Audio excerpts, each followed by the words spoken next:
To achieve the title of master, he completely destroyed all the established traditions that had been created by his ancestors for many years. Because of his mastery of the sword, he has been called the greatest spearman of all time. A great hero who was able to put an end to the long civil war of the most powerful empire of Avalon.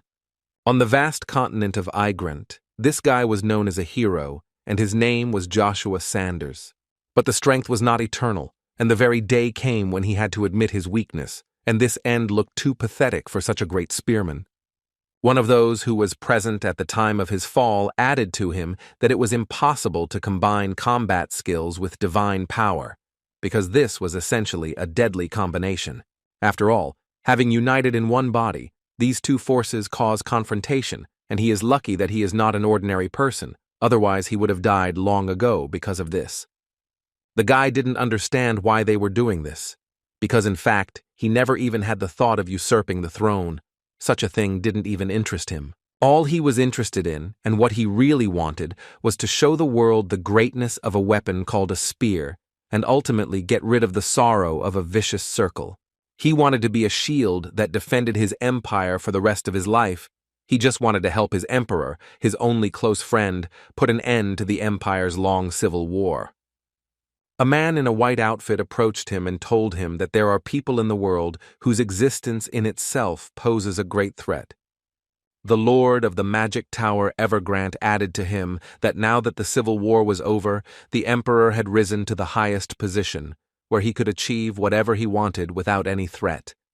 And the only problem at the moment is that the emperor is afraid of only one person, and that was that same Joshua. All this was based on the fact that even warriors who spent their entire lives training to master mana, it takes decades to apply mana to even a tiny dagger. But Joshua could wield a spear that was strong enough for at least two people combined, because the guy managed to perfectly control energy and his strength. The Lord knew very well that the guy still had energy inside his body because he had passed another wall. After which he raised his magic ball and said that he saw it falling to the floor of the ruins of Ammon, which made the guy's insides clench, and the pain was incredibly strong and unbearable. Another man intervened in the dialogue and said that he too was terribly afraid that this guy would just look at him and stab him with that damn spear. Now they continued to speak almost in one voice and thank Joshua for his help, because without him, they probably would not be where they are now. The ruler was sincerely grateful to him for everything he did for him and for their empire, but now it was time to say goodbye and move on to the next stage. After all these words, Joshua still could not stand it and died from such pain and from the spells that were cast on him. The emperor could not look at all this, no matter what kind of person he was, yet this was his old friend, and it was hard to watch his death. The guy shouted with all his strength so that Caesar Ben Britain would not think that this was the end, because soon they would all regret it. But each of them seemed not to hear this scream, and they all walked together and smiled, because finally they had lost their last problem. Joshua was surrounded by a magic circle of explosion, and the guy was well aware that, given its scale and area, he had approximately 5 minutes before the explosion. He was so offended that all his life he had been the greatest knight of all time, who was ultimately betrayed by his faithful friend, and who would have to end his life in a nameless wilderness. The ritual began to take effect, and he didn't even have hope for a miracle. He looked at his legendary spear, which was called the Reaper of the battlefield, and thought that he might never use it again. Joshua decided to enjoy his weapon for the last time and reached for it using all his strength. He always thought that a special power was hidden in it. But he could not even imagine that the spear would reveal it at that very moment and give him a little hope for success. A few seconds after he finally reached for his drink, an explosion thundered, which could only mean one thing. Joshua Sanders met a feudal end that belied his reputation as an invincible knight of the lance. Suddenly the little boy came to his senses again and found himself in some stable in which he did not understand how he ended up. Joshua's consciousness clearly remembers how he died in the explosion, but now he has turned into a child who looks at his hands and does not understand how this could happen. The thought occurred to the guy that what seemed simply impossible to him was that he could really become younger and return to his small body. The boy looked around him and realized that this was the place where he lived before, and he essentially returned to the past. But how did this happen? But this did not worry the guy too much, because he only thought that he had received another chance, and now he was sure that with Caesar, Ben Britain, everything would be completely different. But suddenly he was interrupted by several guys who looked like knights and immediately attacked the little boy, because they did not understand what he was doing here when they told him to clean up horse poop. Joshua knew that these guys were most likely the personal army of the Duchy of Agnes. One of them rudely began to shout at him because he wanted to hear at least a word from him, but his colleague interrupted him and said that the boy was deaf and there was no hope that he would be able to somehow answer. The boy was not stupid and deliberately pretended that he could not speak, because if he had opened his mouth, he would obviously have gotten a lot more. At one point, they stopped paying attention to this boy, because one of them suddenly realized that he had not seen Lucia for a very long time, and the second asked him to be quieter, because the Duke visits this maid from time to time. Lucia was the name of the Duke's personal maid, who was also the mother of little Joshua, so they decided to speak more quietly so that she could not hear. As it turns out, he is the illegitimate son of a maid who was raped by Duke Agnes many years ago. Since the corpse's personal knew this, they viciously tortured him because he had noble blood, which gave them great pleasure. Especially these three who stood right in front of him, and one day the little boy swore to take revenge on them at all costs.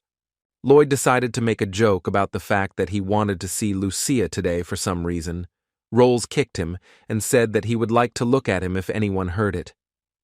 But Lloyd told him that he was worrying in vain, because in this provincial stable no one could hear them. Well, except of course little Joshua, with which his friend could not but agree. Besides, Duchess Vanessa said that even if they get rid of Lucia and this bastard without anyone's knowledge, she will take responsibility. They thought that now was just the perfect time for this, but unfortunately, Lucia is not here, so they will not be able to do this. But in any case, they believed that they had a backup option in the form of little Joshua, so they decided to have fun with him until she returned. The boy was already at the peak of his anger, and could not just listen to how these guys were going to leave somewhere after they insulted his mother. He understood that he was now in a body that was not capable of fighting such opponents, so he was not sure that this could work. The way in which he uses the mana technique he learned is different from the normal methods that were used before his return. The mana technique he discovered in the ancient ruins with his favorite spear, which he called Rugia. It was capable of reaching its peak in an instant due to the earth-shattering impact that could shake the world, but what was also equally important was that the mana technique he had learned had a completely different method of operation. This is done not by storing mana in the core, which is located under the stomach, but by using mana from the environment. It is not limited to a small plate called the mana core. It also concentrates mana where it is needed to release it instantly, but it did not go through the mana core formation process that everyone who uses mana needs. Thanks to which he skipped the process that takes others years, so nothing can be done about his quick start as a mana user. While Joshua was thinking about whether he could use mana, one of those guys suggested surrounding this guy and just kicking him, because he was filled with anger just by looking at him. Lloyd joked with him that Gort seemed to be in a bad mood, because he was rejected by the very lady he had been missing for so long, which the guy really didn't like, so he asked him to shut his mouth. Gort came closer to Joshua and warned him that today he was not going to hold back, so he might not count on mercy. The little boy just stood silently with his eyes closed, so they started joking that he fainted because of fear. They thought it was very funny. Joshua at that moment only thought that he only needed a handful of mana. Before his return, it took him 10 years to figure out how to move at least such a handful of mana. But today, everything will be different, because now he knows perfectly well how to do it, and the most important thing is that he was perfectly prepared for it. As soon as the boy opened his eyes, this action immediately enraged Gort, who immediately took the stick in his hands and ran to beat him. Joshua gathered all his strength into a fist and struck with all the strength he had, but Gort could not even imagine such a thing, so he did not block. After such a blow, he will have to lie on the ground for a while and move away, because the concentration of mana that Joshua collected was quite large, and therefore the blow turned out to be quite strong. The friends of this robber could not believe their eyes that this little brat was able to deliver such a blow and such a force. After such a blow, Joshua felt something sticky and disturbing under his stomach. It was a very strange feeling that he had not noticed before. Lloyd decided that the guy was crazy to do this to his friend, so he pulled out his sword and decided to punish him in this way. Joshua knew very well that it was too dangerous to go against a trained soldier with this child's body, but if he could take down Lloyd, then Rawl was unlikely to attack, because he was the most cautious of the three. Therefore, the kid decided that he would try to do it again, so that it would not happen to him, and he was almost sure that everything would work out for him. Lloyd did not wait long and immediately went on the attack, threatening the guy that this would be his last day, because he was going to simply destroy him. But what was the guy's surprise when this little guy was able to dodge his blow, because before, they hadn't noticed this behind him, but in any case, it didn't change anything. It didn't change exactly until he saw how the little boy was accumulating mana in his right hand and simply could not believe his eyes. He didn't have to watch for long, because Joshua decided not to wait, and immediately dealt a serious blow to this guy as soon as he had enough mana in his hands. Rolls looked at all this and realized that no one could even guess that this little one, who doesn't even speak, hides such power within himself. The first time it could have been an accident, but the second time this is already an indicator of strength. Joshua at that moment did not think about how strong his blow was, because he felt incredible pain throughout his body, due to the fact that mana was accumulating in it. The little boy understood that Rawls is the one who rose to the rank of Centurion thanks to his wit, not skill. He is no better than Lloyd and Gort, but in any case, he is much more dangerous. Therefore, Joshua firmly decided that he could not show weakness in front of him, and decided to ask this brat to convey a message. Rolls was not only surprised that the guy was so strong, but in addition to all this, he was surprised that the kid could talk. Joshua did not pay attention to his fits, and continued to say that from now on, anyone who insults his mother, including the Centurions, will not survive. Rolls looked straight into his eyes, and an incredible amount of fear ran through his entire body, which made it very creepy. Therefore, he didn't find a better solution than just running away, and shouting that it was a little monster, Rolls simply disappeared. Joshua looked into the distance as this idiot ran away and realized that his strength was leaving him in the same way, because for such a body this was too much mana consumption. Therefore, he still could not withstand such a load and fainted from powerlessness. Several men were discussing that apparently Joshua, the mute kid from the stables, had beaten the crap out of 3 Centurions. One of them even heard that there was a rumor that he was only pretending to be mute all this time. The man thought about the fact that young Master Joshua beat 3 Centurions, although he was more than 5 years younger than young Master Babylon, and there was clearly something strange about it. The last one who intervened in the dialogue between this troika did not believe in all this nonsense at all, because how can one believe that a mute child whose family abandoned him a couple of days ago is capable of beating 3 Centurions with his bare hands? They agreed with him on the one hand, but on the other, each of them perfectly understood that the position of the children of Duke Agnes by inheritance could change. Although even if Joshua's skills are recognized, he will not be able to defeat young Master Babylon, so all this talk is still a waste of time. The guy supported him, because the young Master of Babylon had already begun to use mana, which only indicated that his strength would grow every day. In that case, even Grand Duke Agnes, who is a master now, only became a mana user at 16, and young Master Babylon is only 14 and already a mana user, so he must be an outstanding genius. They even assumed that one day he would displace even Duke Agnes himself, but the man categorically disagreed with them, because who could compete with him for the inheritance is simply impossible. But suddenly their conversation was interrupted by Master Joshua himself, who appeared too unexpectedly, and they did not even have time to react to his appearance. The little boy did not listen to this man and ordered him to immediately go and tell the Duke that Joshua had arrived. Meanwhile, Rolls was at a reception with Caesar, who knew perfectly well who Rolls was, but did not quite remember which detachment he belonged to. Rolls was very worried when he spoke with such a person, because for him it was an incredible honor, so he immediately answered him that he was in the 29th Battalion.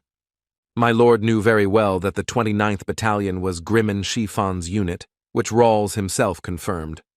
After which they brought armor to my lord, which was all tattered and damaged, so the man could not believe that little Joshua had done it. He was also approached by a guy who served my lord and asked Rolls to tell only the truth, because if he said even one wrong word or lied somewhere, then his life would hang by a thread.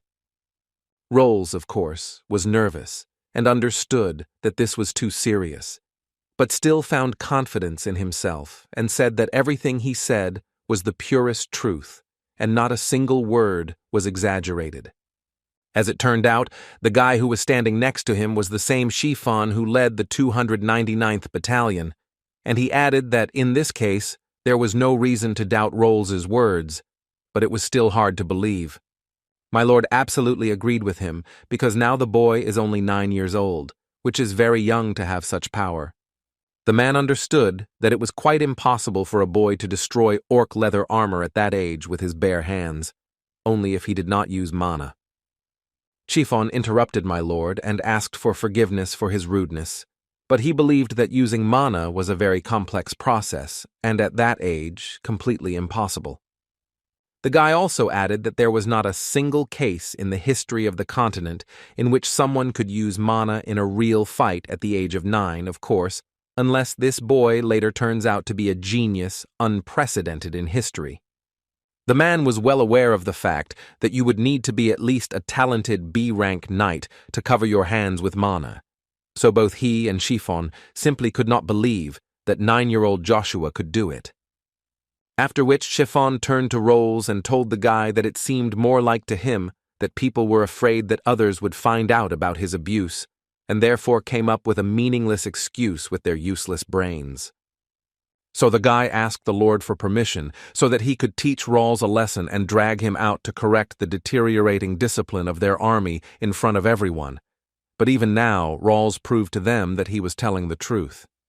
Chiffon was seriously angry and told him not to even think about raising his voice in the presence of the Duke, and he also forced him to immediately tell him the truth, which he was hiding so ardently. Rolls tried to tell him again that he was telling only the truth, and nothing but it, but the captain did not believe him and was already reaching for his sword to teach the guy a real lesson that he was unlikely to forget. But he was stopped in time by the Lord himself, who did not want to see this, and Chiffon tried to tell him that they could not leave everything like that after the rumor that he had spread. The Lord stood up from his table and told the captain that the time had come to find out the truth, which would come to them after they met Joshua. It was time to meet him. For the first time, the Lord wanted to look at him for himself. Chiffon could not believe that the Duke would go himself just to see the son of the concubine, because the man did not show such interest even in the young master Babylon, who is called the greatest genius of the empire. But his thoughts were interrupted by the Lord, who wanted to know where they could find Joshua, to which Chiffon answered him that he had just received news that the guy had arrived, so he should be on the first floor. In the corridor of the Agnes mansion, a little boy saw Joshua standing and waiting for the Lord to come out to him, which made him very angry. Joshua at that moment was looking at the portrait of the current emperor of Avalon, Marcus von Britain, from which the anger inside him begins to tear and rush, so he had no doubt that he would take revenge on him. Suddenly, his thoughts were interrupted by a voice, from which he turned and saw a blow flying at him, which it seemed would be very difficult to dodge. But Joshua coped with this task and caught the little master's fist, which was quite unexpected for him. The little master looked into his eyes carefully and could not believe that the rumor that everyone was talking about was really true. But in any case, whether it was true or not, he was taught not to give up without a fight, so he immediately began to form mana in his hand. It would seem that the battle was inevitable, but in time, the Lord and Chiffon came out of his office and stopped this madness. The little master immediately knelt down and thus greeted the Duke. The Duke was not too interested in these greetings of his, because the guy did not answer him what he was going to do here, to which the boy answered him that they exchanged cordial greetings. After which he decided to find out the opinion of the second boy, who in turn simply nodded back to him, which was quite disrespectful and bold of him. Even Captain Chiffon noticed the fact that this guy dares to answer Agnes's question with only a nod. Has he really gone crazy? Still, he could not stand it and ordered the boy, who did not kneel down, to do this and greet Mr. Agnes properly. But all that Agnes noticed at that moment was that the young guy's gaze was filled with malice, which was the purest truth, because the guy looked at him so much that it became scary what was going on in his head. Joshua at that moment was still only thinking about the fact that he looked at that portrait and it reminded him of the face of that scumbag, and now anger is boiling inside him, which is tearing him apart from the inside, so he cannot control his emotions properly. The boy understood perfectly well that showing his emotions in such a place is not the best idea, because Agnes does not allow people who show their hostility to leave so easily. But suddenly, Agnes called the guy to him. At the moment, the man only wanted to know one thing. Was this young guy able to use mana at such a young age or not? The little master could not believe his ears that Joshua could use mana. It was out of the realm of science fiction for him. He always thought of him as a petty degenerate who was always just a stable boy and cleaned up shit all day, and now they want to test him for the use of mana. Chiffon tried to dissuade my lord from doing such pointless tests, but the man did not even want to listen to him and continued to ask the boy to come closer to him. Joshua thought about the fact that Duke Agnes is one of the 5 masters of a huge empire. He is much more sensitive to mana than anyone. The boy understood that if he discovered something anomalous, his plans would come to an end. The guy didn't have time to notice how Agnes approached him and already took his hand to conduct a test. As soon as Agnes took the little boy's hand, he immediately felt an incredible energy that he had never seen before. What could it be? Joshua looked him straight in the eyes and was well aware of the fact that the only person who could detect whether he was using mana or not was Agnes. But suddenly, for the guy and for the others, my lord let go of his hand and said out loud that he didn't see any mana, but still his facial expression changed. The little master was delighted when he heard this. He was already sure that this bastard could not fill his hand with mana, but hearing it from my lord was even more pleasant. Chiffon told him that he wouldn't find anything there. In principle, there shouldn't have been a trace of mana there, but as it turned out, Agnes wasn't talking about the core. He told him that a person should initially have at least a little mana. Even ordinary civilians and simple monsters have mana, but Joshua does not have it at all.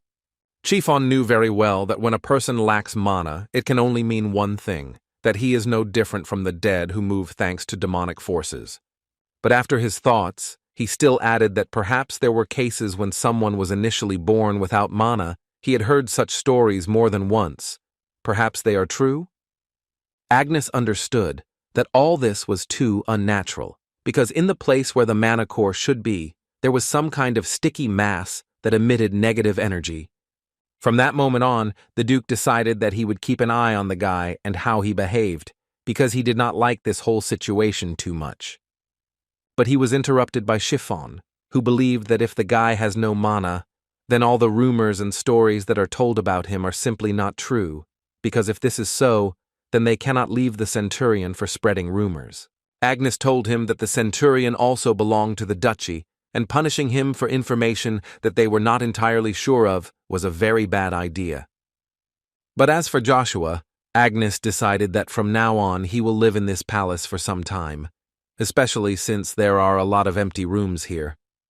The little master was shocked when he heard everything that Agnes was saying, because he didn't want it so much, because he doesn't like this guy.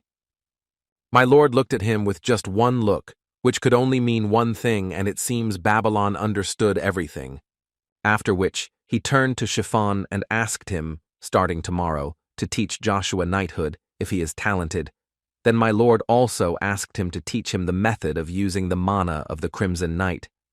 Chiffon did not quite understand this request, because young Master Joshua had no mana at all, but my lord believed that they had plenty of time. They would definitely find out everything if they were patient, because on the one hand, it was even better that he had unnaturally little mana.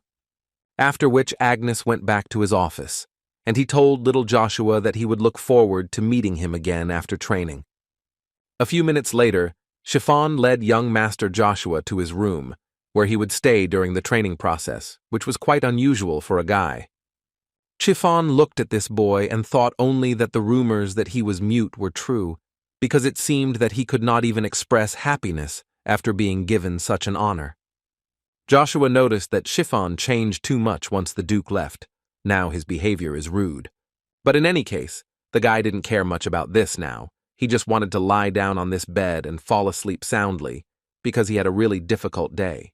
The guy recalled the phrase that the Duke told him before leaving, that he would be waiting for him in a year, and the little master was very pleased to hear this, but at the same time, it was somehow strange. Joshua had some knowledge that Duke Agnes spends most of the year in the Golden Palace of Acadia, the capital of the Avalon Empire. Most likely he returned to his domain to get some rest. The boy was most worried about the fact that the Duke could feel something that the boy himself does not know about himself, and it doesn't matter what it is, because in any case, it is very dangerous. In any case, the guy understood that now all these details are not really important. The only thing he needs to achieve now is to regain his former strength. That same night, the boy decided that he could no longer sit in his room and wait for something, so he decided to take a short walk.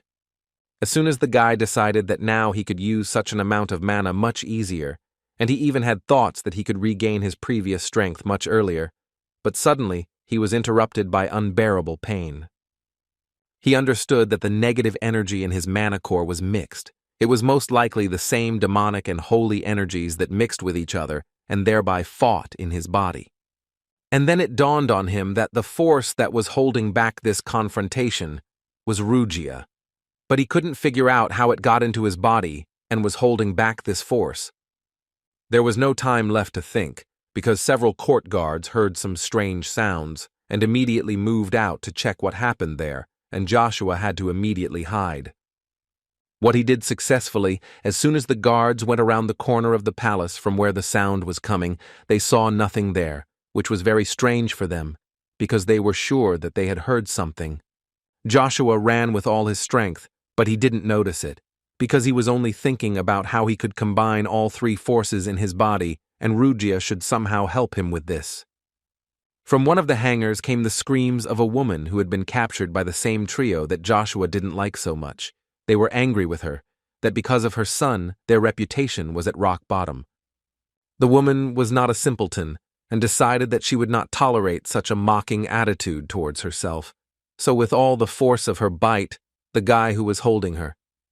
But in any case, the male power was still stronger, so he pushed her to the floor for this, and it seems that in this way she worsened her situation even more. One of them took her by the hair and told her that he wanted to do the best he could. But apparently a woman couldn't just stand there, so they decided that they would act completely differently. But suddenly, the guy asked Gort whether it was worth doing this, because if Joshua found out about this, then it wouldn't be sweet for them, and most likely they would suffer. Gort was not the type to give back, so he immediately said that he absolutely didn't care whether he knew or not. He remembered why he was here and they wanted to destroy it. But still his friend continued to stand his ground and tried to persuade him not to do it this. Gort had already started shouting at him and told him that if he was so afraid, he could pack his things and leave, and he would do this, especially since the Duchess said that she would take full responsibility upon herself. They came closer to the woman, who had lost consciousness from the blow, and decided not to waste so much time, and if someone was scared, they could run away like a cowardly girl. As soon as they gradually began to bring the sword closer to her body, they were suddenly interrupted by a voice that stopped them. It was Joshua who, in their opinion, came slightly at the wrong time, because if he had come to them a little later, they would have shown him a funny picture. Rolls understood the seriousness of this situation and asked him to calm down and not say too much. But little Master Joshua, it seemed, could no longer be stopped, because his anger crossed all boundaries, and he promised the guys that they would not even think that they could get out of this place alive. The woman recovered from the blow and saw through the pain her little son, Joshua. Rolls, unlike them, was the smartest, although he was a coward, so he immediately told them that they needed to run because Joshua would kill them all. But the guys asked him not to talk nonsense. They considered him just a coward. Joshua did not wait long and told these guys to immediately leave this hangar, to which the guys responded with laughter and told him that this time he would not get off easy, and they would send him straight to hell. The boy continued to speak in his own language and asked him to come out of the shadows and show up. The guys didn't understand what he was talking about. Had he really gone crazy? But suddenly, just out of nowhere, a guy appeared who came down right from above and was quite surprised at how the boy was able to see him. This young man's name was Knight Cain, and the first thing he asked Joshua was how did he manage to sense his presence. Joshua at that moment drew attention to his cross, which could only mean one thing.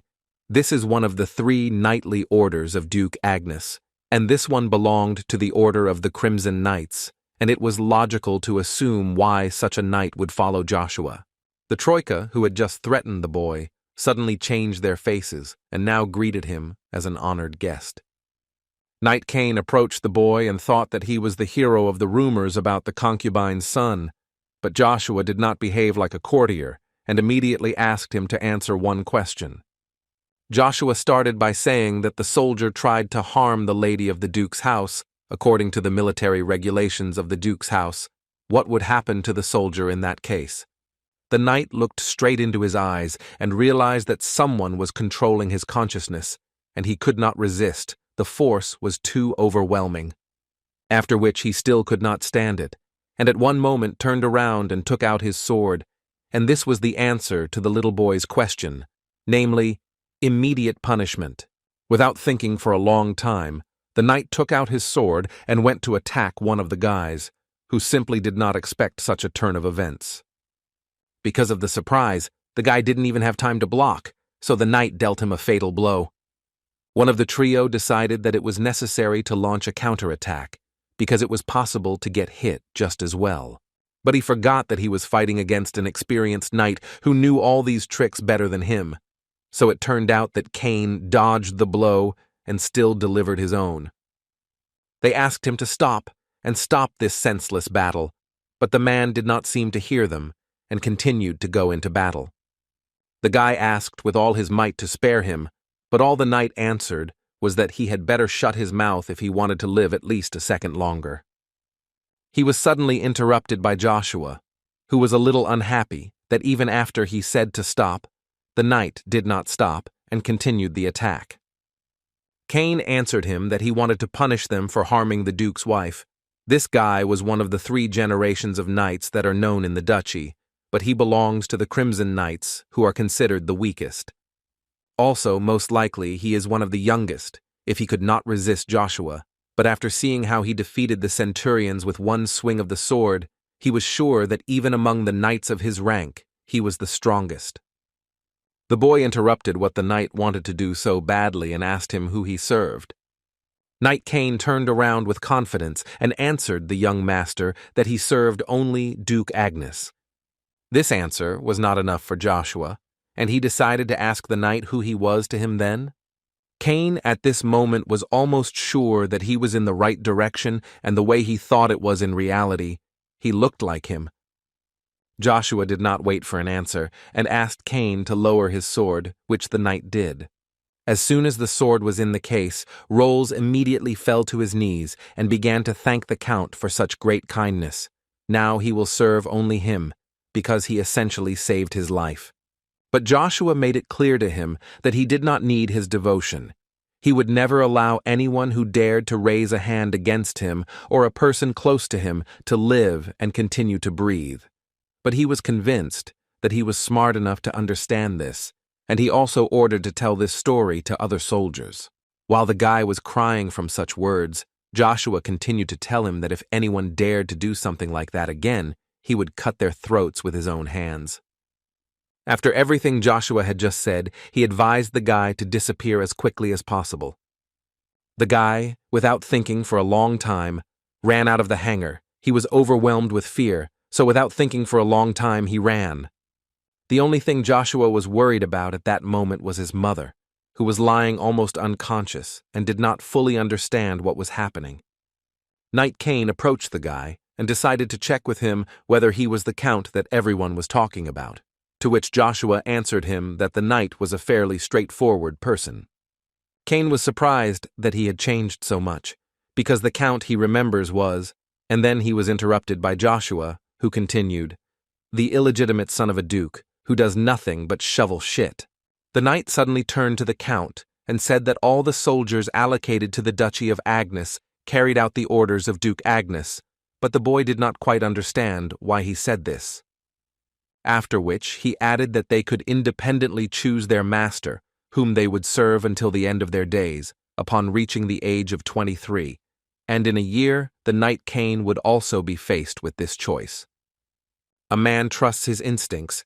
Throughout the next year, in addition to fulfilling his duties, he will watch him so that he can then make the right decision. Joshua believed that a good decision would be to choose the treasure of the Duchy of Babylon von Agnes, but not him, if you look into the future, but in any case, it made the boy smile. Suddenly their dialogue was interrupted by Joshua's mother, who had recovered and now felt much better and was warmed by the fact that her little son was safe. Joshua ran to hug her, and from that moment made a promise to himself that he would definitely protect his mother. He was truly grateful to heaven for giving him a second chance to correct the past, which was filled with regrets.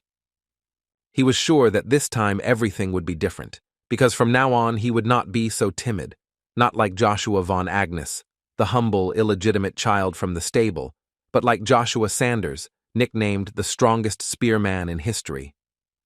Meanwhile, in the mansion of the Duchy of Agnes, my lord asked Chiffon whether Count Rebecca had visited them, to which Chiffon answered him that yes, and he took him to the reception room. But there was one nuance that the captain announced to him. This time he did not come alone. This time Miss Iselin was with him. The unwanted visitor that came so unexpectedly to Count Agnes, Count Rebecca, despite the fact that he has a lower status than the Duke, he is someone who cannot be ignored due to his influence in the empire. And his daughter, Iselin Jeanne Rebecca, one of the most talented people, she and Babylon are carefully watched. She is a magic genius who reached 2nd grade at only 9 years old. There are people who cannot use mana because of the curse, but there are those who are able to use mana better than anyone because they have received the blessings of mana. Iselin was one of those who was blessed with mana, which allows the user to sense and use mana without having to learn it. Also, some people call this skill the greatest gift of the gods among mages. And Agnes perfectly understood the reason why Count Rebecca came with such a treasure. He just wants to bother the man all day long, that's all.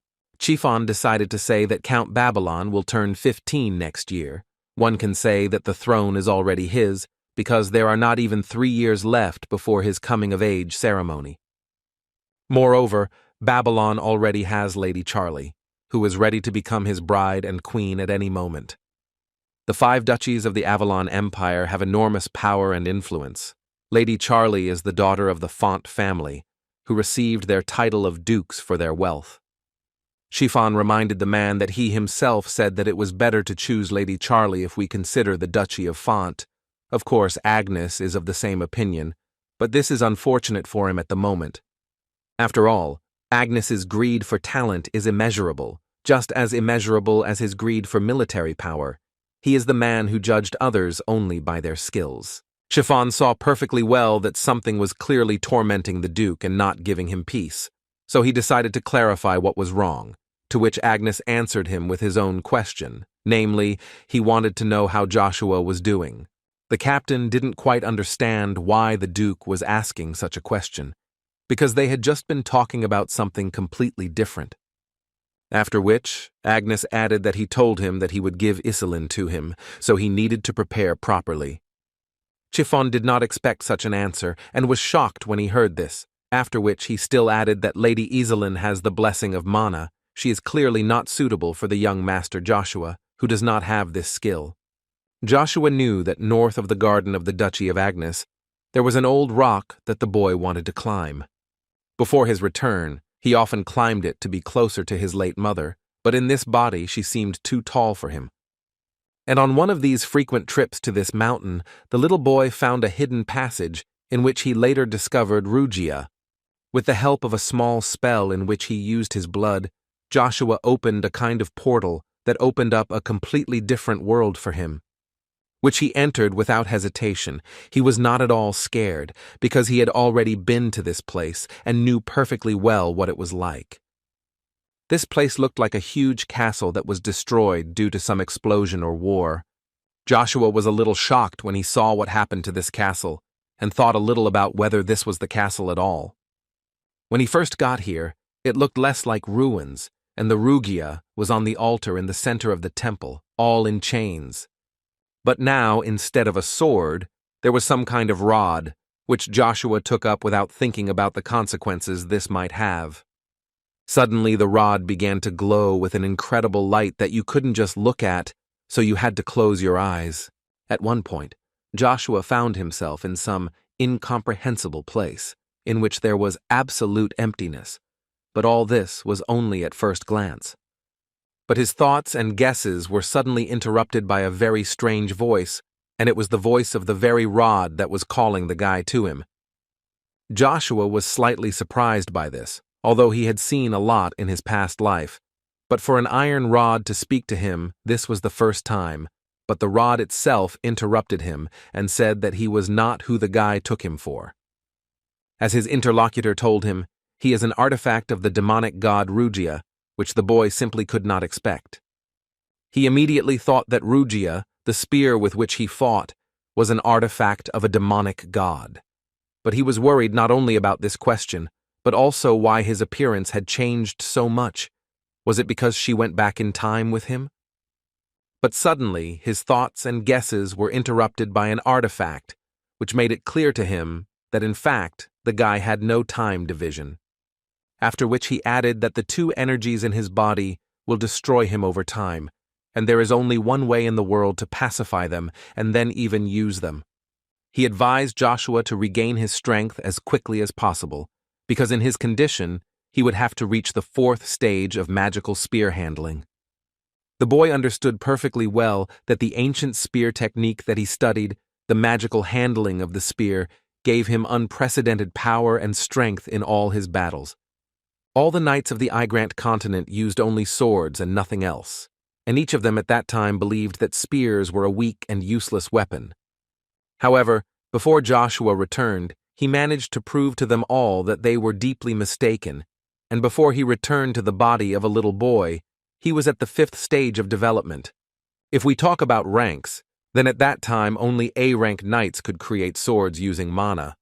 Masters were the absolute and strongest warriors. Although back then the magical skill of the spear was divided into 8 stages, at the 5th stage he was already considered the greatest knight of all time. So Joshua knew very well that if he reached the 4th stage, he would not be inferior in strength to the strongest B-rank knights. In theory, of course, this shouldn't be too difficult for him, considering that he had already done it, but he had very little time. The boy understood that in the state he was in now, it would be extremely difficult to train mana. But this demonic artifact seemed to read his thoughts and told him not to worry, because as long as he was around, he could use mana to some extent without consequences. He added to him that the boy needs to constantly study and improve his skills, and when he reaches his peak, he will thereby return strength to Rugia. But before the boy had time to ask a few questions, Rugia began to disappear and finally said that he would definitely fulfill his dream, which he had been pursuing for so long. A moment later, the bright light again began to fill the entire space, and it was not completely clear what was happening. But as soon as the light disappeared and the guy returned to his consciousness, he saw that Rugia was in his hands, and now he felt all the power that he could receive. Joshua remembers very well what Rugia told him, that as long as he has this rod, he will be able to use mana to some extent indefinitely. A mana cultivation technique that no one else on this continent can master, the ability to absorb at least a handful of mana from the environment. All this is called the first stage of spear mastery. Joshua hadn't been this happy for a long time, but now his mood was much better. He finally did it. The first stage of magical spear handling, the first style, is to concentrate mana at one point and direct it forward to hit the target with an explosion. Joshua struck the wall with incredible force and mentally only thought that this was only the beginning of his journey, and Caesar von Britain would soon feel uneasy because the guy would sooner or later take everything from him. Meanwhile, Duke Agnes himself and his assistant Chiffon arrived in the reception room of the Duchy of Agnes, each of whom thought that there were actually many more guests than they thought. The first guest to greet the Duke was young Cheryl Defont. Agnes was surprised that she was here at such a late hour. After these words, a man intervened in the dialogue and asked to accept his apology because Lady Cheryl's advances did not stop, so they were forced to pay him a visit. The Duke gave him an immediate answer that there was really no need for an apology. Even though they live in the same city, they rarely get to see each other, so this is a great opportunity, which the distinguished vassal of the House of Font completely agreed with. All Font House products are checked by him. Agnes decided not to waste the opportunity and suggested that the man work in his house if he apologizes so much and really wants to make amends. Lady Cheryl decided to answer this question, who told the Lord that despite the fact that they had not seen each other for a long time, the Lord still went too far. How could he so shamelessly try to steal someone's treasure? The Duke could only respond with laughter because he finally recognized the same Cheryl he knew. Her respectful greeting made him wonder if he was really talking to Cheryl Defont. Cheryl continued the conversation and added that she heard that Babylon has already reached C-rank, so she is thinking about becoming a famous genius too. Cox immediately began to ask for forgiveness from the Duke, but he reacted to all this quite calmly and said that at her age it was normal to react like that, so everything was fine. During this small conversation, Agnes completely forgot about his main guests, so he apologized to Foncel for this. Foncel Jean Rebecca and his daughter Iselin stood calmly and waited for the Duke to finish and give them his attention.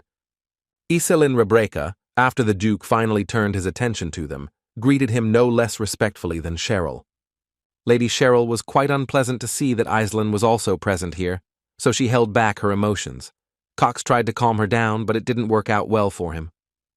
After which she added that information had reached her that the Duke's illegitimate son had beaten 3 centurions, and she was very interested to know if this was true. Cox couldn't stand it and literally started shouting at her because her behavior was too unbearable. You can't say that in the presence of the Duke. Cheryl turned to him and was surprised by his reaction, because it seemed to her that she had not actually asked anything like that. She was just curious to know about it. Chiffon decided not to wait for the Duke's answer and told her himself that it was just a rumor. Young Master Joshua is not only weak in body, but also has a mana curse, so such a person could not physically beat the 3 centurions. Foncel Jean Rebecca, without listening to the end, was shocked by the information that the second count has a mana curse, so he wanted to know how true it is. The Duke decided to answer this question rather unexpectedly, saying that now there was an opportunity to look at this kid, if he was so interested, which made Foncel even more surprised. Agnes added that it seems Foncel is one of the few magicians of the 5th level of the Empire. A magician like him is more susceptible to magic than a knight like the Duke, so he would like the man to look at Joshua. Foncel understood that it was absolutely not necessary to do this, but on the other hand, he perfectly understood that he could use this opportunity to improve his position in the eyes of the Duke, so he agreed without further ado. Chiffon interrupted their conversation and suggested that the Duke first look at the condition of the young Master Joshua, but the Duke did not quite understand what the captain was talking about. After which, Chiffon added to him that it would be better to confirm if Joshua has a mana curse before sending him to the capital, so they can also find out how true the rumors are. The Duke did not quite understand how Chiffon was going to do this, to which the captain answered him that if he could call a suitable knight from his banner so that they could have a duel.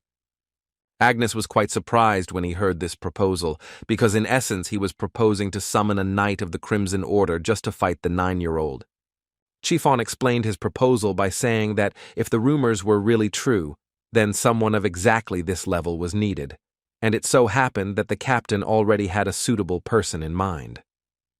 He was 100% sure that if the Duke saw this with his own eyes, he would definitely be satisfied. The next day, in Chiffon's office, he discussed with Kane his report, in which the knight described the situation in which he had an altercation with the centurions. Captain Chiffon agreed with Kane that, in accordance with military regulations, he had the right to subject someone to immediate punishment, but still the guy believed that it was a hasty decision. But as soon as Kane said that these centurions wanted to endanger the lady of the Duke's house, Chiffon immediately stood up from the table and now understood why Kane reacted that way. Chiffon could not believe that these scumbags dared to do this to Lady Vanessa. But Kane corrected him in time when he said that they did it not with Lady Vanessa, but with Lady Lucia. At this moment, Chiffon calmed down his ardor a little and repeated the name Lucia again out loud. After which he sat down at the table and asked the guy again, "Does he want to say that he put 2 centurions out of action for the sake of a concubine?" Kane explained to him that he considered Lady Lucia to be a respectable lady of the Duke's house. She was not someone who could be harmed by ordinary soldiers. Moreover, their actions were both an insult and a challenge to the Duke. If his captain believes that he did something wrong, then the guy is ready to be punished. Chiffon was silent for a while and thought about Kane's words and decided to say that they would not pay much attention to this, and besides, the knight had a new task. The captain looked him straight in the eyes and said that today he would have a sparring match with young Master Joshua. Kane did not expect such a turn of events, so he visibly began to get nervous and asked again what he had just heard. Chiffon confirmed this information and explained to him that they would do all this only to find out whether Master Joshua had a mana curse or not. True, the captain believed that without a doubt the result would still be a natural mana deficiency, but the Duke still cannot believe it, and thinks that this will become a big problem for the young master of Babylon. Kane decided to clarify whether the captain thought that the young master of Babylon could be removed. Chiffon's reaction was immediate, and he asked the knight not to talk nonsense, because Master Babylon is a genius that cannot be found on the entire continent. Chiffon believed that such a prodigy could not descend to such a level as to kick all sorts of pebbles again.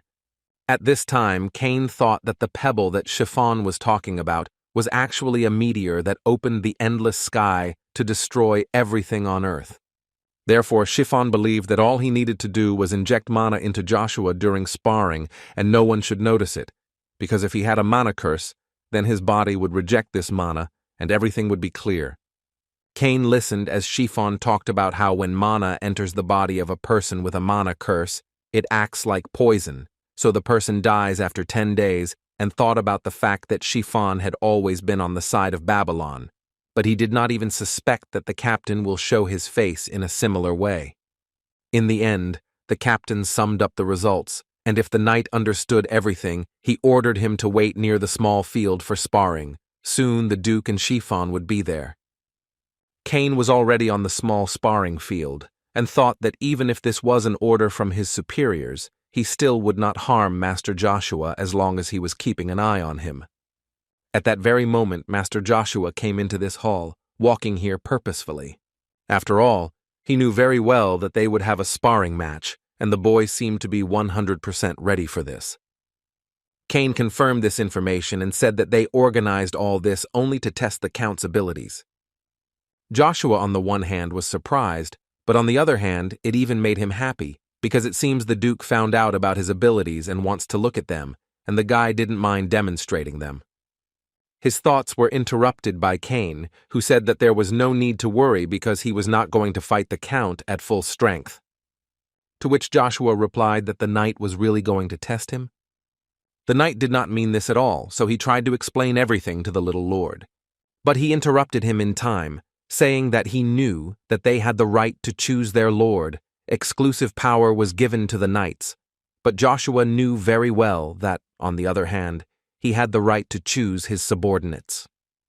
Therefore, Joshua added to him that he does not plan to trust his back to someone so insignificant and weak. And if the knight wants to see his true strength, then he should try. And besides, his sword is needed for this. Their dialogue was interrupted by the Duke, who came in with the guests, and was pleasantly surprised that the guys were already in the hall and began to get to know each other. Cain, as befits every knight, greeted the Duke and ducked away. Trifian at this time watched as Joshua again did not show any respect towards Duke Agnes, and was now 100% sure that he simply did not have it. But suddenly, Joshua bowed to the Duke and greeted him no worse than Cain, which was quite good. The Duke did not remember being taught etiquette, but he praised him for doing a good job. Joshua told him that he is constantly learning by watching everything that happens here. Agnes praised him again and asked if he knew what would happen here now. To which Joshua, with a calm face, answered him that information had reached him that the Duke wanted to test him. Trifian could not stand such words and still explained to the young master Joshua that there was a misunderstanding. This is not a test of the Duke, but his attention to the boy. He wants to better study Joshua's illness, which is possible in the future to cure him. Joshua mentally didn't quite understand what this man was talking about, but then he remembered that this was Trifian, and he had always been on the side of Babylon, so you shouldn't be surprised by this. But time passed, and it was necessary to start, so the Duke asked the guys to get ready, and they would start the fight. The Duke saw how Cain was ready for battle, so he explained to him that he had misunderstood. Today Joshua's opponent would not be him. This role will be taken over by the elder brother Babylon, who was also there and was fully prepared to teach his brother a lesson. Duke Agnes warned them that this was primarily a training fight, so they would use wooden swords. Babylon already understood this perfectly well because he was not even going to fight his brother at full strength. Joshua understood that Trifian and Babylon were conspiring to put on a show in which they would destroy him, but for the guy this only caused a smile. While he walked to his wooden sword, he thought that he also wouldn't mind putting on a show and showing them how it's really done. Joshua stepped on this wooden sword with all his strength to break it, and clearly did it on purpose. After which he picked up everything that was left and added that this was enough for him to fight. This made Lady Cheryl laugh a lot, and she noticed that he was a very funny kid, which was hard to disagree with. Trifian turned to Joshua and explained to him that this was not a joke, but a real fight, in which this stick would not help him in any way. As soon as the captain wanted to take it from Joshua, he was stopped by the Duke, who asked him to wait and asked the guy if he was sure that this stick would help him. Joshua turned to him with a confident face and said that this is what he needs so much in this fight.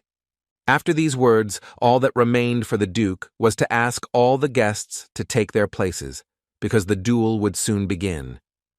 But before that, the Duke turned to Babylon and told him that he had no right to use mana. Babylon asked his father not to worry in response, because in his mind he was sure that using mana on this bastard would be a waste of energy. Master Babylon immediately began to speak aggressively to Joshua, saying that he would never be able to handle him with this stick, although on the other hand he believed that it was very suitable for him, because it looked like the shovel from his stable, which he used to remove shit. As soon as the boy finished with his fiery speech, the Duke ordered them to begin the duel. Babylon immediately rushed into battle, not giving Joshua time to even think, but he was slightly surprised that his opponent knew several techniques, but in any case, this would not help him. At this moment, Joshua only thought about the fact that his opponent is a C-rank knight, but he is quite ordinary. The only thing he has is speed. Therefore, Joshua did a great job of landing a blow on one of the guy's arms, which began to surprise Babylon because how dare he even touch him? His anger went beyond all limits, so he began to say things that should not have been said, such as the fact that Joshua is an illegitimate child who cannot even be a soldier. But before he could finish speaking, Master Joshua dealt him another blow, only this time it was on his stomach. Joshua was extremely concentrated on the fight and thought that, after all, Babylon talks a lot, but he knows how to fight. But his thoughts and fair fight were suddenly interrupted by Babylon himself, who decided to strike, but not simply, but using mana, which was very dangerous at such a distance. The Duke could no longer look at this fight calmly, so he ordered Babylon to stop this madness immediately. But it seems it was already too late, because after these words there was an explosion, which was very dangerous for the lives of the guys. Everyone who was at this fight was sure that there was nothing left of Joshua, but when the fog cleared, everyone was shocked that the little boy was using mana in his wand. Fonsel couldn't believe his eyes that this guy was using mana. Is that possible? Babylon, who watched Joshua use mana, could not believe it either.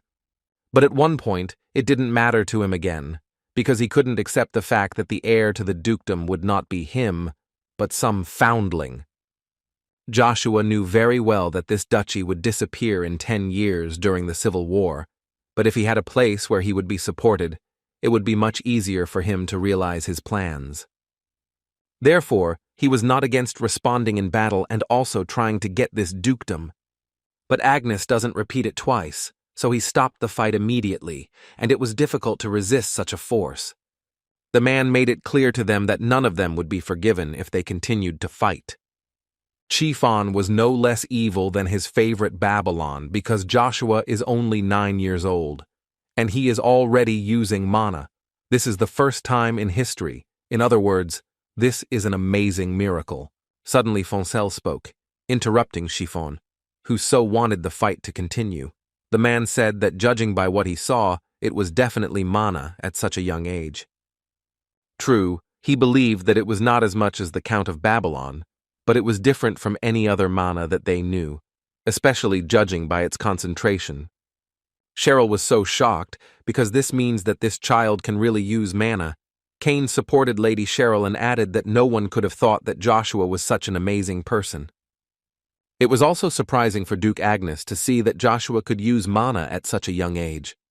Chiffon still couldn't believe it and tried to somehow resist it, but the Duke made it clear to him that it was enough to try to change something. After which, the Duke approached Joshua and said that he would need to sort out several things, so he asked the boy to come to him in the evening. Babylon couldn't believe that he was really hearing this, because everyone who was in that room knew perfectly well that the Duke did not invite anyone to his room. How did this little farmer manage to come to this? Joshua was pleased with this invitation and replied to the Duke that he would definitely come. After such a performance in one of the rooms of the Duchy of Agnes, Lady Cheryl jumped with happiness on the bed and told Cox that these were simply amazing things, and it was simply impossible to calm her down, no matter how hard the man tried. She also couldn't believe the fact that a 9-year-old child was able to use mana, considering this fact. Isn't he the best? After which, she added that now she had decided, before that, she was worried that he was illegitimate, but now she knew that his name was Joshua, and Lady Cheryl would make him hers. Vanessa von Agnes was too angry when she heard how her son Babylon was fighting with some illegitimate child, and therefore decided to take it out on Chiffon, who just told her this news. But these were still flowers compared to the fact that Chiffon added the fact that Master Babylon eventually lost to Joshua. What almost blew Lady Vanessa's mind, she was so angry that she was ready to kill someone. She couldn't stand it, and still hit Chiffon for what he had just said. She couldn't believe the fact that Babylon used mana and still lost the fight to some farmer. When the lady calmed down a little, she asked the captain what the Duke thought about this, to which Chiffon told her that the Duke had decided to take Joshua to the city. Even after such a slap, Chiffon could not hold back his words and continued to talk about how from the moment Agnes saw Joshua's talent, he decided to keep the boy close to him to observe. In any case, Chiffon believed that they would be in a difficult position if they allowed this to happen. But Vanessa believed that it was primarily Chiffon who was to blame for this, because he did his job poorly. He immediately decided to justify his actions and told the woman not to worry, because he would fix everything and return everything to its place. but she did not quite understand what he meant, so she asked him to explain. After which, he added that this was just his assumption, but he was sure that Duke Agnes would want to let the entire empire know that Joshua was a mana user of rank, but the queen believed that all this was complete nonsense. Chiffon explained to her that not only the Duke, but also 2 counts saw Joshua's abilities with their own eyes, and even if it was not mana, the Duke would want to test him anyway. And in order to do this, and the fighter is officially recognized as a knight of C rank, they must demonstrate their skills in a real battle against a royal knight. After such words, Vanessa immediately changed her face and repeated to herself that the little boy would have to fight with the royal knight, and this made her very happy, so she decided that it would be a long time before she contacted her uncle. Joshua did not wait long and immediately came to the Duke's office, as he asked him to do. The boy became much more well-mannered and immediately got down on his knee in order to greet the Duke, to which he immediately received a question from the man, "Who is he?" The guy thought a little about what to say to him and still decided to say that his name was Joshua von Agnes. The Duke looked at him a little and noticed the fact that the boy had changed too much since the last time Agnes saw him and immediately wondered how much the boy hated him. Joshua told him that he didn't hate him. He was just afraid of the royal palace and hid his abilities, so he couldn't expect much from the guy. But still, the guy has some request that he would like to convey to the Duke. The Duke did not expect such words from his illegitimate son, but still asked what he wanted. Joshua explained to him that this request was directly related to their trip to the city, because he was 100% sure that the Duke was going to take him with him. The Duke was slightly surprised by these words, but he was still very interested in asking the guy why he thought so. Master Joshua explained to him that he had 2 reasons. Firstly, until that moment Babylon was his heir, but then Joshua intervened in this idyll, so he would have to get him out of here to avoid trouble. The Duke was slightly angry, but not at the boy but at himself, because now he understood that Joshua was very talented, not only in fighting, and if only he had noticed it earlier. The second reason why the Duke will take the boy to the city is because the Duke himself will let the boy go. After all, if Joshua could become strong enough to surpass Duke Agnes himself, then the Duchy of Agnes could rise again, perhaps so much so that they wouldn't even have to worry about the royal palace. Agnes answered him that while he listened to all this, he got the impression that the guy had enough strength for this. Joshua was confident that he would at least do everything so as not to disappoint his father and his family. The Duke thought that this young man was clearly unique, because not everyone can be so confident when standing in front of the Duke, so the man decided to ask him if he knew an option that satisfies these requirements. Joshua completely agreed with him and added to him that the Duke must be thinking about sending the boy to the Acadia Academy. All children of noble blood must attend the academy for 6 years, from the age of 10 to 15, and there is also the possibility of graduating earlier for those who have the same abilities as Babylon. The reason the royal palace created this system was to keep children in the academy, to maintain the loyalty of the nobility and recruit outstanding talents. Agnes confirmed Joshua's words that he boy would indeed go with him to the city. In addition, the Duke would be able to personally teach him if he was next to him. Joshua was quite happy to hear this, because this was an excellent opportunity to learn the art of the sword from one of the 5 masters of the empire, but the boy had one caveat. Instead of a sword, he would like to use a spear as a weapon, because with it he feels much more comfortable.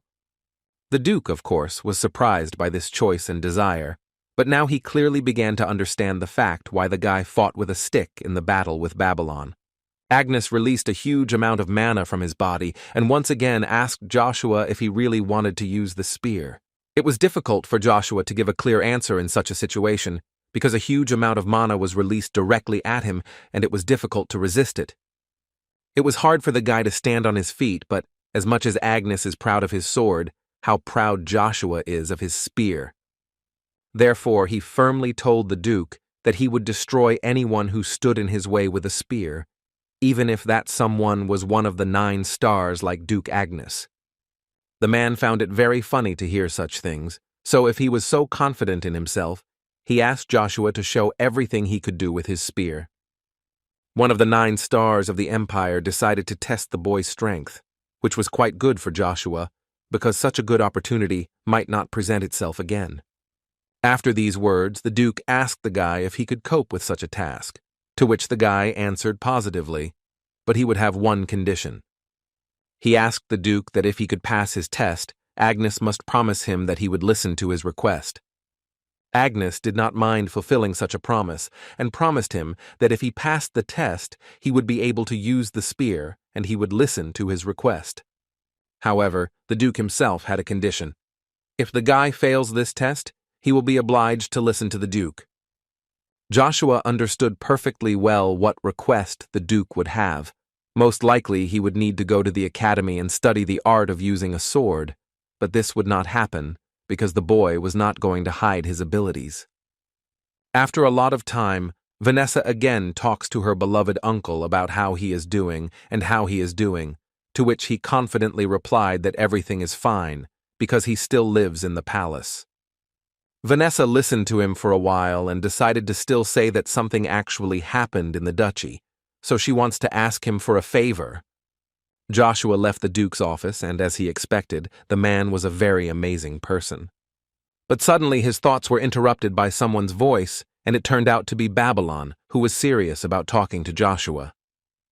Joshua didn't want to talk to his older brother, so he turned around and told him that they had nothing to talk about. Babylon didn't like the way this pompous guy was behaving, so he invited him to fight again right now. Babylon's look was significantly different from how he was in the training battle. Joshua knew full well that this need for victory, passion for battle, and desire to never lose would destroy Babylon, so he asked his brother if he was sure of his desires. In the great imperial castle of the Kaltika Palace, the emperor of the Avalon Empire, Marcus von Brighton, laughed at the fact that another talented child had appeared, who was now rumored to be from the Duchy of Agnes. His courtier confirmed this information, and the emperor could not believe that Vanessa could hide someone like such a guy. As the courtier explained to the emperor, this guy was not her son, and it seemed that was why she was silent. Now, the story for the emperor was even more interesting. An illegitimate child who, according to rumors, was also born from the Duke's maid. Marcus was very interested to hear that Babylon alone is already a treasure, the like of which cannot be found in the entire empire, but Duke Agnes already has 2 treasures, which even the emperor could envy. The courtier tried to tell the emperor that the princes were also quite talented and would one day shake the world, but these were empty words because the emperor did not believe in it. Marcus understood that some could become emperor, but he was embarrassed by the fact that in terms of combat power, they were too weak. The emperor has not thought highly of them for a long time, but the princes are also talented, all because the emperor himself is so strong that he is a master, so his standards are extremely high. Maybe that's why his desire to have talents is so excessive. Marcus decided that if Duke Agnes was no longer going to hide this child, it might mean that he was at least as powerful as Babylon. The courtier added to the emperor that there were rumors that Babylon lost to this boy in a one-on-one battle, and Marcus was shocked by this.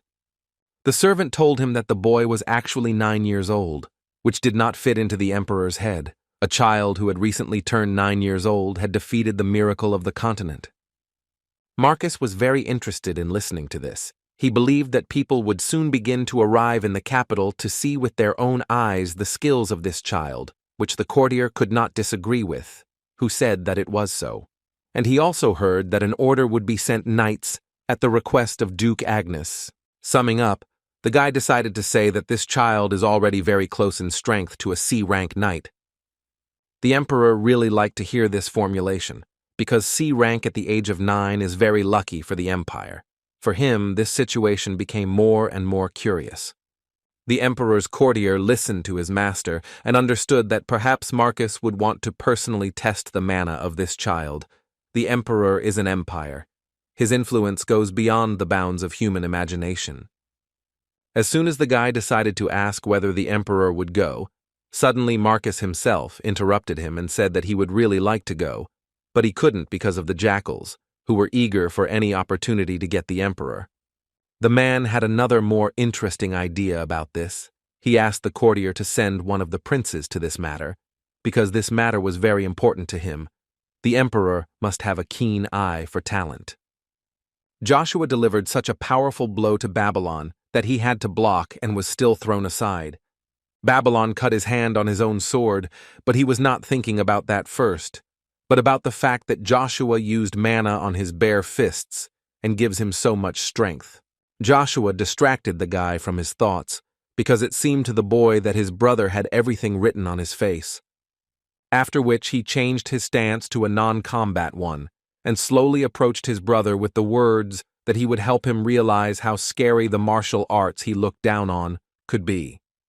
Babylon was very offended by these words, so he went into battle shouting that underestimating him was the worst mistake Joshua could make. Joshua looked at the blow that his brother was throwing, and all he did at that moment was accumulate mana in his hand. After which he pushed out all the energy that he could accumulate during this period of time, and after that an explosion of aura thundered, which was able to throw Babylon several meters back. The guy couldn't believe that he collected mana in a certain part of his body and used it against him. Babylon didn't want to admit, but it seems he'll have to do it.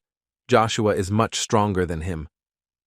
Joshua immediately approached the guy, in whose eyes he saw fear, and told him that he would never forget what he felt when Babylon fell from the hands of the one whom he had looked down on for so long. The boy added that if he could do what he wanted, he would tear Babylon apart for everything he did, the one who insulted his mother and Joshua himself. But this will not happen, and for the first time in a long time, Joshua finally saw the desire to gain power in his brother's eyes, so this time he will let him go. But before leaving, Joshua warned him that if he did not change his attitude, the guy would make it so that he would never be able to hold a sword with his hands again. After these words, Joshua decided that it was time to leave and finally added Babylon so that he would always remember that there was a colossal difference between them. The next morning, Joshua woke up with the thought that he was physically very tired. He was using too much mana without a break. Since he absorbed Rugia's personality, controlling mana has become much easier, but with such consequences, does that mean that his body is not capable of withstanding such an amount of mana? Suddenly his thoughts were interrupted by a knock on the door, and it seemed that it was Cain, whom the guy had recently called, who had come. But as soon as he opened the doors, instead of Cain, there stood a girl whom he saw for the first time in his life. This was the same Cheryl Defont who came to visit the guy, because she heard that he was 3 years younger than her, so she could calmly communicate with him.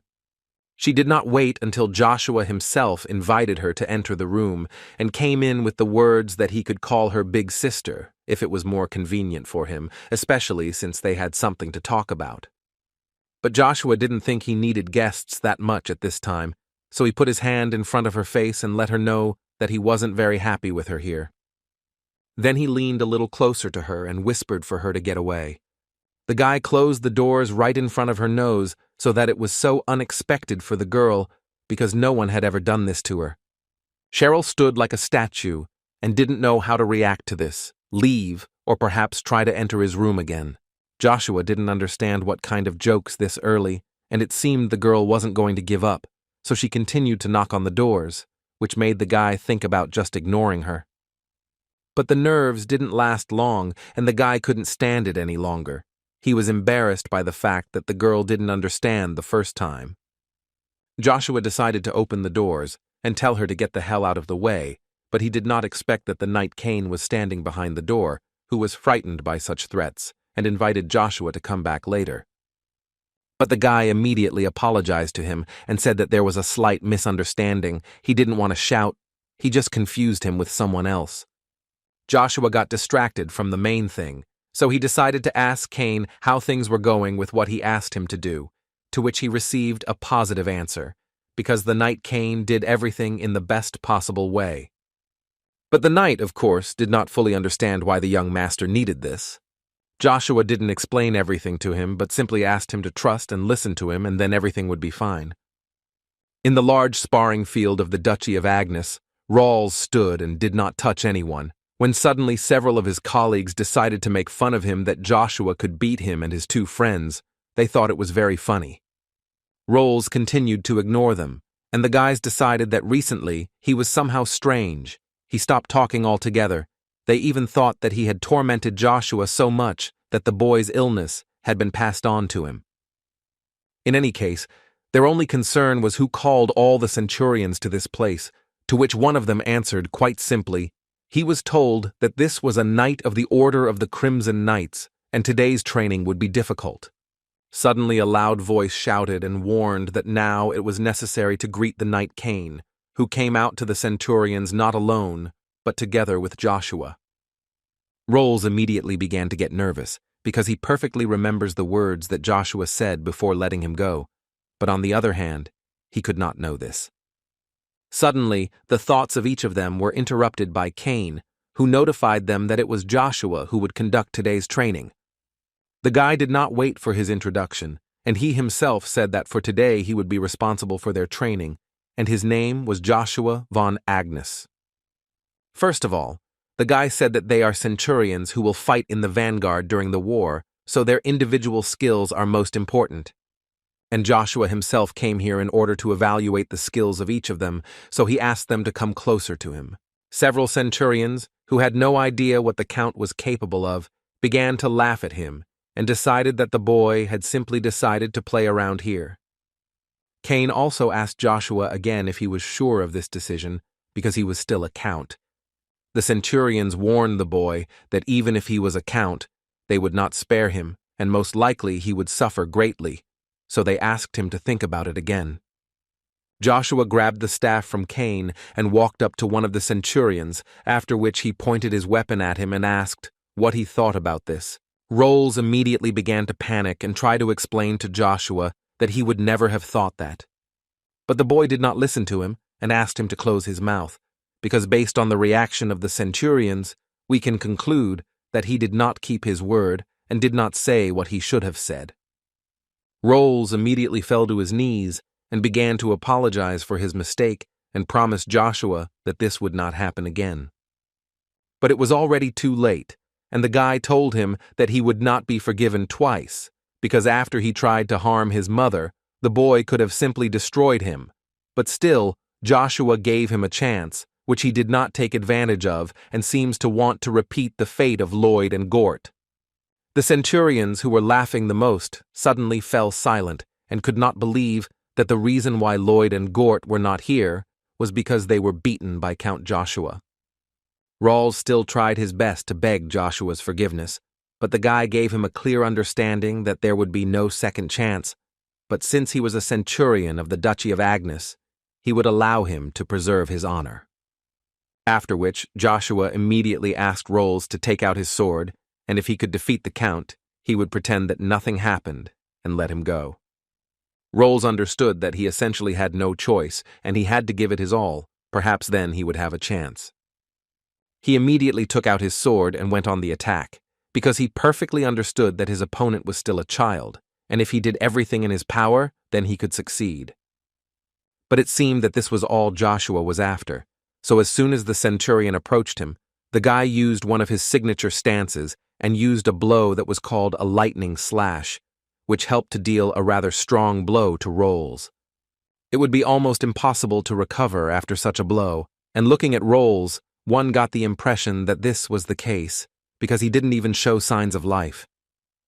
While the other centurions tried to understand how this could happen, Joshua asked each of them to listen carefully and said that judging an opponent based on his appearance would result in death for them on the battlefield.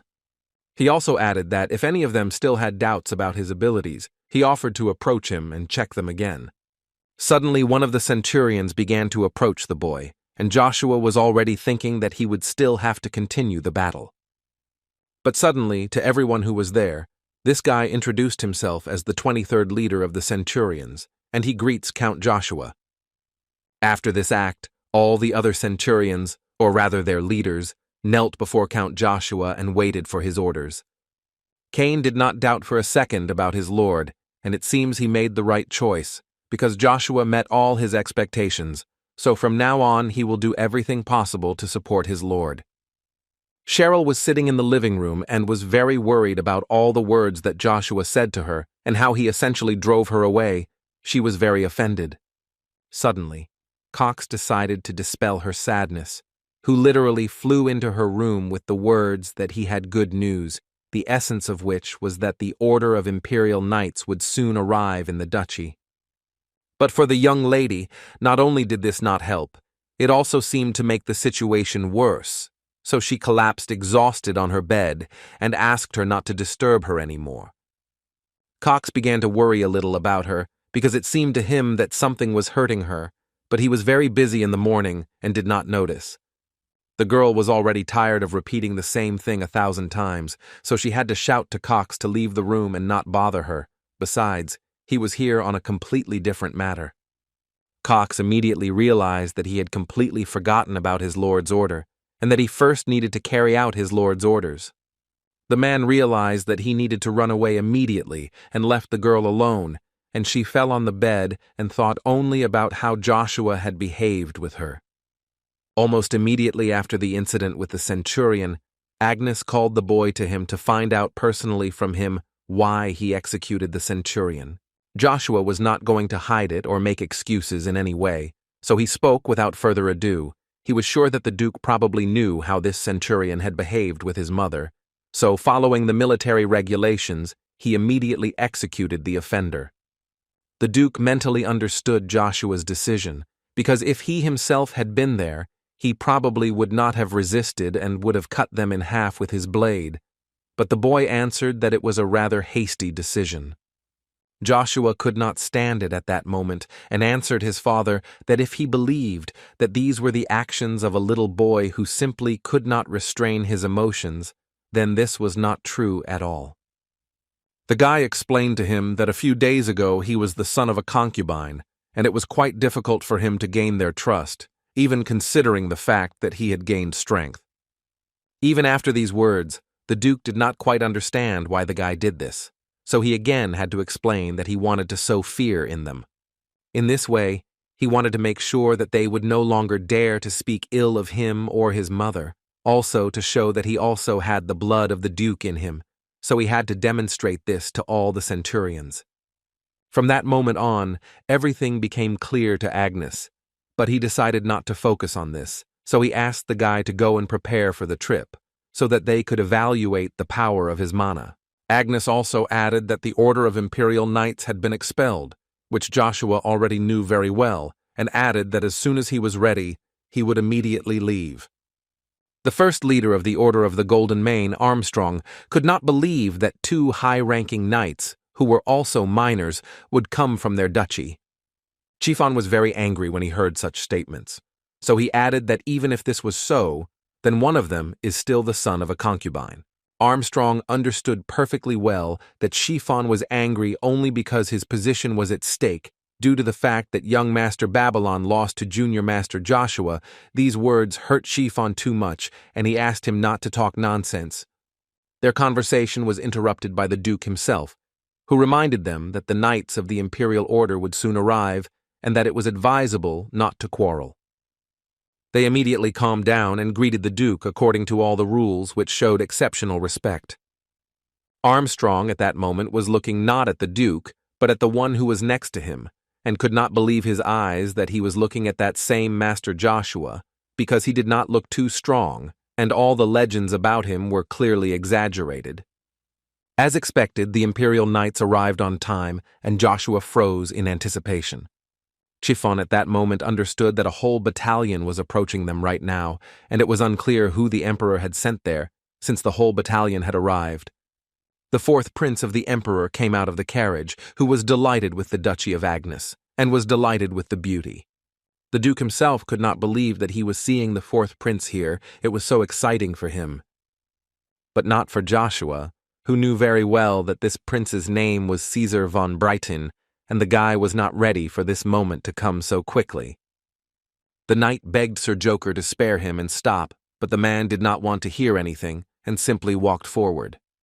He struck this guy with a smile and was glad without an iota of regret that he had done just that.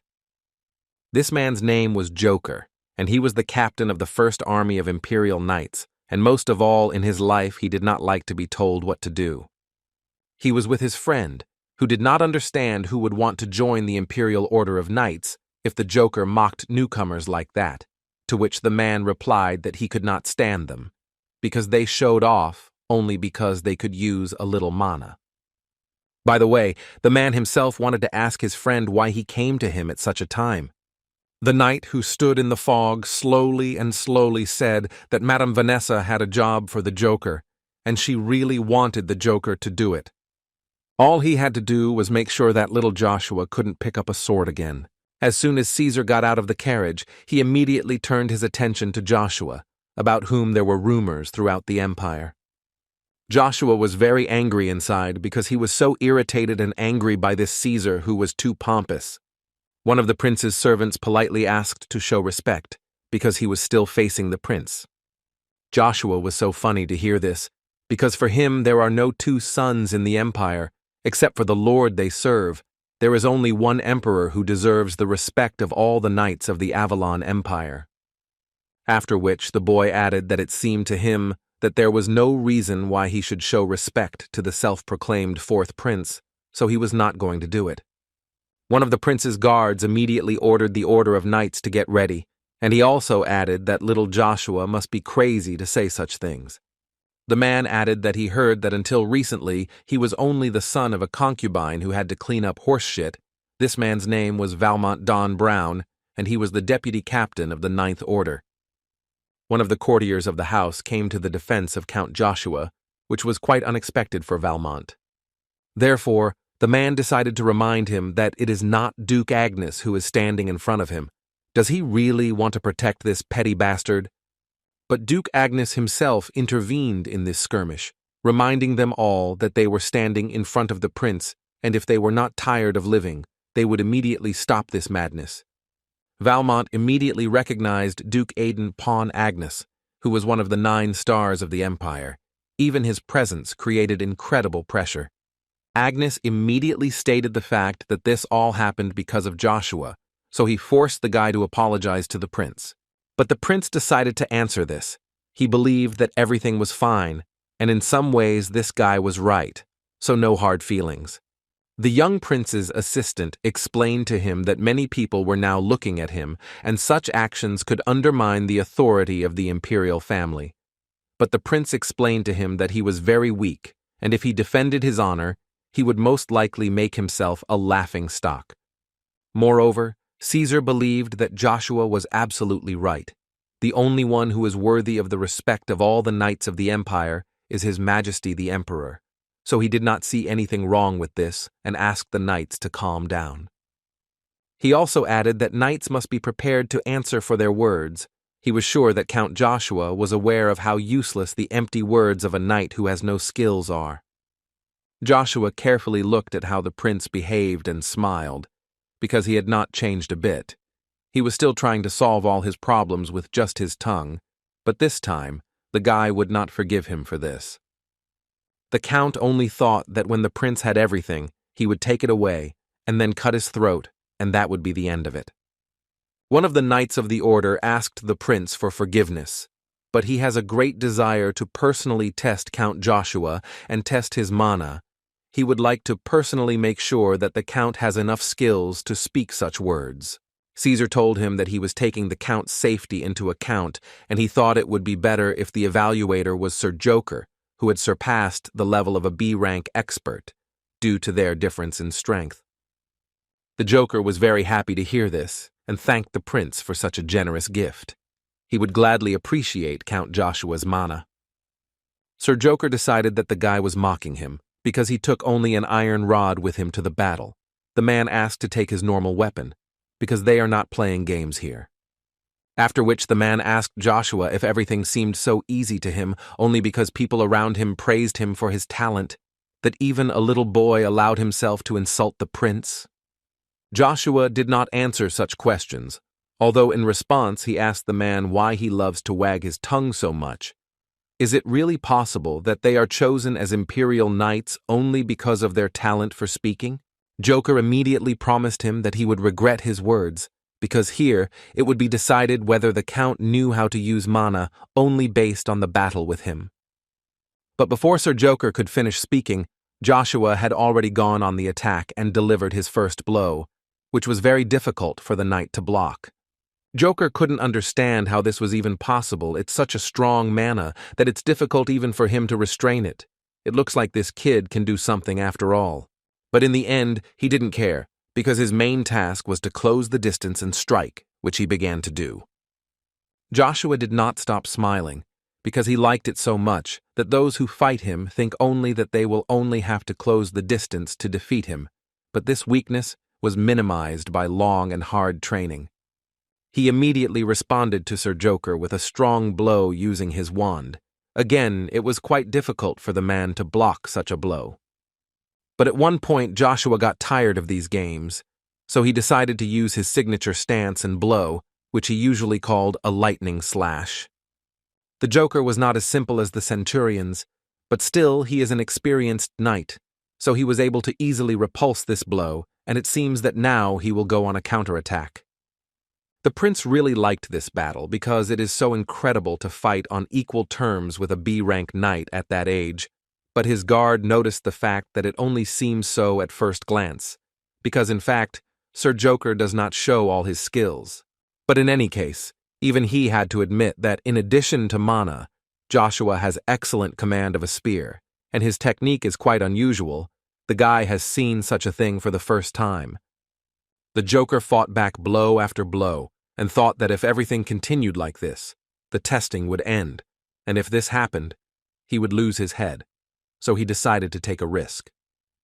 Joshua was also thinking about his opponent at that moment, and no matter how much he wanted to, he still had to admit the fact that the B-rank knight is much stronger than Babylon with whom he fought. Controlling mana is becoming more and more difficult. The Joker understood that the only one who could stop him was Agnes, so he decided to try anyway and dealt a completely different level of blow, which Joshua seemed unable to block.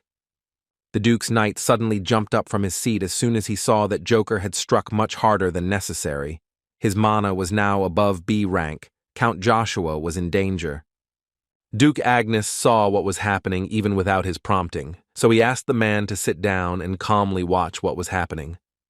Joker was pleasantly surprised when he realized that the kid had blocked his blow by concentrating mana in one place, but in any case it wouldn't work a second time.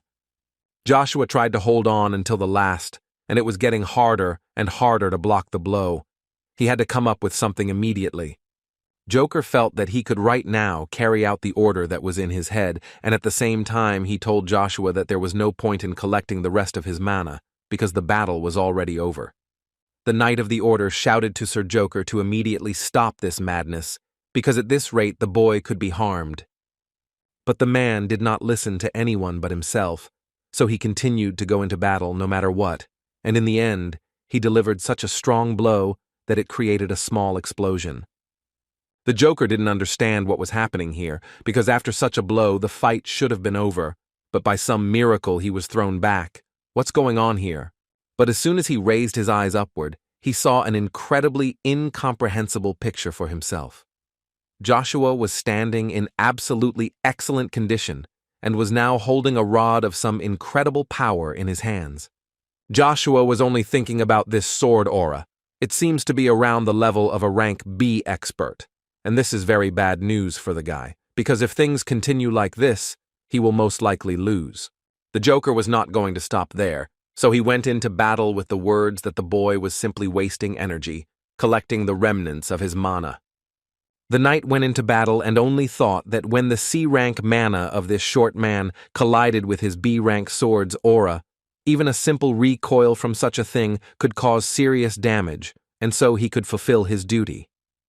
Joshua had no other choice, so he decided to use a different plan and asked Rugia for help. The knight who was near the prince suggested stopping the test, which had already gone too far, to which the prince replied to his friend that even if Joshua lacks experience in battle, he still thinks that Count Joshua is amazing. The Joker still stood in a stupor, realizing that a 9-year-old boy had just been able to parry his attack, and there was no understanding of how he was able to do this.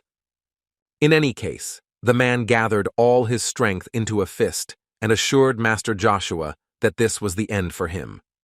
And just as he wanted to go on the attack, he was stopped just in time by Sir Valmont, who thanked the Joker for his efforts, but the testing was over.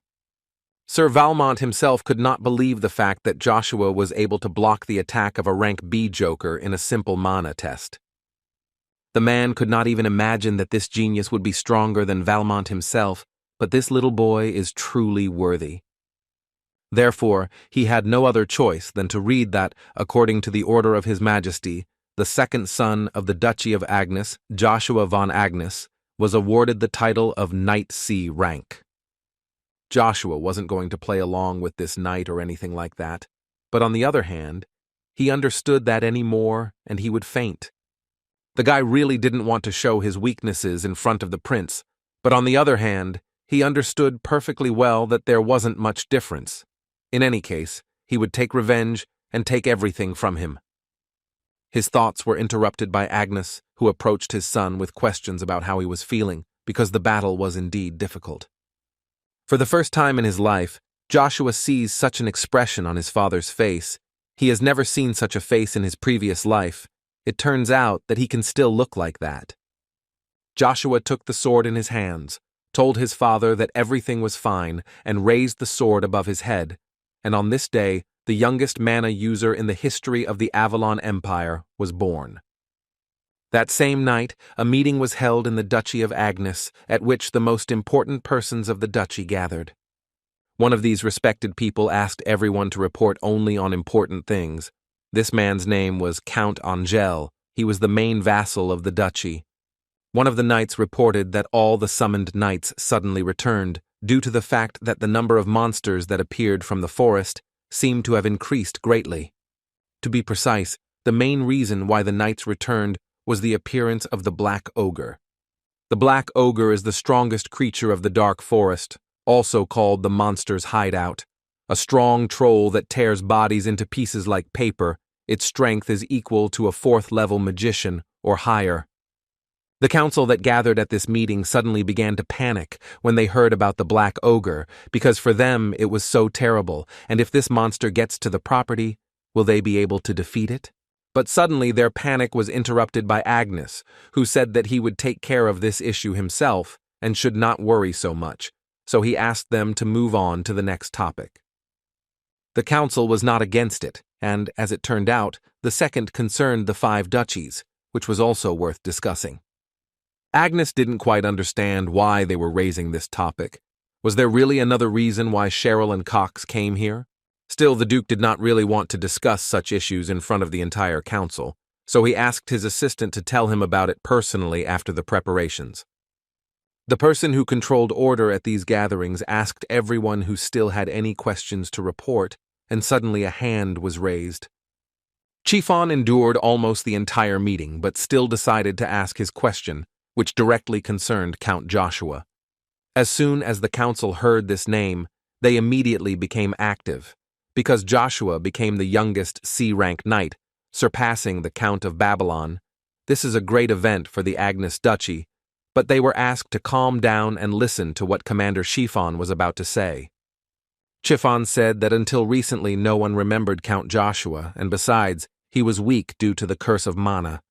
Therefore, the commander was primarily interested in the question of how someone like that could suddenly become a knight of C rank, because it is very difficult to explain all this with one talent. He said all this to lead to the fact that he suspects that Count Joshua takes power from demons or monsters, otherwise he cannot explain this situation. Armstrong believed that these were all stupid guesses, but Trifian stood his ground and added that he was not the only one who saw the weapon that the Count used during the battle, which was able to change its shape. Is it possible that anything other than artifacts filled with magic can change its shape? Moreover, in addition to everything, the weapon that Count Joshua used was similar to a spear. Such power cannot be found in a simple spear. The aura that he felt when he attacked Sir Joker was close to demonic magic. Now the council switched to little Joshua, and now they thought that the Count could use the power of demons, which was prohibited in the duchy. Agnes sat silently and listened to what everyone said about how their dukedom was in danger, and they had to find out the truth. Almost everyone agreed with this, and they believed that this needed to be done before it was too late. Chiffon completed his task and ensured that the council is now far from being on the side of Joshua and his forces, and it seems they even want to take the count away to avoid problems.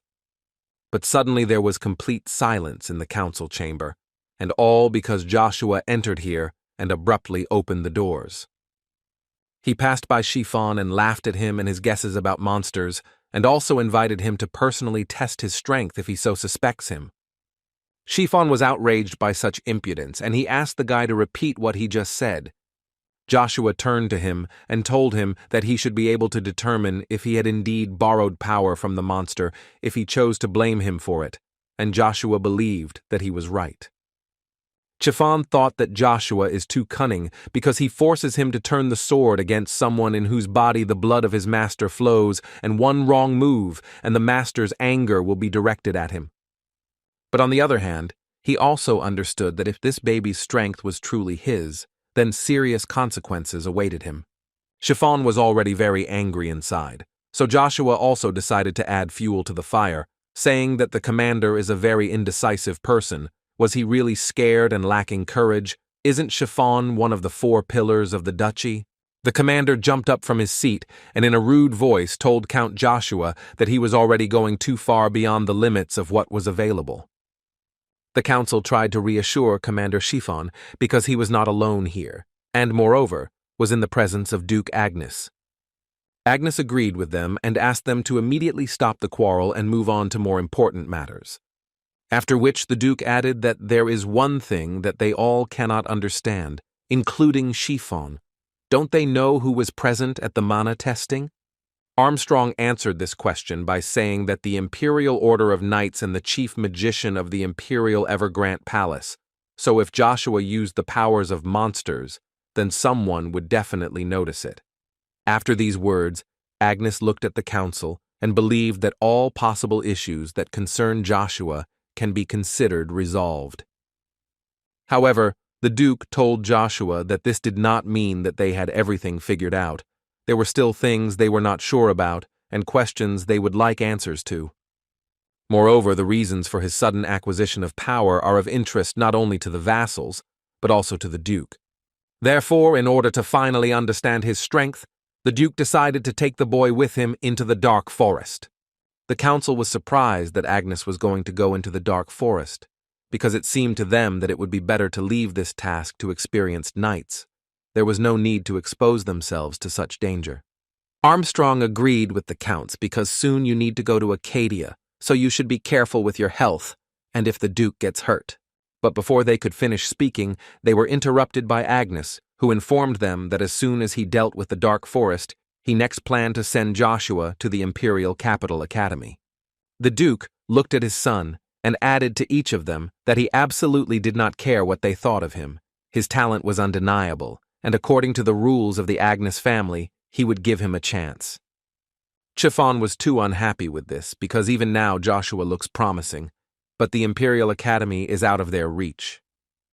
And if he returns from there much stronger, then the Count of Babylon will be embroiled in a war of succession, so Chiffon decided that he needs to make sure that he stays there forever. Suddenly Joshua himself spoke, who came to this hall to ask for one of his requests to be fulfilled. His main request and desire was that he wanted to go to the capital with his mother. Chiffon immediately intervened in their conversation and said that this is impossible. If only Lady Lucia goes to the capital, Lady Vanessa will not just stand by. Joshua asked him in response, did he really think that the Duke needed permission to do something like that? There was silence in the hall, and Chiffon understood that if he had said that, it would probably have been taken as advice to listen to the Duchess more. Then the wrath of all the gods would have fallen upon him. He felt as if this child was playing with him, so he decided to say that he was a little worried about the possibility that he was praising Lady Lucia. But the Duke did not give the commander the opportunity to finish. He turned to Joshua and said that he would allow Lucia to go with him, for which the boy was very grateful to him. At that moment, Agnes thought about the fact that he knew very well that he was an unusual child.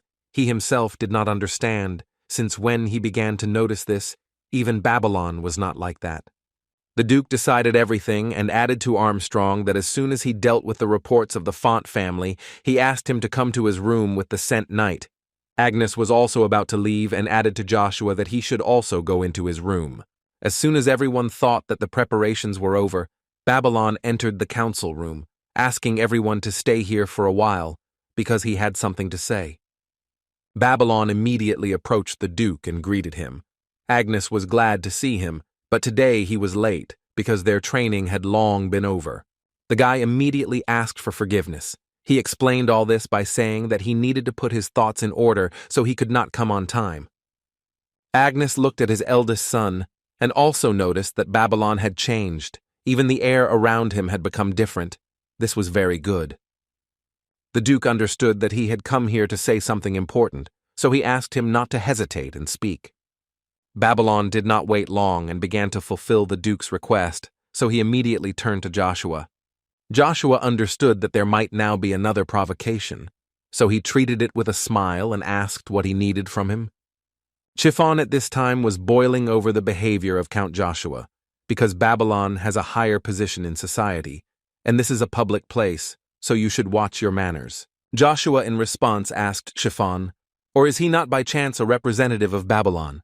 Then he added that he always behaves like an obedient dog of a count. He became an honorary nobleman only thanks to Duke Agnes, so he asked the man to remember who his owner is. Chiffon knew full well that he had a line that he shouldn't cross when it came to the dukedom. If he looked like he was too involved, he would be expelled.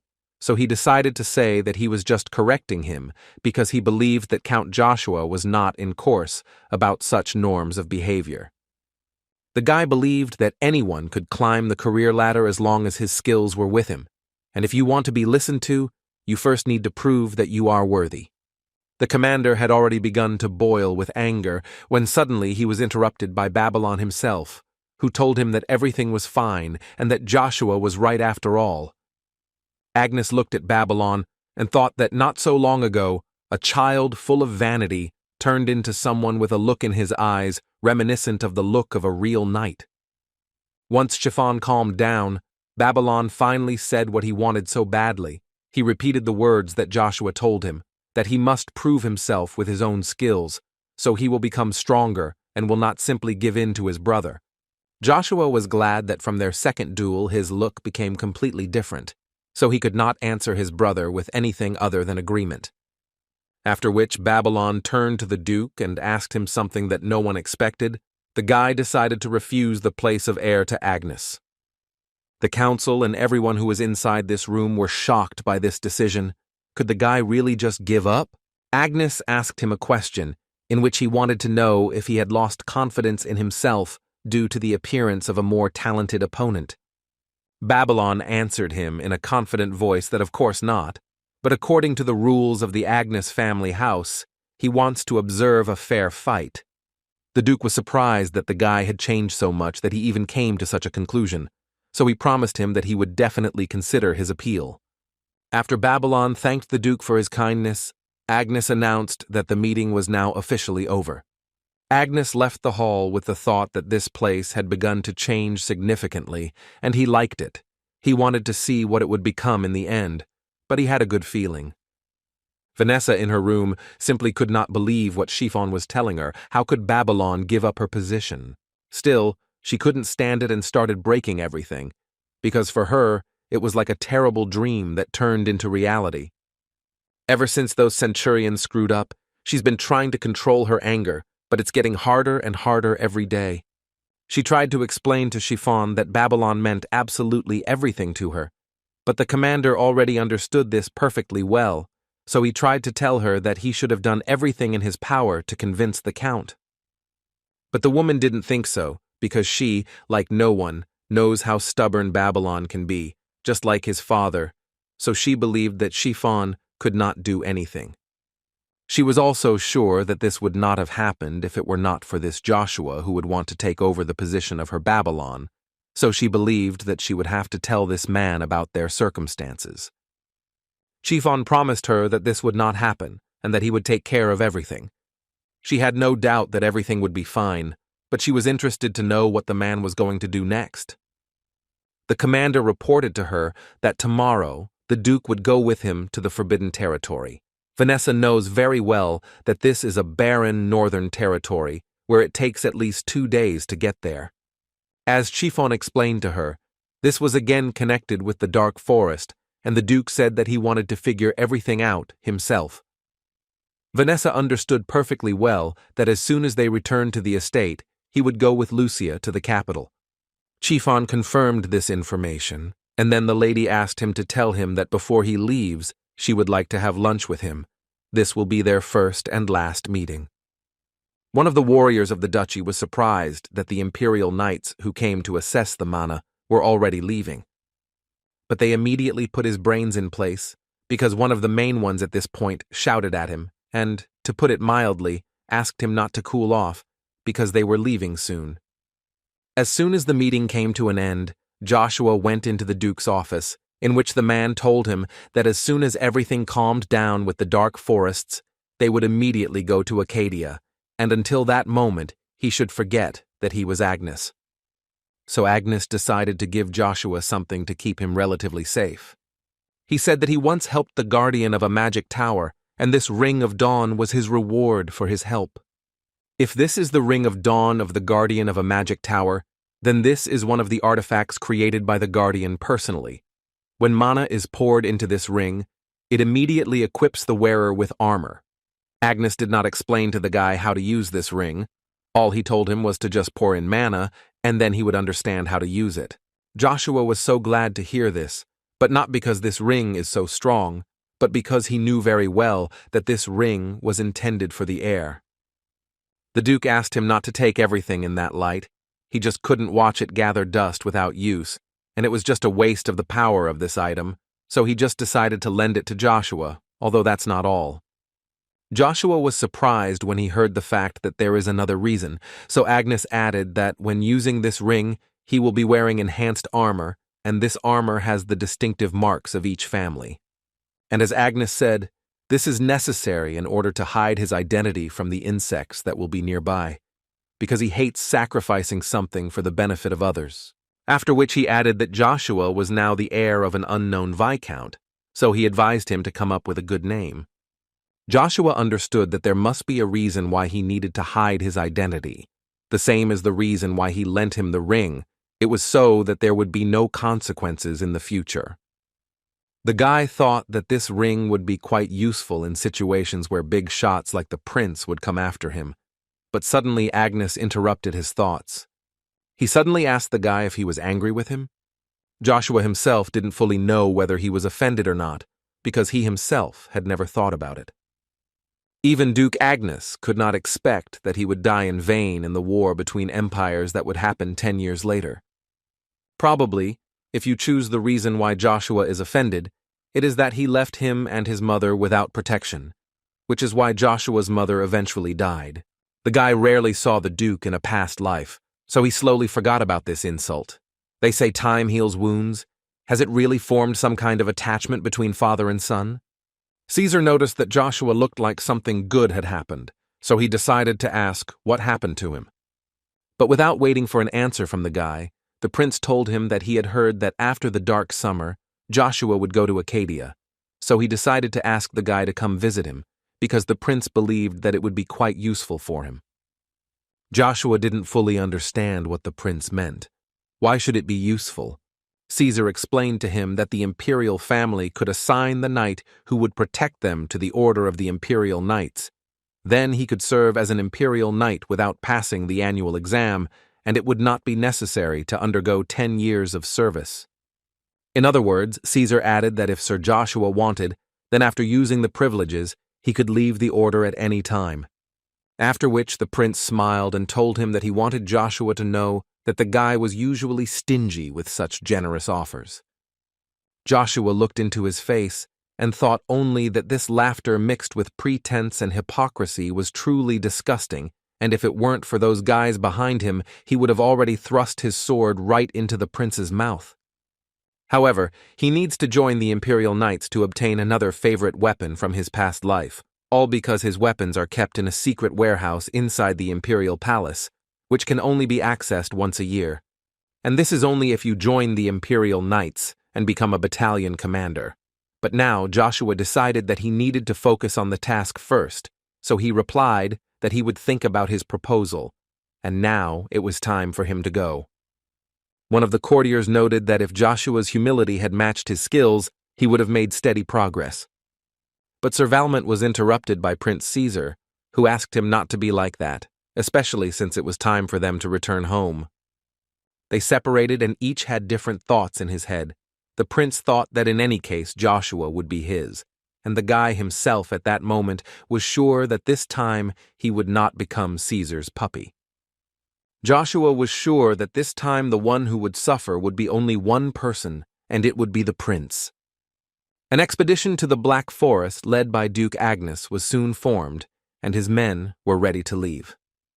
First of all, the expedition consisted of a rather small group led by the Duke. It was just a group from the Order of the Crimson Knights and Armand, the only fourth-class magician in the Duchy of Agnes. In addition to Armand, who was the best fourth-class magician of the Duchy of Agnes, Babylon also went on this expedition and, of course, Joshua, who did not like the fact that Babylon was so hot on him. Their first stop was a castle in a forbidden area near a dark forest, where everyone knew perfectly well who Duke Agnes was, so they immediately showed their respect for him. The Duke himself was very glad to see his old friend Robin, who, like everyone else, bowed his head before the Duke. Robin was also pleased to see his Duke. He was formerly the senior knight of the Duchy of Agnes, and had served House Agnes for decades. Agnes always felt guilty towards Robin, because even after retirement he had to languish in this barren place. But the man reassured the Duke, because for him it was actually a great honor to help the Duke, even in this way. Moreover, he always wanted a life that he would live next to his family, which made Agnes very happy, even though he did not have a smile on his face. Suddenly 2 people came out of the castle who were so glad that the Duke had finally arrived. This man's name was Vigo. He was the lord of the Forbidden Territory, and also a relative of Vanessa, and next to him stood his daughter Ina. Agnes didn't like this man too much because he constantly gave him headaches, so he regretted a little that he didn't immediately go to the forest. Vigo immediately yelled at Robin for not informing him first when the Duke appeared. The man didn't understand how he could be so inexperienced after so many years of service. How could he be responsible for guarding this place with such a mentality? This scene was decided to be interrupted by the Duke, who noticed that Vigo had quickly adapted to the Forbidden Territory, because with each meeting he was gaining weight. Vigo apparently did not fully understand the full meaning of what the Duke said and thanked him. It was a great honor for him to hear such pleasant words, considering that all this became possible only thanks to the help of the Duke. Joshua looked at this whole circus and didn't fully understand, does this man really not understand the hints, or is he just unscrupulous? After which all Vigo's attention was focused on Count Babylon, because in the man's opinion he had become so much prettier that his spirit could be heard even by a person who did not understand it. He believed that at this rate a new master would appear in the duchy, after which he turned his attention to Joshua and asked who he was. Chiefon intervened in the dialogue and introduced this guy to Vigo as Count Joshua, whom the man had never heard of before. After which the commander added to him that this was the Duke's second son, which made Vigo a little surprised, because this was the first time he had heard about it. Vigo decided that this was the second son of her beloved sister Vanessa, and she did not even tell him about it. But Chiffon informed him that this child was not Vanessa's, which plunged Vigo into deep shock. This would be so unexpected for him, he could not even imagine such a turn of events, so he carefully asked whose descendant he is. Chiffon tried to tell the man in a whisper that this boy was not of noble blood. Vigo immediately looked at the boy, and the only thing he could tell him was that he was a dirty brat.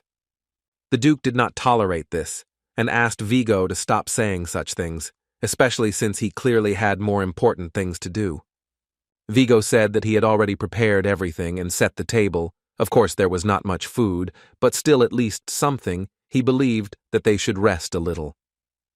But the Duke did not think so, because his knights were not so weak, especially since they had enough rest on the way.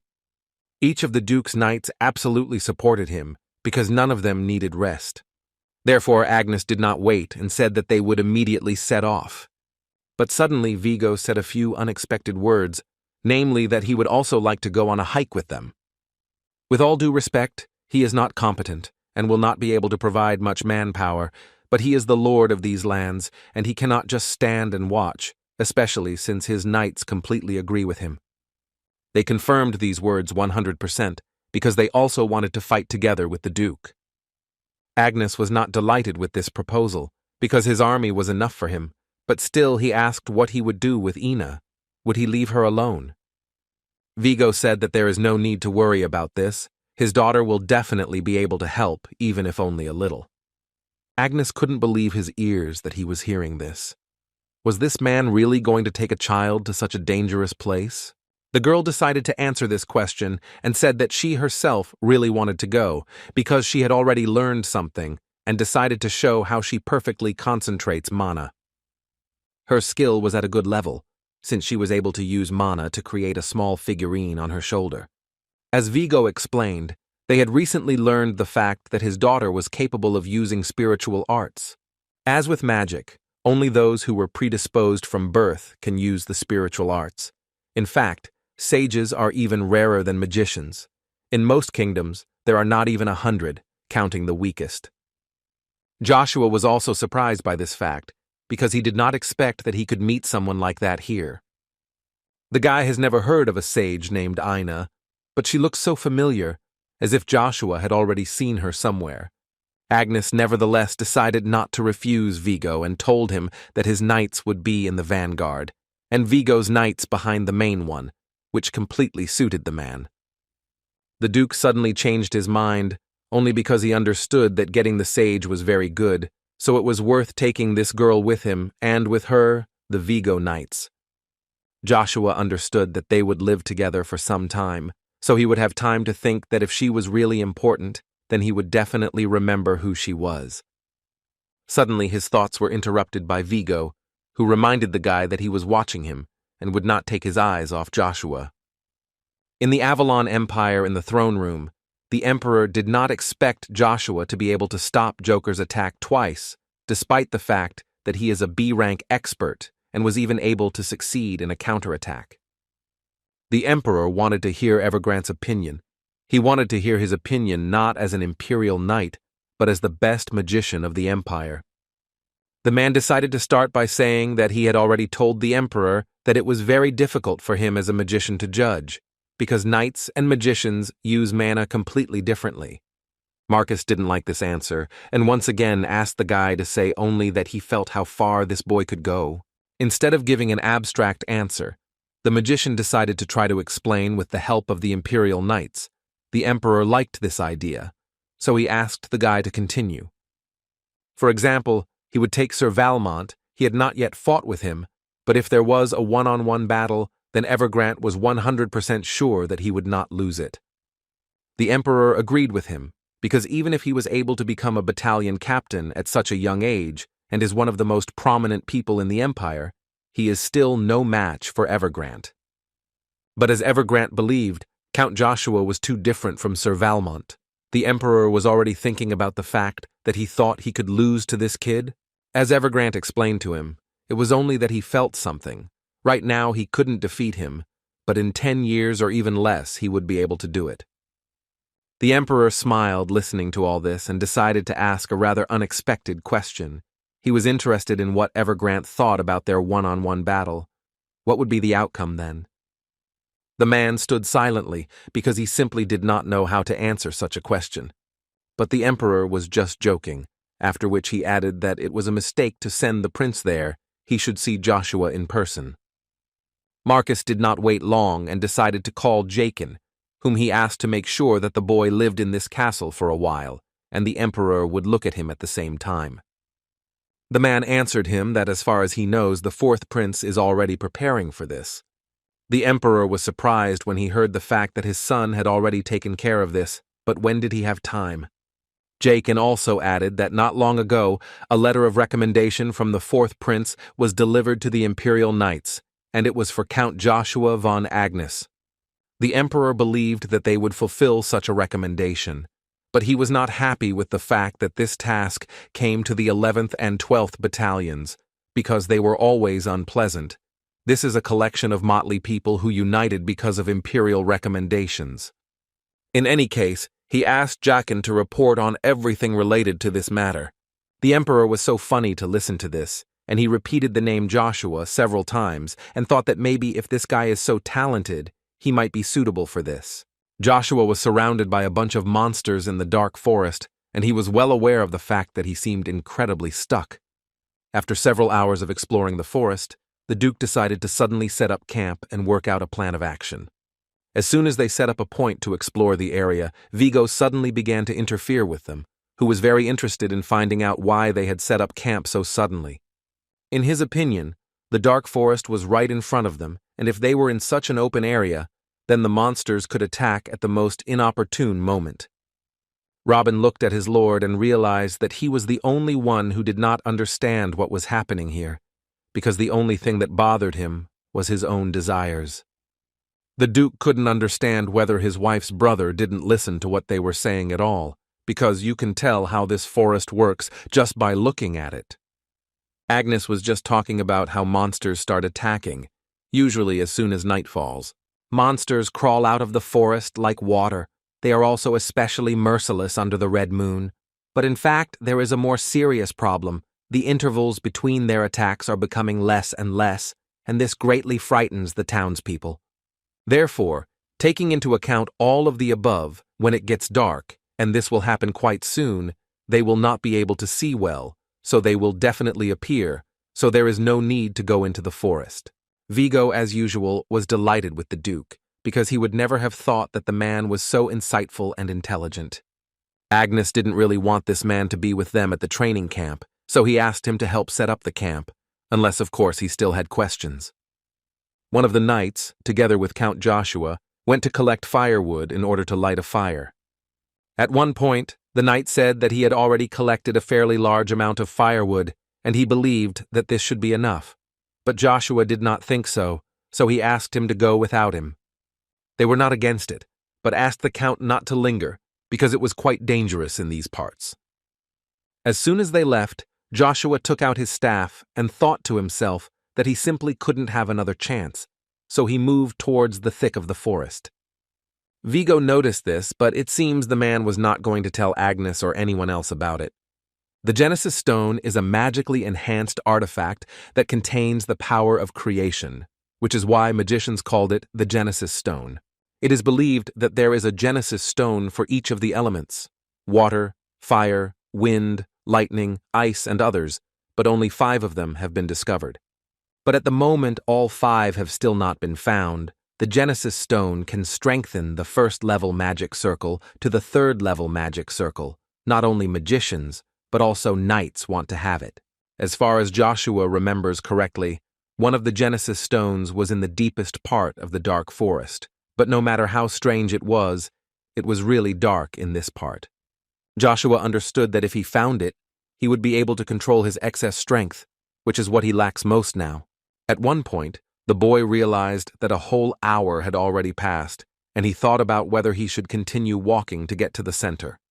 On the one hand, he felt that he could find him if it was easy, but before he could finish speaking, something so terrible appeared in front of him that he screamed. It was a huge monster, 10 times larger in size than Joshua, and it was scary to watch him pass by the guy. Joshua was lucky that he was so short, because it was a black ogre who did not notice him, but on the other hand, Joshua understood that he would not let him through to the center of the forest. But they won't be able to do anything with him, because as everyone knows, low-level magic doesn't work on them. To defeat him, you need to be at least a B-rank knight. But on the other hand, Joshua knew one interesting fact, which he believed was that black ogres walk alone, so he decided that if he filled Rugia with the same energy as in the test, then he could destroy the ogre in a matter of seconds. Joshua was well aware of the fact that he would notice him if the boy approached him at a distance of less than 10 meters, so he decided that he would lunge and cut off the ogre's head, but his thoughts were interrupted by the ogre himself, who suddenly began to scream. The count didn't understand what it was, It was just a roar. Then where did this pressure come from? Joshua began to understand that it was necessary to end it as quickly as possible. But it seems it was too late, because the monster saw Joshua and was already preparing to strike. Joshua understood that if he did not have time to dodge such a blow, he would most likely die, so he urgently needed to come up with something. Org struck, but Joshua was able to successfully dodge. But this is far from the end, because at this rate the ogre will still get him. Plus, the guy noticed that the red moon began to be visible in the sky, and he understood perfectly well that if he had to fight face to face with the black ogre, he would most likely lose, so he had to immediately hide. Joshua understood that the only way for the stupid ogre to lose him was to cover all his tracks, and then he would have a chance of salvation. The boy decided that he needed to use the technique that his old friend the King of Assassins taught him. Of course, he lacks practice in this matter, but still it is still better than nothing. The essence of this technique was that instead of concentrating mana on the target, the warrior must maneuver the mana as if it were covering the body and become one with everything that surrounded the guy. He even had to stop breathing and forget about his surroundings. It is very difficult to perform such a technique under normal conditions, but to do it when a huge ogre is looking at you is almost impossible. But still, Joshua was a very talented person and he still managed to do it, and the ogre stopped paying attention to him. The guy understood that it was difficult for his body, but he had to get to the center of this forest while his mana was in this state. But at one moment he thought too much and did not notice that he was jumping onto an unstable branch, and, as a result, he simply fell to the floor. It was very difficult for Joshua to recover from such a fall. He did not understand how this happened, and on top of everything, his back hurt very badly. But as it turned out a minute later, this was not the main problem, because literally, a small army of ogres appeared in front of him, who were ready to tear the guy into pieces. It would seem that in this case, you need to run away, but Joshua didn't think so. He thought that maybe it was even for the best, he just wanted to test it. There were too many monsters, and Joshua perfectly understood the fact that they needed to be destroyed with one blow, otherwise his chances of success were quite small, so he used magical handling with a spear and called this blow a gust of wind. The battle had been going on for a long time, and Joshua's strength began to fade very quickly, because in fact, it is quite difficult. He thought that he was already strong enough for the second stage of magical handling of a spear, but it seems not. He cannot release even half of his power, as he thought this body has its limit. But he can't just chill out here, because judging by the direction in which the monsters are going, they will soon encounter knights from the camp. He understood that if everything was really like that, then he couldn't waste a minute. He needed to find the Genesis Stone as quickly as possible and join the knights.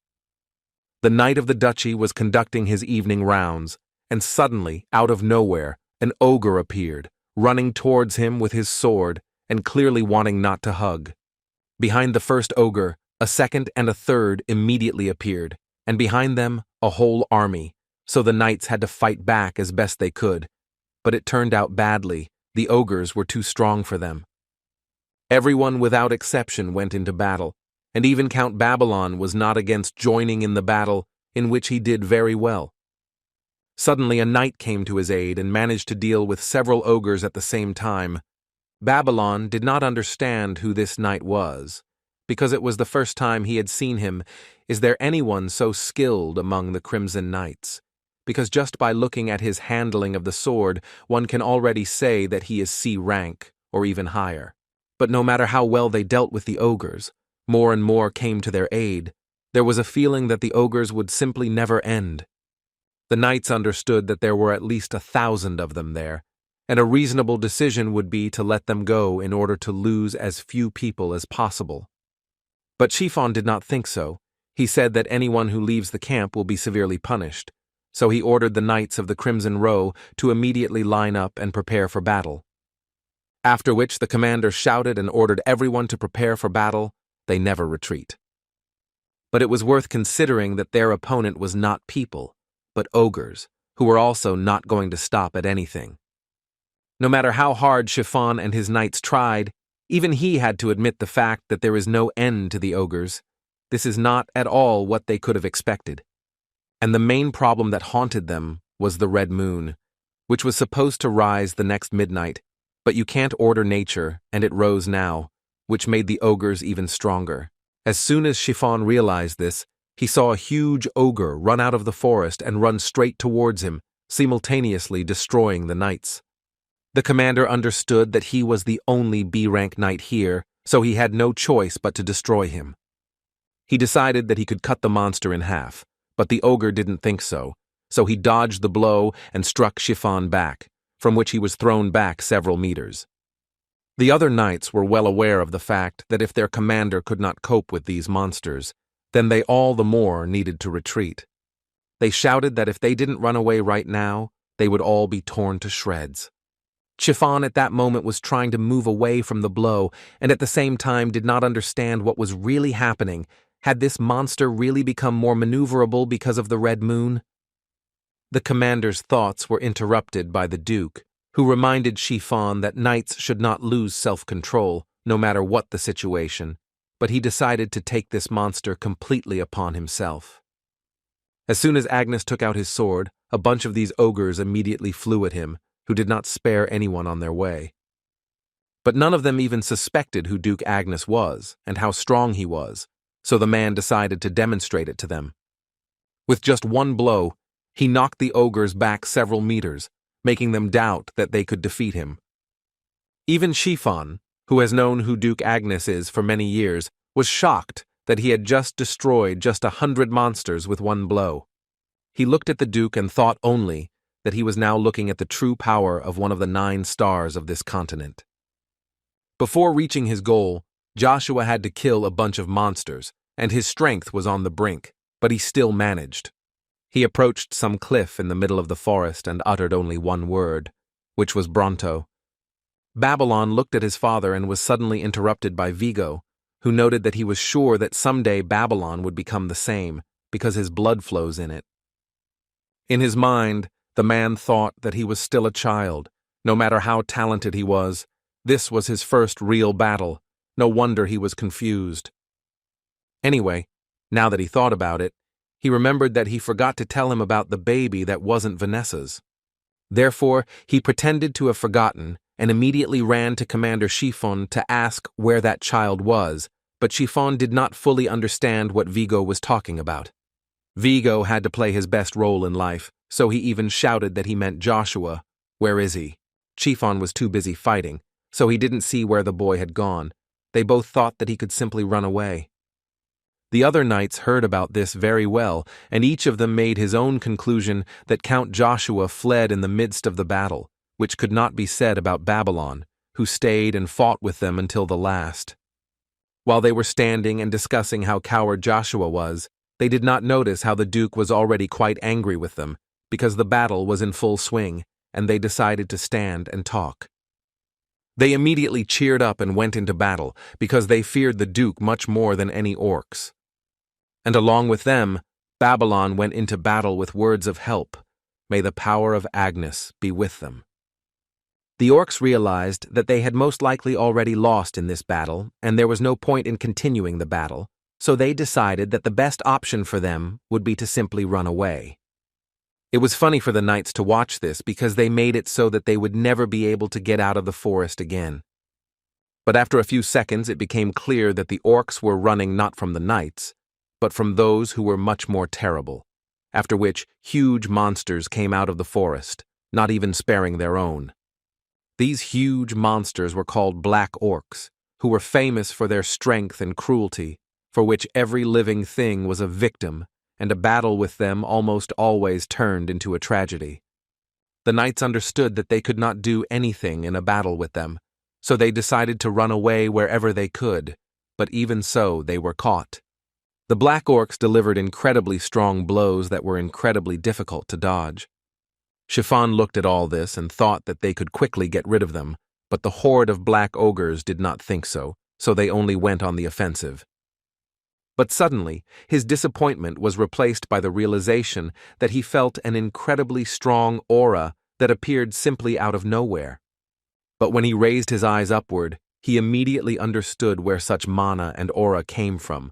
It was Joshua, who was flying from a great height straight onto the head of one of the black ogres. He dealt an incredibly strong blow with his staff, from which lightning even sparkled, and it was obvious that after such a blow, the ogre was unlikely to continue the fight. Vigo and Chiffon were shocked, to put it mildly, because each of them only thought that the guy had long fled from the battlefield. Moreover, the Duke was also in a state of surprise, who did not understand where his youngest son had such strength. Although Joshua was all beaten up and his appearance left much to be desired, his strength was now completely restored, and he was ready to continue the fight. At that moment, Chiffon only thought that he would destroy the black ogre, who was also twice as strong because of the red moon. How is this even possible? Vigo was sure that this was all some kind of trick, and the little brat just appeared at the right moment. The man was so sure that of course it was not Joshua who dealt with the monster that he began to shout about this because it was the Duke who killed him with one blow, and it was so obvious to him. After which Vigo turned to his knights and ordered them to immediately help the Duke. The knights at that moment tried to believe his words that Joshua was only a C-rank knight and clearly could not destroy the ogre, so this was clearly a staged act. So they decided to go into battle and help the Duke deal with these monsters. Joshua was watching them at that moment, and it was funny enough for him, so he said out loud that he would no longer tolerate being looked down upon, because it hurt his pride too much. He believed that he would surprise them a little, even if he fainted, because his body could not stand it. That monster would definitely protect him. The ogres at that moment did not stand still and also went into battle.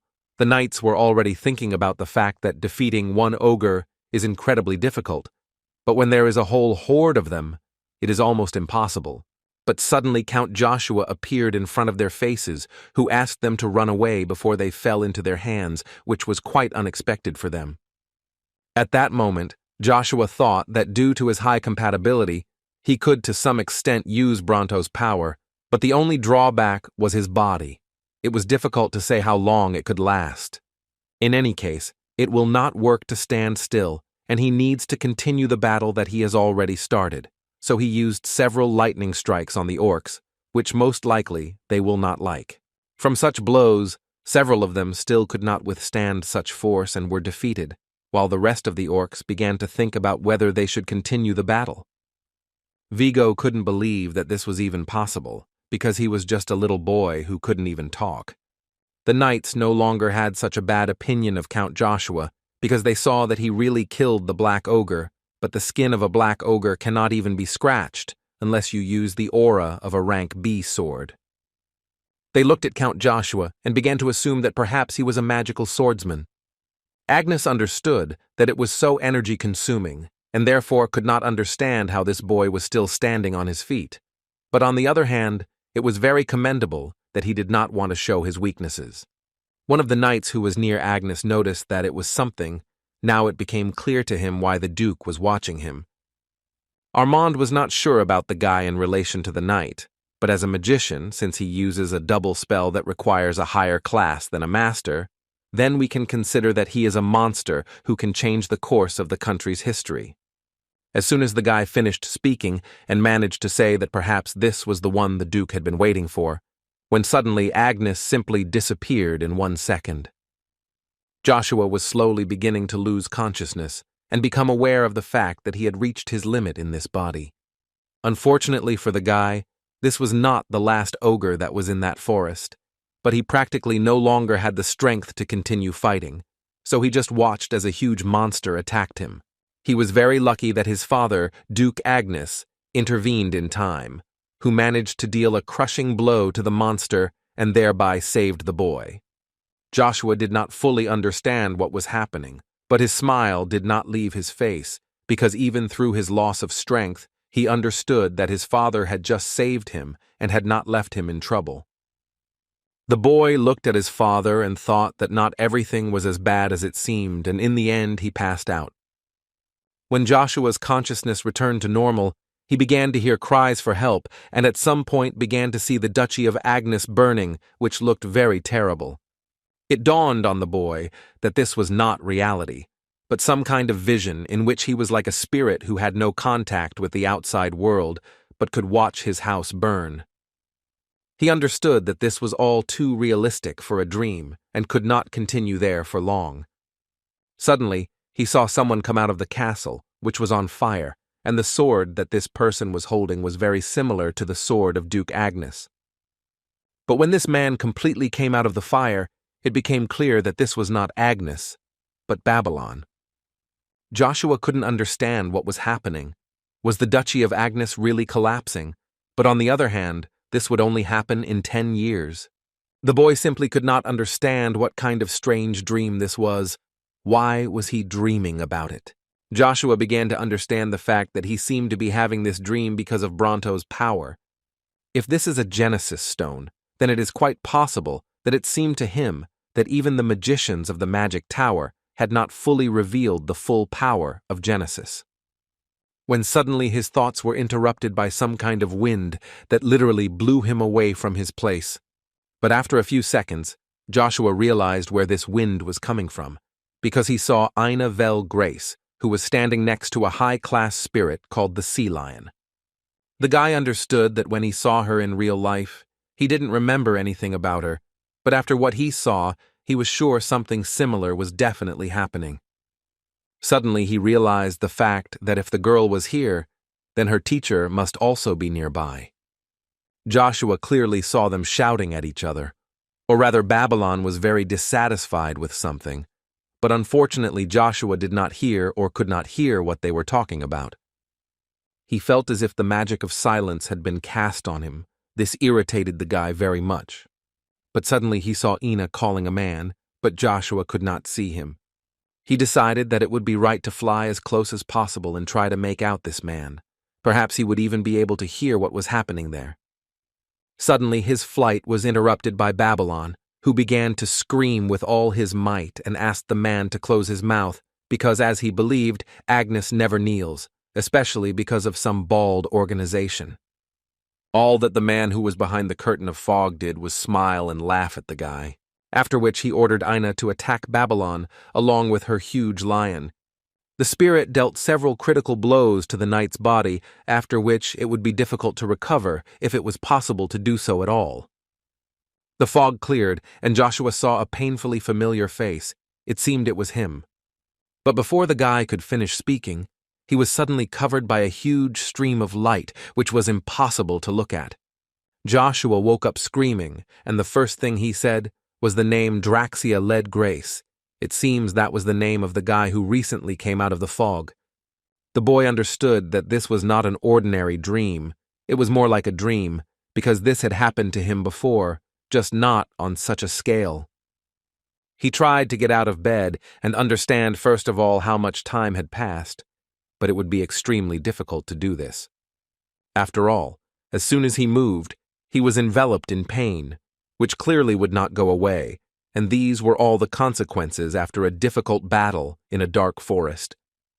Joshua was a little surprised that his body was still unable to withstand such a load, even though he actually trained so much. He thought that he had reached the second stage in magical spear handling. This stage was comparable in strength to the skills of the best C-rank knights, but the strength he showed against monsters was much stronger. Perhaps with it he could withstand even B-rank knights. Most likely this is because of Bronto, who owns the element of lightning, but he was more interested in a prophetic dream, which apparently is also the power of Bronto. Then he will have to study the Genesis stone even more. The guy was so immersed in his thoughts that he didn't even notice how the Duke was sitting next to his blood, who at one point spoke and asked the guy if this was surprising for him. After which he said that the red moon, which seemed to swallow the whole world just a few hours ago, was emitting such a beautiful light right now. Joshua didn't quite understand what Agnes was talking about, so he decided to just keep quiet and see what he would tell him next. The next thing Agnes said was that they would head to the academy as soon as they returned to the duchy. As he already said, the guy will not be Joshua von Agnes. From now on, he is the only son of the fallen Frederick Viscount, who desperately wants to revive the abandoned county. That's who Joshua is now. The guy liked these games, and he didn't mind being a completely different person, so he agreed with such a legend. Joshua understood that if this was the case, he would have to adapt to new conditions. In any case, nothing good would come of it if he was the center of attention. From now on, the most important thing was to restore his former strength. But Agnes was not finished yet. He decided to ask the guy about the interesting name that Joshua said when he was in a dream. The Duke was referring to the name Draxia Vel Grace. The man was curious to know how Joshua knew that damn name. But Agnes did not wait for an answer, and abruptly stood up from his seat and asked the boy to rest as best as possible, because tomorrow they were returning to the duchy. In the secret room of Castle Lock, at this time a conversation began between Chiffon and Vigo. The second was interested in whether Vanessa knew about this, because the man was worried because he knew very well that someone who could displace Babylon had appeared. Chiffon decided to somehow justify himself, because they simply did not have time for this. Until recently, Joshua was a child who cleaned shit in the stable, and no one could even imagine or think that he was such a talented and strong warrior.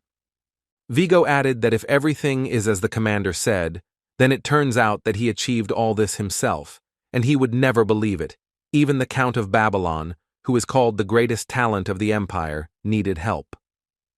He was only able to achieve such results with the help of the Duke's harsh training and the strict system in which he was kept since birth. And this brat, as Vigo called Joshua, did not even study with the Duke and did not undergo any training, but was still able to defeat the Black Ogre with the help of the skills of a knight above C rank. And besides, it was not just a C rank warrior. Not everyone has such skills the knight can show. Chiffon confirmed this information and added that for a C rank this is impossible. The knights also know about this, so they began to call him a magic swordsman. Vigo said that in his life he would not believe that this boy was a magical swordsman. If we take other circumstances into account, the other option would be more convincing, but Chiffon did not quite understand what the Count was talking about. The man said that the enormous power that was obtained in one day, it is quite possible that he received it thanks to a contract with a high-ranking demon. Chiffon was sure that this could not be. Joshua was tested in the presence of all the royal knights, including even the Duke himself, and Chiffon was also there and did not feel any demonic magic. Vigo answered him that the commander was slightly upsetting him, because it didn't matter at all whether he had really entered into a contract with the demon or not. After these words, it became even more incomprehensible to Chiffon what the man was talking about. But after a few seconds, the commander seemed to guess what the man had and what plan he was proposing. Therefore, Vigo added to him that fortunately, due to his desire to show off, his age does not match his skills, he is still a child. So the man decided that he would take advantage of this and show him that his own immaturity could destroy him. Chiffon decided to clarify with the Count what exactly he was going to do, to which the man answered him that first his task was not to take his eyes off the boy and how everything coincided perfectly, because his daughter was also going to enter the academy this year. Captain Chiffon, of course, did not fully understand what the man was talking about, but he understood that it would be much easier to get information.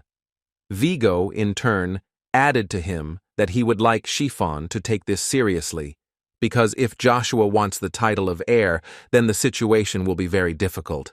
Chiffon understood that he would need to take care of this before the boy had such a desire, and Vigo hoped that the captain would cope with this task. In the Duchy of Agnes, in the large guest room on the balcony, Miss Cheryl stood calmly until he was disturbed by Cox, who burst into the room shouting that he had an urgent message for her. She didn't understand why he was so excited, to which the man replied that Count Joshua's journey into the dark forest was over, so today he was returning to the duchy and a major holiday was planned. Cheryl was not too happy to hear this, because on the one hand, she absolutely did not care about everything connected with Joshua, because he treated her like a scoundrel. Cox couldn't believe the fact that this news didn't cheer up Miss in any way, because he thought it would make her happy, but she answered the opposite, and even asked why Cox suddenly spoke so well of Joshua, because he didn't like him very much.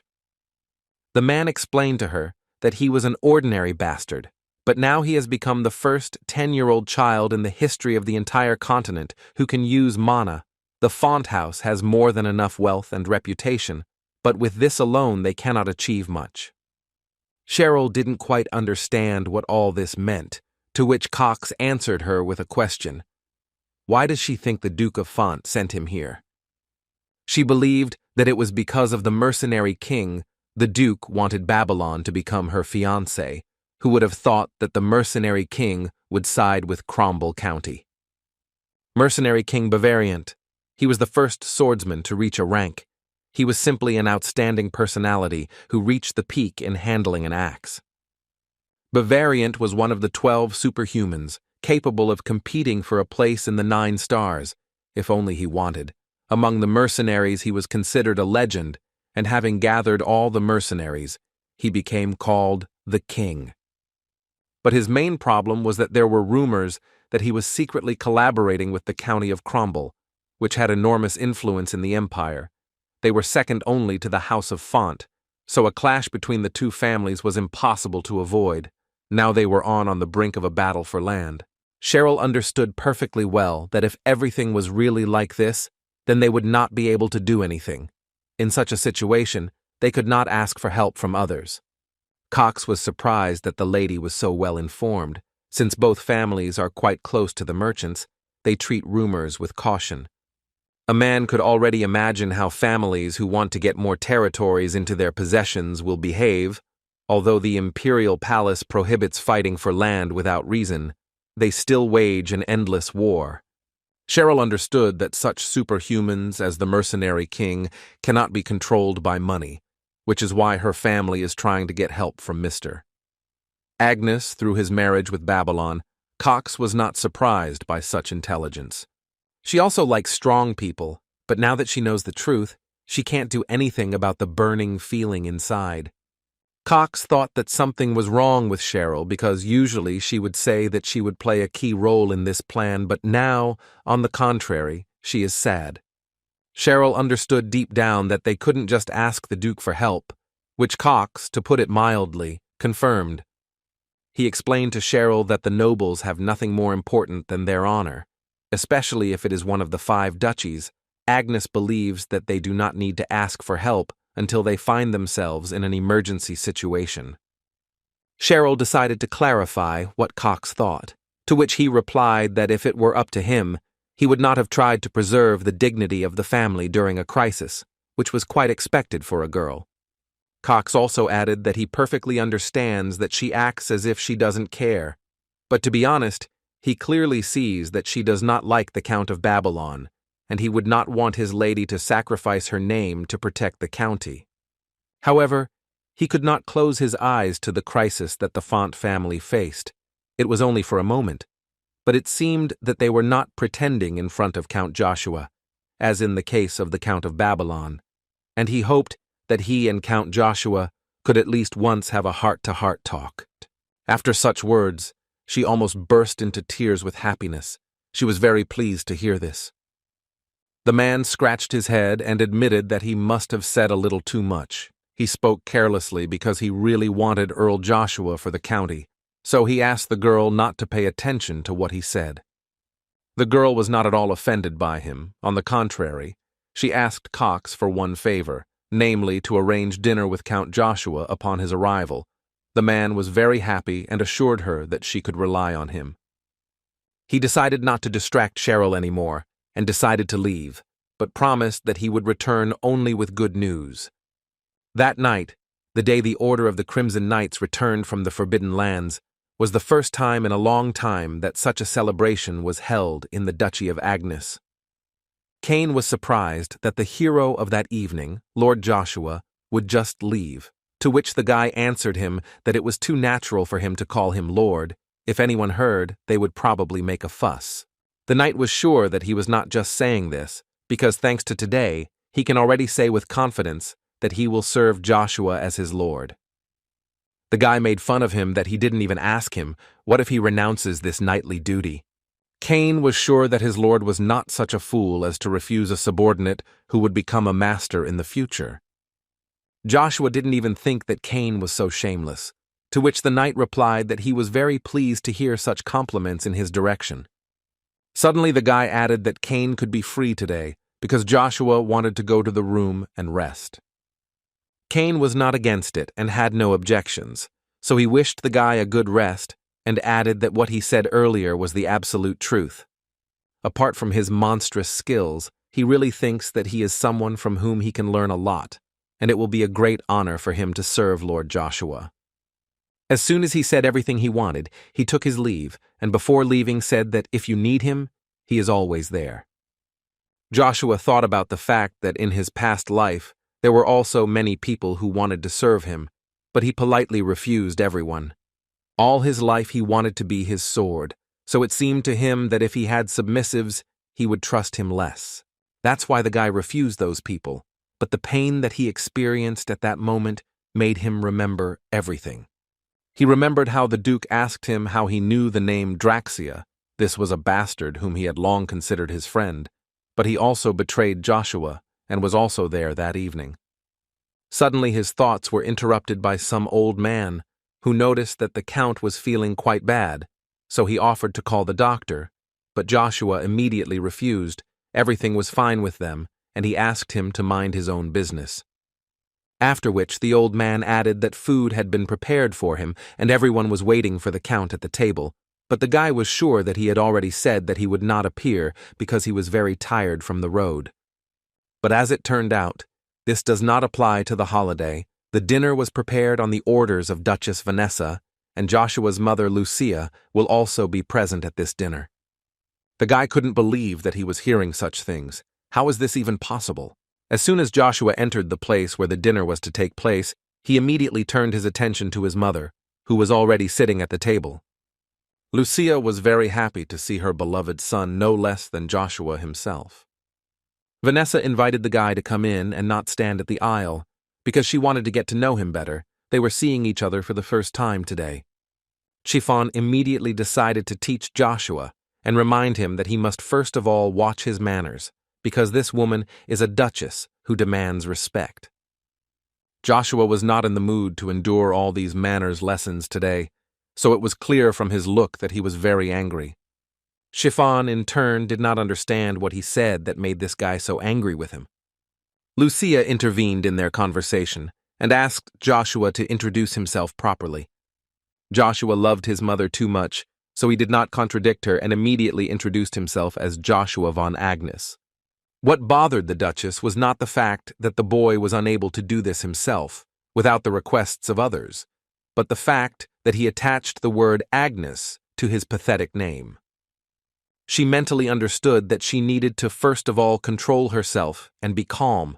In any case, soon she would never see him, so she decided to play her main acting role and said that she was very embarrassed that they had not met before, but only now when Joshua travels to the capital. Lucia did not expect such a turn because this is the first time she hears the fact that Joshua is going to the capital. Trifian decided to explain to the woman that Count Joshua had been recognized as a knight of C rank, so the Duke said that he would take Count Joshua with him to the Acadia Academy. She was so glad to hear this, because her son became a knight. She was so proud of it that she could not contain her emotions. Vanessa decided to add that that was why she had gathered them here, to celebrate and set a wonderful table in his honor. She was also very sorry that she could not take care of them in any way earlier, but she hoped that from this day on they would forget all the insults. Lucia decided to calm her down, saying that she did not hold any grudges against Vanessa and everything was fine. The woman pretended that she was very happy to hear this, and decided that it was time to start the meal, so she took her bell and rang it. As soon as the food was brought in and placed on the table, Joshua began to smile even more, and it was not because he was hungry but because he understood something. He carefully took his place next to his mother and listened to Vanessa talk about how all this was organized, especially for her and Joshua, and she hoped that they did not feel discomfort. Lucia told her that in no case everything is fine, which made Vanessa laugh and say that she always thought that they didn't like her. She also added that she hopes that thanks to this opportunity they will become closer to each other. Lucia was so grateful to the Duchess that she took such care of them. She was very pleased. After they exchanged compliments, Vanessa suggested starting the meal and wished everyone a bon appetit. Lucia began to cut the meat, and when a small piece of meat approached her mouth, Vanessa's smile became wider and more evil. But suddenly, she was distracted by Joshua, who decided to jump up from the table because before they started eating, he would like to apologize. Apologize for not greeting her earlier, despite the fact that she cares so much about him and his mother. Vanessa did not expect this from him, so she said that everything was fine and asked them to finally start eating. Joshua told her that he couldn't do that, even if it was prepared especially for them. Lucia didn't fully understand what her son was talking about. The guy explained to his mother that it seemed to him that Vanessa cared too much about them, because she had almost no food while they had delicacies on the table for every taste. Joshua assured Vanessa and the others that this was his last dinner before he left, so he wanted to share it with Vanessa. Mentally, the guy understood that his life was threatened hundreds of times in every possible way. He didn't think it was worth mentioning that the poison was among them, because Joshua was sure that she only added it to their food. After which, he added to Vanessa that this was their first time eating together. Shouldn't she enjoy the meal with them? Vanessa got a little nervous because she didn't know what to say, so she decided to add that she wanted to be nice to them. But she couldn't join because she has problems with being overweight, so she has to watch what she eats. Joshua believed that his aunt did not need to worry about being overweight, because she was already all attractive, to which he smiled, although not sincerely. Behind her smile hid the thoughts that she could not believe that this child was able to notice the poison in the food. This cunning man had hidden his skills for so long and carefully. She understood perfectly well that he would definitely suspect something if she didn't eat anything, and suddenly her thoughts were interrupted by Joshua, who jokingly asked if she had sent them food. Chiffon did not tolerate such a bad attitude towards the Duchess. He did not understand how this guy dares to say such a thing. But Joshua was already tired of pretending to be a good-natured person, and he decided to answer rudely, so he said that the only one here who shows disrespect is Chiffon. Chiffon began to get a little nervous because he remembered that from the very beginning, Joshua looked at him with this deadly look only at him. After which Joshua decided to ask again. He was just joking, but looking at Sir Chiffon's reaction, he gets the impression that this is not just a joke. She immediately changed her sweet face to a very angry one, and it was absolutely clear that Joshua was absolutely right. In addition, Chiffon took out his sword and said that insulting a nobleman is punishable by immediate execution, according to the laws of the empire, so he can no longer look at this, even if the blood of his lord flows in him. Joshua didn't just look at him, he summoned his staff and shouted back at him. How dare he even raise his sword at him? The guy added that now he can't turn a blind eye to either the poison or what just happened here. Chiffon noticed that this aura was much stronger than that of a C-rank knight. This is at least a B rank. It was perfectly clear that Joshua was progressing at a monstrous speed, and besides, he owned an artifact that had built-in magic. But on the other hand, he perfectly understood that he had already taken out the sword and could not retreat. Chiffon thought that no one could know how strong he could become if everything was left like this, so he needed to take care of it right now. Prince Caesar went out to the park to enjoy reading a book when he was disturbed by Evergrant, who wanted something from the guy. The man said that a letter had arrived from the Duchy of Agnes and reached into his pocket to take it out. Caesar understood that it seemed Joshua had finally made his decision, so he couldn't wait to quickly open and read it. The prince opened this letter with a huge smile and at the same time asked Evergrande about what he thought Joshua answered. The man believed that he had accepted his offer. The Royal Order of Knights is, after all, an order that all the knights in the country dream of joining, and this guy is unlikely to be so stupid as to miss such an opportunity. As soon as the guy opened this letter and began to read it, then suddenly he began to laugh with a laugh that was not his own, and Evergrande did not understand what was happening and why he suddenly felt funny. But his laughter was suddenly interrupted by an ordinary smile, after which he tore up this letter and said out loud how interested he was now in dealing with Joshua, no matter what that meant. Right before they were about to engage in battle, they were interrupted by a very familiar voice, and it was the Duke, who was very interested to know what they were doing here. Trifian tried to somehow justify himself, but Agnes was not going to listen to it and repeated his question again, but now in a ruder manner. The captain could not say anything to his lord because he had no words, but Vanessa found the right words and said that she called Lucia and this child here because she thought it would be nice to eat together before they left. She decided to do this after she heard that he was taking them with him to the capital. Agnes had no words and decided that he would not respond to this provocation because he knew very well that it was a provocation. The Duke looked around, looked at the food, at Joshua, at Lucia, and still decided to turn to Trifian, asking him how long the guy plans to stand like this.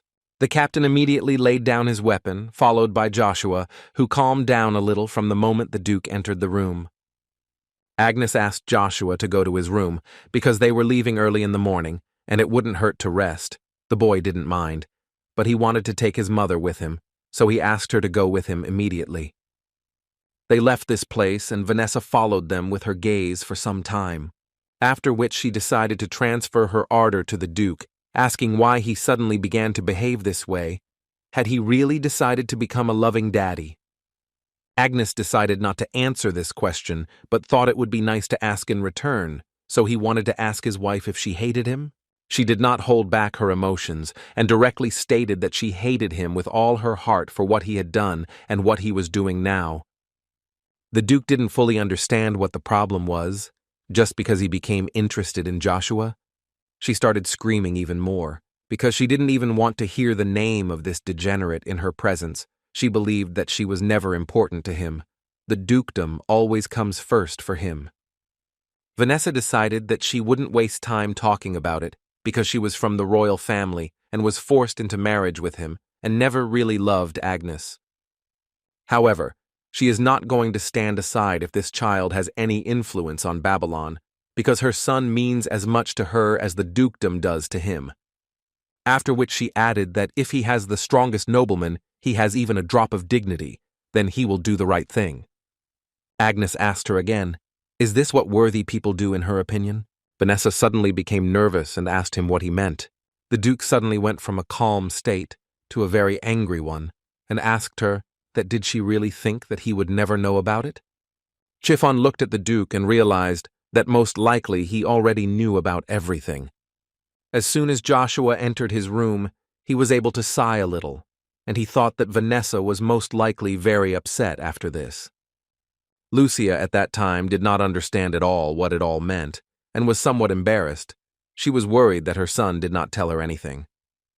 Joshua suddenly became so upset, because even in this life he makes his mother worry, and it was actually very sad. Their conversation was interrupted by a knock on the door, and Cain's voice was heard from behind the door.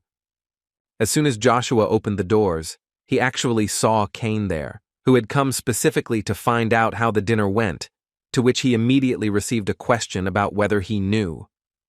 Cain said that he asked the butler because he was not in the room, and he replied that Joshua had left to taste the fine dishes.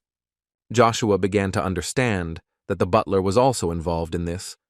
Well, now the guy thought that they had carefully prepared everything to poison them. This is a serious matter.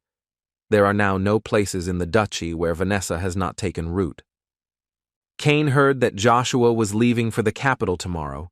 He thought this was a good decision, because the academy is a great place to hone his fighting skills, and there will also be more opportunities to see him. Joshua doubted that Cain came here only for this reason, and he was right. Cain added that he had one request for the guy. Suddenly, for Joshua, he said that everything he had said before was sincere, so he decided to ask again if Count Joshua would do him the honor of allowing Cain to serve him. Joshua had different thoughts in his head. On the one hand, he understood that with strong subordinates, it would be easier for him to achieve his goals. But first, he needed to make sure of something, so he asked Cain a question about whether he had heard what path Joshua had chosen. The guy believed that if he came just to be a cool knight, then he came to the wrong place, because the path he would follow would be washed with blood, people would despise and criticize him. So Joshua asked Cain again whether he wanted to serve him or not. Cain did not doubt for a second and replied that he completely trusted his Lord and would follow him everywhere, even if his path was full of blood and evil. His choice, which he will have only once in his life, he will devote himself to serving the guy like a knight. The knight was ready for such tests, so now the choice was only up to Joshua. The guy no longer doubted Cain, and with a smile accepted him into his team as a loyal friend. The next morning, Duke Agnes and his son Joshua set out for the capital as promised. Agnes suddenly decided to ask Joshua if everything would be fine with him, to which the guy replied that his father should not worry, because everything would be fine. The Duke understood that even though he looked like a fallen nobleman on the outside, he still needed servants. With just one knight, he would have a lot of problems. But Joshua was confident that he could cope even with such a set. It would be quite enough. The Duke did not argue with him and asked him to follow him and, if possible, not to lag behind. As soon as they decided to hit the road, they were suddenly stopped by the beautiful voice of Cheryl, who appeared out of nowhere and asked them to stay a little because she had something to tell them. She asked for forgiveness for such an unreasonable visit at such a time, but it seemed to her that it would be very rude not to say goodbye to them. Agnes noticed the fact that she did not show up when Fonsel and Iselin were leaving, but now she seems better, which the girl herself confirmed, and also added that her apologies for making them worry. The Duke could not understand in any way whether their tomboyish girl had changed, or it seemed to him he liked the way she behaved before, because it made him cheer up, because he never had a daughter, and this is quite annoying. She told him that she could behave as before without any problems, but it seems Cox was hinting to the Duke that this was not a very good idea.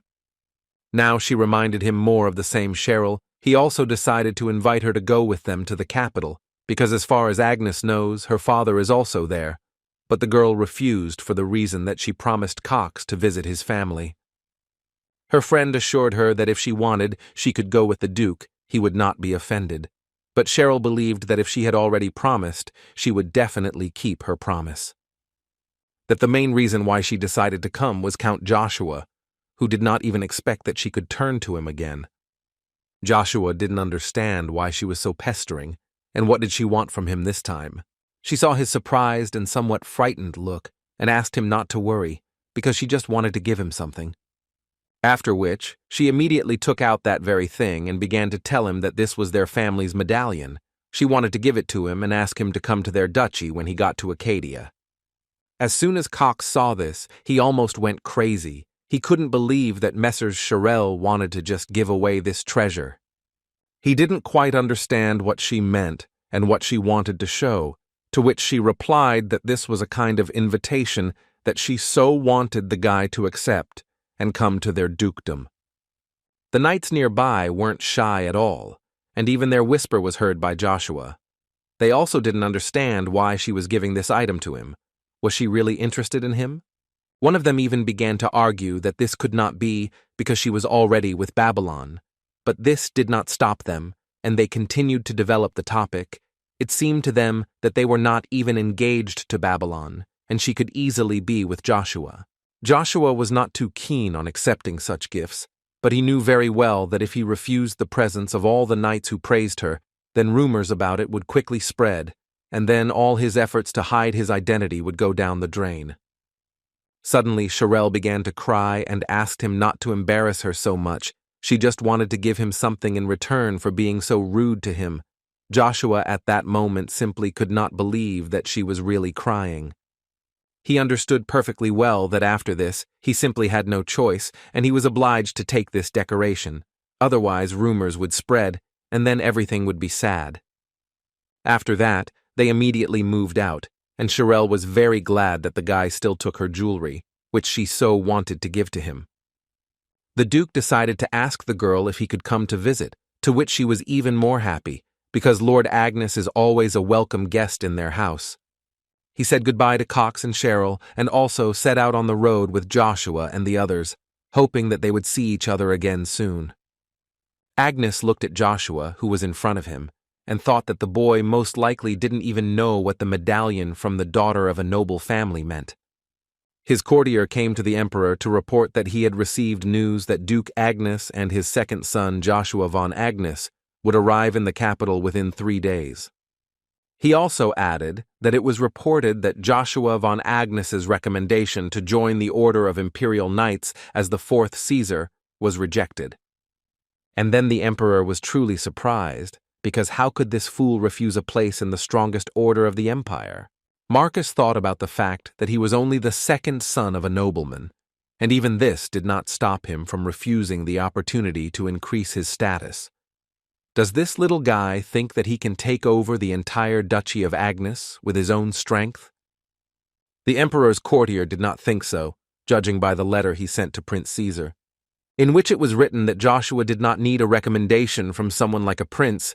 He wanted to follow the strict orders of His Majesty in accordance with the laws of the empire. That's what the reply letter said. The emperor felt incredibly funny.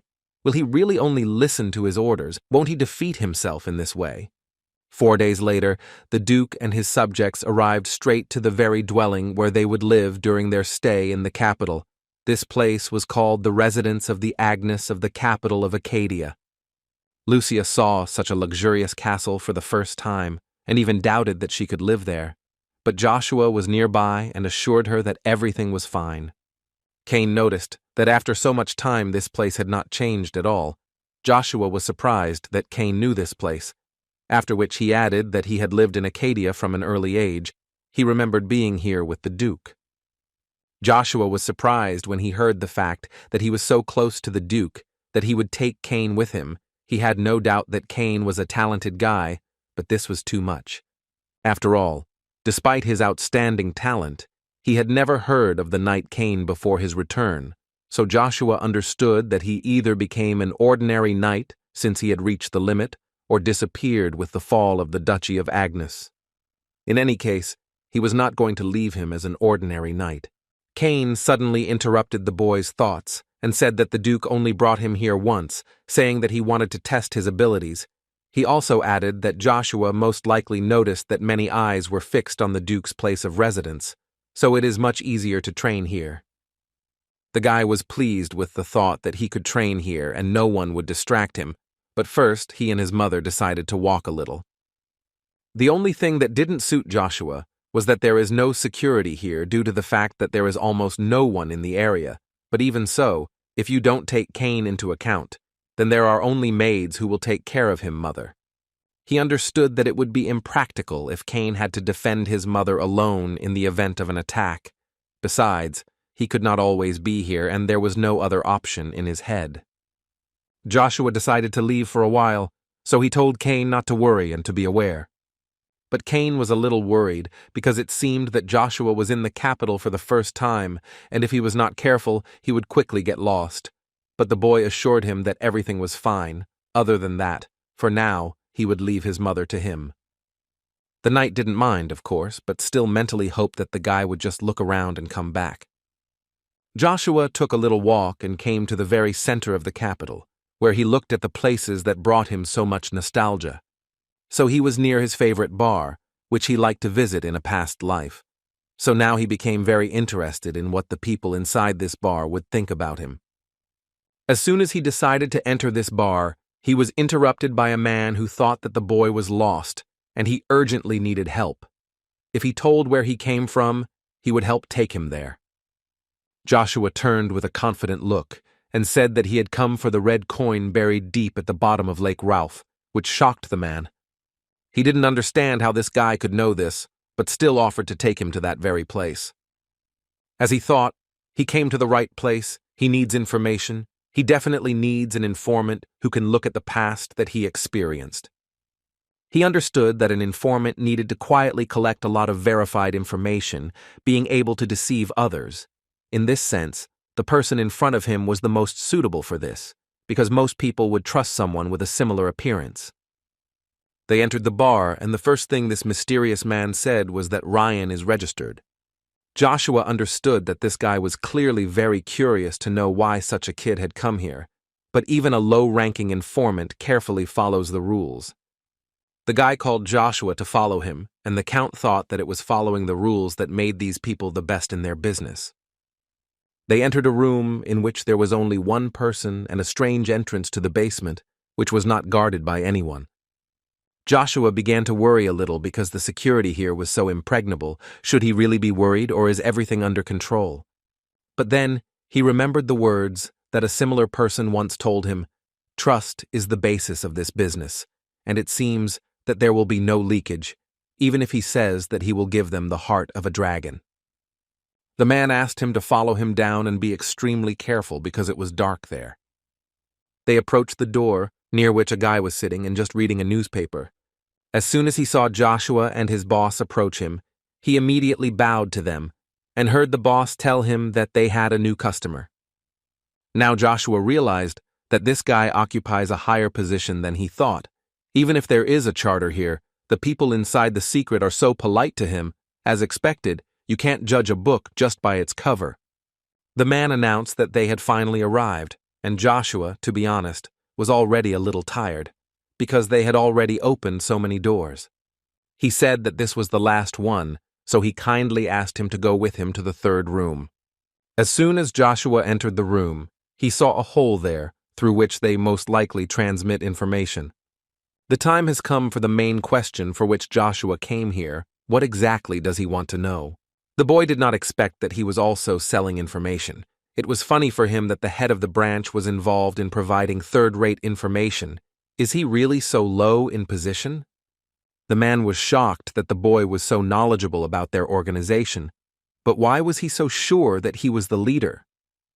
Joshua told him that the basis of news organizations is to maintain security by maintaining standards. They also hide the identities of informants from each other. Even if they work in the same office, the informants will not know about him. The guy also knew very well that the distinctive feature of such organizations is that the main department 100% controls and services each department, and the informants themselves do not know the identity of the leadership or its existence in general. And as Joshua assured him, he had decided all this along the way, while he was being led here, based only on what he saw. The man responded unexpectedly to Joshua, saying that he thought that the rumors were being exaggerated too much, but now he sees that they are even being understated. After this, he also added that he knows perfectly well who the guy is, Count Joshua, the second son of Duke Agnes. Joshua understood that he seemed to be a legend here, and this informant had heard a lot about him, so he decided to ask him a little. The informant answered him that he was the person on whom all the eyes of the empire were fixed. If he did not know so much, he would not be able to work in this field. Such is the work. Joshua thought that even taking into account the fact that the Duke of Angus tried to hide his identity, this informant almost immediately realized who he was. Of course, on the one hand, it's good that he has such information, but on the other hand, this does not mean that he will be able to sell information about him. But his thoughts were interrupted by an informant who told him that from his eyes and facial expression, it was immediately clear what the guy was worried about. But he calmed him down, saying that the only people who know the Count's identity are himself and several of his people. So there is no need to worry. By the way, this guy's name is Zero. Before, Joshua wanted to know the reason why he took him to the third room. The guy guessed that the reason was only that he only had access to a rank 3 informant, but he wanted to hear an answer from Zero, who told him that this was a normal procedure, and he himself can provide rank 1 information. The guy also added that providing information to a person like Count Joshua would be an excellent investment in the future, especially if this way he could rise in the Count's eyes. Joshua thought about the fact that Zero was saying that this was a contribution to the future. But in this world, nothing is done for free, and it was perfectly clear that if he wanted to give information of the first rank, he would definitely demand something in return. The Count decided to share his thoughts and said that since the guy uses the name Zero, he believes that he has access to Zero-level information, but it seems he was mistaken. But it was clear from Zero's face that he did not expect to hear this from Joshua. From that moment on, Zero understood perfectly well that he was talking with a difficult person, so he was kindly ready to provide any information. Joshua told him that he was looking for one thing, and he would like to find out where the family heirloom of Count Orbis is now. Zero began to think about it, and remembered that most of their assets were sent to the black market. In theory, if they focused on surveillance, then I could find information about it. Joshua wondered how long it would take, and Zero told him that a week would be enough for them. The boy realized that enough time would pass before someone knew about him, but he could not be sure of this. He would be in a difficult situation if someone found out about his interest in the affairs of others. Then he decided that he should set up bait that would attract the attention of others, and if it worked, then he could catch two birds with one stone. He told Zero that whoever finds the red coin, which is buried deep at the bottom of Lake Ralph, will receive the blessing of the moon, and whoever finds the symbol will receive the door of the moon. At this moment, Zero was finally convinced that Count Joshua was too difficult a person, because he had information that only a few members of the organization knew. Joshua added that if they listened to his request, he could find this symbol in 3 years, and he thought it was a pretty good investment. The man thought about the fact that the symbol is no longer needed since the battle for the moon door ended a year ago, but there is still a symbolic thing that their organization has been searching for decades. But in any case, before agreeing, Zero would like to know the demands of the Count, whose conditions were quite simple. Joshua asked not to provide information about him to anyone, and he also asked to tell him everything he knows about Draxia Bel Grace. Zero knew only one Draxia Bel Grace, and he was also called the God of War. Does the guy really want to hear information about this particular person? His thoughts were interrupted by Joshua, who asked the same question again. 2 months after meeting Zero, while Joshua was trying to regain his former powers, he was also trying to get Lucia to move to another estate, which belonged to Duke Agnes. It was much easier to protect her from intruders there than in this wilderness. But of course Lucia did not want to part with Joshua. But there is no mother capable of defeating her son, so after Joshua stubbornly persuaded her, Lucia finally agreed and moved. A week before entering the academy, Cain and Joshua decided to have lunch at a good restaurant and discuss the Count's admission. Cain, during this dinner, noticed that his lord looked a little worried lately and wanted to know what happened to the guy. Joshua at that moment thought that even though they said that a week would be enough, 2 months have already passed since then, he will soon have to go to the academy, and if everything continues like this, it will seriously affect his plans. But suddenly his meal was interrupted by the same Zero, who was glad to see Count Joshua, no less than the boy himself. He looked at the Knight Cain and simultaneously said that they were a little behind on the deadline because problems arose, namely the people involved, which complicated the matter a little. Although Cain didn't know this guy, he was already angry and not very inclined to believe him. Joshua also noticed this look and decided to introduce his friend to Knight Cain so that this awkward atmosphere would evaporate. After this, the Count decided to continue the conversation and still wanted to know how everything went, to which Zero gave him a positive answer, namely that they did everything perfectly as always. He gave Joshua a small object, which, as Zero himself said, had passed through many hands, so he had to devote a lot more time to it. But the task was completed, and Joshua decided to ask the man questions regarding payment for this work. Zero told the guy that he could consider that it was a free service, because in comparison with his other order it was nothing, even though it was a family heirloom. For them, it was nothing more than a simple thing without any special features.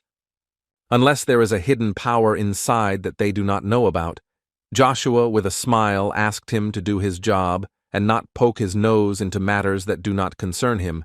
The guy had no intention of doing so, and only added that he would inform Joshua as information became available.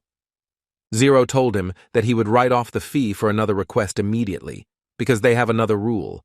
Their organization works only on prepayments. Joshua was thoughtful when the informant told him about the rules. It seemed like he was planning to ask for something big once it was time to pay. Zero finished there and had nothing more to add, so he decided to take his leave.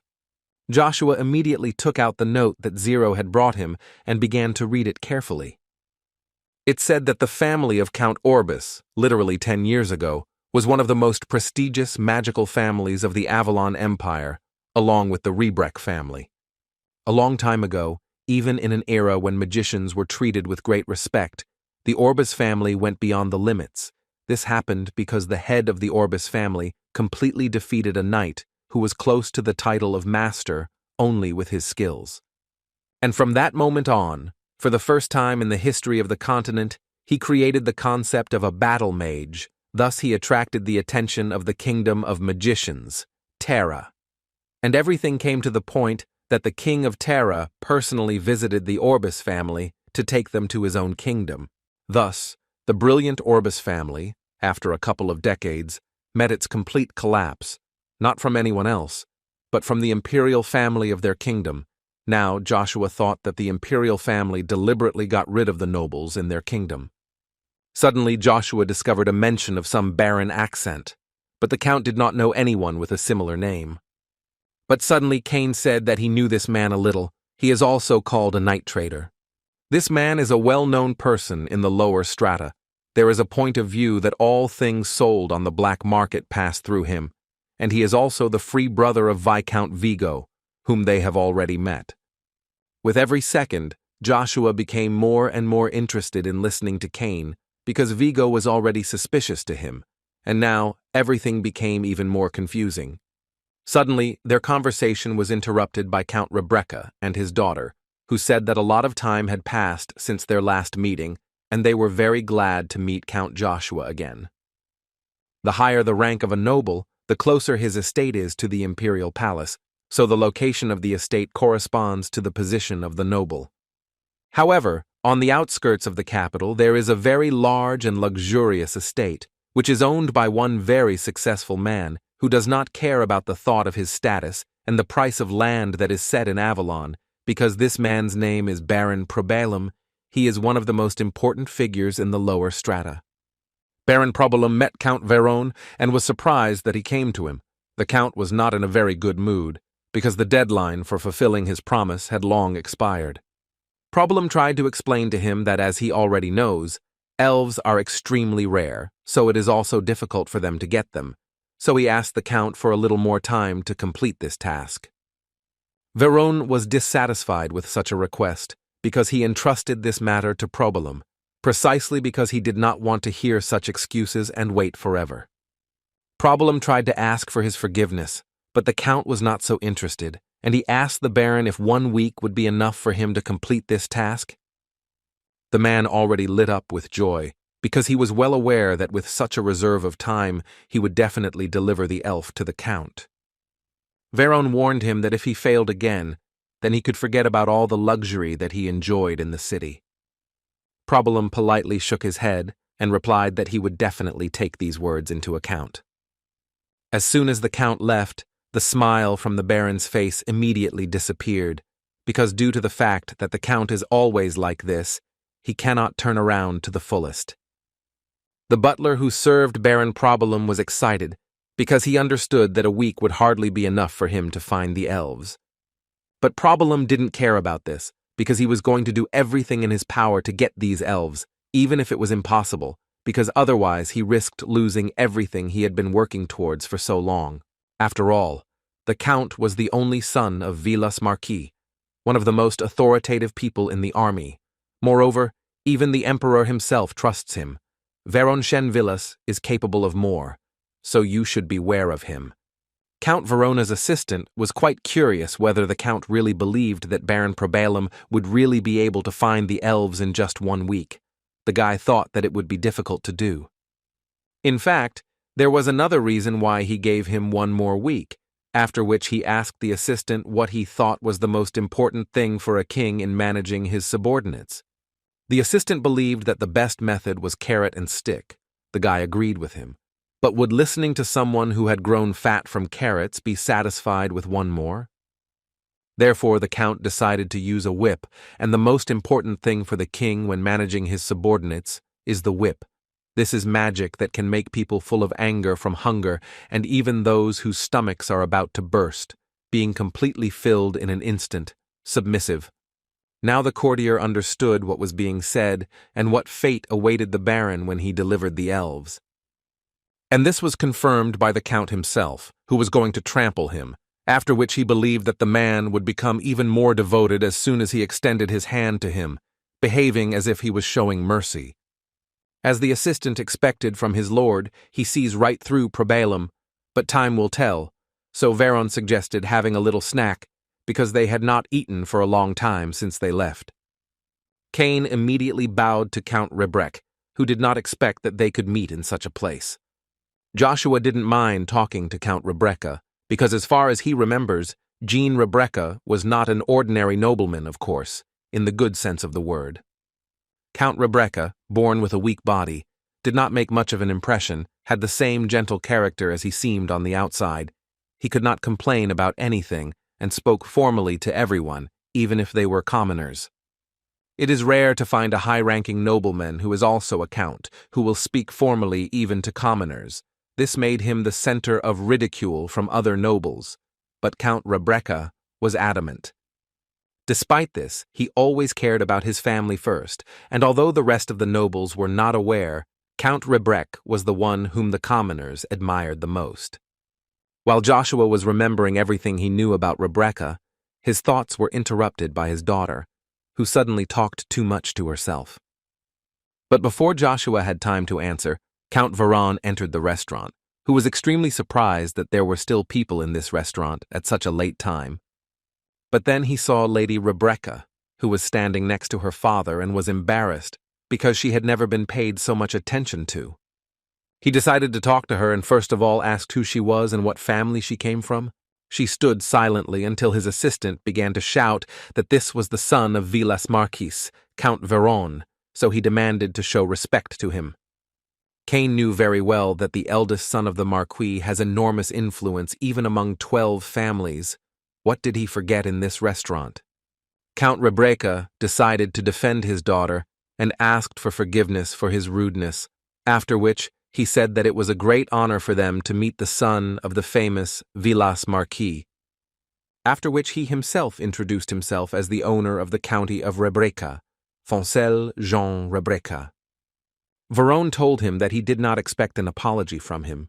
He was not at all sure how he raised his children, but it seems that his daughter has absolutely no manners. And he cannot help but pay attention to such an offense and wants to receive an apology from her immediately. Cain did not understand how anyone could expect politeness from someone at an informal meeting with someone they were meeting for the first time. He believed that such behavior was rather more insulting towards Count Rebecca, since he uses his surname to appear more powerful. The girl continued to remain silent, and the Count could not restrain himself, and decided to teach her a lesson, because she did not ask him for forgiveness. She began to worry too much, because even if she wanted to ask for forgiveness, she could not, because she worried too much. He gave her one last chance to ask for forgiveness, and she needs to hurry up and show her respect. Joshua couldn't help but intervene in this circus, who was laughing at everything that Veron had done here, after which he added with a confident face that Marquis Vilas also has something to worry about, because his only son is such a reckless asshole. Such words only angered the young count even more, who did not understand how this kid opposite him dared to even say such things. The knight who was with the Count of Verona immediately took out his sword and threatened him with violence if he did not introduce himself immediately. Joshua did not stop making fun of him, and even continued to say that a man should know how serious the consequences of his actions could be if he was a knight who studied the way of the sword, and this angered him even more. As soon as the knight wanted to answer him, he immediately felt an overly strong aura that covered his entire body. He couldn't believe that this aura was coming from this child, because he was still so small. How could he be so strong?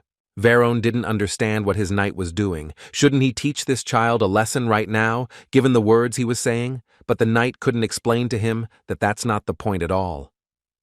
After which Joshua introduced himself as Asher Fen Frederick, but Count Veron did not know anyone with that name. But Joshua told him that he didn't have to worry, because soon he would remember this name properly.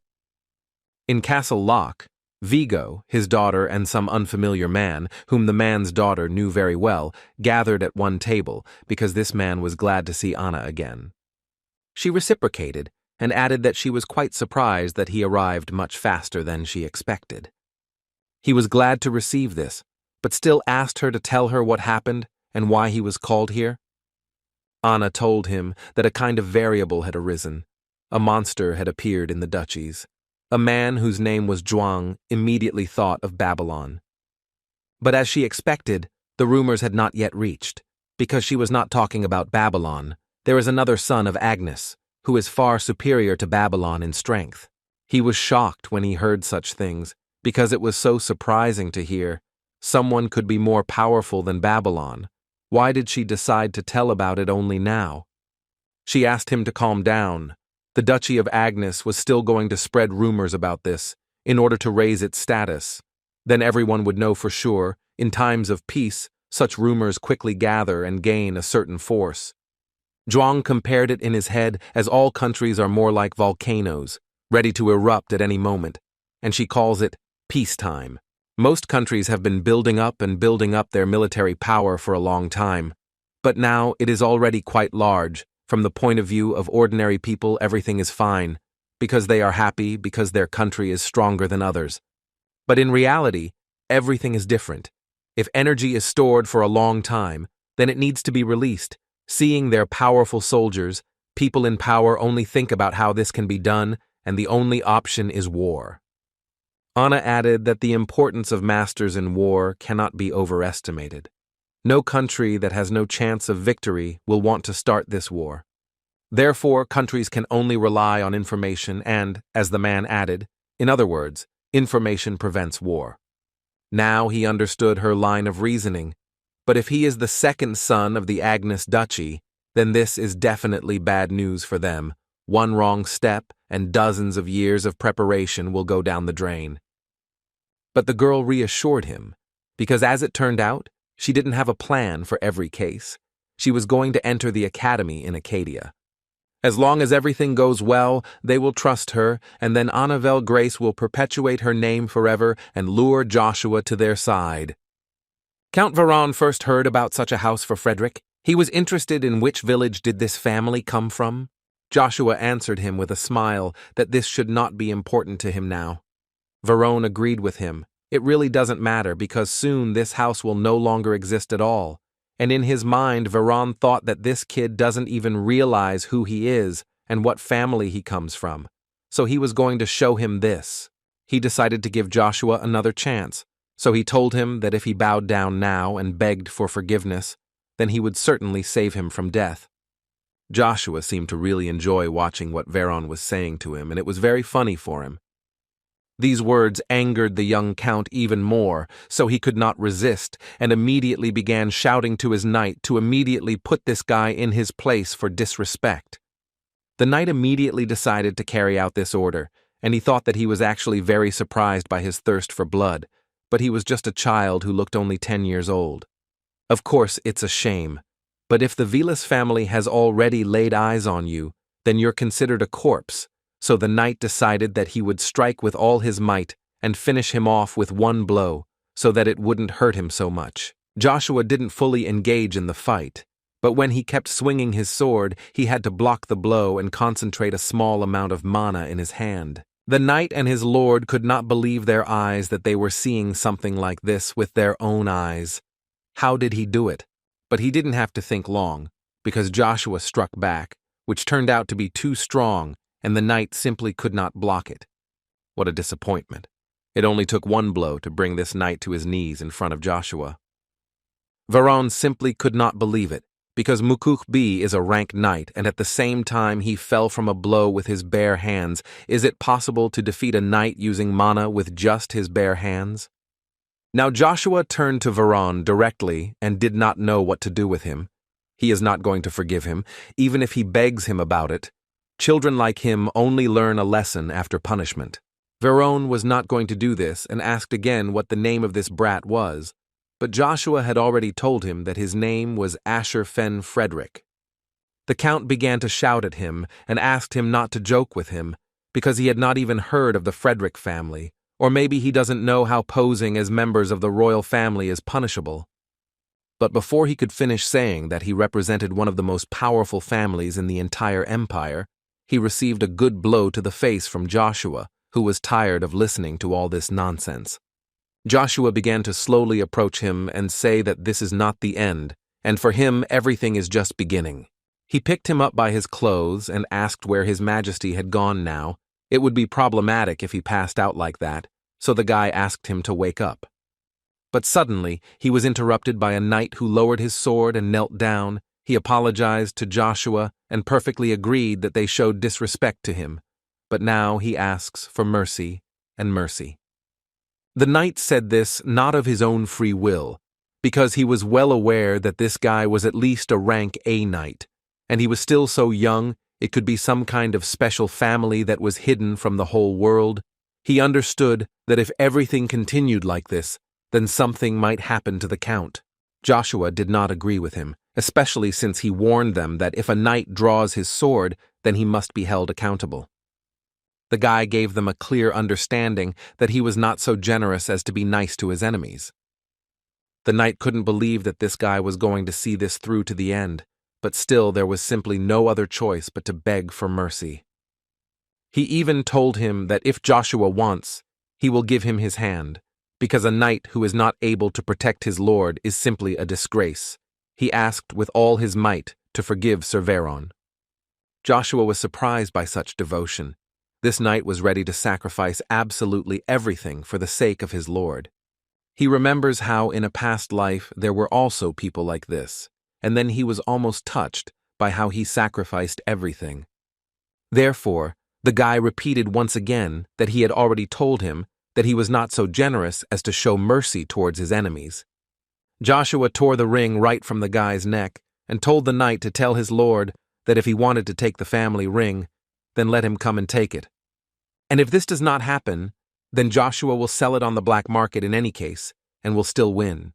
Cain told Joshua that he was learning a lot of new things about him, and today he found out that Joshua is very hot-tempered, but the guy asked him not to think about it and keep only good things about him in his head.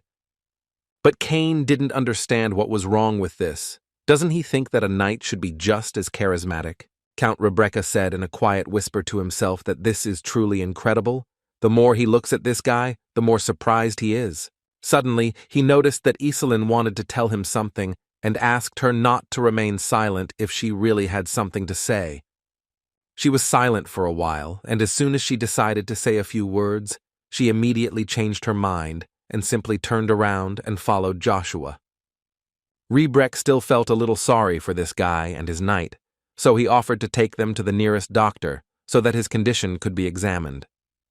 Count Veron entered the room of his castle and began to shout so that everyone would pay attention to what they had done to him. He again turned to his knight, Sir Muku, who ordered to immediately drag this guy here no matter what happens. The knight tried to explain to his lord that with his strength it was impossible to do this, but Veron seemed not to hear him and even tried to hit him. He called the knight useless because he cannot even defeat a 10-year-old child, after which he said that as soon as they return to the estate, he will face a serious punishment.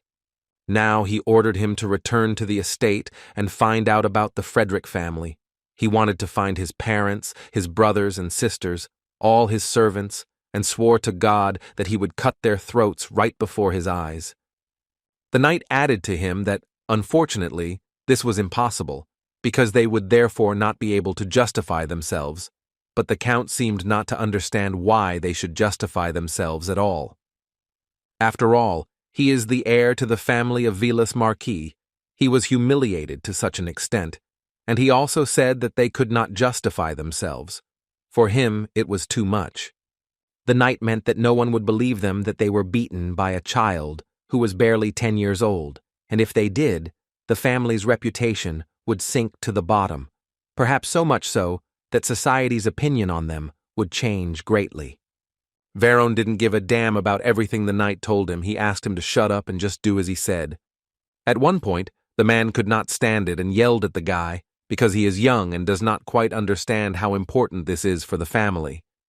He tried to explain to him that for nobles, honor is sometimes even more important than their own lives. Honor is no different from the whole family. After which he also added that even if his vassal does not care, then if Marquis Villas hears about this incident, then punishments alone for several people will not do. The Count was too angry at all these words, because they could simply get rid of the evidence before any rumors spread. As they always did, they would simply destroy everyone who was there. Varen suspected that the knight was simply afraid of Rebrek's family, but the man was clearly smarter than this Count, and added that, in fact, there was still evidence. He said that Asherfen Frederick took his family ring, after which the Count fell silent, because now he was well aware of the fact that it simply wouldn't happen anymore. But still, he couldn't fully believe it, so he started checking it, because it seemed to him that it was there. His anger began to reach its peak, because now he truly realized that there was no ring. The knight told him that the guy who attacked them said that if he wanted his ring back, he would have to come to him. The man understood that they could not be hostile towards him, so he told the Count that at present they were not in the same position, and asked him to moderate his ardor and observe the situation. Varen was not so stupid and understood perfectly well what the man was leading to. He essentially offered to go and apologize to him. The knight understood that it was useless to offer such a thing, so he suggested that he send a messenger, and if this did not work, then they would come up with a new plan. Cain was not entirely sure that the young lord would come to Joshua, but the guy thought that most likely he would not do it in person. Since he has his jewel, he cannot simply ignore him. Joshua believed that most likely he would send someone he could, someone with a fairly high status, but without the risk of information leakage. And Count Joshua even guessed who this person would be, because he knew that there was a rumor in Acadia that Probalum ruled the night in Acadia, but in fact it was ruled by the young Count of the Vilas family. Cain could not even imagine that Joshua had thought this through so much. He thought that the guy simply made an enemy from the Vilas family, one of the 12 families, simply because of a surge of emotions. But who would have thought that this was part of his plan to achieve greater goal? Suddenly a girl joined their dialogue, and it was the daughter of Count Rebrek, who first of all thanked Joshua for his help. But Joshua answered her quite sharply and said that there was no need to thank him, because he did not do it to help her. However, the girl believed that only thanks to him, not only she but her entire family could have found themselves in a difficult situation, but thanks to his help they were able to avoid this, so she would like to thank him again. Joshua noticed that this girl is too different, considering that this is the future main sorceress of the continent. How did such a person become a fighter who did not shed any tears or blood? The guy remembered the end of the narrow abyss. She was like a snowflower that would exude beauty even in extreme cold, the great ice sorceress Iselin. Then he thought that this name suited her very well. She added that even if the young lord gets into trouble because of this incident, they will be the ones to lend him a helping hand. The girl also offered to testify, but Joshua interrupted her, saying that this was not at all necessary. But the guy added to her that if she wanted to thank him so much, then he would like her to do him a favor in the future. She broke into a smile and was ready to do anything, even if he only asked. Someone was watching all this, but suddenly Joshua noticed him and looked this man straight in the eyes. The guy noticed that someone disappeared very abruptly as soon as Joshua looked at the roof of a nearby building. It was the same Zero who tried to follow the boy, but he noticed him, and the man did not understand how he even knew about it. Zero was sure that even the master could not notice him, but judging by his skills, one could say that he was not lying, so the man decided from that moment on to change his plan, because before that, he thought that he was just trying to use them for information. But now Zero understood that the guy really knew about the lunar doors, and he became very interested in what the master would say about it. Probalum was right next to the restaurant where everything happened, and the first thing he noticed was Count Rebecca and his daughter coming out of this place, whose mood left much to be desired. But the man decided not to linger on the street for long, and immediately went inside, where Joshua and Cain were already waiting for him. The guys did not expect that he would come to them so quickly. Probalum introduced himself and showed respect for Joshua. but in his head he could not believe that this was the same child about whom there were rumors.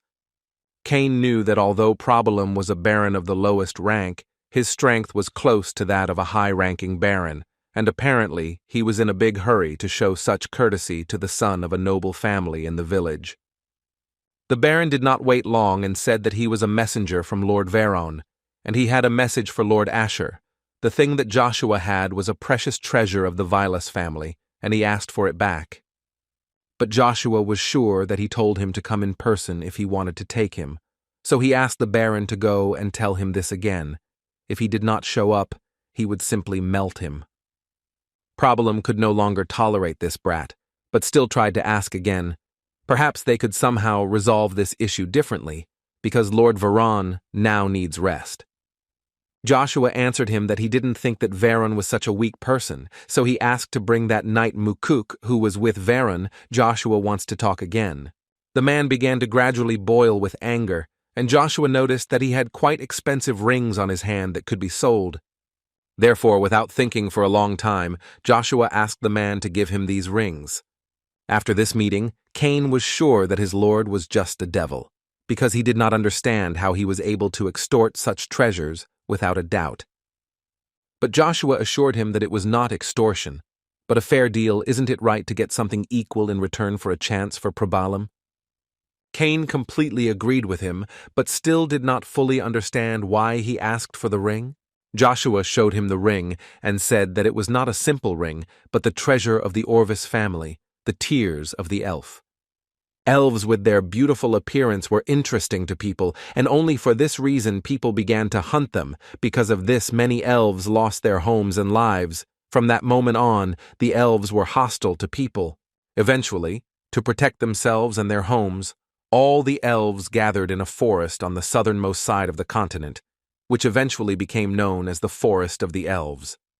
Then, in order to never allow humans to find them again, the High Elves worked together to erect a barrier throughout the forest.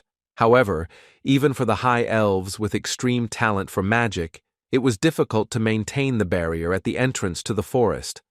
This led to the deaths of all the High Elves except one. All the elves gathered around the last High Elf and began to consider him the king of the elves and named him Elenbaas. Several centuries later, the only person who knew about the location of the Elven forest and was friends with Elenbaas disappeared after the fall of his family decades ago. This was the last head of the Orvis family, Zerath Dick Orvis. People say that he was missing, but Joshua was sure that someone would simply destroy him, trying to force information about the Elven forest out of him. Considering that the location of the forest has not yet been revealed, Zerath Orvis said nothing about the forest of the elves until his last breath. Having learned about this too late, Elenbaas showed herself to the continent to see for herself. She found the last descendant of Zerath Orvis, who became a maid for another family of nobles, and cried, holding her hands, and apologized, and drops of tears fell directly on the family heirloom, which later became known to the world as the Tears of the Elf, about which legends were later written. However, unfortunately, the last descendant of Orvis was said to have passed away due to illness. Truly the vile and merciless fate of one family. Now it is said that this ring, which appeared as a result of fate, has special powers. Behind all these stories, they did not notice how they arrived at the estate, but Joshua was in no hurry to enter, because he was thinking too much about something. He was silent for a while and suddenly asked Cain to fulfill one of his requests, which the knight was always ready for. Joshua told him that this was not only for him but also for Cain. He needed subordinates who he could trust with his back. He did not need people who would die in front of him on the battlefield. He would soon enter the academy, so he asked Cain to leave here and go to where the Duke was. Cain could not believe that the guy wanted him to become Lady Lucia's bodyguard, because if he did this, it would be very difficult for him. Then he will essentially become the son of a noble family without a single knight, a low-class village noble family that no one knows anything about. He will be looked upon with contempt, and given Joshua's character, things will happen to him that he will not tolerate, so he needs Cain to prevent such things from happening. In addition, He believed that Veron Vilas was also a student at the academy, and Cain was confident that he would again try to do something to Joshua. Joshua told him not to worry. He was really thinking about living quietly. In fact, Joshua considered himself an expert in tolerating loneliness. Also, besides all this, Joshua wanted to ask Cain to learn the way of the sword from the Duke for him. This is not an order as from a lord, but a request. A request that Joshua so badly wanted Cain to fulfill. Cain was even a little scared because he did not expect his lord to bow his head without the slightest embarrassment for such a request.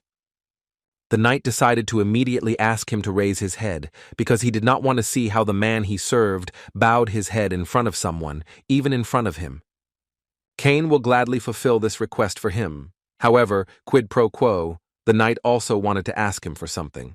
Joshua did not expect such a turn of events, and he became interested in finding out what Cain would ask of him. Suddenly, Cain asked him to make sure that he would never have to bow his head to anyone but him. Joshua didn't even think about the answer and told him not to worry about it. He would make sure that he never had to bow his head to anyone but him. Cain liked this answer, so he added that now it was completely at his disposal. In the center of the vast continent of Igrant, surrounded by 3 superpowers, stands an ivory tower so tall that it pierces the clouds. This is the sanctuary and pride of the magicians, which they nicknamed the Magic Tower, inside which they held meetings, at which important issues were resolved, and the head of this organization, Jean de Paray, asked the others why the other 3 magicians were missing. Earthmaster Marcus answered him, as they know, the Red Flame and Void Masters do not want to stay in one place. As for the Lightning Master, he is absent for a really important reason related to what he is currently working on. Young Parai decided not to wait for these irresponsible masters and to start the 27th meeting without them, because the reason was serious and they cannot simply postpone the meeting. As it turned out, the main topic at these gatherings will be Primordial Stone. Stormmaster Tedda said that he was surprised that the old man got straight to the point, because it was so unlike him. The Master of the Earth did not tolerate such treatment, and asked him to watch his language when they were at the meeting, but the storm continued to play tricks. The head added that he, in turn, was generally surprised that the storm had come, because usually he doesn't even see a trace of it.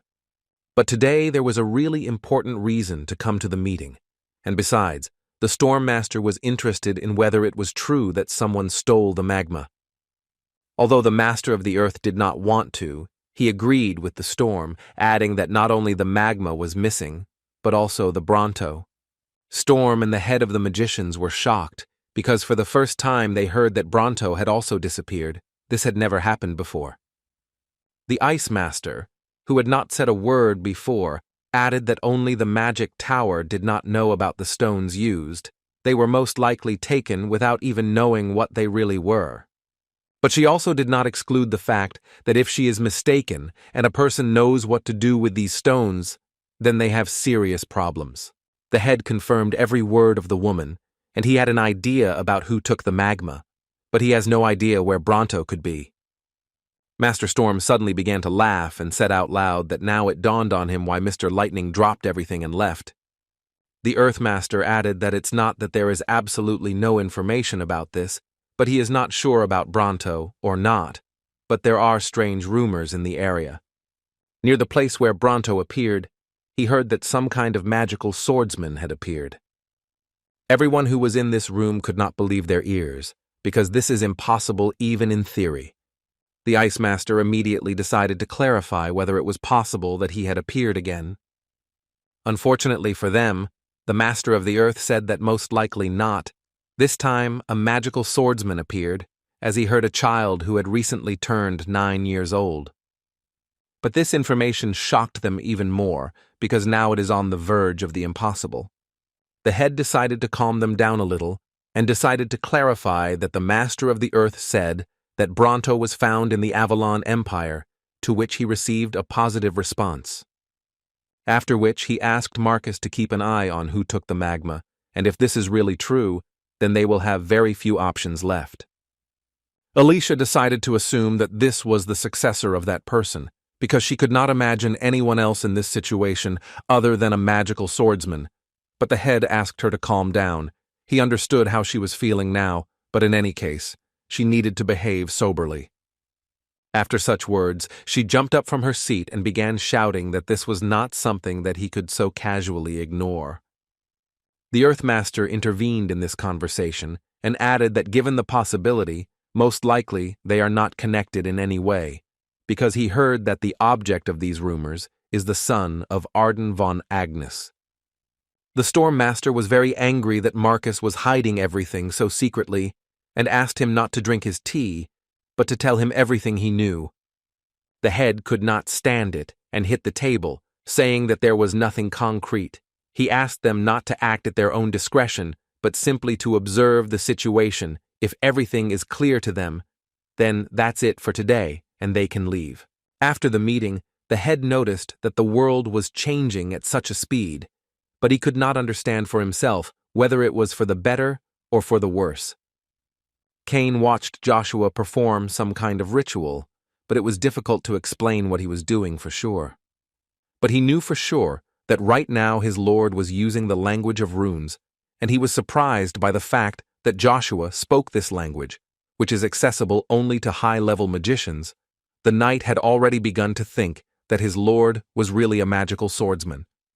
At that moment, the ritual was completed, and Cain began to worry very much about his lord, so he immediately ran to him, but according to Joshua, everything was in order. Cain decided to ask Joshua a question, in which he was interested to know which high elf blessed him, that there is even a rune language here. Joshua explained to him that it is a high-ranking Class 7 barrier that protects the user in dangerous situations. He also heard that it greatly increases the affinity with spirits. Cain listened carefully to everything that the guy told him, and suddenly, even for himself, asked Joshua to give him the tears of the elf. Joshua told him that this ring was made by a high elf for the only daughter of the head of the Orvis family, so men cannot use it. The guy got this ring especially for his mother, and she will be the one who will look after him and keep an eye on him along the way. Zero decided that he needed help in this matter because he couldn't cope with such a person on his own, even considering the fact that he was a child. Therefore, he did not decide to call the master, who did not expect that Zero would call him. Is it really all because of the child, which Zero confirmed and added that nothing important has happened so far, but he has a feeling that Joshua is hiding something more than he expects.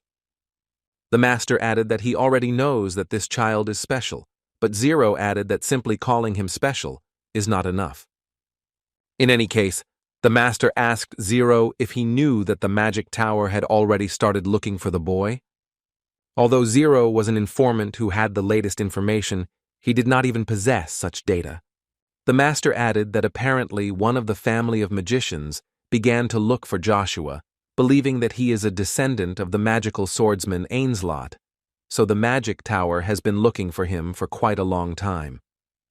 The magic tower, according to the master, uses the primordial stone as an excuse, but in reality, she believed that it does not matter whether the primordial stone or Ainslot. Part of the forces of the Imperial Order of the Avalon Empire, the magic tower, the secret of their secret organization, all of this was concentrated around Joshua, and the master thought that this was strange and clearly worth paying attention to. The master would like to go to Acadia personally, but due to enmity within the organization, he cannot, although everything will change if this child really brings him a red coin. Zero was faithful to his master and promised that he would get this red coin and bring it so that it would not happen to him. The master trusted the man and disappeared. Now all hope was in Zero. Vigo screamed in fear, and the man who was with him at that moment asked him to close his mouth and just watch. Suddenly, out of nowhere, orcs began to appear, who had just not been here, and it seemed that this was far from an illusion. The man said a prayer and performed some kind of ritual, which he called the Rain of Lightning. All the orcs who were there were suddenly struck by lightning and now could no longer continue the fight. Vigo, looking at all this, could not believe that this was really possible, but it was true. After a few minutes, all the orcs that miraculously appeared here were destroyed. Now the man turned around and began to walk towards Vigo, whom he forced to speak. He was interested to know how strong his magic was in comparison with Joshua's abilities. He tore the rag over the man's mouth and repeated his question again. Vigo, instead of giving an answer to this question, began to shout that he was a nobleman of the Avalon Empire, and asked this madman, did he really think that the Empire would simply leave aside? But as soon as the lightning man came closer to Vigo and simply looked at him, the man immediately stopped screaming at the top of his voice. The man told him that if he was afraid of the Empire, he obviously would not have even come here. So he asked him to hurry up and answer the question of how his strength compares with the strength of Joshua, who is rumored to be a magical swordsman. Vigo, no longer shouting, answered him that in terms of power, the man's magic is definitely stronger than Joshua's. Even a person like him can say this for sure. But these words did not calm the man at all, because Ainslot's feature was not the attribute of lightning. As he expected Joshua took Bronto, he realized that now he needed to meet him in person, but the Duchy of Agnes was not a place where it would be easy for him to get to. His thoughts and guesses were interrupted by Vigo, who shouted to him that if he was going to meet with Joshua, then he was thinking in the wrong direction. He explained what he meant. Joshua followed Duke Agnes to the capital, and now he should have entered the academy. The Lightning Master was not too happy about this information, because getting into the Duke of Agnes is difficult, and getting into the capital is even more difficult, because it is on a completely different level. In addition to the Duke of Agnes, there are several more monsters there.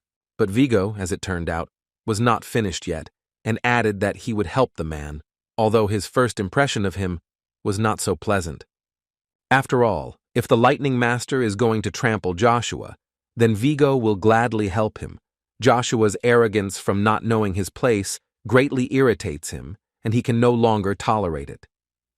The master was glad to hear this, and it was quite entertaining, but still he did not fully understand how Vigo could help him. The man began to shout that he had a Steropes symbol under his eye and that he was a 6th-class magician, namely the Master of Lightning from 7 magicians, Jack Steropes. The master was quite surprised that an ordinary Viscount knew him. This is commendable. Vigo also added that as everyone in the area knows, information is the main force in Avalon. If he cooperates with him, he will definitely help him, because he has many connections in Avalon. Jack answered him that even if so, no matter how urgent this work was, he in any case could not cooperate with a simple, nameless Viscount. Although he said that he doesn't care at all, it will be extremely unpleasant for him if they find out a little more about him. As soon as he finished speaking, the clouds began to narrow, and Vigo realized that Jack was going to destroy him. Therefore he began to shout that if a noble of the Empire like him disappeared, then Duke Agnes would go looking for him. But all these words and threats were unnecessary, because the Lightning Master absolutely did not care about it, and he simply launched a lightning bolt at the man. Jack was sure that it was unlikely that anyone would look for someone like Vigo, so this was not a terrible loss. Time passed quickly, and after his 10th birthday, Joshua entered the academy, where about 1,000 other children of nobles entered with him. Students were divided into 6 classes and progressed to the next class through an annual examination, after which they graduated from the academy by passing a final examination. Joshua is confident that the 6 years he will spend here will be enough to reach the 5th stage of spear mastery, which he achieved in a previous life, if, of course, everything goes according to plan. He held a letter and a suitcase with things in his hands and confidently walked to look for his room.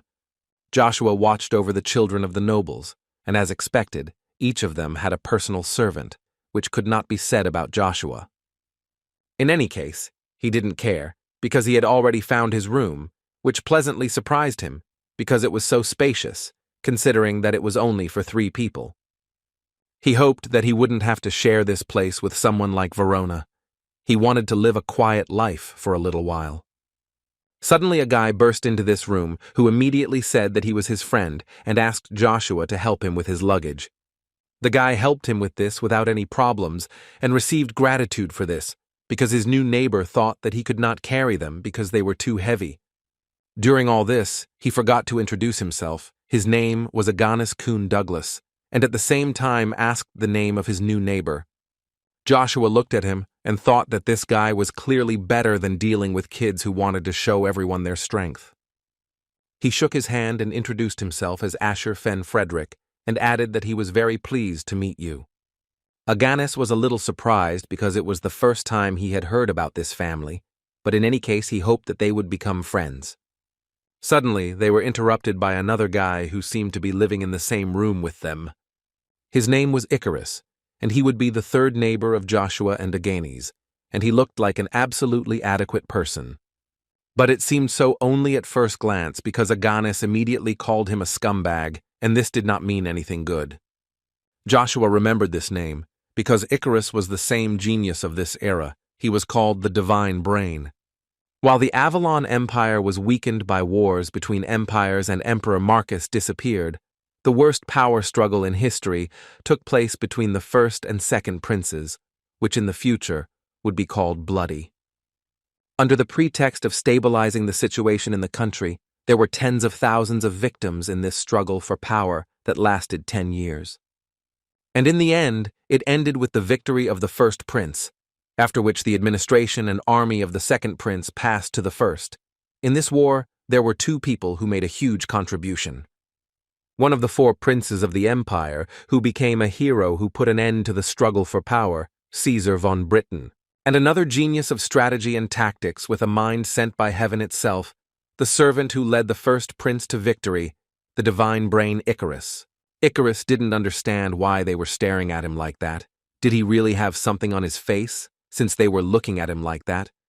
Aganis could no longer stand it, and still ran to immediately hug this guy and say that how could he not be surprised when their paths crossed again.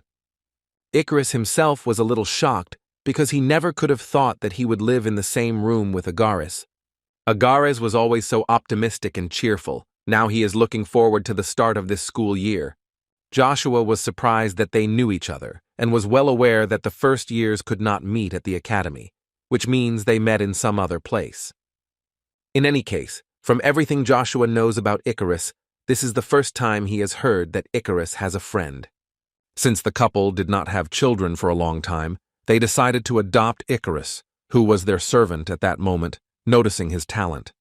After this, they were ridiculed by the nobles due to the unusual nature of what was happening. Icarus could not get rid of the image of a commoner at the academy, despite his talent, and was constantly treated with contempt, so he spent his days alone. The only one who extended his hand to him at that time was the first prince of the Avalon Empire, Caesar von Brighton. He was the first who treated Icarus as a person and gave him the opportunity to spread his wings as widely as he wanted. After this story, Joshua thought that they were similar to him because of his youth filled with nothing but contempt, because of a life full of failures taken away by Caesar von Britain, whom he trusted so much. Joshua decided to also introduce himself and extended his hand to Icarus, saying that his name was Asher von Frederick. Icarus was very pleased, and he also introduced himself, with the hope that they would get along and be friends. Joshua understood perfectly well that this was a fateful meeting at which he must do everything to win Icarus to his side, no matter what the cost. At Duke Agnes's residence, Lucia was very worried that she never saw Joshua enter the academy. She was very upset that she was not there. Cain reassured Lady Lucia, because he understood perfectly well that if young Lord Joshua called her, she could reveal his identity. She understood this and was so happy for him, even considering the fact that she was not with him now. She also thanked Sir Cain for looking after her. Cain told her that there was nothing wrong with that. On the contrary, it would always be an honor for him to serve Joshua as his lord. After which he added that Lady Lucia has a wonderful son, which made the woman laugh even more. She was very pleased to hear such things. When suddenly their pleasant conversation was interrupted by Duke Agnes, who asked them what they were doing. Without waiting for an answer, he asked Lucia how she was doing, to which she replied that she was very grateful to him for his generosity, because only thanks to him she could receive much more than she deserved. Walking past her, he added that if something was wrong, she could tell him about it at any time, and there was nothing wrong with that. After the Duke and his assistant passed by Lucia, his subject decided to ask the Duke why he left Lucia in this residence, because after learning about this, Lady Vanessa might do something.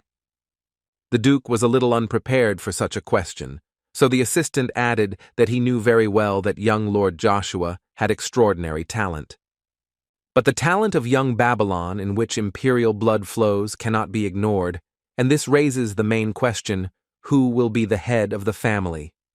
Agnes understood that he was concerned about the imperial blood, which the assistant did not argue with, because the authenticity of an illegitimate son cannot be ignored.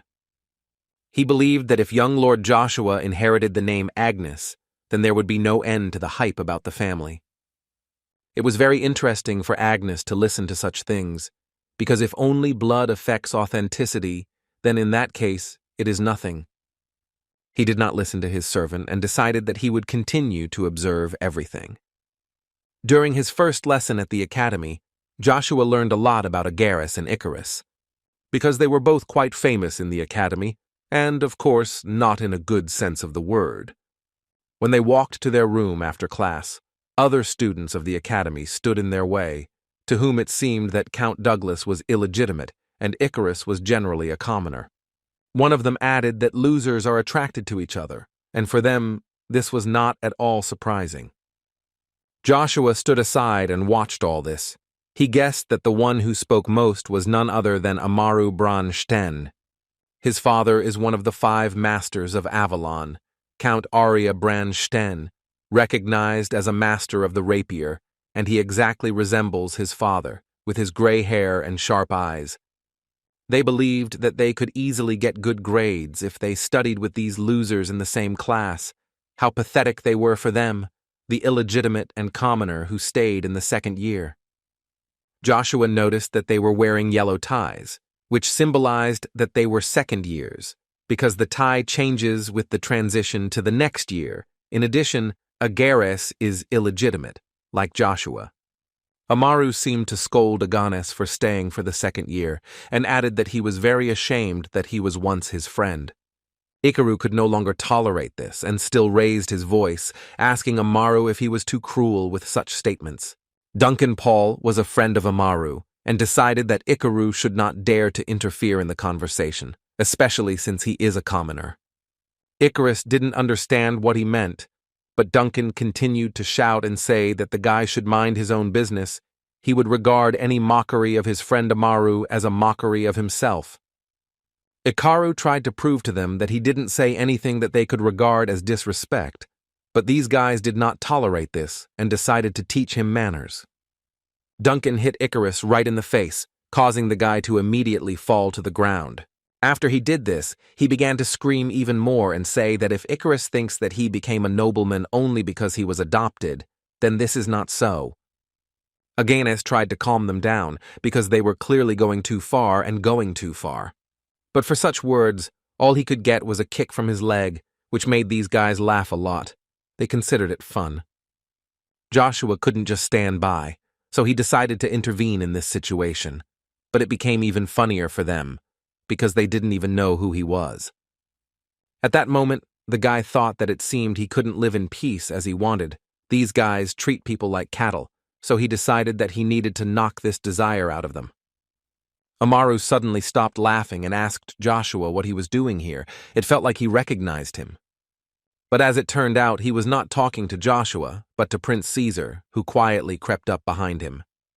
He was immediately glad that he saw Joshua in front of him, but from the expression on Joshua's face, it was clear that he could not reciprocate.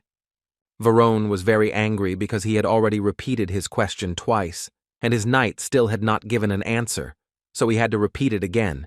He asked if it was true that the 4th prince acted as if he knew that guy.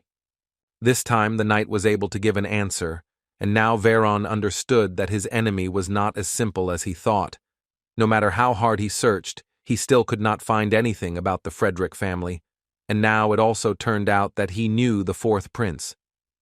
He decided that there was no other choice, so he ordered Maker to go to the moon door and ask around about Ashurafen Frederick. The Count wanted to know everything about his weakness, no matter what the cost.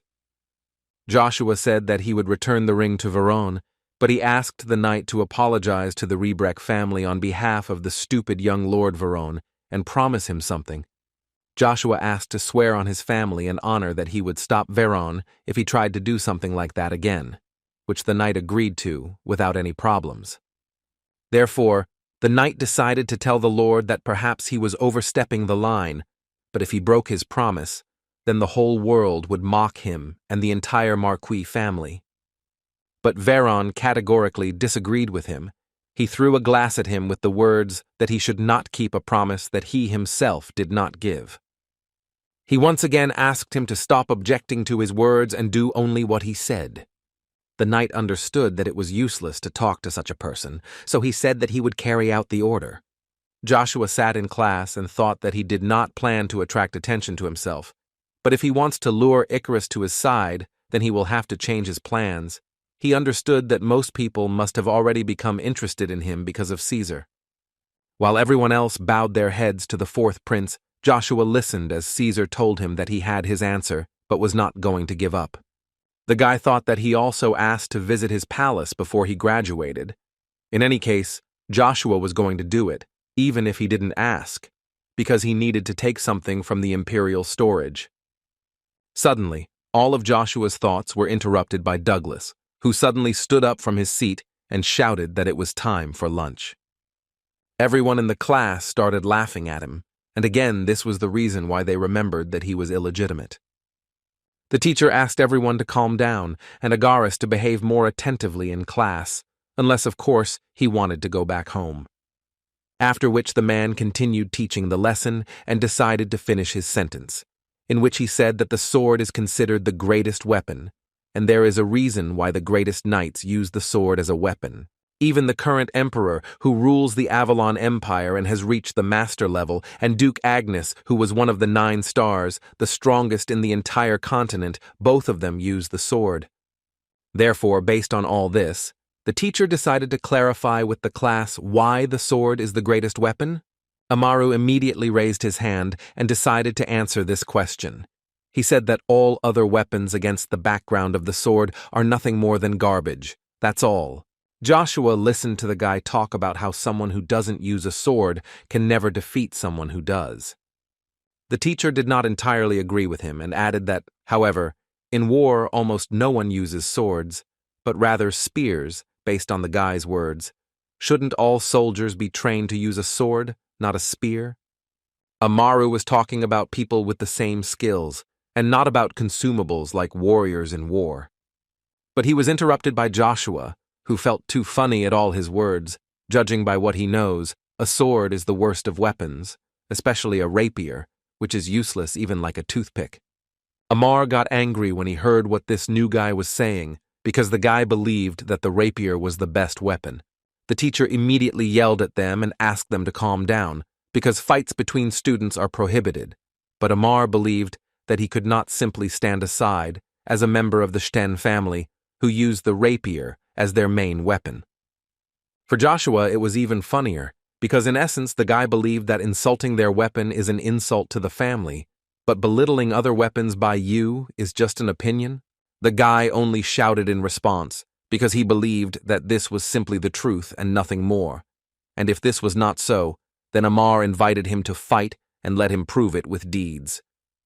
Joshua was just waiting for this offer, but unfortunately, according to the rules, students are not allowed to fight each other. As soon as Amar heard this, he immediately began to be sarcastic, because now he considered Joshua a coward who was afraid of a fight and was hiding behind the rules. Joshua told him that he just didn't want to break the rules, and if he really wanted to fight, the guy suggested that he go to the spring room and fight there. It wouldn't break the rules. Amar completely agreed with him. Besides, sword practice lessons are due tomorrow. After which Amar decided to beg the professor to allow this sparring, and then he promises that he will never argue about this again. The professor understood that this was complete nonsense, and especially to face the Stern family. He believed that this year would be very difficult considering all this. He thought that since things had gone too far, he could only watch, so he said that he approved, but this was only sparring, so he forbade the use of real swords. They would only be allowed to use wooden swords. As soon as Amar heard this, He thought it was simply wonderful, because there was nothing better than a wooden sword to break his bones. He didn't know what connected this guy with the fourth prince, but he was sure that he would destroy him. In the land of death located in the northern part of Avalon, two families were able to repel the endless invasion of demonic beasts. Amaru's father is recognized as the commander of the North, and is also now the head of the Sten family, and Agare's father is the head of the Douglas family, who was always on his side, covered him, and helped. The great friendship that emerged from the countless life and death situations they found themselves in was known even among nobles. Aganes said that in this way they met Amaru, but he, as a concubine's son, could not become his friend. However, due to the fact that they had something in common, because they were both far from inheritance, they became friends who could rely each other. That's why he now knows Amara better than anyone else, and that's why Aganis asked Joshua to go and ask for his forgiveness, because he doesn't want to see his new friend get beaten. All Joshua did at that moment was smile, after which he added that he was not going to apologize just because he was weak, because all he would do was laugh and bow at everyone's feet. Icarus also joined the conversation, and also tried to explain to Joshua that Aganis meant that they were telling him all this only to protect him. Joshua told him that the only thing excuses can do is deteriorate your skills, because if you want to experience the fate for which you were born, then you need to work tirelessly, even if it is dangerous. Unless, of course, they want to live in the shadows for the rest of their lives. After these words, he finished and simply left the room, leaving the guys alone with their thoughts. They stood in silence for some time and tried to rethink everything they had just heard from their friend.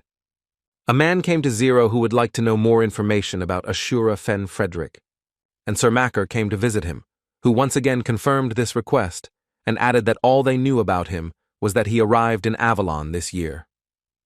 As soon as the guy said that he might have a guess about who it could be, the Sir immediately jumped up from the table and asked him to tell him everything he knew. He would pay any money.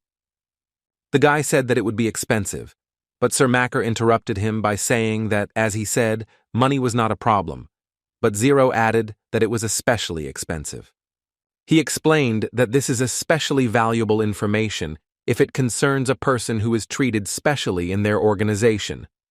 The knight did not expect such a turn of events. If he is someone to whom even the Moon Door has a special relationship, then there is something more behind him. But in any case, the man continued to beg to tell him everything they know, and he will get as much money as he wants. Zero didn't mind telling this information for 1,000,000 gold coins, as he said, especially expensive information. Sir Macker was not ready to hear such a sum, and now it became clear to him that this was too much of an ordinary person, because even some entire cities do not earn that much from taxes in a year. Zero saw his surprised look, so he decided to give him time to think a little and asked him to come when he decided. Zero thought that young Lord Joshua was expected to be a great investment, even though someone like Veron would find a way to find out about him from other sources, since the Moon Door asked for 1,000,000 gold for it. They will think that they are much more dangerous than they thought.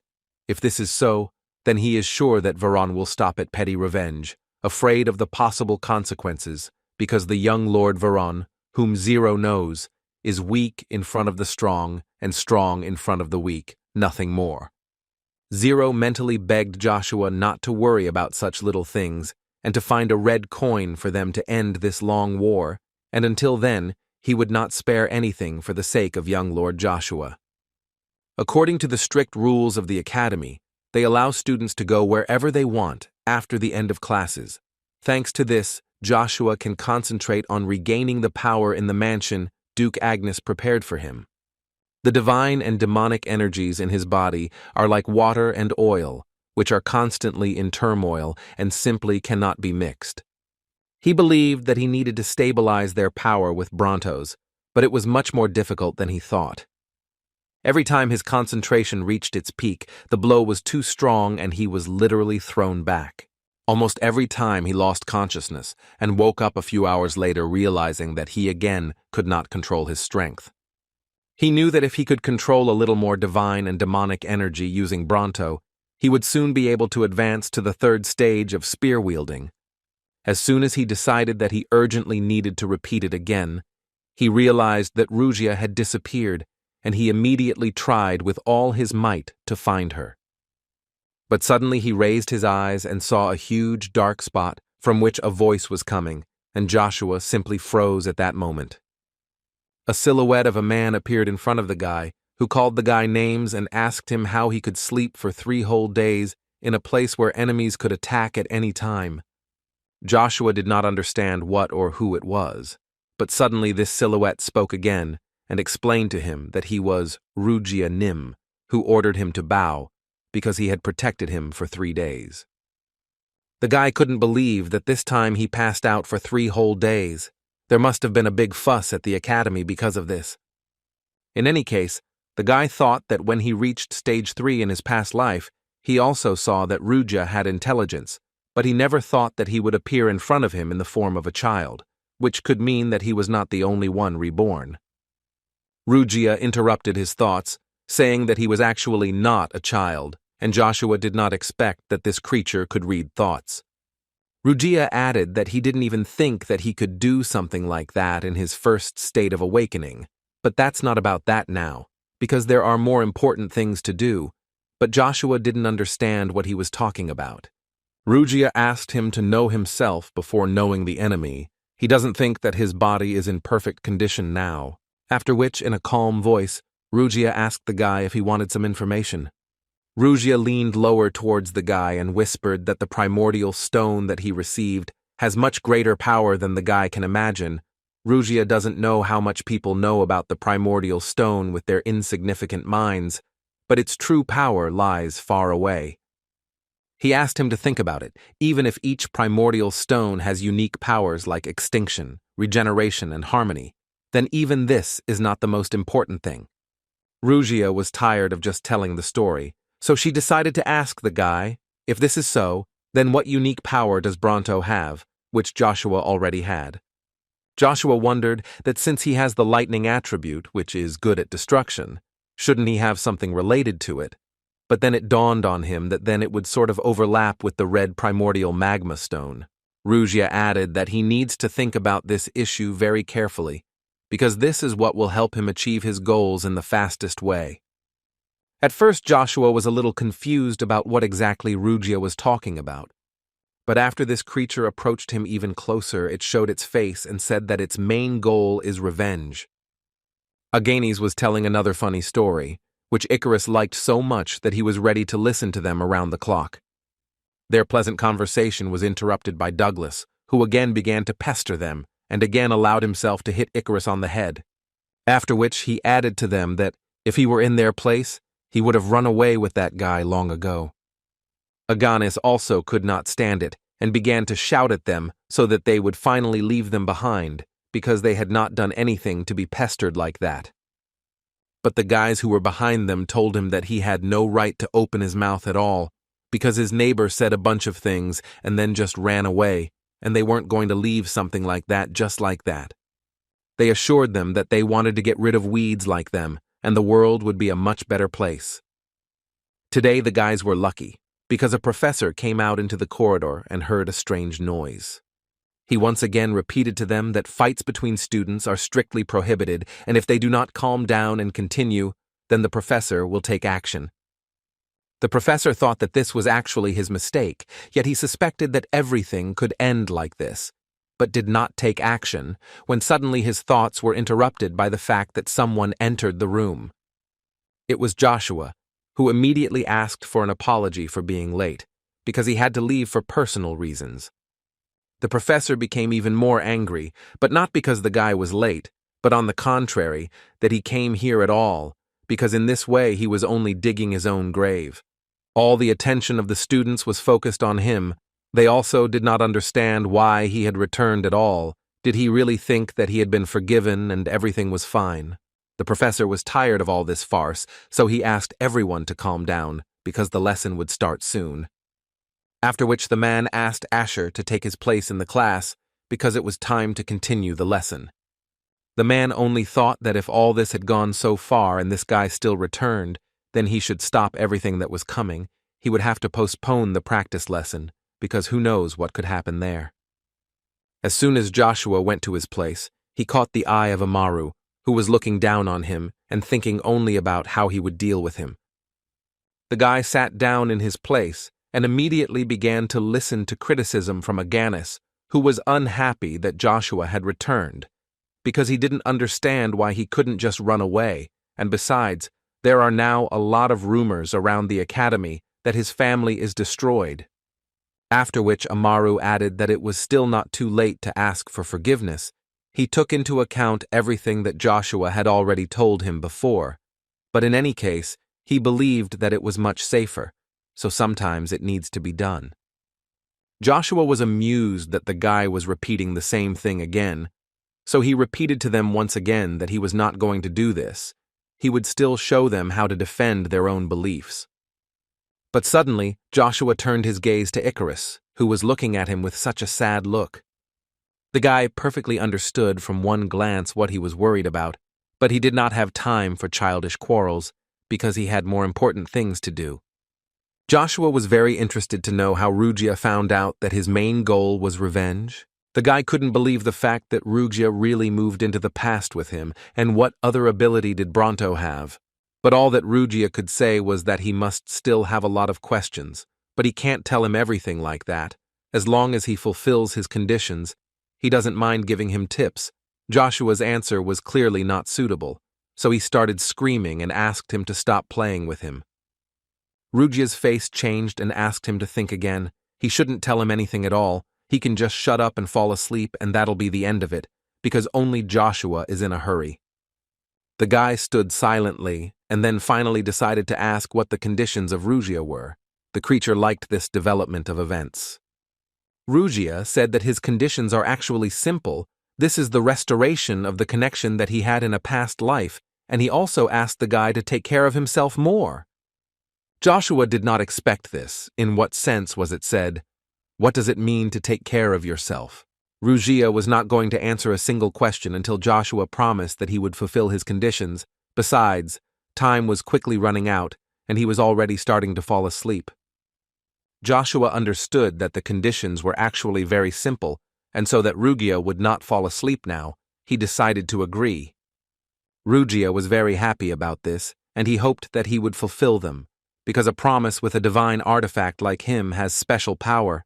So as he promised, he would give him a hint, the power of Bronto, which he thinks about is not foresight. It has a completely different power.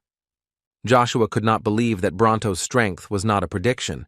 Because he saw the fall of the Agnes Duchy, which happened in the future, it was not a simple dream. Rugia added to him that if he thought seriously about something, it would definitely appear in his dreams. In his case, he appeared as the target of his revenge in his dreams. If, in short, his prophetic dream was due to one of two forces that slumbers in it. Joshua was well aware of the fact that Rugia was talking about the divine power that sits within him. To be precise, the divine power of God, it is said that a connection is established between high-ranking priests and deities in the coming days before danger, and the prophetic dream that Joshua had is somewhat similar to this contact. Moreover, the second force raging in his body, if he cannot completely absorb both of these forces into himself, will give him the opportunity to become invincible. Well, and most importantly, the primordial stone, Bronto's true strength, which boasts the power of lightning, the fastest force with powerful destructive abilities, is growth. Suddenly, the lesson was interrupted by the screams of Amar, who began to ask the professor not to remain silent about what happened. The professor did not fully understand what he was talking about, so he had to remind him that he approved the sparring between him and Asher. This is not a simple sparring, but a battle for honor. The guy began to threaten that if he changed his mind, then his entire family would be insulted, and in this case he would have no choice but to take other measures. The professor at that moment thought that from the point of view of the relationship between teacher and student, he could not escape the principle that is the strength of the family, and he did not understand how he could stop this. While the professor was thinking, Amar was now shouting towards Joshua, telling him that he wouldn't just let it get away with it. He wanted to take this opportunity and show how insignificant the weapon he was praising was. Joshua answered him quite directly that he was pleased that they were thinking about the same thing. The guy also didn't plan to leave everything like that and would show him how useless his rapier was. From these words, Amar began to boil even more, and it seemed that he was about to burst from anger. After the lesson, all the students gathered in a small training hall, because no one wanted to miss this fight between Asher and Amar. Icarus, even at that moment, tried to persuade Joshua to simply apologize to Amar, but the guy was already tired of listening to this proposal. His friend added to him that he was not sure what Asher was going to do, but he could not defeat Amara, even if he won him in this fight, because his family would not just leave it, especially after insulting the rapier. But he could not have expected the answer that Joshua gave him, who said that if they pestered him, then he would beat them all. But Joshua noticed from Icarus's face that he didn't really believe in him, so he suggested making a bet.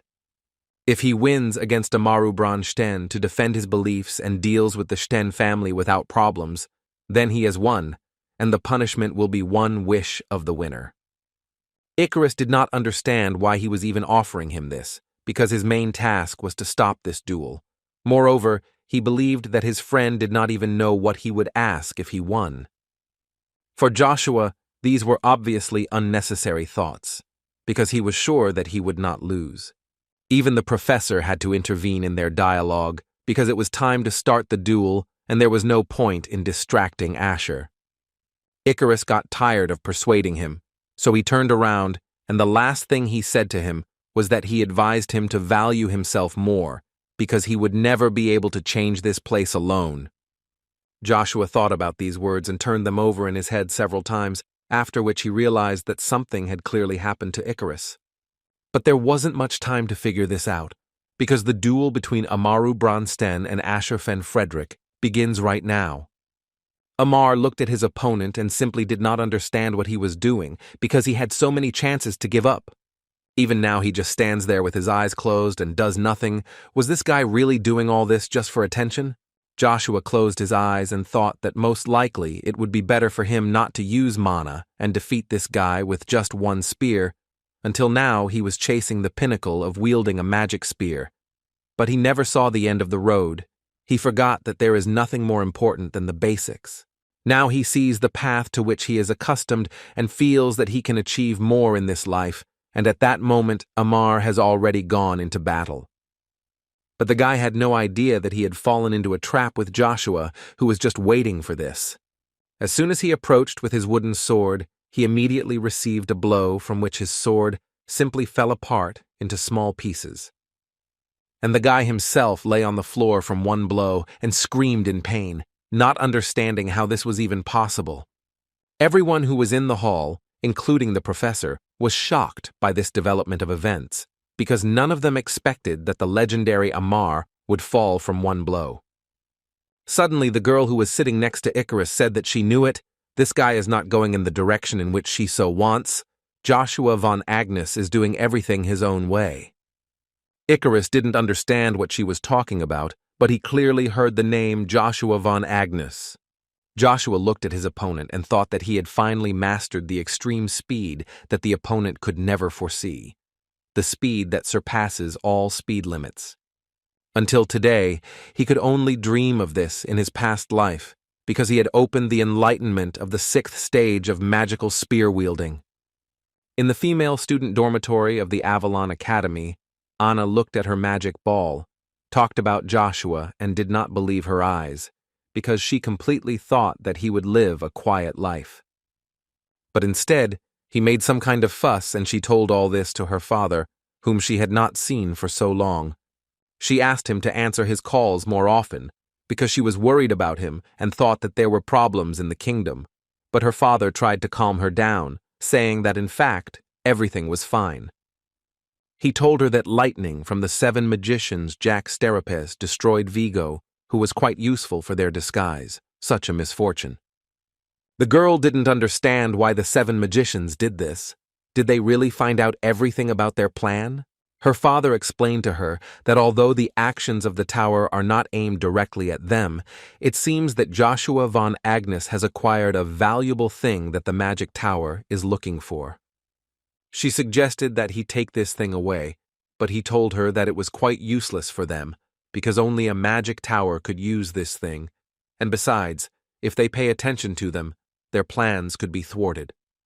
The girl decided to return to the original topic of conversation and said that Joshua was creating problems. Only when he came to the academy, he was challenged to a duel because he called the rapier trash in the presence of the Sten family, and then defeated the son of the Sten family with one blow. For her father, this was quite surprising, and he wanted to see the face of Duke Agnes when he heard about this. Perhaps the heir would be changed in the duchy. The girl could not believe her ears that the illegitimate Joshua would take the place of Babylon, despite heredity. Joshua stood in the professor's office and listened to him tell him that a lot of time had passed since the head of the family, Frederick, went missing. And they were not known for their military merits. Moreover, he had never seen wielding a spear of such a level in his life, so he wanted to know who he really was. Joshua understood that it was impossible to reveal his identity, so he said to the end that his name was Asher Fen Frederick. The professor had to add that there were cases when high-ranking nobles or members of the royal families of other countries entered the academy, hiding their identity, and frankly, the professor did not care at all what he was up to. However, such changes were undesirable for him. Even if he was from the Sten family, it was a simple duel between two students. The professor believed that what the guy said to him could be regarded as an ordinary children's quarrel, but things took a completely different turn when he defeated the Sten family swordsman right in front of the children of the nobles. Joshua believed that he had done everything right, so he answered the professor that he was ready to take full responsibility upon himself. The professor felt funny when he heard this, and told him that around this time last year, someone also thought so, a child named Simiz Kuhn Douglas. The man added to him, more importantly, this problem cannot be solved simply by taking responsibility. Even the students of the academy, who seem to be on equal terms, have their own hierarchy in accordance with the strength of the family. The professor believed that the division of the hierarchy in groups had long been done. Amaru, of course, is also included in this group. And this only meant one thing. From now on, these children would endlessly harm children from weaker families, including him. Joshua asked to ask the man one question, namely, to divide the students by rank, and, for the reason of preventing even greater harm, to do nothing while all this violence and extortion continues inside the academy. Is this what someone who supposedly calls himself a teacher does? The guy believed that such a person would not teach him anything. If he was stopped by fear of consequences, then bad habits would not go away.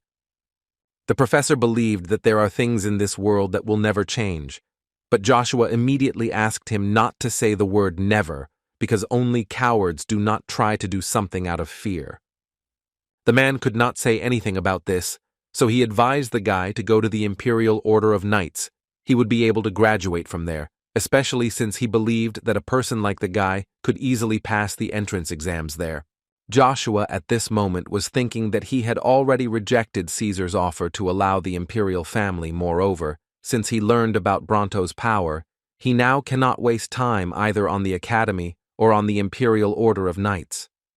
The professor once again asked the guy what he thought about it, because he would be able to arrange this exam, but Joshua gave him a negative answer, because the guy didn't want to waste his precious time on the academy.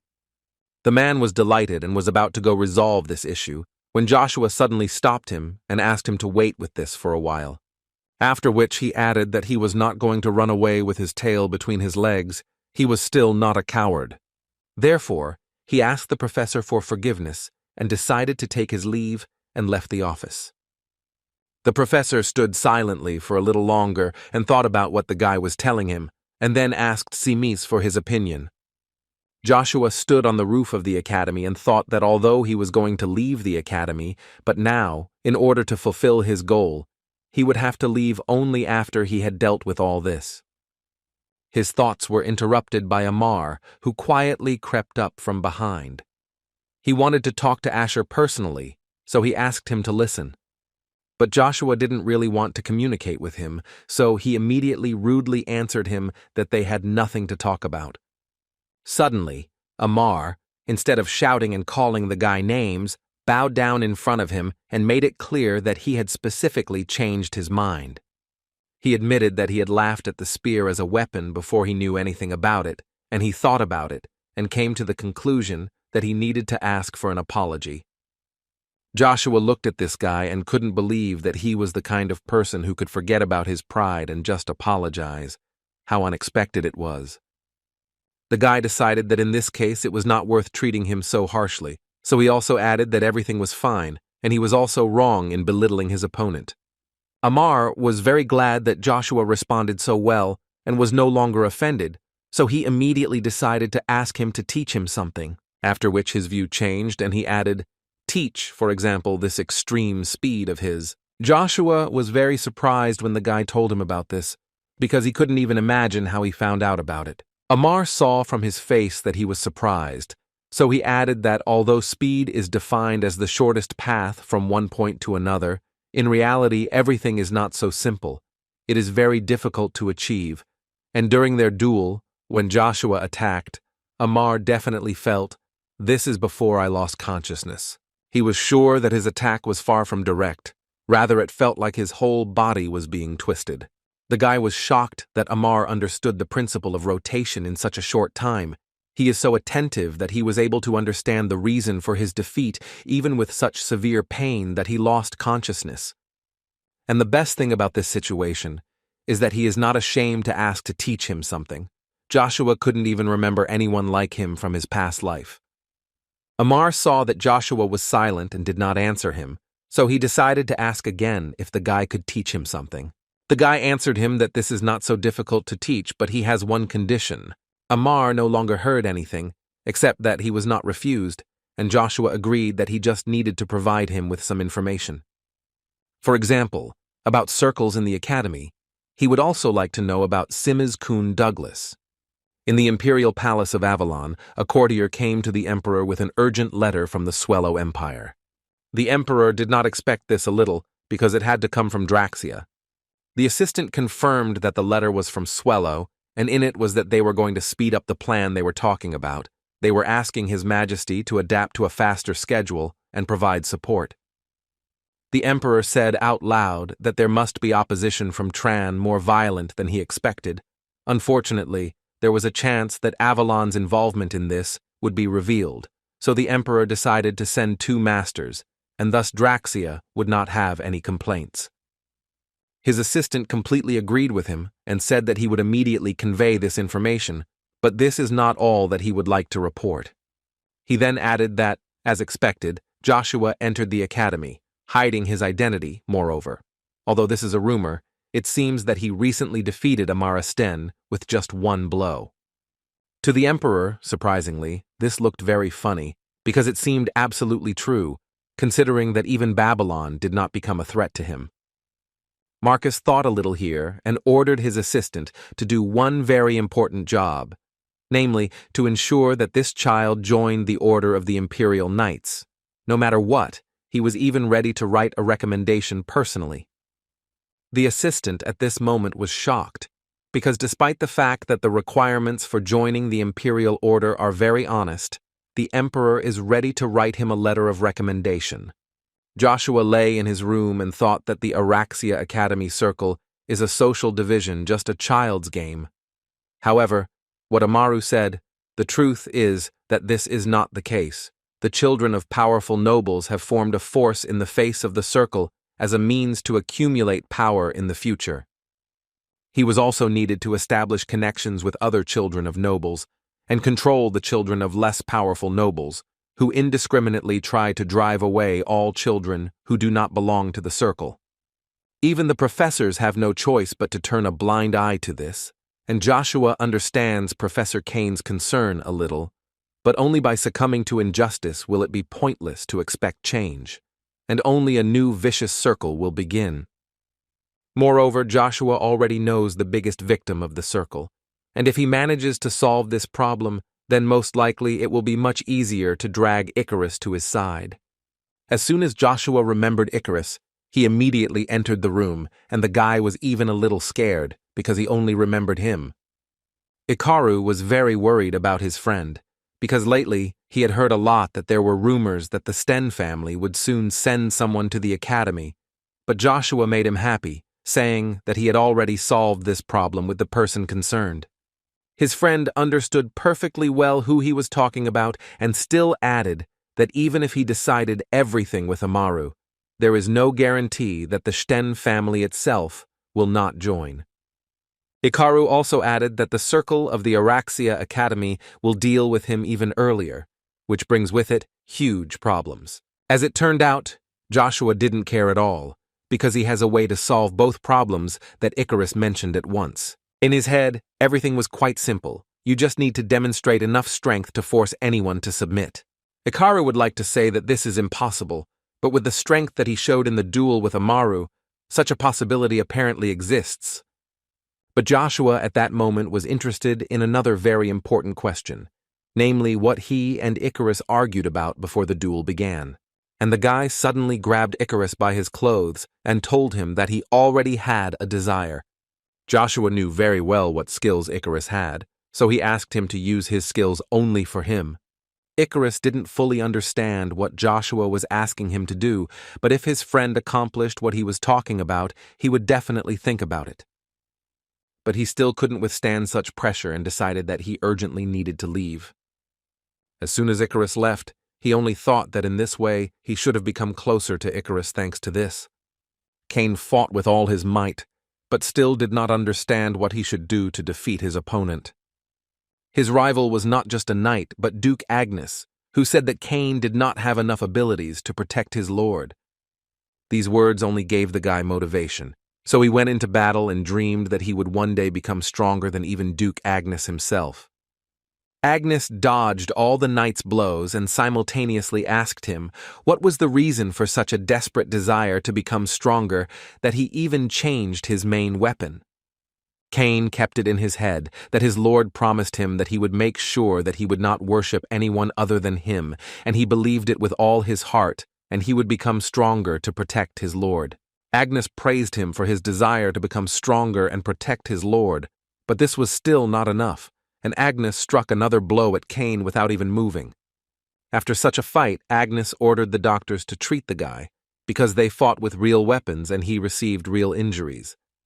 The man looked at Cain and thought that Joshua had already acquired someone so loyal in so much time, someone who would go with him to the end. Baron Head ran out to the training ground and informed Agnes that he had received information that the Empire would begin to progress with this matter, but the Duke was interested in knowing who the source of such information was. Hen answered him that the Sten family had sent a letter which he could read for himself. Agnes read this letter, and at one moment it dawned on him that what they were so afraid of had finally begun. The Swell Empire is a great nation that owns as much of the continent's land as the Avalon Empire. Due to their territories being mostly vast plains, they have become the continent's greatest in horsemanship. The Swell Empire faced one problem, and that problem was the independence of the Principality of Tran. In the capital of the empire, the emperor sat on his throne and listened to his advisors tell him that if they just continued to watch the neighboring kingdoms, there was a huge chance that the situation would tilt in their favor. Duke Altsma was a general of the empire, and as he said, he only needs to hear a word from the emperor and he will crush their millions of forces that stand in his way, even if he has to fight against the so-called Titan 9 stars Duke Agnes. But the sage Gandar reminded the general that His Excellency Lucifer is also part of the 9 stars of their empire, and it would be foolish to simply attack them, because their power is too great for them. The general did not think so and thought that they were omnipotent. The sage was upset that the Duke did not understand anything. The emperor was tired of listening to all this quarrel, and he asked them to calm down, because he knows about the magnificence of Duke Altsma better than anyone else. However, the emperor did not understand how he could be so confident that he would win, even if he was stronger, because if he lost, he would become a big problem for the entire empire. The entire Swell Empire will be at a loss, which will create an even greater danger for the nation, as Veron Bell Grace believed. After such words, Duke Altsman admitted that he was thinking quite drunkenly, and he should have thought about his words better. The Emperor wanted to hear the thoughts of the sage. He was interested in what he thought. What was the best way to act in this situation? The sage, in turn, believed that the longer the Empire of Avalon and Hubalt do nothing, the longer other kingdoms will be unable to make their move, and the most they can do is show dissatisfaction, but they can easily ignore this. He especially believed that this applies to the Hubalt Empire, which is currently holding elections for the next pope, so they will not be able to pay attention to anything now. Thanks to this, they can pay attention to Tran. The Emperor completely agreed with him and prohibited any reckless actions, but he also ordered that troops be prepared to move onto the battlefield at any time. As soon as the Emperor wanted to finish the meeting and preparations, Marco entered the room, who clearly wanted to say something important. The Emperor did not listen and immediately asked him about Tran's support. Marco confirmed that although they do not show themselves, everyone knows that he is Tran's moral support. The Emperor believed that the main thing was to wish happiness and peace to the townspeople. But Marco thought a little differently, saying that only the strong can have happiness and peace. It was funny for Joshua to watch how first Icarus and now Agonies, who would most likely say similar things, entered the room in turn. Before he had time to say a word, Agonies immediately began to beg Asher to stay away from Araxia, because if he stood in their way, his life and even his family would be in danger. He said this for his own safety, but Joshua did not listen to him and at one point interrupted him, asking him how much he was afraid of this. The guy didn't understand the question, so Joshua decided to clarify whether he was afraid that the same thing would happen to Asher as to his brother. Agonies froze because he had no idea how Asher knew about this. Joshua continued to put moral pressure on the guy and told him that if he wanted, he could run and no one would say a word to him, but if he continued to run, then in the end he would lose himself. After which he came closer to him and whispered in his ear the question, does he really want to run for the rest of his life? Agonies thought a little about his words, but still could not stand it, and shouted at him that he knew nothing about how everything worked. He began to talk about how Araxia is led by Veron Shen Villas, from one of the 12 families. They are an insurmountable wall for less powerful families like his family. But from all this, Joshua only heard that their leader Veron, how convenient, so he thanked his friend for the information. Agonies didn't understand his friend's reaction, because he was talking to him about completely different things, but he didn't care. But Joshua didn't even listen to him and simply closed the doors right in front of his nose and left. It was only after his friend left that he began to understand what he had just said and why it was suddenly convenient for Asher. The academy had a private room so that Araxia could organize her training camps, one of which was on that day. One of them asked Natasha to take her time and speak a little slower, because they did not have time to catch the information that she wanted to convey. She told him that he was simply too carefree. She believed that the Marquis of Cromwell should be worried that Gewog was like this, although on the other hand, she thought that he must not have enough time to even worry about his son. But Gewog lived by a slightly different principle. He believed that there was already a lot of stress in life, and if he stressed over every little thing, then he would only get angry and nervous. This quarrel was stopped by Veron, who sat in the very center and asked them to behave appropriately. After all, he heard that Amaru lost to someone named Asher without a chance, and he would like to discuss this.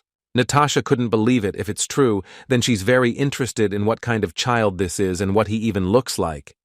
Veron asked them to leave jokes for later. The one whose name is Asher should not be taken lightly. They were surprised that Veron was so nervous about an ordinary fallen family. This is not like him at all. But to the surprise of everyone, Veron told everyone who was in this room that this Asher they were talking about beat him. This was too much for them, and now they also wanted to know who this guy was. Could he be a member of the royal family? After all, Natasha added that if this is so, then they can try to recruit him and use this guy only as a plus. Gewog surprisingly agreed with the girl, because he himself communicated well with Amaru, only because he is part of the Sten family. But hasn't the situation changed? Won't this Asher be more useful for them? Varone didn't think so because he wouldn't be able to watch this bastard Asher walk around here. He had already made him realize who he stood in the way of, just like Shimizu-kun Douglas. Joshua stood in front of the doors of the director's office and thought that most likely he was called because of the incident with Amaru. The quiet days at the academy flew out the window. But as soon as Joshua entered the office, he saw in front of him not the director, but some completely unfamiliar man. This man immediately said that by order of His Majesty the Emperor, he came to convey a message. Joshua was surprised that firstly he knew his real name, and secondly, he wanted to know what kind of order this was and who this man was. The man did not hide the fact that he is a member of an intelligence organization directly subordinate to the Emperor, called the Black Wind. Joshua knew very well from his past life what kind of organization this was. It was an elite squad that obeyed only the Emperor and could die for him without hesitation. This was a squad that included his old friend, nicknamed the King of Murders. The man immediately asked the guy to listen carefully to what he was going to tell him now. Did the Emperor convey a question that he wanted to know, or did he reject the offer of the fourth prince and wants to obey only his will?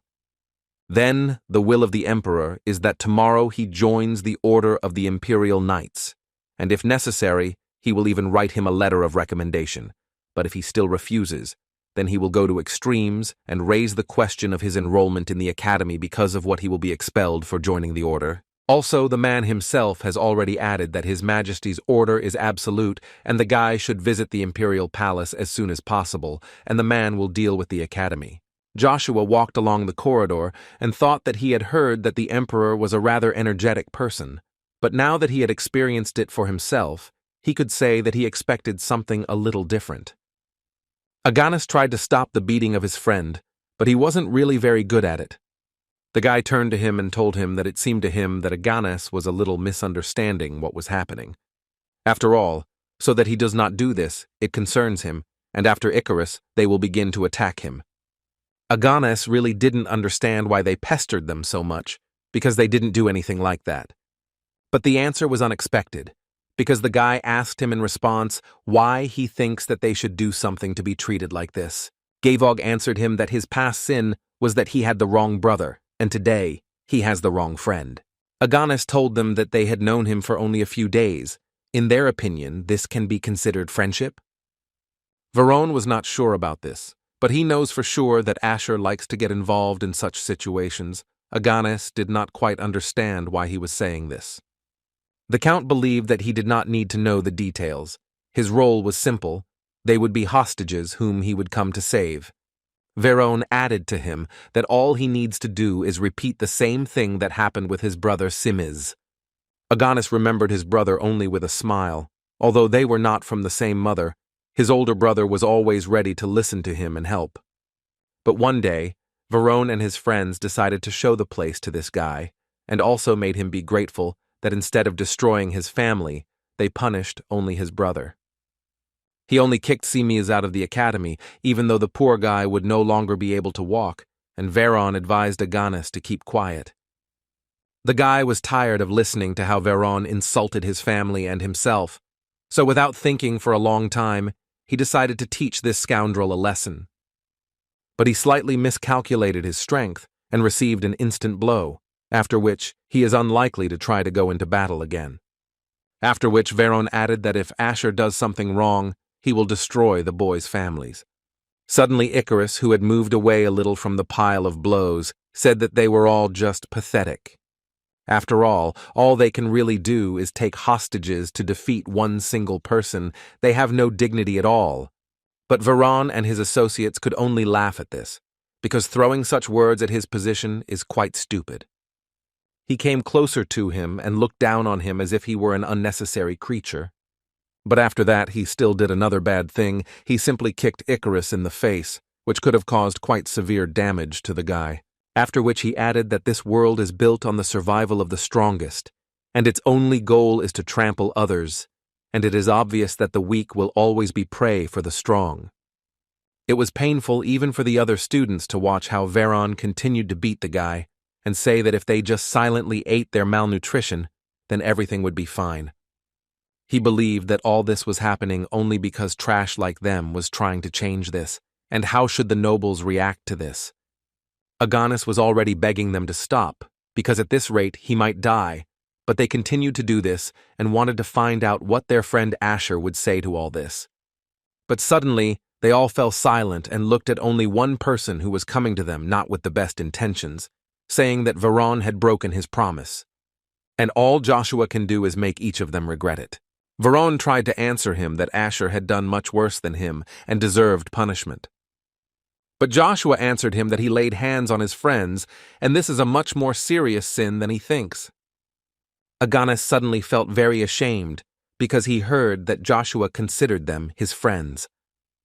Joshua continued to walk straight at him and threaten him that right now he will be punished for everything he just did. Veron tried to shout to him that if he didn't stop now, he would destroy the families of his friends and throw it all on Asher, as a result of which he would be expelled from the academy. Joshua actually stopped and thought about the guy's words. Veron immediately began to be sarcastic and say that the guy finally understood the situation and he was interested in finding out what the child of a fallen family would do now. Natasha was looking at Joshua at that moment and told herself that he was much better than she could have imagined. Gavog began to laugh at this, because is Asher really so stupid that he thinks that he can withstand everyone who has gathered here? Natasha agreed with him, because 3 of the 12 families are gathered here. Even the children from the 5 ducal families cannot do anything here, unless one of the families of Duke Agnes or Tremblin. But Veron didn't care who this guy was or what he was, because he was going to put an end to this here and now. But first, he wanted to ask only one question. He was interested to know if the guy knew what kind of ring it was and why he even returned it to him, because he could have used it. But Joshua just smiled back at him and said that he doesn't act as dirty as he does. Veron was very happy with his words, because if the guy changed his mind now, he would be very upset. And now he has many reasons to teach the guy a lesson. This ring, which was called Dawn, is more amazing than he thinks, because if he pours a certain amount of mana into it, then he will be able to gain power that will exceed the power of Maker, which is more than enough to defeat some Asher. The guy turned into a knight and added to him that here, where the strength of his family decides everything, he will not be able to change anything on his own, and right now, Veron was going to show him how stupid he was. Gavog liked this ring that Veron had so much, because it is always so ostentatious, and he even wanted to ask his father to buy him something similar. Natasha told him that he could only dream because his father would never buy him a new ring when he knew that he already had a ring and it was in excellent condition. In any case, she was very sorry that this happened, because this time Asher was just her type. She thought it would be great to talk to him, but Veron found him earlier. Veron answered her that with her nature, this guy would bore her in one day, and besides, he annoys him so much that he wants to destroy him more and more every day. After all, he reminds him of that idiot Simis who rebelled against them to change this place. But in the end, everything turned out completely differently. He remained bedridden for the rest of his days, and it was very funny for them while his brother was in pain. Joshua stopped standing still and continued walking towards the guy who until that moment had been too confident in himself. Veron once again decided to remind him not to approach, unless of course he is ready to sacrifice his family for these guys. But Joshua was not going to stop, so he decided to get the ring that Veron boasted about. Veron couldn't believe his eyes, because where could such a commoner as Ashura get such a ring? Joshua decided to answer him not with words, but with actions, and show the strength that Veron was so proud of, after which an explosion occurred. Gavog and Natasha could not believe what was happening. Does he really have the ability to use such a ring, and also so much mana? As soon as the smoke cleared a little after the explosion, Veron couldn't believe what he saw in front of him. How could someone like Asher wear such armor and with such a coat of arms? Joshua was wearing the armor of the Duke Agnes family, and thus he could reveal his identity, but he didn't care anymore. The guys couldn't believe it. It was really the coat of arms of the Agnes family, but each of them understood perfectly well that Babylon had graduated from this academy a long time ago, and it couldn't be him. Is this the rumored child who became a mana user at age 9 from the Duchy of Agnes? Joshua looked straight into his eyes and once again repeated the question that Varone asked him. Didn't he say that in this academy, everything depends on the strength of the family? The guy couldn't resist and still told everyone that his real name was Joshua von Agnes and asked them how high he had now risen in their eyes. Natasha decided to start making excuses and saying that there was some kind of misunderstanding, because if only they knew that he was someone from the Agnes family. But Joshua didn't let her finish and started yelling at her to shut her mouth. The guy was already too angry, and ordinary words would not stop him.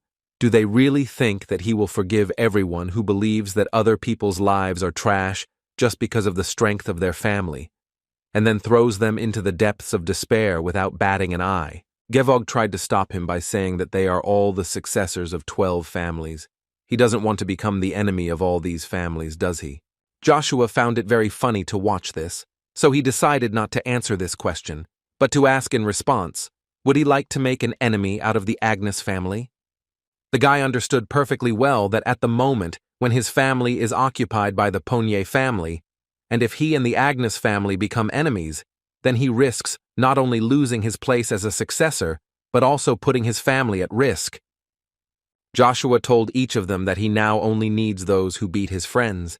He gives everyone who was not involved in this a chance to leave. Some students who were standing behind Gevog suddenly began to think about leaving after all, because they suddenly had homework that they had not completed. Varone tried to stop them and threatened them that they wouldn't just get away with it, because he punishes betrayal very seriously. But he was interrupted by Joshua, who was already near him, and asked him to worry about himself, because today is the last day that Araxia exists. Varone saw a sword that was literally glowing from the amount of mana that Joshua poured into it, and the guy realized that he needed to beg for forgiveness. Joshua was not the type to repeat himself several times, especially since he already gave Varone a chance, which he unfortunately did not justify. Therefore, it was time to teach him real manners, after which he struck him with a blow that threw this count several meters away.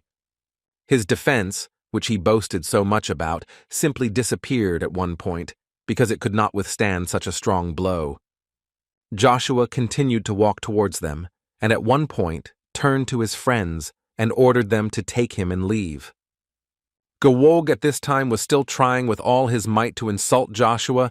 They say that the only heir of the Agnes family will be Babylon, despite how strong Joshua is. He even tried to threaten him, saying that the day would come when he would regret everything he had done today. But other than smiling, Joshua did not react in any other way and simply answered him that he would look forward to this day.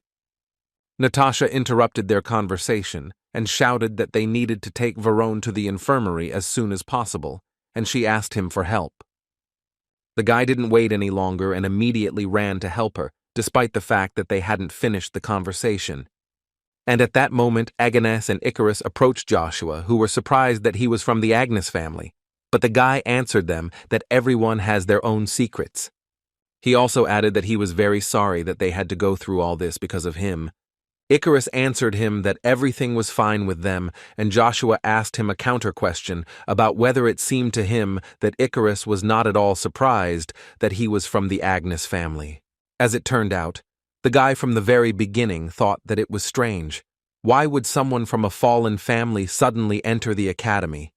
The Imperial family wouldn't even lay an eye on someone from a fallen family, so why come here? And in order to simply act for the sake of personal connections, like Araxia, there is no point, because children here will not pay attention to someone from a broken family. But most importantly, in this case everything was quite clear, he may not know it. But out of thousands of students in this academy, he was the only one from the fallen family of mongrels. Based on the past, it can be said that 9 out of 10 such people hid their personality. As Joshua expected, only by having the courage to express your opinion, even knowing the status of another person, can you call yourself a first-class strategist. Most likely, this is what allowed him to think that he could resist a 1,000,000-strong army with only 10,000 soldiers. Icarus didn't understand why Joshua was looking at him like that, so he decided to clarify this question. Joshua told him that he just had beautiful eyes and he admired them.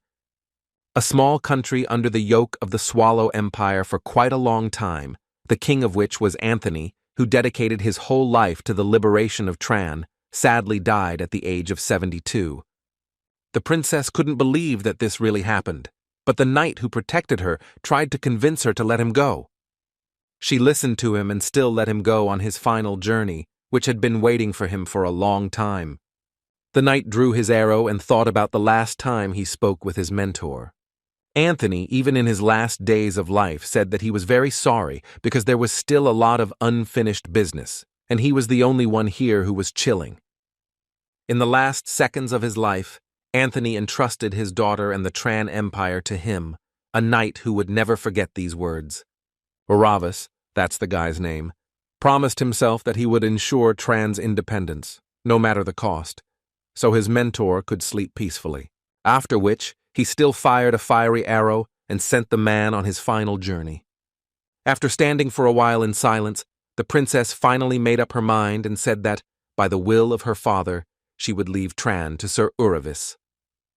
For Uravis, it was a great honor to which he was going to devote his whole life. Now that his King Anthony has died, he can no longer hesitate, because he has to fight not only with the empires of Swell and Avalon, but also with the Magic Tower, and at all costs, he needs to completely master the primordial magma stone. Joshua looked at the academy from afar and thought that apparently it was time for him to prepare to leave the academy. He could not even imagine that he would leave so quickly when he first came here. He believed that he needed to get to the Imperial Palace as soon as possible and get something from the Imperial secret vault. Cain will definitely be surprised when he finds out about this. He must be training hard with Duke Agnes right now. Suddenly, out of nowhere, the Master of Lightning appeared, who was so happy to see Joshua, whom he had been looking for so long. The guy immediately stood up and asked to introduce this man, unfamiliar to him. The man began to say that he was a member of the Magic Tower of 7 magicians, the Lightning Master Jack Staropes, who came here to return Bronto, which the guy stole from the Dark Forest. Joshua believed that this place was not very suitable for such conversations, so he suggested that this gentleman change the location. The Lightning Master didn't think that the guy was so smart, so he invited him to choose the place where he wanted to talk to him. But after some time, his smile disappeared from his face, and he was already very angry, because they had already walked quite far. But this was still not enough for the guy. Joshua pretended that he did not understand what would happen and asked the man if he really thought about this. Then the guy decided that since they had already gone far enough, no one would bother them here, then they could start the fight. It was naive to believe that Joshua would just give up Bronto. The Lightning Master was surprised that the guy lured him all the way here just to have a one-on-one fight. Joshua wasted no time and immediately went into battle because he was sure that he could not lose to some magician. He dealt a very powerful blow, from which all the mana he had accumulated hit one place. It seems the battle may end after the first blow. But as soon as the smoke from the blow cleared, Joshua saw a man holding his hand and praising him for his skills. He must be the strongest of his generation. However, as the man thought, it was too little, after which he put the guy to the ground with a light move. The master believed that he was not from his generation, and, apparently, he did not intend to behave obediently, so he would start with his hand. But Joshua is not as simple an opponent as the man thought, and he added that the man talks too much, and behind all this chatter, you can weaken your defense and miss a few good blows. What actually happened was that Rugia appeared out of nowhere just in time and dealt a counterattack to this scoundrel. It seems that from this moment on, the Lightning Master will no longer play games with him, but will enter into a real battle. He had to use his abilities to dodge Rugia's blow, but he still succeeded. He looked at Joshua and thought that it would not be as easy as he thought, so this spear was the ancient artifact that he had heard about. The master tried to find out from Joshua whether he was able to destroy that black orc in the dark forest with this spear, but the guy was in no hurry to answer him. Joshua looked at the man with a smile, and realized that he was much stronger than it seemed at first glance, but in any case, he did not know that the guy had already completely absorbed Bronto's power. The man realized that no one would tell him anything just like that, and everything would have to be done the old-fashioned way. Joshua answered him that it seemed to him that he had understood something wrong. Did he really think that Joshua would say a word to him? But the master assured him that the only one who doesn't understand something here is Joshua, because we are talking about mental magic. After which he immediately uses an incredible blow called a lightning blade, and Joshua will have to try to repel this blow. Although Joshua smiled, he still had no idea how this man could use Class 4 magic just by uttering words.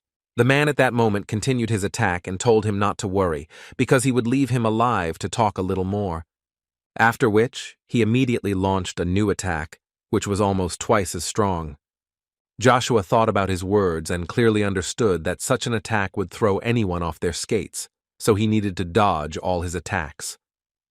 But this was not as easy to do as it seemed to the young lord, because these attacks were not only powerful, but also very accurate. They continued the fight, and the Lightning Master already liked the way Joshua fought. He is not an easy opponent, and the main thing is that he is not boring at all. Joshua was quite pleased to hear such compliments in his direction, but they are still fighting, and there is no point in being distracted. The man was already tired of fighting off these cheap childish tricks, so he asked Joshua to finally show what he was capable of. Because if this is all that the one about whom there are rumors is capable of, then the master will be clearly disappointed. Joshua understood that he needed to show tension, but keep his cool and move as simply as possible. But with such an opponent, it will be much more difficult to do all this, because these are not academy students. This is a really strong opponent. The man at that moment was thinking that, given all the conversations, Joshua still has good control of mana, and it is too dense for his age. Finally, Joshua waited for the moment when he was able to deliver a powerful blow with the help of Rugia, which would be difficult to dodge even for such a master. It seemed to Joshua that he had succeeded, but as soon as the explosion occurred, he began to hear the voice of a man who noticed the fact that, for a schoolboy, he had quite a lot of strong techniques. But all this talk only distracted the man, and he did not notice how Joshua crept up from behind and shouted that he did not want to hear such a thing from the magician. The blow was quite strong, but the man again managed to escape and dodge the blow. Moreover, he was able to launch a counterattack that Joshua should have avoided. Joshua held his own well in the fight with such an opponent, because at one moment it seemed that the man was head and shoulders stronger than him. The Lightning Master himself was already starting to get angry, because this cockroach was holding on for too long, but he was sure that it would end soon. He began to deliver several attacks at once, and all Joshua could do was run and dodge all his attacks at the same time. Joshua dodged the attacks and realized that he could not hold out for long. Sooner or later the man would hit him, so he decided to shorten the distance in order to strike. The man seemed to read the guy's thoughts and shouted to him that he knew very well that there was nothing more shameful than losing to a magician in close combat. Therefore, he decided to arrange this shame for Joshua and strike such a blow, after which even his staff would not help him. Joshua understood that this was inevitable, and he also needed to respond with a blow, so he decided to choose one of his strongest combinations, namely the first stance and lightning strike. From such a powerful blast wave, the guy was thrown back, which could only mean that the battle would continue. Joshua understood that this was too difficult to fight, because taking such blows on oneself is extremely difficult. The master was extremely surprised that the boy was able to withstand Class 4 magic. Even a B-rank knight could not withstand this. But all this does not matter, because with this he will end the fight and take what he came for. The man decided to give him one last chance to give Bronto back before he struck, because he wouldn't want to cripple such a talented child. He would be very ashamed later.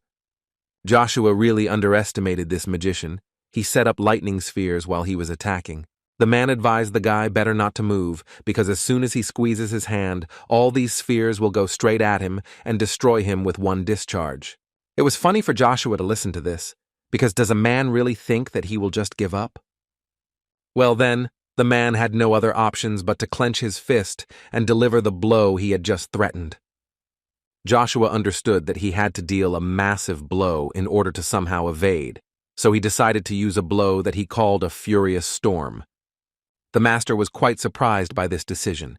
This time he was really going to destroy him, but the guy was again able to fight back. The guy fought with all his strength, because in this body he has a certain limitation, which is not enough to defeat this guy by force.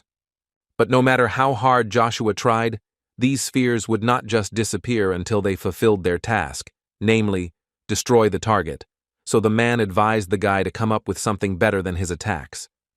The master saw the ridiculous expression on Joshua's face and assumed that this was his limit, in which case he was upset, because they had just begun the fun. It would be a pity to interrupt it. He began to concentrate mana in his hand, and before finally destroying Joshua, he asked the guy to show at least something that would not disappoint him. Joshua looked this man straight in the eye and simply didn't know what to do, because this master was really too strong. The lightning master was very glad that he finally drove the guy, and from his face he saw that Joshua lacked confidence, but unfortunately for Joshua, he was not going to stop and would strike until the boy evaporated. After which, he nevertheless delivered the blow that he promised, and he called it a flash of runes, upon contact with which few managed to survive. Suddenly, the emptiness in Joshua's head was overcome by his friend, who did not understand what the guy was doing. Had he really given up? Suddenly, he realized that the blow and, in general, time in general had slowed down very much. Was it really all the work of Rugia? She began to ask him if he was just going to stand there and remain pathetic without even using his new power. But Joshua understood that his opponent was too strong to use it.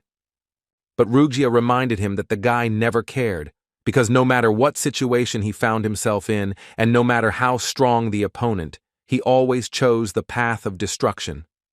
Joshua understood that nothing had changed since then, and remembered why he was doing all this, and his path that he so wanted to go through. The guy survived in any battle, even once destroying a castle that was considered impregnable. From that moment on, the guy realized that it didn't matter who his enemy was. The main thing was that his name was Joshua Sanders, and no one would defeat him. Joshua decided to use Stage 3 magical spearmanship, which was a very rare occurrence for him, because such power is difficult to control. The guy got up from his knees and used all the strength he had to continue the fight. He threw the spear with maximum force, the impact of which created a storm of fire. The lightning master was incredibly surprised by such power, because it seemed to him that the guy had just been dying, and now he was delivering such powerful blows. He was barely able to dodge the first blow, but Joshua did not stop there, and immediately flew to deliver a second blow, no less powerful. Joshua finally caught up with the man and was already touching his body with Rugia. This could be the beginning of the end for the lightning master. He felt incredible pain, but he didn't think about it, because in his head, there was only that misunderstanding of how this guy could do this. Joshua used demonic and divine powers at the same time, which allowed him to continue the fight without any problems. But suddenly, Joshua became very ill again. After he used this power, his stomach hurt too much, and his hands were all covered in blood. He understood that if the man had not let his guard down, Joshua would most likely have died. Today, he was very lucky. His thoughts were distracted by a man who suddenly began to make loud sounds and a very bright light. An instant later, an explosion occurred, from which the guy was simply thrown far away. While he was falling, he only thought that now he could finally close his eyes and rest a little. But just when he decided that he could close his eyes now, Rugia turned to him again, who asked him to hurry up and start moving his mana, and do it before Bronto absorbs Jack Sterope's mana circle and enters berserk mode. Joshua's consciousness was on the verge of shutting down, but still some non-negotiable process began inside him that could destroy him. In the meeting room of the Academy's faculty, the issue of concealing one's identity was being decided, which was not new to them, but in the case of Joshua von Agnus, everything was different. Baron Segerdam added that before this no one had revealed their true origin, much less caused problems among the students. But his colleague added that this is the son of Duke Agnes, and there is no need to make a big fuss out of this. But Segerdam explained to him that it seems that he does not quite understand the whole story. The students demand to know the truth, no matter what it costs them and no matter what they have got in the way. He also believed that if they did not stop keeping silent about these personal discoveries, then the reputation of their academy would come to an end. After which, he personally turned to the director of Sten Ein Albert, who clarified that in this way, families can simply accept children who have absolutely nothing to do with them.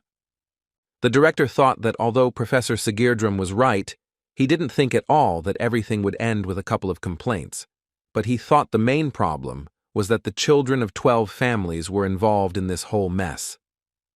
The professor believed that in order to nip this in the bud, it was necessary to expel Joshua von Agnes, using this as an illustrative example. But the class teacher was against this. This can only be decided by the academic service at special meetings. But the professor believed that this was precisely the main problem. All these big problems arise due to not serious punishments. The teacher answered him that they didn't even know the reason why he did this. They had no reason to expel him for it. The professor thought exactly the opposite. He thought that there were more than enough of them, because he had wounded Veron Shen Villas several times, and they couldn't just turn a blind eye to it. After these words, the teacher could not restrain himself, and said that recently there have been rumors that Marquis Villas was going to introduce Baron Seguirdam to central politicians. Is he really going to sacrifice his child because of power? But unfortunately, except for Professor Kane, everyone else was silent, and he could not believe that they all agreed with the professor. Seguirdam looked at the professor and smiled maliciously, and thought that now it would be easier for him to stand on his feet, and it seemed to him that promotion was not so far away.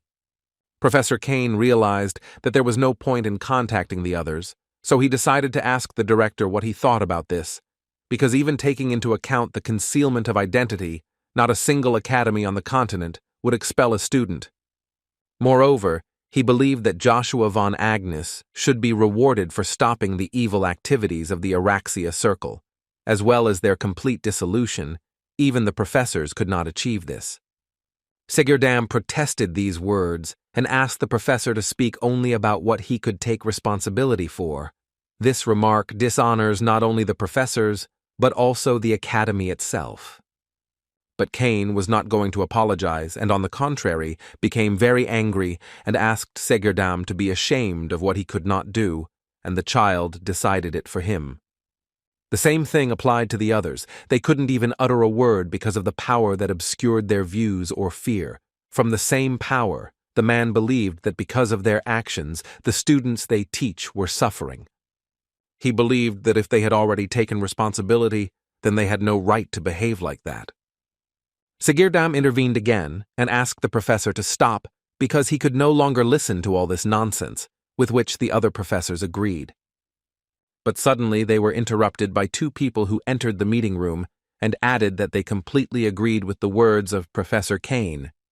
The director could not believe his eyes that Duke Agnes and Count Arya Brand-Sten were standing in front of him. Count Arya could not ignore such a mess and decided to personally come to the academy to sort everything out. Duke Agnes supported his friend's words and asked everyone present if his child had made a mistake. Shouldn't he come in person? They asked not to be so formal, but he believed that he had to be so, especially at this meeting, because isn't this a sacred place of knowledge, where children who will lead the country in the future receive an education? Moreover, at this meeting it is decided what his son's punishment will be, but Seguirdam suddenly pretended that he did not understand what the Duke was talking about.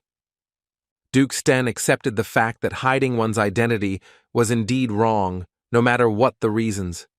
After which he turned his gaze to Professor Seguirdam and asked his opinion. The man became nervous and did not know what to answer, because as soon as the two dukes entered the meeting room, his opinion suddenly changed. Agnes laughed at this and asked Arya to stop putting pressure on the professor because they heard his opinion perfectly well. But suddenly, they were interrupted by another professor who asked them if their real reason for being here was to hide the fact of a fake identity.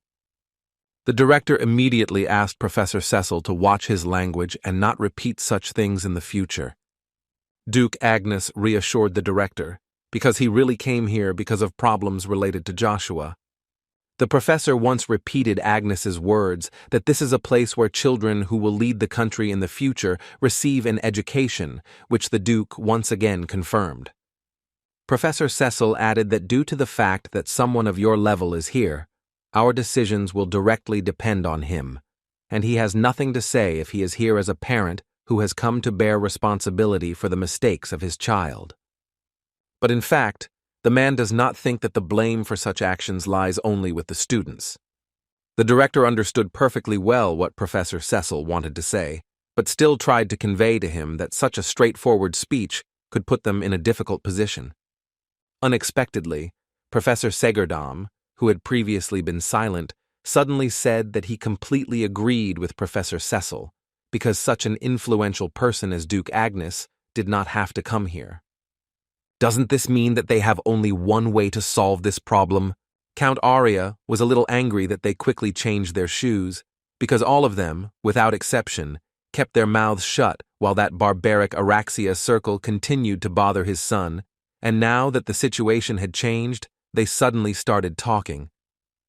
They could not answer this, because each of them, deep down in their souls, understood perfectly well that Mr. Arya was absolutely right.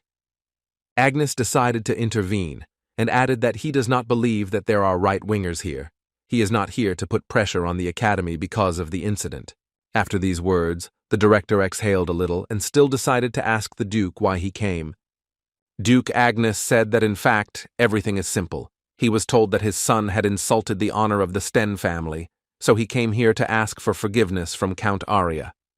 However, he was also told that Count Arya had already left for the academy, which made him feel that Joshua would not get into trouble because of Arya's temper, so he hurried to come here. Arya allowed himself to clarify something to the Duke. He did not forgive Joshua. If he himself cannot prove the words he said with his own abilities, then they may not expect a good end.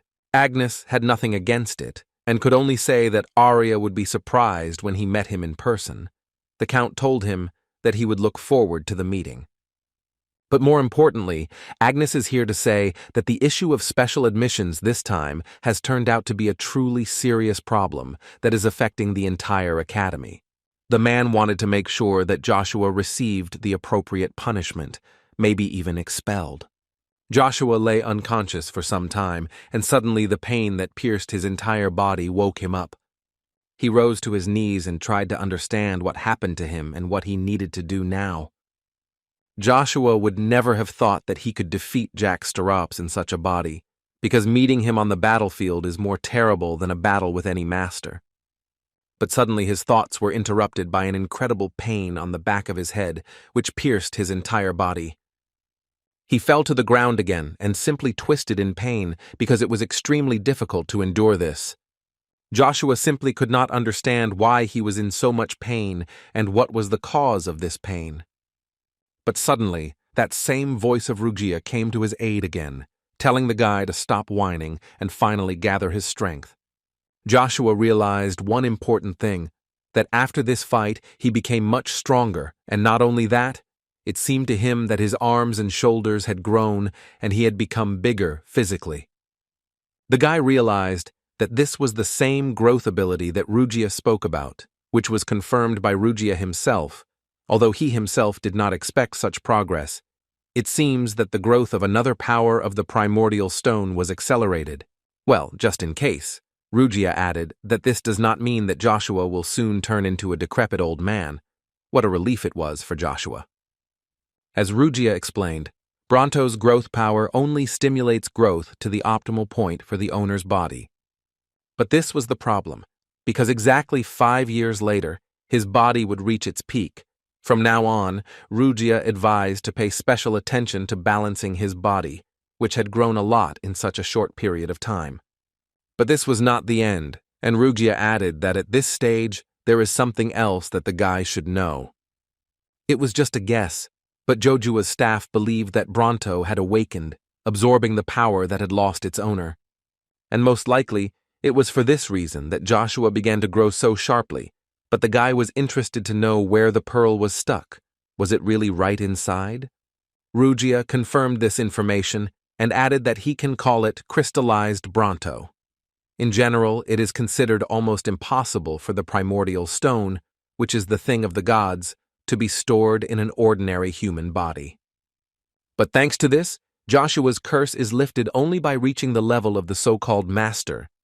Joshua was a little enraged by this information, so he immediately decided to find out who Rugia really is. She asked again if he was sure of his words, but Joshua did not understand what she was talking about. What Rugia meant was, is he ready to bear the knowledge of who he really is? The guy was already so angry that it didn't matter to him whether he could or not. If Rugia didn't say right now what it really was, then he would never use her again. He was not going to use an unknown magical object for purposes unknown to him. It believed that this is what a person who pays for good with evil looks like, but in any case, Rugia was not against enlightening the guy about who she really was. Rugia flew into the sky and announced that she was the greatest creature that had ever existed. After that, Joshua immediately turned around and began to leave, but Rugia begged him to stop.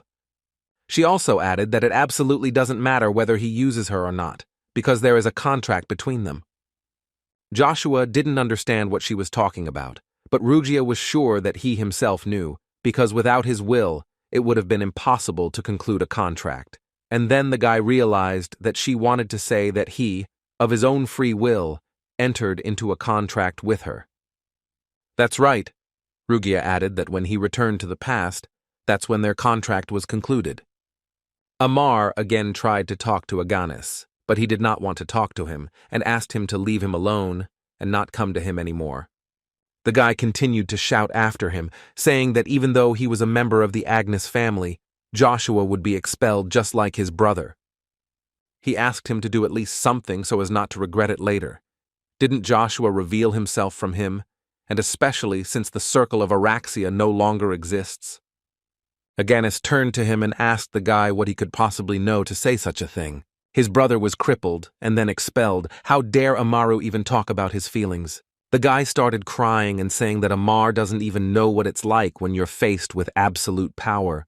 But suddenly, Amaru said that in fact, he had always been jealous of Aganes when they were little, which surprised the guy very much. He told him that this was due to the fact that his older brother never stood out in the family. He was the most ordinary. Just because Amaru had talent, his older brother tried to forcefully keep him from becoming the heir. What could not be said about brother Aganes, who was a true friend to his brother? There are not many people in the world who show their love for someone just because they are brothers, and the reason he left after that incident was because that he did not want to disturb him and create problems. Amar was jealous that he had such a brother to be proud of, so he believed that now it was his turn to protect someone and do as his brother once did. The guy offered to protect his friend Joshua von Agnes, and Amara would definitely help him with this. Aganis thought about the words that Amaru had just said to him and remembered that Joshua was really his friend, who really needs help, so he immediately shook Amaru's hand and agreed. After which he suddenly took off and ran somewhere, saying that thanks to him, a great idea appeared in his head. Arya would never have thought that Agnes would say that he was ready to expel Joshua. He entertained him well. Now he will never forget the faces of those blockheads. But the man was still curious to know what he would do if they really expelled his son, because he heard that Joshua was illegitimate, so if he returned to the estate, he would not have many options. Agnes was not worried about this, because he knew very well that the guy had another choice, because he received an imperial decree to enter the Imperial Order of Knights. Now it became even more interesting for Arya if the Emperor himself invited him, but Agnes believed that this was not only because of his talent.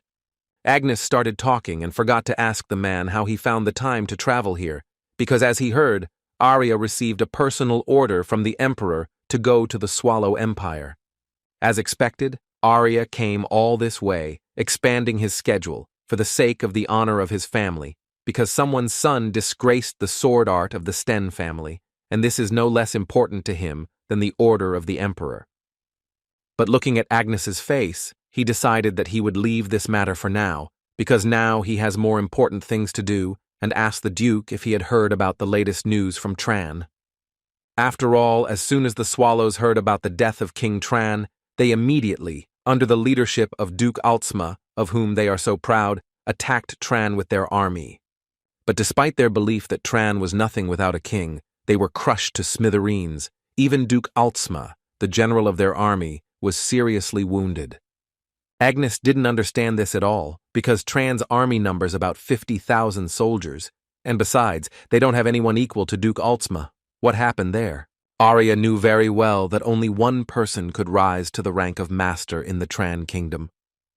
Agnes could not believe what Arya was telling him about that same night. Arya confirmed this information, and added that he was the only reason why Tran was able to crush the huge army of Swallow, the outstanding knight Uravis. No matter how hard young Lord Joshua tried, no matter what young Lord Joshua did, Rugia would not come out. He didn't understand what was going on. Had he really gone to take a nap after his ridiculous monologue? Suddenly Joshua thought that the weapon of the demon god is Rugia, as the name says. It is one of the weapons of the demon god. The demon god is at the top of the hierarchy of demon kings. He is worshipped as something great and intangible. In terms of personal combat ability, he is superior to any other race, and is also one of the few who can be compared in strength to the Dragon Lord. And Joshua didn't understand how else this miracle could be explained, if not by the power of God. Suddenly, he noticed that a whole crowd was running behind him, and it seemed they were running straight towards him. Aganis and Ikaru ran up first, and began to ask him where he was and what happened to him, because they were so worried about him. Joshua was so happy to see his friends, especially after he almost died. They didn't understand what he meant when he said that he almost died, but in any case they told him that because of him the whole school was now on edge. They also added to him that they were no longer going to run away, and had all gathered here together for a common goal. Joshua didn't quite understand what they were talking about, and for what purpose they had gathered there. They explained to him that they were here to oppose his punishment. They were going to file a petition against his punishment. Icarus added that although there are students who insist on punishment, there were only 100 people in the Araxia circle, which means that they do not have the slightest chance against them. Joshua was so pleasantly surprised that they all gathered here for him. It was so nice for him. The guy was so touched that he was ready to cry, and this was noticed by Aganis, who joked with him that it was okay to cry, because there were reasons. But Icarus approached him in time, who told him that crying is normal, and he is always ready to wipe his tears. Joshua had never felt so warm and pleasant in his soul. At that moment, he was truly happy. The professor did not understand why the director was trying to keep Joshua at the academy, even if he is from the Agnes family. Then 3 children from 12 families are still studying at their academy, especially since he was promised a high position if they settle everything properly. The man did not forget about the director, saying that he would recommend him for the position of the next chancellor, and the Villas family and the Cromwell family are providing all possible support. The director did not quite understand what the Cromwell family had to do with it, so the professor had to explain to him that in the struggle for the land rights of the Cromwell and Pontier families, the mercenary king joined the Cromwells, and their victory is now more likely. And as far as the professor knows, it was because of this that Count Pontier sent his daughter, Lady Cheryl, to the Agnes estate. The director understood that this was all done in order to request help, and the professor added that this is the only reason they should control the Agnes family. The director sat silently and was clearly unsure of what he should do. The professor saw this look and told him that if he doubts, then just let him leave everything to him, he will take care of everything. Suddenly their conversation was interrupted by one of the teachers who burst into the office without warning, and from his appearance it was clear that something clearly serious had happened. The teacher told the director in a panic that all the students had gathered to protest. The professor immediately began to smile, because he believed that he was right, because who can resist the 12 families? Most of the students are from the families of low-ranking aristocrats, so they will make the obvious choice in order to survive. Sagirdam was confident that the justice of the academy would be restored after the exclusion of such an evil as Joshua von Agnes. But the teacher stopped Sagirdam, saying that everything is just the opposite. They are protesting not for the punishment of Joshua, but for his pardon and the punishment of the Araxia Circle. Almost all the students of the academy gathered together and chanted for the Araxia Circle to be dissolved. Natasha looked out the window and watched all this, and thought only that she would destroy them all if she only knew how to use magic. She and Gevog came to the director and tried to clarify with them what they were going to do with all of them, because they needed to somehow calm them down. Professor Sagirdam tried to somehow calm the guys down, but suddenly he was interrupted by a voice that told him that it was too late to try to fix something because everything was already over. It was Professor Kane and Joshua who came together to the director to make sure that all those responsible were held accountable. Sagirdam began to shout at him in response, because what right does he have to dissolve Araxia and generally talk such nonsense? Professor Kane told him that one of the students lost any future because of the Araxia Circle, and this only happened because they did not perceive them as a problem. But Sagirdam believed that he did not have enough relevant evidence for such statements, and added a question in which he wanted to know whether Professor Kane was ashamed of his words. Professor Kane's answer was shocking. He shouted that he was a witness who knew very well that something similar happened to Simiz, whose future they destroyed. Gevog and Natasha were the only ones who smiled at this because they perfectly understood that it was all true and were proud of it. Sagirdam asked Professor Kane to calm down and not act like a saint after so many years of inaction. This hypocrisy was disgusting for a man. Joshua could not help but intervene in the dialogue, who found it funny to hear such words and asked the professor if he really thought that he was in a position to say such things. Joshua knew full well that, according to his wishes, he would take full responsibility for the special clearance. However, before he left, Joshua wanted to cleanse this academy of all the rubbish that had been turned a blind eye. Gevog interrupted Joshua and said that he heard that the guy was illegitimate.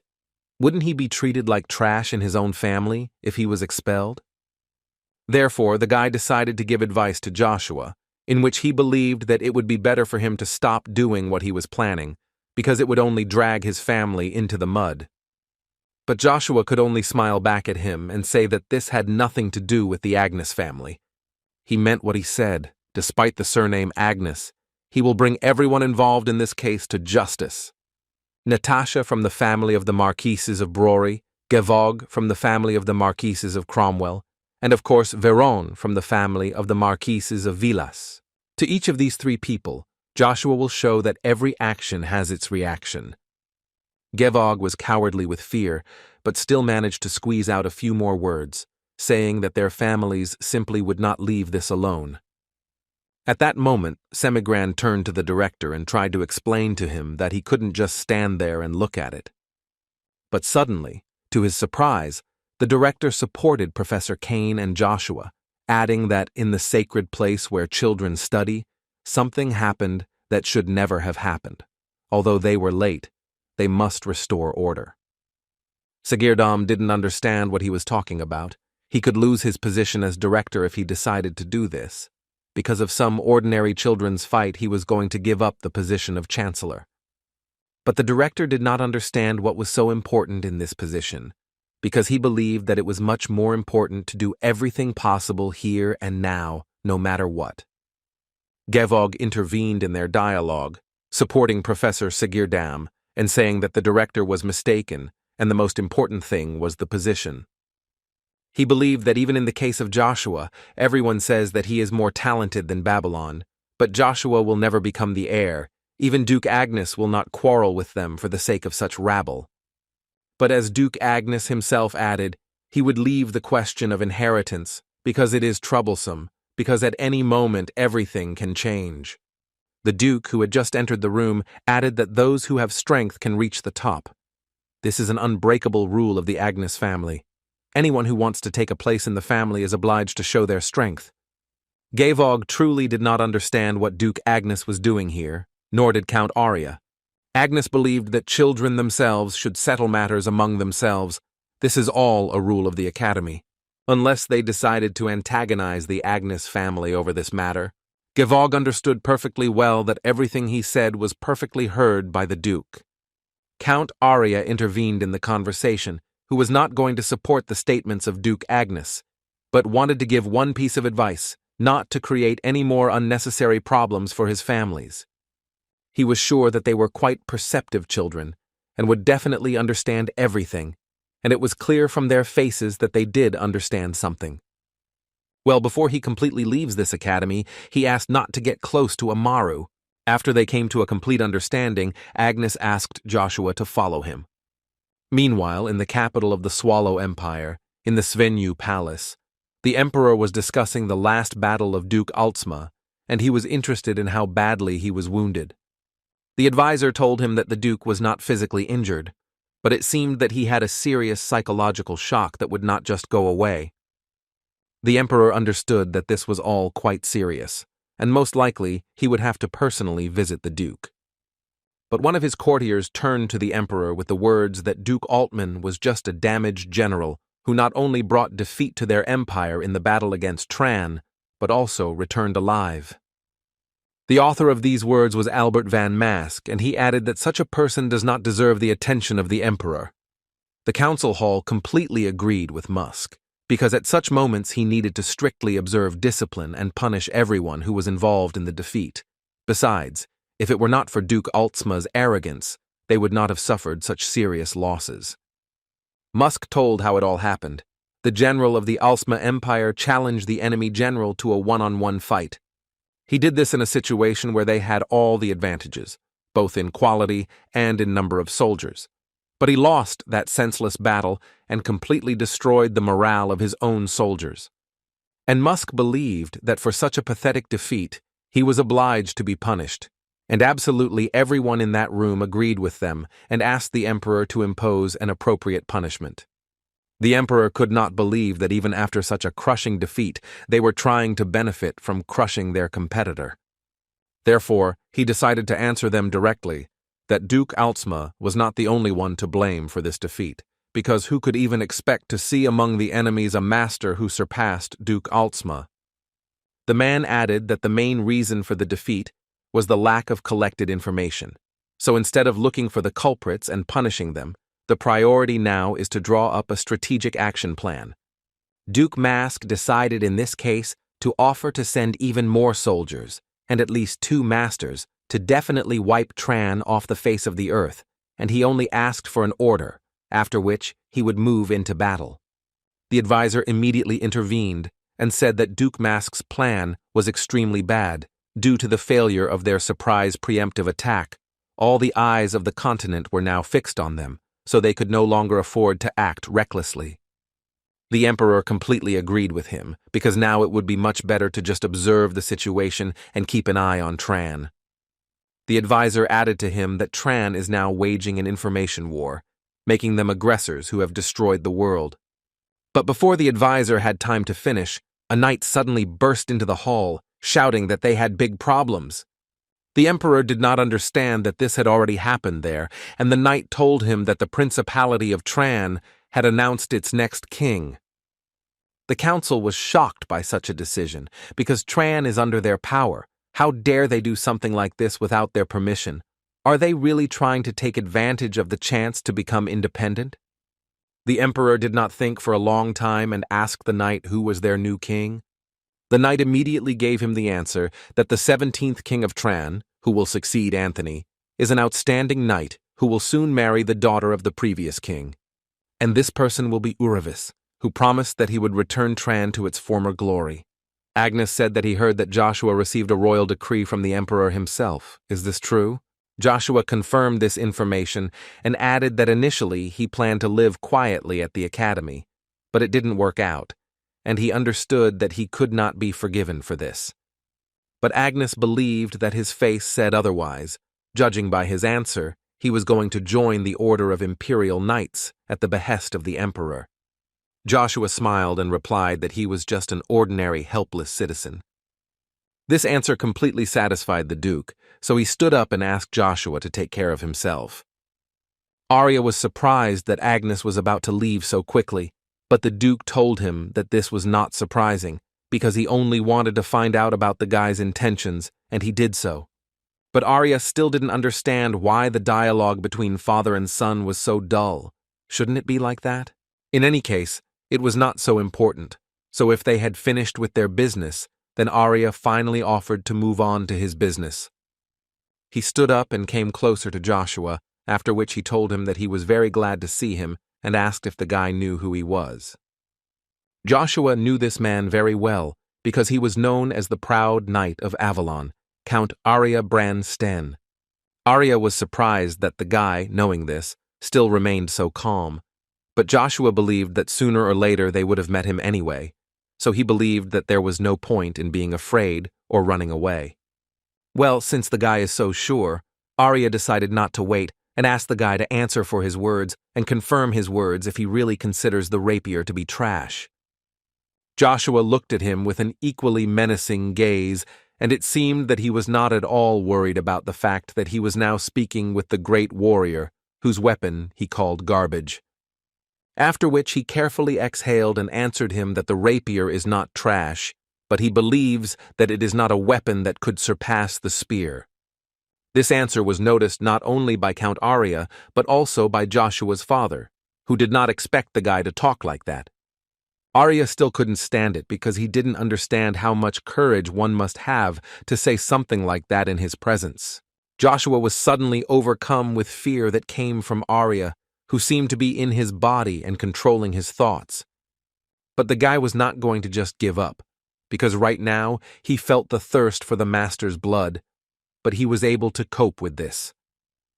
The guy began to overcome this fear that Count Arya had inspired on him and gradually approached him. He walked with small steps and simultaneously said that it doesn't matter to him whether he admits it or not. In any case, he will prove that there is no weapon better than a spear. Arya couldn't believe that this was even possible. He was walking directly towards him, piercing his spirit. This child recently turned only 10 years old. How is this even possible? The man began to feel incredibly strong pain, which at times was very difficult to control.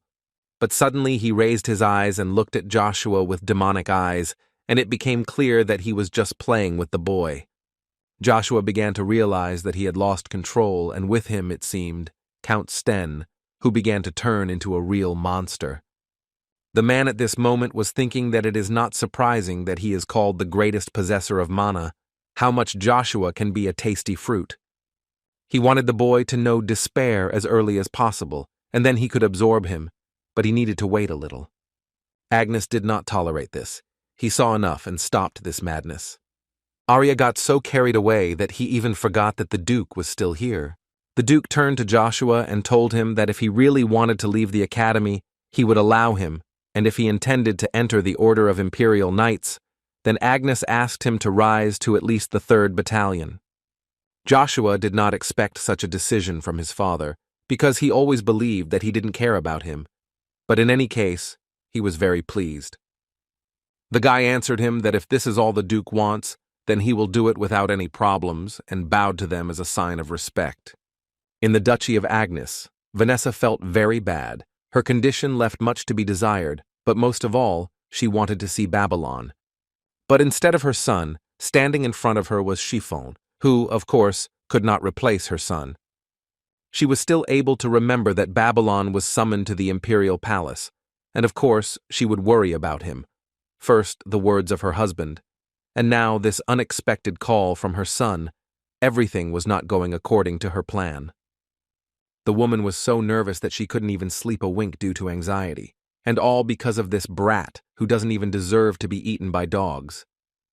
Suddenly, the woman was interrupted by Chiffon, who suddenly told her that he was going to Arcadia. Vanessa couldn't believe that he was going to leave without the Duke's permission. He explained to her that at this rate, along with her fear, her entire plan would burn in the fire, and Duke Agnes would personally cut off his head. It was better for him to go straight there, let him pay for it, but in any case, it was better than waiting for his inevitable death. Vanessa thought this was great stupidity, because it was too dangerous in the Imperial Palace. Even he could lose his life in the blink of an eye. But the woman seems to have forgotten that in the past he was also a member of the Order of Imperial Knights, so she needn't worry about him. He promised her that even if he had to give his life, he would gladly do it for her. She wanted to cry, but she couldn't afford it, so the only thing she did was ask him to come back safe. Chiffon promised her that he would carry out this order, so that it would not cost him. Joshua went to train that evening and tore through the training machines one after another. All he had in his head was Count Arya. Joshua couldn't believe that Count Sten was such a sleepwalker, he even got goosebumps. But he was more interested in the reason why Agnes told him to raise to the 3rd Battalion. He believed that this was due to the fact that members from the 1st to the 3rd Battalion of the Order of the Imperial Knights received a ring from the Emperor himself. He must want Joshua to receive a new title, which will allow him to leave the Duchy of Agnes and finally make Babylon his heir. Suddenly Joshua felt that someone else had entered the house, so he immediately ran to see what had happened there. But after a second he stopped, because now it seemed to him that he had heard, and there was no one there. The voice that came out a moment later made the guy nervous again. But then he saw a rather familiar person. It was Zero, who told Joshua that if the guy had thrown this staff a little to the left, he would have clearly gotten hurt. The guy handed him the staff, and in return received a question from Joshua, because he was interested in why Zero came here. The man explained to him that there was a problem, and he also needed to find Joshua to convey information regarding the order. But now the guy was more interested in what kind of problem arose. Zero said that he would have to leave Arcadia for a while, so the information he requested would have to wait a little. It's just that the only one in Arcadia who can have information regarding the god of war is Zero. Joshua asked him not to say that he was leaving because of the situation that occurred in the Tran Principality. Zero was surprised that the guy was able to understand this after a couple of words. The guy told him that this was a wonderful coincidence, because he too would need more time to find the red coin. It was about 3 years, but he received an imperial decree to enter the knightly order, so he would have to leave his estate. Zero did not expect such a turn of events, because to receive invitations personally from the emperor is very honorable. It looks like he really has something to do. Well then, Zero told Joshua that he didn't have to worry about the time to search for the red coin. Their entire organization was desperately working on this matter, so he would have as much as he needed. But lastly, Zero decided that it was time to tell the guy new information. Joshua was interested. Zero decided to add even more intrigue by saying that he was sure Joshua would be surprised. After which the man nevertheless said that they found out that Draxi Velgrace has a certain relationship with the Avalon Imperial family. Joshua could have expected anything, but not such a turn of events because he already knew it very well. Zero was surprised that the guy had such a meager reaction, but Joshua decided to remind him that he came to him for exclusive information, and now he is telling him about what the guy already knows very well. The man was surprised that the guy was aware of his connection with Emperor Marcus, but then Joshua realized that his information was a little out of date. After all, the guy believed that Draxia was on excellent terms with the 4th Prince Caesar, but it turns out he is with Emperor Marcus. Count Joshua understood that this information might not be accurate, so he asked Zero again, to which the man answered him that they were convinced that this information had a fairly high level of reliability. Zero added that all this is due to the relationship between Draxia's father, Demero Velgrace, and the imperial family, the Swallow Empire. Joshua knew it. Emperor Marcus is trying to interfere in the affairs of the Swallow Empire. He wants to remove the current Emperor Varon Velgrace and put Draxia on the throne. The invincible god of war, a man whose skills are practically not inferior to the master. All this speaks of only one person, and this is Draxia Velgrace. Count Arya didn't understand why he had to do something so annoying for the pathetic family, but the warriors who ran straight at him shouted at him to shut his mouth, because it was unforgivable to talk about the Emperor of Verona like that. Arya understood that it seemed that now he would have to shed some blood, but of course, not his own. At that same moment, he simply disappeared in front of the warriors' noses, and after literally the same moment dealt them several blows and thereby killed dozens of warriors. The warriors of the Empire decided that the best tactic against such a strong fighter would be to build a magical shield with mana, which would give them the opportunity to catch their breath. Arya really liked this technique. He even praised them for it. But in any case, it could work with another weaker knight, but not with him. Just when the man decided that it was time to deal with these guys, he heard a voice that came straight from the sky, which told him that it was time to finish and not have fun with them. It was the Duke of Tremblin who destroyed this shield with one blow, and with it, the warriors who were inside. Arya couldn't thank him enough for intervening, but he was always impressed by his sudden movements. Duke Tremblin was unhappy that Arya was taking everything too lightly. They're in the border zone now, but that doesn't change the fact that they're in the middle of enemy territory. Isn't Arya too calm for that? But Arya didn't understand why he was so excited. They weren't ordered to enter the Imperial Palace of Swallow and bring the head of Emperor Verona. This is an ordinary job for which it's a pity to even waste mana. Duke Tremblin thought completely differently. He was sure that a real knight should always give his best. Arya is already tired of this old grump, who, despite his abilities, is so gloomy and meticulous. He has much more fun with Duke Agnes, especially when he thought about how he almost made Joshua taste despair. In any case, Tremblin wanted to know why he mentioned Draxia. Had he already forgotten the Emperor's order to watch what you say? Arya didn't understand how this old man even heard this, but he only did it because he doesn't like the situation they are in, and he simply cannot understand what the Avalon Empire is losing. Besides, he didn't think that something like that would deceive them. And why are they playing these games of the brat Draxia? The Duke answered him that it didn't matter at all whether they believed it or not. They just had to follow His Majesty's orders, and that was all. But Arya was not going to listen to him, and simply began to leave, saying that he was completely right. But still he thought that if you dance to the tune of a brat who just wants to become Emperor Swallow, then this did not seem to be an order from the Emperor. The Duke looked at Arya and caught himself thinking that he finally began to understand Evergrant. Regarding the fact that you can't take your eyes off him, because you never know what will come into his head. Meanwhile at the academy, Joshua was just trying to hand in his resignation and say goodbye to everyone, but Icarus seemed to have completely different thoughts. His friend asked Joshua to become his servant and follow him wherever he went, but Joshua asked him several times if Icarus understood what this even meant. Joshua told him that although he is a commoner by birth, right now he is undoubtedly a nobleman, and even now he wants to become a servant. Icarus, without a doubt, told him yes again, because if Joshua is going to the Imperial Palace, then he will go there too. Joshua specifically said out loud that it would be very interesting for him to watch Icarus grow, so that the guy would want to go with him even more. After which, the guy turned to Icarus again and asked him to be as honest with him as possible and tell him why he should go with him, because Joshua would never believe that Icarus really wants to become an ordinary servant again. Icarus told him that first of all he wanted to prove his worth by being on Joshua's side. Joshua didn't quite understand what Icarus meant. Why would he need to prove his worth? Icarus explained to him that he is confident that the young Lord Joshua, leaving his family, will reach the top and surpass the name Agnes, and he, in turn, is obliged to prove to the whole world that his skills are at their best, and to do this, he needs to be with someone, similar level. And when he shows his worth, he hopes that Joshua will use him in the most appropriate way.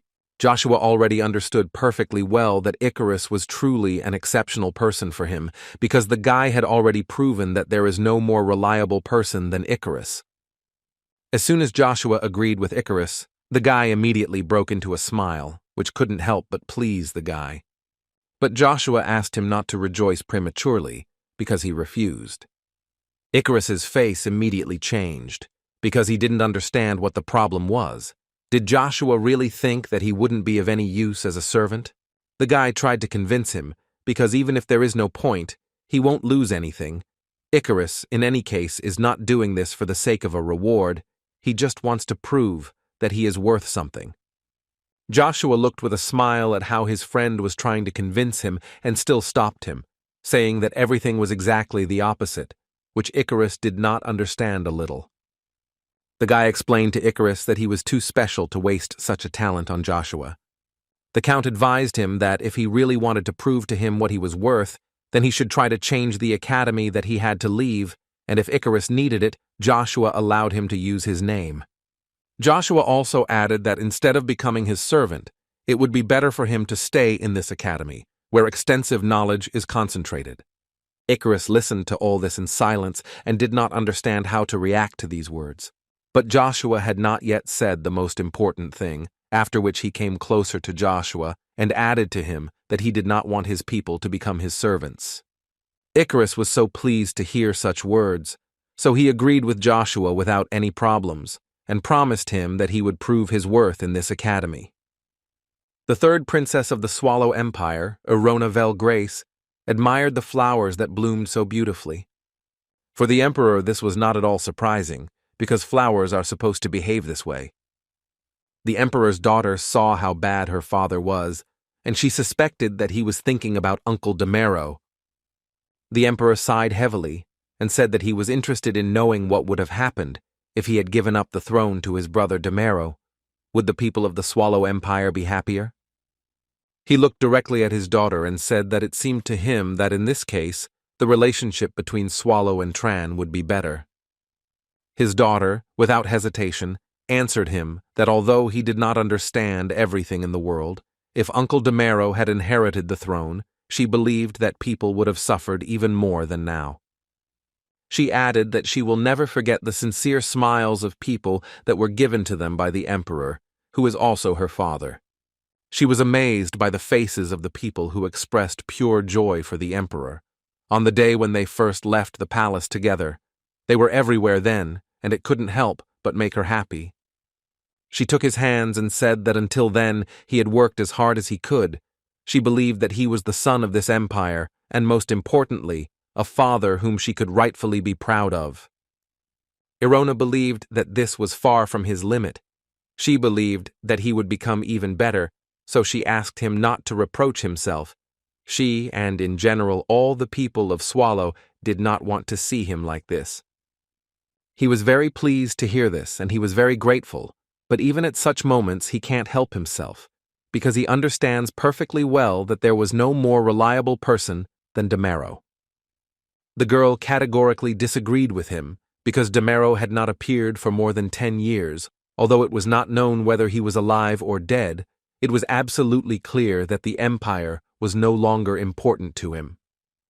The emperor looked at the birds playing together and remembered how close the Swallow Empire and the Principality of Tran had never been. The man wanted only one thing, so that no more blood would be shed on these lands. But their calm situation was interrupted by a knight who ran to the emperor and shouted that they had received an urgent message from the guards at the border. The knight took out the message itself, in which he said that the Tran Principality attacked the Baker estate and slaughtered about 1,000 people. At the residence of the first magician of the Imperial Palace, the master came at the first call of the owner of the magic tower, who was already waiting for him. The owner of the tower was glad to see Evergrant as a guest, because they were with recent friends, but the magician himself was very worried, because he did not understand why the man had called him to his place. But the old man calmed him down, saying that if you don't take into account the lack of hands due to his departure, then there are no problems. Evergrant had no excuses about this, so in a calm voice he asked the owner for forgiveness if it was necessary.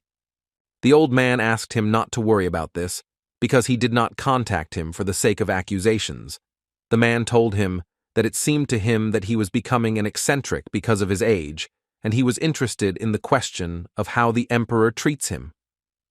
Evergrant answered him without a doubt that everything was fine, and he liked serving the emperor. The old man was happy about this. Although he accepted the emperor's offer for the sake of his own ambitions, Emperor Avalon must not allow him to spread his wings because of his dictatorial nature.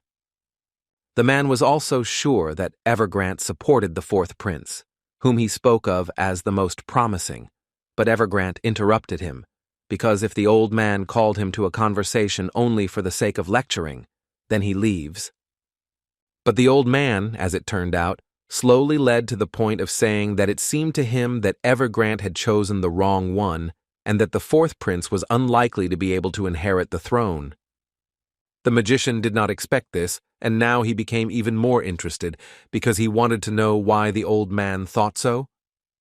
He explained to him that if a man had supported the first or second prince, he would not have said a word, so he asked Evergrant to think about it before it was too late. Evergrant thought about it, but then remembered the first feelings he felt when he first met the fourth prince, Caesar. The man felt something very inexplicable, a feeling that filled his entire soul and still has this effect. The old man noticed the fact that this conversation was taking a strange turn, but in fact, he called him to suggest something. But before he announced this, the old man told the magician that the master of lightning from the 7 magicians, Jack Steropes, was destroyed, which made Evergrant want to scream because it was very difficult to believe in this, because Jack was stronger than any master of the empire. Therefore, based on this, the old man decided to offer Evergrant to take his place. He also added that this offer would be more useful for his ambitions than standing behind the back of the fourth prince. The magician was, of course, grateful to the old man for such an unexpected and pleasant offer, but unfortunately he was forced to refuse this invitation.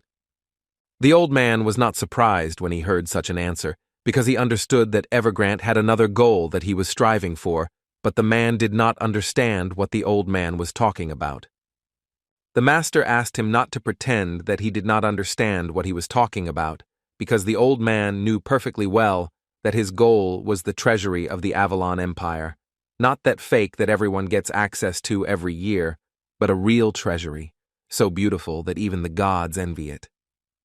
Evergrant was shocked because he had no idea how the master could know about this treasury. But the old man added to him that most magicians would like to know whether it really exists, no matter what the cost, and he was well aware that all magicians are like that, infinitely greedy for the truth. Still, he decided that it was time to stop talking about these things, so he decided to tell the man that his offer always stood, so he could always hold a place for him. But before they finished, of course, he was a little ashamed to entrust Evergrant with this. But the old man would like the man to listen to him, after which the man's attention was at the maximum level. After which the old man said that the destination of the Lightning Master Jack was the teleportation gate in the capital of the Avalon Empire, Arcadia, so he would like to ask for an investigation and find out who killed Jack. Joshua stood near the huge gates in the capital, and joy overwhelmed him because he had not been in this place for so long.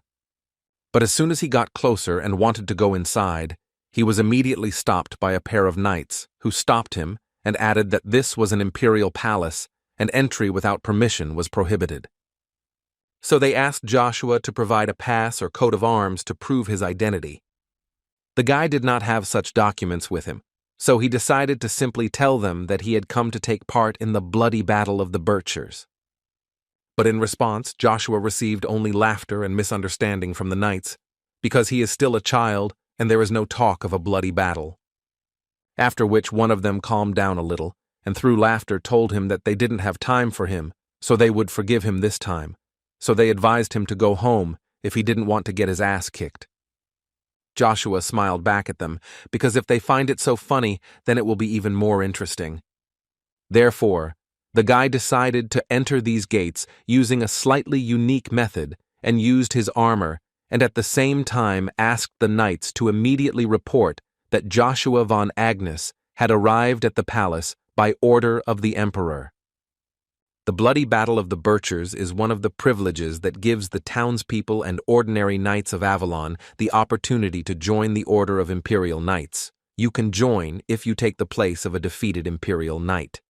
By defeating a person belonging to the 1st or 3rd battalions, which are the most prestigious, you can receive the rank of peerage. Because of this, the Imperial Knights who are challenged do not leave their opponent alive, because they are well aware that otherwise they will be challenged more and more.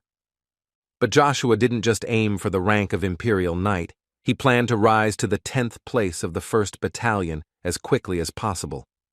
After which he will receive the position of Battalion Commander and take this from the Imperial Treasury. but his title will be a simple bonus. He approached the palace of the beautiful flower and thought that he had walked the same path as in his previous life, and again found himself near this palace. Joshua looked at this palace and thought only about whether she was still imprisoned there or not. But he immediately pulled himself together and realized that now was not the time to think about it, because first he had to do what he had in mind, so he would leave it for later. Joshua suddenly heard someone addressing him, but as he didn't turn around or look around. He was never able to see. But the voice did not stop and even imagined that his name was Cercerin Van Britten, and he asked to talk to him a little. Joshua was distracted at that moment and remembered how he first came to the Imperial Palace of Avalon as a mercenary, and she treated him warmly, neglecting his status. The guy didn't feel love or longing for her then, but he was very grateful to her for everything she did for him. The guy decided to answer that same voice and introduced himself as Joshua Sanders. Meanwhile, in the Imperial Palace of Swallow, Duke Mask assured the Emperor that this could not be done, because the rest of the nations would think of them as a laughingstock if they did this, and he was very worried that this could become a precedent. But the Emperor did not talk about forgetting about this issue. He suggests leaving it until they find out the true face of the enemy. Musk did not give up, and tried to convey to the Emperor the idea that they had discovered the Tran coat of arms at the scene. He did not understand what other evidence was needed. But the man was unable to finish, because he was interrupted by a man who burst into the council room and said that this is precisely why there are no advancements. They all have only muscles instead of brains. They just know how to fight. He asked them to see what they had brought the nation to by taking positions because they considered themselves the greatest. All this was told to them by Prince Lucifer, who held the position of the first Prince of Swallow. Lucifer immediately approached the Emperor to greet him, and the Emperor was very glad to see the prince. They had not seen each other for a long time. However, he added that the reason he was in such a hurry to get to the palace was because of these nobles who didn't do their jobs correctly. Musk didn't understand why this pompous prince decided so, but immediately received a question about how he thinks which country will benefit more from this, to which the Duke answered Tran.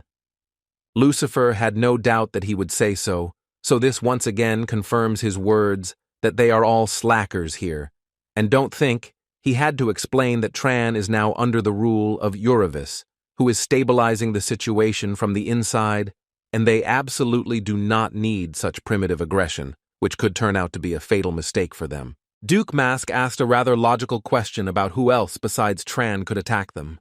Lucifer asked the man to strain his brains at least a little and think, otherwise the last convolutions with hair will disappear.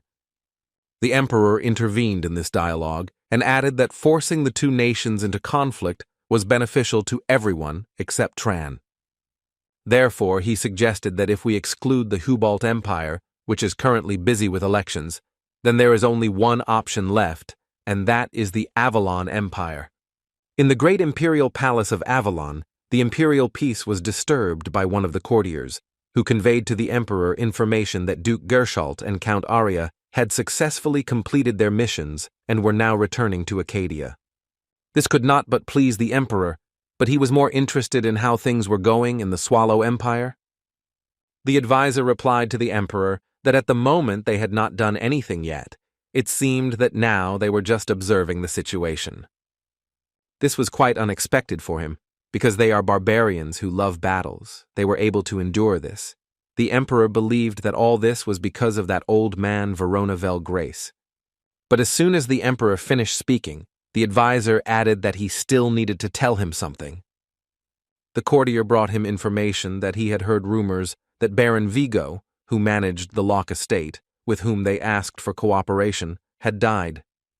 The Emperor didn't care at all about this pig, but he was worried that Arden von Agnes might find out their plan. But the advisor convinced him that their investigation showed that this was not so. Duke Agnes was in Arcadia at the time of Baron Vigo's death, and when the main house learned of his death, they were confused. The Emperor did not care about all these details. He only wanted to know who did this to Vigo.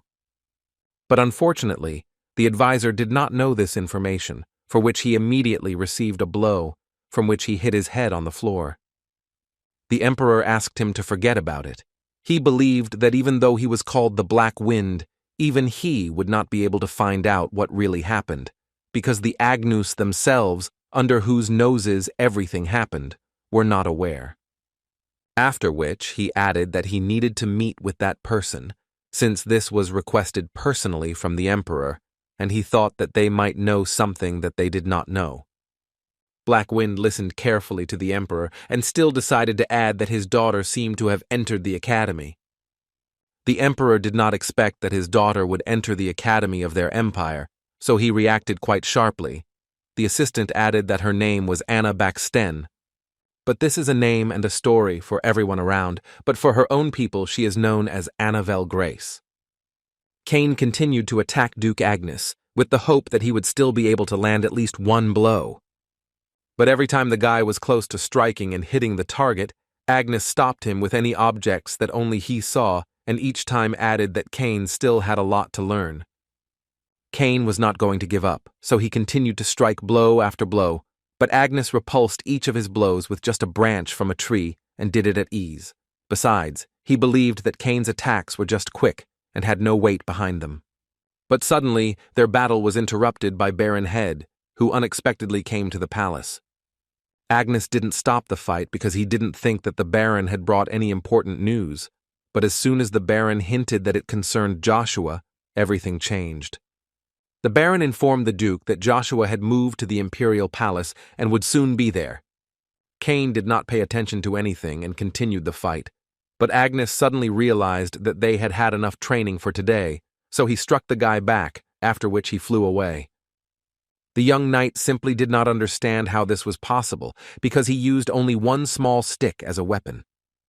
Agnes continued to walk towards Cain and asked out loud whether he had really done a lot of things and went to the palace as if nothing had happened. After which, he turned to Cain to find out what the knight thought about his lord's actions. Cain believed that they were just sparring at the moment, but Agnes asked him to understand, because they were only doing this because Joshua asked him. The knight mentally thought about this decision, and he did not understand why his lord did this. Therefore, Agnes continued to speak and asked Cain to attack, otherwise he would go into battle. Cain decided not to waste any more time and immediately went into battle.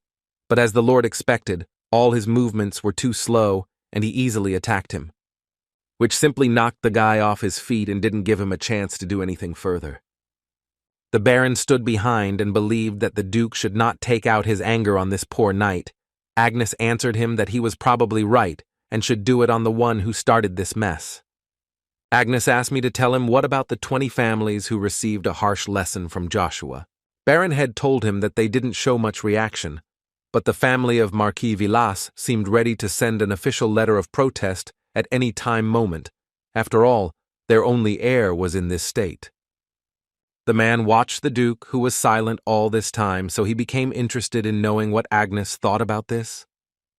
After all, Head believed that although the chances of a territorial war with the family of the Marquis of Villas from the family of Duke Agnes are quite low, they should still respond accordingly to their official letter of protest if it is sent. Otherwise, there will be a high chance that the Villas family will raise this topic at the Great Congress of Nobles, and Duke Agnes will seriously think about this.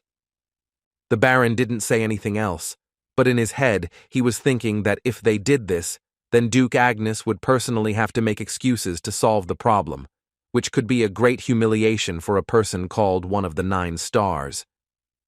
But to the Baron's surprise, Agnes didn't mind, because his father is far from the best, but he doesn't think it's right to scold his son for doing a good job.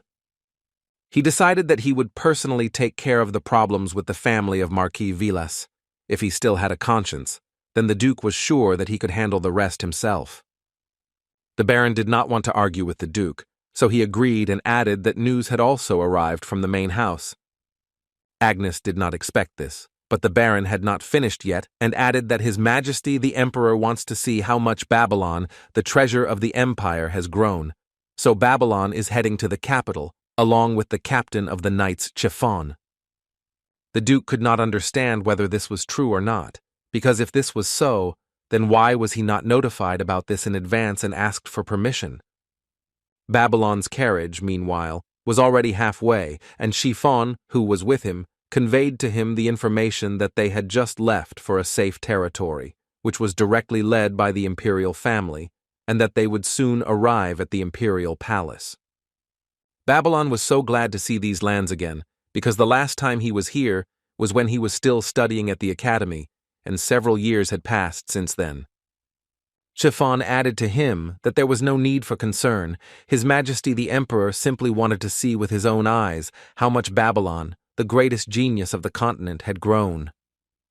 The guy perceived this title as not his own, but it was difficult to tell anyone about it. Chiffon noticed this and turned to Babylon with a request that he should always remember that the countless vassals of his family, including himself, would always be on his side. Babylon guessed why Chiffon told him this, but still decided to simply thank him for such pleasant words. Chiffon was not finished yet and tried to say something else, but it was hard for him to talk about it, so he started from afar. But suddenly, he was interrupted by Babylon himself, who asked the man to speak directly and to the facts, because they were not strangers to him. The knight gathered his thoughts and asked Babylon directly what he would do if his father was not his own father. Babylon could imagine anything, but not such a question, so he did not know how to answer it. They sat in silence for some time, because it was very awkward for each of them to speak now. But still, Babylon decided to ask Sir Chiffon what he meant when he asked such questions. Chiffon laughed at this and said that right now one of his knights was in a similar situation. One could say that he had recently learned the truth about his birth after decades of being kept in the dark. Babylon continued the conversation and asked if this knight was one of the Crimson Ones, because if this was true, then he must have been very shocked, so the guy offered his help. But Chiffon believed that in this case the guy would not help. Chiffon was incredibly worried at that moment and could not understand in his head how he could make such a fatal mistake. But suddenly his thoughts were interrupted by Babylon, who added that even if it was shocking, would everything really change so much for him? The guy believed that even if the real father is someone else, isn't it better to do everything possible in life, as always, to bring happiness to both the father who gave life and the one he raised? Chiffon suddenly fell silent and at times even forgot to breathe, because there was emptiness in his head, but still he thanked Babylon for the excellent advice he gave and noticed the fact that the young lord had grown a lot. Joshua came to that same wall again and listened as that voice tried to call him again. But this time, Joshua decided to answer, and even suggested the option that she thought he was a nobleman and was confused by his lack of a middle name. The voice that came from behind the wall suddenly laughed a little and answered Joshua that he just had a very beautiful name. As it turned out, this voice was made by a girl who told the guy that she saw this name in a book, and that's the name of a flower that grows only in the Trifian region in the east of the continent. The girl knew very well that although it has great beauty than a fully blossomed rose, there is nothing sadder than the meaning of this flower. But suddenly Joshua asked her to stop, and the girl was upset that she could have said something wrong. After which, he suddenly asked her about her fate. How difficult is it for her? Emperor Marcus, nicknamed the ruler of blood, shed countless rivers of blood even before he sat on the throne, and if anyone dared to go against him, he simply destroyed the person. Brothers, sisters, cousins, everyone who came across.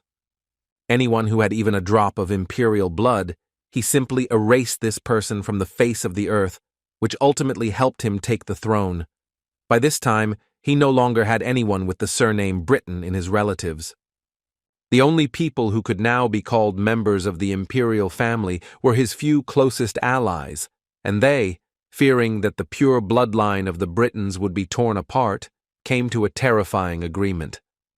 This decision would later be considered the worst in the history of the Avalon Empire, which was called the Tragedy of Britain, and so the political goal of Emperor Marcus gave birth to a princess who would fulfill his ambitions.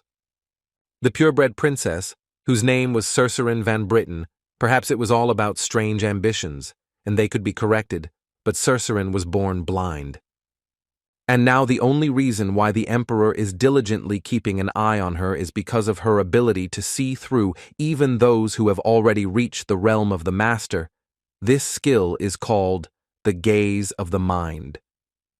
Joshua stood near this wall and thought only that perhaps if he had encountered such obstacles as she did, then there was a possibility that he would not have been able to cope. Suddenly she put her hand to the wall and began to cry, and Sir Saren did not understand why she was doing this, so she asked Joshua, who remained silent and did not know what to answer him. But Sir Saren was interrupted by her servant, who, unnoticed by the girl, crept up behind her and scared the girl a little. The girl replied that she was fine, and Helen reminded Sir Saren that it was time for her to get ready for the palace.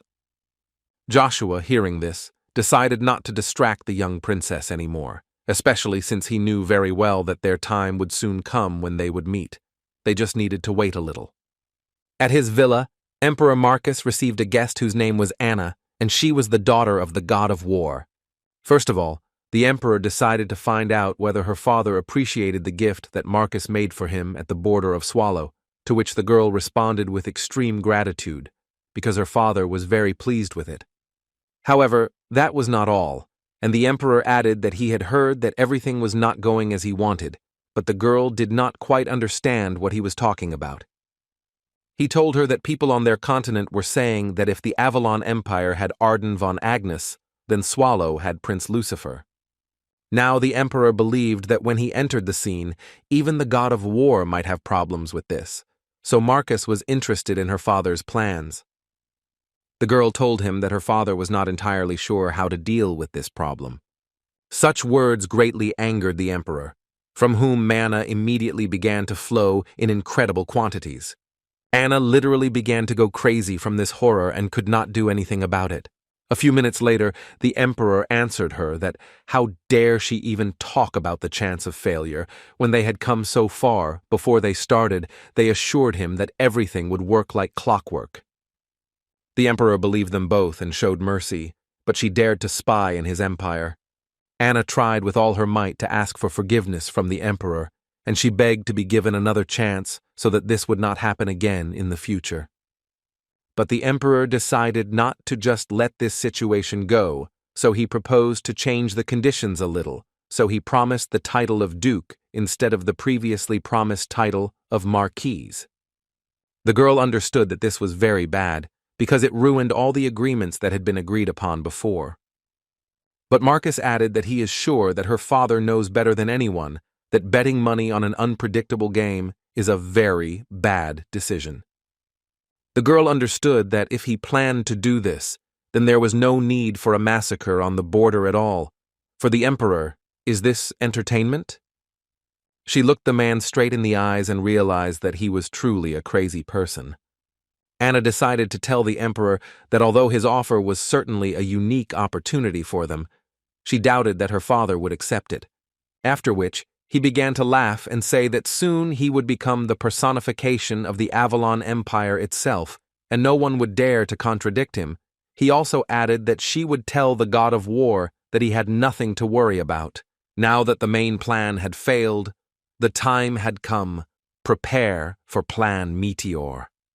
The Windmaster convinced his assistant that in these ruins, he saw not only ordinary sand or dirt, all of this could be evidence. The guy didn't think so, because it seemed to him that everything around him looked like ordinary dirt, especially in this state. He didn't think that it could even be called ash. The man asked him to focus on business because they are not here for fun. But Tay-Tay didn't understand why he was so nervous, because, for example, he sees evidence everywhere here. All you need to do is close your eyes and listen to how the winds collide with each other. The man thought about it and decided to try what the guy was telling him, and concentrated as much as possible to feel it for himself. How suddenly he felt everything the guy was telling him about and couldn't believe it, after which the guy added that the void of mana can only arise under two circumstances, either supernaturally at the beginning of time or when the heart of a magician 6 koas above receives enough damage to die. As soon as he finished speaking, an explosion thundered behind him, which could be heard almost throughout the entire area, and he added that everything within a radius of 1 kilometer turns into a wasteland and emptiness appears. The man answered him that if everything is so, then given the destination of the Lightning Master, this is exactly the place. And now they both understood that there was a high probability that the Lightning Master was killed by the owner of Bronto, and now the answer was in their hands. They would catch the criminal if they followed Bronto's footsteps. Sancerine sat in one of her many gazebos in the courtyard of the palace and could not believe that he knew everything so accurately. She decided to ask her maid what she might know about Joshua Sanders, but the girl could not answer her, but only laughed in response. But Helen remembered that she had recently heard some knights talking about him, and she heard that a small star had appeared in the Empire, whose name was Joshua. Sancerine knew very well that geniuses with outstanding talents are called small stars, which Helen confirmed and cited the example of Babylon von Agnes, who is considered exactly that. However, the girl added that according to the knights, most nobles do not really like this. Sancerine didn't quite understand what her friend was trying to convey to her, so she asked her to decipher it a little.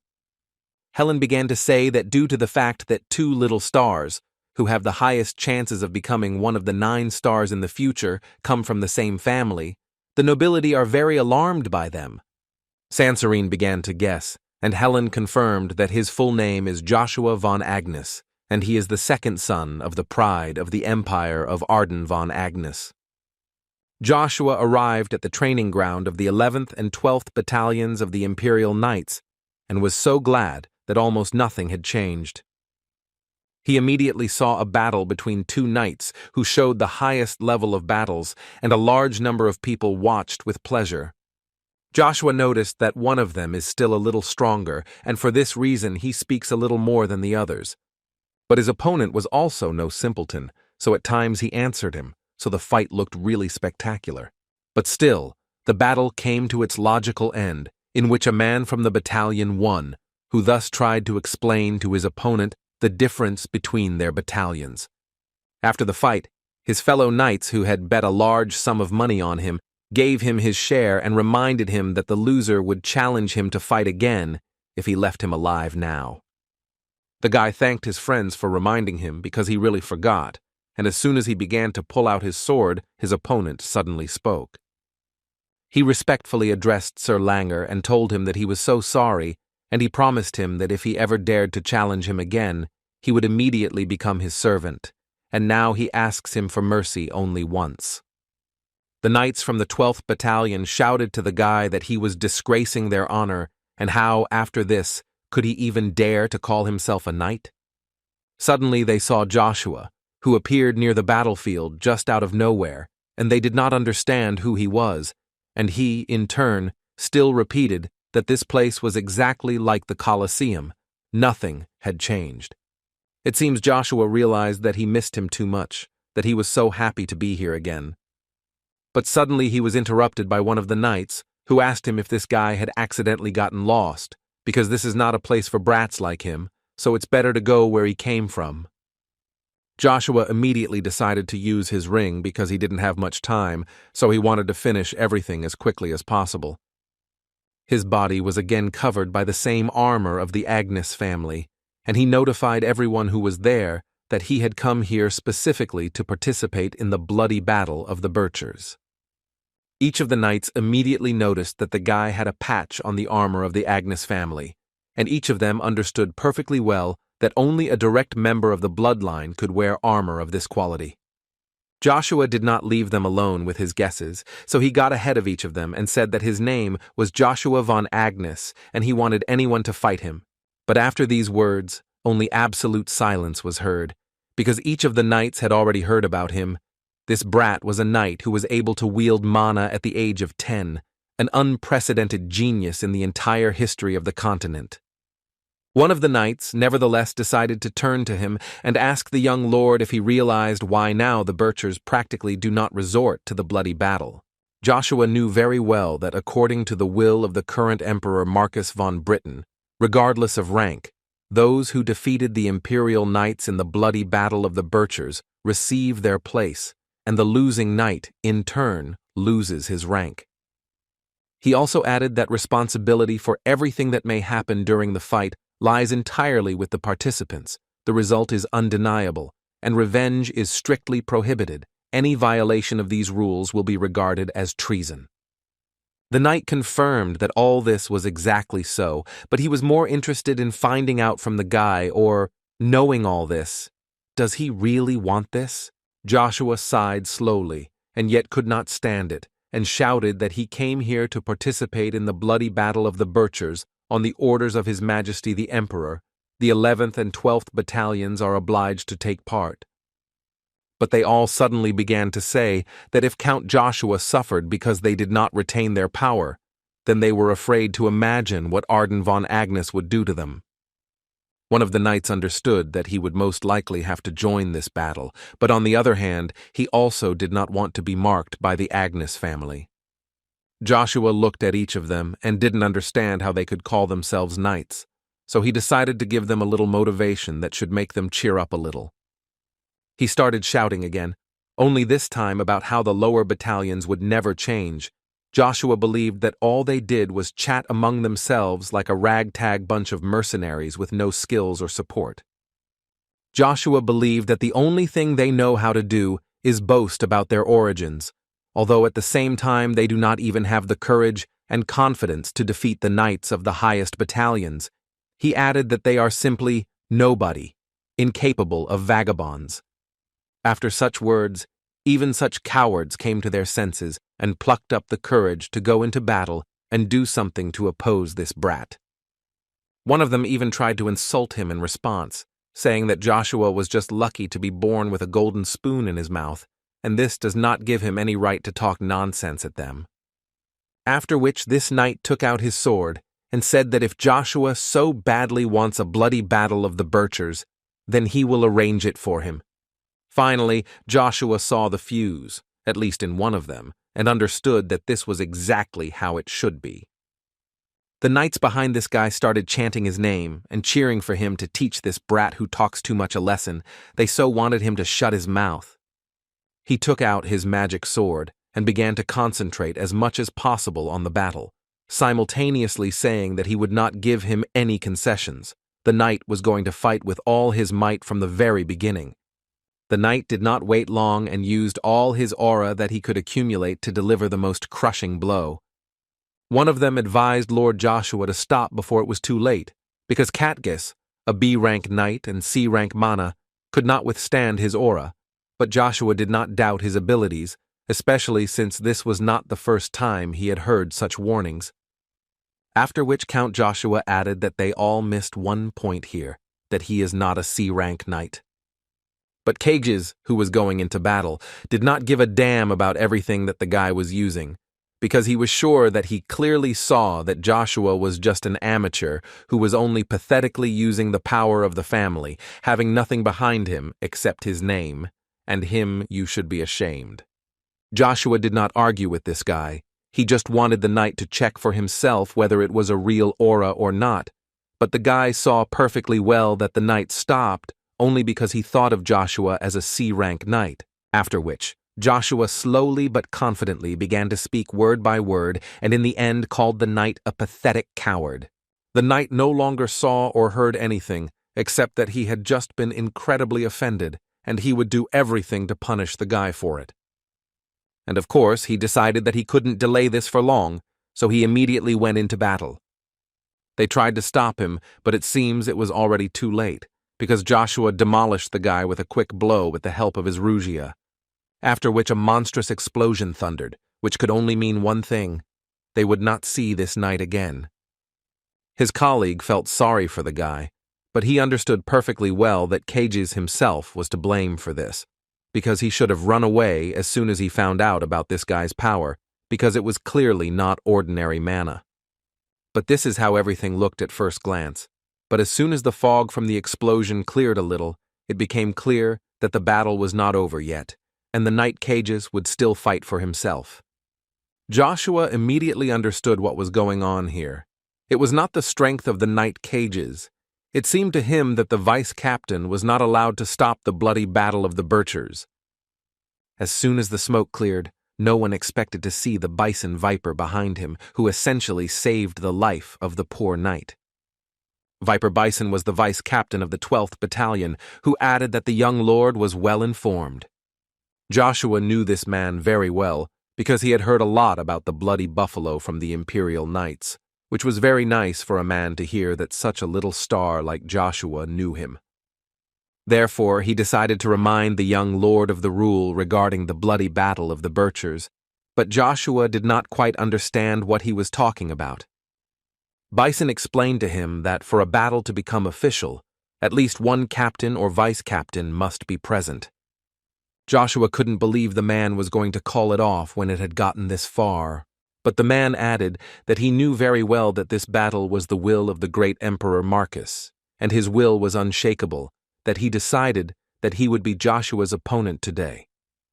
But Knight Kangs opposed this, because he believed that this duel was between him and the young Lord Joshua, and he begged Bison to let him finish what he started. The vice-captain asked him for forgiveness, but he would have to retreat, because he had already done everything he could. The captain believed that if he continued, he would simply lose his dignity. But Knight Kajes was far from agreeing with this, and also added that he really wants to preserve at least the remnants of his knightly pride, because he remembered that the captain always spoke about its importance, even when he had to close his eyes to the unreasonableness of reality. Bison still could not stand it and asked him to calm down, because besides honor there is something much more important. He explained to him that if you lose in the bloody battle of the Birchers, you will have to forget about your place in the ranks of the knights. The captain believed that if this happened, then who would take care of his daughter? Or did he think that he could simply escape this responsibility by becoming a mercenary again? Kajes was angry, but still understood that the captain was right, because he really has something to lose, and if he loses this battle, then everything will be lost, and his family will suffer greatly. Joshua looked at all this with a smile, because it is so commendable when a person sacrifices himself for the sake of a comrade, because in the case of a vice-captain, he will only lose his position, and this is quite a good option for him. The captain was surprised by the guy's confidence, because he clearly spoke as if he had already won this battle.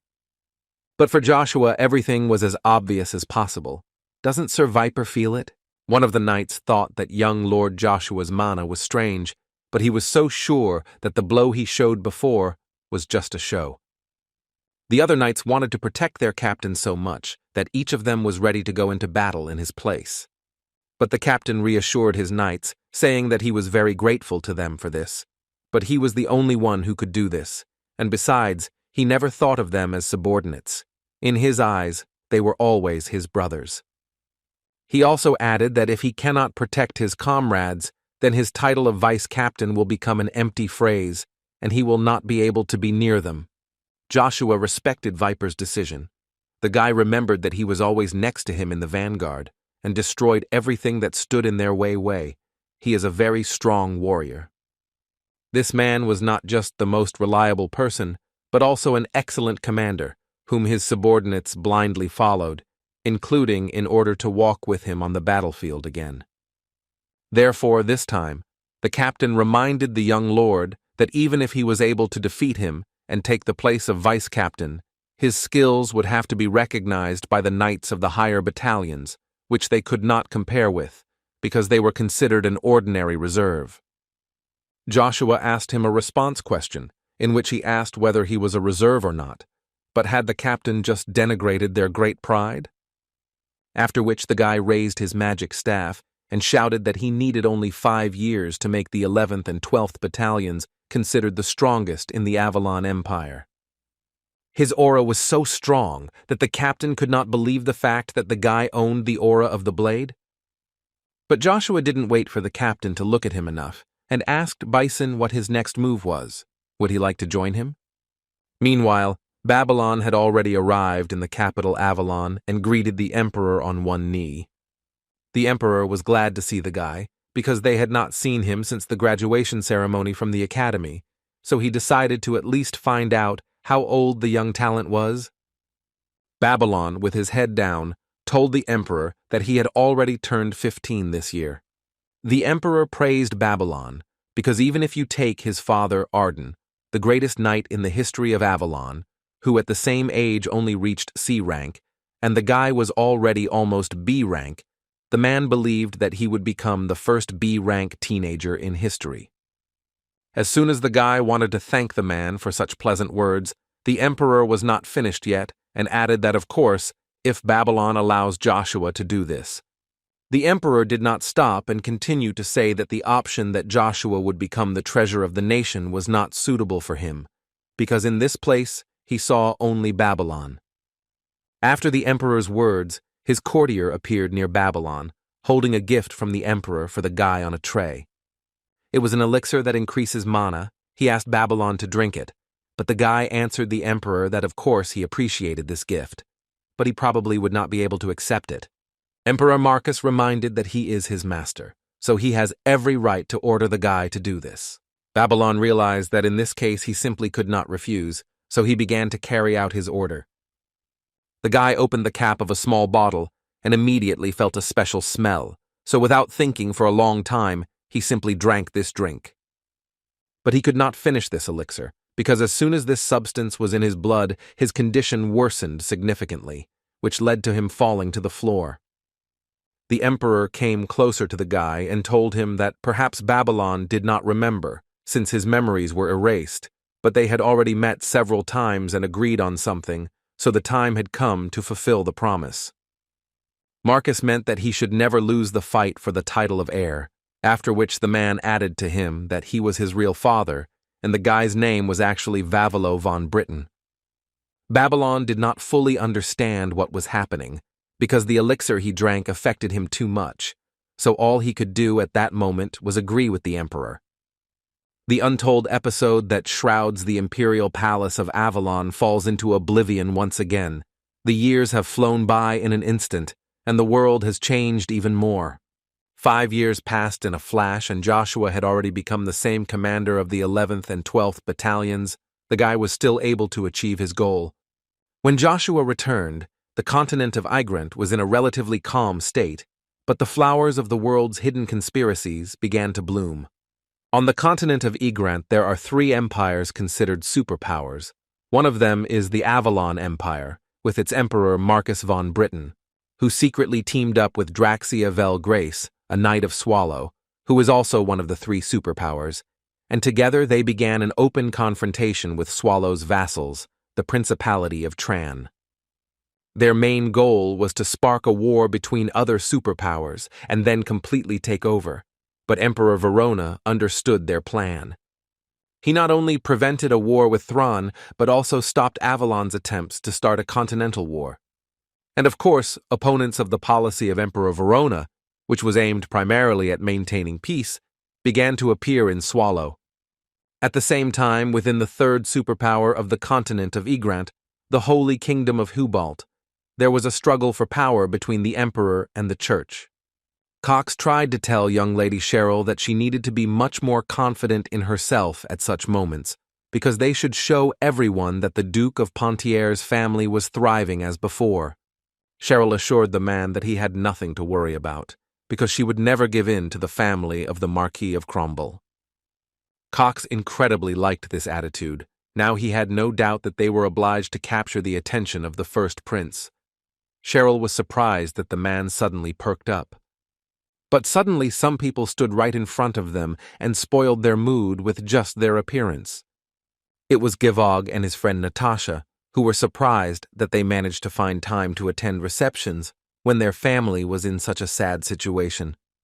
Cox remained silent, but thought about how unlucky they were that they met these pieces of crap right at the entrance. But suddenly he noticed that young Lady Cheryl was very angry and seething with anger. But if she couldn't control her emotions here, then it would be a sad story. But Cheryl was much smarter than these two, who couldn't hold their tongues, so she decided to avoid them and thus greet them, and also find out how they were doing. Gevog was surprised by this reaction, because it was quite atypical. He felt bored. After which the girl added that since he was not so verbose, she would probably go straight to the palace, since someone was waiting for her there. But before she left, Gevog turned to the Knight of the Imperial Order and reminded him that his father had told him to pay special attention to the safety of the palace that night. The man took the guy's hint and asked the young lady to provide a coat of arms that would provide her identity or, if possible, an invitation letter. Cox still could not stand it and began to shout at him, because they are members of one of the 5 ducal families. This is disrespect, and he allowed himself to ask, when did the Imperial Knights allow themselves to get involved in civil strife? Gavog again interfered with his own business and added that no one here is waiting for a family that is on the verge of extinction, so he suggested that they go home so as not to spoil the first prince's birthday, especially since such a holiday is only once a year. But then the guy remembered that because of his Cromwell family, only chips and ashes were left of their house, so they had nowhere to return. Or did they come here, forgetting about their own honor, to beg for salvation, using the only silk thread of hope? Cheryl was boiling with anger so much that it was too difficult to simply control her emotions. She turned and began to speak to him in a raised tone and wanted to hear from him the reason why he dared to speak to them like that. Gavog did not have time to answer, because at one moment they were interrupted by another knight, who said that the Pontier family was officially invited by the prince, and for what purpose were they blocking their path? This prince was Joshua, who sent the knights to their posts, and from now on he will be in this place. The knights did not mind listening to his order, but on the other hand, they were obliged to listen to the young Lord Gavog.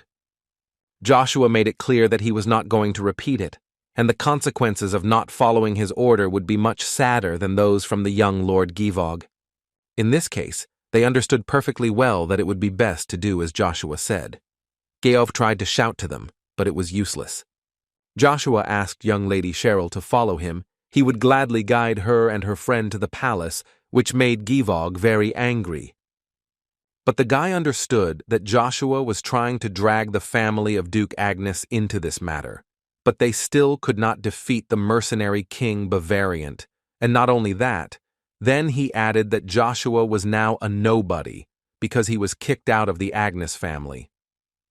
Joshua stood his ground and simply ignored this upstart, which angered Gavog even more, so he muttered under his breath that he would make this Joshua rot in hell. Cheryl calmed down a little, and in addition to gratitude, added to the guy that she recognized him. He was the same Joshua who had grown a lot since their last meeting. Joshua didn't want to talk to her, so he answered her that he had already led her far enough, and from here he was sure she would find a way out on her own. Cheryl was not offended by him, because she understood perfectly well that he had always been so cold and remained the same. But still, she tried to stop him with an invitation to dance at the ball, but the guy immediately replied that he could not afford it, because he needed to guard the castle. Besides, he no longer has anything to do with the Duke Agnes family. He is now Joshua from the Baron Sanders family. Knight Joshua left the palace and thought that Cheryl should also hurry, because if you do not defeat the mercenary King Bavarian, who joined the Cromwells, then the Duke of Pontier will lose all his property and give it to the Cromwells. However, he also understood that he could not enter into this fight now, because there were too many things that he needed to take care of first. Although he didn't want to run that far either, because he needed to survive at least this day, so he decided that he could go out and talk now, because he seemed to be alone here. But Rugia didn't think so, and she was right, because Joshua was immediately attacked by an unknown woman who so wanted to destroy him. She believed that she could defeat him with just one blow, but Joshua was not such a simpleton as she might have thought, so he easily repelled this blow. After that, the woman suddenly stopped her attacks and asked Joshua who he was and how he detected the energy of true death. But Joshua could only tell her one thing, after which he asked Aisha to stop her idiotic attempts to kill the first prince. She was extremely surprised, because before that there was not a single person on earth who could know her name, so she became even more interested in who he was. Aisha didn't wait for an answer, so she went on the attack again, and Joshua had no doubt that it would be easy to talk her out. She's not that kind of person.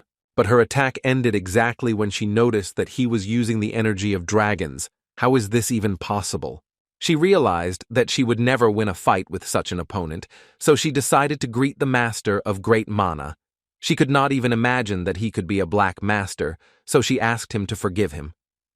Joshua wanted to punish her, but he can't, because she didn't know anything. But as he said earlier, she will have to give up her idiotic attempts to destroy the first prince. After she realized that the Black Dragon Lord was standing in front of her, she could not contradict him in any way, so she completely agreed with him. Joshua told her that since the Black Wind would begin to pursue her as soon as it became known that she had failed the assassination attempt, it would be best for her to leave Arcadia. She believed that he did not need to worry, but Joshua did not even listen to her and immediately interrupted her, saying that she had no right to disobey his orders, so he once again ordered her to immediately leave Arcadia as far as possible. After all, she herself must understand that if she does not do this, then the entire race of dark elves will not escape his punishment, and the girl now understood him perfectly. After which, she immediately decided to leave on Joshua's orders, because the girl understood the seriousness of the situation. And Joshua himself had fun watching this, because just as he was a complete slob in his previous life, he remained the same. She really believed him that he was a black dragon.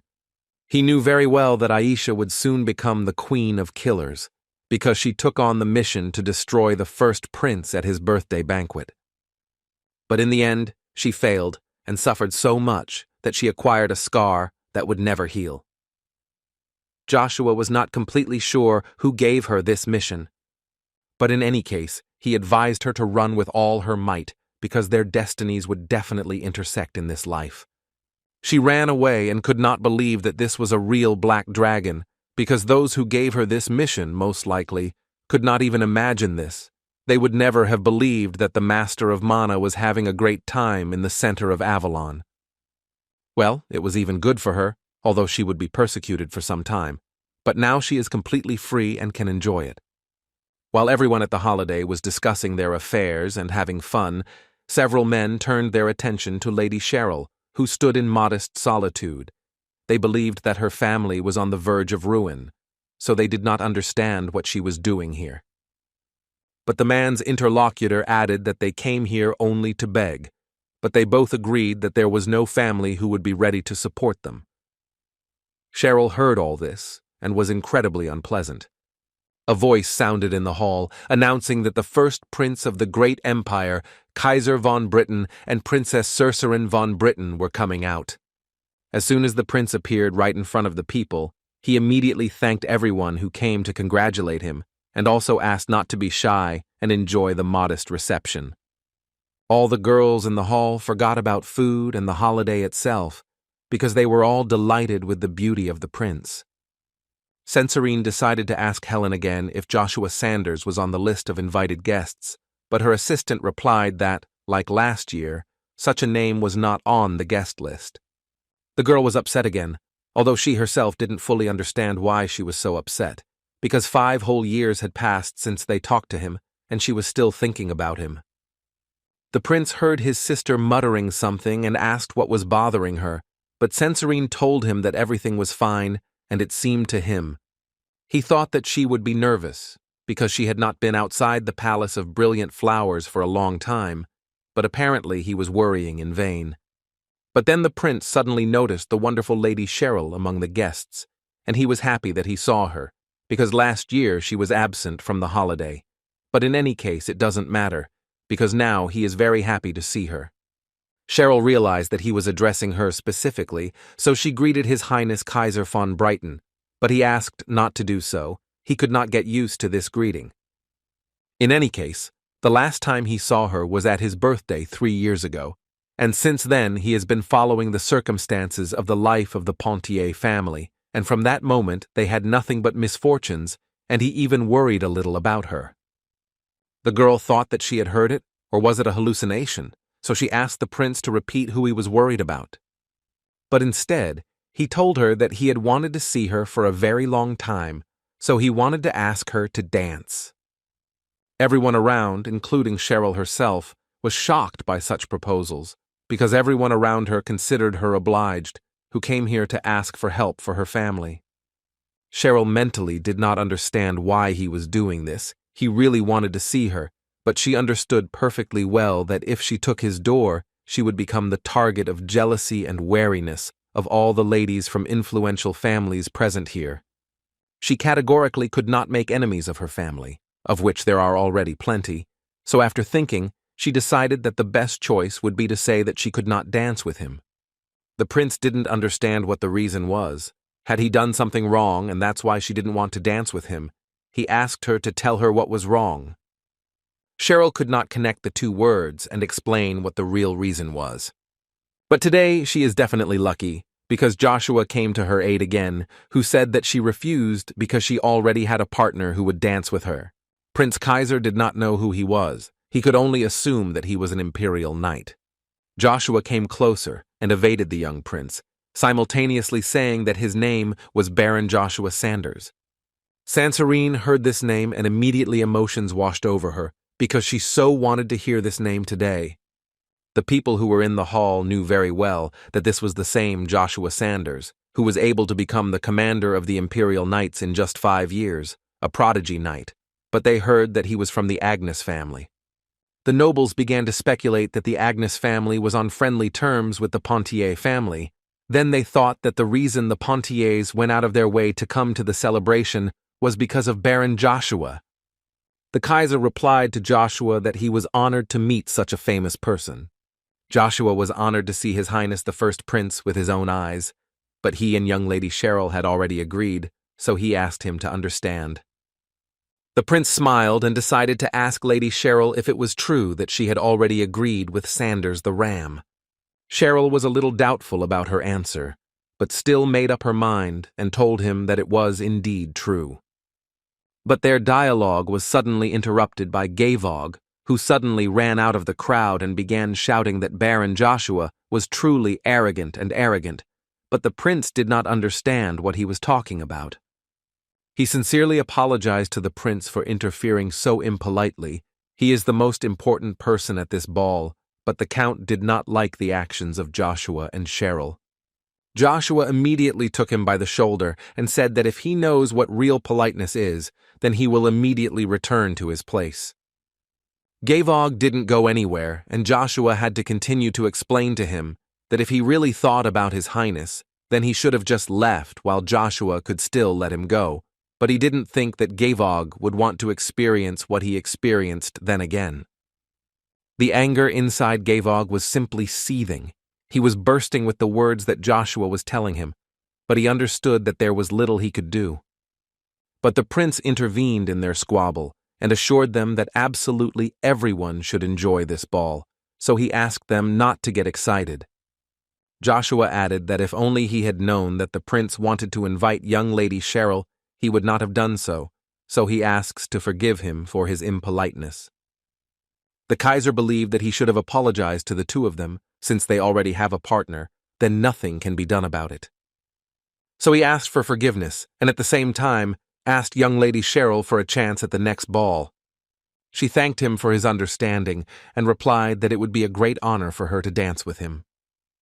He turned around and began to leave, simultaneously saying that the best gift for him would be if everyone enjoyed this ball to the fullest. Joshua extended his hand to her so that they could dance with her, and she responded by telling him that she would owe him forever. She understood that he could also get it for helping her, but Joshua explained to her that it was because of guilt. Since he forgot about their promise 5 years ago, Cheryl couldn't even imagine that he remembered everything. After all, she thought that he had forgotten about it a long time ago, but at that moment, she immediately thought that he simply did not come to her. Doesn't he know what it means for a lady to give someone her family's coat of arms? She felt very offended, because he really did not act in the best way. But she was suddenly interrupted by Joshua himself, who invited her to say this right now, because he is still an Imperial knight. The girl didn't quite understand what he was talking about, because she was just wondering how he grew up so quickly. Well, if so, then Joshua suggested we start dancing, and they started dancing. It looked very harmonious and unusual. The knight was very angry due to the fact that his lord hit him as soon as he saw him, and this after everything he went through to survive next to this demon for 5 years. While he enjoys a banquet in the Imperial Palace, the knight literally has to survive. The palace security saw that a tramp was approaching them, so they asked him to stop and leave because there was no place for tramps like him here. But Knight Cain, who was that same dissatisfied knight, began to shout back at him so that he would open his eyes and look at the coat of arms on his armor and think again about what he had just told him. As soon as the dance was over, Joshua and Cheryl bowed to each other and thus thanked each other for the dance. Natasha and Gavog cursed them aside and said that they were like this only today, and they would see how long they could enjoy a normal life. Cheryl thanked him for the dance and then decided to run away from the palace because she was too embarrassed. Joshua found it funny to watch her because she was always so impatient, and it amused him. But suddenly, he noticed Sancerine, who approached him from behind and asked him if he was Joshua Sanders, with whom she spoke 5 years ago through the wall. Joshua understood that he couldn't talk to her, so he decided to use telepathy to tell her that he would soon visit the Palace of Brilliant Flowers and bring medicine that could cure her illness, especially since it was almost ready. After which the guy decided that he needed to leave, and at that time other nobles began to approach Sancerine and ask her for just one dance. But she did not hesitate to speak out loud and ask Mr. Sanders what medications he was talking about and what it all meant. Joshua continued to walk away and thought that this was his own way of repaying her for the warmth from his past life. Until the medicine was ready, he asked her to be healthy and take care of herself. The next day, all the students of the academy lined up in front of their boss at the academy, who at that time became Icarus, and they all gathered here just to congratulate him on his graduation. But he didn't particularly like this ritual, because he had already told them not to do this. Others might misunderstand. One of the students at the academy didn't understand how he could not do this if he was a benefactor who brought revolutionary changes to the academy, so they wanted to do at least something for him as a token of gratitude. In any case, they had all gathered here and also wanted to know where their ruler would go now, to which Icarus confidently replied that he would follow the sun. Joshua had already sneezed 5 times in a few minutes and didn't understand what was wrong with him. Had he really caught some kind of cold? But his trip to the pharmacy is cancelled because he heard some strange noise from the street in which his name appeared. It was Cain, who tried with all his might to break inside because he was 100% sure that there was a battalion commander there, and he didn't care about their request to just wait for him on the street because he had been waiting for 5 whole years. His scream was immediately interrupted as soon as he saw Joshua, who came out of the palace and was glad to see his old friend, the knight Cain, for whom he was just about to return. But Cain was not at all happy to see him, and began to shout at him about how he dared to enjoy all this luxury of the Imperial Palace when he left him, the first subordinate, in the care of the devil himself. Cain said that he waved his sword again and again until my hands didn't give up. After telling such a long story and such a strong insult, Joshua only said the word sorry, which in itself was somehow offensive. But even such a small thing was enough for Cain to say that he was not offended, and he was glad that his lord at least understood. After which Joshua added that since he had finally arrived to him, then this could only mean one thing, that he had reached that very necessary stage. Such words immediately made Cain burst into a smile and could say with confidence that he was so strong that he would not lose to anyone, except of course the Lord himself. Joshua looked at him and did not understand what had happened to him, since he had changed so much. Now Joshua was thinking about acting alone after all. But their dialogue was interrupted by one of the knights of the battalion, who came to announce important news. As soon as Joshua allowed him to speak, the knight said that there was another guest waiting for the guy outside, which made the Baron extremely surprised. Was it really another one? As soon as Joshua went outside, he immediately saw the familiar face of his friend from the academy.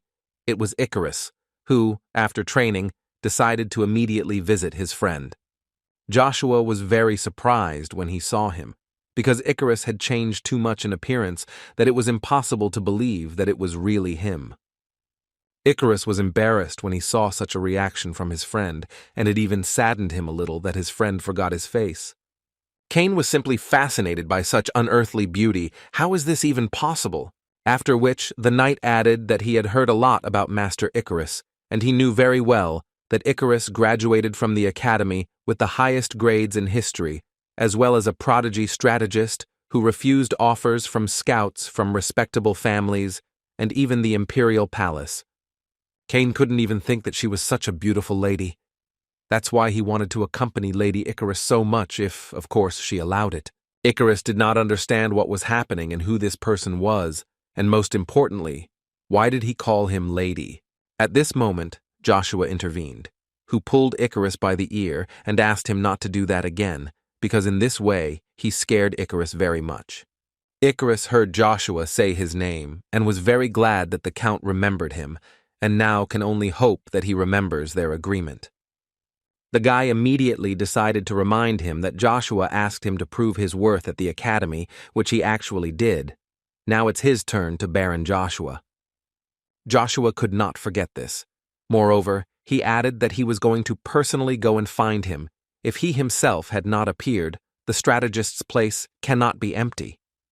They punched each other, and Icarus noticed that Joshua, as usual, was embarrassing him and speaking so carelessly. But their idol was interrupted by Cain, who was only thinking that they had really decided to throw him overboard. Cain believed that they would not get rid of him just like that, so he also joined them and asked Icarus to take care of him in the same way. Joshua was glad that his small team was finally assembled, and he offered to discuss the future plan. Baron Sanders immediately warned them that he was very simple. He was going to see His Majesty, and then go to Reinhard, but the two of them should not go with him, but to the Pontier families. Cain was not the only one who could not believe it, but also Icarus, who could have expected anything from Joshua, but not such a plan. In the great Imperial Palace of Avalon, the dukes of all famous families gathered to listen to what the Emperor wanted to convey to them. For some time he sat in silence, and they did not quite understand what was happening. Why did he even call them here? But suddenly he stood up from his throne and began to say that he had no words. How is it even possible that in the entire country, which is considered the country of knights, there is no one who would like to take part in the Battle of the Masters? He did not want to become a laughing stock for others, and he would never allow this, because he believed that only they, Avalon, should be the absolute nation of the continent. After he finished, he suddenly decided to get an opinion about this from the Duke of Arden Agnes himself, who was looking straight at him. The Emperor wanted to know whether he thought Avalon's status would change if they refused to participate in the Battle of the Masters, which was being held in Reinhard. But before the Duke had time to answer this question, the doors of the palace suddenly opened and someone interrupted this meeting. It was Baron Joshua, the pride of the Imperial Knights, who spoke with complete confidence that he wanted to take part in the Battle of the Masters. Baron Joshua Sanders greeted His Majesty the Emperor and was ready to be sent to this battle. The Emperor decided to ask him again if Joshua understood everything correctly, because this is not some kind of battle with a regular knight, but a battle in which only masters take part. Joshua did not hesitate for a second, and then confirmed this information, and he once again said that he wanted to take part in this battle. This, of course, was commendable, but the Emperor still wanted to know how old Joshua was, to which the guy answered him 15. Marcus understood perfectly well that common sense did not work on this guy, and in this case, the Emperor asked Joshua to show everyone present here that he really had the necessary qualifications to participate. Arya stood aside and thought only that he personally would like to see how far his growth had reached, and perhaps this was his only chance to see it. But at the same moment, he caught the eye of Duke Joshua, who understood what Arya was thinking about, and with his gaze tried to make the man understand that he should not do what he had in mind. Arya didn't understand why Arden Agnes was so concerned about this guy if he personally kicked him out of the family. At this moment, Joshua added on his own that before he proves his abilities, he has one condition, and if the Emperor fulfills it, then he will take part in the Battle of the Masters without any problems.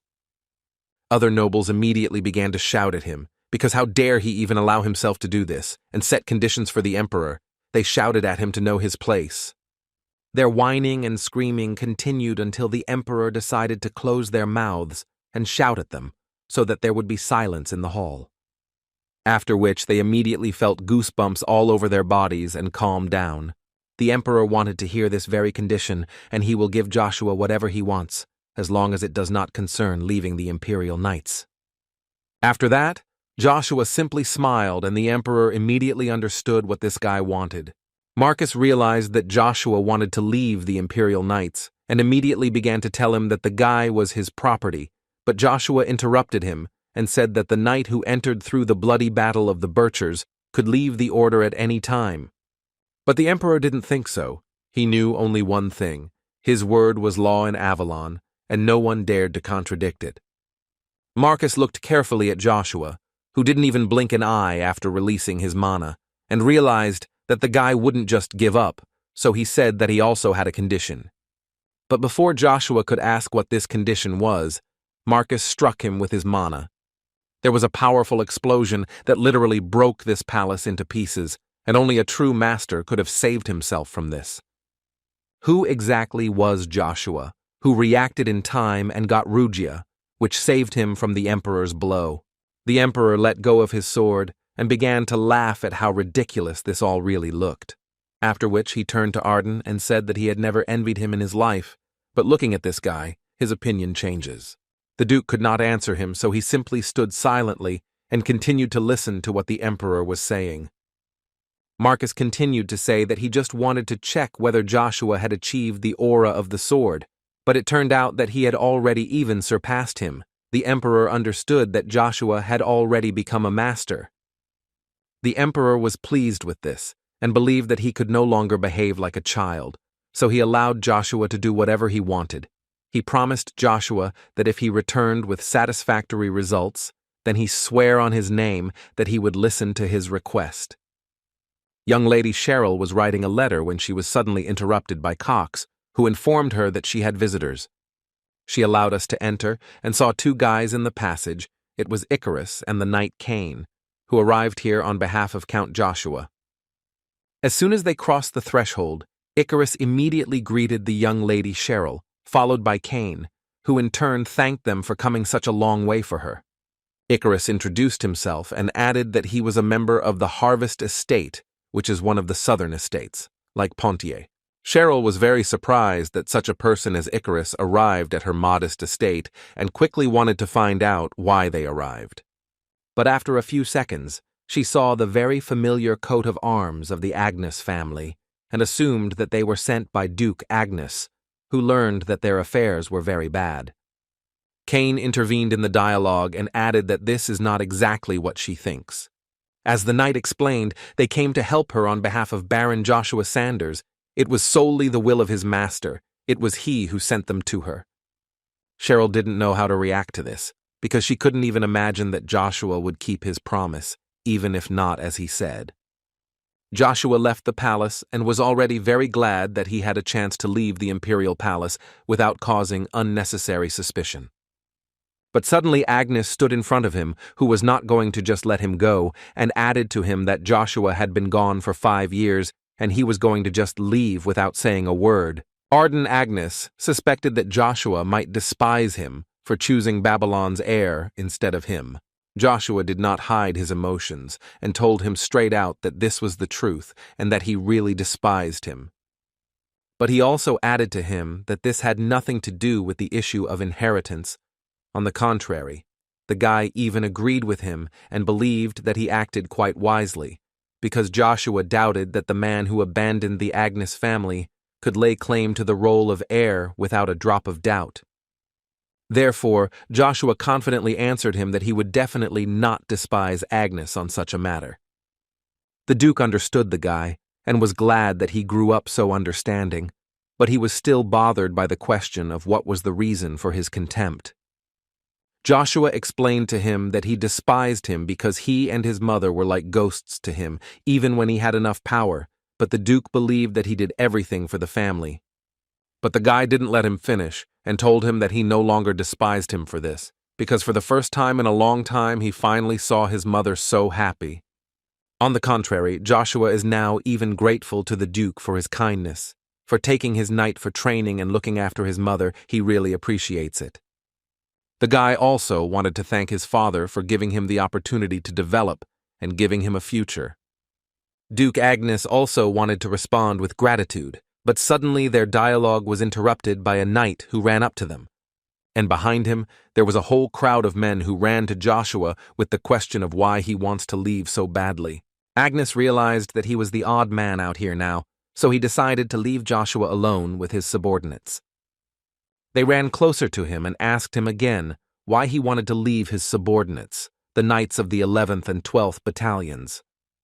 Joshua laughed at this wording and told them that it seemed to him that there was a misunderstanding between them. He had never thought of them as subordinates, which shocked the knights because they had clearly heard these words somewhere before. The guy added that if they doubted him, he would immediately let them know that they were his people, and not just his people, but truly valuable comrades whom he would never forget. They immediately breathed a sigh of relief because they realized that it was just a joke that scared them very much. But after all these pleasant compliments, he added to them that the rumors about his departure were true, and he was really leaving on personal business, and they could go back and get ready, because he would soon return for them. Bison didn't want to leave this matter just like that, and ran up to Joshua to ask him, if they want to help him with this matter, then he can stop them? He was so sure only because he had been watching him all these 5 years, and he absolutely had a reason to leave everything and everyone, and this matter could certainly put them in danger. Joshua thought a little about the words that Bison said to him, after which he turned to him and simply thanked the man for everything he had done for him. The man was a little shocked by this turn and such words. It was extremely unexpected. The other knights were not going to just let him go and immediately lined up on both sides, which in the circle of knights only meant that they were paying tribute and honor to their commander Joshua. Joshua was very pleased to walk through this corridor of honor, and while he was doing this, he thought that he had achieved all his goals in the Imperial Palace, with the exception of one. He became the commander of a battalion of Imperial Knights, and in a secret vault, which the battalion commander could enter once a year. The guy was still able to get the obsidian earrings again. These were his best weapon from his previous life. He even received the highest rank of Sanders. He also managed to meet with the Queen of the Assassins and prevent her from being wounded in the past, and he also formed a squad that he is proud to call his people. But still, he failed to accomplish the most important thing. He planned to crush the plans of Kaiser Van Britten, which he planned to implement while he remained in the Imperial Palace. But everything was unfortunately unsuccessful. However, Joshua was still able to find out about the third force that protects the Kaiser. He did not know about its existence in a past life. It is really strange that the helpless fourth prince was able to become emperor thanks only to his ingenuity. And if you think a little, Joshua knew absolutely nothing when he made him his enemy. And since the moon door is in Reinhard, he needs to find out as soon as possible about everything that has changed. After all this time he is waiting for a threat that is hidden in the shadows, and he knows absolutely nothing about it. In the temple of the Hubalt Empire, a man prayed and asked God to grant him peace and steadfastly withstand moments of loneliness, protect his path, and bestow his blessings on everyone. This man's name was Christina, and he was a paladin of the Holy Empire of Hubalt, whose prayer was interrupted at one point. This young man's master came into the temple to talk to the guy about his imminent departure and was not surprised to see him here. Chrysler. Jean Sebastian. This particular man was the guy's master, and he was one of the 9 almighty stars of the continent who just came to wish his student good luck, although he was sure that no one could harm him unless it was one of the 9 stars or one of the 12 superhumans. The guy absolutely agreed with him, and he believed that this was all thanks to the master's training. However, Chrysler asked Christian to be on guard if he encountered the divine knight Uravis. The guy understood that the master by this name meant the current king of the Tran Principality. The master confirmed his guesses and added that Uravis has special power, because he is one of those monitored by the magic tower, and since the master touched on this topic, he decided to once again remind the guy that he should not become a third party in a conflict between strangers. Christian reassured his teacher and added that he had nothing to worry about because he was not going to interfere in the affairs of the Empire and the Principality of Tran. Chrysler was glad to hear this, so he decided to look after the guy a little and prepare a carriage for him so that he could easily send him to Reinhard, where, in fact, the Battle of the Masters would take place. But Christian immediately stopped him, because as it turned out, the guy first planned to visit the border before heading to Reinhard, but the master did not understand what he had forgotten in the enemy territory of Avalon. The guy knew very well that it was very dangerous, but he had to go there because of rumors that a lich had appeared there.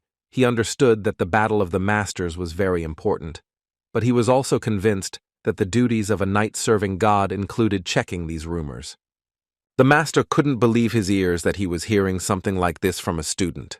When high-ranking mages whose bodies have expired cannot give up their passion for learning magic, even when on the verge of death, they give up their souls and become immortal with the help of dark magic, which turns them into leeches, so such mages are recognized as enemies of the continent, regardless of nationality.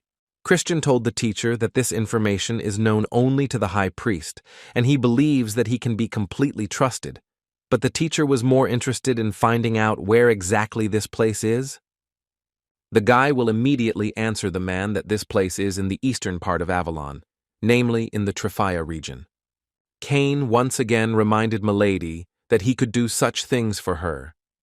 Icarus was very annoyed by the fact that Knight Cain still called him Milady, although he had already repeated hundreds of times that he was a man.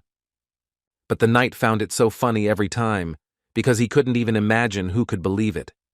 Icarus no longer knew what to answer, so he assumed that Cain had been possessed by a lustful demon.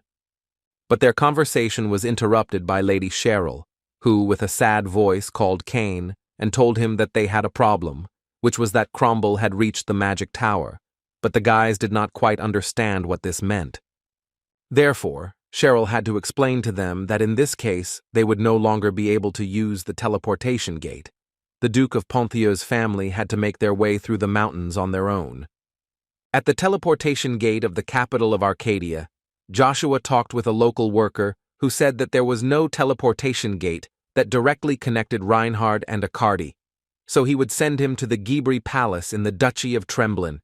This is the closest gate to Reinhard, and while the old man was telling all this, he looked very carefully at Joshua. Therefore, the guy still couldn't stand it and asked what the specialist saw on his face that made him stare so intently.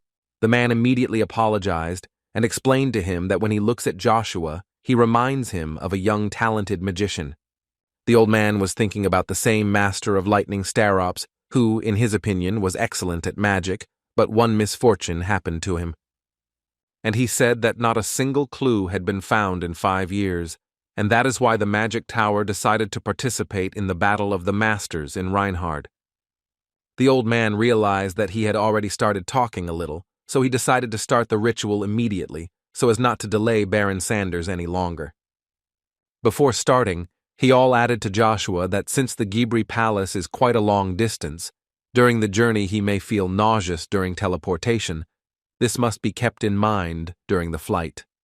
After which he wished Baron Sanders a good journey and performed a ritual that would help the guy teleport to the place he needed. A few seconds later, Joshua found himself in the very place that the old man had just spoken about, and all the way he thought that the magic tower was still looking for Jack Starops, and he understood that this was normal, because Bronto disappeared with him. As soon as the teleportation process ended, Joshua was immediately met by Count Ghibri, who was very happy to see his old friend Baron Joshua. It was quite unexpected for Joshua that the Count personally came out to meet him, but as it turned out it was an order from His Majesty, so the man had no other options. Ghibri also added that His Majesty accepted the Imperial decree that the families showed sufficient hospitality when he learned that the pride of the Empire, Baron Joshua Sanders, was going to Reinhard. Joshua was dissatisfied with the actions of the Emperor, who does not believe in Joshua so much that he notified everyone in the region, and now everyone knows about his movements, which is not very good. Ghibri was glad to see Joshua, but he didn't really want to stand outside, so he invited Baron Joshua to come inside. But the guy answered him that he certainly appreciated his kindness, but he did not have time, because an urgent matter awaited him. Ghibri tried with all his might to stop him, because he understood that this was an order from His Majesty, and he was obliged to fulfill it, so he tried to persuade Joshua to at least treat him as a sign of hospitality. Joshua understood everything perfectly well, but still asked to forgive him, but he needed to sort something out as soon as possible, so now was not the best time for this, but he promised that he would try to come to the Ghibri Palace for dinner. Ghibri tried to find out where the guy was going until he completely disappeared, to which Joshua told him that he was heading to the mercenary guild. The man could not believe that he would leave Emperor Marcus alive, despite the fact that his plan in Swello had completely failed. He must have had a serious matter with His Majesty. Although on the other hand he could guess, without his explanation, most likely he plans to destroy the Agnes family with the help of Babylon, since the Emperor will be able to attack Swello if he is no longer interfered with by the Duke, who is against the war. And if that was the case, then they would have another opportunity. So he asked him to let him know if he needed help with the Imperial Palace, he would do his best to help him. But Draxia answered him that even if he says so, he still will not obey him, even though he abandoned his country, but he has not yet lost his pride.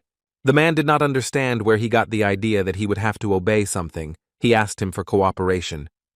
Draxia thought that this sounded very strange, and at this rate his father would have a heart attack. The man answered him that he had never perceived that madman who was crazy about murders and wars. In any case, he wanted the guy to know that his offer always stands.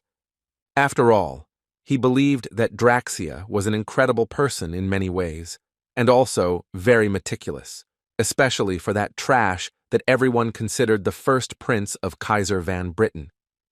In the Ghibra Mercenary Guild, Joshua couldn't understand only one thing, which made him even more angry. Why couldn't he get a silver badge? The man tried to explain to him that first he needs to successfully complete 100 missions with 2 stars and earn a bronze badge.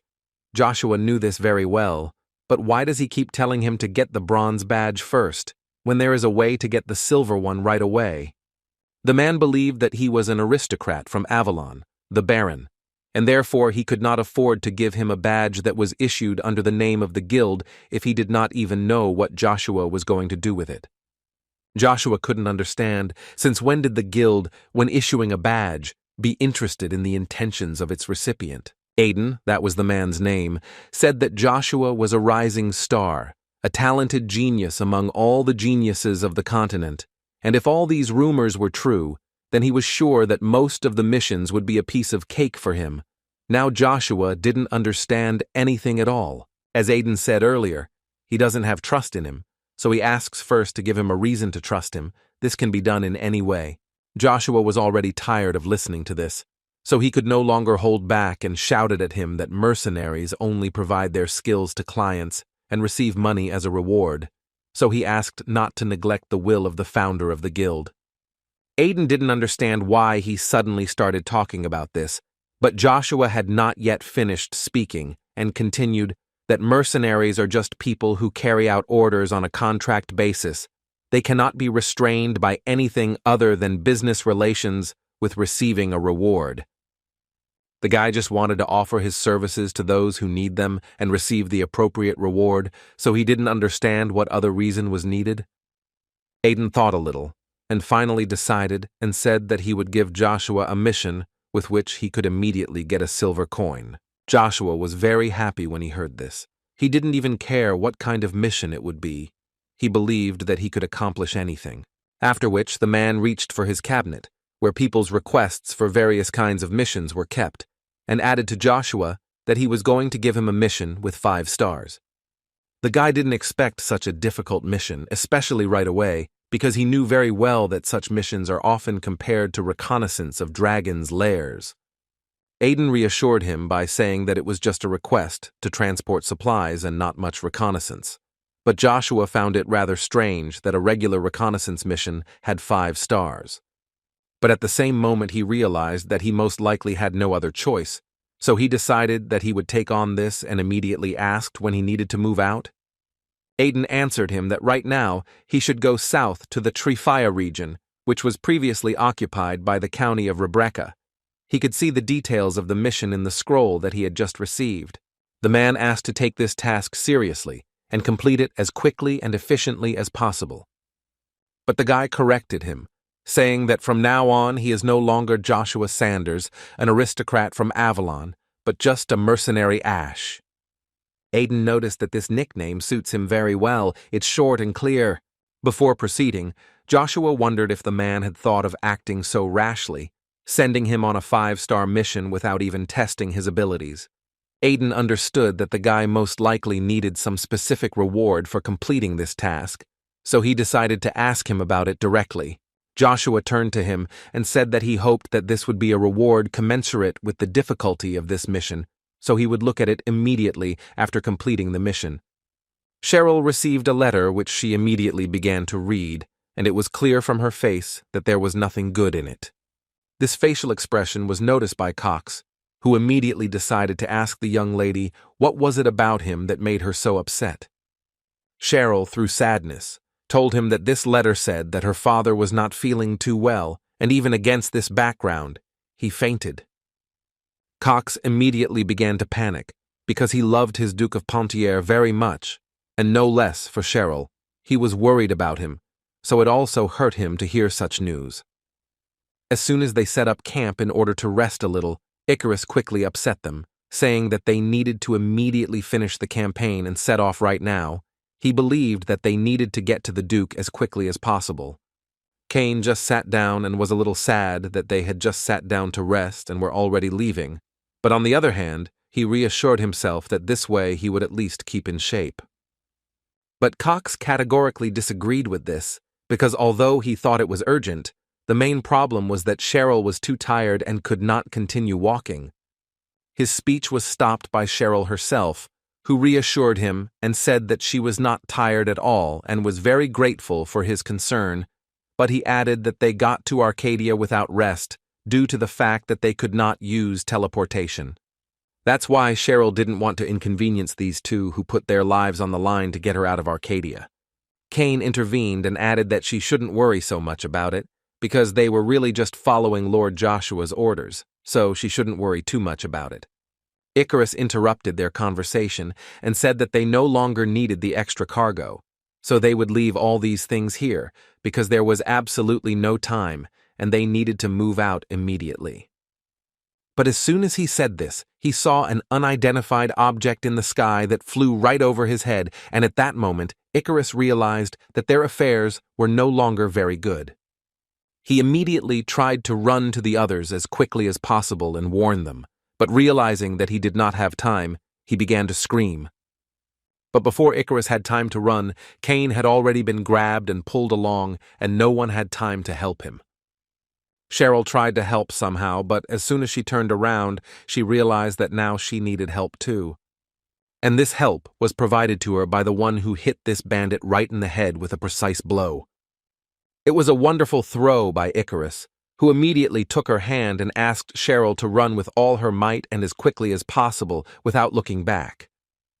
They were not able to escape far, because the same bandit again jumped out right in front of them and ordered his partners to grab the rest, and he would deal with these two personally.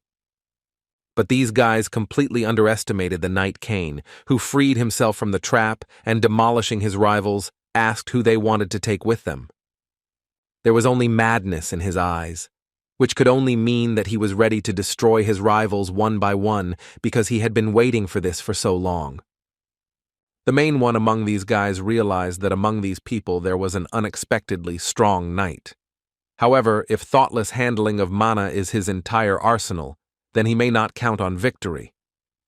Kane took out his sword and answered him that such blows should have warned all the people in the area that they were under attack, and Sir Kane would deal with them right now. The bandit looked at this knight and understood that he was not an easy opponent, and most likely he would have to try very hard to defeat this guy. Therefore, the bandits decided to change their tactics, and the leader ordered them to first destroy the knight, and then proceed to the rest.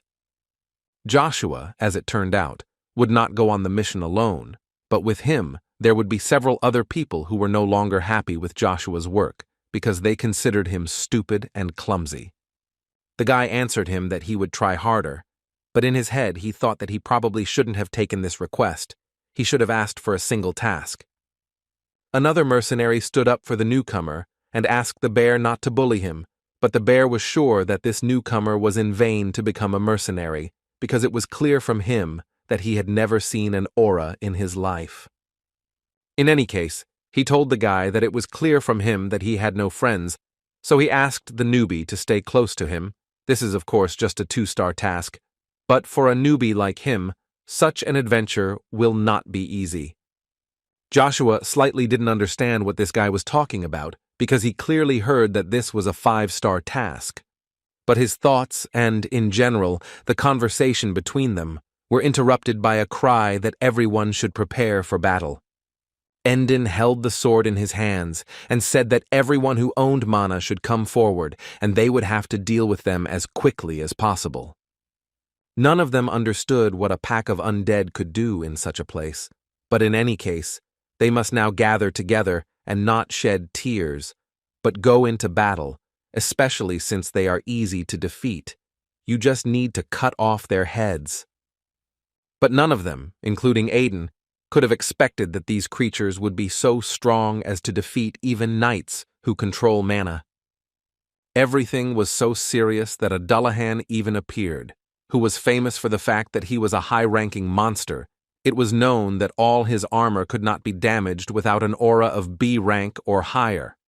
Joshua knew that this guy would appear here, and it was at this time that the bear tried to stop the newcomer, because if he does not want to die, then he should not be a hero. But before Joshua could come up to engage him in battle, some warrior just jumped out of nowhere, and as if with his light, was able to destroy them all in one gulp. This wizard used a freezing technique that helped him deal with all the monsters with one blow. The bear immediately realized that this was a 4th-class mage, but he did not understand what a mage of this level was doing in a 3-star task. Joshua thought that magicians were neglected in Avalon.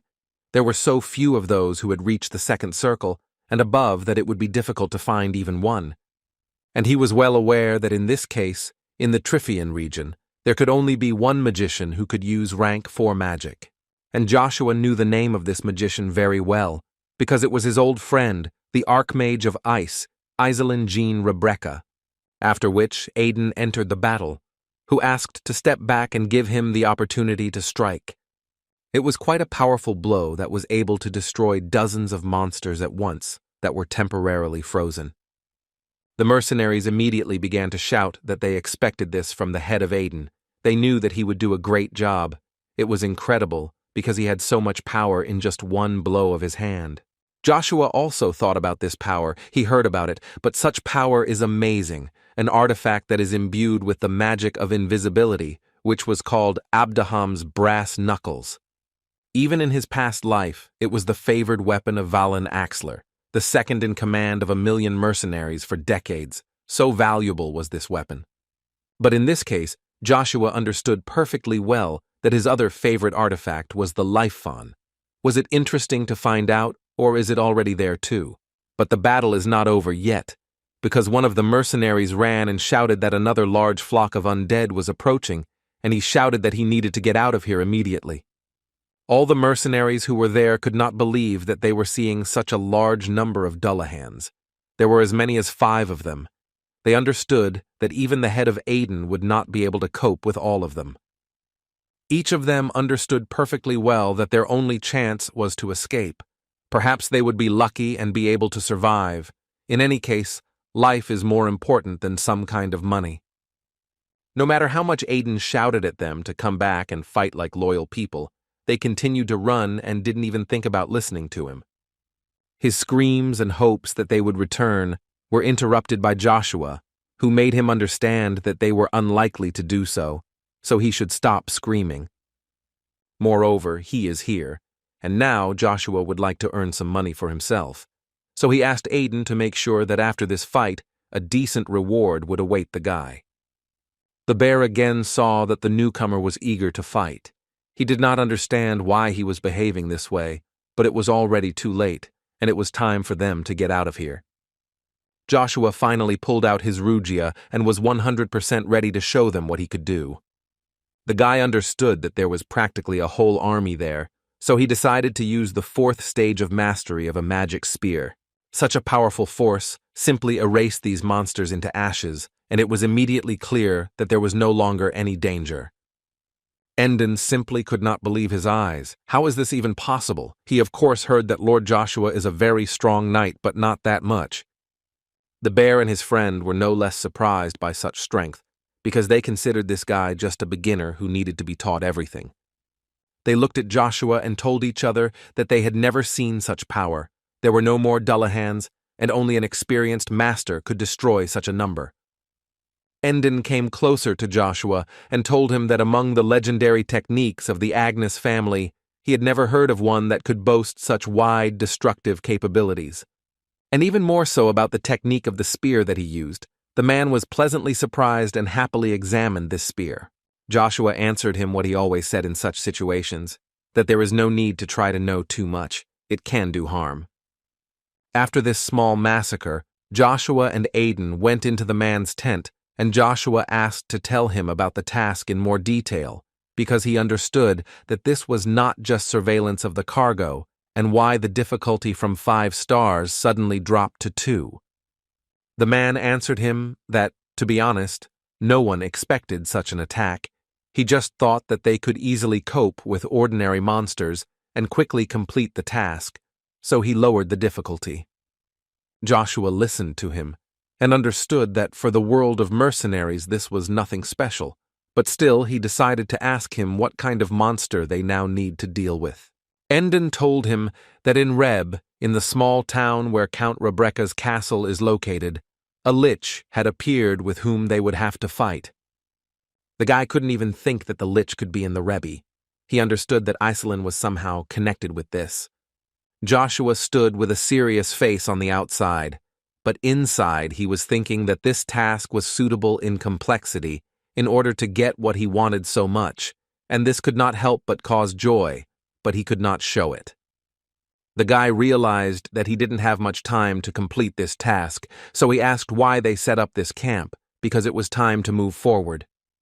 But the fact was that they did not have permission to enter the Rebbe, and in order to obtain it, a certain amount of time was needed. But Joshua did not understand why such formalities were necessary. Was it all because of some kind of lich? Endel added that this is not the case at all. There is currently a territorial war in Rubrica County, so the Imperial family regulates entry by proof of identity. This is the first time Joshua has heard about the territorial war at the Rebrek estate, so he was a little surprised. At this moment, Iselin entered the tent, who decided to answer Joshua's question, saying that the matter here was only about the Marquis Crombel, who carried out a massacre in this house too. Cheryl tried to somehow help the Knight Cain repel the attacks, but Icarus grabbed her hand in time and once again reminded her that her main task now was not to be captured, so she should focus only on this and get out.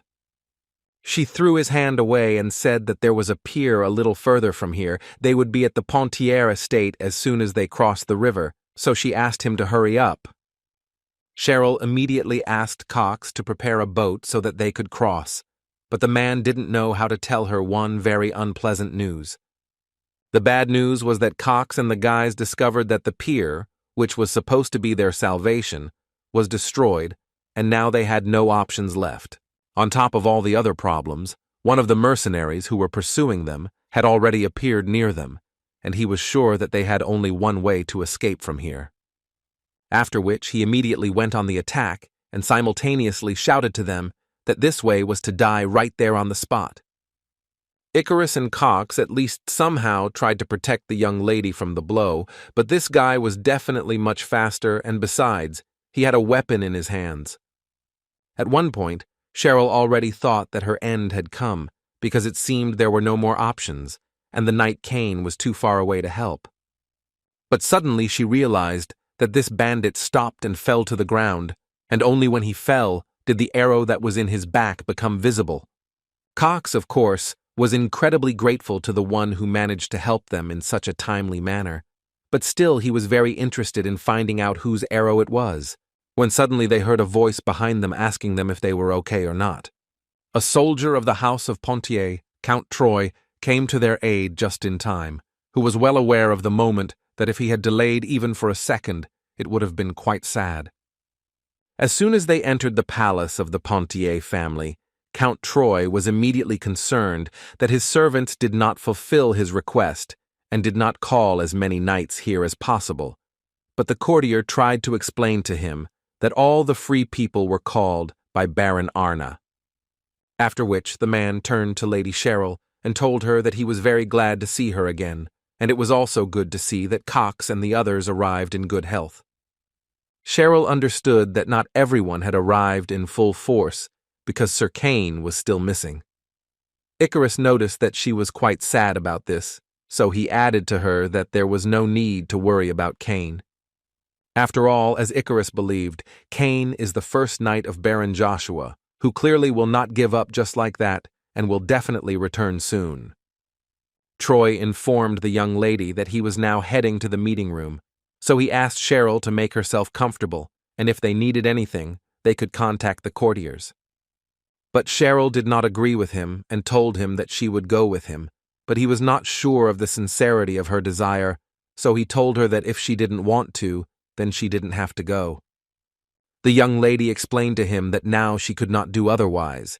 When her father was unconscious, she was obliged to take his place as the lord, and thus was obliged to prove to the vassals that she was the lord's confidant.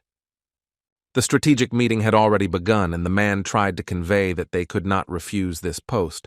But Baron Arna already knew this, but at the same moment he understood that they could not protect them all. Earl Troy and Lady Cheryl finally arrived in this meeting room and interrupted their discussions. As soon as the man entered there, he immediately wanted to know if it was true that the Marquis of Cromwell was back in action. Cheryl, too, without hesitation, informed everyone present that she would also participate in the meeting, so she asked them to report to her about everything that happened. Baron Arna, who was a vassal of the House of Pontier, thought that this was a bad idea. There was a military meeting going on right now, so he would report everything to her later, because she was still too young to participate in such a thing. Cheryl thought differently and asked me to report everything to her right now. The Baron's assistant told her that Cromwell began to attack not only the trade convoys controlled directly by them, but also the family's clients too, and the biggest problem was that the route used to deliver supplies to their domain was completely captured. Cheryl understood that if food supplies ran out, then all the people in the domain would begin to die of hunger, so everything was much more serious than she expected. At this rate, they would be completely isolated, and everything would be taken away from them, and they couldn't even do anything. But even so, the lady understood that they would not be able to defeat them. She had absolutely no idea what to do in such a situation. Although, even if there was a decision, it most likely had already been taken, she understood that she did not know at all what was needed now do. She really wanted to get someone's advice. Icarus also decided to get acquainted with how bad things were with them, and after a few seconds, he offered to transport food directly to the property. Couldn't this be done? Before answering this question, Baron Arna decided to first take an interest and find out who this guy even is. Count Troy decided to answer this question, and said that this guy helped Lady Cheryl escape from Arcadia and get to them safely. Baron Arna, of course, understood everything, but in any case, even so, is it acceptable for an outsider to participate in such a meeting? Cheryl also decided to stand up for Icarus a little and said that he was the best in his academy, and besides, he was her guest, so he would definitely be able to help the Pontier house. Baron Arna did not understand why she was seeking advice from a man who had just graduated from the academy, because he was just an outsider, so it was not convenient for him to hold a meeting at which they discussed the future of the family. And now that the Lord is not with them, they have no time for all sorts of tomfoolery, so he thought that it was better for her to leave too, because this is far from a game. Cheryl did not expect to hear such rudeness in her direction, so she asked him again what he just said. Cox could not stand it, and immediately stood up for Lady Cheryl and asked the Baron not to talk such nonsense ever again, otherwise he would not vouch for himself. He also added that didn't the Baron know that while the Lord was busy with internal affairs, Lady Cheryl was rushing about to find allies? Baron Arda began to shout back at him, saying that fruitless efforts were nothing more than a waste of time, because all she had achieved was a child of unknown gender who did not even look like an experienced warrior. Cox had a different opinion, because now it was absolutely not important, because at the moment it was not quality, but quantity that was more important. Baron Arda asked not to tell him that Cox believed that this child could turn the scales in this war. He did not understand how they could trust him and discuss family affairs in front of him when it was already on the verge of collapse. After which he again turned to Lady Cheryl and noticed the fact that she had never participated in meetings. So why did she appear only after the Lord fell ill? And finally, his lectures, he said that he was not going to receive, much less carry out, orders from such an incompetent lady like her.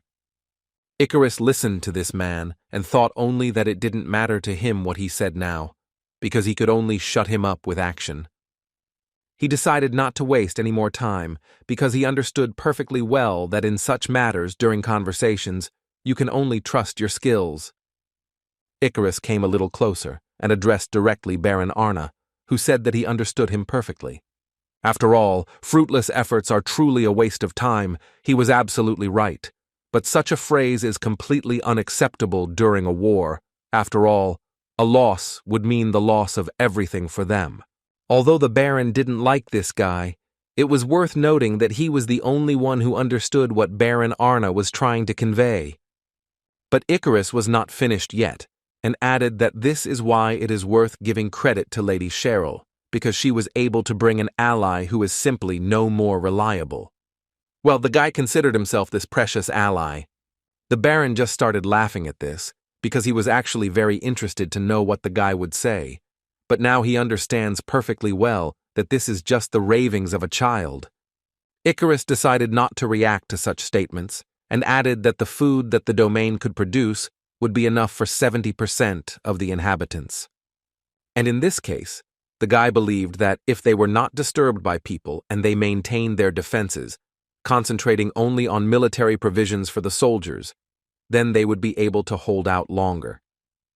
What Icarus meant was that Cromwell doesn't want this war to last any longer than it needs to, which means their financial losses will continue to mount, so they must be thinking of a strategy that will allow them to survive for a long time. The Baron believed that the guy was essentially offering to abandon people and try to hold out as long as possible in the castle, but Icarus had slightly different things in mind, namely that he understood perfectly well that they were already preparing to make their move first, regardless of what they will do it. So now that they are completely isolated, they will most likely propose one battle to end it all, rather than drag it out too much. But the Baron believed that this was just his speculation. Even if Cromwell had an advantage, wouldn't the proposal of such a battle make the result unpredictable? Icarus did not have time to answer this question, since the conversation was interrupted by a knight who suddenly opened the doors and burst in with the words that they had big problems. He immediately said that the troops of the Cromwell family were gathering in front of Aden Canyon, and their army numbered about 30,000 soldiers. Everyone who was in the meeting room simply could not believe it, but what embarrassed them more was not the attack, but the number of troops the enemy had. Count Troy immediately noticed the fact that Sir Icarus was indeed right, that their enemy would offer an all-out battle. Icarus understood perfectly well that it didn't matter to them whether the Pontier family agreed to fight or not. In any case, if so, then they would simply easily wipe them off the face of the earth with their numbers, and if not, then they would still have to concentrate all their forces there to deface such a large army. Troy listened to him carefully, and still did not fully understand what they would get from the fact that Pontier forces would be there, but he knew for sure that they were in a castle that was ideal for defense, and also if they focused on military provisions, and if they hold back their onslaught, they will do what the enemy wanted. Icarus completely agreed with him. It would be so if their main goal was really a direct assault, but there is something else that they want so much. After which he took one of the figures and put it on the map, then added that their main goal was there. The figure was on the border with the Dennis River, and it was now clear that they wanted to cause sabotage. Baron Akar could not believe that such a young guy could foresee such complex military combinations. After which one of them said that if everything is as Lord Icarus said, then they have a chance, and he was interested to know how Lord Icarus came up with such an idea. Now they can't waste a minute, so they had to hurry up and prepare the troops, but for now the man decided to go to his platoon in order to prepare properly. Cox saw Baron Arna just standing there and couldn't say anything, so he decided to add that if he had nothing to say, then Cox concluded that he completely agreed with Lord Icarus's plan. Although this incredibly angered the Baron, he understood perfectly well that Icarus was not an ordinary child, but a truly gifted boy. So he understood everything and replied that he was waiting for orders from Lady Cheryl. Troy walked towards the exit, and before leaving he asked them all to gather in this place again as soon as all preparations were completed. As soon as the man left, Lady Cheryl turned to Icarus and said that he was truly an amazing person. She could never even think that he would be able to outshine these stubborn aristocrats. Now she was sure that the rumors were really true, because thanks to him, everything would go well. Icarus believed that she should rather thank his master for everything. Cheryl agreed with him, but in any case, she believed that this in no way diminished his enormous contribution. But first, the guy wanted to ask them a few questions that had been bothering him for a long time. He heard that at the beginning of the war, both sides were equal, and he would like to know if this is true, to which Cheryl did not answer him unequivocally, because she said that anyone could win exactly until the king of the mercenaries joined. Although they had heard about how important a role one Superman could play on the battlefield, whenever he appeared, they lost. And the main problem was that he always attacked points of highest strategic importance, which made them the losses were colossal. Icarus thought about this. He wondered how he manages to select only targets with the highest priority. After which Icarus added that according to the information from the research on the Pontier family, there was not a single factor in which the Marquis Crombel family was weaker. The only exception was the mercenary king, and in terms of military and economic power, the Pontiers have experienced people who would win the war. Icarus believed that in this battle it was the Pontier family who had to defend themselves, and he does not understand at all how a siege, where the defenders have an advantage over the attacker, can be influenced by one single Superman. But what confused him even more was the head of the family, the fact that the head of one of the 5 ducal families was poisoned and was in danger of death. Cheryl couldn't believe that Icarus was leading to his father being poisoned on purpose. Icarus believed that this was simply impossible without help from within, so he asked to always keep this in his head. Joshua didn't quite understand what Iselin meant when she said that Crombel carried out the massacre, but she told him that everything was exactly as she said. Iselin told him that due to Crombel's unilateral declaration of war, passions flared up, and her father went missing. It was very strange for Endon to hear that while in the Imperial court of Avalon, Joshua did not know about this. After all, the family of the Marquis Crombel destroyed the family of Count Rebecca and just recently began a siege on the family of the Duke of Pontier. This is not some small battle, but a large-scale war that determines the future of families, and the Marquis Crombel creates problems everywhere that can have a detrimental effect on the entire empire, and the man did not believe that only the Marquis Crombel was behind this. After which Joshua continued his monologue and suggested that Emperor Marcus was in charge behind his back. Endon said that the loyal dog of the crown, the Marquis of Crombel, a straightforward nickname, and rumors that he received orders directly from the emperor made a lot of sense, since he was an imperial knight, and the man honestly thought that Joshua knew this. Joshua didn't understand why he was telling him all this. Had the man forgotten what his title was, because from the point of view of the imperial crown, such stories could be regarded as treason.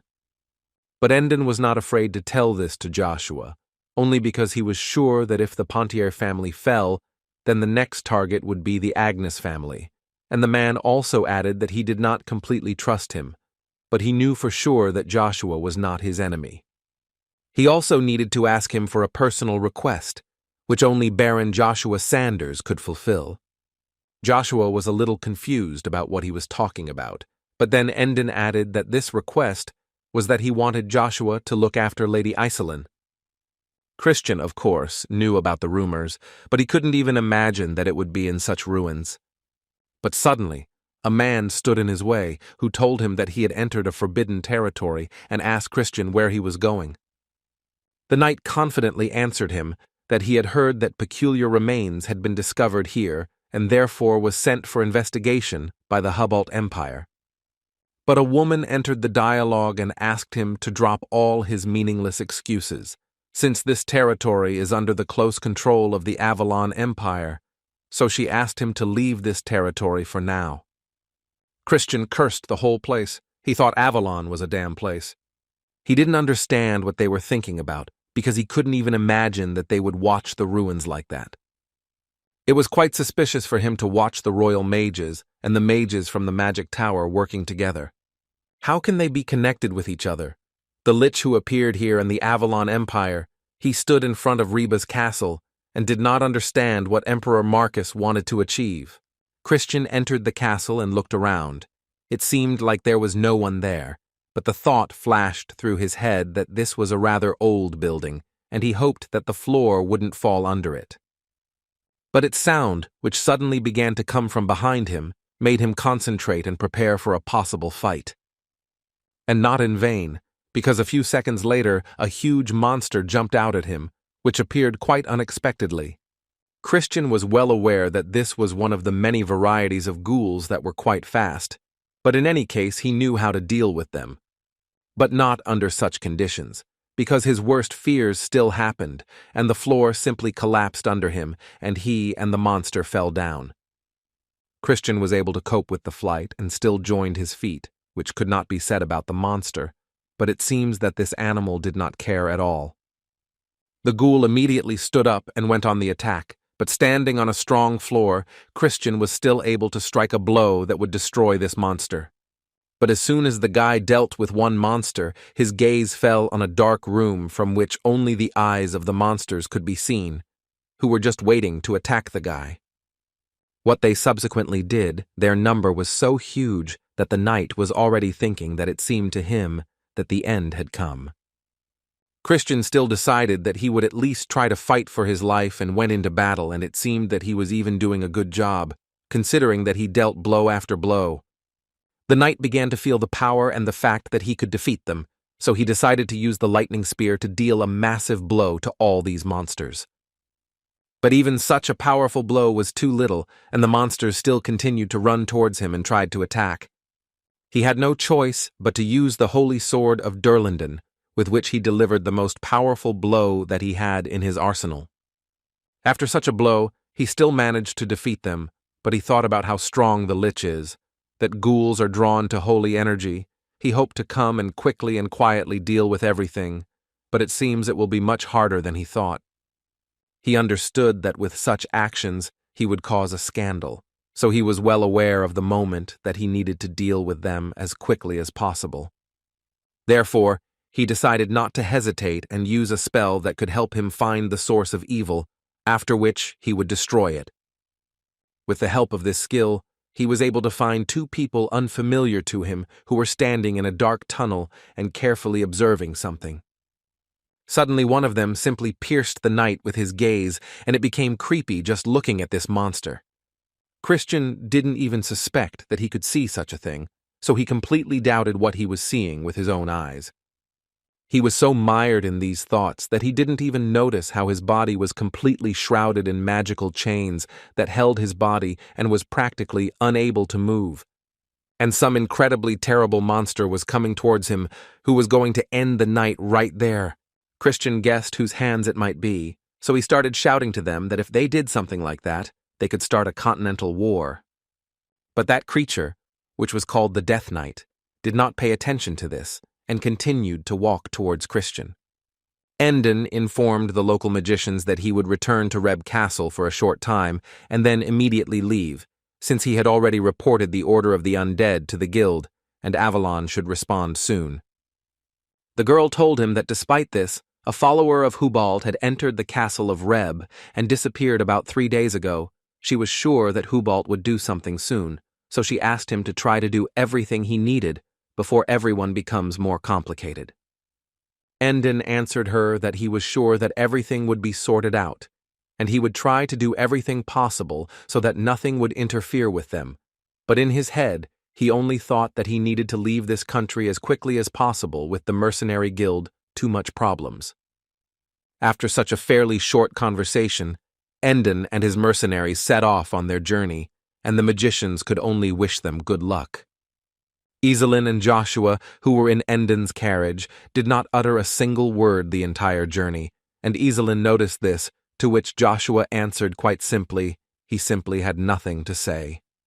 The girl didn't understand how this was possible because, as far as she was concerned, she had a couple of questions that came into her head, the first of which was why he asked for an artifact that was now just being developed to protect her. Joshua, in turn, could not say anything to her, so he continued to scream, so she had to add that there was a fairly high reward for her head, and he was asking for so little for what he was doing. He had to tell her that after he saw Captain Endon in action, he decided that he could be useful, and that was all. Iselin didn't quite understand what Joshua was talking about. What did it mean? But suddenly she started laughing and saying that if he gives them a little time, they will give him one. She will personally control everything as soon as this is over. Joshua decided to interrupt this laughter by asking the girl about how her father disappeared, which greatly changed her laughter to sadness. The guy immediately saw that she was upset, so he decided to ask her forgiveness if it was difficult for her to talk about it, so she might not answer. But the girl decided to tell him everything. It happened so suddenly that she still doesn't understand how this could happen. She said that their family palace was simply set on fire and everyone, including knights and servants, could simply be burned alive. Iselin remembers those moments with great sadness on her face because she had to leave her father, who asked her to leave, because it was too dangerous there. She looked at him for the last time and cried at the thought that she might never see him again. Iselin and her father's assistant ran away from there as best they could, and the girl, in the hope that her father could hear her, shouted to him that she would always be waiting for him. But all she heard that evening in response was only an explosion, after which she no longer remembers anything. Iselin added that her father sacrificed himself to buy them time to escape, and all she had left was a half-burnt estate. And when time passed and people began to forget about it, she decided to return to help the survivors. Then rumors began to appear about a lich that had appeared in the Rebbe, and most of all, she wanted to look at this lich with her own eyes. Joshua listened to her carefully, but still could not say that he understood everything, but still added to her that he did not know what she expected from the lich. But he couldn't continue what he was just saying. Instead, he just jumped out of the carriage because he felt a very strange feeling. The guy was sure that he felt his presence, the damn dog Caesar, who was called Velvel.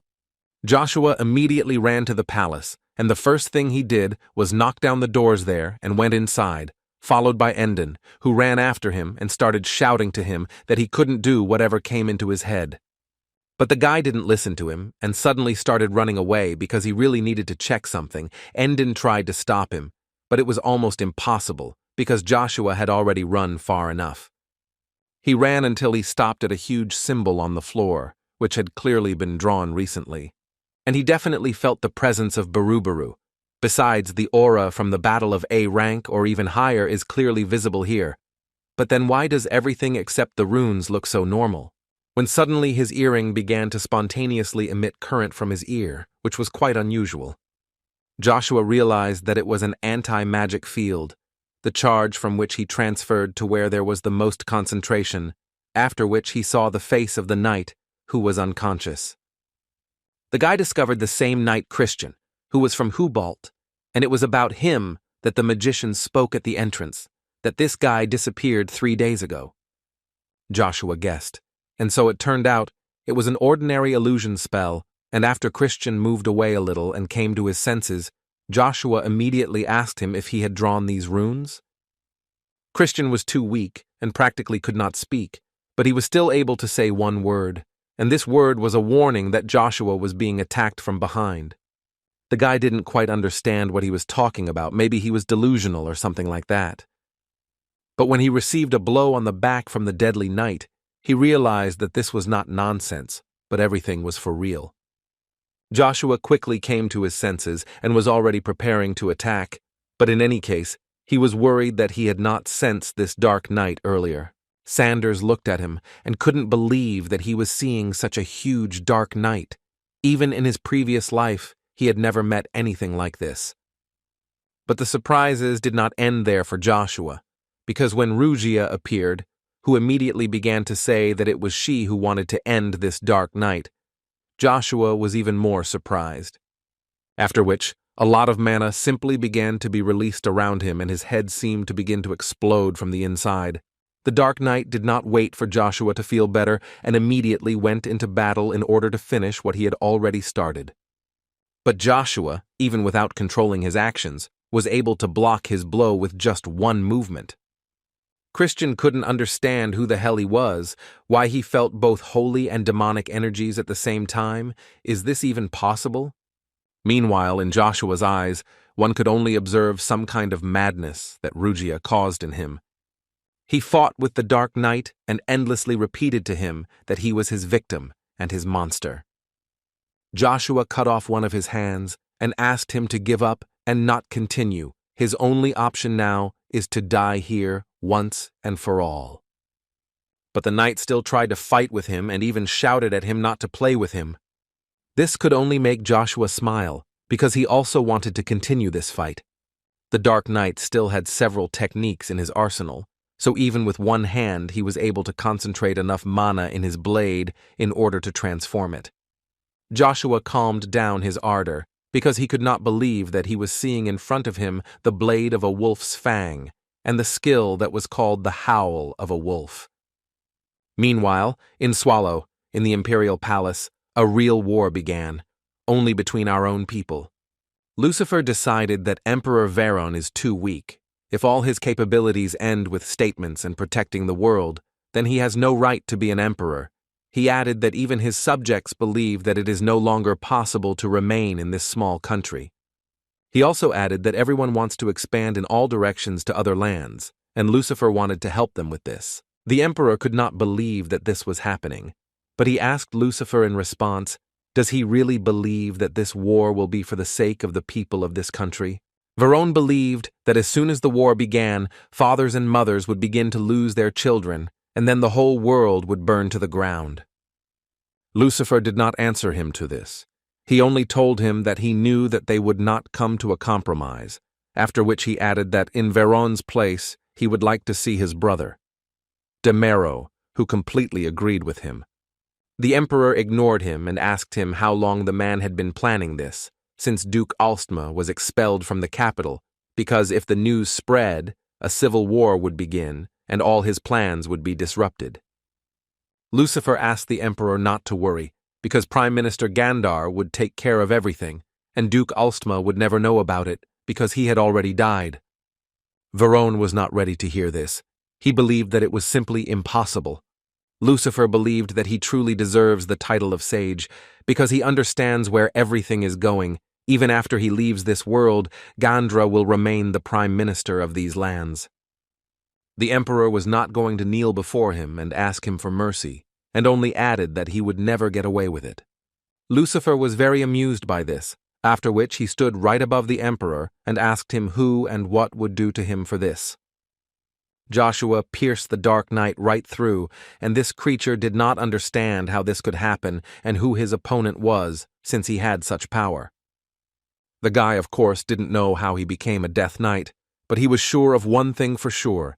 The souls of people, especially the souls of masters who are superior to ordinary people, cannot be forced to follow this path. It must be everyone's personal decision. Joshua didn't know if he had any regrets, if there was a reason why he decided to choose this path, but the guy still asked him if he would mind if the guy went with him. Uravis, the man, lost to him, and as a result, lost the title of master and was exiled to the village, although thinking now, he understands that this was just an excuse to keep him away from Emperor Verona. He became a convenient scapegoat, and it was all the work of Emperor Verona's brother, the first monarch he served, Demaro Vel Grace. The man did not understand. If he wanted power so badly, then why not just take it by force, especially since for him, as one of the 9 stars, this would not pose any problems. Demaro answered him that his greed is not so strong as to desire the throne, but the world in which they now live is too boring, and it would be better if Lucifer takes the place of Verona. The man understood that he had been so stupid all this time. He needed to stay near Emperor Verona at all costs, how stupid he had acted, and because of this, he would die right now. Demaro turned to Sir Evergrant and told him that if he was going to create demonic beasts, then this was his chance. The knight's soul, full of anger and regret, should be easy to handle. Evergrant told him that he would let him know when he was finished, and he also guaranteed that the result would interest him. Joshua knew very well that his real name was not the Black Knight, but the Wild King, Duke Altsma. The Duke immediately asked him to kill him because he had made the wrong decision and had to pay for it with his life. He also added that now he is not free, he is forced to play by someone else's rules, so in order to prevent him from dishonoring himself even more, he asked to destroy him. But Joshua believed that he had a better offer. Whoever did this to him, he offered him to control him. In exchange, he asked Alstman to ask him to borrow his strength, in which case he would accept his choice to become a Death Knight. This was his proposal, and a way to show respect to the Wild King Altsma, who ruled these lands, to which the Duke could not answer. But after a few seconds he began to laugh at him and say that he knew that Joshua was as interesting to him as they said about him. Anyone would say that for him it was pure gain, so why would he choose something else? So he decided that instead of being a slave to a black magician, it was better to be on the side of the continent's greatest genius, so that Joshua Sanders, the greatest spearman, could do whatever he wanted with him. Joshua was glad to hear this, and especially that the man accepted his offer, and he then decided not to hesitate and start right away. He asked Rugia for help, and immediately began performing a ritual that would allow him to subsequently control Duke Altsma. Endon ordered everyone to be on alert because there is a high probability that in the area, in addition to the Lich, there are also demons, so do not forget why they are here and do everything to save the mercenary Ash. But in his mind, all he could think about was that he felt an incredible amount of demonic energy after Baron Joshua entered. He could only hope that everything was okay with him. Suddenly several knights appeared in front of them, who clearly did not wish them well, and so it happened. As soon as they came closer, they asked all the mercenaries to get out of here, because they were no longer welcome. Endon did not understand who they were, and the man who stood in the center answered them that they were knights and priests recently sent by the Hubalt Empire. Now they were in charge in Reb Castle, so they had to return immediately. But the man was not going to leave anywhere, because his comrade was inside the castle, so they couldn't just leave him, and in my head I didn't understand how Hubalt's troops arrived at the place so quickly. Mondrain, the head of this group of knights, decided to tell them about the main threat to Reb Castle, which was that the more victims entered there, the more demons they would have to face, and their job was to stop them, so they hoped that they will leave on a good note. Endon was a little surprised that they dared to threaten the Avalon Mercenary Guild on Avalon territory. For him, it looked like a serious military provocation. The Knights of Hubalt began to understand that they could not solve anything here with words, but still he once again tried to convey to the man that the whole world could be under threat. But the knight interrupted his speech as soon as he saw that a black substance appeared behind the man, which seemed to want to embrace Endon. He understood that it was coming at him from the inside, and it looked quite dangerous, but it was still not clear how he could fight it. The head of the Knights of Hubalt immediately began shouting to them that they should all prepare for battle and destroy all the demons they see. Endon and his mercenaries realized that here they must form an alliance with the knights for the duration of the battle against these monsters, because they themselves could not cope. A monster began to emerge from the palace, and the knight immediately felt an unusual energy and realized that this lich was extraordinary. He was worried that it could be a demonic king. But a man who was quite familiar to Endon came out of the castle, and he was very surprised by his appearance. It was Joshua, who carried out the knight Christian in his arms, who dealt with everything himself, and also carried out one of the holy knights of Hubalt. But the knights of Hubalt, who came to the rescue, did not believe Joshua that he had helped their friend, so one of them immediately went on the attack. Endon intervened in time and stopped the man so that he would not do anything stupid. The man tried to explain to him that this man, Baron Joshua Sanders, he is a noble of the Avalon Empire, he is not a demon, so he asked him to lower his sword and calm down. The knight didn't understand. Doesn't he feel the demonic energy emanating from him? It can't be a person. Joshua smiled and knew that this would turn out badly. That's why he asked him not to overdo it with demonic energy. Rugia answered the guy that it was not so easy, especially since he had just absorbed the Death Knight, and so wanted to show them what he was capable of. The Battle of the Knights was stopped by a girl who found this situation very strange, but they did not quite understand what she was talking about. This girl's name was Syrian, and she added that this amount of demonic energy would be enough to kill everyone around, and if this guy is really Baron Joshua, then this battle will add firewood to the furnace of conflicts between nations. Mordrain believed that they did not know what this demon could do if they just let him go, so he must do everything to stop him. Then she suggested that he leave the choice to God, with the help of the holy artifact, the tear of God from the Temple of Hermes, with the help of which they could understand whether this man was really a demon or still Baron Joshua Sanders. After which she asked permission from Joshua himself. If he is who he claims to be, then he should easily accept the decision of the tears of God. Joshua didn't know how to react to this. He had two thoughts in his head: destroy them or fall for this provocation. Syrian added that so he wouldn't worry, she could easily perform such a ritual and help him get out of this situation calmly. Joshua suddenly realized that she was trying to talk to him using telepathy, but still supported this conversation and clarified the reason why she was helping him. She suddenly changed her face and said that this was in order to make a deal with him, because he is as handsome as they say, just like her type of guy. Rugia had never seen such an unholy saint, so he warned Joshua that he couldn't do this anymore, and if he didn't do anything, he couldn't vouch for himself. Joshua decided to refuse help, which slightly upset and generally surprised the woman. After which, Joshua immediately threw Sir Christian to the floor, who was unconscious, and unfortunately could not confirm that this was indeed Baron Joshua Sanders. As soon as the knights saw this, they immediately ran into battle, because their main task was to save Sir Christian. But Joshua decided not to fight with them because nothing good would come from it, so he asked them to stop. Syrian was shocked because she didn't understand how suddenly this energy turned from demonic to holy. How is this even possible? Who is this person? She was so carried away by thoughts about what was happening that she completely forgot that she was holding a holy artifact, which eventually fell out of her hands.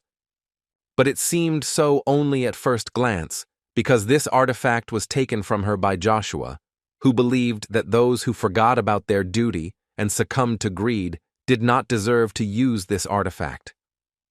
The girl screamed at him to immediately return this artifact to her, but Joshua was not so simple, so since she doesn't believe him, he has no choice but to show it right here and right now.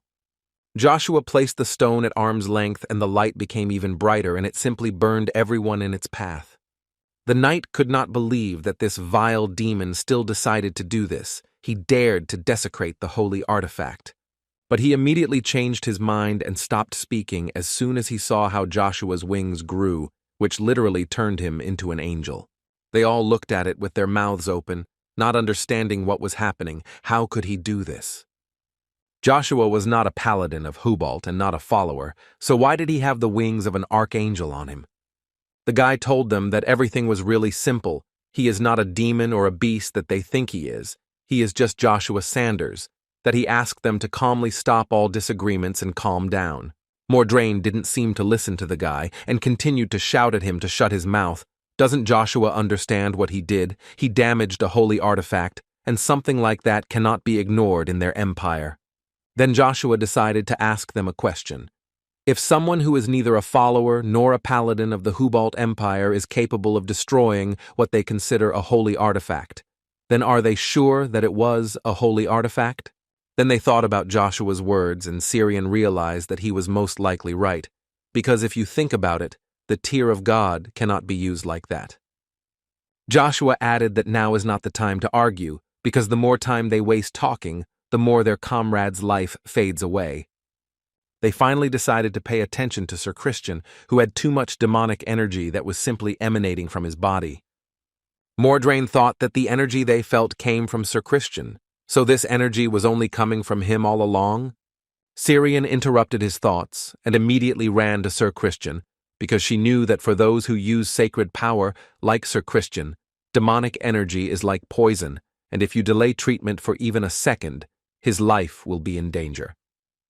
The girl quickly examined him and realized that he urgently needed to be taken away from here. If Sir Christian did not return from here alive, how could they then look into the eyes of Sir Chrysler and the High Priest Harold? They realized that she was absolutely right, so several knights rushed to help her, and some knew that there was a temple nearby that they could go to. She also believed that Sir Mordain should also go with them, but the man thought otherwise, because he had not yet completed his task, namely, to find out everything that happened here. Syrian started yelling at him because he still doesn't understand anything. He saw the wings of the Archangel, who is one of the 7 archangels and the god of war. But he really understood that he had seen it with his own eyes, and in fact, the man could not believe himself. Then Syrian was sure that he understood that since this was the will of the Lord, then doing anything here would simply be a grave sin. He realized that the girl was absolutely right, and at that moment decided that he would leave after all. As soon as she dealt with the knight, she immediately turned to Joshua and said that she did not know how he did it. But in any case, she believed that fate would definitely allow their paths to cross again, and she hoped that everything would be okay with him. Joshua believed that the world was actually not as simple as she believed, but in any case, he was pleased with the moment that he had finally learned to control his demonic energy with the help of Sir Altsma. Endon interrupted his thoughts, because he also wanted to know what happened inside and what kind of wings they were.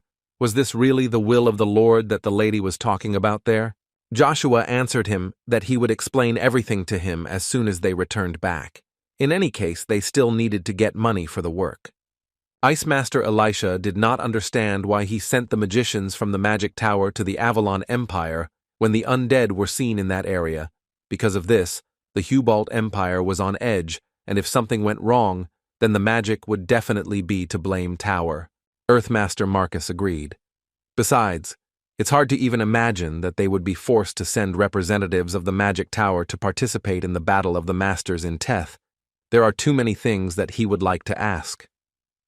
The head of the Magic Tower told them that he could guarantee that representatives for the Battle of Masters were chosen solely based on their skills, so they should not look down on Theta and their capabilities. The head of the Magic Tower, Yang Dan Perry, believed that if we talk about pure potential, this child is beyond his reach even for him. Elisha emphasized that he must believe in this child to say such things about him, after which the head of the Magic Tower added that they sent people to the Avalon Empire only at the request of Evergrant. Evelyn could not believe that he was talking about that traitor Evergrant, because she did not understand why he agreed to help him, because she was sure that he had enough wisdom to think first of all with his head, and not with emotions. Pere asked them in response to remember what Evergrant had said before leaving, but they could not remember, because in fact too much time had passed since that moment. The old man reminded them that he had declared that he would follow in the footsteps of the one who determined the boundaries of the battle mages. The Master of the Earth simply jumped up and began to say that this was simply impossible, because 20 years had already passed since he disappeared. The leaders of all nations were desperately trying to find him, but could not even find a strand of his hair. Therefore, Marcus could not believe that Evergrant had found some kind of clue, even some little thing about Zerath Dick Orvis, a talented battle mage of Avalon, whom even the Kingdom of Terra was looking for, Zerath Dick Orvis, was the only one who knew about the location of the Elven forest, and was priceless if only because of this information. And of course, given his abilities and achievements, he could ask for everything that wanted. Perret understood that Marcus would never trust Evergrant, but as a person who knows about the relationship between Zerath and Evergrat, the old man simply cannot help but trust him. Therefore, he decided to ask him how many people would refuse the opportunity to get information about Zerath Dick Orvis, and whether the old man should have rejected Evergrant's offer. Marcus did not answer these questions, but still decided to ask his last question, in which he wanted to find out whether the old man believed that this was really the right decision. The man answered him quite confidently that he was Yangdan Perret, the head of the Magic Tower and a 7th-class magician. Did he really think that he would really participate in a deal that would be unprofitable for him? The Ice Master and Marcus froze in surprise at what he had just said and realized that most likely he was right. The man didn't understand what was happening because he had lost contact with Duke Altsma. Could someone really defeat him and cope with the Dark Knight? He suspected that the paladin from Hubalt was to blame for all this, that he had invaded Reb's castle, and as soon as he took care of everything himself, now he realized that he had rushed too much with it. He simply couldn't believe that he had lost the master's body like that, and now he had only one option left, in which he couldn't make the same mistakes as last time. He did everything in his power to gain the favor of Emperor Marcus to touch the Dark Book of Spells, and now he cannot tolerate another fiasco like this. After which the man ran to the topic of Zerath Dick Orvis, and said to himself that he would allow him to return to this world again, even though he would become an ordinary lich, but this is not as bad as it seems. But he didn't quite like this name, so he decided that he would give him a new ideal name for the one who lived his faith more than anyone he knows, the sparkling darkness who gave his soul to the devil for his faith, and it would be Berber. As soon as the magician said this name, the eyes of the former emperor opened, and now his name was really not Zerath Dick Orvis, but Berber, who was ready to carry out all the orders of his master. Endon extended his hand towards Joshua, in which he held the same silver coin, and said that thanks to the guy they were able to find out the truth about the lich and defeat the demon. So, as gratitude, he gives him this coin. Joshua was of course grateful, although she was quite strange to him. But suddenly he saw Iselin loading his things onto his horse, and he didn't understand why she was doing this. Iselin turned to him and couldn't believe that he had already forgotten, because he himself said that he wanted Leifon as a reward, but she didn't have the necessary materials, so she would have to go to Reinhardt to get them. Besides, it is Joshua who is obliged to protect her from Cromwell. Joshua laughed at this because everything really flew out of his head. Endon suggested that they should not hesitate and go to Reinhardt as soon as possible, but Joshua was again surprised because now the man was going with them. Endon smiled and answered him that he wants to prove to himself and others that he is still a strong person, just like Joshua wants it. The guy again stood rooted to the spot and did not understand what kind of day it was today, or they just agreed that they were saying everything except what would really be clear to him. But his thoughts were interrupted by Captain Endon himself, who used one of his abilities, which is called Leifon. Joshua knew very well that these were changes in appearance, one of Leifon's abilities. It seemed that he would finally be able to see the real appearance of the captain, which was hidden by Leifon.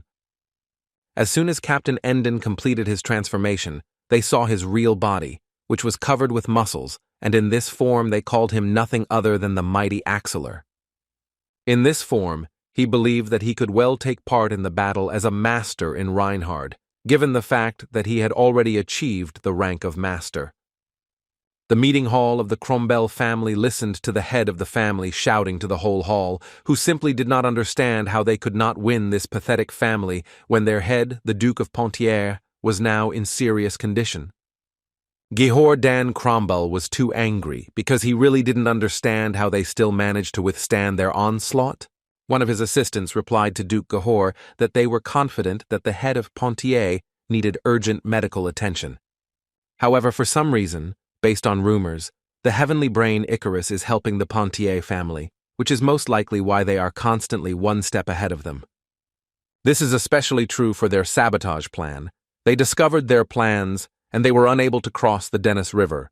Moreover, due to the tide and the large number of thresholds, it is still not possible to cross the river, and there are no other ways to get into Aden Canyon, and the only what they can do now is cut off supplies. But Gehor did not let him finish, and told him to shut his mouth, because their job was to anticipate all possible problems.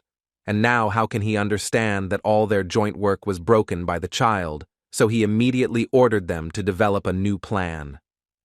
Another advisor intervened in the dialogue and fearfully suggested turning to the mercenary king, because the longer they wait, the more disadvantageous they will be, and at this rate, the losses will be incalculable. But Geho understood perfectly well that due to the fact that the Pontier family no longer had a head, they would simply ridicule them if they also asked for help, and even if they still decided to call him, he would clearly demand a huge amount of money. He already asks for more than half of the territories of the Pontier family, which they recaptured from them. And that's not all. If he understands Emperor Marcus correctly, then he will not simply ignore the achievements of the mercenary king. Most likely he will try to recruit him into his servants. And if this happens, then the mercenary king will essentially become their enemies, so it is impossible to rely on him. The Duke believed that they needed to find another way to get to Aden Canyon, and until then, use information from inside to cut off their supplies. He thought that they would crawl out on their own as soon as they ran out of food. Their conversation and discussion of the new plan was interrupted by one of the knights, who simply tactlessly burst into the meeting room shouting that he had urgent news. He said that the soldiers who intercepted Pontier's supply lines were destroyed, and the Duke was even more angry with such news, because how could those soldiers lose to ordinary workers?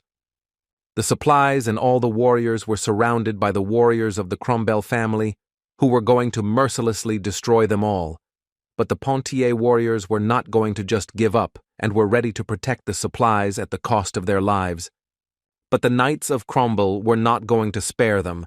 Their commander ordered them to go only forward and destroy all the garbage from Pontier and take their supplies from them. The warriors fell one after another because in addition to the fact that there were several times fewer of them, they were also inferior in their own skill, so this battle should have been too easy for the Crombel Knights.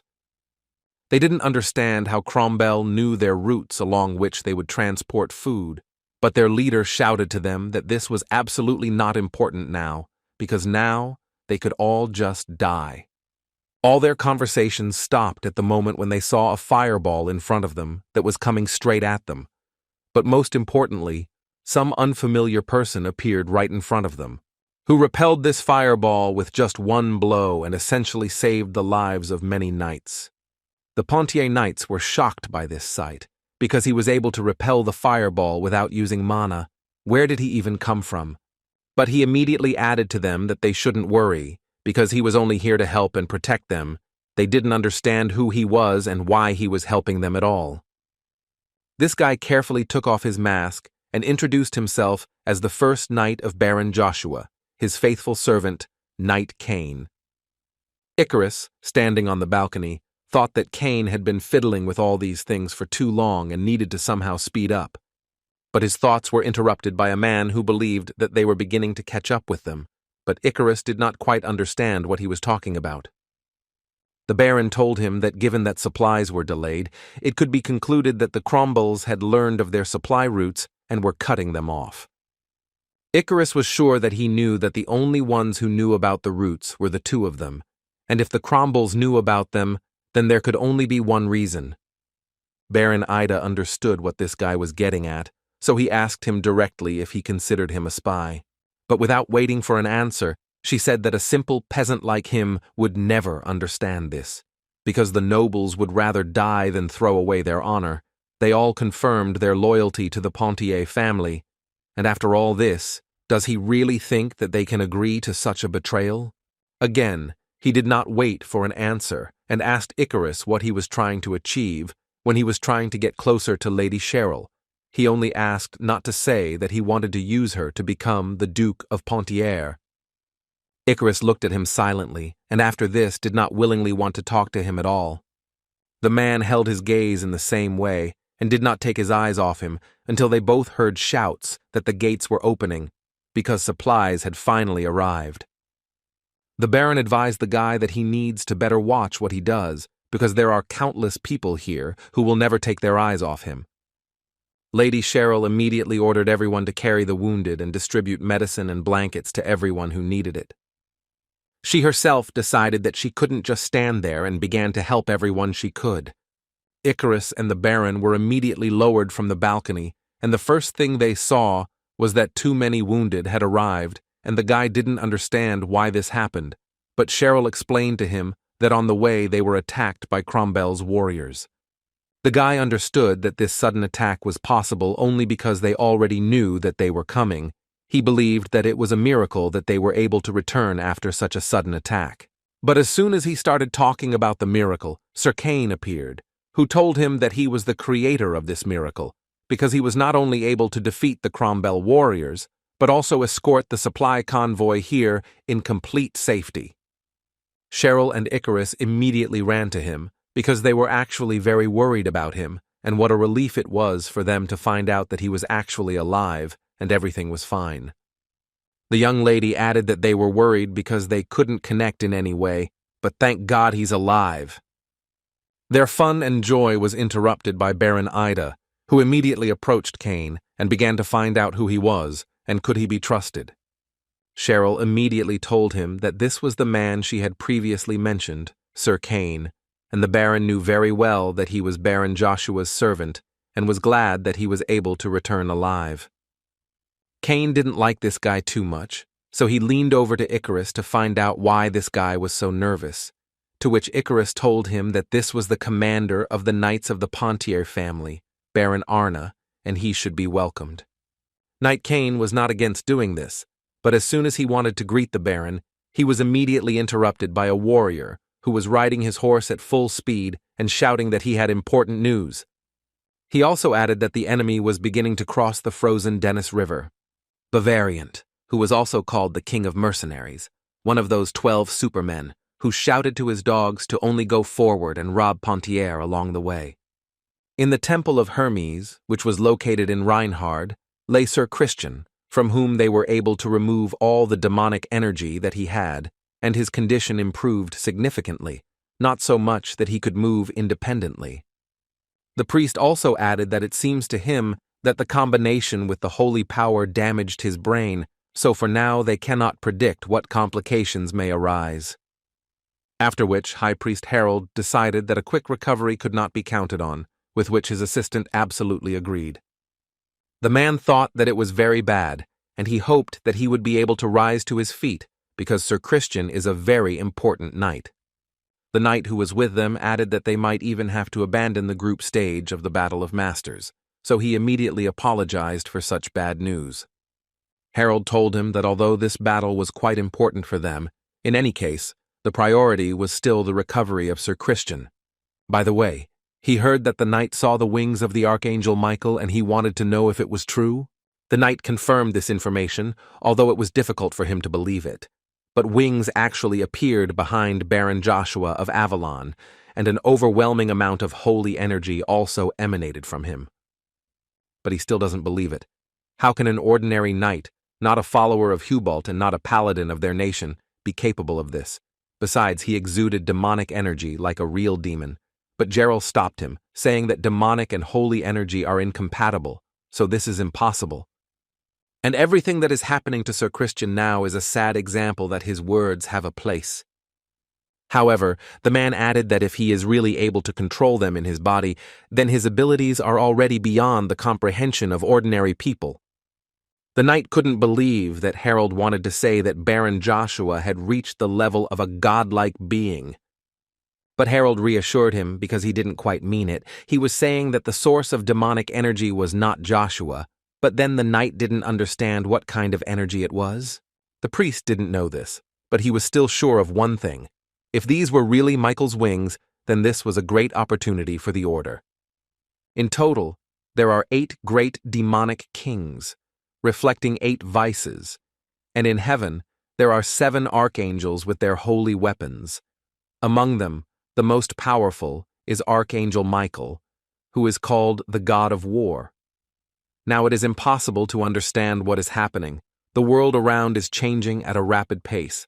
Captain Endon was very glad that they finally arrived in Reinhard, because the festival that took place there was so amazing. But his smile left his face when he saw that Iselin was too sad, so he decided to ask her what happened.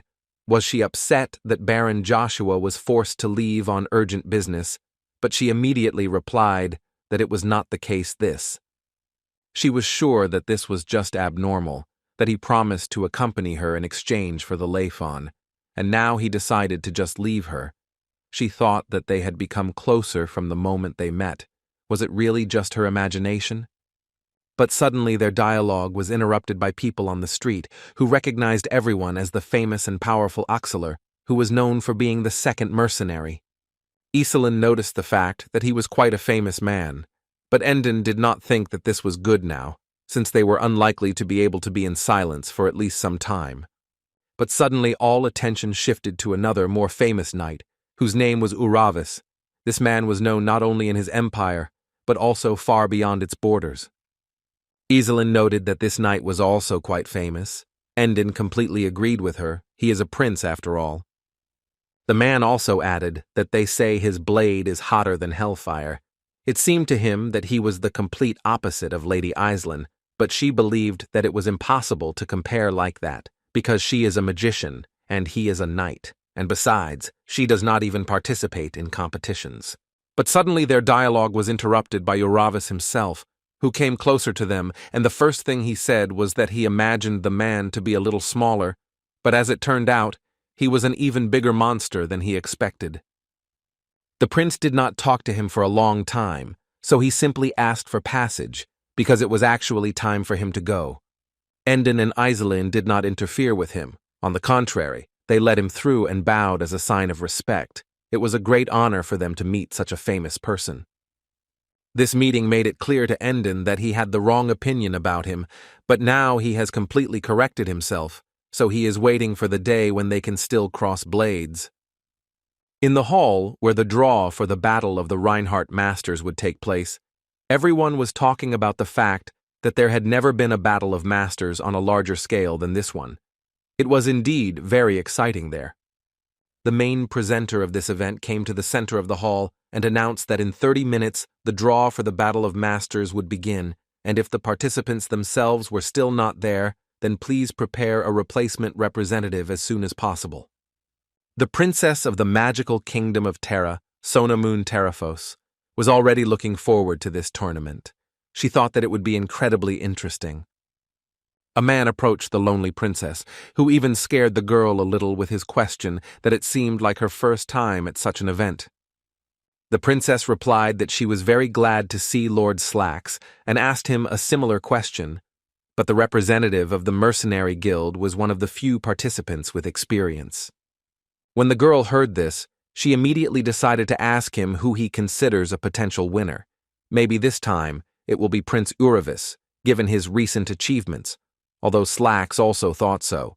But most likely, this will happen only in that case, if he has not yet had enough of the title of Master. Sona believed that he had other reasons, although this is called the greatest battle of the Masters. But Lord Uravis is on a completely different level. Even the great Beast Knight bowed to him. But suddenly the princess was not allowed to finish speaking and was interrupted by 2 guys who represented the Swallow Empire. Their names were Jezro and Esro Logan, and they believed that Terra would definitely be left to bite the dust. Besides, they did not expect that Princess Terra would support Uravis. She told them that it was very rude of them, and now she did not want to hear anything from them, considering that they lost to Prince Uravis, but they believed that if he beat them once, it did not mean anything. They were sure that she. This gives some kind of relief, because all small countries have their own dreams. Sana had already begun to get angry, and asked them to immediately stop talking like that and apologize to her, but they did not understand why they would do this, because they had not made a mistake anywhere. This conversation was starting to get out of hand, so Slacks couldn't help but intervene and ask him to stop there, because he didn't think it was a good idea to continue in front of everyone. They looked at each other and still agreed that Lord Slacks was right, because there was no need for quarrels. Lord Slacks, in order to somehow distract them from their quarrels, decided to raise the topic that there is still no representative of Avalon. It seems that the infamous Lord Joshua Sanders will not be able to appear. Apparently, they decided to send Lord Joshua's brother, Lord Babylon, who heard what he was saying and immediately decided to come up so that they could repeat everything again, only this time in his presence. He was unbearably irritated by the fact that they were talking behind his back, and also by the fact that he and Joshua were brothers, who told them such nonsense. They immediately asked him for an apology, because there had been some misunderstanding, and they would reconsider their thoughts and words. They were quite lucky, because at that very moment the outstanding knight Lord Uravis, as well as the representative of 10 million mercenaries, the mighty Axular, entered the hall. Everyone who was in that hall began to applaud these two incredibly strong men, the powerful energy from whom emanated simply incredible. The brothers from Swallow were still very funny, because, be that as it may, they are not even from the Empire. What a pity that they are representatives of such small states at the mercy of public opinion. But Slacks asked them not to speak foul language about the mighty Axular, even if they are right. Jezro immediately answered him that he would not recognize anyone until he crossed blades with Jusha or Uravis or whoever. He asked that at least someone here could confirm the rumors about these two, because he believed that this was a common deception to create hero for the masses. The brothers immediately turned to Babylon and asked his opinion. Didn't all this look like a simple deception? Was that why Avalon decided to send him here instead of Joshua? But the guy's answer was quite unexpected for them, because he told them that that's all he hoped for. Suddenly, everyone in the hall fell silent, including the brothers who could not keep quiet, because the main organizer announced that the representative of the Avalon Empire, Lord Joshua Sanders, had arrived. Joshua appeared in the hall, silently walked inside, and delighted everyone who just looked at him. Even the brothers, who were not used to reacting to people this way, were shocked by what they saw. They could not believe that it was really him. Sana was now 100% sure that the rumors were not an exaggeration. Although he is young, he is definitely not inferior to either Uravis or Axular. But Joshua did not pay attention to anyone except his paternal brother Babylon, who also looked straight into Joshua's eyes. Their views diverged after Joshua simply walked past Babylon and continued on his way. Babylon was so angry that he couldn't say a word. He was irritated by the mere sight of this guy, even though they had once been on normal terms, but that time had long passed. Joshua approached his friend, Captain Endon, who immediately began to scold him for the guy being late, but Joshua noted that the man himself had just arrived. The host of this event asked all the representatives and family members to look at him, after which he announced that before they draw lots, he asked them to allow him to explain the format of the battle. After his words, a girl came into the center of the hall with a box in which, as he explained, there were 21 glass balls, on each of which was written the number of a participant in the Battle of Masters. He added that their position will depend on which number they draw from the box. In this format, it turns out one will fight the second, the third will fight the fourth, and so on. However, since the number of participants is odd, the last one remaining is eliminated. Well, the most important thing was that the title of Master is not given in accordance with the results of each battle. Even during the battle, if at least half of the 6 Masters consider the participant worthy, then from that moment on, he will be considered a Master. Well, so that they would not doubt the fairness of the event, 3 Masters from the Empire and 3 independent Masters were invited to help, and if they have questions, they can ask them without any problems. Endon was the first to ask his question, because he was interested to know whether there would be a reward for someone who had already won this tournament last time. The organizer pleased him, because the winner of the event will have the right to challenge one of the 12 superhumans or 9 stars. Babylon was very shocked by this information. It sounded so strange, but at the same time very tempting. But the presenter had not yet finished speaking and added that, moreover, the winner of this year's Battle of Masters would receive Nagashin's hammer as a reward. Even Uravis, who could have expected anything, was very surprised by this, because now everything is completely changing and there is a significant incentive to win. He understood that the fact that they could get Nagashin's hammer meant that in essence, the winner of the Battle of the Masters would become the owner of Reinhardt. The neutral city of Reinhardt, which does not belong to any of the countries, its treasury can make most other countries laugh, and it also has an advantageous geographical location. In other words, due to these factors, any person who understands military affairs lives with the dream of taking over these lands. Uravis thought that if he became the owner of Reinhardt, then the Swallow Empire would cease to be a hindrance for them. From that moment on, everything became more interesting for him. And now the presenter decided to finish with the explanations and get down to business, after which he asked everyone in turn to take a glass ball out of the box and show the number that they got. The final groups will be announced as soon as there are no balls left. So he asked everyone to stand in line. Lord Joshua was the one who completed the groupings, and as soon as he pulled out the last number, all the groups were formed. The first match, which everyone considered the most interesting, would be between the powerful Axeler and the Prince of Tran, the knight Uravis. This fight promised to leave unforgettable memories.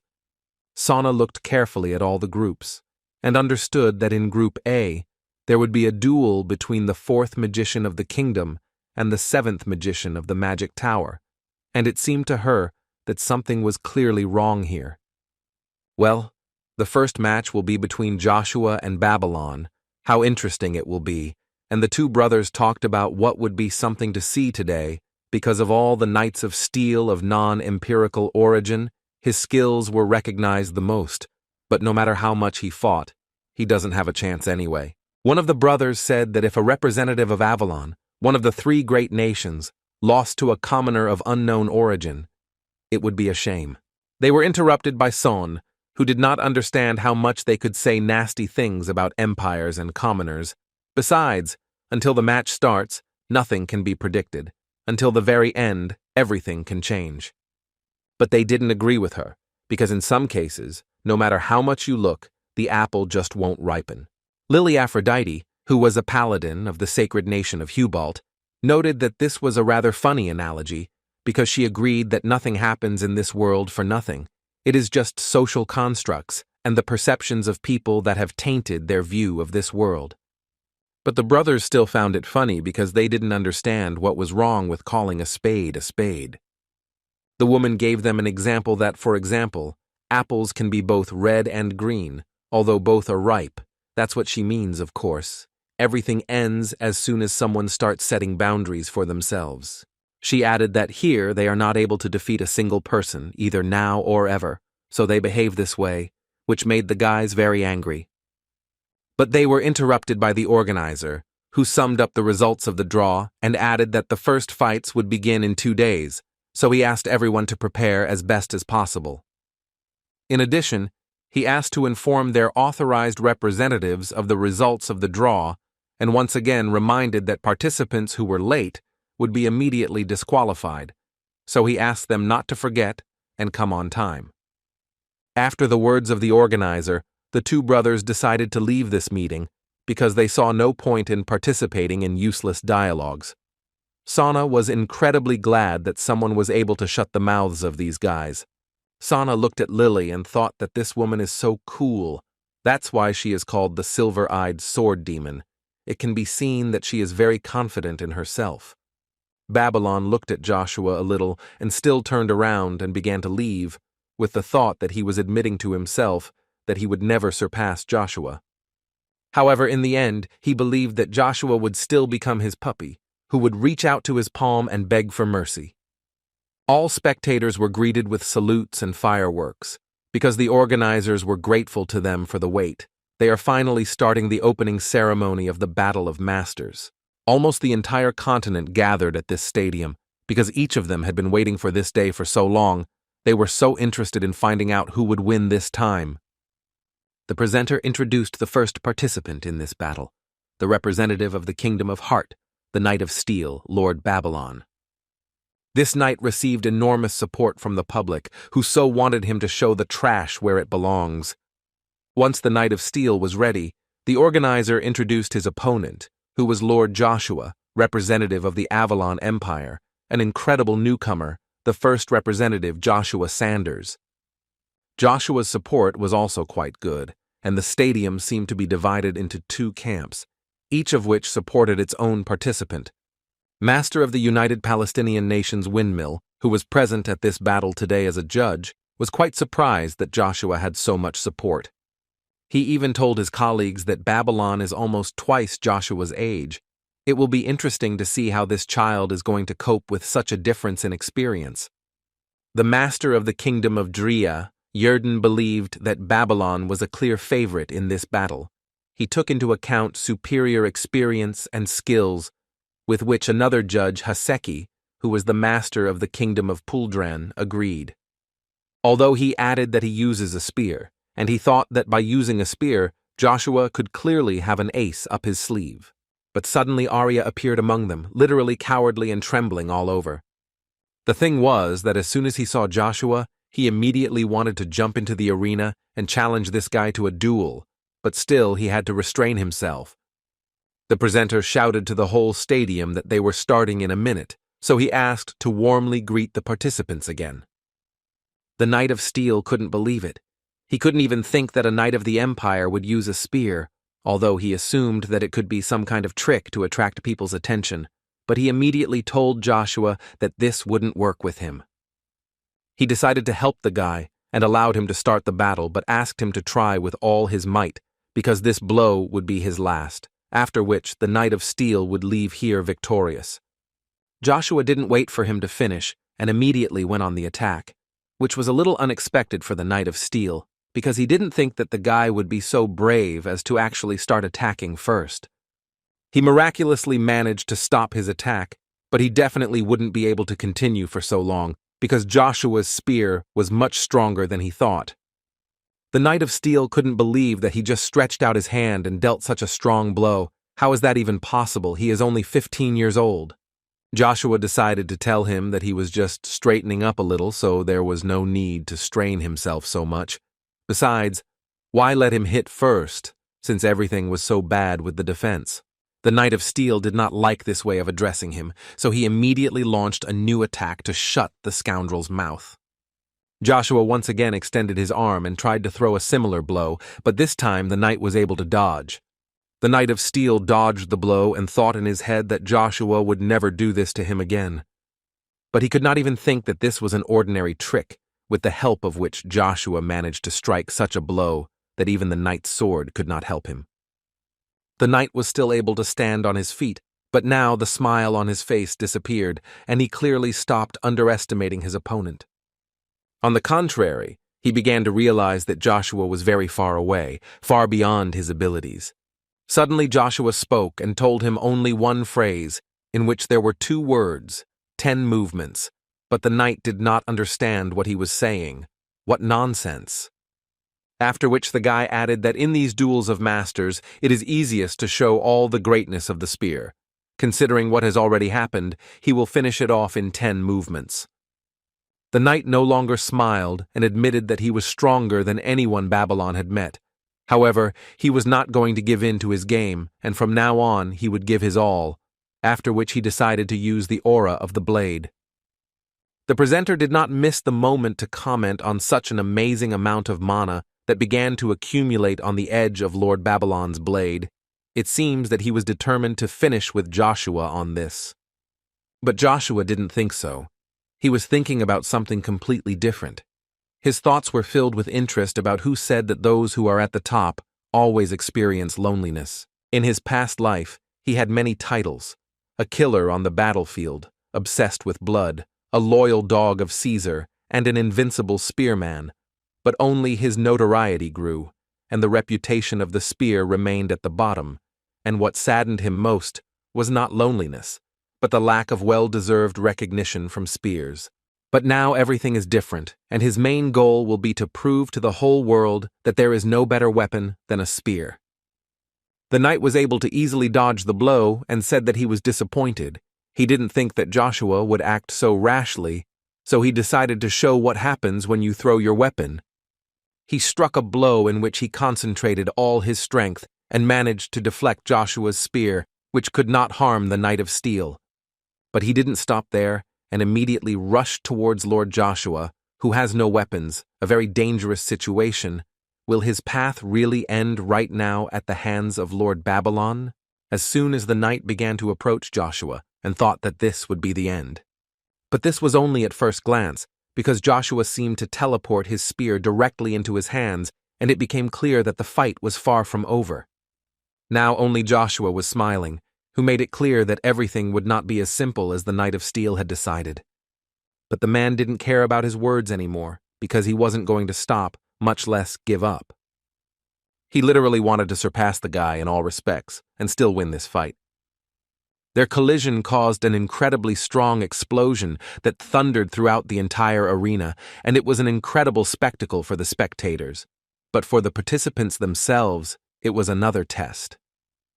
Even the leader of this fight was thrown out of his workplace, but he did not stop to comment and say that the entire arena was covered by an incredible explosion, and most of all, it was more interesting to find out who remained the winner among these ruins. Lord Babylon, who managed to carry out his blow, or Lord Joshua, who did not allow a single attack to pass. As soon as the smoke cleared, it became clear that the winner of this pair was clearly not the Knight of Steel, because he was lying on the floor and the only option he had left was to give up. What he actually did was that he was overcome with incredible fear as he simply looked at Joshua, because his aura was so strong that he could only say two words that he lost. Lord Babylon surrendered, and victory was Lord Joshua's, which was announced by the commentator to the entire arena, after which the guy's fans jumped out of their seats and began chanting his name. Joshua couldn't say that he didn't like this outcome of events, so for some time he just stood there and enjoyed this moment. After which the commentator added that although the match is over, in any case there is one more thing that is worth clarifying, namely the judges, who probably have something to say about the representative of the Avalon Empire. Does Lord Joshua Sanders have the right to be called a master? Most of the judges believed that it was obvious to everyone Babylon became a knight, could not do anything and lost, so they were in favor of granting Lord Joshua the title of master. Arya was just going crazy at that moment. The only thing in his head was that he had been waiting 5 years for this degenerate Joshua to reach his peak. But he couldn't stand it anymore, and he wanted to do it right here and now. Especially Agnes and Marcus isn't here. The man only thought that he was his, all of him, and the man would not give him to anyone. His face, when the realization of his painful death in solitude slowly came to him, made Arya get even more excited. He imagined Joshua's face when he would beg for mercy, after which he suddenly stood up and said that he fully agreed to give Baron Joshua Sanders the title of master. After these words, Joshua had no choice but to leave the arena and listen as his name began to be chanted even more. Rugia was no less happy than him. Everyone was so happy, although essentially nothing like that happened, but Joshua replied that it was still a festival and you should have fun here. Spear believed that Joshua was just running back and forth the entire fight. While he was doing all the main work, these naive people were simply deceived. Now people began to pay more attention to the spear with which the Knight of Steel was defeated, and some of them even wanted exactly the same one for themselves. Rugia was too glad that these pathetic people recognized him, that he played with the spear a little and made all these people kneel, and Joshua at that moment tried to calm him down with all possible methods. While he was trying to calm his magic spear, Iceland came up from behind and first of all congratulated Joshua on his victory. She also added that this side of him is all amazing. He must be in a very good mood right now. At this moment, Rugia realized that he was superfluous here and disappeared with the words that heroes are always accompanied by women. And Joshua himself answered her that she need not address him as a lord, he is still no longer part of the Agnes family. She felt a little awkward because she didn't understand how best to address him, so she suggested another option, Baron Sanders, but the guy told her that she could just use his name, Joshua. Iselin understood that because of her status she couldn't do that, but Joshua interrupted her when he put his hand on her shoulder and added that she could call him by his name because they were still friends. She felt so pleased when she heard these words, it was as if her whole body came to life. Joshua decided to ask her why she was walking here alone. Where did Axeler go? The smile on the girl's face suddenly disappeared, after which she said that he could not fall asleep, since his first opponent would be Prince Uravis, and therefore he left somewhere at dawn, leaving her alone. Joshua, hearing this, thought that even before his reincarnation, Uravis not only became one of the 12 superhumans, but also one of the 9 stars. He also understood that Axeler does not know the future, but even he can be made nervous by Uravis's aura. In addition, he has another primordial magma stone. The Bronto power dormant in Joshua began to react as soon as he saw Uravis. Joshua felt something like this for the first time, but he was sure that he would experience this feeling again when he met Uravis. Iselin once again wanted to address Joshua as a lord, but she corrected herself in time and asked him to ask him a question. She was interested to know what he knew about the relationship between Axeler and Bavariant. But before Joshua could answer Iselin's question, Endon appeared out of nowhere, who was in a great mood, and it was impossible to tell from him what he was worried about before his fight.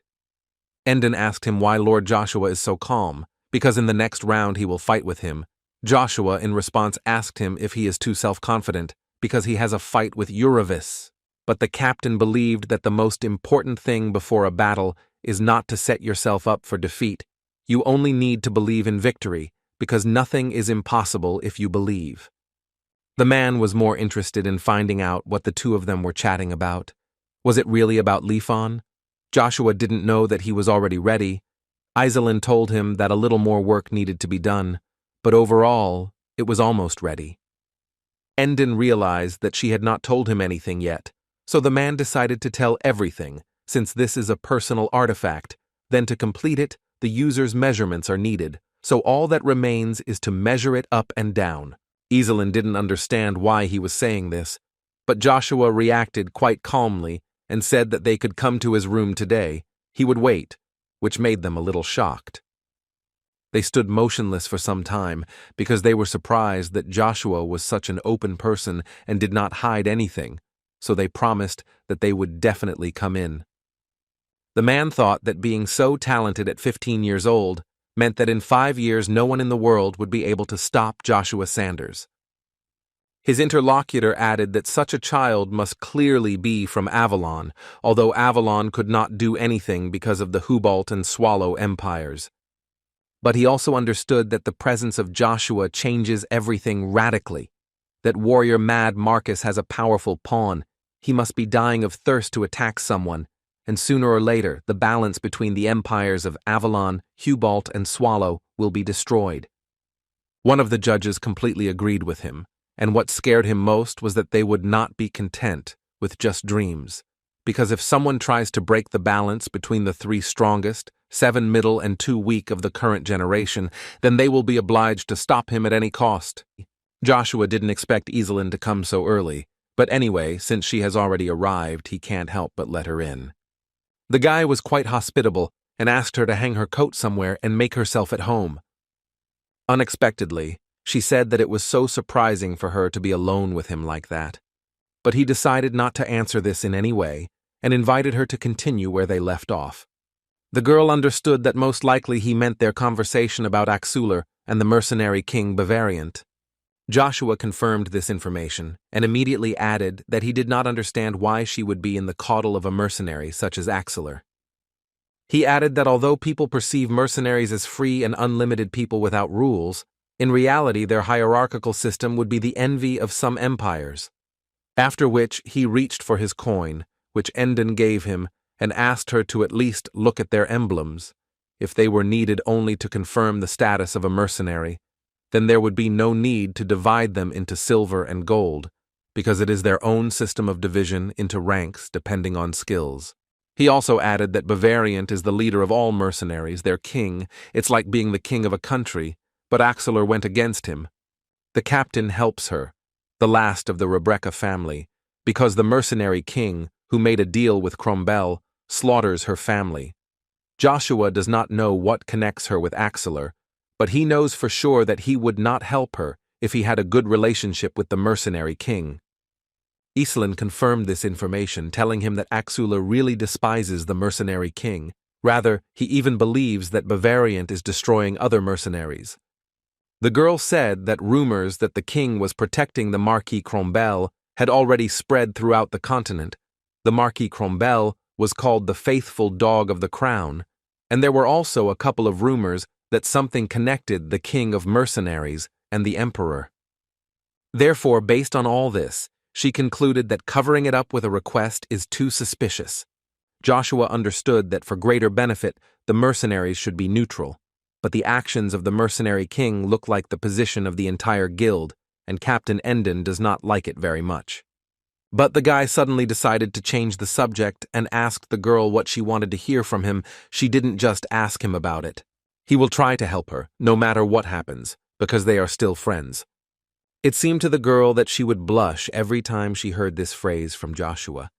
After which she still added that Axeler was going to win this battle of masters and officially challenge the king of mercenaries to a duel, since he is one of the 12 superhumans. But seeing how worried he was, it seemed that it would be very difficult to win. Joshua did not wait for the moment until she figured out how to ask for help and offered her an option in which he would win this tournament and then challenge the king of mercenaries. But Iselin began to wave her hands and say that, on the contrary, she wanted to ask him to avoid the king of mercenaries if Axeler loses and Joshua wins. She asked him very much, because she doesn't want to lose even more loved ones. She just wants to forget everything and move on. Joshua decided that this was the best time to hug her and calm her down. He began to whisper in her ear that he perfectly understood the fact that she must be very scared, and he would keep this thought in his head.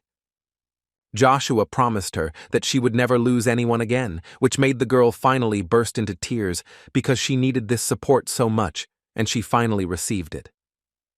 But still, he asked to let go, after which she jumped away from him and reminded him that this was a promise, and he, in turn, added that it would wait until he won the Battle of the Masters, and now he invited her to go straight to business. She calmed down a little, but still didn't understand what her friend Joshua meant. But then she started screaming again, because she saw that he had started to undress, but Joshua didn't understand why she was screaming. Didn't she herself say that she needed to take measurements for Rayfon?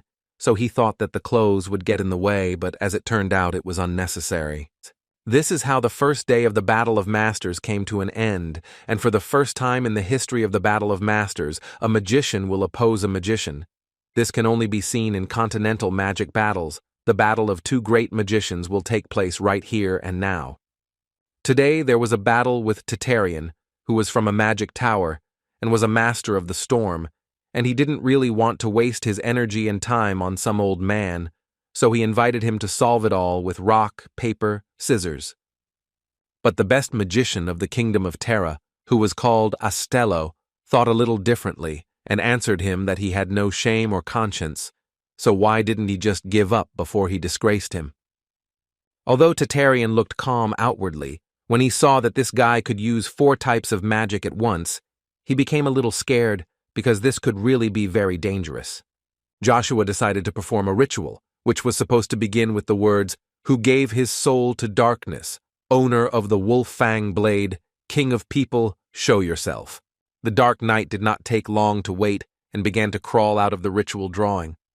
He didn't understand what was going on here, so Joshua had to explain to him that the guy needed something for the Dark Knight to do for him. The Dark Knight asked him to speak directly and not to delay, because in any case he swore allegiance to him and would carry out any of his orders. Then Joshua allowed himself to get straight to the point and told the man that he had sent his allies to the Pontier estate in Aden Canyon and they should have already arrived, and the guy needed him to go there and help them. Trifian could not believe that a huge stone wall had just been placed in front of him, which blocked half of the arena. Is this even possible? But in any case, this was not the worst that awaited him, because immediately after he thought about it, a powerful blow flew at him. The guy didn't have a smile on his face for a long time, because he began to suspect that the old man was simply too carried away and was going to destroy him. But this is just a competition. But the old man shouted at him to shut his mouth, because he had already seen enough of people who were not vigilant enough. In the end, they all returned home with nothing. And he also didn't intend to lose here, so he began to collect the maximum amount of mana in his hands, after which he struck a fiery blow, which was more like a fiery flash, and it seemed that this would be the end of their fight. Although Tartarian did not participate of his own free will, he is also not going to just give up, and in the same way began to collect mana in his hands. The guy tried to block this fiery flash and thought that it was all because of this damn Code Zero. Iselin listened, as the commentator said that the power magician of the Kingdom of Terra, Lord Astello, covered the entire field with an amazing spell. And the main question was whether Lord Theta of the Seven Magicians would be able to survive this attack, and she was so interested in watching this fight. She understood that the level of these magicians was simply amazing. They were both several times superior to her skills, so she could only admire and watch their battle. But suddenly she was interrupted by Joshua, who seemed to read her thoughts and added that she would definitely surpass them in strength. It just takes time. Iselin was not ready to see Joshua here, because he said that he had some business, but as it turned out, he had already finished these things, and she was so glad to see him. Joshua still did not downplay the abilities of those magicians, so he added that their spells were truly amazing. Immediately after the civil war of the princes, in order to calm the nobles, Caesar ordered to erase all traces of the magic of the Kingdom of Terra.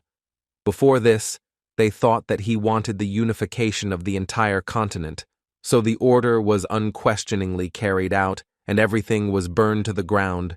It was then that the best power magician Astello, along with his kingdom, were buried in history.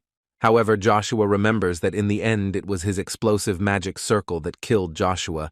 It seems fate decided to play a very cruel joke on him. Iselin interrupted his thoughts, because it seemed to her that something was wrong. Although Tita creates huge spells, his mana is still unstable. Tartarian stood around only one flame and still managed to say that he would never have thought that his opponent would take everything so seriously, which Astello really did not like. Astello asked him if he was still trying to appear cool. Then it was not a good idea, but Tartarian answered him completely differently. He believed that it was more a reason to put in a little effort. The man did not understand how the puppy could survive at all after his attack, because from such a spell he should have received at least some damage. Tartarian said that he himself created this wall, which he calls the Wall of Winds, which helped him evade Astello's fiery flash. Astello couldn't believe the fact that this guy had just repelled his attack with a wind spell. How was that even possible? Tartarian told him that wind element spells are usually very weak in defense, but what should he do if he specializes in this? Therefore, he and our new ways of using spells, and now it was his turn, so he could only ask for forgiveness for what he was now going to do. But Astello believed that all his spells could not be blocked by such skills, so he began to collect mana in his hands in order to carry out the next attack. What he did after a short amount of time, he sent out a new wave of fire, which should have simply destroyed his barrier. Tartarian did not mind watching this. Even Joshua, who has seen so much in his life, was very surprised to see this wall of winds, and now he has an understanding of how he does it. The guy understood that, a man shrouded in winds, he became the wind, giving birth to countless legends across the continent. Astello couldn't quite believe what was happening now. How was this even possible? No one had ever parried his blows. But he didn't even suspect that in addition to the fact that the guy would parry his blow, he would also be able to strike back. This mage was not just any mage. He was called the first great mage of the 8th class of the 3rd generation, the traitor of the Magic Tower, or simply Tartarian Witsocks. The commentator announced to the entire arena that after Lord Tet's attack, Lord Astello could not do anything and was sent out of the field, and thus he lost. after which he announced that the master of the storm of 7 magicians, Lord Theta, is the winner. It was interesting to watch him, especially the thought of whether Lord Theta, who is participating in the Battle of Masters for the first time, will be able to become the first to be awarded the title of Master of Magic. This was a direct question to the judges, 4 of whom voted for him to become a master, and thus, Lord Theta receives the right to become a Master of Magic. The Stormmaster was glad to hear this. He even had the thought in his head that he was a little scared, because this guy turned out to be much stronger than he thought, but still, he managed to defeat him. Iselin could not even imagine that the magic of the great Astello could not give any effect. It was such a strong, protective spell. Joshua noticed that she was so surprised, and she confirmed this, because she had never seen such a thing. This made her understand that she needed to develop "you can" endlessly. It was funny for Joshua to hear such words, because the thought flashed through his head that if he had not been killed and he would have lived on, then he was almost sure that the third person to become 8th grade would have been Iselin. Iselin suddenly told him to be extremely careful, because from what she saw, the power mage Astello was close to reaching 6th grade. She also added that there are a lot of rumors around him, taking all this into account. That person from the 7 magicians named Theta is at least a 6th class master. At such moments, Joshua truly feels like a martial arts master, and he can no longer wait to fight with a 6th class master. The guy could not even think that the storm mage, the great magician Tetherian Whitsocks, would be in a place like this. Joshua was sure that he had a couple more aces hidden up his sleeve, and he already wanted to fight him, because the battle with the great magician would be a worthwhile experience. Before the fight ended, the commentator announced that they were ready to start the next fight. The man was sure that absolutely everyone was waiting for this fight. The entire continent had gathered here to watch the fight between these two and the first of the fighters, Prince Uravis. Well, his opponent no less powerful, Lord Axular. The fans were again divided into several groups, each of which was rooting for its favorite.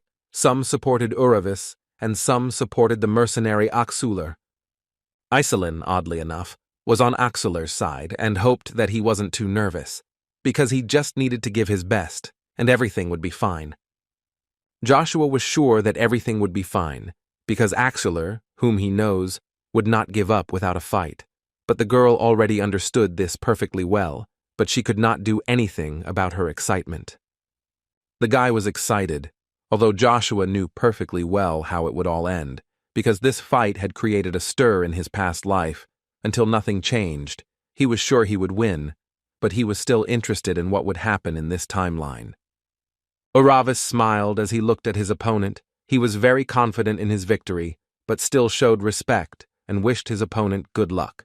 Axular also did not say anything unnecessary and wished him good luck, although he later changed his mind because they were on the battlefield. Therefore, he decided to skip all these formalities and went into battle because he was tired of just standing there. Uravis nevertheless decided not to remain silent, and told him not to think that they were on the same level with him just because they were fighting with each other. He was only second. But the prince could not expect that his opponent would be so strong, so he understood that he would have to make some efforts in order to win. Uravis managed to carry out a good counterattack, which seemed very strong to him, and after this, it was unlikely that he would be able to dodge it. But what a surprised face he had when he saw how Axular blocked this blow with just a wave of his hand.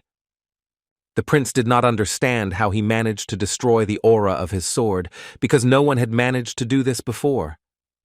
Axular was at the peak of anger because he really wanted to win and answered his opponent that this was nothing, so he could count on an interesting fight. All these conversations distracted the prince, so he still missed a blow from the great Axular, and it was actually very difficult to envy Uravis. Uravis did not fully understand how this was even possible. This man truly has incredible strength. Therefore, he told him in response that his appearance does not fit in with the number of tricks he uses. Axular believed that knights like him would not understand this, because mercenaries like him do not live off pride, but only on money that they have to earn through hard work. Uravis understood his pain, but still asked him not to wait for the prince to just stand there and wait for him to be defeated. so he decided to use one of his strongest blows, namely, the winner of the fires, Wolfus.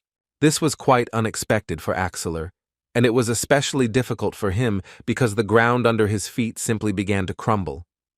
But this was not the end, and Oravis dealt him another fiery blow with the words that Axeler should try to survive this too. Such a powerful blow caused a huge explosion, which was hard to look at, let alone dodge.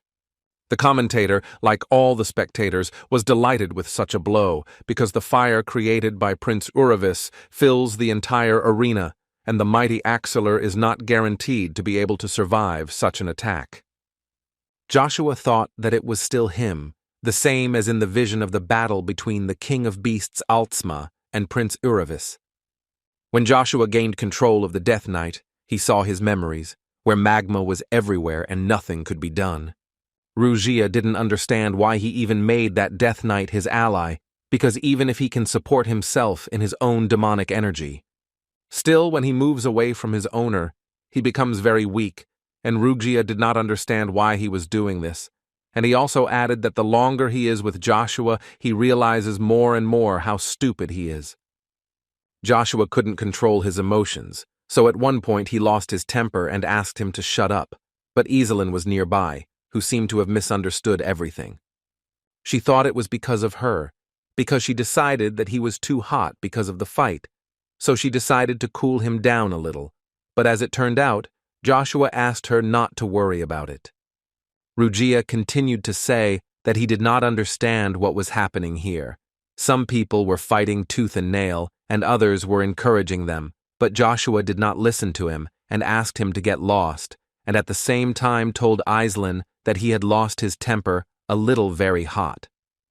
Axeler still managed to block Uravis's blow, and the fight could continue. Uravis didn't even think about finishing yet, because he so wanted to see how long his opponent could hold out.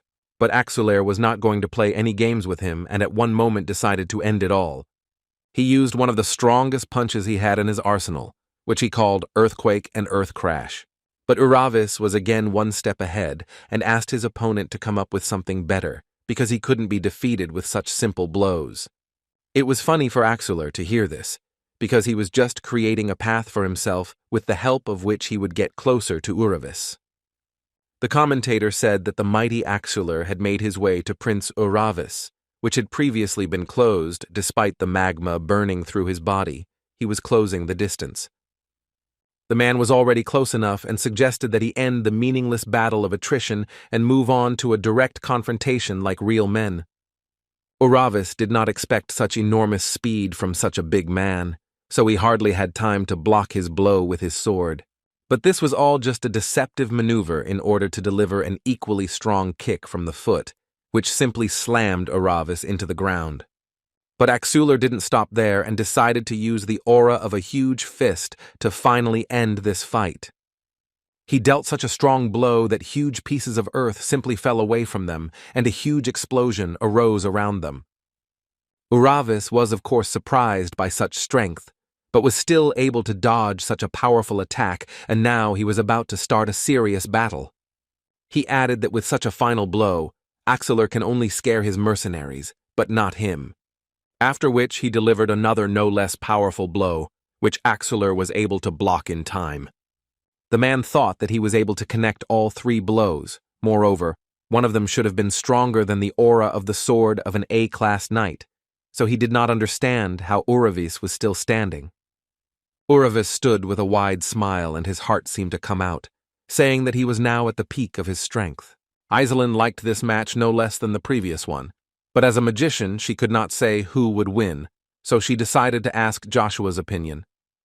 But Joshua at that moment felt very bad and was literally writhing in pain, which caused Iselin a little panic, but the guy calmed her down and said that everything was fine, and she didn't have to worry. The guy understood that the Bronto was getting out of control, and Rugia suddenly asked him whether it had started or not, but Joshua did not understand what his friend was talking about. Rugia began to tell him that Prince Uravis was actually hiding all his potential, but Joshua did not understand why he was telling him this, because he already knew about it. The guy knew that Uravis's skills were not just some kind of lights, They were hellish flames capable of burning anything and anyone, a demonic flame that even Duke Altsma, who had reached the level of a master, could not approach. Rugia absolutely agreed with him.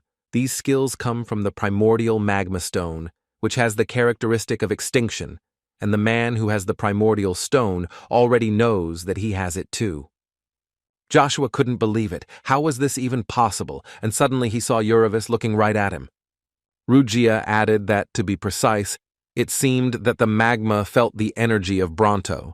The guy could not believe that primordial stones could react to each other, and as Rugia explained to him, primordial stones were originally considered parts of God. And based on this, there cannot be several of them. Each of the stones is a single whole of one large stone. After such a serious battle, it was obvious that the old man would have to recover for a long time, but he was quite lucky that the priests would help him with this. Although after several hours of persistent treatment, it became clear that this kind of wounds would not heal at all, and they decided that they needed to call more priests, and in the meantime, the man endured all this pain. His girlfriend, who was most worried about him, stood at the door to his room and shouted at the guards, because she did not understand why she could enter Mr. Axler, because the competition was already over.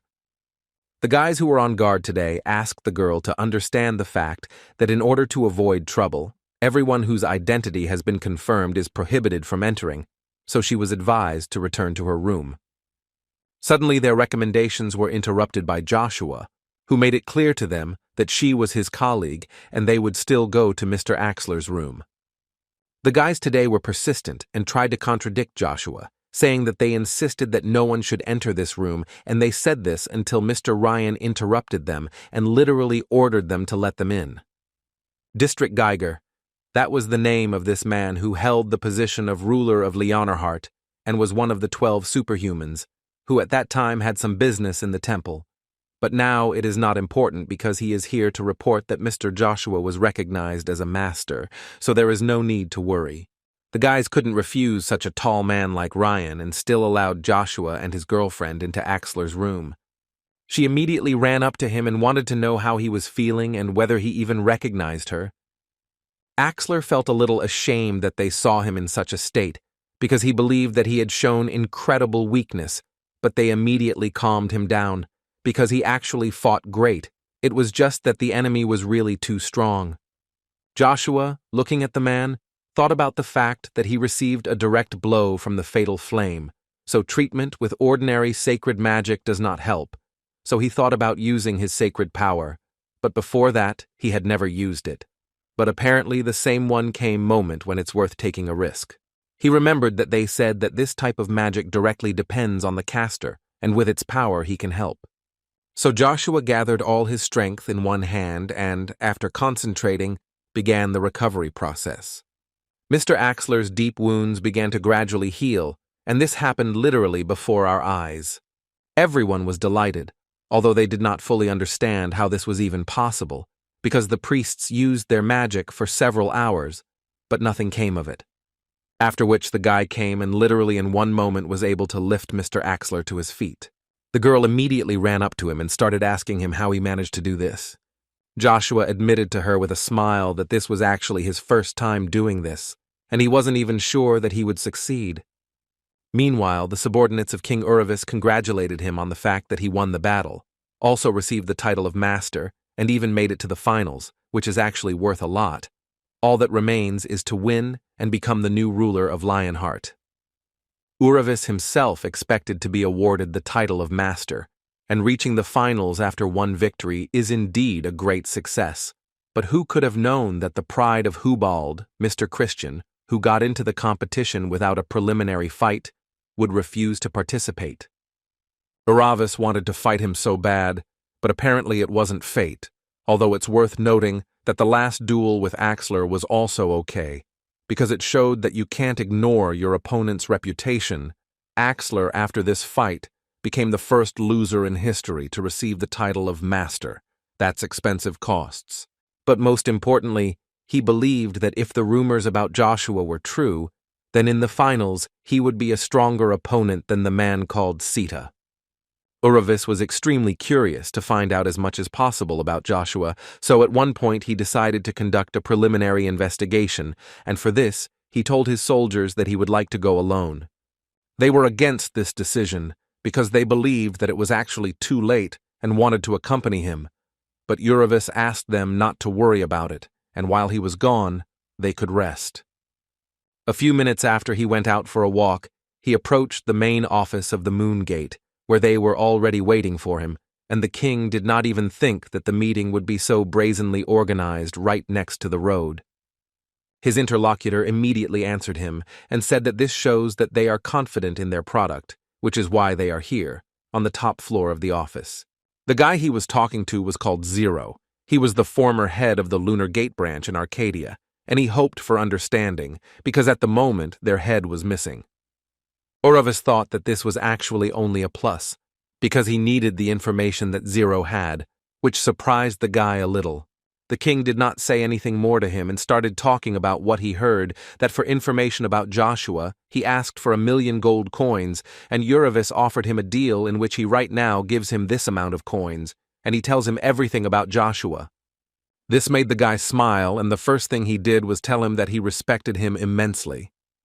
But Mr. Joshua is the only one on the entire continent who has the information that his organization needs, so he would not want to do anything that could harm him. Besides, the price was set incorrectly. The current circumstances are too different.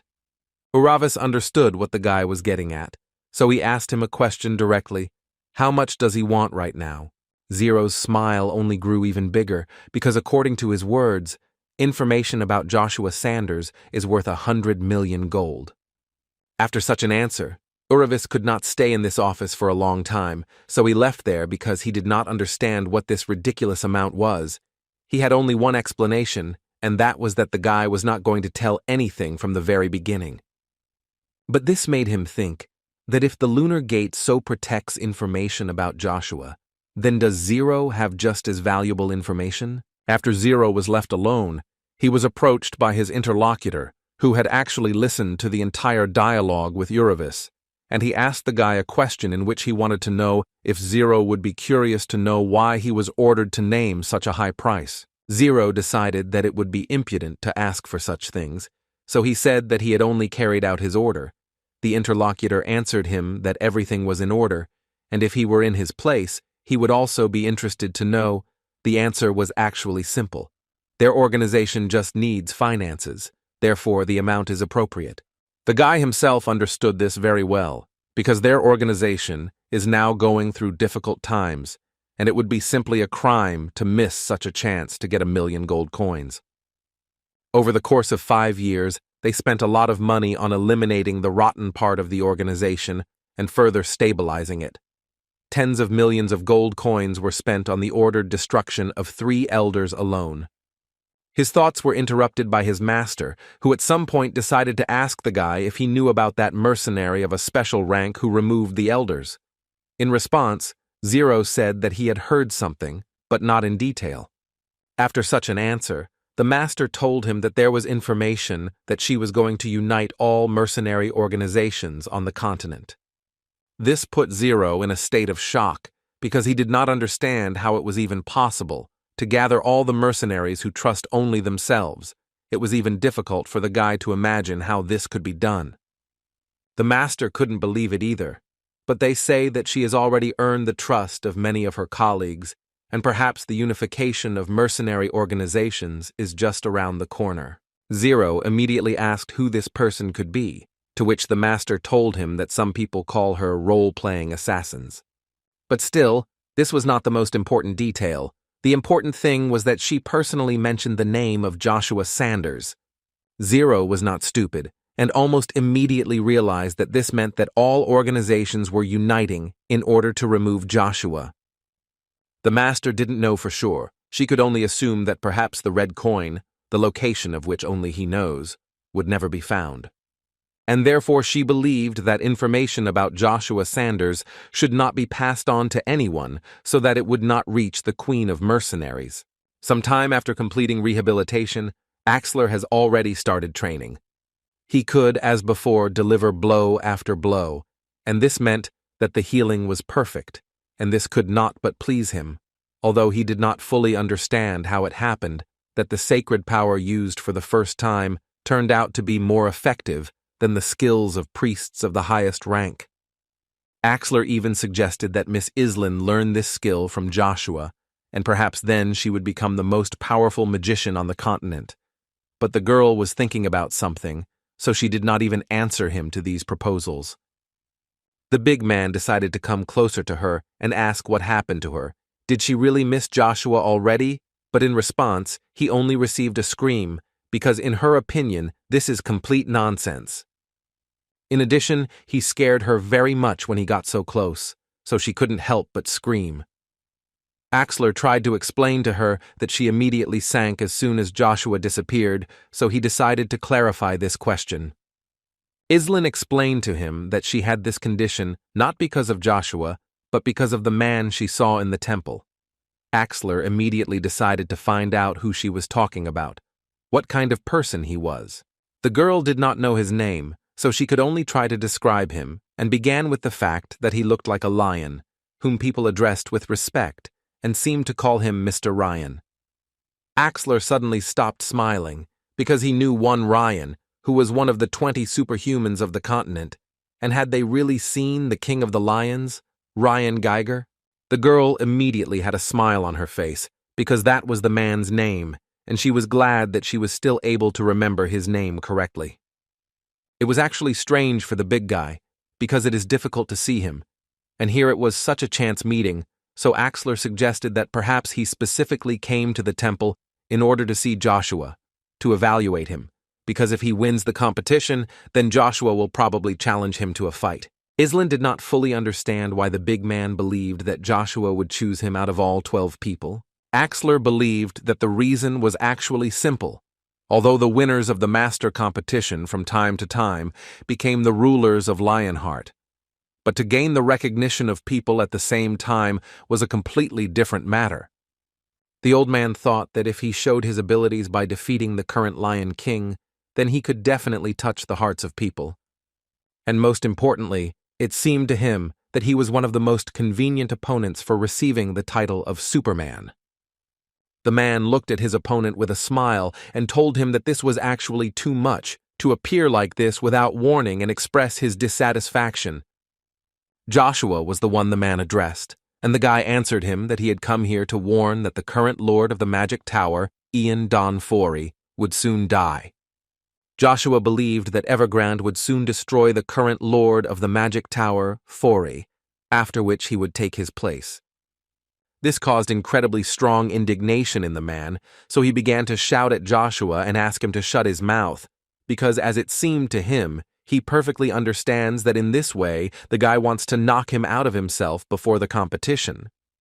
It seemed to him that to believe in such nonsense you had to be stupid, because the first 7th grade magician would be destroyed by a wizard who babysits children in the palace.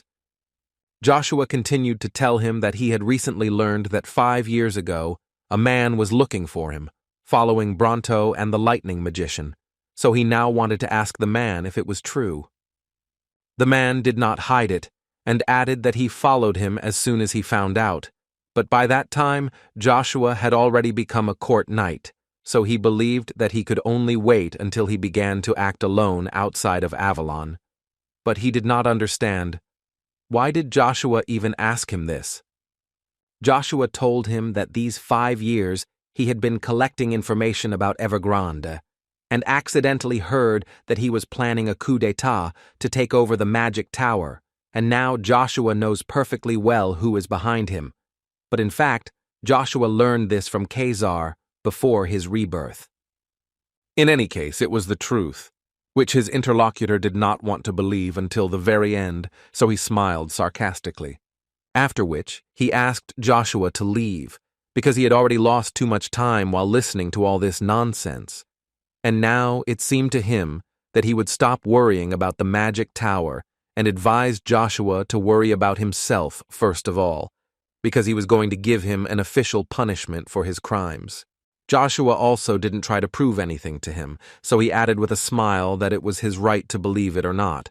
But in case it goes as he said, he has something to offer in this case. The guy was interested in this, so he still asked Joshua what he meant, to which the guy answered him that he would stop Evergrande, and in return, the man would have to help him become emperor. His people arrived at the place where Uravis trained, whom he sent to find out everything they could about Baron Joshua. But they didn't come to him with information about Joshua. They were going to tell him that Seth, one of the 7 magicians, refused to participate in the semi-finals. The old man screamed at the top of his voice when he found out this, because he could not understand how the brat even dared to refuse to participate in the semi-finals, and also against Code Zero, whom he could have destroyed with ease. Semi was already tired of listening to this cry. He even had to close his ears at some points to answer that he understood everything perfectly well. But perhaps the old man would be a little quieter and listen to him. But the man didn't care, and he had already reached the point where he even has no idea what to do with Bronto. Semi still could not stand it, and interrupted him with words that Bronto 5 years ago became one with Baron Joshua, and they say that the Lord King of Lightning wanted to take the crystal by force, but Joshua resisted, and everything ended sadly for the man. And this only meant that the destruction occurred in an attempt to defend himself, but the old man was not going to believe that 10-year-old Joshua could defeat the Lightning King, moreover, destroy him. It was funny for Semi to watch this, but he still continued to prove to the old man that it was true, although he himself did not fully believe in it.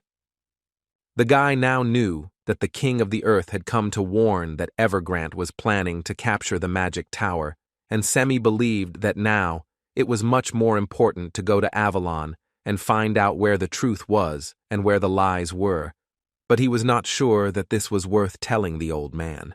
Suddenly, the old man himself interrupted his thoughts and told him that it would be better if he forgot about everything, although he doubted that the guy learned anything more because his laziness was always higher than him. Then he added that if the guy tells him the truth, then he orders him to return to the magic tower, because he now intends to gather all the magicians. But Semi immediately made him understand that this time he cannot, because he would like to finally see the world, so he'll come next time maybe. The old man yelled at him and ordered him to immediately carry out the order, because these gatherings are actually incredibly important, because a new assistant to the Tower Lord will be chosen. But Semi noticed that the position of the Lightning King is empty. How will they choose? In response to this, the old man told him that he was thinking about giving Evergrande a chance to take this place, and after these words, Semi realized that apparently Joshua was right after all. At the Lunar Gate on the 5th floor, Joshua listened as he was congratulated for making it to the finals, to which he replied that it was amazing for him to sit here and talk to the master of the Lunar Gate himself. In response to this, the master told him that it was a pity that their acquaintance was only now taking place. In any case, the master believed that now it would be best to get straight to the point, and she was ready to talk about what interested him so much, and this information concerned not only what was happening in the Fonti family, but also in the Imperial family of Avalon. And he was also ready to inform him about the situation on the continent, which Joshua should be aware of. The guy was not surprised that she already knew what he needed so much. But first the master told him that he must pay for all previous services, and reminded him of his promise that he made 5 years ago, in which he promised to tell where the red coin was.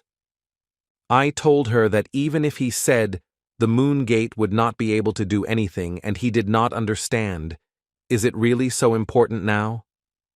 The master did not have time to say anything when Joshua called her name, the silver-eyed demon Lilith Aphrodite, which shocked her because she had no idea how he could know this. But still, she found the strength to answer him that this was quite amazing, because she kept wondering why Baron Joshua Sanders was called the best. But now she had an understanding. Now she was ready to take off her mask, but not before adding that he hadn't really thought everything through. In her opinion, the situation has changed, and in the current conditions, the coin has become a vital item. The red coin is an attribute of the main god Hermes. In Hubald, who worships Hermes, the red coin is also called the Grail. In this state, there is a party of supporters of the Emperor and a party of supporters of the Pope, the possession of the Lunar Gates, which manage all the information of the continent, gives power. Lilith knew very well that the supporters of the Pope had won in the party struggle, and therefore she was able to save this place. But the sacred artifact, called the Tear of God, was irretrievably lost, although she believed that the word destroyed was more appropriate here. And she believed that Joshua was the criminal who destroyed the sacred artifact, to which he reacted quite sharply. The guy did not answer her, so Lils had to ask him again, because if you believe his words, now supporters of the Pope are looking for a red coin that can replace the Tear of God. Joshua realized that apparently they needed this coin incredibly badly, so he answered the girl that it was kept by the Imperial family of Avalon, which literally shocked the girl. He noticed how much she began to worry, so he asked her not to worry so much because he gave his word, so he would have to find a way to take it back. Lilith calmed down a little when he told her these words, after which she said that she had no choice but to entrust him with this matter, and she really hoped that he could handle it. But before that, Joshua asked her to share information, which they promised to provide him with. Now she was not against this, but immediately warned him that the Grail was a payment for previous information, and in order to get new information, he would have to make a deal directly with her. Joshua was not against it, and he was ready to pay any amount if, of course, we are talking about money. She immediately made it clear to him that she did not mean money, and the guy was ready to listen to her, and added that if he could give it, then there would be no problem, and they could already conclude this deal. The condition of the deal was quite unexpected, but still the girl said it out loud. She wanted Joshua to marry her. This was the main condition. After some time, she returned to her room and said that he did not give her a clear answer when she offered him this option. After Zero was finally convinced that Joshua had left, he asked the lady to leave, to which she gave him a positive answer, because in fact he was also a great fellow, because he had worked quite well today, but still she wanted to know if he had received the news about the situation in the Fonte family. Zero was happy to tell her this information, and began by saying that in order to get through the only entrance to the valley, after the Dennis River was frozen by the Cromwell family, the mercenary king led the army to the Aden Gorge.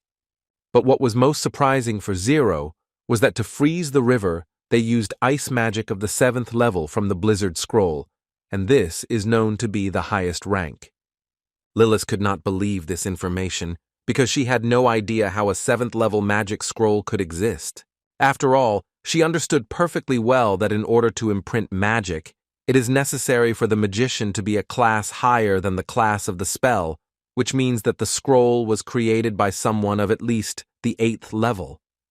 Zero confirmed this assumption, and added on his own that now the most powerful magician of the continent is the Lord of the Magic Tower, Ian Don Forey.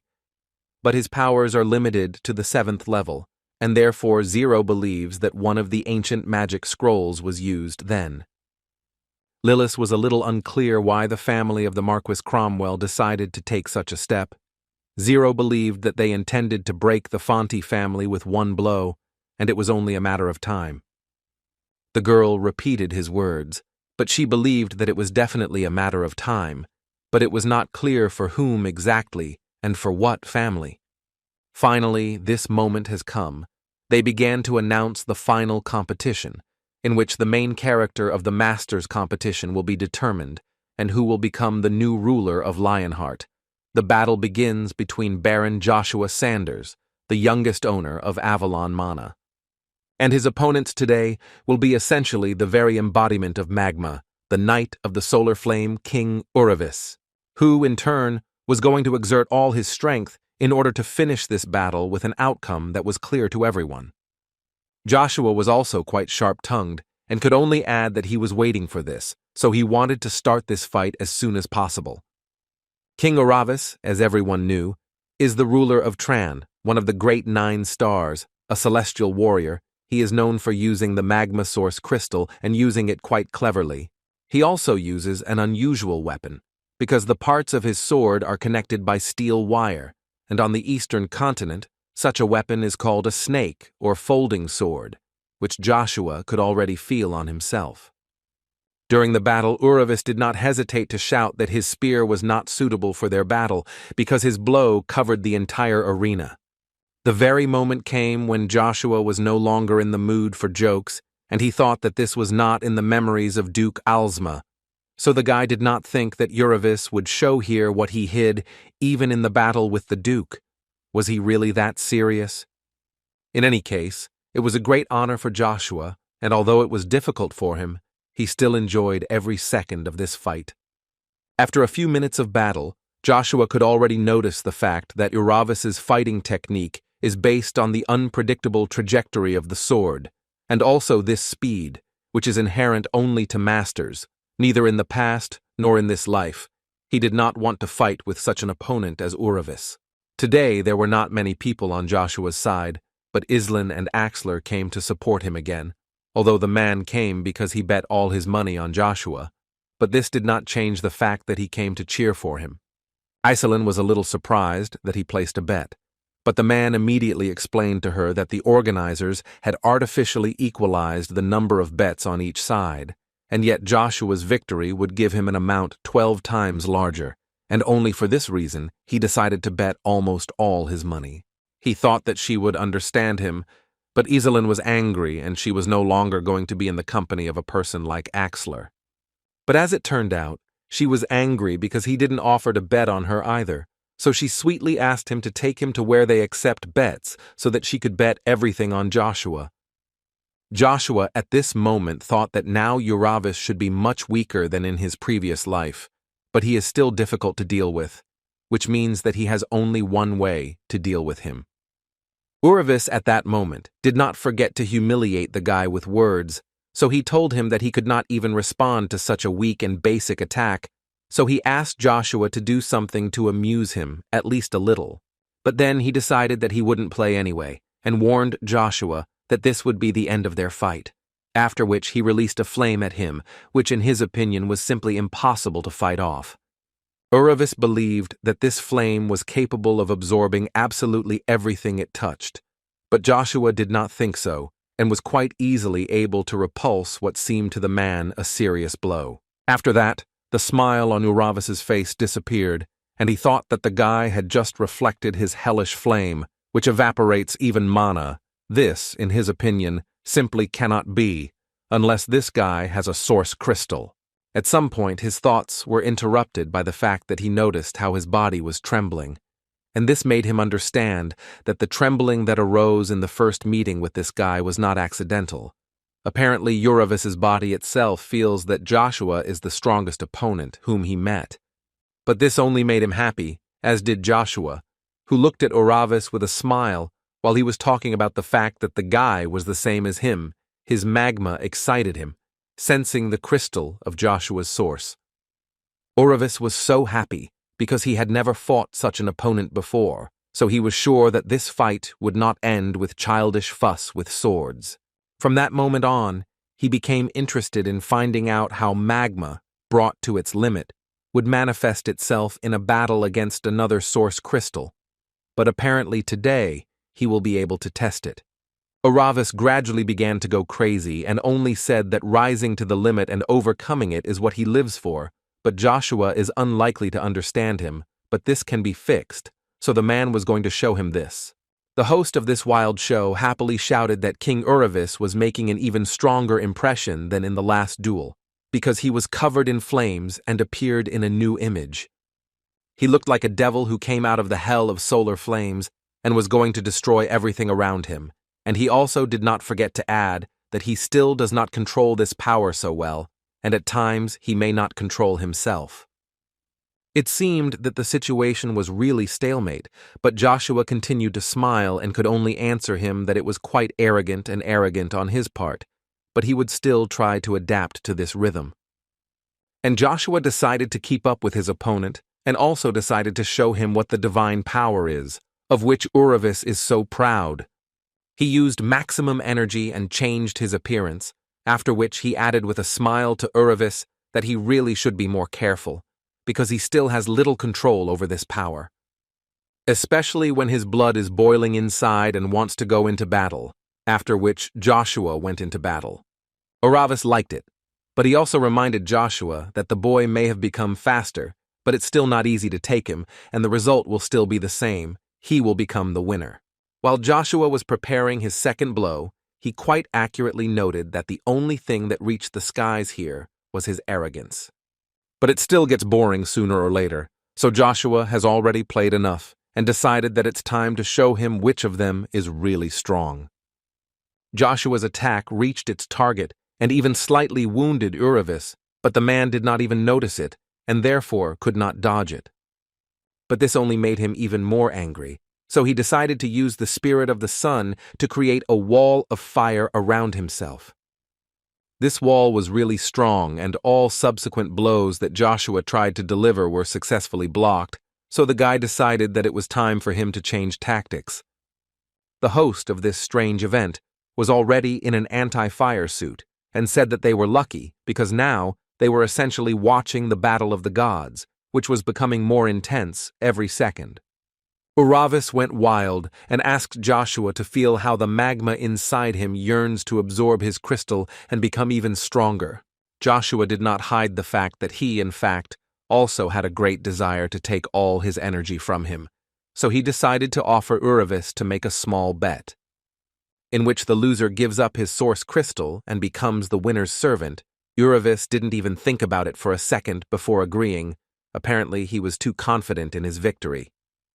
After he added that he would get Joshua and another crystal, then turning Tran into a true kingdom would no longer be just a dream. So today, he fought solely for this reason. Joshua at that moment recalled that in a past life, people called Uravis the Little Sun. Enemies, not having a chance to get closer to him, were torn into pieces and became a handful of ashes, and Joshua very much did not want to meet with this messenger of hell again. But nevertheless, he once pierced such Uravis with his spear, which made him an invincible lancer. And in order to repeat this in this life, the guy decided to use the 5th level of the magical spear technique, which allowed him to use his strongest blow, which was called True Lightning, and it was probably the only blow in the whole world that could break through Uravis's defense. Apparently, after rebirth, this blow did not lose its uniqueness, because Uravis was seriously wounded, and in his head the only thoughts were that nothing was seen or heard, only a brief flash. It was too fast an attack, which most likely could not even compare with the attack of the bloody Duke Lucifer. And about his attacks, they also said that first, a person feels pain, and only then hears the sound of a blow, which apparently he had to feel today. Axler and Iselin, who were sitting in the front rows with their betting tickets, were no less shocked than the rest of the audience. Even the presenter was not prepared for such a turn of events, so he could not comment on this blow. All that could be noticed was that some kind of flash of lightning threw King Uravis far away, and if not for the wall, then most likely he would have been flying for a long time. In any case, it didn't matter anymore, because the winner of this year's Masters competition was the representative of Avalon, Mr. Joshua Sanders. While Joshua could enjoy the fact that he emerged victorious from the final fight, Uravis at that moment found himself in another space in which he did not understand what was happening, because he had literally just participated in the fight. He understood that most likely he was here for a reason, and most likely he simply lost consciousness, which means that he lost. Uravis thought that he could only envy the strength of the last Joshua, so he would not deny anything, but honestly admit that he lost. But suddenly, his internal dialogue was interrupted by some voice that told him that he was a complete disappointment. The king did not understand what was happening at all and why the magma inside him began to act on its own. What happened? She literally left him through severe pain, and Uravis could not do anything about it. He could only endure it. After a moment, he was able to withstand this pain, but now he had another question. What was it all about? The magma that was inside Uravis's body literally came out of him and spoke, saying that source crystals do not accept defeat, and since King Uravis himself had just admitted this defeat, he no longer has the right to own the crystal. Listening to all this, Uravis could not say a word. He simply could not believe it. His silence was interrupted by a huge mouth, which began to literally shout to Uravis that now this is his crystal, and he will become a slave. Uravis woke up screaming and for moments still did not understand that it was a dream. It seemed to him that he was so real, even with too much.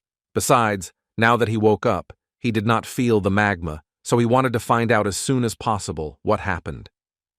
Suddenly he saw a letter that lay next to his bed, which he immediately grabbed in his hands, and it was written there that Joshua, as promised, took the magma from him. And as for the second condition of their dispute, he believed that it was too burdensome for the king to be servant, so he asked Uravis to fulfill one request. This message made Uravis laugh, and he laughed because this guy gave him a hard time and still won, and after all this, he wished a speedy recovery. And while Uravis was resting and moving away from the battle, people gathered to crown the new king, Lionheart. Even Ryan Geiger himself, the current ruler of Lionheart, arrived on site to personally look at the new king, which, as promised, was Joshua Sanders, who successfully defeated King Uravis in the final fight. In honor of the occasion, they knelt to greet Joshua Sanders, the winner of the Masters competition and the new ruler of Lionheart, and were glad to announce the transfer of the throne according to tradition. Joshua, in response to this, asked them for one request. Since he is too busy, he would like to omit all unnecessary things and carry out only the necessary procedures. The district liked these words and liked the way the guy spoke, plus he also didn't like all these procedures and traditions. They were too boring. Therefore, he happily supported this idea and ordered everyone to get up quickly, because the king said that he was busy, so they should skip the formalities and go directly to the main procedure. Kinaitu, the king's assistant, believed that this was impossible and argued that all this was due to the fact that the inhabitants of the continent reproach them without that the king of Lionheart is only called that, and if they still do not conduct the ceremony according to the rules, then they will simply be laughed at. Joshua, in response to these words, could only say that this was a great disappointment for him. Kinaitu did not quite understand what he was talking about. After which the guy asked a direct question in which he wanted to know since when did Lionheart care about the opinions of the inhabitants of the continent. After all, Joshua believed that everyone here worthy, regardless of their origin, has a chance to become a king, and besides, as far as he knows, they are incredibly proud of Nagashan's radiant will, and he stands here only because he defeated all the strongest rivals thanks to his skills. Based on all this, Joshua immediately made it clear to them that if in Lionheart he had to worry about someone's opinion, then he would give up the title. After which she turned around and began to leave. Kinaitu began to panic because he did not understand what was going on here, and how can one voluntarily give up the title? The man asked him to return because he swore loyalty to the will of Nagashan and lives only to bring it to life. He realized that he would probably have to apologize for his words, after which he asked Joshua to think again. The guy stopped and answered him that even if he becomes king, he won't be able to handle things alone, and since his so-called support is mired in unnecessary formalities and only cares about other people's opinions, then he's not sure that he can lead them. And anyone can sit on the throne in royal robes, in his opinion it doesn't have to be him. Kinaitu looked carefully into Joshua's eyes and realized that his gaze only said that he seriously intended to lead Lionheart to greatness, and the man had now shown himself not to be at his best in front of a great hero who was sincerely concerned about the city. The decision came to him on its own. He decided to fall to his knees and beg the new king for forgiveness, and also ask him to help Lionheart change. Joshua once again asked them not to be hostages of simple formalities, to which Kinaitu immediately swore to him not to be like before. This made the guy happy, so he turned to them and said that if they were true to their beliefs, he would be happy to help them, because he was their new king, Joshua Sanders.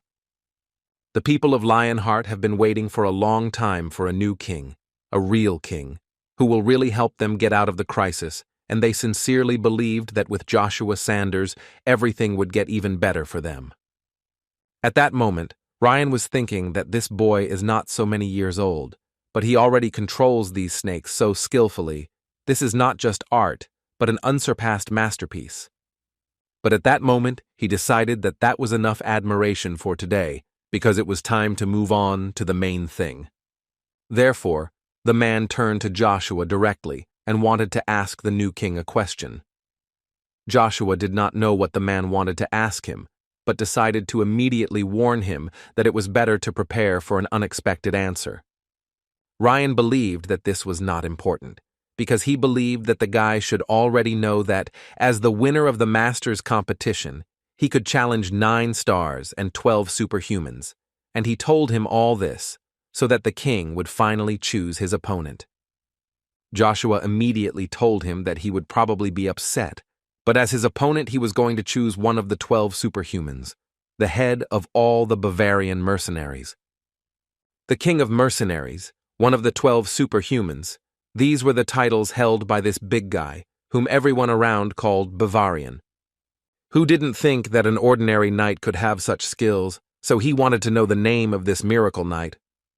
The guy responded by telling him that his name is Cain and he is a proud knight of the Sanders family. The Bavarian responded to this by telling the guy that he would remember this name for a long time. The man also added that he recognizes the guy as a person, but this still will not help him, although he can still remember in the next world who destroyed him. Cain at that moment was thinking that he, of course, knew that his strength would not be enough to resist the Superman, but would it really end like this for him? But at one moment his thoughts were interrupted by the fact that he saw a ghost in front of him, controlled by Joshua, and it was he who at the last moment blocked Bavarian's blow. This didn't stop the man at all, and he didn't mind destroying this guy as well, although before that he still wanted to find out who he was. The answer surprised him a little, because this strange ghost said that he was taking this little guy with him, after which he used one of his spells, which was called the Curtain of Darkness, after which he and Cain disappeared out of the blue. The Bavarians still tried to strike, but it was too late, because they simply disappeared, although he was pleased that in a few hours he was able to meet as many as 2 characters in a day. He did not even know that such talents were hiding in the Fonti Duchy.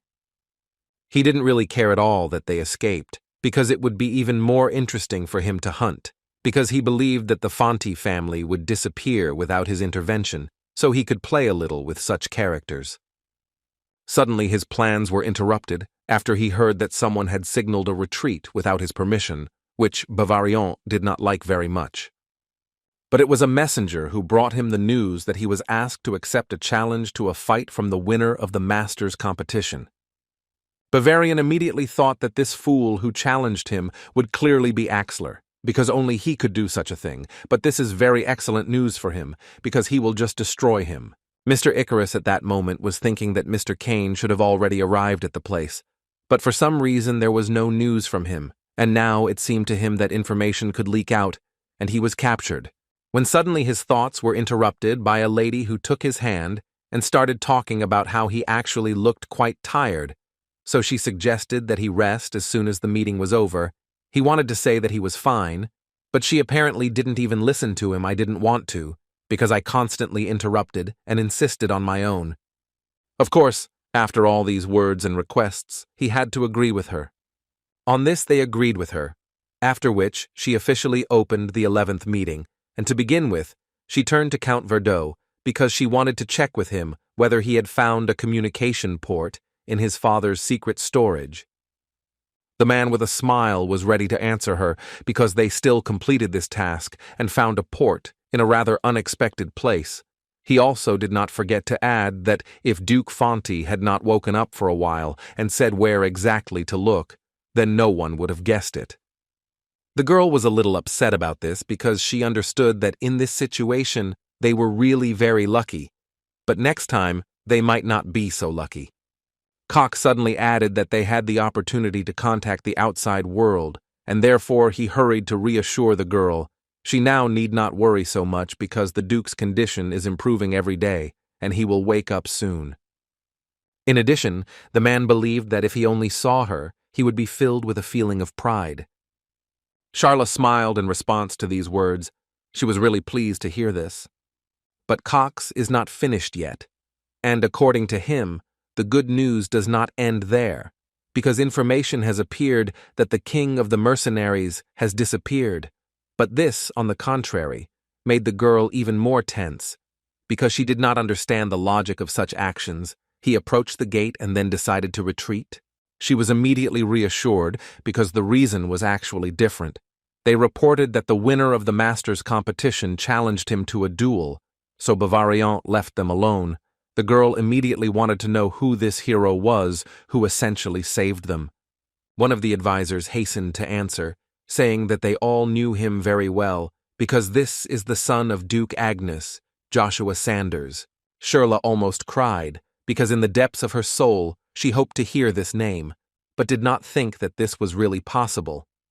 Icarus's mood also noticeably rose. He thought that this was simply amazing.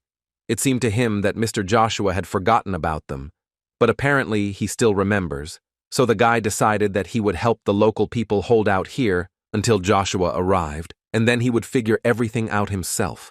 This joy was at some point interrupted by Baron Arno, who absolutely tactlessly burst into the meeting room with the words that this simply does not fit into any framework. Count Troy immediately tried to calm him down and asked him to be quieter, but Arno was not going to listen to him. Besides, he believed that as soon as they saw everything with their own eyes, they would immediately change their minds and understand why he was shouting so much. He opened his cloth which he brought with him, inside of which there were fragments of the sword of Knight Cain, which the scout found early in the morning, and Arno believed that this only happened because of Icarus's stupid plan. The girl did not understand and pretended that she did not want to understand what this could mean, and where was Mr. Cain. Arno, in response to this, began to tell her that she should find out the truth about this boy.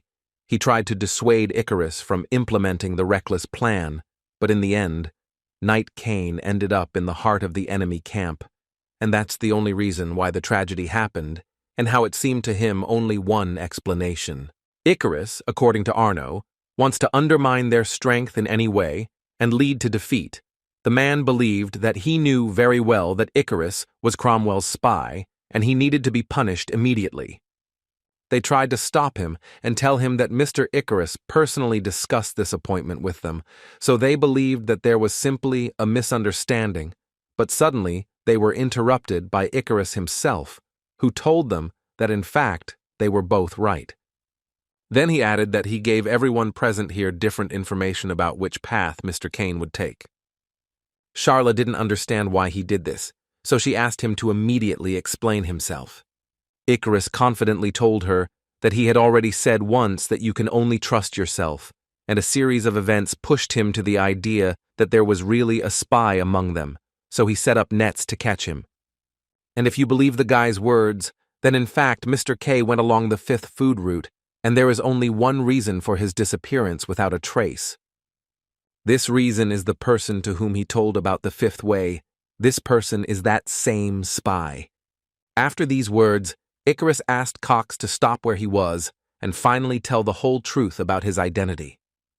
Cox stopped and in response to these words began to accuse Mr. Icarus, who also knew this path, and it arouses more suspicion in him, whether he himself handed over the Knight Cain into the hands of the enemy.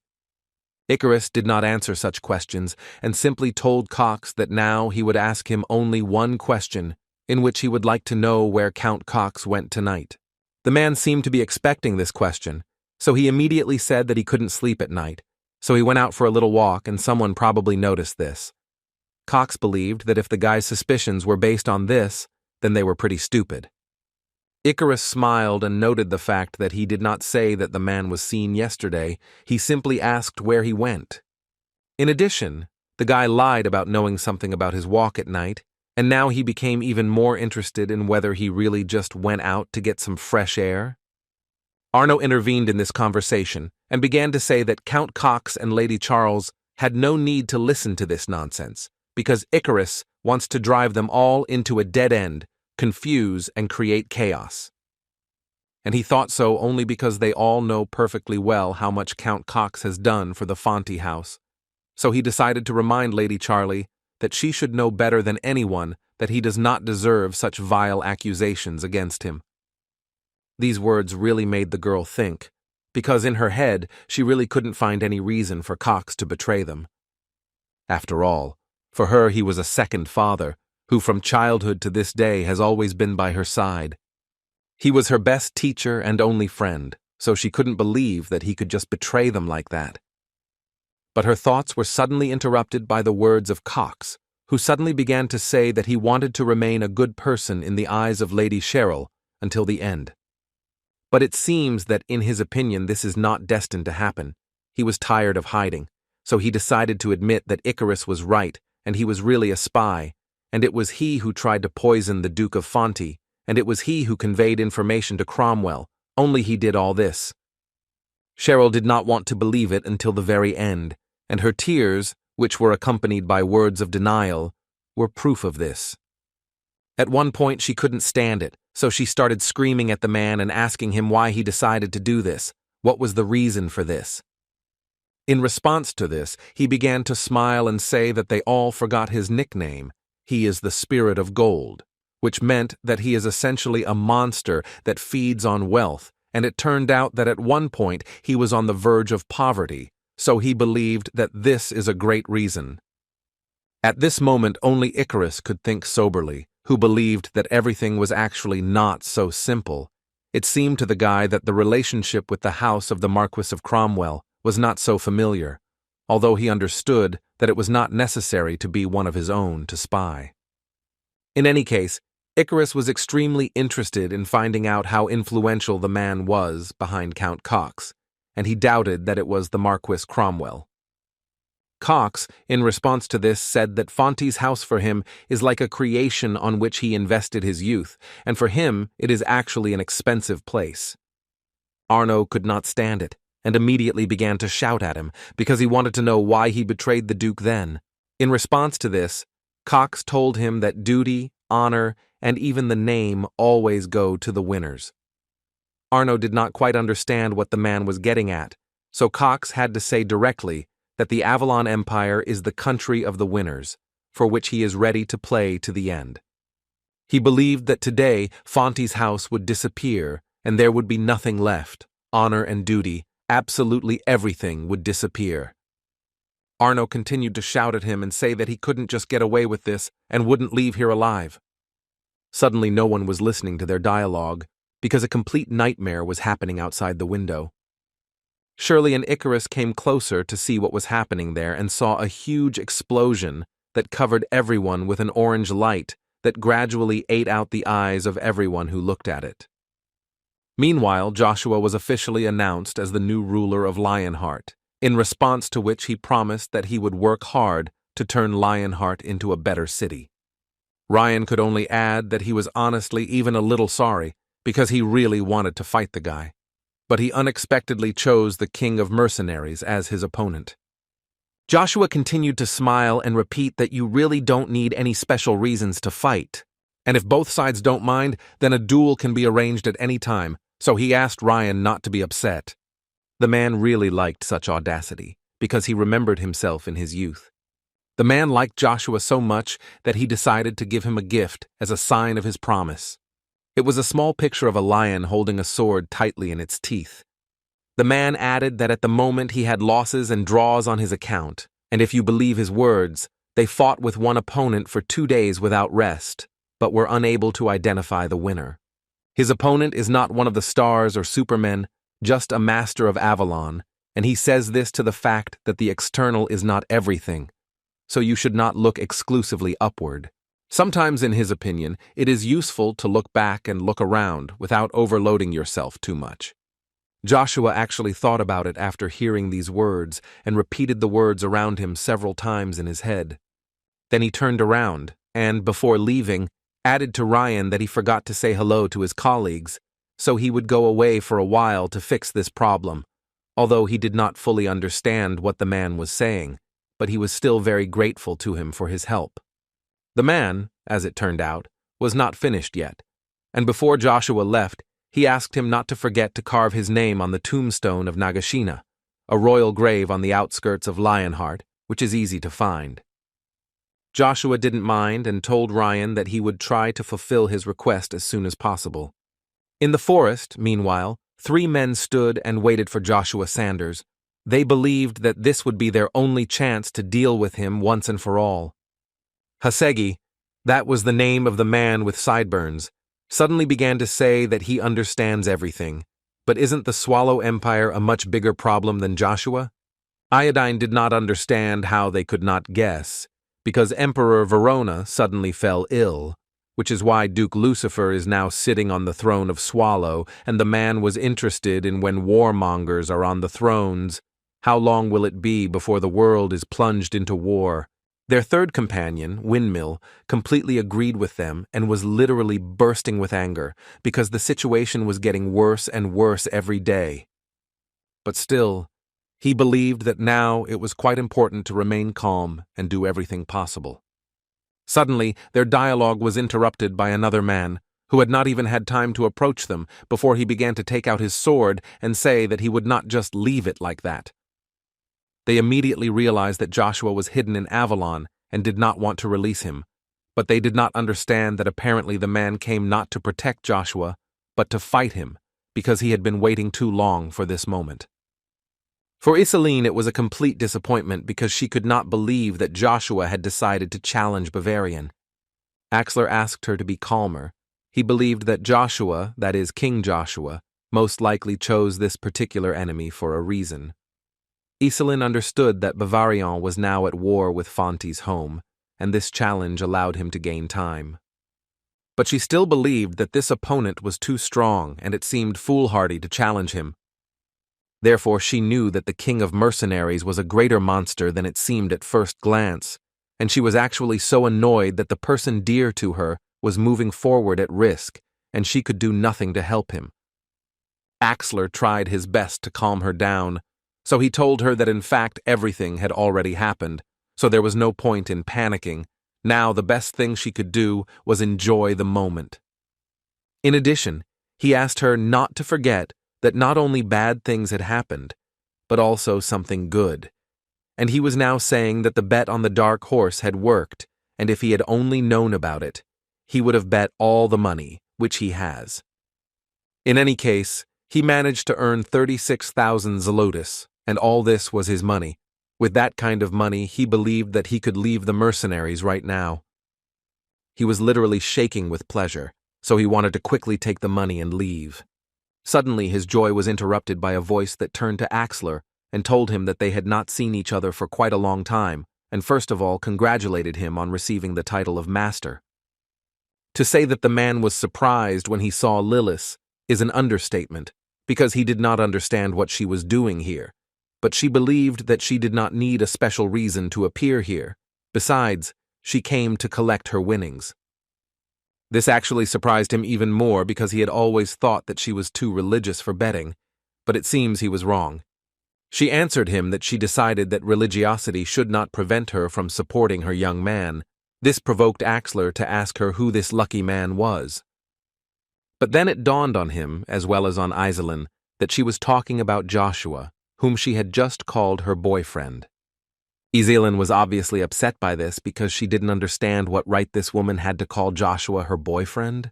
She decided to ask her who she even was to call Joshua her boyfriend, and whether she really knew him at all. This even made her laugh a little because she believed that there was no one on the continent who knew Joshua better than her, and she believed that they should call themselves. The girl introduced herself that her name was Iselin, and she was a very close friend of Joshua.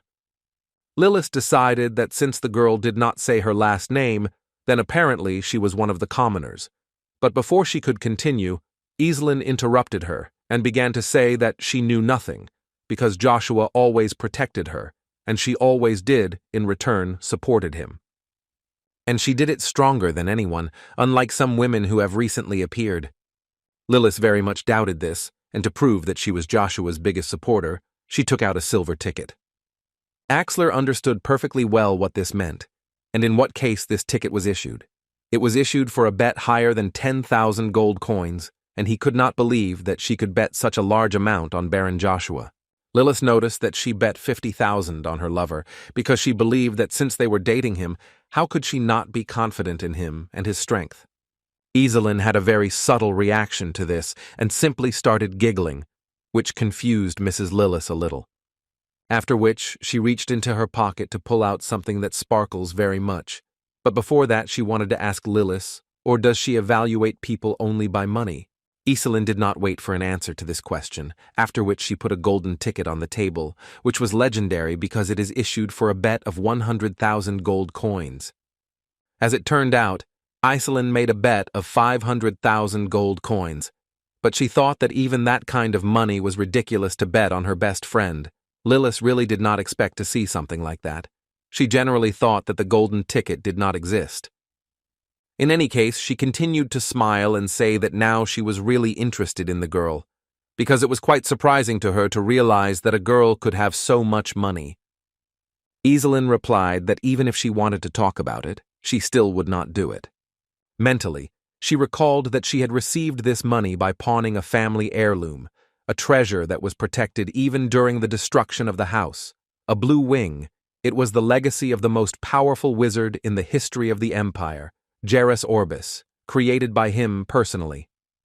This artifact gave clarity of mind and increases concentration, increases the speed of using magic, but if she were not so confident in Joshua's victory, she would not have given the blue wing as collateral, but in the end, her faith was justified, and now she had 6 million gold coins. With this money, she wanted to buy the blue wing back and restore the estate, where she and Joshua would be together. She would like to say live, but she was not alone there, so she had to keep silent about this moment. Although Axler was interested in another question, he wanted to know if she would take him with her to the estate, because unfortunately, he does not have his own house. Nobody answered this request, but Lilith suddenly added that she always thought that she knew Joshua well, but looking at the girl, she understands that much is still hidden from her.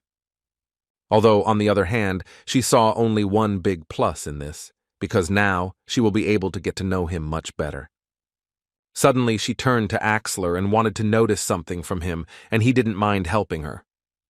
After which she began to say that she would like to return to their agreement, which was suspended. She understood that this was probably a big surprise for him.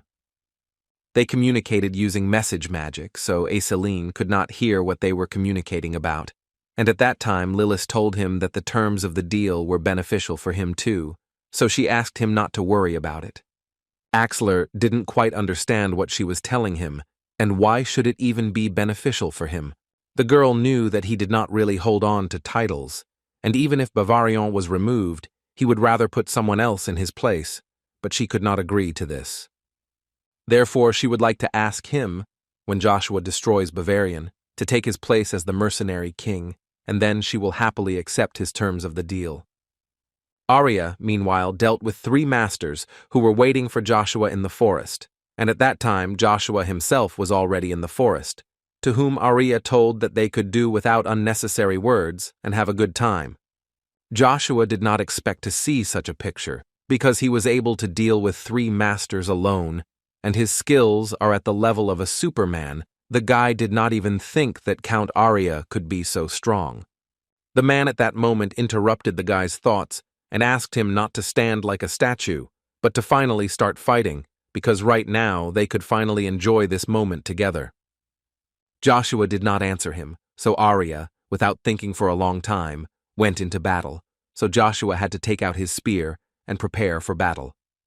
The guy didn't expect that the man's speed would be so high, because he literally disappeared without a trace, and he understood that if he lost sight of him, there would be a blind spot, so Joshua urgently needed to catch him. But before he had time to think about it, the man dealt him several dozen blows to his body, and Joshua didn't even notice it.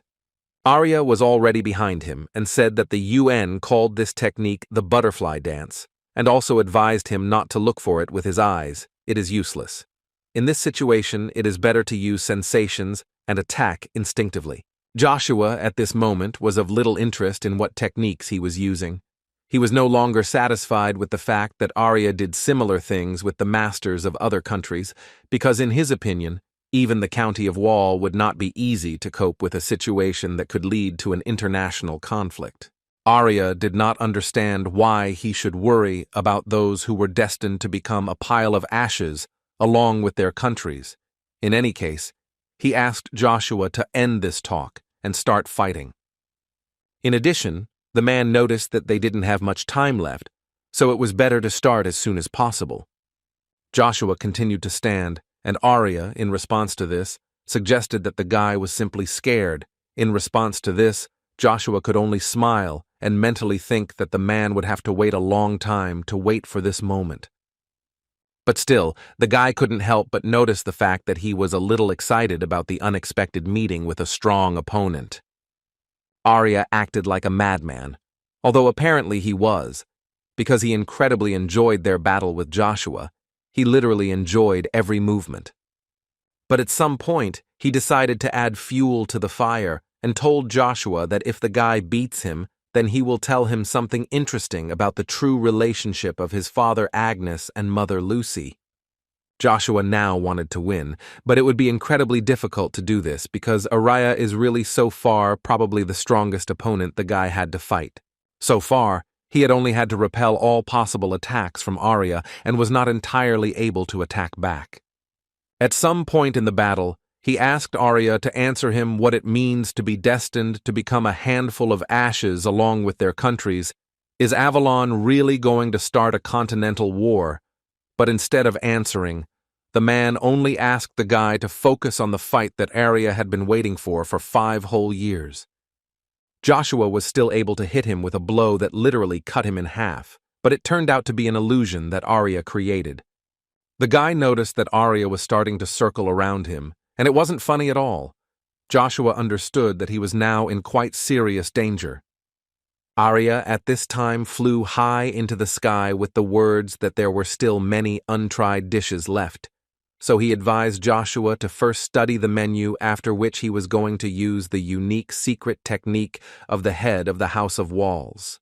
Joshua realized that it was time for him to use his new crystal, which he took from Uravis, whom he defeated in the final battle, so he used magma.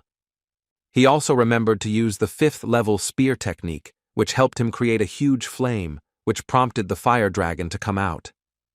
Arya at that moment had no intention of stopping, and seemed to be just waiting for Joshua to show all his power. Ryan, after Joshua had left, stood in front of his throne and thought out loud that he was now officially unemployed and therefore had thoughts of what he should do. The first knight guarding the king, Axion, invited the man to stay here for a little while longer, unless, of course, he had not yet decided what to do. Axion also added that their knightly order needed to say goodbye to him properly, when suddenly his words were interrupted by an earthquake, which began quite unexpectedly and for unknown reasons. Kinaitu, who was also there, immediately realized that this was not an earthquake at all, and asked them to look towards the forest. Someone was fighting in the forest of Wilhelm. Arya, meanwhile, was already going completely crazy, because he was already at the stage that he was confessing his love to Joshua. He also said that he really wanted to try it slowly, but in the end, he finished it too quickly. Joshua didn't like such statements too much, so he asked Arya to stop treating people like food and behaving pervertedly, although now the main thing for the guy was to hear the answer to the question he asked at the very beginning. What does all this mean? Arya gradually began to move away from the blow and get to his feet, and at the same time talk about the fact that since he had already promised, he would have to tell. After which he asked him a question that did not require an answer, whether Joshua knew that the Agnes family had no legitimate heir and that it was a matter of the rich history of relations between Emperor Marcus and Duke Agnes. According to Arius, Joshua's father knew everything from the very beginning, but for some reason he did nothing about it and has been doing this for 20 years. The man couldn't help but notice at that moment that the expression on Joshua's face at that moment was simply priceless. So he decided to continue talking, and the next fact he announced was that in the Empire, there are at least 3 who are superior to Joshua in strength, but excluding the Duke Agnes, then 2 remain. But their conversation was interrupted at one point, because they heard a noise coming from behind and, as it turned out, these were Joshua's new subjects who had arrived to protect the king. Arya had finally gotten to his feet and said that he was very sorry that they were interrupted, so he would have to tell the story about his parents next time. But before leaving, Arya asked him to remember one thing. He asked Joshua to beware of his father, who is called the Black Spirit of Avalon. He is more dangerous than the current emperor. Joshua also added that he doesn't have to worry about those masters whom Arya destroyed. He himself will deal with the consequences, after which he disappeared without a trace. Joshua now thought even more, because now he doesn't understand at all what happened between Agnes and Emperor Marcus, and whether the Continental War had already begun. All these questions were in Joshua's head at that moment. But the most important thing that seemed strange to him was that history was changing, and he understood that something was clearly wrong here. It seemed to him that it was because of him that the course of events had become different, and then an unforeseen big change could happen. His thoughts were interrupted by one of the knights, who decided to introduce himself and said that his name was Aksayon. According to him, he was the first knight who guards the king. He wanted to find out how the king was doing, but he was immediately interrupted by Kinaitu, who literally immediately jumped out of the crowd and wanted to know if Joshua was hurt. Without waiting for an answer, he immediately fell to his knees and began to ask for forgiveness, because even though they were far away, they still had to think about the safety of the king. This behavior was incredibly unusual for Kinaitu, or so it seemed to Ryan, because he always knew Kinaitu as a person who cared exclusively about Lionheart, and now he is primarily worried about Joshua? Aksayon turned to Kinayat and began to tell him that all these traces of the battle only mean that Mr. Joshua's opponent was at least a master level, and now he must understand that the very essence of the matter has changed. Kinaitu slowly got up from his knees and asked the knight if he had heard what the king said at the ceremony. Instead of explaining what he meant, he simply decided to repeat Joshua's phrase that actors who are busy portraying what is pleasing to the continent's inhabitants are simply hypocrites who only care about other people's opinions, ignoramuses with no sense of belonging.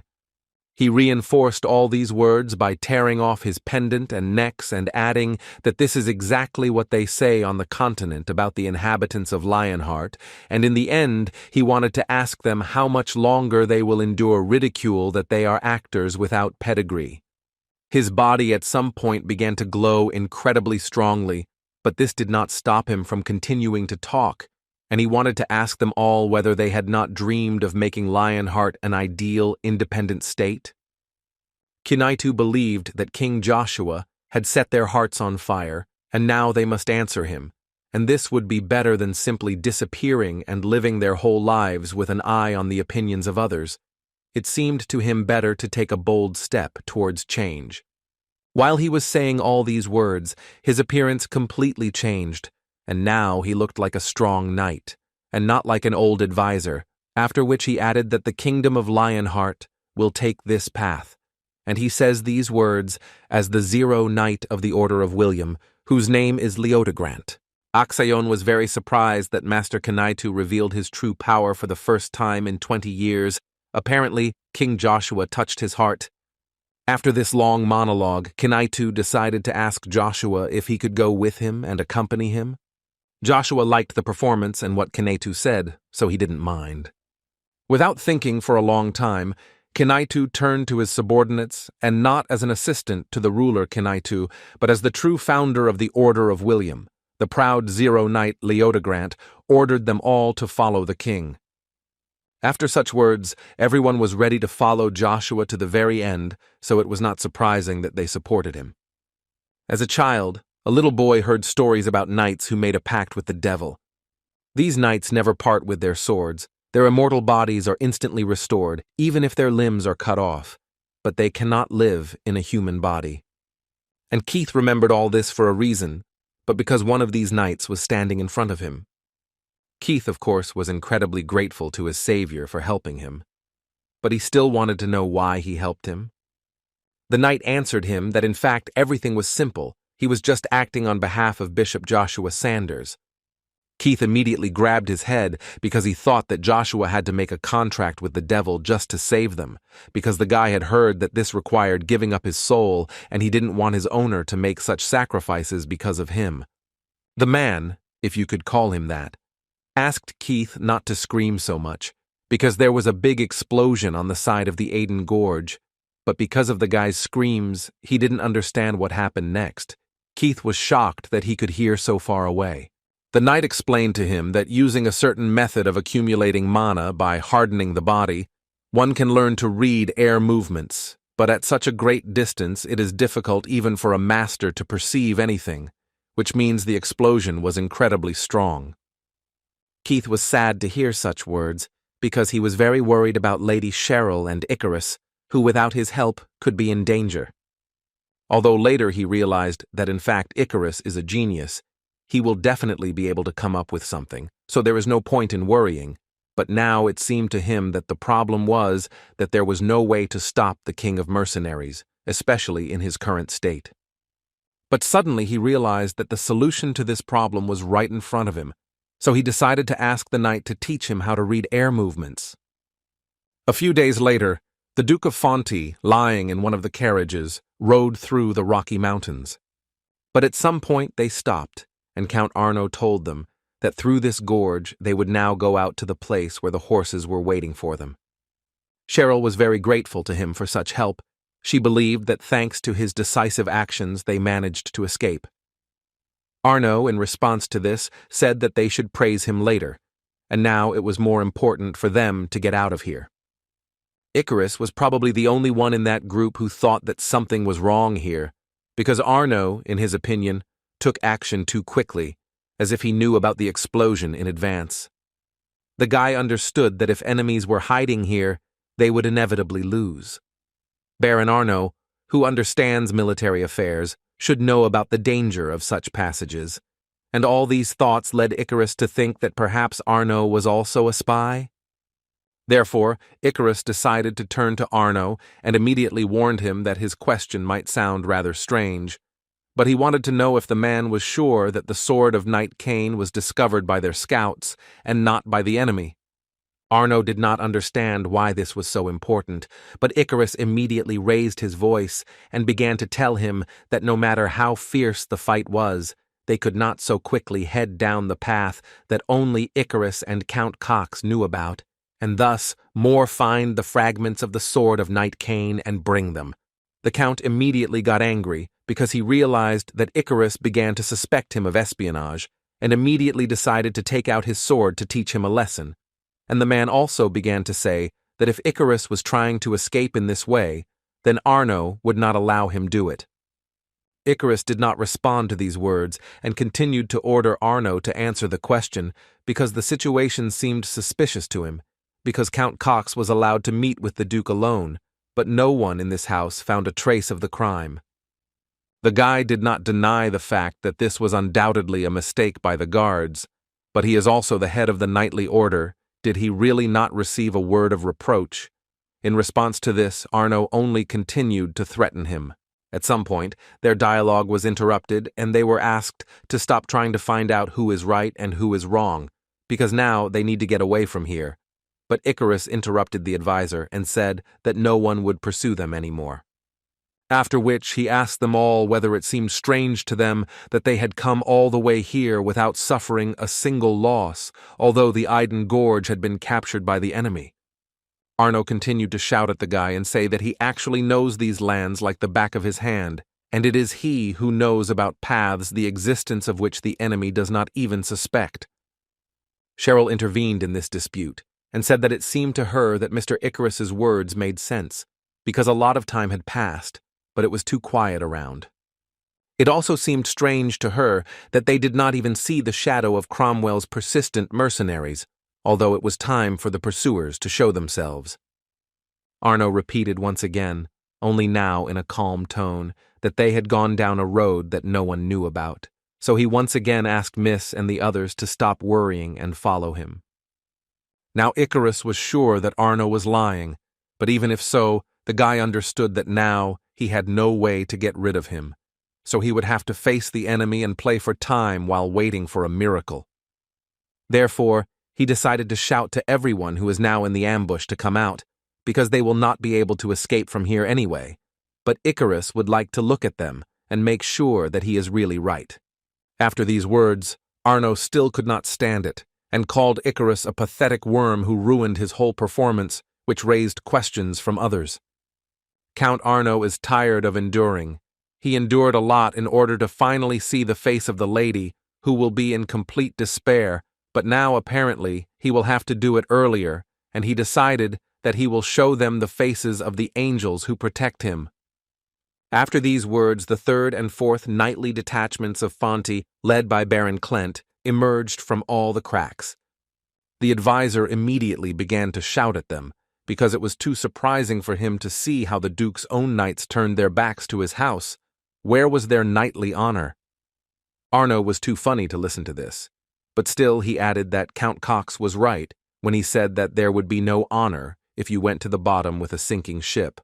But now he didn't care about them, and he suggested they surrender, and then Cromwell will retain their titles and allocate money for resettlement. But they apparently weren't even going to listen to it, so they asked Arno to shut her mouth, because they believed that even if they had to say goodbye to their lives, they would still choose the path of honor, and therefore would fight to the end for the sake of their lady. Apparently Arno just wanted to hear this, so as soon as they started talking about it, the Count and the knights already ran into the attack to make sure that they disappeared forever from this continent, along with the Fonti family. But they were suddenly stopped by a cry, and it was the cry of Cheryl, who asked them to do without bloodshed. She would go after them herself, but in exchange for this, she asked to let the others go. Arno apparently went completely crazy, because in response to this proposal, he told her that he would prefer not to leave any sprouts that could cause concern. Especially the death of the boy Icarus brought him a lot of pleasure. But today Cheryl was especially persistent, and added that if he promises that his people will not touch anyone, then she will agree to any conditions that the Marquis Cromwell proposed. The knights who still remained on the girl's side literally shouted to her that they would rather die for her, but not give her to this dirty Arno. Cheryl made it clear to them that everything was actually fine with her. Besides, she perfectly understood that everything had been over for a long time, and they did a great job protecting the unreasonable deputy head of the Fonti family, for which she was very grateful to them, but still wants to finally show his best side. Count Arno still had the conscience to say that he expressed his respect for Cheryl's courage, but she didn't care about these words, because at the moment she was only interested in guarantees that no one would touch her people. The man answered her that he would keep his promise and it would be an honor for him to be with her again, so he extended his hand to her and once again offered to go together. She had no other choice, so after thinking it over again, she still extended her hand. But at some point, this pitiful scene was interrupted, and it was done by someone who shouted to Arno to take his dirty hands off Cheryl. And this someone was none other than Keith, who appeared in this place at the right time and apparently did not even think about figuring out what was happening here, but immediately decided to go into battle. Icarus was so glad to see his old friend, who remained alive for him even after what was said in the meeting room. Keith at that moment incredibly liked his appearance, and he even said that this was the moment when the just knight Cain came out and saved the princess. Arno couldn't believe his eyes because he was sure that Bavarian had destroyed the guy, but he never received an answer because Keith dealt him a rather strong blow. First of all, Keith approached Lady Cheryl and asked her not to worry anymore, because he would do everything to save her from this shameless Count Arno. And all Cheryl could say in response to this was that she had already begun to think about how she could ask him for forgiveness if they met in the next world. Like a true gentleman, he asked her not to cry because it did not suit her, and while she calmed down, he was going to focus on digging out the roots of evil. Arno didn't think so, if only because Cain picked up some random sword and came here to declare this, but the Count himself was now going to destroy them all, except for Cheryl and the Duke, with whom it would not be him who would deal with. Although Icarus knew that Cain was a very strong knight, it still seemed to him that it would be quite difficult to cope here alone, because according to his calculations, there are at least 3 knights above Class A. Cain, in response to this, joked about the fact that Icarus cries too often, and after this unsuccessful joke, he still added that he did not say that he would fight alone. And he spoke about the very knights who helped him, and for him this was quite reliable reinforcement. Even after such an enchanting appearance, Arno is still confident that their strength is not enough to escape with all these people. Keith didn't understand what he was talking about, because who said that he was going to hide somewhere? Keith's plan was to destroy Count Arno, and with him his army, which had acted so vilely towards its duke. Arno, in response to these words, reminded the guy that he is a descendant of the Viscount of the Northern Lands, whom the Empire had forgotten, so he should not become arrogant. And in order to teach him to behave correctly, Arno wanted to show him the method of accumulating mana, passed on by his ancestor, who was one of the masters of the Empire. With this ability, he would show the difference between Keith, a non-entity, and Count Arno, who received an elite education. Keith, looking at how much energy the man was releasing from himself, thought that it was too dangerous for him, because the amount of mana in his body had increased sharply, and he did not fully understand what kind of method this was. Their dialogue at some point was interrupted by the Knight of Darkness, who too quickly finished off the entire army of Count Arno. After which he asked Keith to quickly finish with his enemy, because they didn't have much time for this. Arno did not expect that after a few minutes he would be left completely alone against two knights, but most of all he was surprised by the enormous strength of this dark knight. So he was interested to know who he even was. Cain told him that this was just the second knight of Joshua's owner, but still he would advise Arno to focus not on this knight, because the guy had already gone on the attack and was going to punish Arno for all the atrocities he had done recently. But the Count was not going to tolerate such statements, and in response to this, he declared that he would finish off Cain and all his friends with his own hands. Cain was not going to stop, and continued to say that apparently the man had made inquiries about him, since he knew about his origin, but still the guy could not help but notice the fact that he had missed something, namely, who taught him how to wield sword. But the guy promised him that when the man finds out this, he will be shocked, after which he used one of his best techniques, which was called the Aura Blade, Cain's version. Agno recognized this technique and could not fully believe that the guy really owned it. But it was already too late to think and something had to be done, but apparently Mr. Arno had serious problems with this too. Cain only needed one blow, which Arno put down. After such a blow, the guy hoped that now it became clear to him which of them was actually stronger. For all the spectators of this fight, it was incredible to realize that such a young guy, Joshua, had two such skillful knights at his disposal. But Icarus reminded them that now was not the time to relax, because he believed that now they needed to get out of here as soon as possible, and it was unknown when the pursuers would chase after them again. Cheryl completely agreed with him, so she suggested going to the Hazard Fortress closest to them. She offered this option for a reason, but only because it is ruled by her uncle, who will happily host them at home. Ryan was slightly shocked that Joshua ran faster than the horses on his feet, and also adapted to their speed. It seemed to him that in this way he even showed a little concern. It seemed to the man that he was a rather attentive person, and the more you got to know her, the more outstanding he was seems human. His thoughts were suddenly interrupted by Kanaitu, who wanted to know why he was following them, because he could have stayed in Lionheart. Ryan told him that he was now more concerned about how they would cross the border of Avalon, because for them, they were foreigners, not like Joshua. Kanaitu didn't know how to answer this question, because he didn't really have time to think about this question, because he was simply following his king. They continued to move in this manner until they met a small army, which, as soon as they saw Joshua, immediately began to congratulate him on his triumphant return to his homeland. According to them, the Empire was proud of him, and therefore the Emperor ordered to make sure that his nailed ones passed no problem. All these words were spoken by Baron Kalstar, who also added that they did not know that Joshua would have an escort, especially such a large one, knightly order, so he asked Joshua to send away those whose identity they did not know.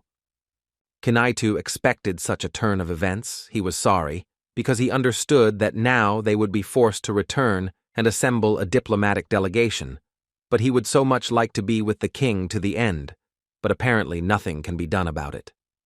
But as soon as they turned to leave, Kanaitu heard Joshua firmly tell them that these were his knights. And he sincerely did not understand what problems they had in order to let them pass with him. Baron Kalstar realized that he had apparently gone a little too far, so he replied to Joshua that if these were his knights and they obeyed him, then there should be no problems. Kinaitu was surprised that even in these words, thrown seemingly indifferently, enormous power was felt. But now he had even more confidence that Joshua was the very king they had been waiting for so long. Meanwhile, at the headquarters of the mercenary guild on the border of Lionheart, Axler opened the doors and immediately began screaming from the threshold, because he did not understand in what sense the king of the mercenaries had called the guild members to him. They didn't understand why he was screaming so hard, because everything was so. The gathering place, as he was told, was the south of the Avalon Empire, Fonte's house. 1,000 mercenaries had already gone to him. Axler was still angry because he didn't understand why he wasn't informed about this earlier, because he believed that he could have simply spoken out then. But the guy didn't let him finish, because he suddenly decided to ask the man if he knew what Mr. Bavarian was striving for, and without waiting for an answer, he himself began to say that everyone knew that Avalon had promised to grant titles and lands, and on this it was already possible to build genus. Darmian also did not forget to add that most mercenaries are commoners who rarely get the chance to raise their social status, and while Mr. Bavarian does not have close associates ready to serve him. But he believed that if you show your abilities in front of him now, it will not only guarantee a stable income, but also give a unique chance to break into the aristocrats, so no one wants to miss him. That was the truth. Axler was sorry that not all mercenaries are like him. Islin suddenly turned to Axler with the words that now they know what needs to be done, but the man did not quite understand what she was talking about. She believed that they should stop the mercenary King Bavarian on their own, and for this it was best to go to the Duchy of Fonte. With anger, because he simply did not understand how they could miss the Duke's daughter, he hit Count Agno in the face and continued to scream that everything was brought to him on a silver platter, and he couldn't even cope with it. Arno tried with all his might to ask for his forgiveness, but he had little success. Therefore, he decided to start bowing and ask Cromwell for another chance, in which he would do everything to prevent this from happening again. He literally swore that the daughter of Duke Fonte had probably already taken refuge in the Hazard Fortress. He also added that she may consider this place an ideal refuge, but in reality she fell into a trap, and if the Duke only gives him another chance, he will bring Duke Fonte and his daughter to him. But the man believed that he was a pathetic worm who let the girl go when she was under his nose, so he believed that he could only talk, and he had already sent his son Gehog to this task. Suddenly, he heard a voice behind him who literally ordered Cromwell to give Arno a chance. The man did not understand what this meant. The answer he received was that he ordered the mercenaries to get together, but they also needed time so that they could get here. Cromwell did not entirely agree with him, because it seemed to him that Gehog and his people were enough to take Hazard, but Bavarian believed that with such decisions, he was simply underestimating the enemy.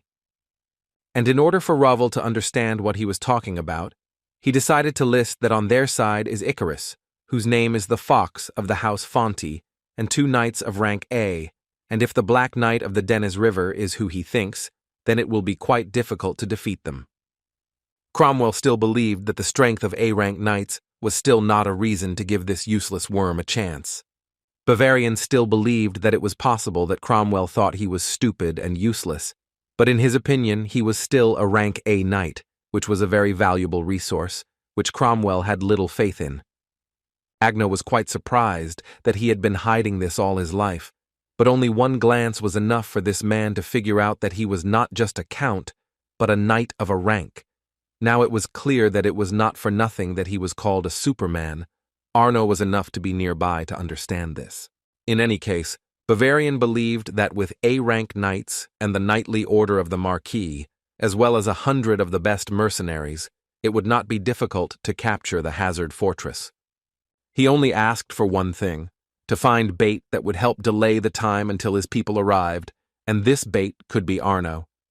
Cromwell could not disagree with him, and this was really a good backup option for him. Meanwhile, the Hazard Fortress was already under attack and all on fire. Gahog Cromwell was the one who staged this attack on this fortress, because he believed that sharing the glory of conquering a small fortress with someone else made no sense, so he decided to sort it out before the main forces arrived. The head of the troops in this small fortress understood perfectly well that they now needed to stop the ram that was being dragged to the fortress. Cheryl, who also took an active part in the defense, suggested that he entrust this to Icarus and Cain, because they should now focus on protecting the walls. Icarus, meanwhile, asked Cain where the Knight of the Black River Denise was, but Cain did not know the answer to this question, because he suddenly disappeared, and where he went was not known. The guy was surprised that he just decided to leave, because now they need him more than ever. Suddenly, their dialogue was followed by an explosion, which only meant that Cromwell's troops were able to blow up the gates of the fortress and would be entering right now. And so it happened. They ran inside this fortress with the words that they most of all want to destroy Fonti. Icarus ordered them to drop the trap, and they had to do it immediately. A huge slab fell on several dozen Cromwell's soldiers, and this helped stop the attack. Cain was surprised that this trap of Icarius really worked, and now it was obvious to him that it would be difficult for them to break through further. But Icarus believed that they only gained time, and before the next attack, he believed that fortifications needed to be built.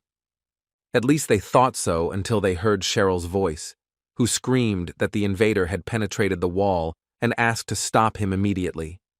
Cain was able to protect Cheryl at the last moment, but what worried him most now was the fact that he felt the aura blade, which had incredibly enormous power, and therefore it would be very difficult for the knights to resist. Keith's thoughts changed to a dialogue with some man who told him that they had prepared a lot of funny toys. But he still believed that this place would become their grave for them, and told them about this Left, who was a knight of rank A, and he served the Marquis Cromwell. And next to him stood his brother, whose name was Right, who was also a knight of rank A, and he added on his own that they could surrender the fortress and become Cromwell's slaves, and then they would save their lives. Otherwise, only death awaits them. Keith was not going to give up, like all his people who went on the attack and shouted that they would never give up and the Fonti family would live forever. Thus, they signed a death sentence for themselves, the result of which will be death. Keith was not going to give up, so he began to attack with all his might and asked each of them to return to where they came from. But suddenly, he was interrupted by the words of one of the brothers, who had heard a lot about Keith and wanted to quickly test his strength in battle. Gahog was informed that the gates had been broken, and the capture of the fortress was only a matter of time. Now he wants to see the despair on Cheryl's face as soon as possible, and he also hoped that she would be brought in alive, as he ordered.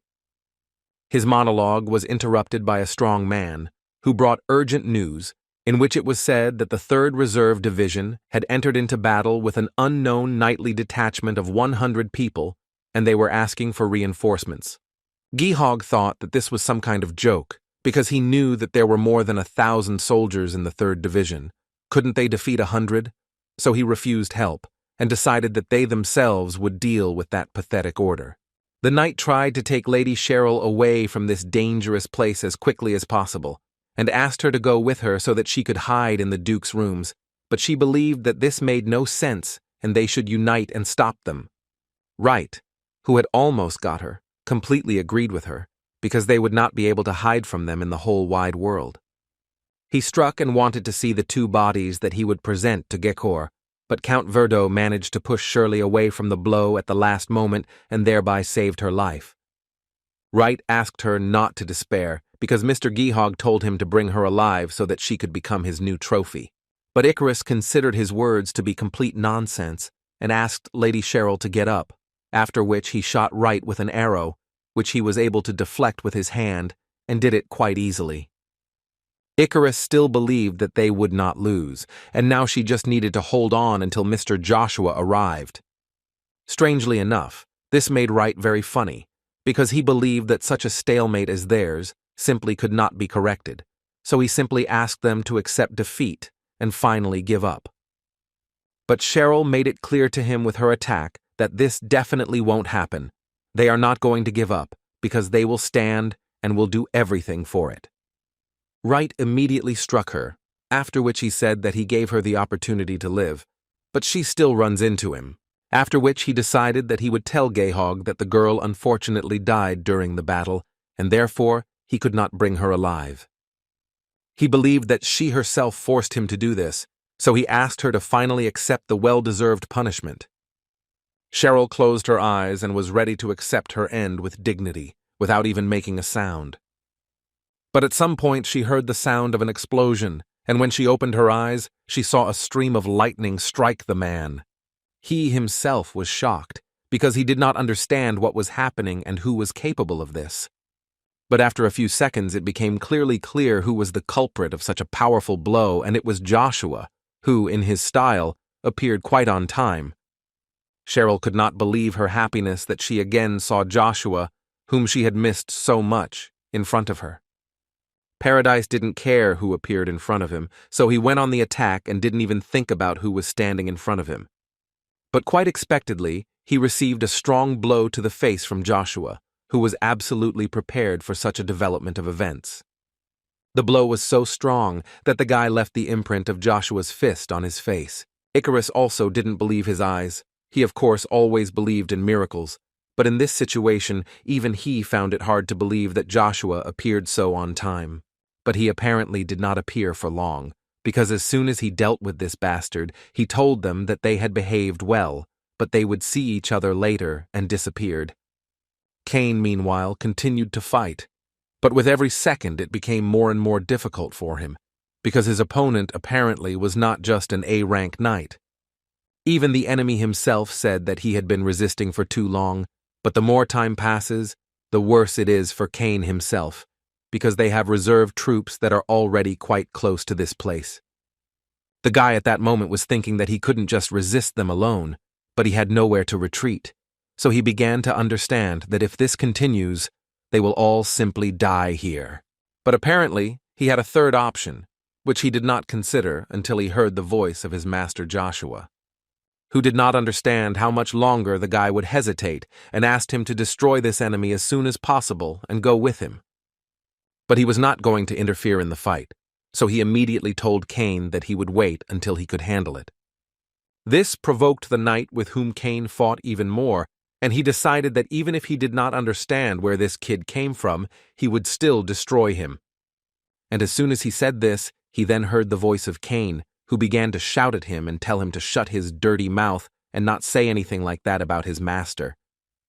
Then he delivered a blow that would be too difficult to block, and it was far from certain that he would be able to do it. Cromwell's knight did not understand where the guy suddenly got such strength, because he had just literally almost defeated him. Joshua, meanwhile, went to deal with the rest of the knights who continued to attack the fortress. He immediately gave them the opportunity to let go, and those who feel at least a little guilty for the brutal destruction committed on Cromwell's orders can leave, and he will not punish them for these crimes. But they just laughed at his words, because they thought that he was talking complete nonsense, so they continued to attack. Joshua gave them a chance, and the fact that they didn't take advantage of it was only their problem.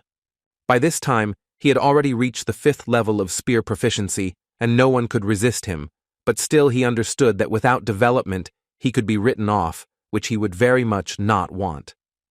At first, he had only one source crystal, but by combining the power of destroying magma and the power of developing Bronto, he was able to combine fire and lightning, thereby increasing his level.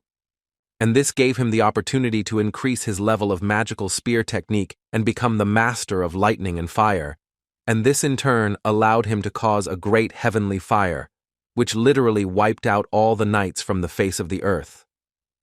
Gehog could not believe his eyes that several lightning bolts erased his vanguard to shreds. Therefore, he decided that the Fanti were using some kind of trick to achieve this result, but he still believed that their military strength was great, so he ordered each of them to send all their troops to attack. But they asked him to first look in the other direction, because someone was clearly approaching them. Gehog at first was not going to believe him, because he was sure that they had cordoned off this area and no one could get here. But then he remembered that the 3rd Division asked for reinforcements, because they were fighting with some detachment that had only 100 soldiers, but he did not provide them with this help. Kinaitu at that moment ordered all his knights to destroy the enemies who stand in the way of their new king. Icarus could not believe that Mr. Joshua had brought help with him, and Cheryl was even a little jealous that Joshua had such a strong support. Keith, seeing this, immediately took off and went on the attack, because in his opinion, it was he who should be near his king. Icarus did not support him because he needed to figure this out first, but Cain no longer listened to him. Gavog began to understand that the initiative was gradually passing into the hands of Fonte, so he ordered everyone who was still ready to fight to shoot and destroy them all. But the archers tried to explain to him that their soldiers were there, and if they started shooting, they too could die. The Count turned to the one who said this and began to call him names, because he believed that they should immediately reduce the number of opponents, and they would always have time to recruit new soldiers, but if the archer did not carry out his order, he would die then and there. But his threats were interrupted at some point after he heard the voice of Joshua, who at that moment was telling Giwog that his character had not changed at all. After which King Joshua added that his friend Veron Shivilas was exactly the same, and he would do the same to him as he did to him, because he considered them two offspring from among the 12 families would turn into a bloody mess in his hands. Gavog's body began to shake and he couldn't control it, so he could hardly ask Joshua what he was doing here, because he should be in Lionheart. Joshua answered him rather rudely, saying that his family had crossed the line, and he came here to correct it. Hearing this, Gavog tried with all his might to come to an agreement with the guy. After all, he is still the only heir of the Cromwell family, and if Joshua destroys him now, then he will not be able to cope with the consequences. But the guy was not going to destroy him, because he actually remembered very well the fact that his father was quite rich, so he decided to save Gavog's life, but take everything else from them. The Count got tired of listening to this, so he started shouting at Joshua to stop talking nonsense, because even he couldn't defeat his entire army. But Cain, who was already running behind Joshua, shouted to them that no one said that Mr. Joshua was alone. Cain was always next to him, which, according to the guy, is his first knight and will destroy everyone who gets in the way of his master. Even the knights of Giwog have heard about him. They say he is the only knight of Baron Joshua, and throughout the continent they call him that. This annoyed the Count, and he didn't understand. Since when was an ordinary knight called first? Maybe they decided to leave the fortress and regret what happened.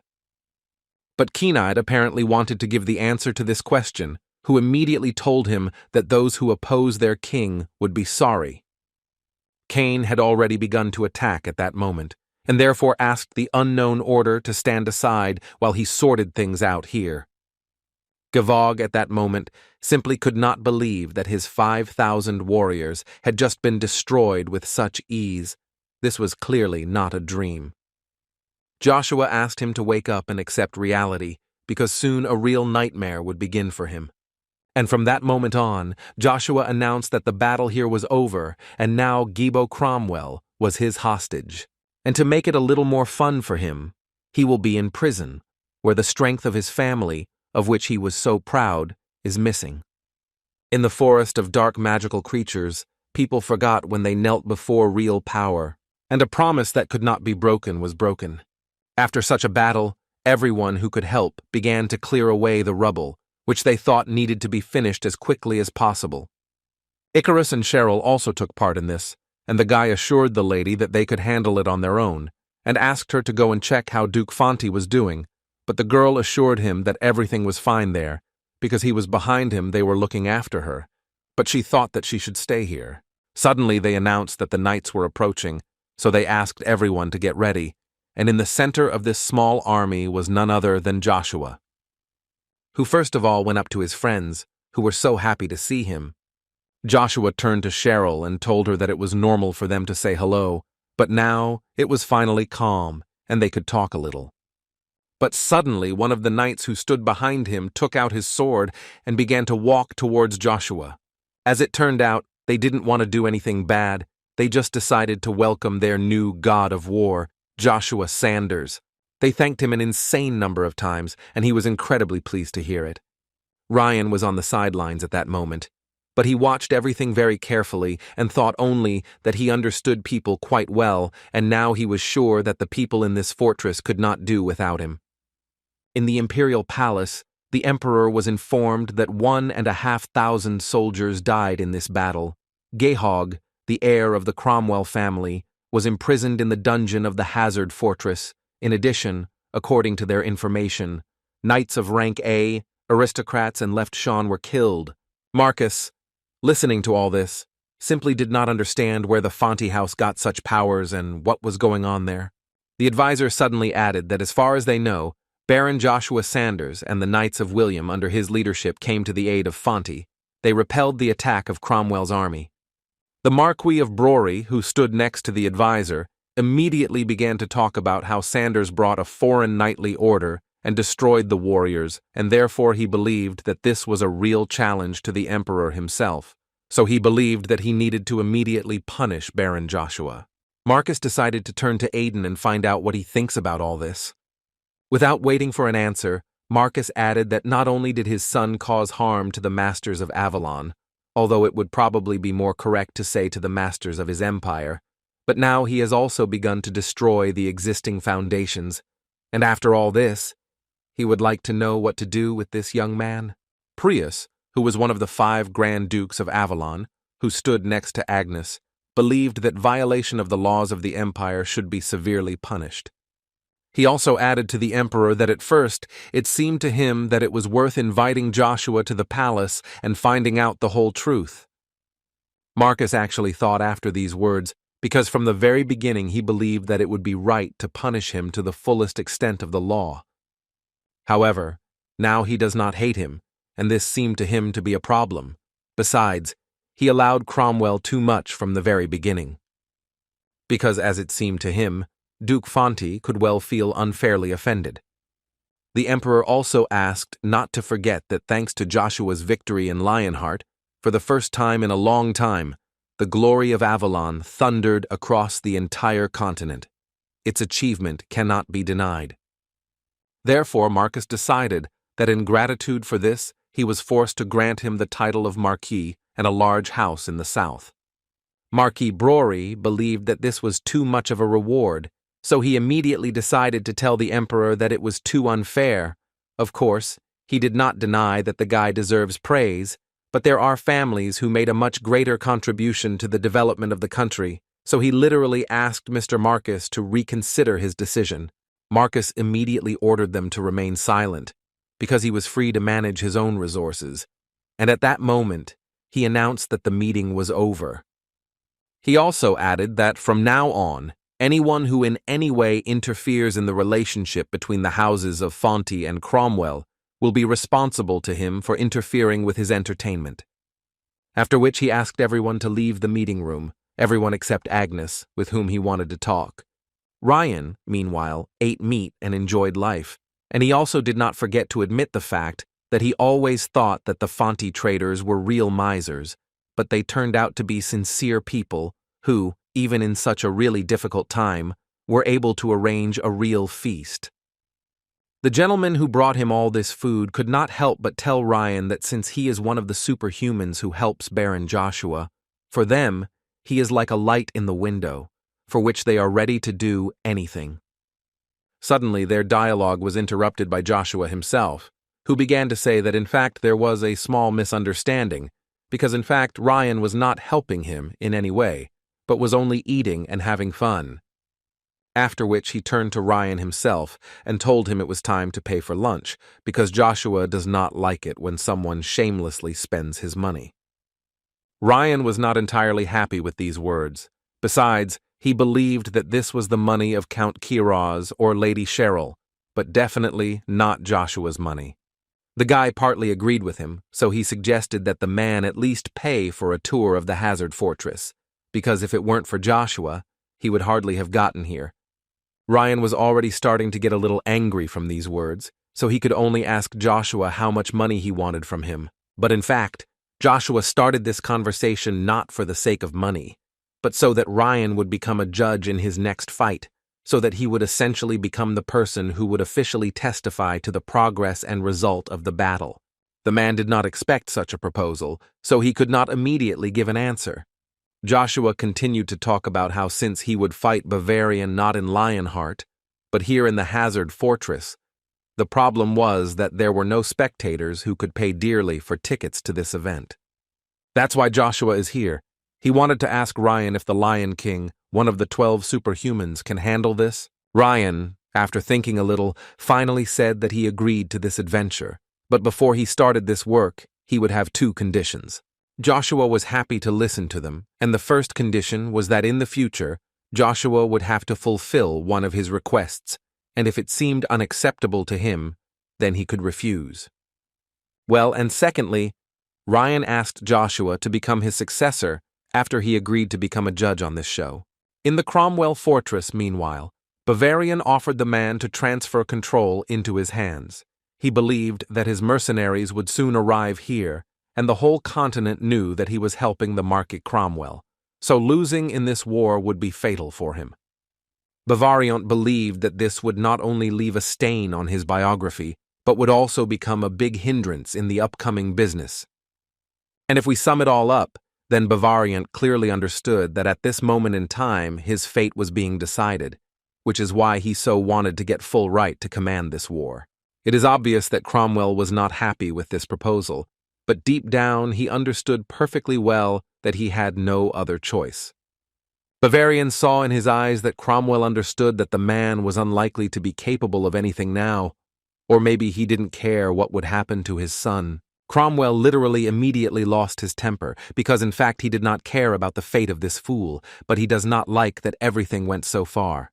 Of course, he would have liked to make a different decision, but apparently at that moment he simply could not do this, so he nevertheless decided to transfer complete control of this war to Bavarian, as well as everything that concerned his son. But he had one condition. Bavarian must do everything to win this war, and he also needs the head of Joshua Sanders, with which he will decorate the gates of the fortress. This made Bavarian smile, and he was happy to do it, adding that it would make him feel despair that was deeper than the abyss. This madman was going to drag them all into hell with his own hands, and this boy, who, in his opinion, is not afraid of the wrath of heaven and therefore dared to challenge him to a duel. Icarius realized that Joshua, on his advice, had finally found a judge for his fight, but finally, he still can't understand what his ultimate goal is. Joshua's answer was very unobvious. He said that now his main goal is to become an emperor, and he wants to do this in order to protect his people. Cain was so shocked by this answer that he had to ask several times if he understood him correctly. Mr. Joshua wants to become Emperor of Avalon? But without waiting for an answer, he began to panic a little, because he thought that someone might eavesdrop on them, and then this person would think that this is a conspiracy. Icarus, in response to this, added that there are not many ways for those who are not representatives of the Britain family to take the throne, so he wanted to clarify whether he intends to destroy other people in order to protect his supporters. After all, if this is really the case, then Icarus immediately made it clear to him that he would be disappointed in him, but Joshua calmed him down and said that in fact there was no point in clinging to the name of the Britons. Icarus perfectly understood what Joshua was trying to convey to him, so he added that now he had a new dream, to become not just a warrior, but a warrior of the Imperial family. While they were discussing all this, Cain managed to board up all the windows and doors and now asked them to explain everything to him. Joshua asked him to finish this and again turned to Icarus, whom he wanted to ask to manage this money correctly. Icarus continued to be surprised by everything that Joshua said and showed, and this time he simply did not understand where he got such a huge amount. Cain was the first time he had seen checks from the continent and such big money. Joshua explained that legal bets were made in Lionheart, and the result was obvious, so he decided not to stand aside. Besides, in his opinion, now Fonty is going through hard times, so he asked Icarus to consult with Shirley before he makes a decision. Icarus, of course, respected Joshua's opinion, but still asked him to explain to him why he should invest in someone else's war, especially when Fonty has enough money. The guy also added that after the end of the war, it would be better to use these funds to found their own house, the great house of Sanders, the best in the empire, but Joshua believed that this was really not in a hurry, and they needed to think about everything first. But Icarus immediately interrupted him, because he believed that Joshua was thinking absolutely wrong and decided to ask him how long Joshua was going to live as a person who only has a title, because in the entire empire he is the only one who does not have, let alone a family, not even at home. And first of all, Icarus believed that it was necessary to find a good mansion, hire people, buy furniture and other household items. But even if, after all these words, Joshua still wants to invest in the war, then Icarus asked him to write in this book detailed reasons why he wants to do this and what specific expenses he is going to make. After which, after the words of Icarus, he will study his project and decide whether it is worth spending money on it or not.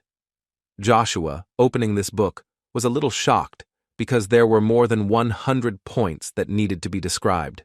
As soon as Cain forgot the windows and doors with metal, he suddenly said that he knew how someone not from the Britain family could become emperor. And he meant an arranged marriage, and wanted to hear in response that he was absolutely right, and that's exactly what they were going to do. Just as Joshua was about to answer him, they heard the soldiers shouting that the alarm had begun because the enemy had begun to attack them. Cheryl was the first to go down to the army and listen to one of the warriors telling her that after the previous assault, they did not have many warriors left capable of holding the defense, and perhaps it would be better to leave this fortress. But she reassured them, because she believed that as long as Joshua was here with them, they were safe. But she was informed that Joshua Sanders had left the fortress a few minutes ago, which scared the girl a little. Icarus tried to explain to Joshua that the difference in the strengths of Fonte and Cromwell was too great, and if he left the castle in such a situation, the morale of the warriors would clearly drop. Joshua in turn believed that defense alone could not win this war, so he decided that they would arrange a face-to-face battle with one action. Icarus understood what he was talking about, and believed that this move was good, but only when the Allied forces exceeded the enemy forces, and therefore asked Joshua not to forget that the advanced detachment of the main troops was moving towards them, and everything would not be the same as with Gehog. Joshua, as it turned out, still believed that his military strength was several times superior to theirs, so this, as Icarus himself said, was actually an excellent option. Icarus, standing in bewilderment, simply did not understand what Joshua was trying to tell him, because it seemed to him that the strength of his allied forces was several times worse and less. But at some point, he heard rather strange sounds that were similar to the stomping of a person. Although he completely believed his master, still decided to ask Joshua again if he was sure that everything would be okay, because judging by the flag in the distance, this is a knightly detachment that specializes in battles with masters, and it would not be better to follow the advice Icarus and stay behind the fortress walls. Joshua in response asked him to listen carefully. If the owner of the Aura Blade increases the level of mana control, then he will be able to gain absolute power. And so that Cain could do it, Joshua decided to show him how it's done.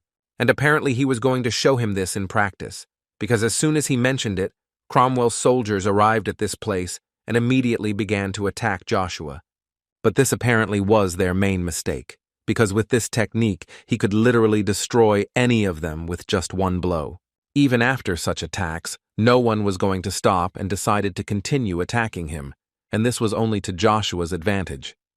Joshua, of course, did not forget to notice the fact that they are deservedly called the vanguard of the Marquis, but this is still not enough to stop him. After which, he decided to show them true power and use the power of Aura to do this. Its blow literally pierced the battlefield and destroyed every enemy, but for those who follow it, it will become the most reliable spear of glory. But for those who oppose him, it will become a fierce spear that will destroy him forever. Everyone around heard a voice that told them that this was a song that would tell about a lonely knight who chose a simple spear as his favorite weapon. One of the leaders of Cromwell's knights shouted at them not to succumb to the pathetic poems of wandering poets. Unfortunately for them, these were their last words because Joshua immediately struck with his spear. Cain, who at that moment was standing aside, having heard the owner's voice, was filled with energy inside. Did he really use mana, and in general it can be used like this? Now it seemed to him that Joshua was a real god. Kinite, who was standing next to Cain, suddenly said that this was his real king, whom he was ready to worship. Which angered Cain, and he immediately began to say that Joshua was his master and he was the first to serve him. But the man didn't care who started serving and when, because now he is the worthy king of their Lionheart. At one point, the main army began to leave the fortress, which was going to follow Joshua. Seeing this, Cain began to doubt a little that it was necessary to do this right now, because the main force of the enemy would soon arrive, and is it wise to leave the walls of the fortress at all? Icarus reassured him, because he knew that Lady Cheryl would control them and lead them to attack. At the same time, the advance party reached the fortress of Hazard, the main troops of the Marquis of Cromwell and 1,000 mercenaries of Bavarian, as well as Cromwell himself, who at first doubted the plan, but now he is even more worried, because here he did not see any cover to set up an ambush. But on the other hand, he understood that the enemy would also not be able to arrange a trap for them, so now he was sure that the fall of the Hazard fortress was only a matter of time, and Bavarian himself asked his ally to prepare for triumph. Today, in his opinion, the names Fonty and Sanders will disappear forever. Suddenly, their conversation was interrupted by a messenger who was galloping on a horse and shouting that he was bringing bad news, as it turned out that all the warriors of the advanced detachment had fallen at the hands of Baron Joshua Sanders. The messenger also added that he, having gathered all his strength, went on the offensive. Joshua himself was really looking forward to this meeting, and was very glad that he would finally meet with the mercenary King Bavariant, and he himself introduced himself as Joshua Sanders, the same greatest lancer about whom there were rumors. In response to this, Bavarian said that he perfectly understands that Joshua is so confident that he hardly came to ask for a negotiation, so he wanted to know what he wants. Joshua looked him straight in the eye and calmly stated that he would like to challenge him to a superhuman competition. The Bavarian didn't think for a second before refusing, and argued all this by saying that he was too busy. But when this whole battle was over, he would find him himself. Their conversation was interrupted by Ryan, who appeared out of nowhere and shouted to the king of mercenaries that they had not seen him for a long time. Bavarian smiled and told him that he had heard that William's knights were following Joshua Sanders, and he himself supported the Fonty family, so Ryan's intervention could be considered as the position of the Union of Free Knights?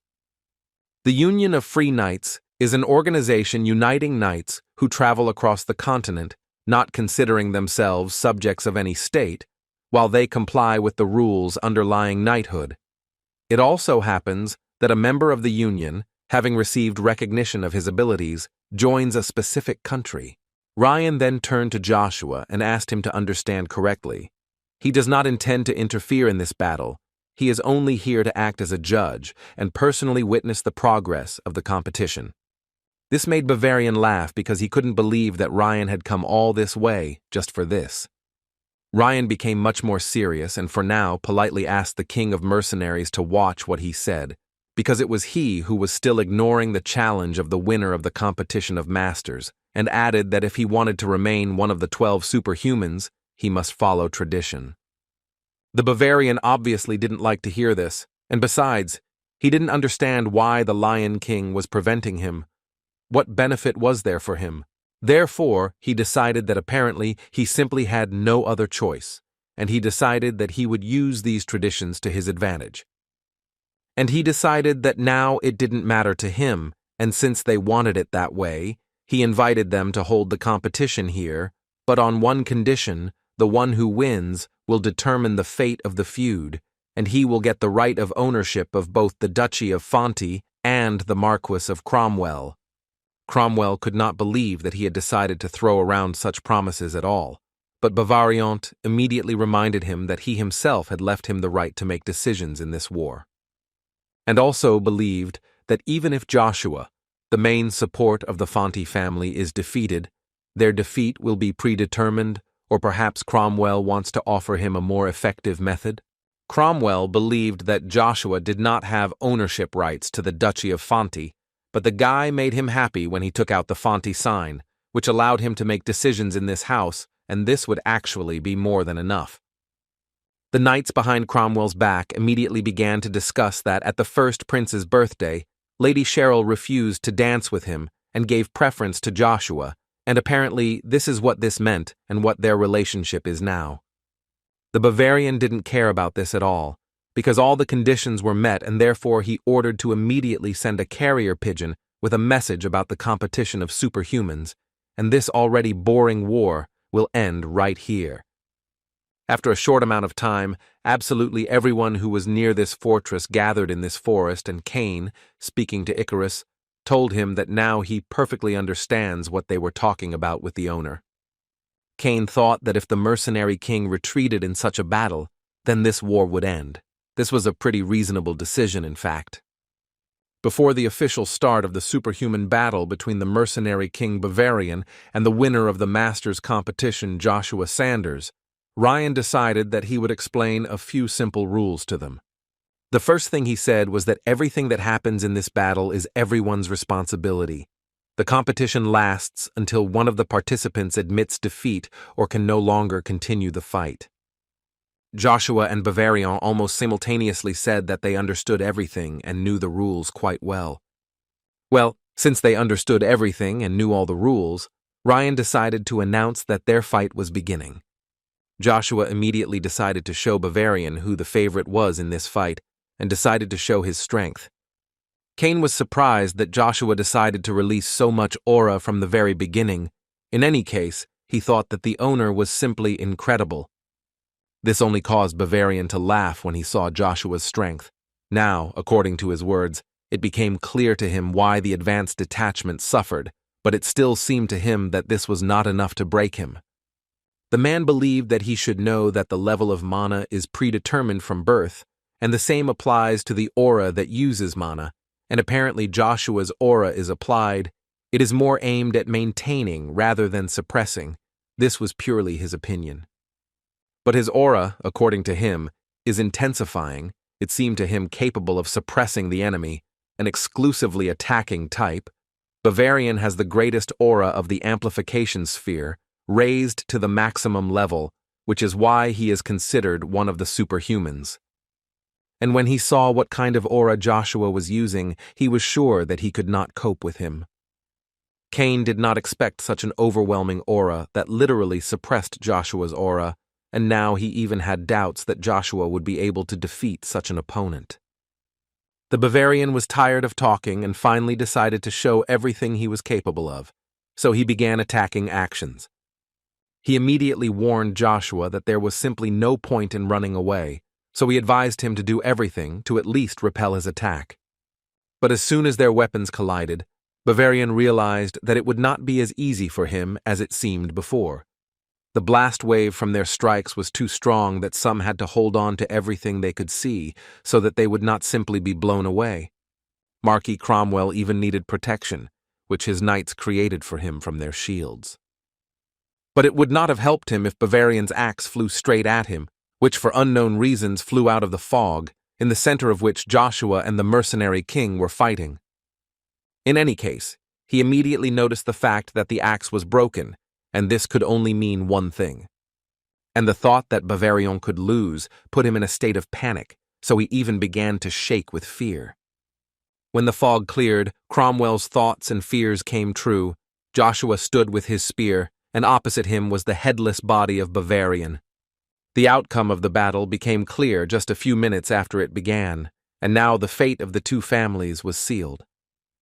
Everyone who was on Joshua's side had a smile on their faces, because they perfectly understood what this meant specifically for them. But on the other hand, they could not believe that Joshua was able to destroy the king of mercenaries with just one blow. Everyone was glad that now they had returned their land and the war would end there. At least, not everyone thought so. Cromwell, in turn, began to shout to each of them that the struggle for the lands of Fonti had nothing to do with the competition of supermen. He believed that this war was being waged between Fonti and Cromwell, the houses of Avalon, So Joshua Sanders did not have the authority to dispose of the ownership of Fonte. This was a violation of the laws of the empire. Therefore, he firmly decided that they would go into battle right now and ordered each of his soldiers to take out their swords and immediately destroy the enemies. Moreover, there were no more than 100 opponents, and at this stage, they outnumbered them.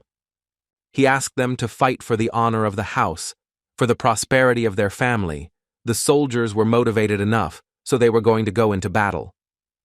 But the mercenaries, who also stood in that crowd, did not quite understand why they should engage in battle at all if the king of the mercenaries was no longer there.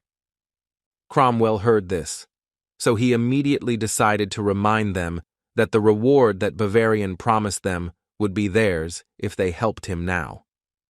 The man was sure that each of them dreamed of getting rid of low status and getting a position that would give them the opportunity for a stable life. Such words obviously had an effect, because Cromwell put pressure on each of them, so they ran into battle as it seemed to them for a better life. Cain could not believe that they really moved towards them and decided to go to the end. Kinaitu, in turn, ordered William's knights to prepare for battle and destroy everyone who threatens the king. Joshua at that moment simply stood and carefully watched this whole show and could not help but notice that the Marquis Cromwell was actually acting incredibly dirty. He understood that at this rate, despite the feeling of guilt towards Mr. Axler, he would have to deal with the mercenaries. That's why he created one of his most powerful mass attacks, which was called the Ice Spear, which dropped huge ice rocks on an entire army of mercenaries.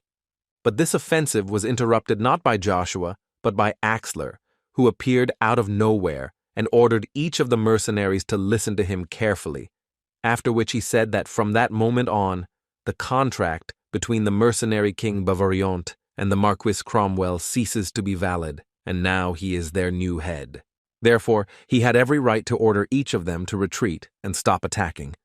Axler stated that the era of King Bavarian is over, and according to the rules of the guild, he is the only owner of the diamond token, so he will become their leader. He promised everyone to create new orders among the mercenaries and restore lost moral principles. But for this, they need to abandon this war and return to the guild. Cromwell immediately ordered this fool to shut his mouth, because he believed that the man at least appeared out of nowhere, and also demands to terminate the contract. Cromwell is more than sure that Axler does not even understand what he is asking for, because only the penalty will be 10 times the contract amount itself.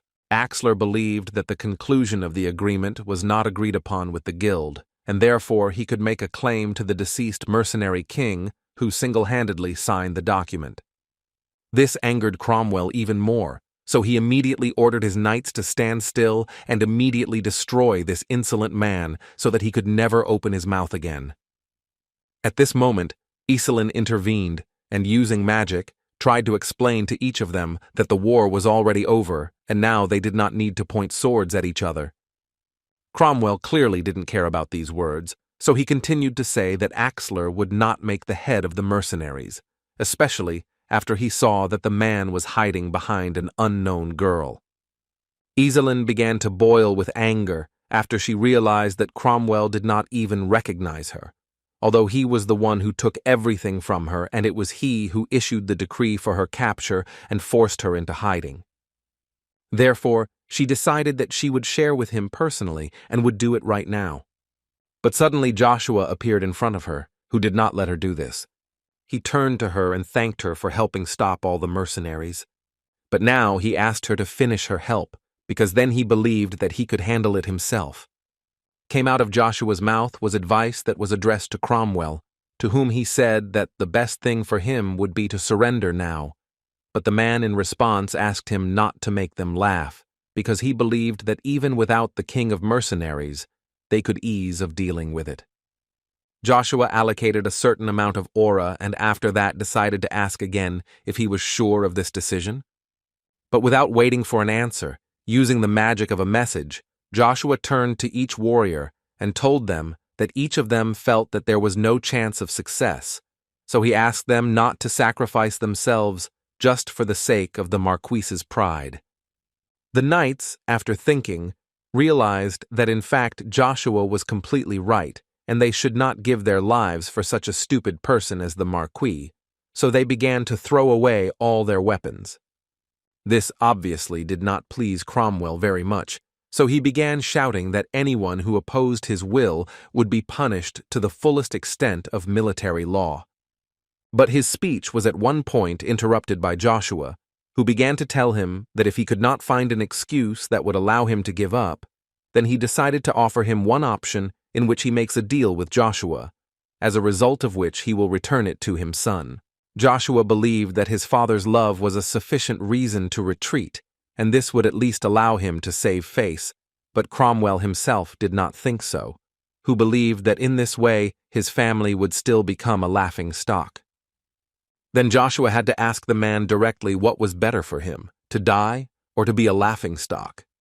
Joshua could easily take the man to Bavarian, where he would not be a laughingstock, and Cromwell understood this very well, so he had to think about the option that Joshua offered. And in the end he found out directly from the guy what he wanted.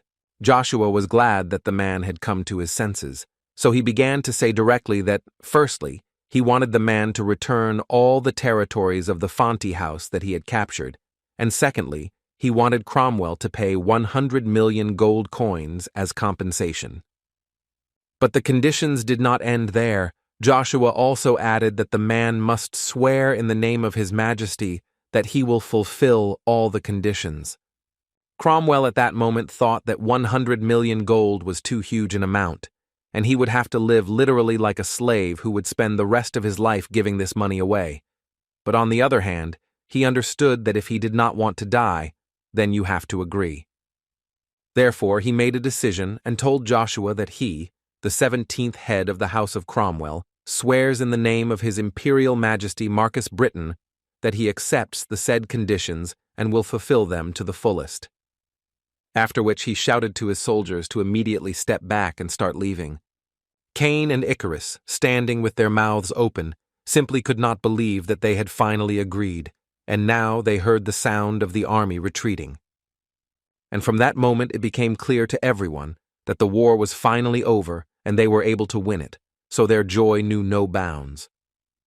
Although Cromwell himself mentally thought that his time had not yet come, and in general he was not going to fulfill any oath, because it seemed to him that with his capital and power he could make it as if today's events had never happened. But most importantly, he wanted to make Joshua regret that he let him go today, and for this he gathers new forces and burns everyone to the ground. When suddenly his thoughts were interrupted by Joshua, who asked Cromwell to wait a little, the man immediately thought that he wanted to add more conditions. Joshua reassured him.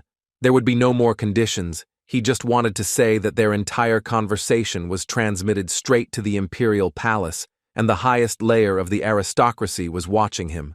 So now Joshua hopes that Cromwell will remain true to his word. This made Mr. Cromwell angry and aggressive, and he immediately began calling Joshua names.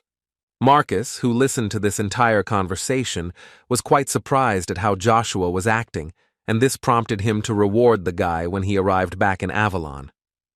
After some time, a small celebration was created in the Hazard Fortress, in the center of which was Iselin.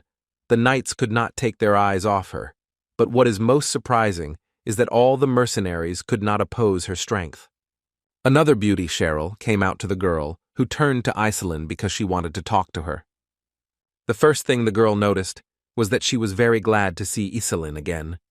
Iselin responded by thanking Lady Cheryl for inviting her to the fortress. Cain, meanwhile, was actively telling the story at the table, and in the end, he decided that one day he would create a war song, and then the whole continent would ask him to perform it. It was so funny for Keenet to hear this, so he could not restrain himself and said that this, of course, is the goal of a real man, although it sounds ridiculous.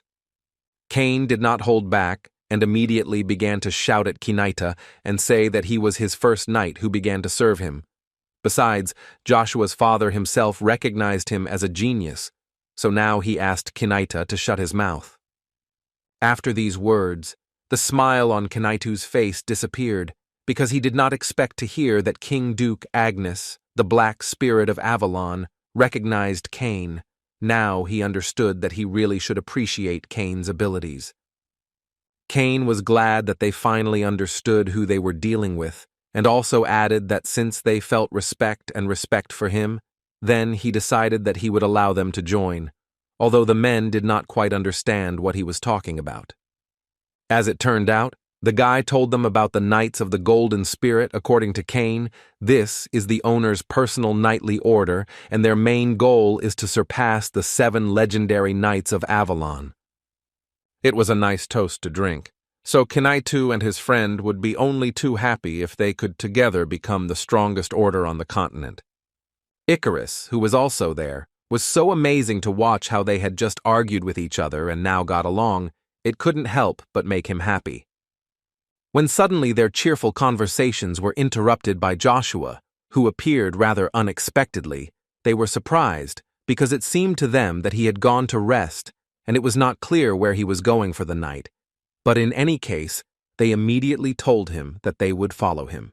Joshua smiled and said that this was not necessary. Besides, he had a special task for them, after which he turned to Cain and told him that he would like him to move to Aden Gorge. Cain didn't quite understand why he should go there if everything there burned to the ground. Before Joshua had time to answer this question, Icarus intervened in their dialogue and explained to Cain that the owner wants to deal with the traitors led by Count Cox. They also know that there is a fire there and therefore will decide that this is an ideal hiding place. What about Kinaitu and Axion? Joshua asked them to take William's knights and immediately return to Lionheart. Kinaitu was quite surprised when he learned that Joshua was not sending him to Aden Gorge and would like to know the reason for this decision. Icarus decided to answer this question too, telling Kinaitu that the fact is that Lionheart is in danger, which surprised him very much. Therefore, the guy had to add that the news that William's knights, the defenders of Lionheart, had left the city and were in Avalon had already spread throughout the continent, and therefore they believed that there would certainly be those who would decide to take advantage of the situation and seize the defenseless territory. The man was slightly surprised, because since the Emperor knows that they are here now, will he really not do anything, and then it turns out that the rumors claiming that he is behind the King of Mercenaries and the Marquis Cromwell? Icarus could not give him an exact answer to this question, but he could assume that perhaps Emperor Marcus would decide to take advantage of the situation and appropriate Lionheart for himself. Besides, the Emperor probably believes that the hero of his country won the competition of masters, so this is the most opportune moment to take the city. Kinaitu immediately grabbed his head, because he understood perfectly well that if something happened to Lionheart, it would only be his fault, and then it turns out that he had made a huge mistake. Icarus immediately decided to calm him down and asked him not to worry so much, because perhaps what was described would never happen. In addition, the guy believed that depending on the owner's decision, the geography of the continent could completely change, and now they stand in the very center of a huge whirlpool of changes. Now, according to Icarus, the fate of the continent is in the hands of the owner, so the guy would like to find out from Joshua what choice he will make? Joshua, looking at them, decided to give them the answer to this question, since they wanted it so badly. After this conversation, Cain and Icarus discussed why Joshua made this particular choice, and for both it was quite strange, although in any case, they both decided that they would follow him to the ends of the earth. And Icarus added to Cain that now this is not so important, so it would be better if he focused on the current task. And they both entered Cheryl's office to discuss one very important issue. First of all, Icarus thanked Lady Cheryl for being able to devote time to them, despite their busy schedule. He did not have time to finish when Cain suddenly added that Joshua ordered them to deal with the traitor Cox and the others, but first he ordered to find out the opinion of Lady Cheryl, because this matter primarily concerns the Fonte house. The girl could not answer them right away, so she was quite obviously lost in thought.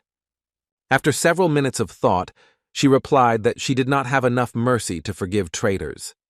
Therefore, for the sake of the inhabitants of Feod, who received a knife in the back, and for the sake of the reborn house of Fonte, she, forgetting about shame, asked the two of them to sort this out. Such words could not but please both of them, so with their hand on their hearts, they answered her that she could easily trust them.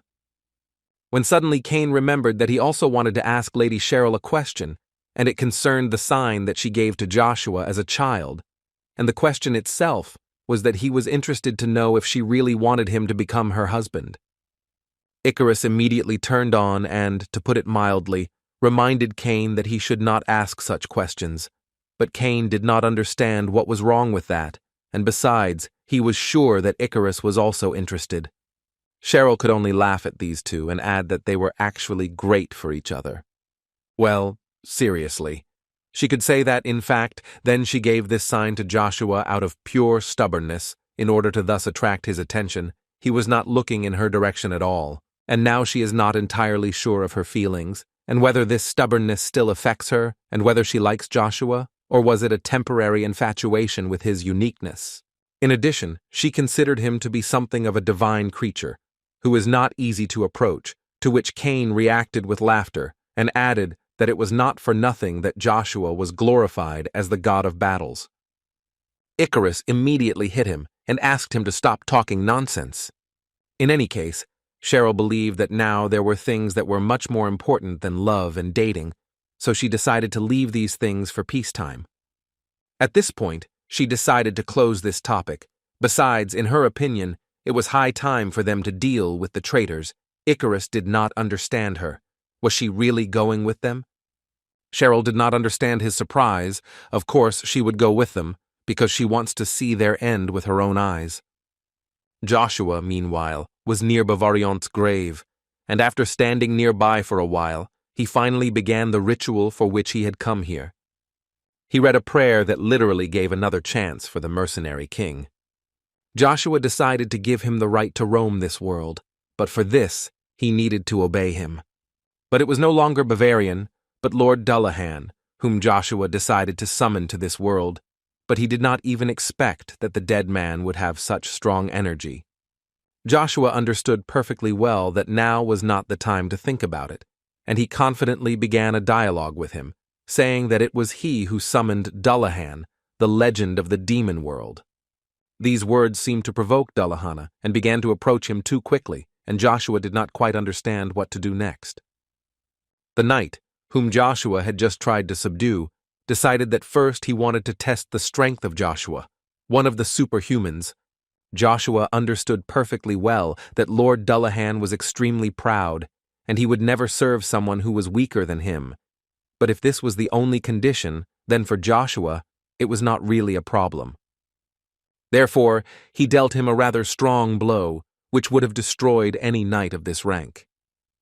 But apparently Dullahan was not included in this list, because after such a strong blow, only a scratch remained on his armor.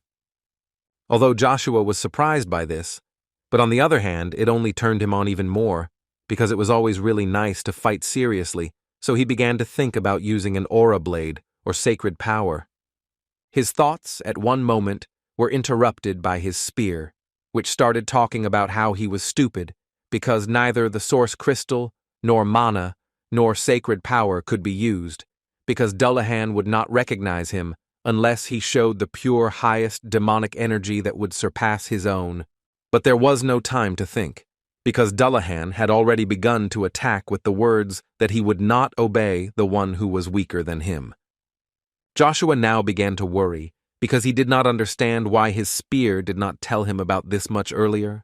Spear could only wish Joshua good luck, and add a story that some 300 years ago the devil himself failed to tame this guy. But still Joshua has one advantage: he uses Rugia, so he doesn't have to worry. These words actually did not calm Joshua down.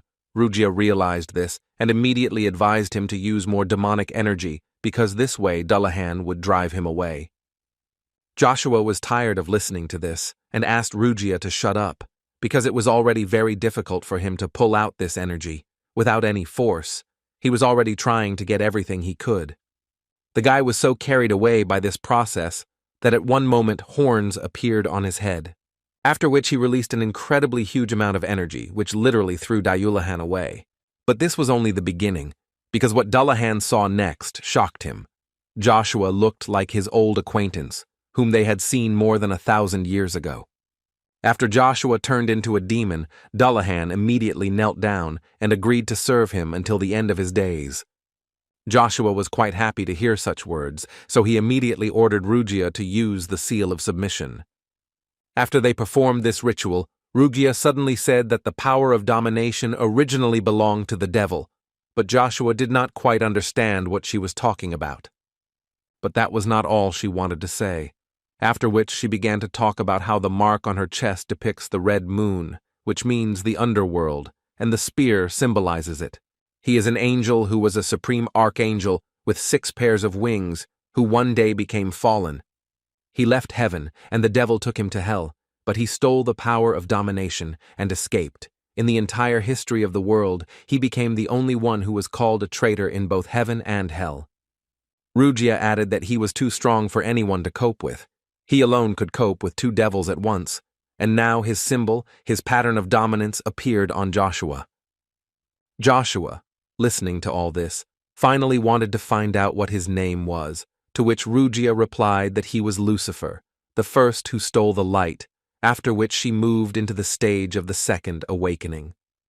Cheryl, along with her companions and a small army of knights, arrived at Aden Gorge, where the ruined fortress of Fonti now stood, which no one was going to give up just like that, and the enemy archers immediately prepared for battle. Count Arno immediately began to panic, because he understood what would happen if they lost this battle, which could not be said about Cox, who was too calm. The man understood that they had changed their course and went not to the Hazard Fortress, but here, and now looking at the army led by Cheryl, he understood that most likely Cromwell lost. Cox jokingly noted that Arno could have escaped from here a long time ago, but this only angered him more, and he began to say that the Black Knight of the Deniz River had blocked all escape routes and they were locked here. Then the answer from Cox was no longer so friendly, and he asked Count Arno to better keep quiet and think about how to stay alive. Looking at the top, Cain understood that the traitors were not going to just leave. Icarus noticed that this is because the defenders of the fortress have an advantage in battle, so he asked him to return to his place, because as soon as the attack weapons are ready, they will begin. But for now, you just need to watch. Cain categorically disagreed with him, so he asked them to watch from behind with comfort, because this time he will show what he is really capable of, although he will not be able to completely repeat the owner, but he is capable of doing something similar. Therefore, he concentrated on his aura and was able to superimpose one aura on the second, which allowed him to concentrate a huge amount of power within himself, after which he went on the attack. Cox did not wait a second and immediately ordered the archers to shoot at him. This didn't even stop Cain, and at that moment he only thought that since you can add an aura to the sound and thus influence the perception of the enemy, then by applying aura to aura, you can cover your entire body with it, which gave him even more confidence, and for good reason, because a protective field was created around him that protected him from arrow attacks. Cox and Arno understood that their affairs were deteriorating more and more every second, because they were at least shocked that he had turned his aura into a protective sphere. Meanwhile, Cain continued to go on the attack with a request not to hide behind the walls of the fortress, because he is only one here. Why are they so afraid of him? They tried not to listen to him, and this was their main mistake, because literally within a few seconds the gates of the fortress were destroyed, and Cain was getting closer and closer to the traitors. Arno and Cox understood everything perfectly, and there was no point in explaining to them where they would soon find themselves. On the same day, a few hours later, they were already tied to 2 posts, and this is exactly what their finish looked like. Cheryl walked confidently towards them and at the same time gave them the opportunity to say something final. Even in such conditions, Arno still tried to remind someone that he had rights, and the first thing he said was that behind these walls she had no privileges, and he was Baron Arno, an aristocrat of the great empire of Avalon. And this, in his opinion, meant that she simply did not have the authority to arrest him, so he demanded that she immediately remove the handcuffs from him and let him go. Cheryl decided that she would not pay any attention to these words, and this made Arno start screaming even more, but no one heard him. And the lady herself turned to Cox, who asked if he wanted to say something final. Even in this situation, the man continued to smile and say that traitors have no right to ask or say anything. They can only regret that they could not carry out everything they had planned.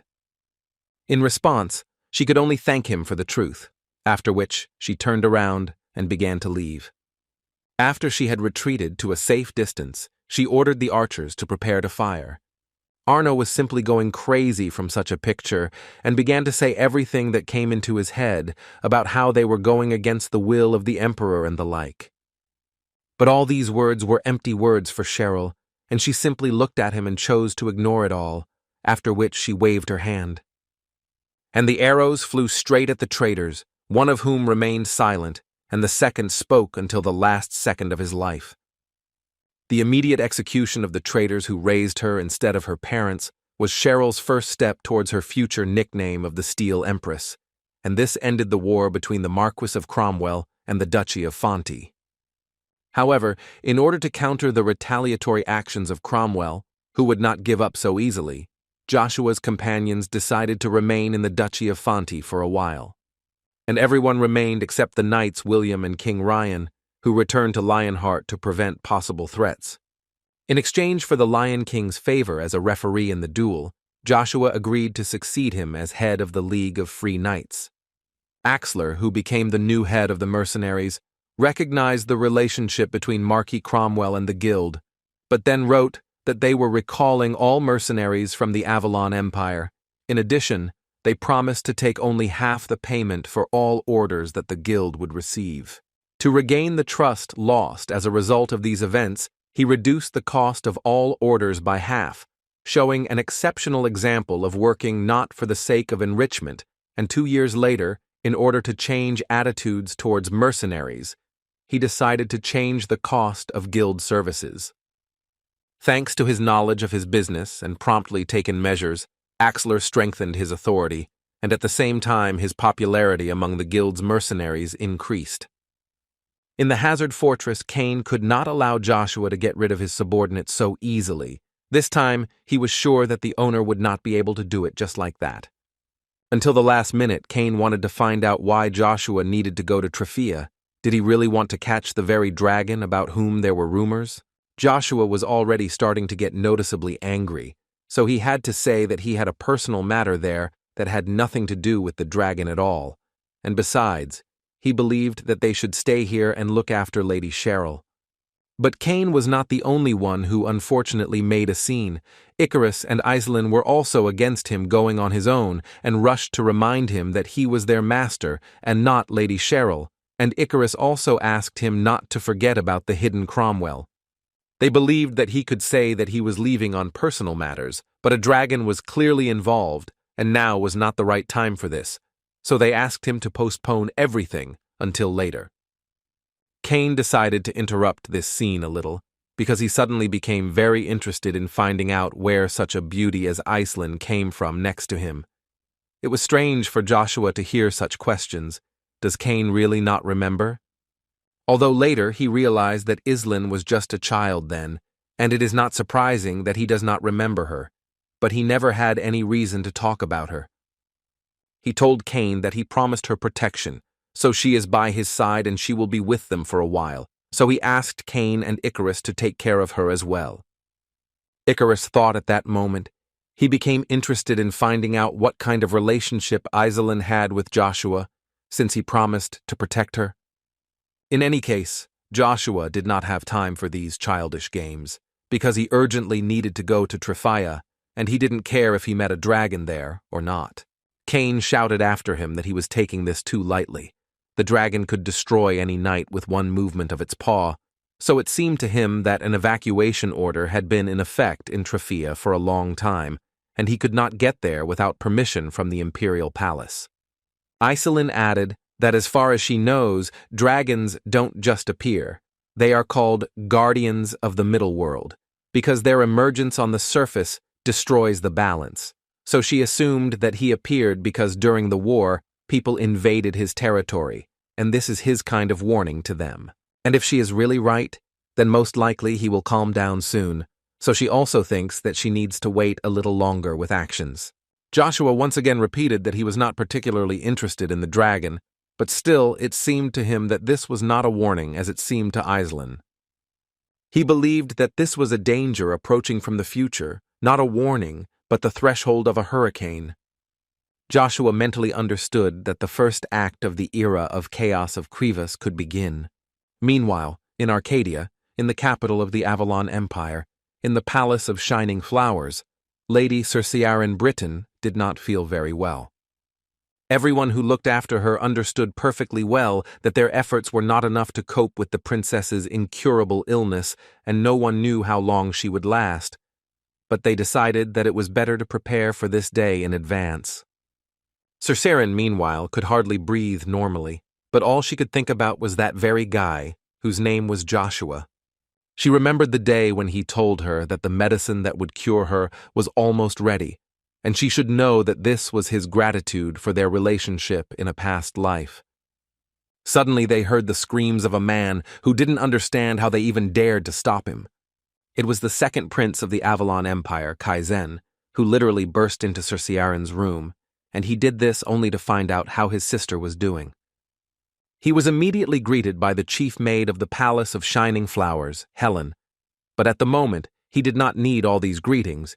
He first of all wanted to find out how his sister was doing.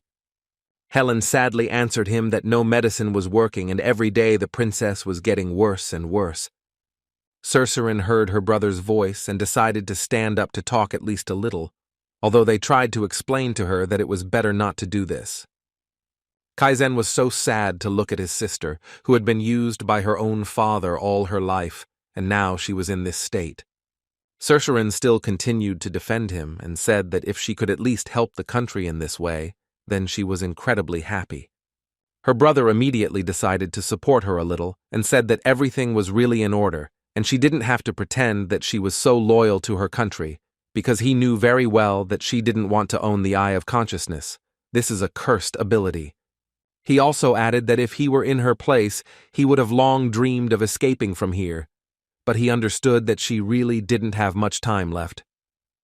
But he decided that while the girl was still alive, he himself could use her Eye of Consciousness, so he asked her to come with him.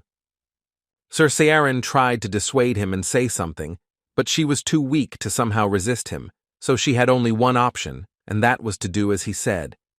The maids who were watching the princess tried with all their might to stop him, even blocking the exit with their bodies. But it is obvious that two girls cannot do anything against knights of such a high rank. Meanwhile, in the Trifia region, in one of the dense forests, a little boy was playing on the street, and there were no signs of trouble. Suddenly Joshua came out of nowhere, who immediately recognized little Asha, although the boy did not understand who the man was. Joshua introduced himself and said his name, after which he added that he was the one who was saving him, and also that he missed him very much. Ashu didn't understand what this stranger was talking about, so he replied that he didn't know how he got here, but most likely he was mistaken, because at least his name is not Ashu. Joshua believed that this was not true, because in a past life he had decided so and the boy liked this name, so he left it, but Ashu believed that this was all nonsense, and therefore asked Joshua to leave. But he was not going to do this, because he wanted little Ashu to get the so-called Sanders flower for him. After which Joshua applied force and used his skill, which was called an anti-magic field. This ability literally immediately destroyed the barrier behind which Ashu stood. This resulted in the appearance of huge orcs, which suddenly appeared behind Ashu. Now Joshua had a smile on his face because he finally saw his old friend, whose name was Elunvos, who was the fifth of the High Elves, and Joshua really wanted to talk to him, so he came here. This only angered the elf even more, causing him to start calling Joshua an arrogant and greedy man, because he knows who he is and still does such things. But in any case, he believed that they had nothing to talk about and sent his monsters into battle, which were supposed to destroy Joshua. Joshua responded by immediately warning him that his methods may seem harsh, but he was doing this to free him from the black dragon crevice. Ashu didn't understand how he even knew about this and who this guy was after all. Joshua at that moment asked him a counter-question, in which he wanted to find out how long, having forgotten the name of Elunvos, he was going to remain his slave. Ashu couldn't believe that this guy was using the fear of the dragon. This skill is only available to the highest masters. And this skill worked perfectly on the huge orcs, who immediately turned around and began to run away. After which Joshua began to gradually approach Ash and asked him to calm down, because he really just wanted to talk to him.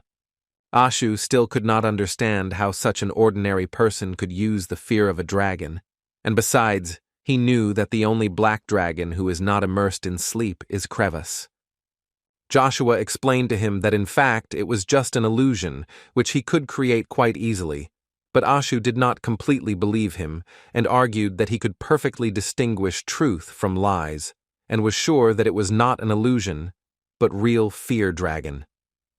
He realized that this was a great opportunity to make a deal with this kid, so Joshua told him that if he was so interested in knowing how he did it, then he could just make a deal with him and he would tell everything. But Ashu continued anyway scream and ask Joshua who he even is. Joshua asked him to calm down and listen a little, and as soon as Ashu calmed down a little, he asked him if he remembered the only friend of the elves among people. Ashu immediately understood that he was talking about Jairus Dick Orbis. It was an old friend of Ashu, who at one time sacrificed his life for the sake of the elves, and he could not even thank him, but he could not believe that he was alive. But it was worth admitting that this interested him quite a lot, so he decided to ask Joshua what he wanted from him. He assured him that Ashu would easily cope with this task, and began to say that, as he knew, the life of children born with the eye of God was short. But Joshua also knew that Ashu was called a genius of alchemy, and he would easily create a cure for this curse.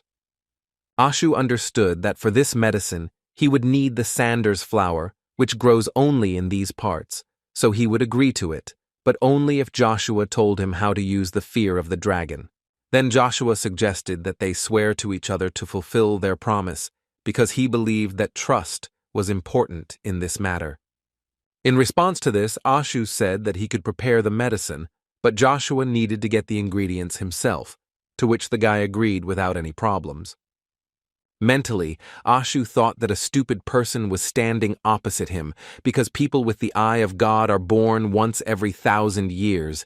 And does he really think that it is so easy to create a cure for this curse? Ashu believed that a whole life would not be enough even to find the ingredients, so he was sure that Joshua would not find them. Therefore, with such thoughts, he confidently vowed that he would create a cure for the curse of the eye of God, and Joshua, in turn, promised to give information about the fate of Jairus Dick Orbis and tell the truth about the fear of the dragon. Then Ashu decided to start by naming the components, and he would bring them, but he immediately warned Joshua that the search would take a lot of time, so perhaps he would first talk about the fear of the dragon. But Joshua reassured him, because as it turned out, he brought all the necessary ingredients, except for the Sanders flower, which simply didn't fit into Ashu's head, who couldn't believe his words. Ashu knew very well that this was all on the verge of fantasy, because all these ingredients simply cannot be obtained by human effort, and this is especially true for the most important component. Joshua immediately realized that he was talking about a fragment of the dragon's heart, so he decided to show it by removing it from his ear. Also, the guy did not forget to note that this is actually the answer to his second question, how he actually created the illusion with the dragon. It seemed to Ash that today he would not get out of the state of shock, because he understood that this was in fact not a simple earring, it was made of obsidian stone, and it was this that helped create real fear of the dragon. But he also knew that it, like the eye of consciousness, contained a curse, and not just any curse, but a curse, because the earring was made from the heart of a dragon. And if a creature below the dragon class uses it, then it will simply go crazy, unable to cope with the demonic energy, and he was sure that on this continent no one could cope with such power unless he was a demon king. But then it dawned on him that one obsidian earring was not enough to break Crevis's barrier, so now he doubts too much that Joshua, who stands opposite him, is even human. Joshua could only smile in response to this, and asked Ashu in response if he really still considered him human. Ashu didn't have time to say a word when Joshua decided to answer his own question and said that he was God. Such words incredibly frightened Asha, who even fell to the floor from overexertion. Joshua found it so funny to watch, and he liked deceiving people in this way more and more. This time it worked out well, too. Meanwhile, in the great palace of the Avalon Empire, Marcus listened that in the name of the Continental War and by order of His Majesty, Agnes, or the Black Spirit of Avalon, was serving in the vanguard. And Marcus liked it incredibly much, because he believed that this was how it should be. In his opinion, Agnes could only follow his orders. His assistant suddenly interrupted his idleness and immediately decided to ask for forgiveness for his impudence. But he noticed an interesting fact that Marcus destroyed the Duchy of Fonti, the former source of money for Agnes, and his allied county of Rebrecca. And with this he wanted to tell everyone that it was quite suspicious that Duke Agnes did not resist in any way and still continues to follow Marcus's orders. But the Emperor did not see anything wrong with this, because he was at least confident that Agnes would never betray him, if only because his son Joshua had done a lot of things. Not only did he bring the Lionheart Knights to his land, but he also destroyed many of his people, the same Count Cox, whom Marcus actually valued very much. And therefore, the Emperor believed that Agnos understood perfectly well that his son's life was in danger, so he made a deal with him in exchange for the fact that he would turn a blind eye to what happened. And this could only mean one thing, that the heart of the continent, Lionheart, and one of the 12 superhumans, Joshua Sanders, are in his hands. Therefore, he ordered his assistant to convene all the aristocrats of the capital for a general council and asked him not to forget to call Joshua Sanders to the palace. In the ivory tower, which was given over to the needs of the court magicians of the empire, Kaizen sat at the table and talked about how he had transferred Circearan to his palace, and His Majesty did not even pay attention to it. But still, even in this case, he was interested in one thing. When he asked for help, he didn't even pretend to listen. But what changed since he now suddenly started helping him? His interlocutor answered him that because of the situation in which the empire found itself, His Majesty wants to unite the continent by military means, and he does not even pay attention to everything else. This interlocutor turned out to be Evergrande, who believed that if Agnes invaded the Swallow Empire, the war would end very quickly. And if after the war the throne passes to them, then, in his opinion, it is the second prince who will be able to quickly lead the country to stability. Kaizen was very pleased to hear this, because finally they were talking about him and not about the first prince, although many say that Kaizen is the same tyrant as his father, but he does not believe it. In any case, he told Evergrande that if he was thinking of continuing to flatter, then perhaps it would be better to leave it at that, because the guy understood perfectly well that the man wanted to feel him out, so they had nothing more to talk about. But Evergrande decided to stop the guy quite emotionally, because he actually had something else to add. As it turned out, he actually wants to become the Lord of the Magic Tower, which quite surprised Kaizen. He even stopped to listen to Evergrande. But then he realized that the man was going to betray them, those who accepted him, and go back to the magicians.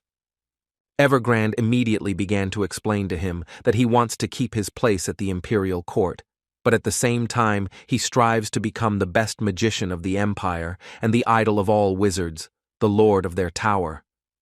Kaizen started laughing at him and asked Evergrande to thank him for not cutting off his head right there, because in the guy's opinion there were reasons for that.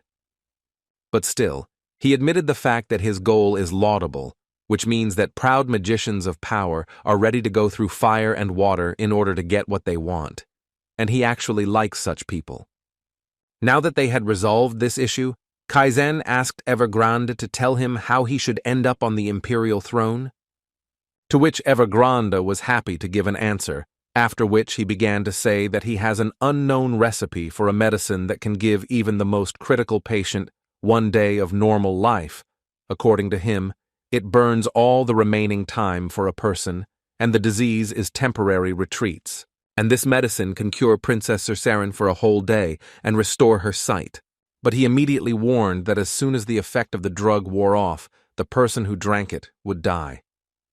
Kaizen almost immediately answered him that it seemed to him that Cerseiren would like it, because it seemed to him that she still didn't have long to live, but in this case, at least for a day, she would be able to feel like a person and look at this world, and she would also be able to fully use Eye of God. The guy believed that in this case she would be incredibly happy to use him for his sake, and then die, knowing that she was useful, so he asked Evergrande to continue, because the guy was already quite curious. Evergrande was very glad that he was able to interest his interlocutor and that he was satisfied. After their dialogue, Kaizen left the room with the words that he understood him perfectly, and therefore would leave this matter to him, to which Evergrande replied that he would hope for fruitful cooperation. As soon as the guy left, Evergrande immediately used his magic and said that it seemed to him that everything went well. And he spoke directly with the fourth prince of the Avalon Empire, whose name was Caesar, and he was incredibly interested to know whether Kaizen would act as they thought or not. After all, in fact, in his opinion, among all his brothers, he thinks better than anyone, and he is not so easy to deceive. Evergrande responded to this by telling him that those who are good at intrigue and slander can become Brutus, but not Kairos. And the man spoke about the first king of Asgard, a country similar to Avalon, whose name was Brutus, who, with the help of tricks and slander, ascended to the throne, but ultimately lost it due to the same intrigues. But Kairos was a merciful king who rallied people around him thanks to his leadership abilities. He literally became a ruler who was able to revive Asgard, turning half of the continent into his territory. Evergrande understood that Caesar was actually right, and so far they had nothing to earn the trust of the second prince, but he also really had no other options. The first Prince Kaiser is supported by the equally powerful duchies of Agnes and Tremblin, but the second Prince Kaizen cannot win the battle for power. But mentally, the man thought that everything was like this. But if Geras Orbis entered the game, the situation would change significantly, and now he believed that it would be more correct to call him Berber, a rich hillbilly who sold his soul to the devil. Therefore, Evergrande believed that if they, within reason, helped the second Prince Kaizen, then besides them he would have no one left to rely on. In addition, he believed that under their leadership, Kaizen's influence would grow, and when the first prince felt threatened, then at that moment they will gather all their strength into a fist and destroy the second prince, for which they will receive Caesar's complete trust. Caesar supported this idea, but most of all he wanted everything to happen without significant changes. Evergrande didn't quite understand what the guy was telling him, but the answer was quite simple. Caesar meant Joshua Sanders. He then added that Lionheart treated Ryan, his previous king, one of the 12 superhumans, like nothing, but his knights suddenly sided with Joshua. Of secret in him, besides abilities that were not appropriate for such a young age, and until he tied their hands and feet, Caesar believed that he needed to be eliminated, otherwise later it would be too late. Therefore, he asked Evergrande for one more thing, namely to turn Joshua Sanders, like his brother Kaizen, into a person dangerous to the empire. Kaiser thought that in this case they would not be able to use their influence within the country. In response to this, Evergrande told him that everything would work out if Joshua appeared in the palace at the right time. This answer suited Caesar completely, so he decided to end this meeting, and at the end added that he trusts Evergrande more than anyone else, so he hopes that he will do everything right. But suddenly Evergrande mentioned that he never found out from the prince who he thinks Caesar is closer to, Brutus or Kairos. Caesar turned to him with a smile and assured him that in fact he had never thought about it, but if he chooses a role model. Then the prince would confidently name Heimdall. He wanted to be like him. Meanwhile, in the Trithia region, Ashu showed Joshua the Sanders flower that he had been looking for so long. But the problem was that he was located on a small mountain, from which it seemed to Joshua that it would be quite easy for him to reach him. Although Ashu suddenly began to get nervous and say that it was actually not too late to abandon this idea, because he believed that it was quite dangerous to be here, having an obsidian earring with him, and it was a pity to break it for one medicine. Joshua continued to play the role of God, which he was quite good at, and this time he used it to calm down Asha, who, according to Joshua, could bring heavenly punishment upon himself if he behaved this way. But apparently, this was too much, because Ashu began to shout at him because heavenly punishment was already some kind of nonsense, and it seemed to him that Joshua was deceiving him. Although on the other hand, he realized that he didn't really care, because he was only doing this because he wanted to see his old friend. That's why he was so worried. And given all this, he wanted to check with Joshua if he knew about it. Is this a side effect of this flower? To his surprise, Joshua had no problem telling him that when you want to gain something, you have to lose something in return. Mentally, he knew that after using the flower, Seren would gain sight and life, but she would lose her memories. And in fact, Joshua doesn't know how long, but it's even better, because she will forget the painful past. But their conversation was suddenly interrupted by a roar behind them, and it became clear from their faces that they should run. Ashu immediately began to panic and scream that from now on, they were definitely corpses.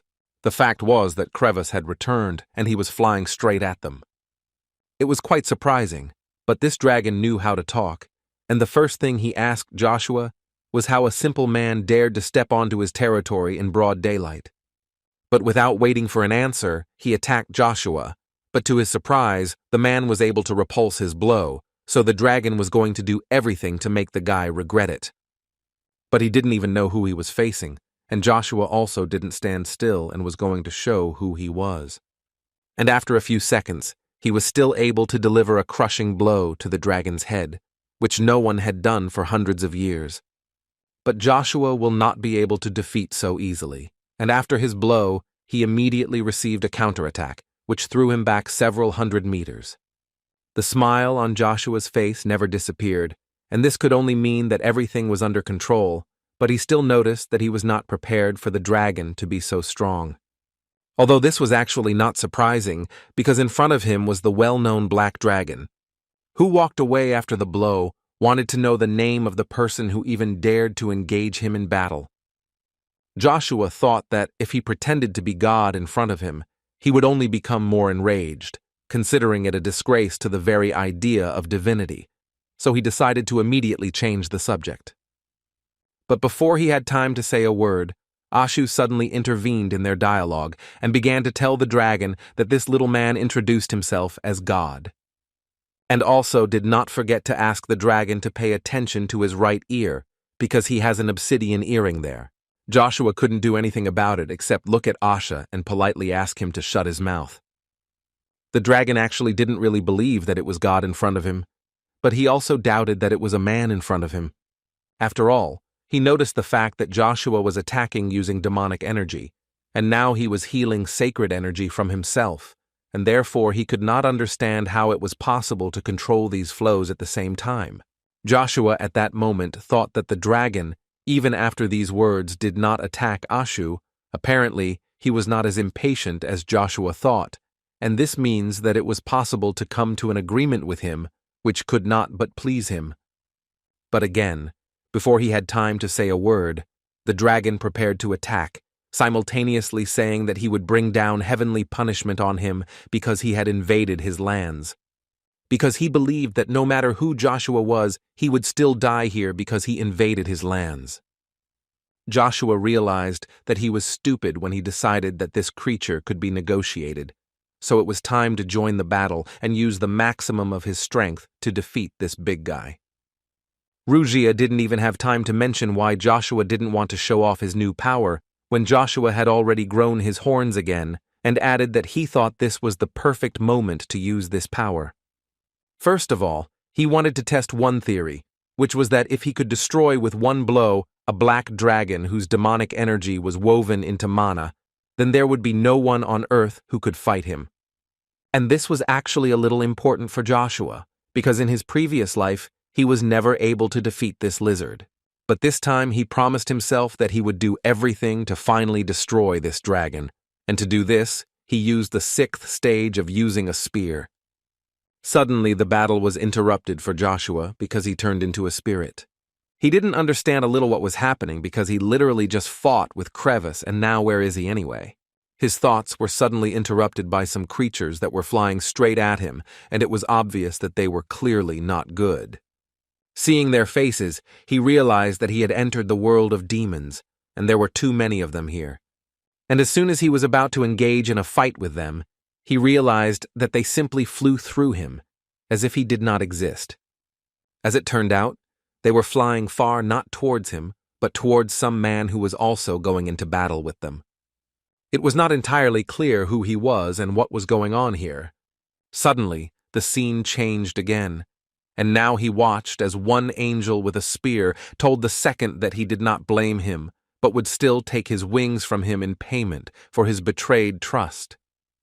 When suddenly one of them said the name Mikhail, and Joshua immediately began to scream because he began to understand that he was now in the center of Rugia's memories. But no one heard him, and he continued to watch the memories, at one moment of which this same Mikhail was destroyed. After which Joshua again moved to another place. This time it was as if there was blood all around him. Ashu knew that this little man was not God, and now, when he disappeared in the center of Crevice's fiery breath, he was finally convinced of this. At least that's what it seemed at first glance, until they saw Joshua in a different form. But Joshua still could not move away from the visions that he had just seen, because he sincerely did not understand what they could mean, but he knew for sure that they were not useless. He assumed that if the past was revealed depending on the level, then by reaching the 8th level of spear proficiency, which is called the power of God, he could finally find out the whole truth. The black dragon at this moment was absolutely indifferent whether he was good or evil. For him, he was still too dangerous for the world that was under his protection, so he was not going to spare any effort to destroy him. But apparently, he doesn't quite understand who he is fighting with, and Joshua decided to show him this, and for this, he decided to use an ability called the Dance of Chaos, destroying the skies. With this ability, he literally broke through the stream of energy that the dragon spewed out.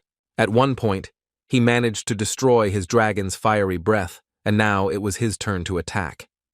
Krebs did not expect such a turn, because in his entire life almost no one managed to destroy his fiery breath.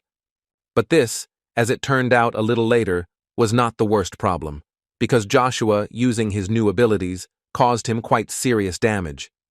Ashu, who watched this carefully, could not believe what was happening, because not every demon is capable of piercing the body of a black dragon.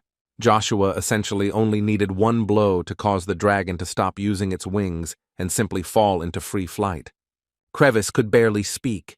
His strength simply left him at some point, so before he died, he still decided to ask him who he really was.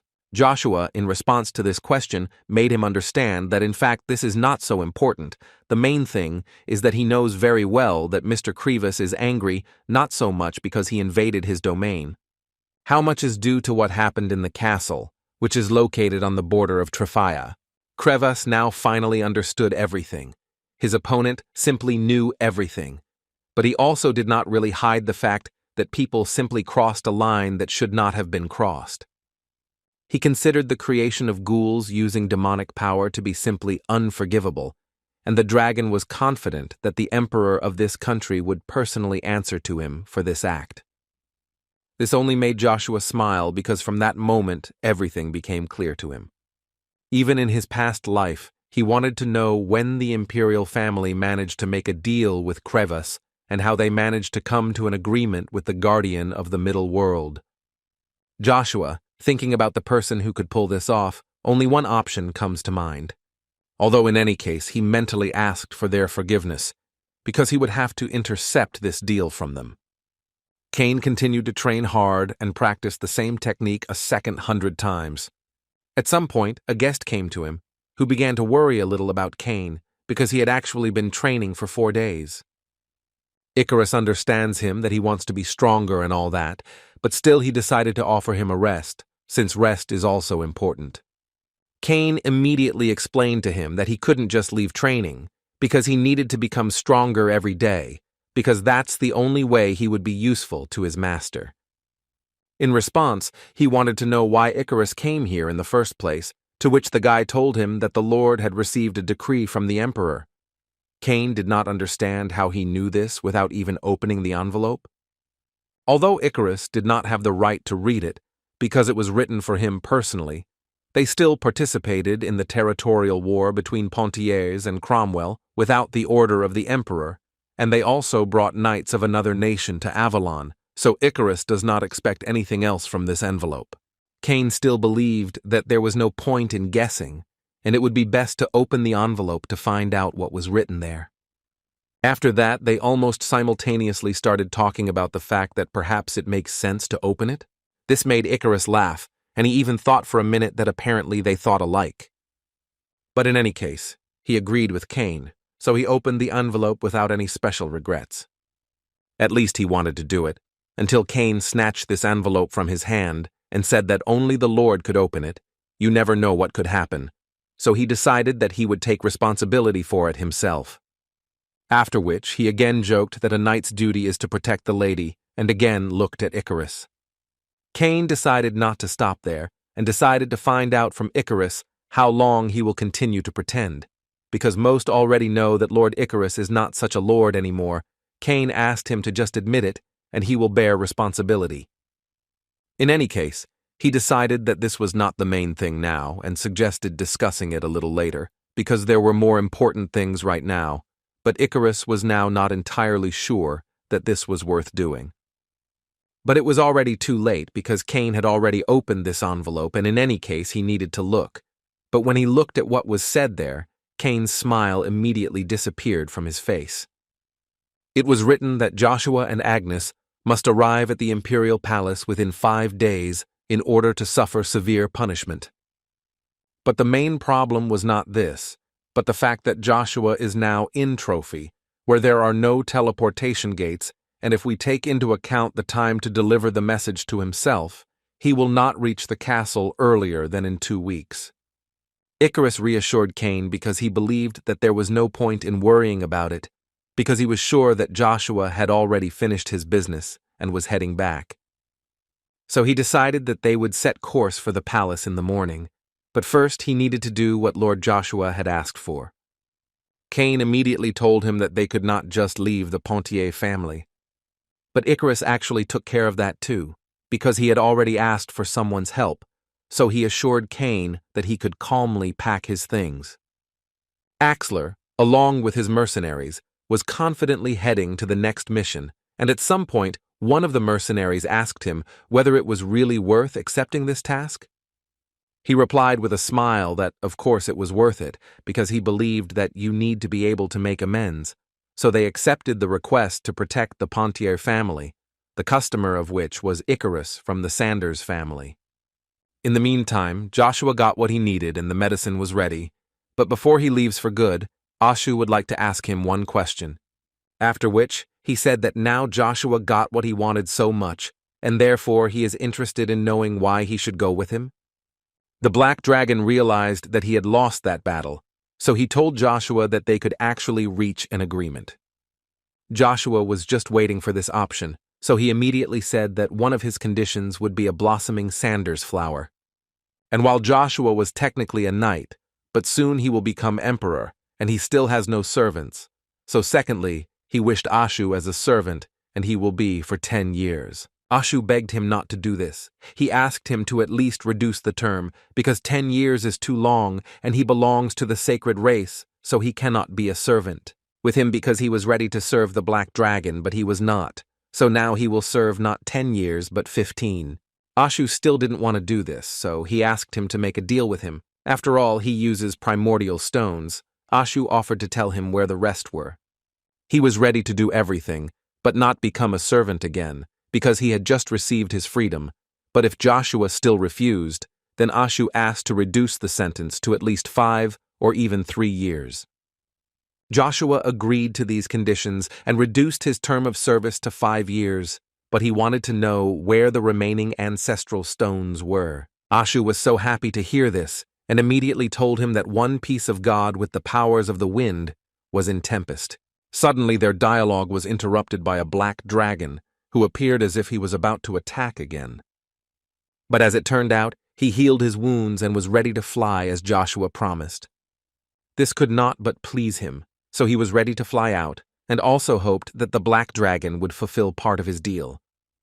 Meanwhile, in the great palace of the Avalon Empire, the Emperor's assistant informed him that all the nobility had arrived at the training camp, with the exception of Agnes. Marcus had no doubt about it. He immediately remembered the proverb, "The apple doesn't fall far from the tree, but on the other hand, if Agnes or Joshua don't show up on time. Then, for every 10 minutes of delay, he will destroy one of their people, and thus the families supporting Joshua will pay for their mistakes." But then he decided that since Reinhard and Wilhelm's knights would become his property, they could be spared. Suddenly his thoughts were interrupted by screams, and it seemed people were shouting that they heard a dragon. Looking out the window, one could really see a dragon, and therefore they immediately sounded an alarm, which meant an emergency situation, and everyone immediately prepared for defense. The commander of the Imperial Knights, Rod Hogue, immediately ordered the 1st and 2nd squads to concentrate on defending the palace. The 3rd, 4th, and 5th battalions went, on his orders, inside the palace. From the 7th to the 9th were to defend the palace gates. While he was distributing the army further, the 12th battalion came running to the training camp, which arrived as soon as it received the order. Rod Hogue informed them that since their captain Joshua was not here, they would act as support. Catgis, who was second in command and acted as direct commander while Joshua was away, accepted this order. But as soon as he said this, he felt a push in his shoulder. The knights from other battalions decided to close his mouth in this way, but the guy immediately asked them to watch where they were going. And in response, he only received that he should be quieter while Joshua is not here, because it is so easy to run into problems that he cannot cope with. Catgis lost his temper when he heard what these guys were talking about him, and he was eager to fight, but his colleague stopped him in the middle, because in fact, now is not the time for this, and he was absolutely right. Ashu still couldn't believe that he was flying on a dragon, so his scream could actually be heard from anywhere in Avalon. Joshua didn't understand why he was screaming so much, because his former Lord Krivas himself allowed him to fly on it. In any case, they arrived, so he could already jump. But the fact was that Ashu was incredibly afraid of heights. So Joshua had to tell him to jump. It would be some kind of training for him, which would teach him not to be afraid of heights in the future, but Ashu thought that all this was complete nonsense. Joshua asked him to train because this was the only way he could overcome his fears, and besides, he would soon have to climb Yggdrasil. Ashu suddenly calmed down, because he didn't understand how he even knew about this. Joshua tactfully ignored this question. He could only say that although he did not know everything, he could say one thing for sure: a solution cannot be reached by ignoring and avoiding the problem. So he asked Asha not to run away and face her fear, so I asked him to jump. He only asked him to take one step that would allow him to deal with his fears once and for all. Even the Black Dragon at one point got tired of listening to them and endlessly watching them decide to jump, so he decided to push them. Joshua landed calmly, which could not be said about Asha, who flew and screamed so loudly that probably the whole of Avalon heard him. In one of the corridors of the castle, a member of one of the 5 ducal families, Gestalt, asked Arya to calm down, because now only the safety of His Majesty is important. But Arya believed that His Majesty had a much better chance of surviving, because he is the strongest man in the Empire. Now he is more disappointed that the Imperial magician disappeared as soon as the dragon appeared. Suddenly their dialogue was interrupted when they met Agnes on their way, who was far from in the best mood. Meanwhile, in Marcus's meeting room, a conversation took place with Evergrande, who told His Majesty that everything happened as expected. Now Evergrande believed that all that remained was to offer the Black Dragon conditions that he could not refuse. Asked him if he was sure of this, because he understood that if they made a mistake, they would most likely just die. Evergrande asked him not to worry, because he knows exactly what the Black Dragon wants, and if he allows him to explain, then even though the Black Dragon appeared because the Liuli invaded his territory, the man still believed that his true interest lay in the experiments of people with the dead and the creation of ghouls. The black dragon became interested in his opinion as soon as he sensed the demonic energy. He had not been seen for quite some time, but he must have wanted to see the source of demonic energy in person, and so Evergrande was confident that he would not miss the chance to study living demons and satisfy his curiosity. And if Evergrande is not mistaken, then perhaps this is his only opportunity to see the demon in person. Despite his status as the protector of the Middle Kingdom, he is just a giant lizard pursuing his own personal interests. And for the magician, this meant only one thing, that it would be easy for them to enlist his support, and they would do this with the help of concentrated demonic energy and a source of demons, namely the demonic horn. This horn of a mid-ranking demon is to satisfy his greed, after which Evergrande wanted to use the information he received to control the black dragon and do whatever he could wish for with it. Marcus was slightly surprised that Evergrande had already been able to obtain a horn that could satisfy him, but the magician assured him that there was nothing surprising there. Although Evergrande thought in his mind that he had almost violated his agreement with the demon. His thoughts were interrupted by Marcus, who did not understand why Evergrande suddenly stopped talking. What was the matter? But before he could answer this question, they both heard shouts that the black dragon was retreating. This was the worst scenario for Evergrande, because then his plan would fail, and this could lead to bad consequences for him. Therefore, he decided to immediately ask Marcus to leave this room in order to carry out all his instructions. Marcus looked at him as if he clearly suspected something. From one such look, Evergrande sweated and thought that one wrong word and he was a dead man. But the Emperor did not say anything more to him, except to let him go, and the magician did not wait even a second, after which he immediately left the room. But as soon as he left the room, Marcus ordered his assistant, who, using his ability to hide in the room all this time, to pursue Evergrande. Marcus understood that this magician could have anything on his mind, and therefore he wants to know what Evergrande is up to, and if it doesn't suit him, then Marcus allowed him to be destroyed on the spot. Brory told Probelum that there was talk that the breath of this dragon could burn the entire city to the ground, and if this was true, then he believed that it was better to remain on guard while he was alive. Although then he added that first, they need to get rid of the reason why this dragon flew here, and specifically from the person who sent troops to Trifian. Gihor Cromwell immediately realized that Brory was talking about him and, understandably, he got angry, because Brory told him to end the war as early as possible. In any case, he believed that now it was not important, and he should just forget about it, because he thought it was suspicious that on the day when they were having an important meeting, Joshua Sanders appeared. The man was almost sure that it was behind all this Joshua. Their dialogue was interrupted by the same Joshua, who entered the meeting room along with his new servant Ashu, who still could not recover from the jump from a great height. Suddenly there was incredible silence in the hall. Everyone was afraid to even say a word, because they had all heard very well about what Joshua had done and who he was now. Ashu was so pleased, because in fact he shouted on purpose because Joshua himself asked him to, who didn't quite mean it, but that's not bad either. Brory at one point could not stand it and began to shout that Joshua Sanders was being incredibly rude, because no one could think that he would create such a scene right in the meeting room. The man believed that he did not understand at all the current position of the Emperor, and since Joshua had returned to the palace at all, he was obliged to behave like an Imperial knight and not forget about his duty. After this speech, Ashu Brory whispered in Joshua's ear that if he just wanted to shut them up, then he had an excellent spell. But suddenly their jokes were interrupted by a voice that informed everyone present that Marcus Britain, aka the Emperor, had arrived. Such as Agnes followed him. Everyone who was in that hall saluted the Emperor and greeted him. Joshua was also no exception, so he bowed his head and asked Asha to do the same, even though the kid believed that he was also a king. But when the Emperor himself came closer to him, Ashu suddenly changed his mind. Because in 1,000 years he had never met a person with such a strong trail of blood, how obsessed he was with bloodshed. Suddenly the Emperor spoke, and he was surprised that Joshua was able to get to the castle so quickly, because he had heard that the guy was far to the south in the castle of the Pontier family.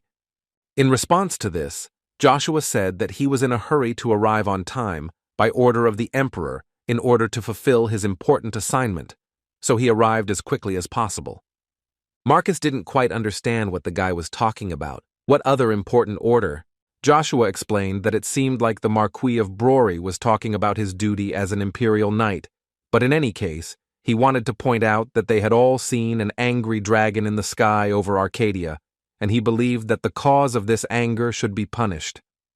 And it was Gihog Cromwell who should suffer the same punishment, because it was under the pretext of a territorial war that he invaded the territory of the Black Dragon, which caused his anger. Now, Joshua was just waiting for an order from the emperor, and as soon as he gave the order, Joshua would immediately arrest him and make him pay for the mistakes he had made. In his mind, Marcus thought that Joshua had become an even more arrogant child. Did he really think that this would somehow help him? But in any case, the man understood that the games were over, because at least because of Joshua, Agnes is now on Marcus's hook, and that's enough for him.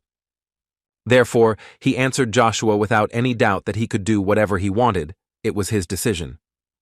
The aristocrats did not expect such a turn of events. They simply could not believe that he just up and abandoned them, and what should they do now? Cromwell immediately tried to prove that in fact this child was lying, because even though they had invaded trophy territory, they still strictly followed his orders. The emperor suddenly stopped and asked the man whose orders he was following, after which, without waiting for an answer, he asked another question, but this time this question was addressed to Agnes, from whom he would like to know what he would do if he were in his place. Gihog understood that Agnes was unlikely to be on his side, so he tremblingly tried to justify himself to him. The Duke did not say any of his opinions and how he would act. He decided to simply say that he was just following the orders of the emperor. Marcus thought that this was too boring an answer, but still agreed that Cromwell should be punished.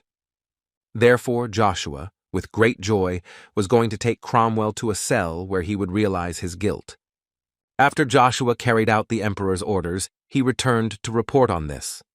In response to this, the emperor said that every time he sees Joshua, he is even more surprised, and the guy even begins to scare him a little. This is the only source of pleasure on this peaceful continent.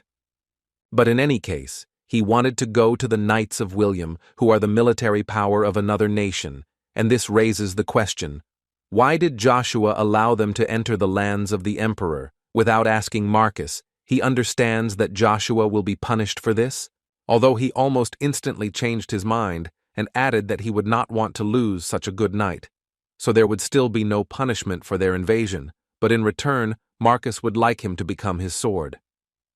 Joshua understood perfectly well that these words meant that Marcus would essentially give his daughter to the guy. One of the aristocrats immediately apologized for interfering, but he could not help but say that Lady Cercorin was now in poor condition, and most likely. But without allowing this man to finish, Marcus said that it would be even better, because this way Joshua would not have to worry about the dying princess, but the situation would remain. And the most important thing that Joshua will receive is the opportunity to claim the throne regardless of his title. According to Marcus, he had the chance to become the emperor of an entire nation, which even Agnes could not achieve. Isn't this what the bastard wants, who can become the emperor of the greatest nation on the entire continent, and for this, you just need to give consent. Therefore, he did not understand why there were doubts, and why Joshua had not yet agreed to such conditions.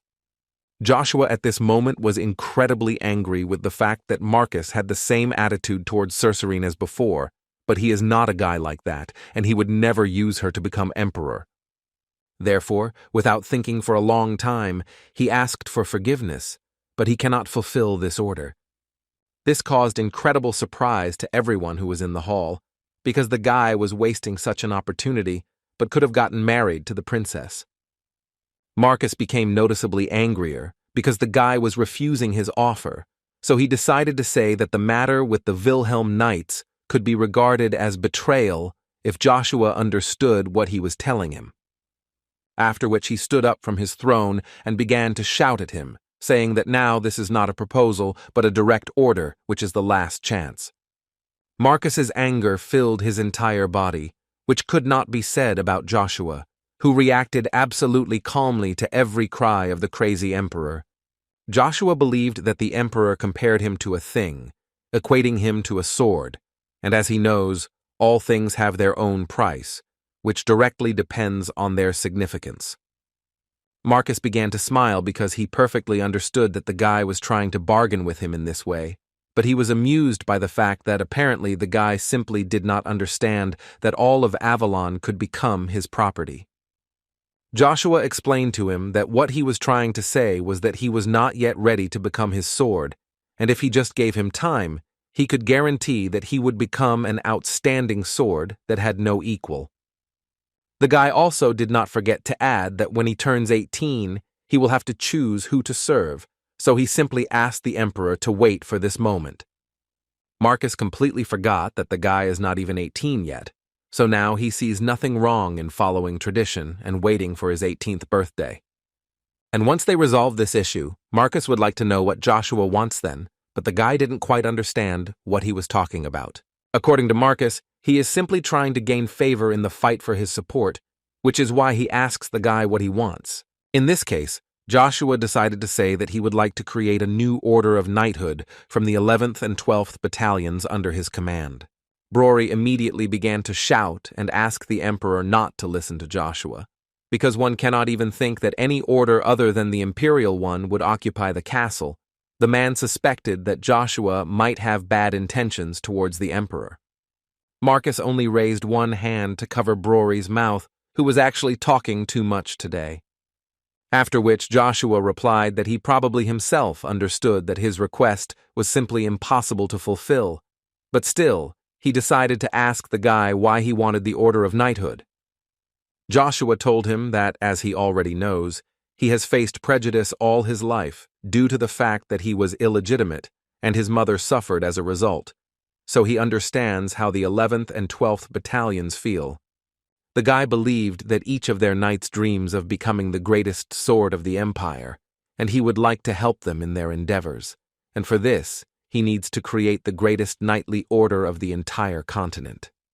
After these words, the emperor suddenly changed his mind and began to say that if he wants to create the greatest knightly order of the continent, then why should he refuse his request?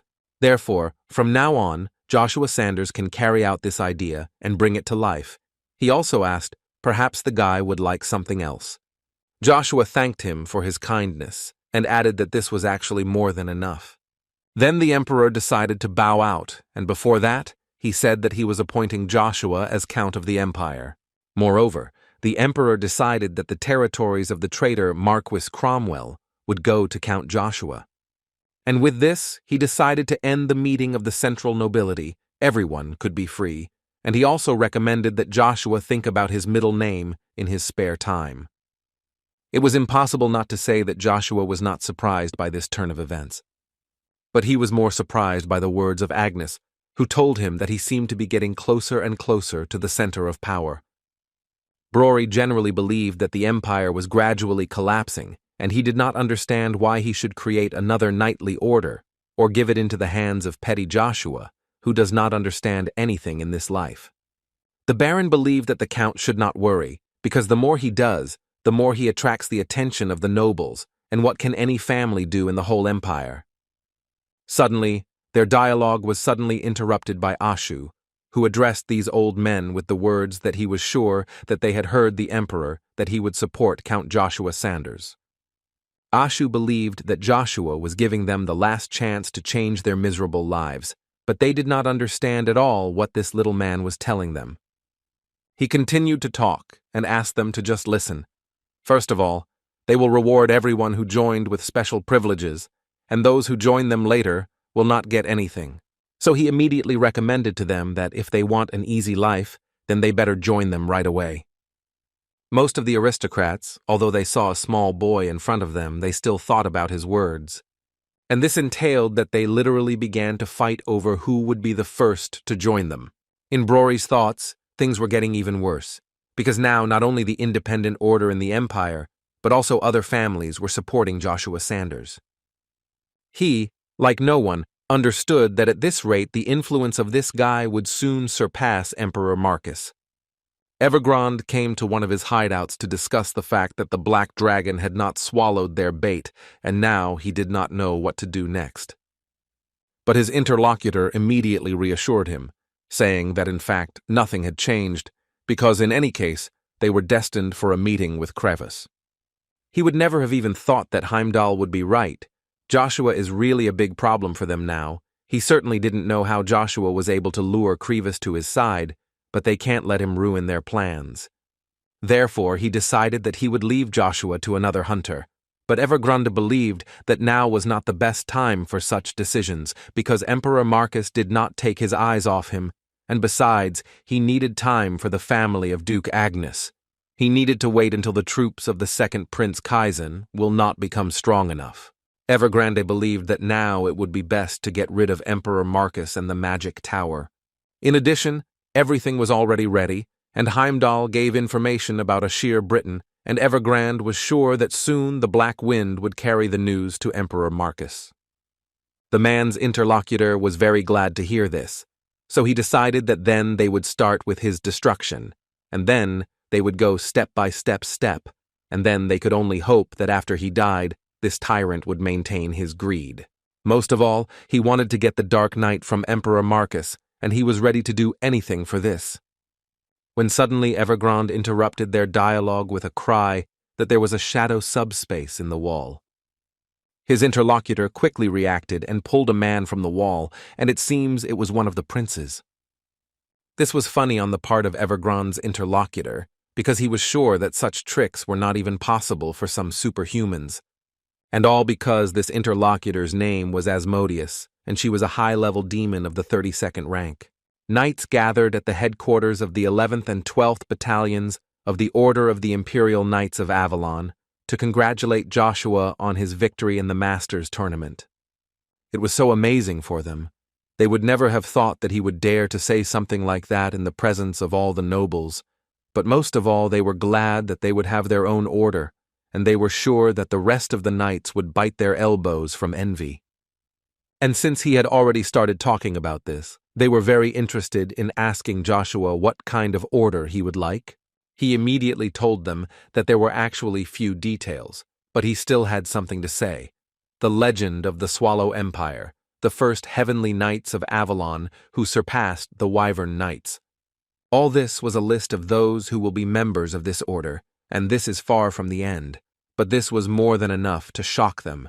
But Joshua was not going to stop there, because he most wanted to add that the horror of the cold lands, the black dragon Crevasse, would be with them. They immediately began to think that each of them would have their own personal dragon, with which they would go down in history.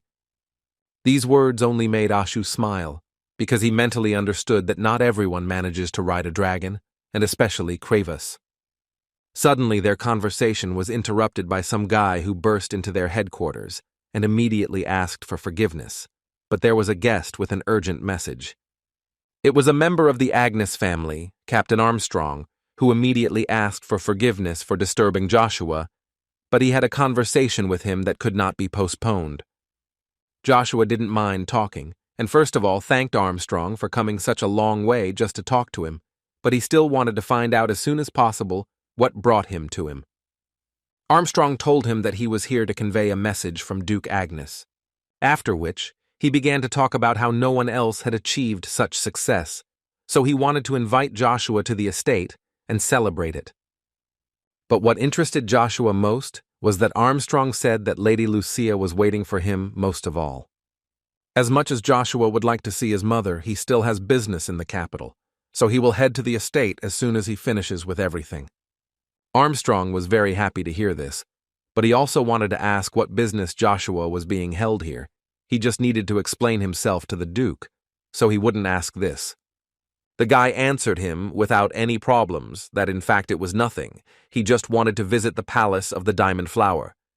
Armstrong immediately understood that Joshua wanted to visit Princess Cercerin, but Joshua interrupted him, saying that this had nothing to do with the order of the Emperor. In any case, Armstrong was incredibly sorry, because he hoped that he would be able to witness the spear skills of such a master as Joshua, although the guy did not even understand what he was talking about.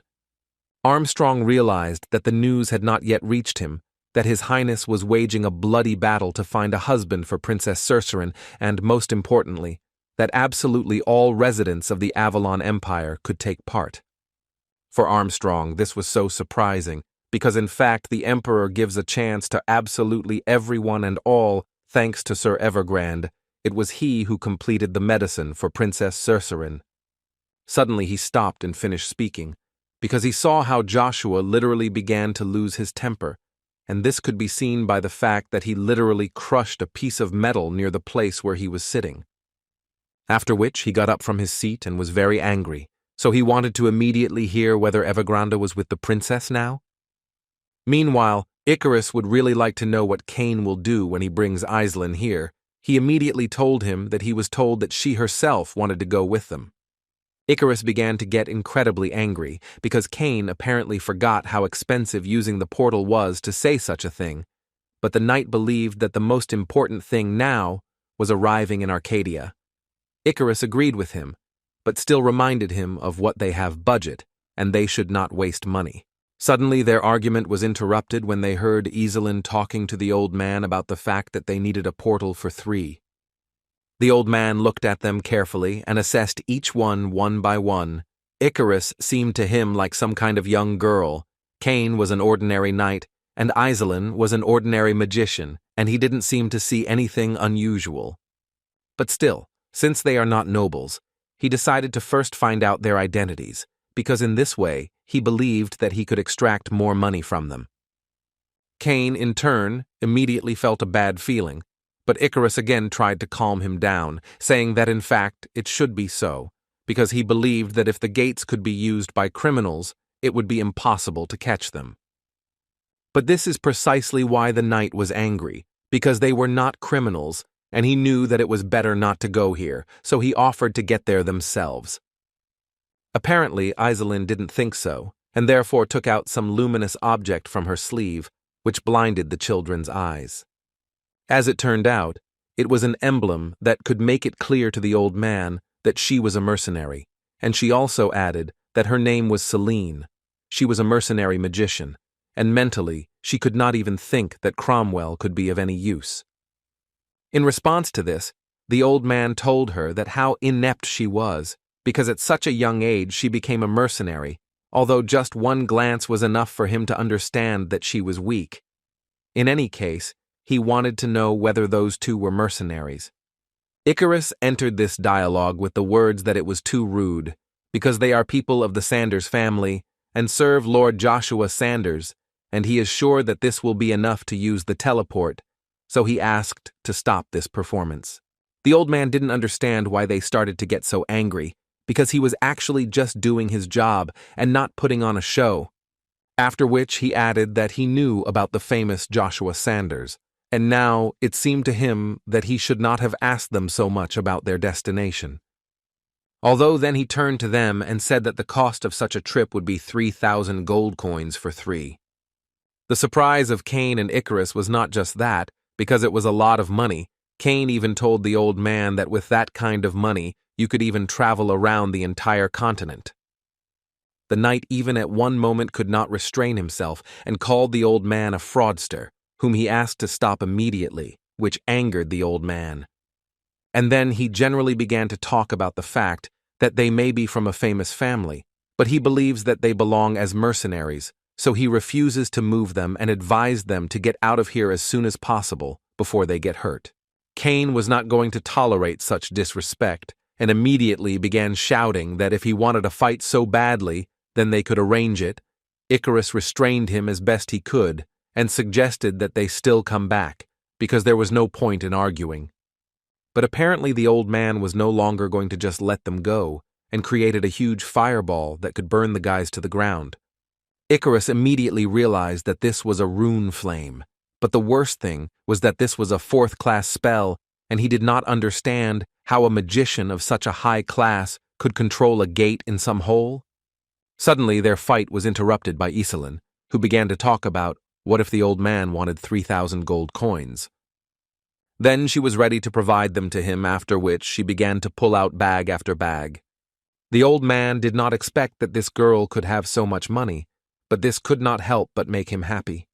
Therefore, he decided to continue bargaining, and said that now the price is different, because they wasted his precious time, so now there will be 1,500 coins for each, which means that in total they need to pay 4,500.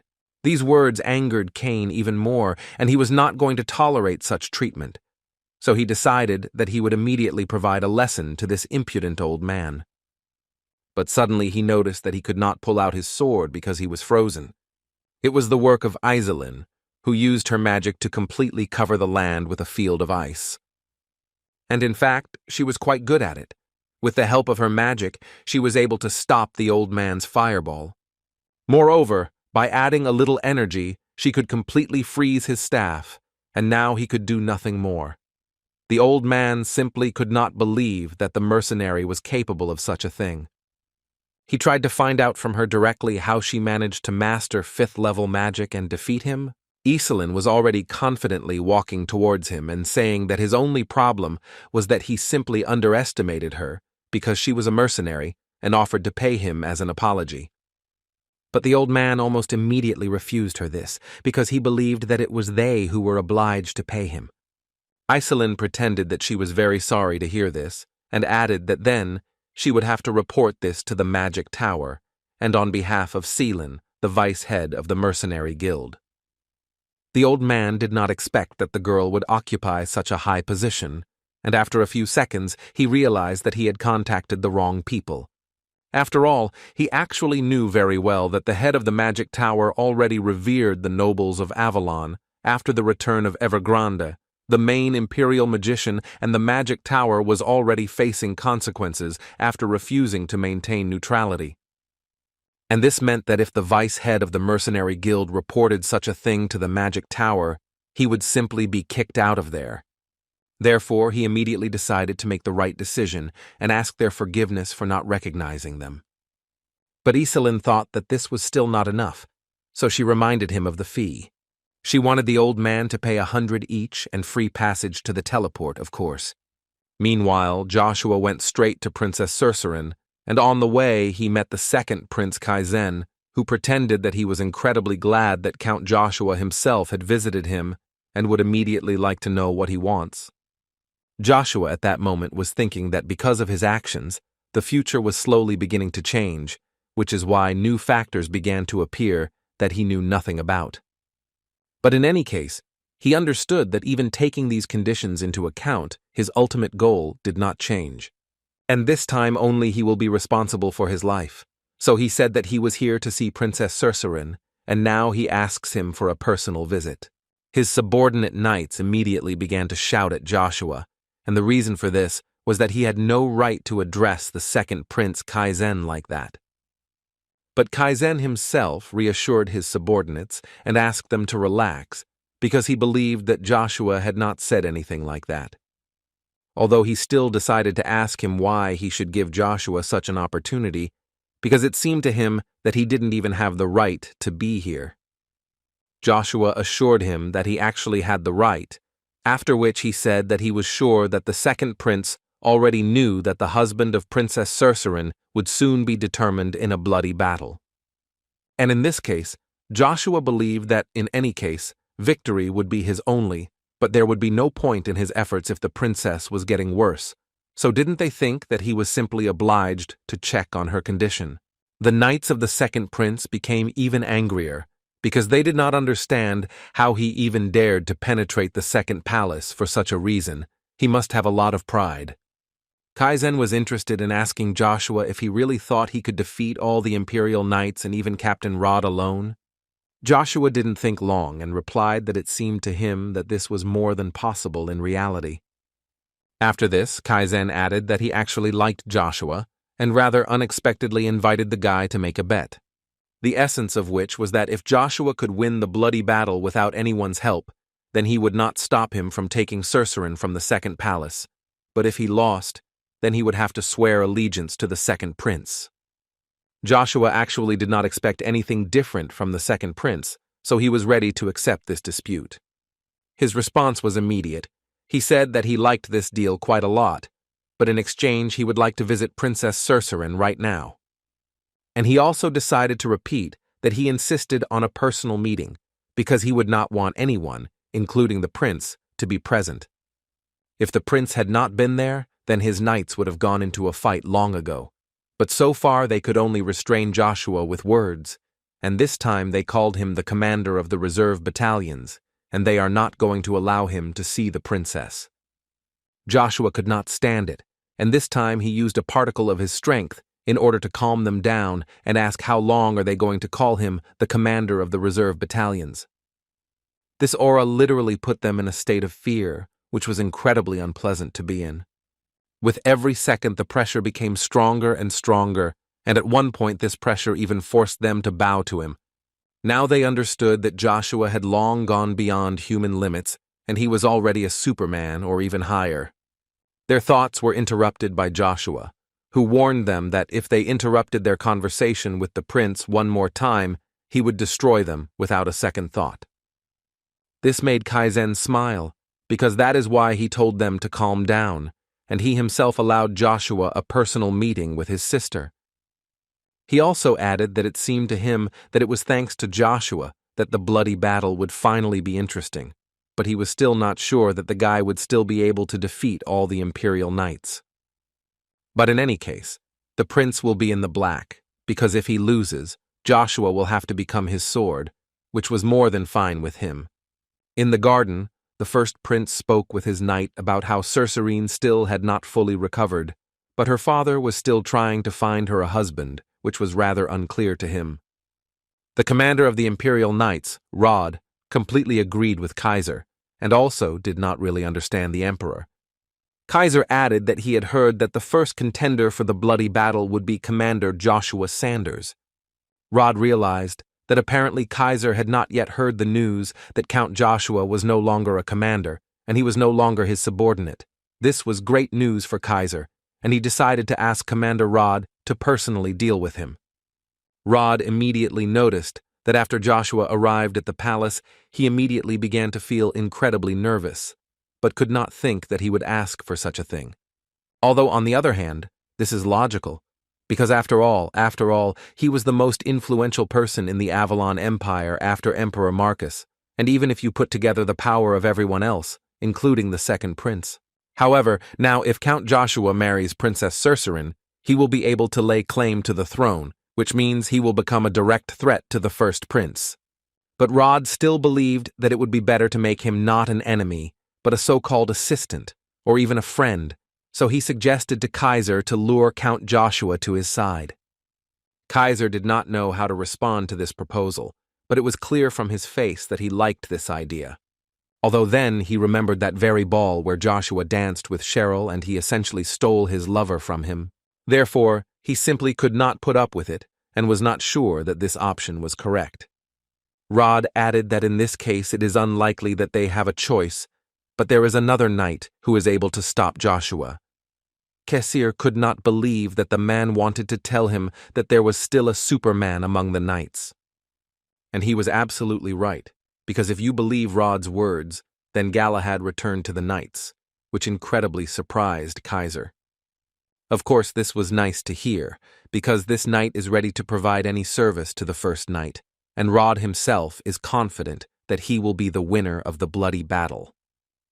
Meanwhile, in the palace of the second prince, Joshua performed a ritual and said that those who connect people with heaven and give peace give energy to the living.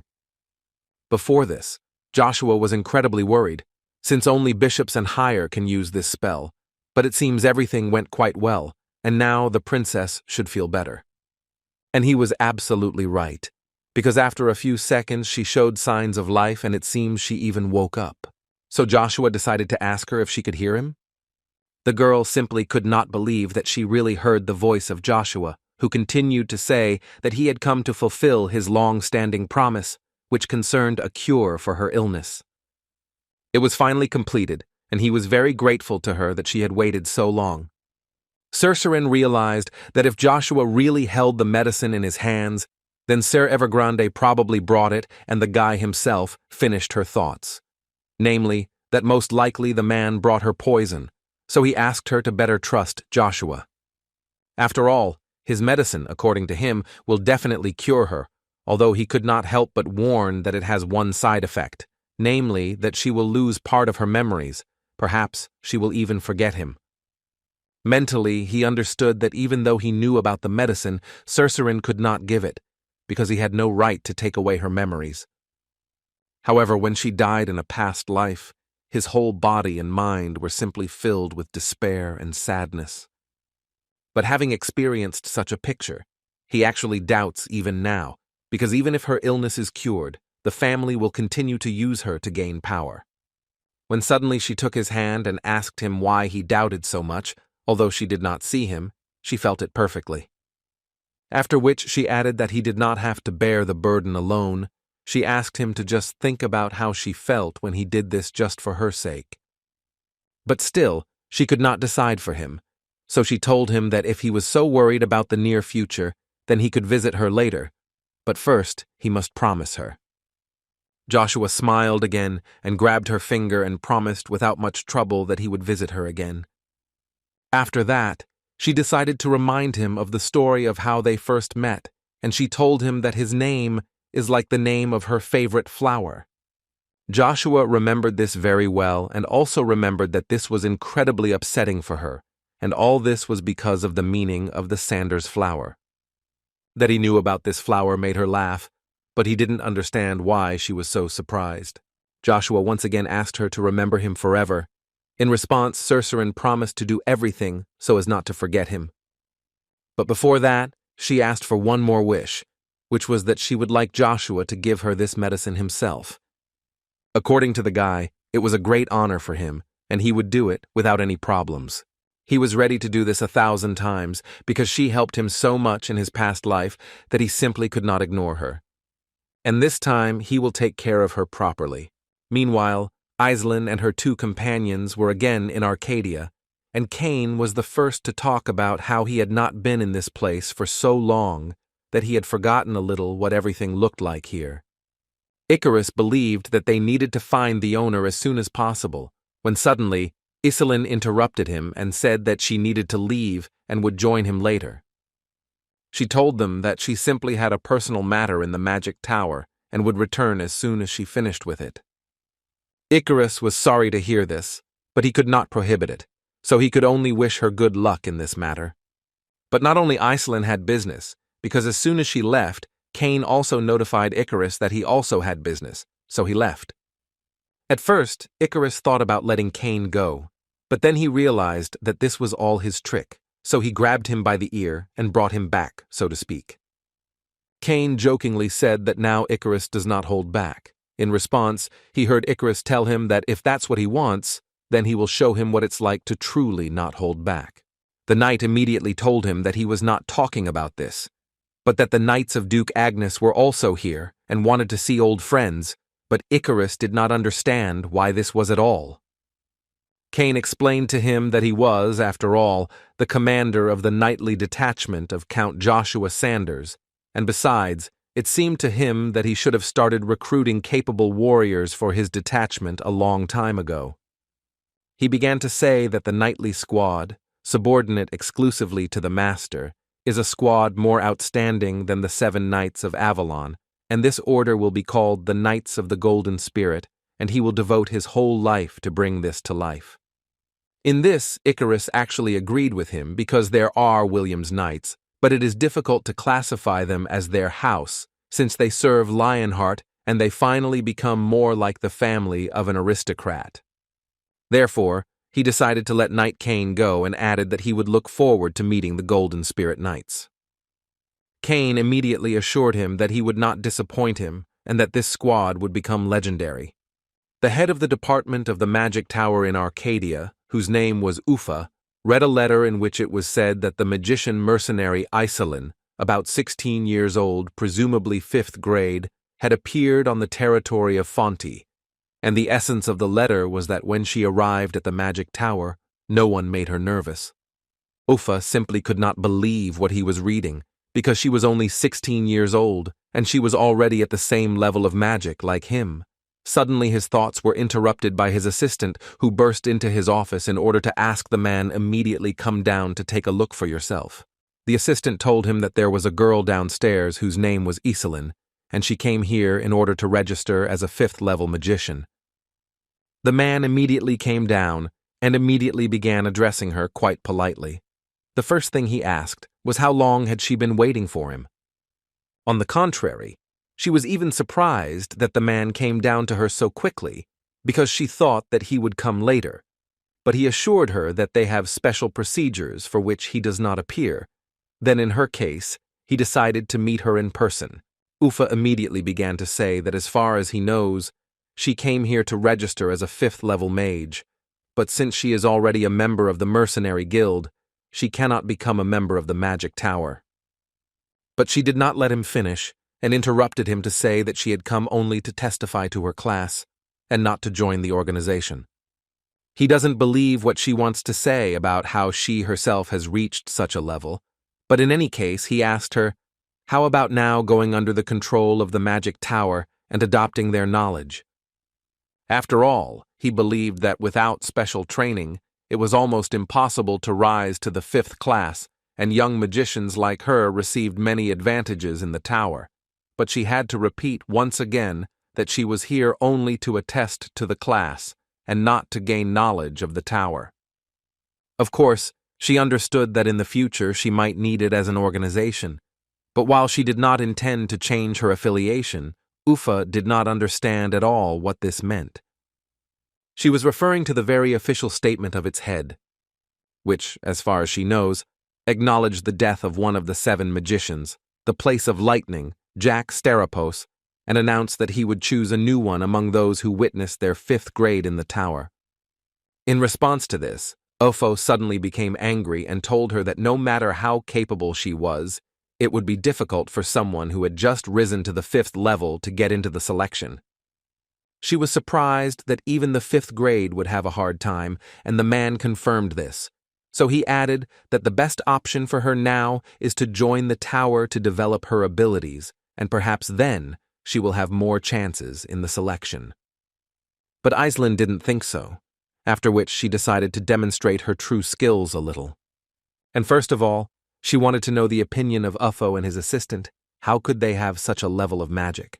This caused a reaction that even she did not expect, because the man began to literally scream with all his might from this.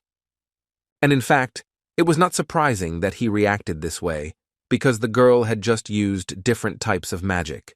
Therefore, he looked at her with his mouth open, and mentally thought that her level was really the 5th, and moreover, she was far from a beginner at this level. Although later he realized that controlling 4 elements at the same time can already be classified as 6th grade, which means that she is at least on the same level as the Storm Seth. Cain, meanwhile, stood among the Knights of the Empire and thought that if he understood everything correctly, the owner would have to fight with all the Knights of the Empire, including members of the court order, in order to get the princess. And it seemed to him that something was even too much, because their house had just become a county and was already close to disappearing, and he did not understand at all what Joshua was now proposing to do to his subordinates. Suddenly his thoughts were interrupted when he heard what the local knights were saying.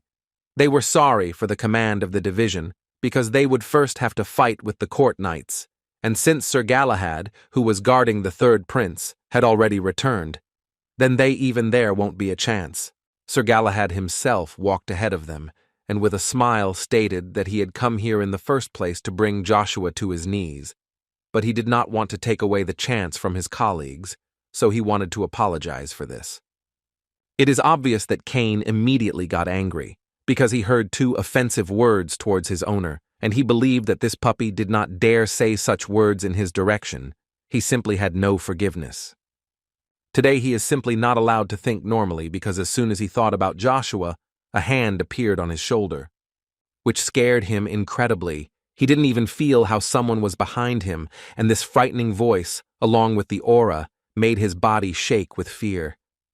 He was already thinking that this could be absolutely any master in the Empire, but when he turned his head, he saw Joshua there, and it was not surprising to him now. but in the future he asked the owner not to scare him so much because his heart almost jumped out of his chest. Joshua in response asked him not to make a fuss because he shouldn't forget where they were, but Cain simply couldn't calmly look at the bastards who were making fun of his master. Joshua, of course, was sorry to say this, but he thinks that with Cain's abilities, he has no chance of defeating a knight like Galahad, who he thought would become the commander of the court knights. The same night Galahad quite brazenly intervened in their conversation, saying that apparently the rumors were not lying and Joshua was really in the city. After which he noted that it was actually a great honor for him to meet him, and he was even looking forward to the meeting of his spear and his sword at the Bersha slaughterhouse. In response, Joshua could say that his words are actually a big absurdity. Galahad didn't quite understand Joshua why he said this, but instead of explaining anything, Joshua simply began asking the knight why he wasn't guarding the third knight right now, and what was he even doing here. If you believe the words of this arrogant knight, then if he tells, then he will have problems, because he left the order of court knights and created a separate association, although what struck him most was the fact that Joshua was not in the Empire for quite a long time, but he still knows who Galahad is. However, he further added that he had a lot to prepare, so he would have to limit himself to just a greeting. He asked Joshua to understand him and not to be offended.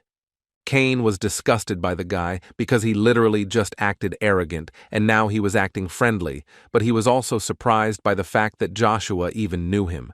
Although when he looked at Joshua, he realized that now it would be better to remain silent, because the owner looked very angry, and it seemed that he would tear this arrogant knight to pieces right here. But in fact, the reason was not only this, because Joshua remembers very well that Galahad was one of those 5 traitors who destroyed him, and the fact that they met right now will only play into Joshua's hands. He was already mentally planning to tear him into pieces in front of the whole stage as he wanted, and this would be the first accomplished retribution. Cain interrupted this moment of aggression and suggested that Joshua should go quickly, because it was starting soon, and the Count was surprised that Cain was also going with him.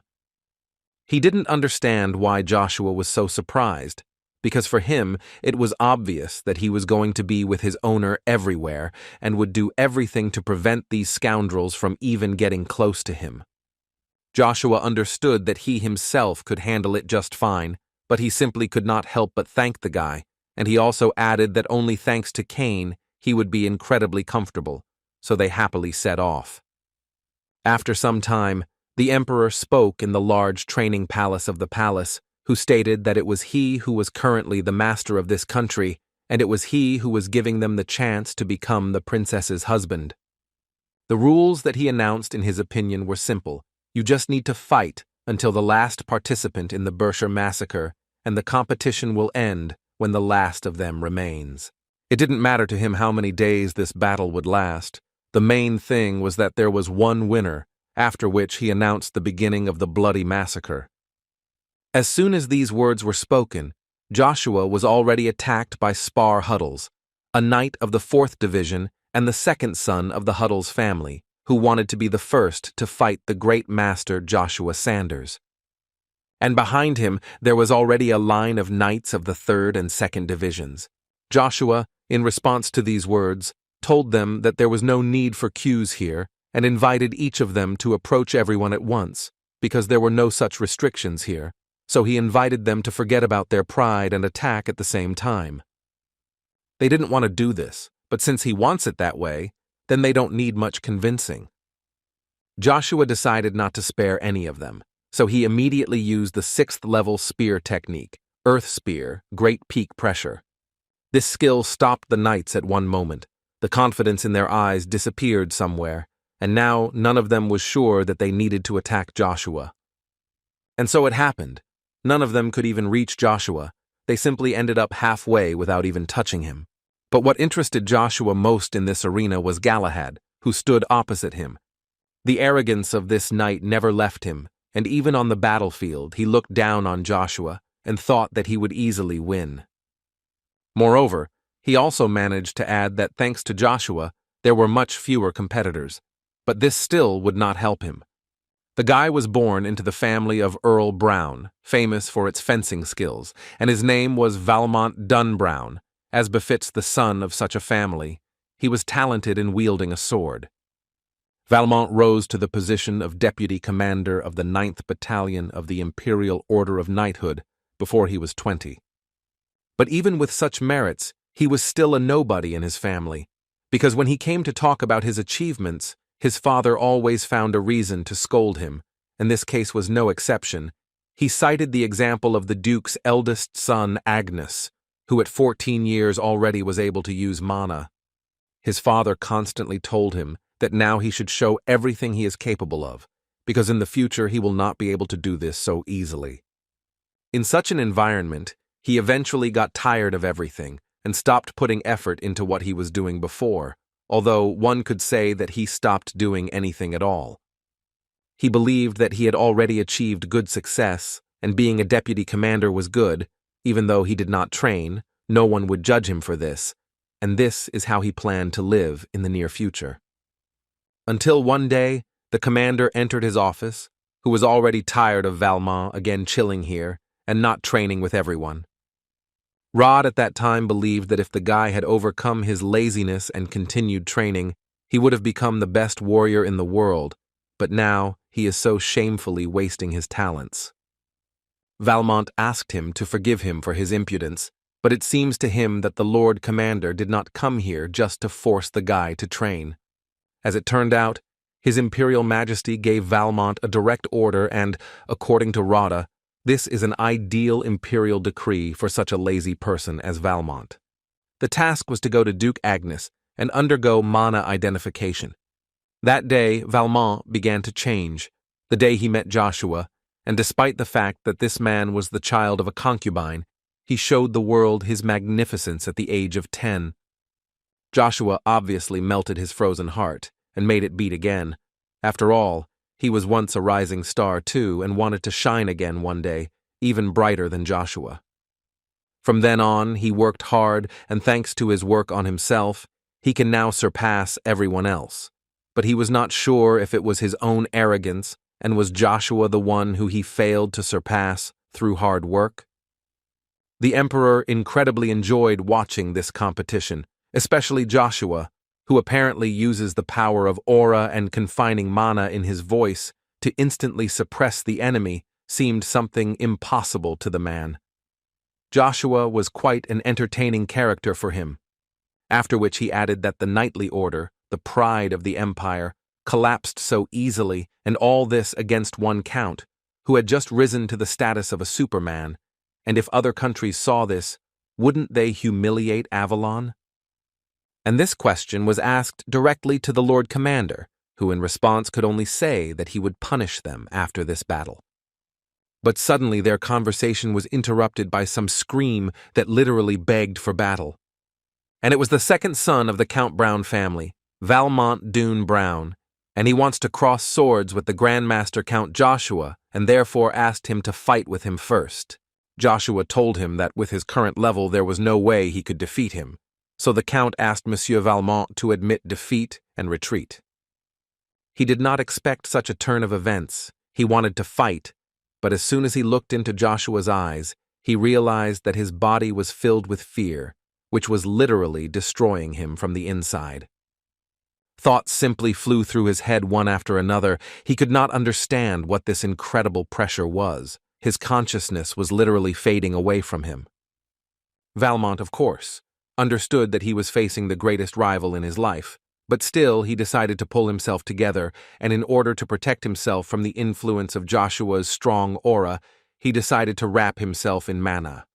And he succeeded. He stood on his own 2 feet again and literally unleashed the power that had always been inside him. Now he was ready to fight, and before that he did not forget to add to Joshua that he would never give up just like that without raising his weapon. So now he repeats once again that he wants to fight Joshua with all his might in order to finally feel the gap between them.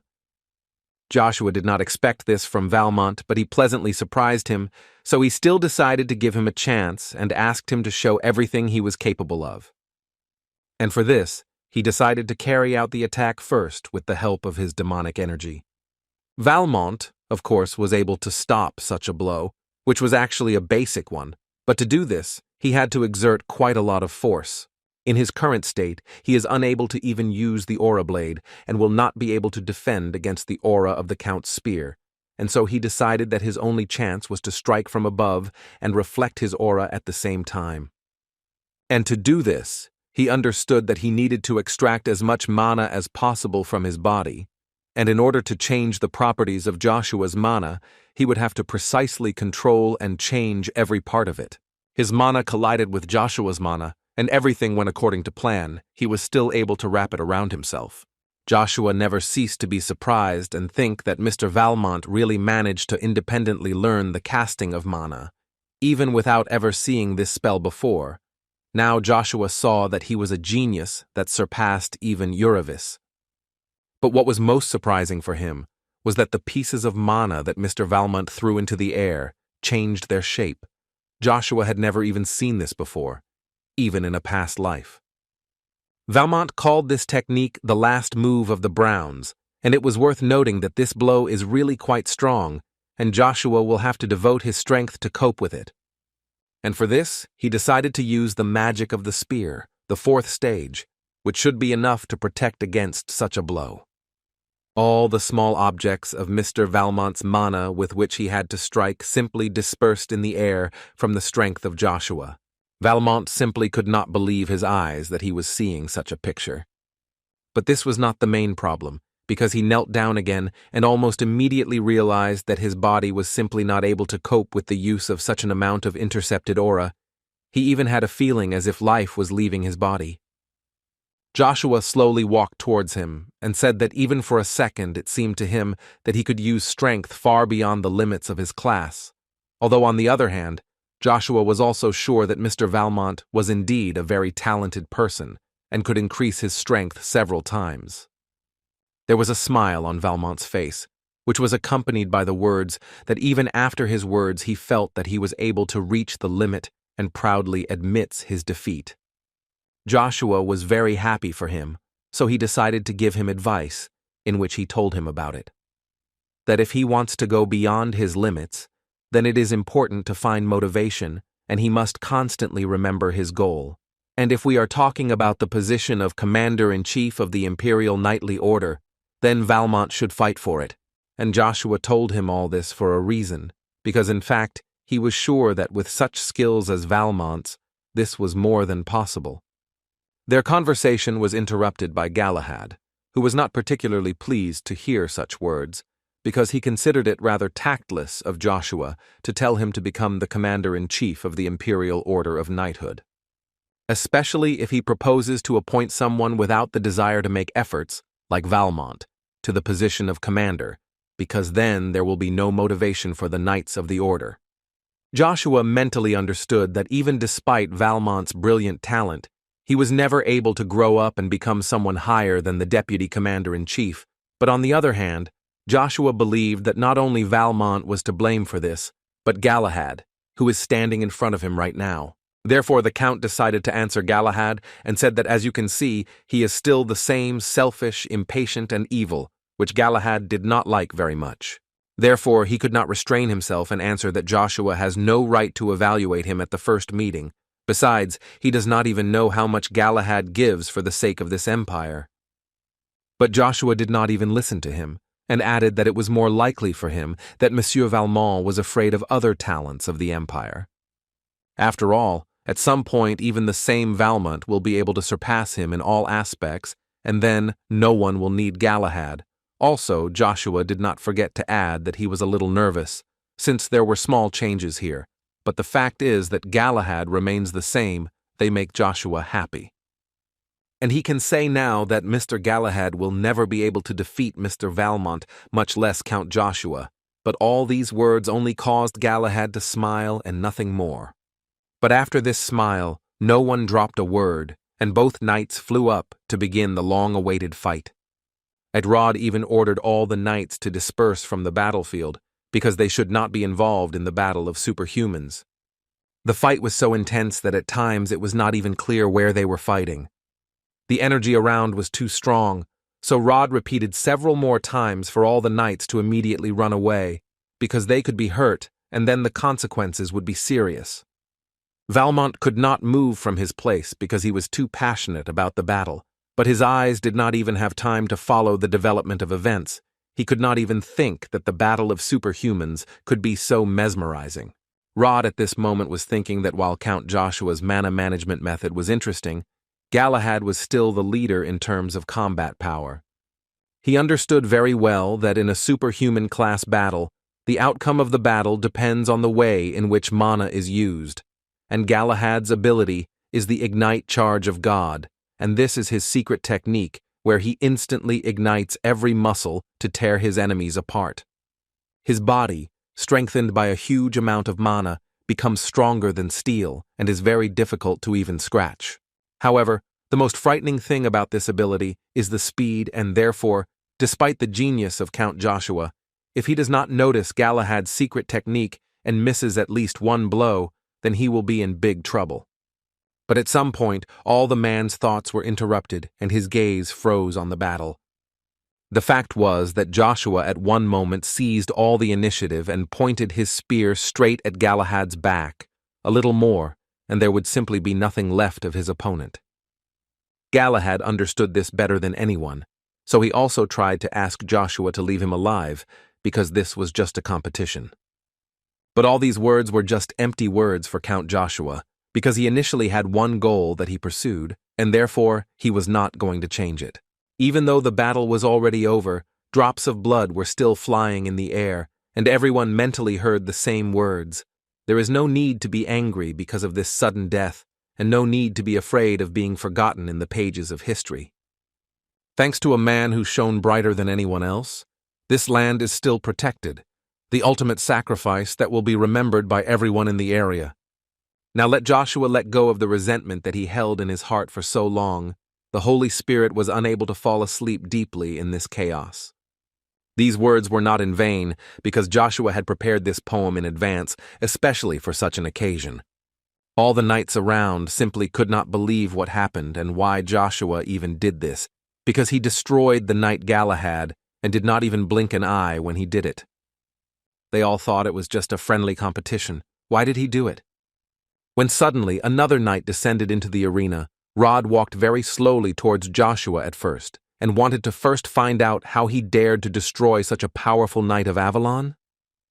According to Rod, he has long turned away from his actions, but he simply cannot ignore such a vile act, so he, as the commander-in-chief of the knightly order, immediately executes him for this act. Joshua did not even expect that the commander would be so angry because of the death of Galahad, but he understood that in this state, Rod would not listen to him, so Joshua decided that he would make him calm down. But when their blades collided, Joshua realized that everything would not be as simple as it seemed to him, and the power that Rod possessed simply pushed him away. Joshua was distracted for just 1 second, and Rod hit him with an incredibly strong blow that the guy could not have expected. Which he asked Agnes if he thought that that old man could hurt his spoiled son. Although without waiting for an answer, Marcus said that he thought it was incredibly funny. But still it seemed to him that it would be better if the one who taught this boy a lesson was the knight of Avalon Agnes. Then perhaps Joshua would begin to respect someone around him, but when Rod was in front of him, the Emperor did not think that this would somehow help. Joshua tried to stop Rod with words and said that he only needed 1 minute to explain everything. But Rod was not even going to listen to him, and as soon as the fog cleared after the blow, he immediately went on the attack with the words that Joshua would be punished for destroying the Imperial Knight in front of so many people. Given all this, Joshua was well aware that Rod would not listen to him, at least for now. Joshua realized that if they had to fight like this further, then first of all, he would need to protect himself from Rod's absorbing aura.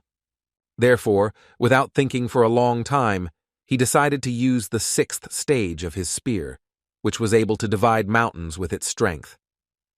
According to Rod, this was all still expected and still ridiculous, but still he recognized the fact that the boy was really strong.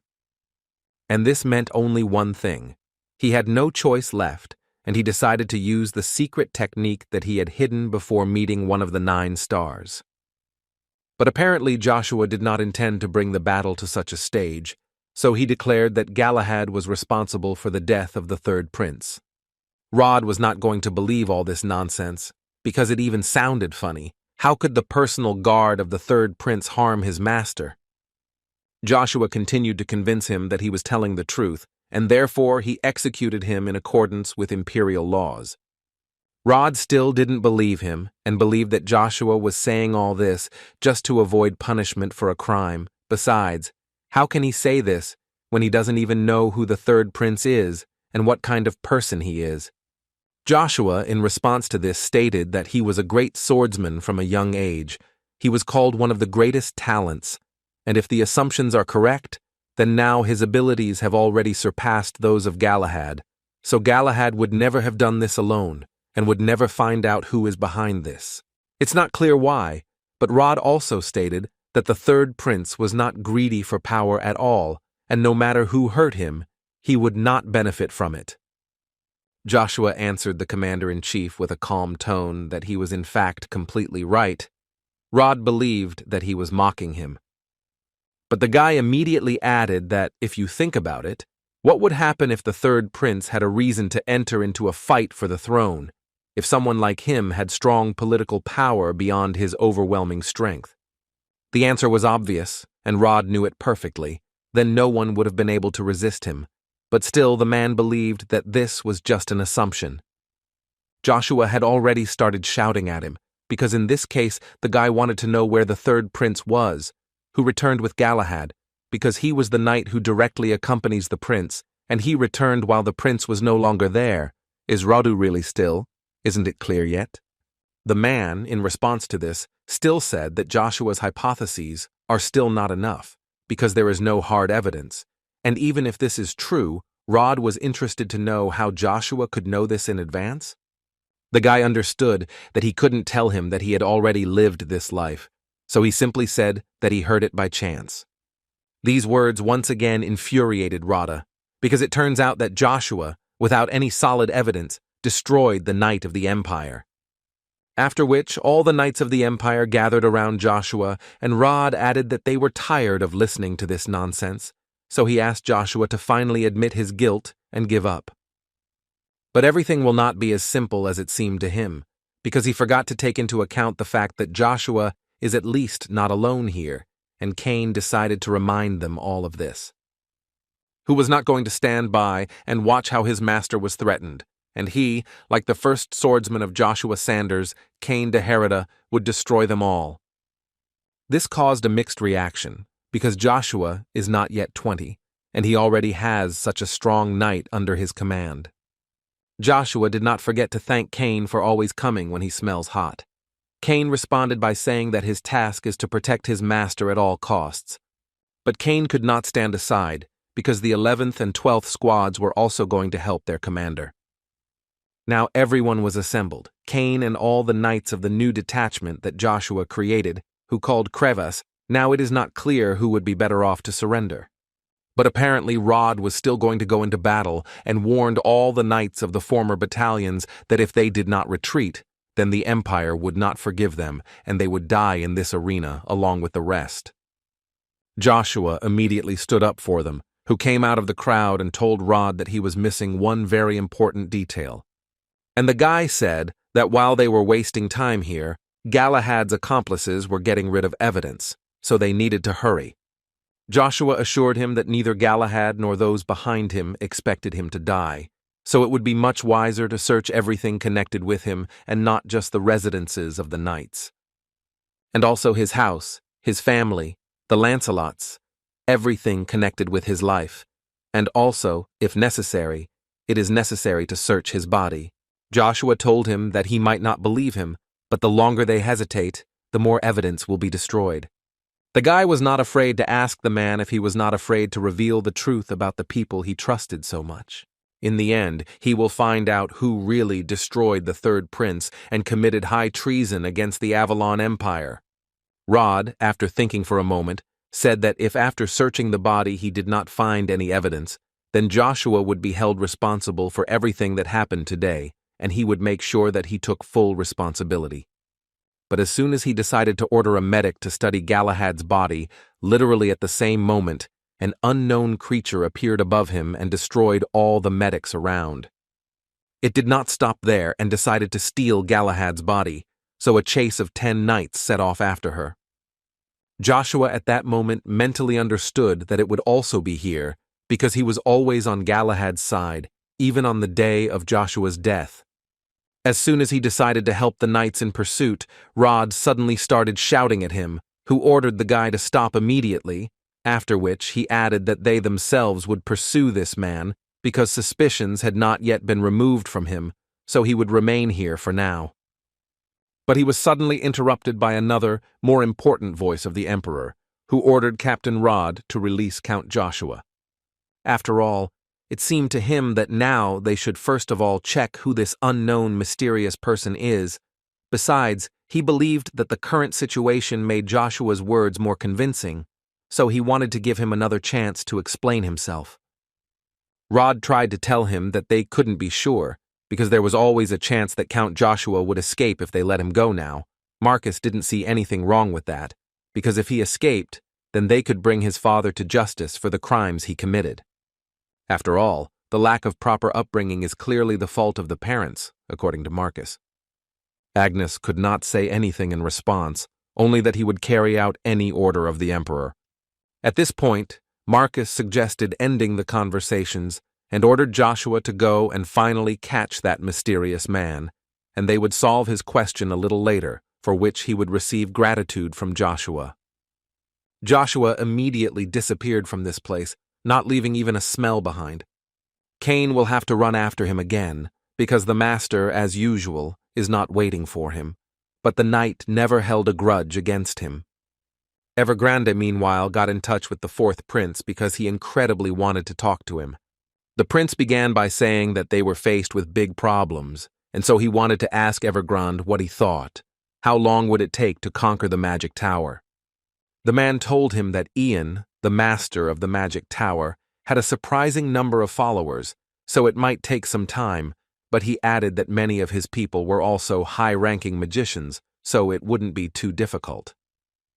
This was good news for the prince, so he added that the next time they meet, he will be the master of the tower. Evergrande was incredibly grateful to him, but still he wanted to know first what happened. The fact was that Sir Galahad's assistant passed on the information to Count Joshua, and as a result, Joshua destroyed Galahad and is now getting to the bottom of the real truth. Evergrande couldn't believe it. It was simply unimaginable. But he still added that this assistant could not leak information because he respects Heimdall as much as they do. In addition, Evergrande believed that he was connected with the Dark Monarch, one of the 9 stars, and perhaps he was erasing evidence faster than anyone else. So, for now, he suggested that the prince wait and see a little more to see how things would develop further. The prince at that moment mentally believed that Joshua still could not move so freely. He definitely had something, and if so, then he had the understanding that he would definitely find evidence that the third prince was destroyed, and that in this situation, all their plans will be destroyed even before the start of the war. Therefore, he asked Evergrande to return as soon as the issue with the magic tower was resolved. The man understood him perfectly, and before ending the conversation, he asked the prince to remain safe at all costs until he came. But the prince had already decided that he would act yourself before it's too late. Joshua, meanwhile, used all his strength to quickly catch up with the one who stole Galahad's body. And he did not do this alone, because Cain did not leave him for a second, and at some point it seemed to him that where Joshua was going to go was a trap, so he asked the gentleman to wait. Joshua didn't really care because he thought there was something he had to do. Therefore, he did not listen to Cain and simply walked forward, although in fact it was obvious that there was a trap ahead. But Cain was not going to give up and continued to ask the gentleman to wait for him. After some time, he still managed to catch up with him, and it seemed to him that my lord was torturing him too much when he was racing like that. He talked all the way about how he trained tirelessly, and he doesn't even get to use this sword often. Joshua suddenly stopped and decided to ask Cain why he spent so much time training with the sword. Was it really because of him, or was there another reason? Cain told him that at first he did this to succeed as a knight, but then serving Joshua he changed his mind. And now he believes that many of the things he showed were admirable, they were ideal, so he wanted his sword to be as similar as possible to his, and now he uses this sword exclusively for Joshua. But as it turned out, this is not what Joshua wanted to hear, so his answer was quite unexpected. He told Cain to go his own way.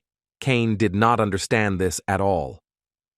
So Joshua had to explain that he was once the same as Cain now. He wanted to be sincerely useful to someone because he was confident in himself, and because nothing in the world scared him if he had that spear in his hands. However, what was truly scary was something he didn't even think about.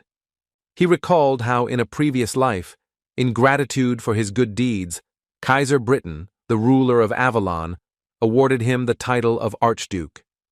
Then Joshua was confident that he would bear this honor and remain close to the emperor until the end of his days. Other more significant knights also did not stand aside then.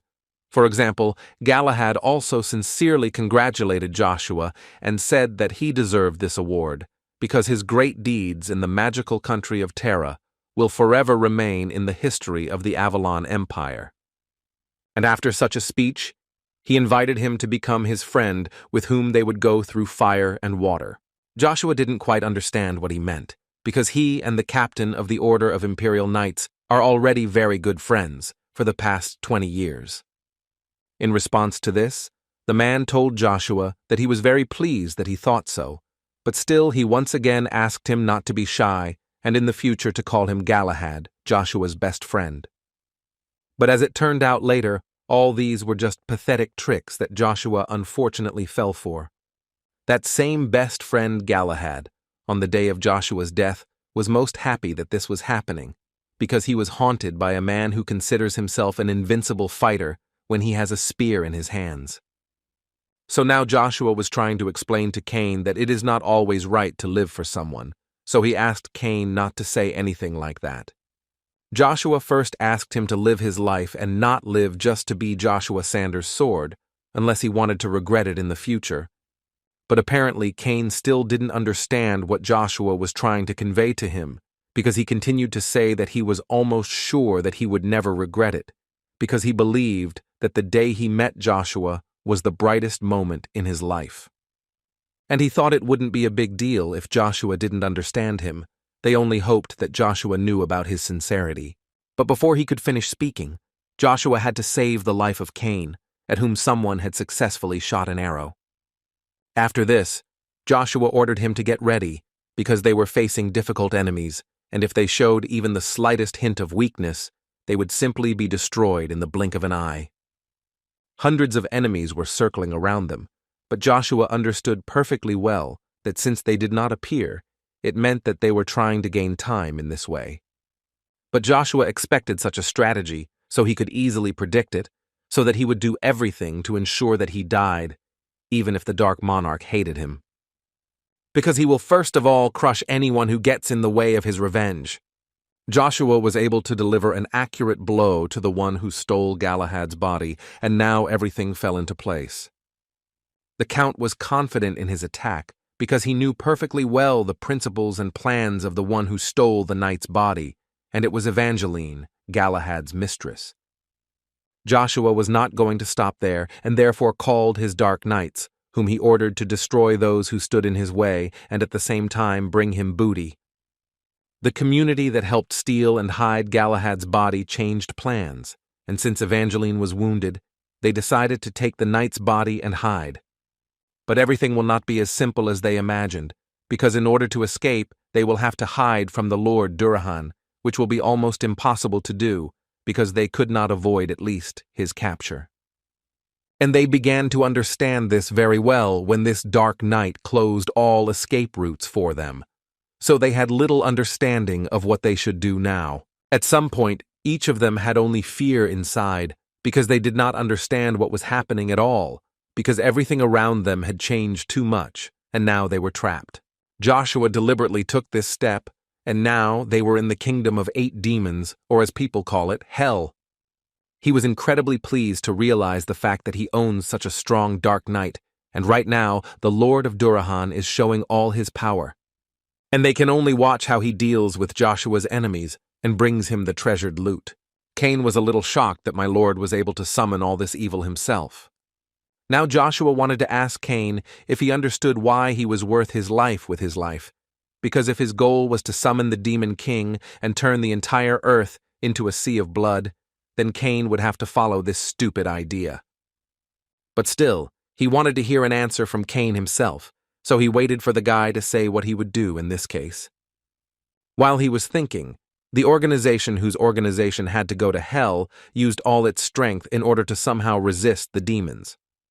They even decided to use poisonous poison that comes straight from the ground in order to somehow destroy these creatures. But it could affect not only demons but also people, so Joshua recommended that Cain cover his mouth with his hand and not inhale these gases, because the consequences could be incredibly bad. These people did not stop there and began to attack Joshua himself, who until that moment was simply watching what was happening. It was logical for them that if they want to get out of this hell, then they need to destroy the one who called him from the very beginning, so the attack was concentrated on Joshua. Although he himself actually did not mind fighting a little, so he used the magic of a 5th-level spear and was ready to engage in battle. But after just a few seconds, it became obvious that this fight would be a one-way battle, and the magicians simply had no chance of winning. After such a technique, the illusion of hell disappeared, and this meant only one thing. Joshua was still able to destroy his opponents, except for his long-awaited prey, which was carried by one of the Dark Knights. Evangeline could barely speak, but still, through the pain, she wanted to find out who he even was. Without waiting for an answer, she continued to call him a monster while he slowly approached her, but he, in turn, believed that she was the only monster here. Asked her what she thought it would be like to die in the forest alone, without even knowing why. When suddenly he heard the voice of Rugia, who did not understand why the guy was babbling again. This girl needed to be destroyed as soon as possible, and Joshua once again could not understand why Rugia only appears at such moments. In response, Rugia began to say that he needed time to restore his memory, and now that he remembered everything, he asked Joshua to concentrate on revenge. In the end, he believed that after all these years, he would finally be able to truly take revenge, and all he had to do was raise his spear and thrust it straight into her heart. And if Joshua does this, he will make sure that her soul writhes in agony forever, after which he simply repeated it 1,000 times to Joshua and literally begged him to destroy this girl, and Joshua himself doubted it a little, but still raised his spear. And when he finally decided to do this, Cain stood in front of him, who asked the gentleman not to do this. But until Joshua himself wants it, nothing will come of it, and Cain felt it, because Joshua's spear was incredibly heavier, and it was incredibly difficult to hold back his blow. And another girl helped him quite in time, who, together with Cain, was still able to fend off Joshua's blow. It was Aisha Sistrophi, who also actually served Joshua, and she came here to tell him that it was not worth destroying this woman, because she had a lot of important information. But Joshua believed that all this did not matter. What was more important now was that if they even stood in his way one more time, he would destroy them all. After these words, Cain threw his sword and said that since Joshua wanted it that way, he would have to wound him again to get to this woman.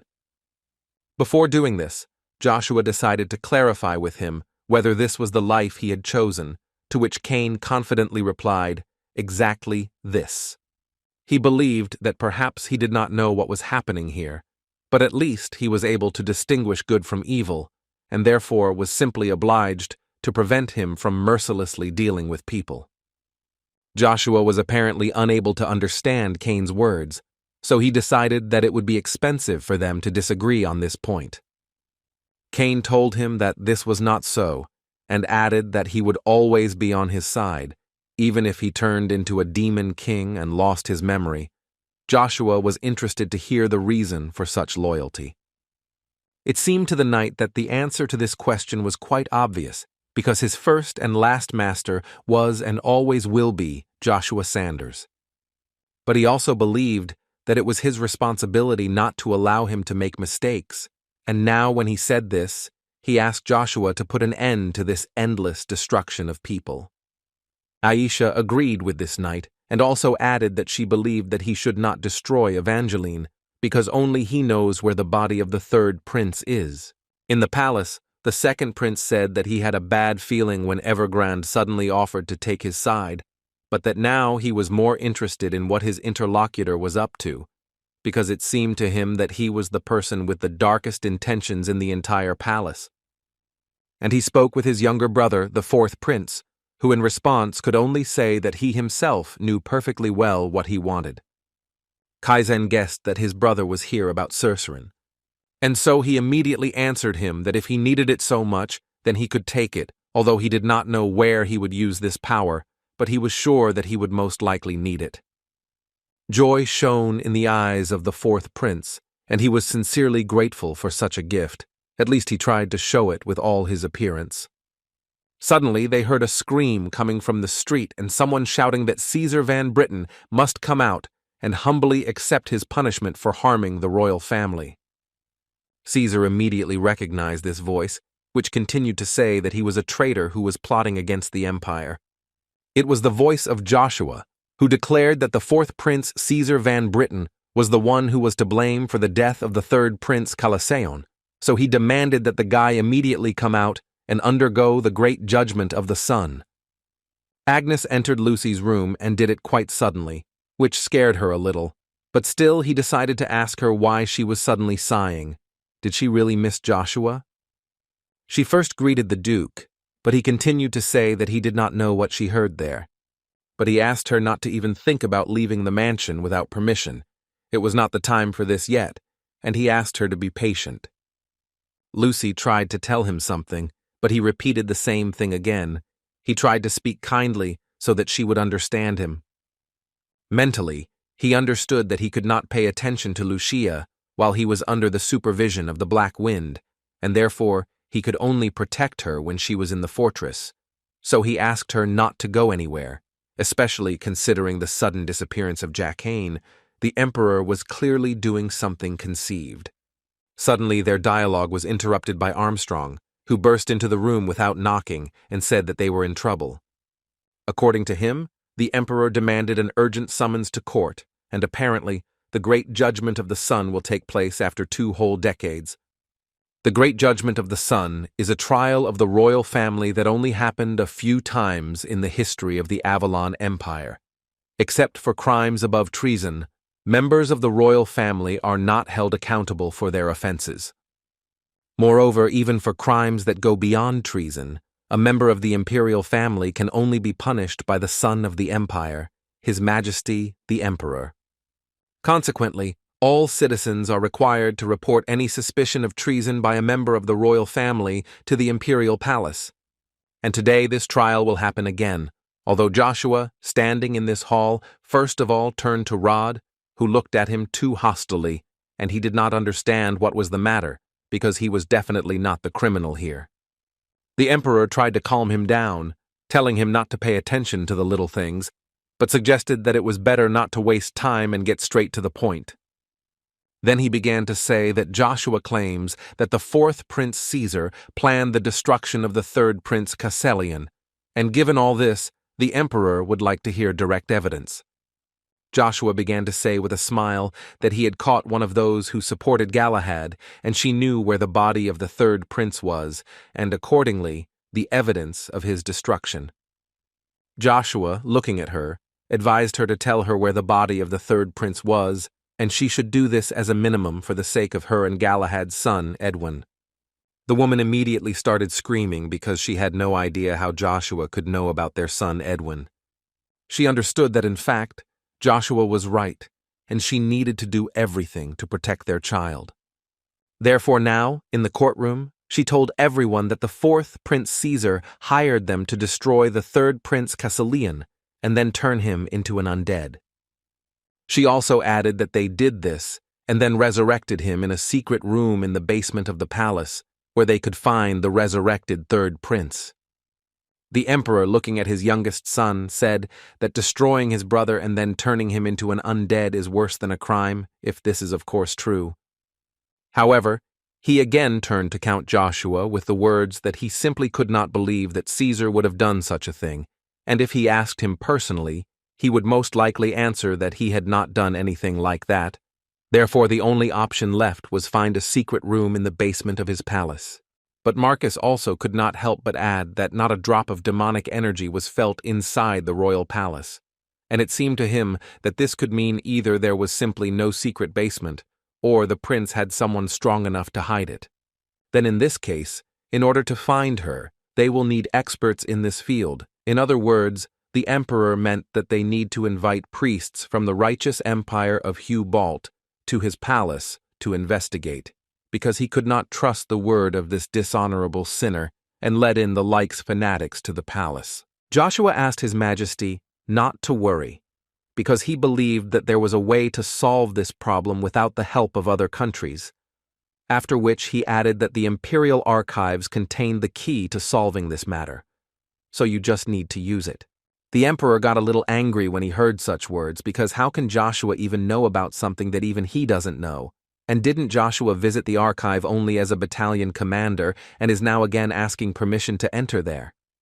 Suddenly their conversation was interrupted by Kisser, who suddenly began to ask his majesty not to allow Count Joshua to do this, because he believed that even if such an object exists, then allowing it to enter is the same as helping, and this is already contrary to the court, according to which everyone should be equal. That's why he thinks that Count Joshua must find the secret room on his own. Some knights who were in the meeting room believed that the first prince was absolutely right and the trial should be fair.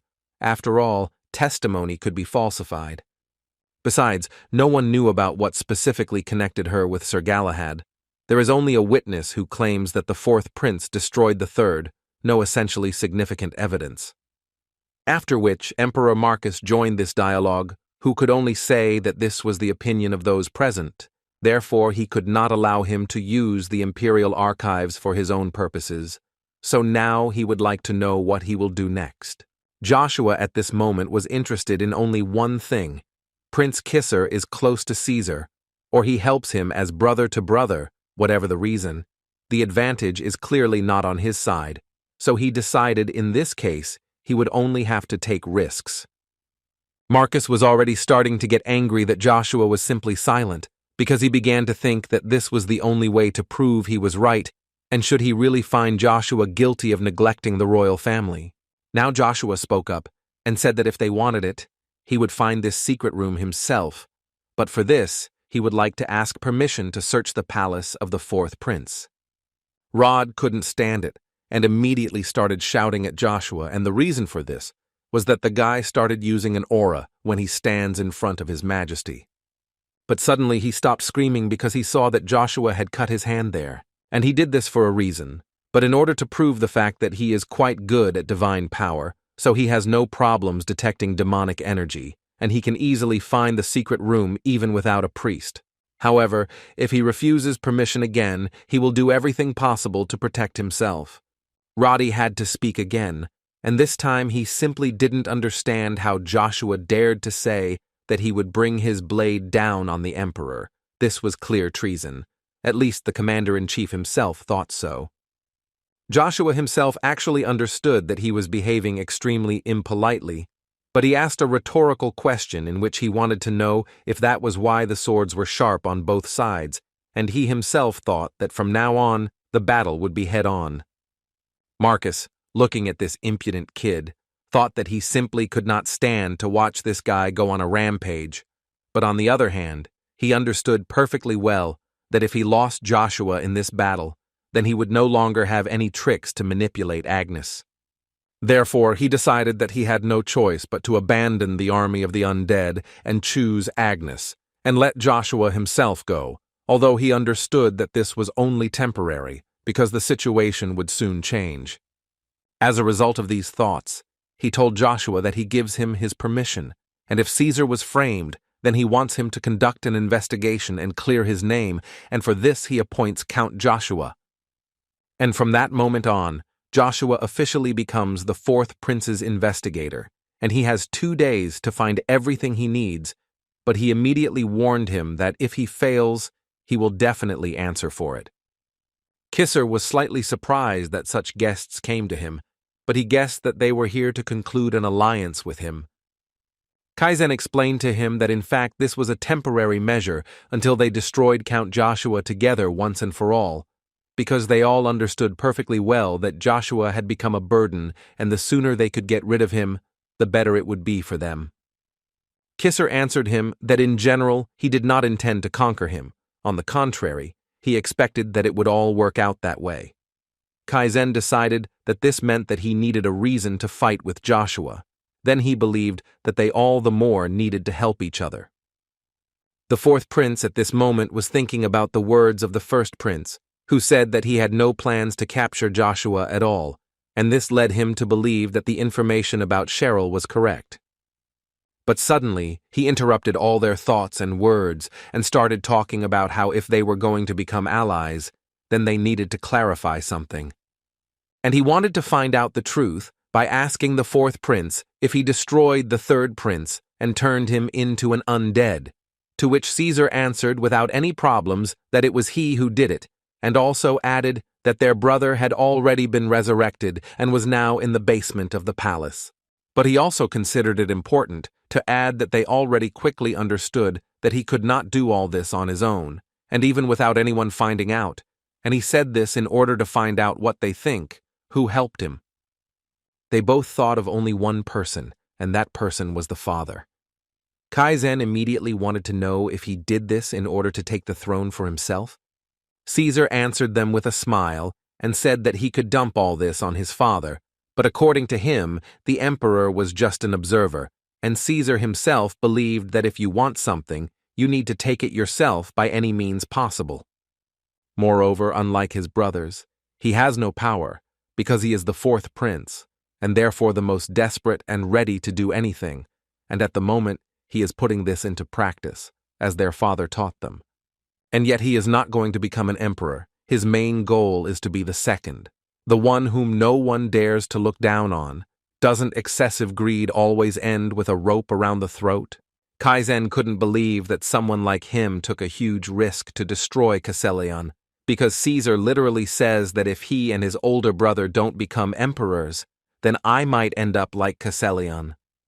But before Caesar could answer, Kisser said that in fact this is exactly what their father taught them, and he believes that he would have done the same if he had been last in line. Kisser also noted that if Joshua really finds the secret room, then most likely this alliance will not be needed at all. Caesar assured him that there is no need to worry about this, because there is no way he will be able to find it, because according to him, the magician who hid this room is, as far as he knows, the best in the history of his field, and Joshua will never feel the demonic emanation energy, and especially will not find the barrier. At least the next day in the palace, the fourth prince had to take back his words, because Joshua only had 1 day to find the secret room in his palace. And now it was clear from the boy's face that all his plans had gone down the drain, and mentally he simply could not understand how Joshua managed to find her in the first place, because he knew very well that the mana of knights and the mana of the magic circle belonged to different types. And a 6th grade barrier spell that even an experienced magician could not find, how did Joshua even manage to do it? Joshua noticed that Caesar began to become noticeably nervous and asked His Highness not to be so surprised. After all, in fact, according to Joshua, he has not even begun to surprise them yet, so they should relax and just watch. Rod turned around to ask what was going on with the fourth prince, but before he could do so, he saw that the guy had stopped in place. And then he did not hesitate to say that since it had come to this, he ordered Baru to destroy them all. After these words, the barrier of this secret room began to decrease, and Joshua immediately realized that something was clearly wrong here. In the neutral city of Reinhardt, at the headquarters of the Lunar Path, a guy reported that the Oboe Moon team conducting reconnaissance in Avalon had sent a message that the troops of Duke Arden von Agnes had already advanced. Lilith understood perfectly well that they were trying to start a continental war, and the wanton delivery of the first strike in such a peaceful time and the opening of the meeting made everything completely clear. Therefore, she could assume that the Avalon Empire seemed to be in full-scale preparation for war. Zero believed that this seems to be the case, and the appearance of the cemetery in the Reb's castle also seems to be part of the Emperor's plan to create and use an army of the undead, and in this case, Zero believed that if the army of the undead joins them, then they will go here. Therefore, it seemed to him that they, in turn, must find the Holy Grail as soon as possible to stop them. Lilith thought that Joshua had told him that the Holy Grail was in the royal archives, so there was nothing they could do about it at the moment. But even in this case, Zero told her that they could not just sit and wait for Joshua, because apparently he had begun the great court of the sun against a member of the royal family, and in this case, Count Joshua's defeat in this court could push them even further away from Holy Grail. Listening to all this, Lilith could only say that apparently Zero still does not fully understand what kind of person Joshua is. He does not lose.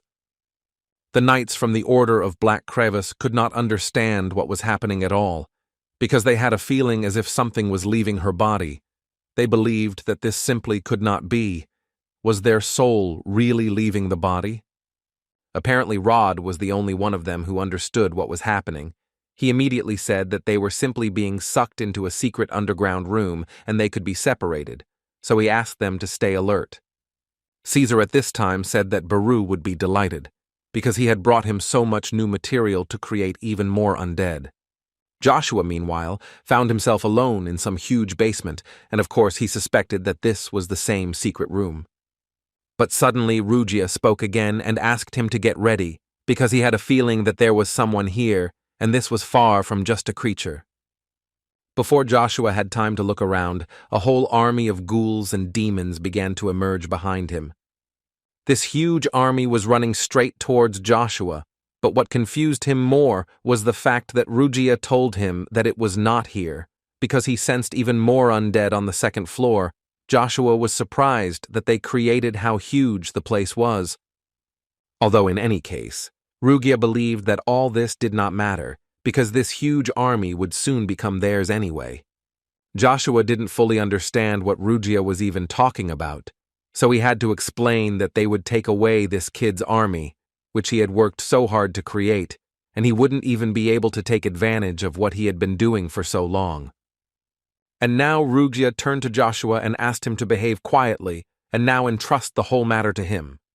Rugia literally began to spew out a bright light, as well as a prayer in which he forced these creatures to worship them, and this literally incinerated their bodies to ashes. Joshua's soul left his body, and now his body is controlled by Rugia, who started talking about the fact that now he is their master and they must obey only him.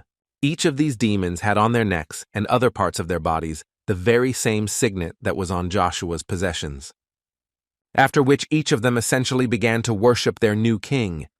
But he was not going to stop there, and so he proposed to tame the undead on all floors.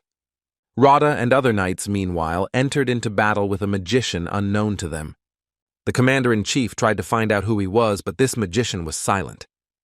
But at some point he spoke and asked the Lord of Knights if he wanted to know who he was. Radha was surprised that he knew him at all, but the magician told him that this was actually not surprising, because everyone knew that he was one of the 12 superhumans and perhaps his future subordinate, and this magician himself was called Beru.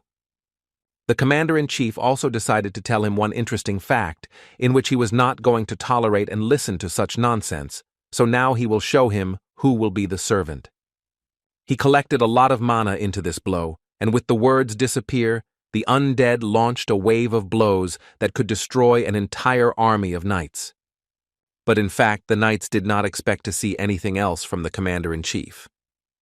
But what they definitely didn't expect to see was that this magician would absorb Mr. Rod's entire attack.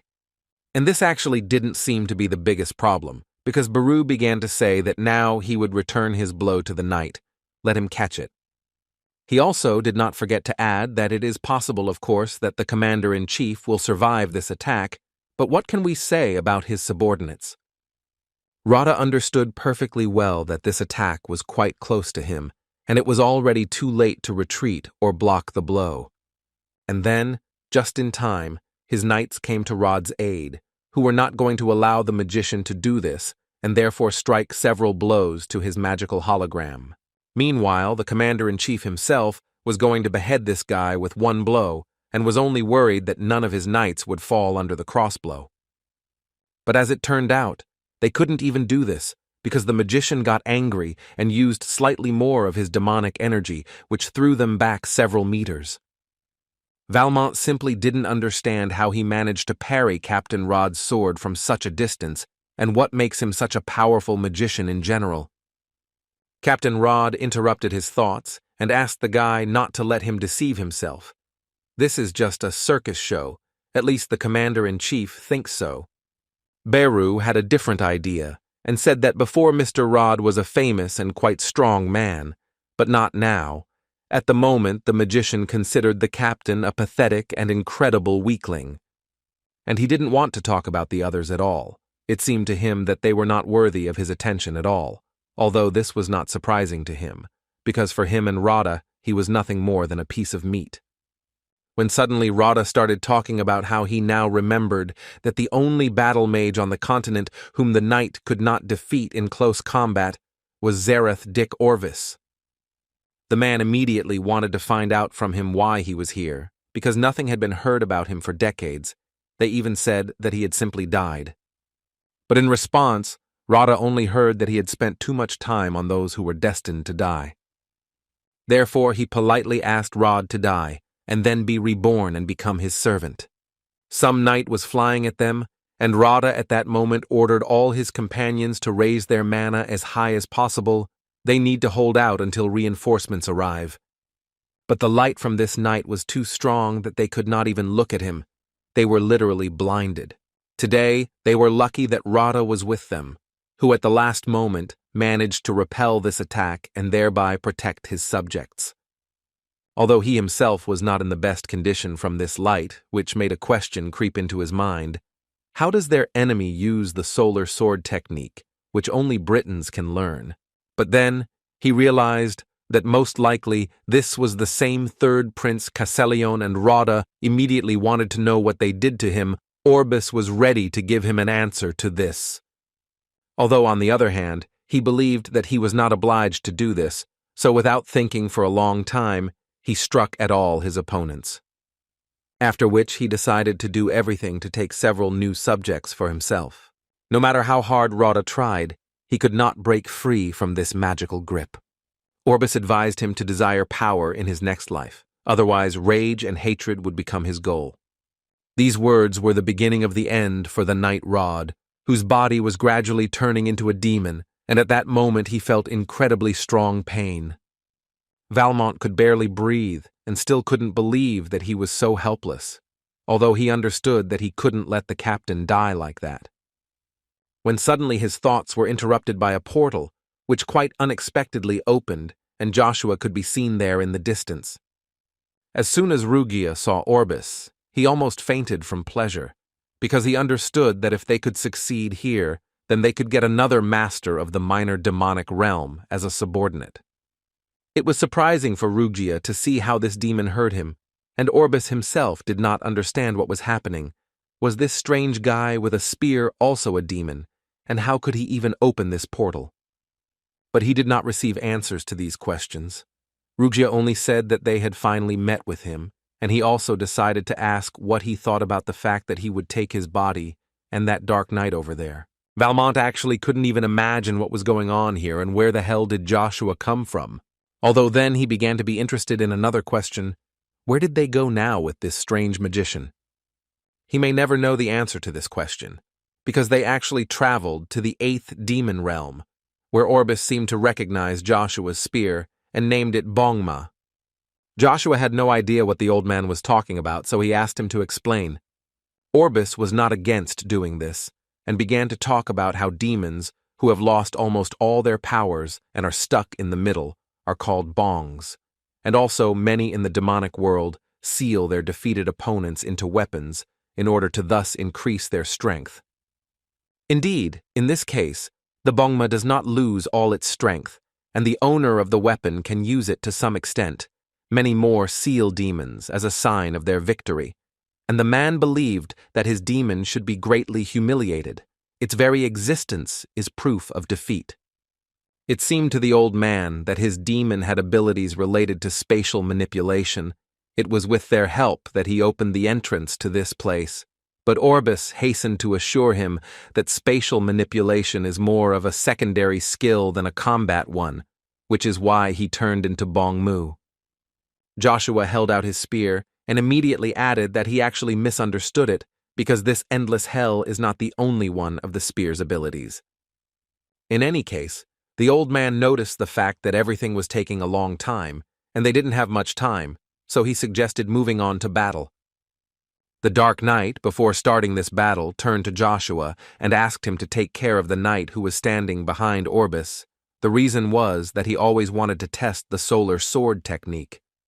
After these words, Joshua thought that if he uses the sun sword technique, which only members of the royal family can learn, then is this knight really the third Prince Casselion? His thoughts at some point were interrupted by Orbis, who decided to turn to the king of the night and tell him that he was an ungrateful fool because he brought him back to life and allowed him to reach impossible heights, but he still betrayed him when he went over to Joshua's side. But today, according to him, everything will change, and he will finally be able to show them why he is considered the best magician of the entire continent. Joshua was not afraid to answer him and say that in this case he would show him why he is called the Knight of the Spear. The Knight of the Night was the first to break loose and went into battle against the third Prince Casselion. And as soon as their swords collided, this battle officially began. Now everything depends only on them. Orbis did not wait long and began to use all his powers that he had, so he believed that having 2 magical holograms was more than enough. Demons began to emerge from them, who copied Joshua's behavior, and most importantly, his weapon, with which they were going to attack him. The guy had to fight with 2 of his not entirely successful copies at once, but still their strength was quite serious. While Joshua tried to hold off their attack, they quietly tied his spear with chains and thus literally immobilized him. And this was done so that Orbis could finally show his special creation of black magic, which was called the Dark Hole. But to his surprise, Joshua threw down his spear and went on the attack without it, saying that he didn't need to look to know what it was. The guy immediately warned him that if he thinks that he can defeat him by sealing his spear, then he may not even dream about it. The man created a huge ball of demonic energy that literally attracted him, and so he asked Joshua to look at himself. Orbis believed that he was just an arrogant knight who thought that he could block his magic with his bare hands. But this will never happen, because now the man will do everything to reduce his soul and mana, and thus he will make them disappear forever. This only made Joshua laugh because he thought exactly the opposite and believed that only he would disappear today. As it turned out, Joshua is able to use the magic of the spear without the spear itself, which is why he used the magic art of the 6th level spear. Orbis obviously did not expect such a turn of events. He had no idea what was happening at all and why the black hole was unfolding, and was it really now sucking him in? Joshua was not going to stop at that moment and continued to use his skills, and this time it was a destroying black sphere, which literally copied the black hole of this dark wizard, but it was several times stronger. After Joshua dealt with him, mentally, he could not believe that the famous Baru was broken by his own skills. How low it was for what seemed to be the best magician on the continent, but now he can remain with his soul, sealed there forever. The battle between the Knight of the Night and the third prince was still ongoing, and so far it was impossible to choose a favorite. At one point, it still seemed that the Night Knight had received a critical blow that would end this battle. But this was only at first glance, because he was literally able to grab his opponent's sword with one hand and thus stop the blow. And then there was a rather logical continuation, he struck back, which literally divided the third knight into 2 parts. He didn't understand what happened and why the third knight gave up so quickly. Did he really just not want to show what he was really capable of? Cassileon told him that he only learned martial arts for himself and that he never wanted to be emperor and was not interested in raising his own troops. And only for this reason he left the royal family. But then his mother disappeared under mysterious circumstances, and he went in search of her. Joshua did not fully believe that the third prince Cassileon was in front of them. Rugia at that moment literally screamed at him and offered to lure the prince to their side before he completely disappeared. But Joshua was not entirely sure that this should be done. From this, Rugia began to get even more angry and ask him not to say nonsense, like he was a prince, because it was obvious that he became like this solely of his own free will. But there was no meaning in his words until Rugia said that if he was really so important to him, then he asked Joshua not to let him disappear so easily. After these words, Joshua suddenly began to say that he cannot promise that he will get what he wants, because revealing the truth is not as simple as hitting someone to solve the problem. But still, Joshua believed that if they entered into a contract, then he could only guarantee one thing, namely that he would do everything in his power to help him. Although the third prince himself still had the final say, would he make a deal with him? Cassileon, looking at Joshua at that moment, could only think that words actually have different powers, depending on who says them and if they are this person. Then he can only say one thing. He believes that even with his help, even the impossible will become possible. That's why he agreed to sign a contract. But first, he wanted to hear the name of the person with whom he was doing this. The guy introduced himself with a smile as Joshua Sanders, after which he added that in this case, they could actually immediately begin to fulfill the contract. A few seconds later, first an image, and then the body of the third prince appeared in front of Joshua, who himself appeared a few seconds later with the words that his name was Cassileon, and he was the third prince who would serve his new master, Joshua Sanders. Suddenly their dialogue was interrupted by someone's voice, which said that Joshua was really always getting in the way. Joshua immediately turned around, but did not see anyone, and the voice continued to speak, or rather to wonder, why the hell is the brightest star of the heavenly and demonic kingdoms united like this in the middle world? The guy didn't understand what was happening at all, because it seemed to him that he had imprisoned Beru in his destructive sphere, and he could still speak. It's simply impossible. But as Rugia told him, the voice he hears does not belong to Beru, and the criminal who entered into a contract with Zirath Orvis and created Beru, the 32nd among the highest demons Asmodeus, is with whom Joshua had a dialogue. Now he is just a demon of the 32nd rank, but was once one of the 7 demon kings with sinister abilities. Asmodeus. Long ago, his harmful influence spread beyond the demonic kingdom, into the middle ones, where people, elves, and other races lived. It spread so widely that it seemed that he ruled the whole world, but even that was not the end of his greed. In the end, he sought the kingdom of heaven only to have all his plans thwarted by one of the 7 Archangel Raphael. In that battle that lasted so long, Raphael and Asmodeus inflicted incredibly serious injuries on each other that could have destroyed them both. And now, many, many years later, he has reappeared, and from that moment on, he is becoming more and more interesting. But Joshua was actually tired of enduring this, and asked to stop this nonsense and finally show up.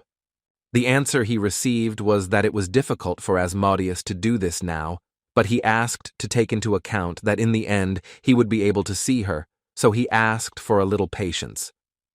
After which Asmodeus added that he had actually worked hard to get this body, but since today was the honorable day of their meeting, he would gladly give this body to him as a gift. But this is where their meeting comes to an end, and he is forced to say goodbye to Joshua for now, but will look forward to meeting him again. Joshua tried to stop him, but apparently it was quite useless. They noticed that after these words a huge amount of divine power overcomes the barrier of endless hell. She strikes at what was holding their bodies together, the summoning apparently occurring through force. Suddenly this rift became huge, and Joshua saw Arya and Eri in front of him, who most likely helped him get out of this hell. They were both incredibly happy that they were able to find Joshua and that the item they were using actually worked. Joshua immediately decided to find out from them what they were doing here and where were Captain Rada and the rest of the knights. Count Airy asked him not to worry about it. The doctors would take care of them. Now it was more important for him to ask Count Joshua if he was familiar with this thing. Joshua did not quite know how to answer this question, so Airy himself began to talk about the fact that the fourth prince himself ordered to find a key in the royal archives that would resolve this question, but no one could have thought that the Holy Grail of the Hubalt Empire would be hidden in the royal archives, Avalon archives. And from what he heard, this item immediately reacts to demonic energy, and he said that the eternal Holy Grail next to them suddenly turned red. Joshua understood that the power of the Holy Grail was truly incredible, and even without knowing how to use divine power, the two actually destroyed the Lord of the Endless Hell Durahan and temporarily blocked his summons. Now it was no wonder that Lunar Path wanted to find this item as soon as possible. Suddenly, Arya interrupted his thoughts by saying that he did not know how Joshua managed to do all this, but the use of black magic and demonic energy is prohibited throughout the continent. And Arya believed that he understood better than anyone what this meant, so he would like to tell Joshua to obediently accept this aura. But apparently the guy had a different opinion, and therefore he struck Arya without hesitation. Although Arya was not going to give up so easily, so dodging what seemed to him a pathetic blow, he went into battle again. He invited Joshua to arrange a proper date this time, because last time they unfortunately didn't manage to do it. Apparently Joshua didn't mind and therefore also actively continued to attack the man. It was so funny for Arya to watch Joshua desperately try to destroy him by poking him with this thing, but honestly, he could tell that he liked it. At some point, this useless battle was interrupted by Ari, who was already tired of listening to all these jokes. After which he turned to Joshua and told him that this actually puts them in an even more difficult position. Since this is a royal order, he had better follow them obediently. Joshua at this moment thought that Airy, he is a duke who rose to the highest position of the star thanks to the art of wielding a sword alone. And the realization that the stars are superior to superhumans gives him the understanding that the difference between them is like between heaven and earth, and now fighting this duke will be much more difficult than fighting anyone else. After all, even among the other 9 stars recognized by the continent, Tremblin Ari is called the King of Swords. Joshua was so angry with Caesar, who all he could do in this situation was to attract Tremblin here, but still, the fourth prince thinks that Josh will fall into his trap, but this will not happen. And for this, Joshua simply used his skill and ran away, and it was actually a pretty good decision. Arya was most upset because the man had prepared such an exciting date for him, and he just ran away. It's so unfair. On the other hand, at the same time, in the magic tower, the storm mage Tarpian spoke to Evergrande and called him every possible name, and he really deserved it because he did really terrible things. The only response he received was that Evergrande considered him a second-rate magician whose end was obvious. The storm mage simply could not believe his eyes, because it seemed to him that Evergrande was calmly using magic even in an environment without mana, but for this to become possible, he must reach the final level of using magic, and this is the 8th grade. His thoughts were interrupted by Evergrande, who stated that he would teleport him back and blame him for what happened today in the magic tower. Well, of course, he did not forget that first he would destroy his magic circle to make sure that he would never be able to use mana again. Tetarpion began to shout at him and asked him to shut his mouth because his grandfather gave him the opportunity to become the master of the tower, and he stuck a knife in his back. But now the storm mage doesn't care anymore. He can set him up as much as he wants, but he still will never to avoid the label of a traitor, and today he will also not be able to hide his actions. Evergrande began to smile even more, because it seems the little storm mage even knows what the old man, to whom he is so loyal, did to become the master of the tower. He believed that in this world, if a person does not betray, then sooner or later he will be betrayed, and therefore he became interested in asking Tarpian what he thinks, who taught him to live like this in this world. Without waiting for an answer, he himself said that this old man taught him that winners are always pure and losers are sinners. And in this case, he will be remembered as the sinner who destroyed the magic tower. Suddenly, his monologue was interrupted by Iselin, who used her ability, which was called Limiter Return. Evergrande didn't understand at all what was happening and who she was, and most importantly, how did she get here?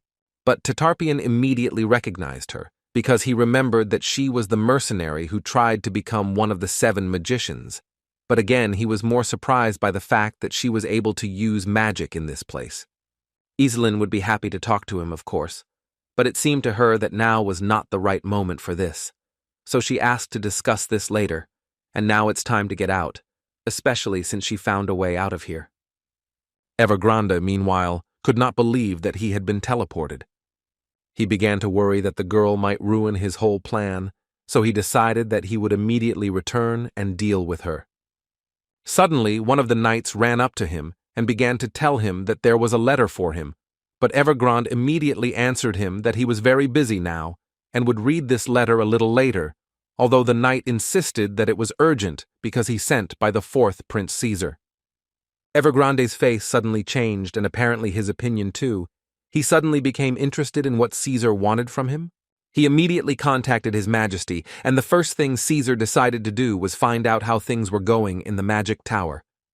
Evergrande reported to him with a smile that during the day they would capture the tower, and they could announce the appointment of a new master of the magic tower tomorrow. Caesar was glad to hear this, so he ordered him not to return to Avalon, but to remain in the tower, and also warned that it would soon be difficult to contact him. Evergrande wanted to know what was wrong, to which the guy said that the hidden location of the 3rd Prince Casselion had been revealed, and the Holy Grail divine object of Hubalt was found in the royal archives of Avalon, and Emperor Marcus must have already informed the Hubalt Empire about this.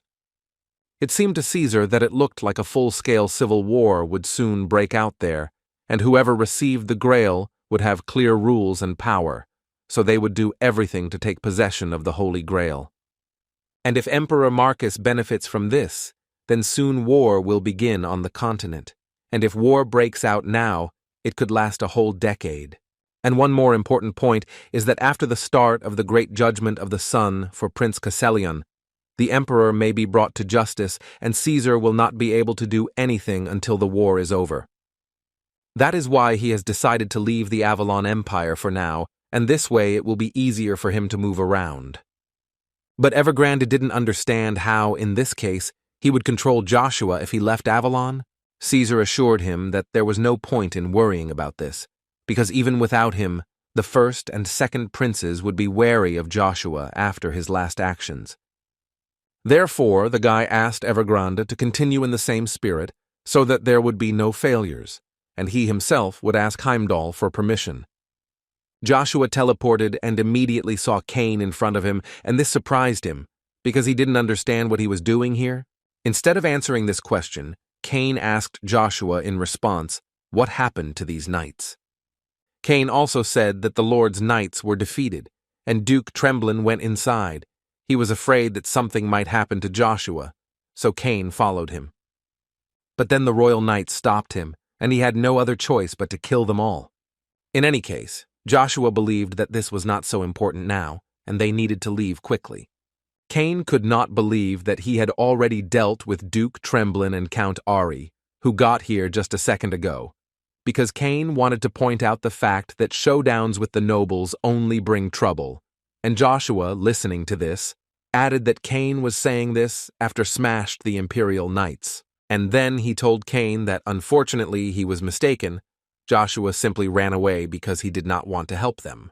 The knight realized that the gentleman wanted to say that this was a setup by someone, and Joshua confirmed this, after which he said that this Caesar used the emperor to overthrow the Duke of Tremblin and Count Ari, and with their help there was a reason to arrest Joshua. But Cain noticed that he could not forever running away. Joshua himself understood this very well, and he also understood that if they harm the envoys who arrived on the orders of the emperor, this would instantly turn them into traitors, but giving up and trying to explain everything is also not an option. Now, in fact, the Count is more worried about the words of Asmodeus, who said that in the end one day they will see each other again, but for this, Joshua needs to show a little patience. His memories were interrupted by Cain, who jokingly decided to find out if he and Caesar were sworn enemies in a past life. But he did not have time to answer this question, because as soon as they left the palace, they were met by a whole army of knights, who, according to the order of Emperor Marcus, were going to arrest Joshua because he was forbidden to leave this place, and if he disobeyed, he would be accused of treason. Cain couldn't help but say that it seemed to him that the situation was getting out of control, and the reason for this was at least that there were at least 10,000 knights in front of them. Joshua thought about it because he began to understand that apparently Emperor Marcus was still disgusted by the revelation of the truth about the Imperial family. But in Joshua's opinion, such actions only discredit the dignity of the Britain family. Not only was there a huge army in front of them, but also Duke Trembelin appeared behind them, who asked them to surrender now or invited them to put their necks under his sword. It became difficult for Cain to be there, because his presence alone is enough to create such strong pressure. Now he does not understand at all how Joshua managed to break through and escape from such a monster. Apparently, Joshua decided to answer this question and show him what he is capable of. The Duke realized that the guy apparently chose the second option and wants his head to be on the floor. He also decided to offer his condolences to Duke Agnes in advance because today he will lose his son. Joshua knew very well that eventually events would take an undesirable turn. Should he become a tyrant by breaking his promise to Icarus in order to take the throne of the emperor? These were the thoughts that were in Joshua's mind at that moment. Suddenly, this battle had not yet begun. One very familiar voice interrupted it, and it was Agnes, who only with his aura put down an entire army of knights. Cain was so glad to see his milord, who actually showed up quite on time. Duke Aery did not expect Agnes to appear here. Had he really come to punish his son? Agnes answered him that he had arrived here on the orders of the emperor and asked to transfer the situation under his control. In response to this, Aery wanted to know whether Agnes intended to accidentally ignore the will of the emperor. Agnes firmly stated that no normal father would act differently in such situations that concern his son. The knights just moved away from his aura and asked the gentleman to think about it again, because they admire him, and what will happen to his family if he decides to make this decision after all. Aery asked Agnes to immediately move out of the way and not take this issue as personal, because it doesn't concern him at all yet. Agnes, looking at him, firmly stated that he was not going to repeat it, and for now politely asked Duke Trembelin to lay down his sword. Joshua himself didn't understand this decision, to be honest, because he considered himself the son of a concubine, trash who was kicked out of the family. Besides, Agnes didn't even try to find him in a past life. So what was all this for? And now that he has matured, Agnes suddenly began to feel some kind of unjustified resentment? Arya, who joined this scene, could not help but notice that this was actually such a wonderful family reunion. Only he was very sorry that now he would have to separate them again, after which he immediately took off in order to destroy the traitors. Agnes blocked his blow so easily that he didn't even have to move. But the problem was not only in Arya, because Duke Trembelin also launched an attack, and from this attack, Joshua understood that only magma would save him. Which at the last moment not only blocked the Duke's blow, she also launched a counterattack. Cain didn't even have time to understand what happened. He only heard an explosion next to him. But when he turned around to look, he saw Duke Trembelin standing in bewilderment, because he sincerely did not understand what had just happened. Joshua turned to the Duke with the words that he should not think that Joshua ran away from him just because he was scared. He also gave him advice in which he said that before thinking about what to do with Duke Agnes, he should first worry about how to catch him. His speech did not end there, but this time he addressed Agnes with the words that he no longer wanted to harm the Agnes family. He just wants to live as he lived before, after which he ordered Cain to create an escape route, because they urgently need to leave here. But apparently they won't be able to leave just like that, because the Duke of Trembelin again stood in front of them, who once again repeated that they would not leave here anywhere. After which he went on the attack again, but Agnes stood in front of him, who was not going to let them touch his son. Trembelin simply begged him to step aside, because they had an order from the Emperor, which they would carry out in any case. The Duke did not understand. Isn't the Emperor's order the highest in Avalon? Agnes responded by telling him that according to the law, everyone should be equal, and that is why this country is not developing. Joshua listened to his words for a bit and began to leave again, simultaneously destroying the knights with his aura. Cain also did not just stand still and demolish one knight after another. But no matter how hard they tried, the warriors did not become less, and each of them asked Joshua to give up, because he still could not win. Cain understood that the situation seemed to be really heating up, and now the royal knights were much stronger than they were in Cromwell, so he suggested that Joshua try to break through another place, because it was not necessary to go to the main gate. Joshua didn't think so, and said that if they ran away like that, then everything would look like they were guilty of something they didn't do. But for now, he asked Cain to step away for a second. After which he stood right in front of the knights and used a message skill in which he conveyed to each of them that from now on, anyone who tries to block their path, regardless of status or rank, will be destroyed. And for example, he destroyed several knights who stood in front of him. But apparently Arya, who also heard these words, is not going to listen to Joshua and therefore went into battle again. He was already starting to irritate Joshua, especially after he threw a punch at Cain that the guy didn't have time to block. Arya also heated up the situation and said that he was sure that Joshua knew how to stop this and asked him not to hold back. How suddenly Joshua disappeared and appeared behind him, and Arya at that moment was interested in only one question: why didn't he cut off his head? Joshua calmly answered him that it was absolutely wrong to chop off everyone's heads, so he just carefully cut off the hand, so it was better for him to put it in place as soon as possible, and for this he needed to stop pursuing him. He still laughed at the guy and added that he would regret being so generous today. But in any case, he let him go, and besides, as it was noticeable, no one else was trying to stop the guy. Inside the duty room of the Imperial Palace, Rod was retreating from the battle, and at the same time decided to ask for forgiveness from the first Prince Kisser. After all, it seemed to him that such a shameful incident occurred on the territory of Avalon, especially here in the Imperial Palace, under his protection, which he did not even notice, so he deeply blames himself for this. The first prince suddenly answered him that he did not need to be so strict with himself, because in fact, no one could have thought that this would happen to his younger brother, the third prince, Cassaleon. Therefore, he asked him not to feel guilty, but rather asked him to concentrate on a speedy recovery, because Avalon needed the main lord of the knights. After which he stood up and said that this would be the end of their conversation, because he still had some things to do, and asked him not to strain and to have a good rest. Valmont, who was also there, decided to ask the first prince what would happen to Joshua. In response, the first prince said that Joshua had been branded a traitor for disobeying the emperor's decree and had also been stripped of his noble status and was now nothing more than a fugitive with a bounty on his head. Valmont actually did not expect a different answer, so he simply agreed with it.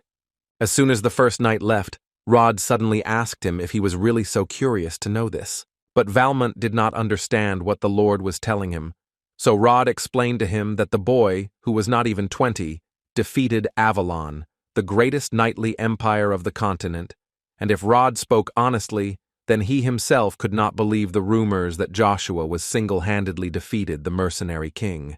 But this guy, in his opinion, surpassed him, withstanding the attacks of Duke Tremblin and Count Arya.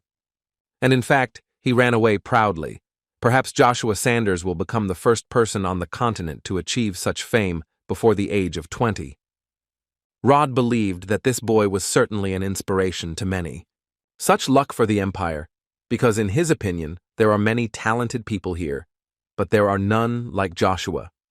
And that is why Rod decided that he took full responsibility for what happened and resigned from his post, which simply shocked Valmont, because he did not understand why he suddenly needed to resign.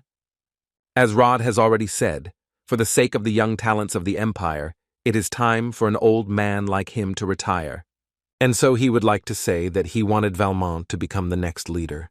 After which he added that even if he refuses, there is no need to reproach himself for this, because who else but Rod knows that he may not yet be ready for this. The guy at that moment remembered the words of Joshua, who told him then at the slaughterhouse that going beyond the limits of the possible requires motivation, so he advised the guy to set a goal for himself and reach at least the position of head of the Royal Knights. And these words gave him the very motivation that Joshua spoke about, so at one point he changed his mind and agreed to become the new head of the knightly order. Agnes, meanwhile, stood in front of the Emperor and listened as he asked him another question, in which he would like to know if anything unusual had happened during his absence, because it was rather unclear why he decided to cause a real commotion. Duke Agnes could no longer control himself, so he decided to say directly that this time the Emperor had gone too far. Marcus was angry at such words, because it seemed to him that he had let everything take its course 1,000 times, and no one even noticed. Did not hold back, and began to say that because he let everything take its course, now the third prince is a walking ghost. Trembling yelled at Agnes and demanded that he mind his manners when addressing his majesty.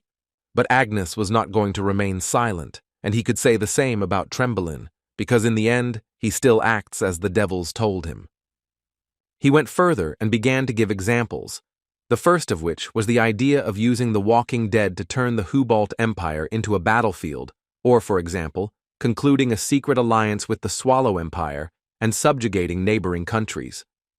For Agnes, this was too low, because at a time when Hubalt was already torn between the factions of the Emperor and the Pope, and now the Holy Grail appeared, which could fan this flame. It seemed to him that the Emperor was already thinking about whether Joshua would become the overcomer who would stand in his way. And that's why he decided that it would be best to destroy Joshua before it really became a big problem for him. But Agnes was in a hurry to upset him. If Marcus thought that the Empire would shine all his life only under the name Britain, then this is not so. This is only possible in his selfish dreams. With these words, Agnes literally infuriated the Emperor, who noticed that the Duke had just crossed the line, after which he got up from his seat and began shouting at him and simultaneously asking whether he really decided to betray him and his empire. Agnes, looking at him, did not say anything to him, although he understood that in this way the Emperor was trying to piss him off. But Marcus didn't even think about stopping and came to the point that in this way Agnes was risking his family very much, so he suggested that he calm down, because while everything was going according to Marcus's plan, he was not thinking of harming Joshua. Moreover, the Emperor believed that now Joshua shines brightest in such difficult times, because if he accomplishes another feat outside of Avalon, then Marcus is even ready to promise that he will personally call him back to the country. But Agnes was not satisfied with this at all now, and he decided to ask the Emperor a question that he would have to think about, the essence of which was, does Marcus think that Joshua can become the very sword that will be directed against the Empire and the current Emperor? In the forest of Avalon, meanwhile, a cart was rolling in which Ashu was, and he was not in the best mood, because Joshua asked him to follow him, as the best servant of the continent, and then simply throws him out of the palace, without even bothering to tell him where to go at all, when suddenly his speech was interrupted by an earthquake due to which the cart stopped. Ashu immediately got out of the carriage to check what was going on here. But what he saw like that shocked him, because standing in front of him was a rather familiar man. And it was not just a man, but Lord Krivas in human form, which can be seen quite rarely in any case. He wanted to find out from Ashu who that human boy Joshua was chasing. Ashu could not stand normally due to extreme fear, and could hardly answer this question, although he did not know the answer, but in fact, Krivas himself knew the answer. Joshua was directly chasing Asmodeus's contractor, who is also known as Jairus Dick Orbis, a traitor who ingratiated himself into causing the elf race to suffer. Ashu did not quite understand what Krivas was telling him, because as far as he knows, Orbis, in order to protect their secrets, sacrificed not only his clan, but also his life. This was so sad for Krivas to hear, So he repeated once again that people are actually selfish and full of desires by nature. It was this man who betrayed them and took the root of the world tree. Now that Ashu knows the truth, he asked to stop pursuing Jairus and do what he must. And he also added that at present, the origin stone replaces the root of the world tree, but this will not last long. After these words, Ashu could not help but get angry, and now he most of all wanted to know where Jairus is now. Crevasse, after thinking a little, finally decided to answer him that he was currently on the great plain of Ayas, in a tower that people built after stealing their lands. Iselin and Tetarpian, meanwhile, were still able to get out of the magic tower, but in front of them there was a river, the current of which was too strong, and therefore he would not be able to take her with him, and she would have to go alone.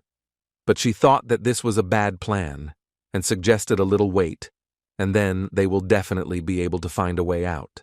Suddenly her thoughts were interrupted by people who were running from the forest, and apparently their main goal was Iselin and Tetarpian. They believed that they should not allow the Storm Mage and her accomplice to leave, and this was the order of the new master of the tower. And to do this, they decided first of all to use a rockfall, which was supposed to destroy them. Meanwhile, in the Avalon Empire, in the palace of the Diamond Flower, Sir Siren, sitting at the table, thought about her life. Her thoughts were sometimes interrupted by a conversation with her assistant, who said that she still couldn't believe that she, being on the verge of life and death, stood on her feet and also regained her sight, as if God's mercy had descended on her. The princess absolutely agreed with her. For her this was truly a miracle, and she also added that if only she could remember what exactly happened to her then. The assistant again decided to find out if her memories had returned, but Sir Siren, sighing heavily, said that not yet, and she only remembers what happened to her before she was 10 years old. But she somehow knew that she only had to hear his name and then everything would return to normal. At least her heart makes a noise every time she hears the name Joshua Sanders. How did she suddenly decide to ask her assistant what the name of the captain of the detachment of Imperial Knights was? Was it not Joshua Sanders by chance? Meanwhile, in the center of the capital Avalon, Icarus, walking through the city at night, heard only the screams of the knights who were running throughout the city and looking for Joshua and his accomplices so that he could not leave the city. The guy understood that it seemed that the matter was starting to gain serious momentum, so he decided that he urgently needed to report all this to the captain. But he thought about it so much that he completely forgot about safety and did not notice the fact that one of the Imperial Knights saw him. Joshua, sitting in one of the huts in the city, said that judging by the way Emperor Marcus was acting, weakening the power of the Britons was not part of his plans. Cain absolutely agreed with him and also added that carrying out any missions in the imperial court was becoming more and more dangerous. He also believed that they would have to endure many more trials in the future. When suddenly their conversation was interrupted by Icarus, who unexpectedly burst into that hut and first of all wanted to ask them if they had both gone crazy. Because there is simply no other explanation for the fact that he became the most wanted criminal in Arcadia after only being here for a few days. Worried him most was that there were bounties on their heads, and they were quite large, so he could not resist, and took Cain by the ear to explain to him that since they are Joshua's subordinates, they must mentor him on the right path, and not do everything that is prohibited. In any case, he looked at Joshua and wanted to ask him what he would order them to do now. To begin with, Joshua decided that they would get out of Arcadia, and after that, he thought that it would be nice for them to head to Reinhardt. Cain jokingly added that he would prefer to live in luxury rather than play the role of a criminal. But Icarus was not in the mood for jokes now, and he again began to shout at him, saying that in fact they could choose a different route, not Reinhardt. And first of all, he thinks so only because the Emperor most likely has already prepared an ambush there, and now that the King of Reinhardt has become an enemy of Avalon, His Majesty can invade the lands of his master at any moment. Joshua actually agreed with Icarus. They cannot expose Reinhardt to danger, and if the magicians of the entire continent find out about what happened, then by setting foot on Reinhardt's land, he will essentially discredit his reputation. Icarus also believed that the political situation was unstable and numerous troops were currently gathering at the borders of Avalon. But for him this meant only one thing, that something truly terrible was coming. Even Cain understood what he was leading to. Would a continental war really start soon? And at the same time, Icarus did not consider the Empire of Three Rivers, but there are two more principalities whose actions seem suspicious. The first principality of these two is the Principality of Tron, whose king is Uravis. And before Icarus had time to name the second, Joshua decided to assume that this was the Principality of Terra, a country known for its magical power. Now Joshua understands that the time frame has shifted, but the line of fate has remained the same. Now he decided that their next target had been chosen, and they should not waste any time and move forward immediately. But before he had time to tell the guys about this, suddenly the doors of the hut opened and light from the street filled the room.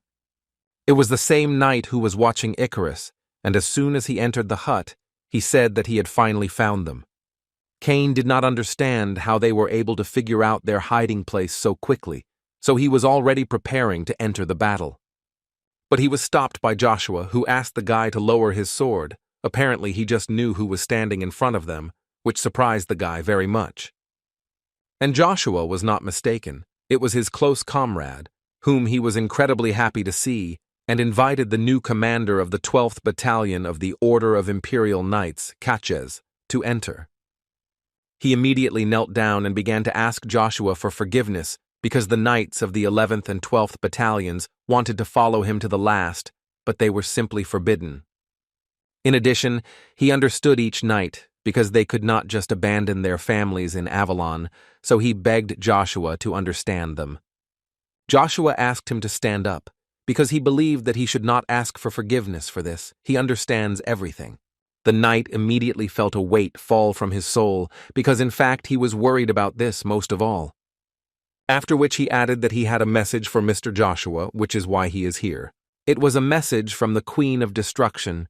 She turned out to have contacted them and asked them to tell them that she was heading to Reinhard to take care of everything that required her intervention. Joshua was glad to hear this, because this plus another ally who came to their aid. But that was not all. Cassier handed over another letter which was from Princess Cercerin, which incredibly surprised Joshua. Cain couldn't contain his jokes about Joshua receiving a love letter from the princess. He also assumed that Her Highness deep down also wanted to run away with them, for which he received a blow from Icarus. After which he added that apparently their vacation had been delayed and it was time for them to hit the road. Joshua agreed with him, and before leaving he said that he would hope that everything would be okay with Catchus and his knights. The knight, in response to this, saluted him and added that he would wait for them alive and unharmed. Meanwhile, in the magic tower, Evergrande, standing in front of his interlocutor, could not believe that it did not affect the source of life. Therefore, he would like to find out as soon as possible what happened in the secret room of Prince Caesar. Baru could only answer him that there was an incredibly huge force emanating there that was simply impossible to resist. And now he talks about the power that came from the demonic spear of Joshua Sanders, but Evergrande could not understand where the artifact of the demonic god would come from on this earth. Beru told him that in fact he shouldn't be so surprised, because this is just a vessel with the power of a demon sealed inside. The demon itself most likely is nothing, and he was confident that he would easily solve this issue. But now it was more important to determine the location of the black dragon Krivas. On this occasion, Evergrande reported that he had learned that Krivas had headed to the elf's magic tower. Beru did not like this, because it seemed to him that they were faced with too many unforeseen factors that arise at the moment when the process of recruiting an army is nearing its end. Evergrande tried to tell him that there was no reason to worry, because they had finally found the key to the location of the primordial windstone. If so, then Beru ordered them, at the end of the coronation ceremony of the tower, to immediately set off and take with them a legion of undead and leeches. Evergrande promised that this order would be carried out, and he also had something else that he would like to tell him. After permission, he said that recently at the Imperial court, they began to talk about Ashir von Brighton.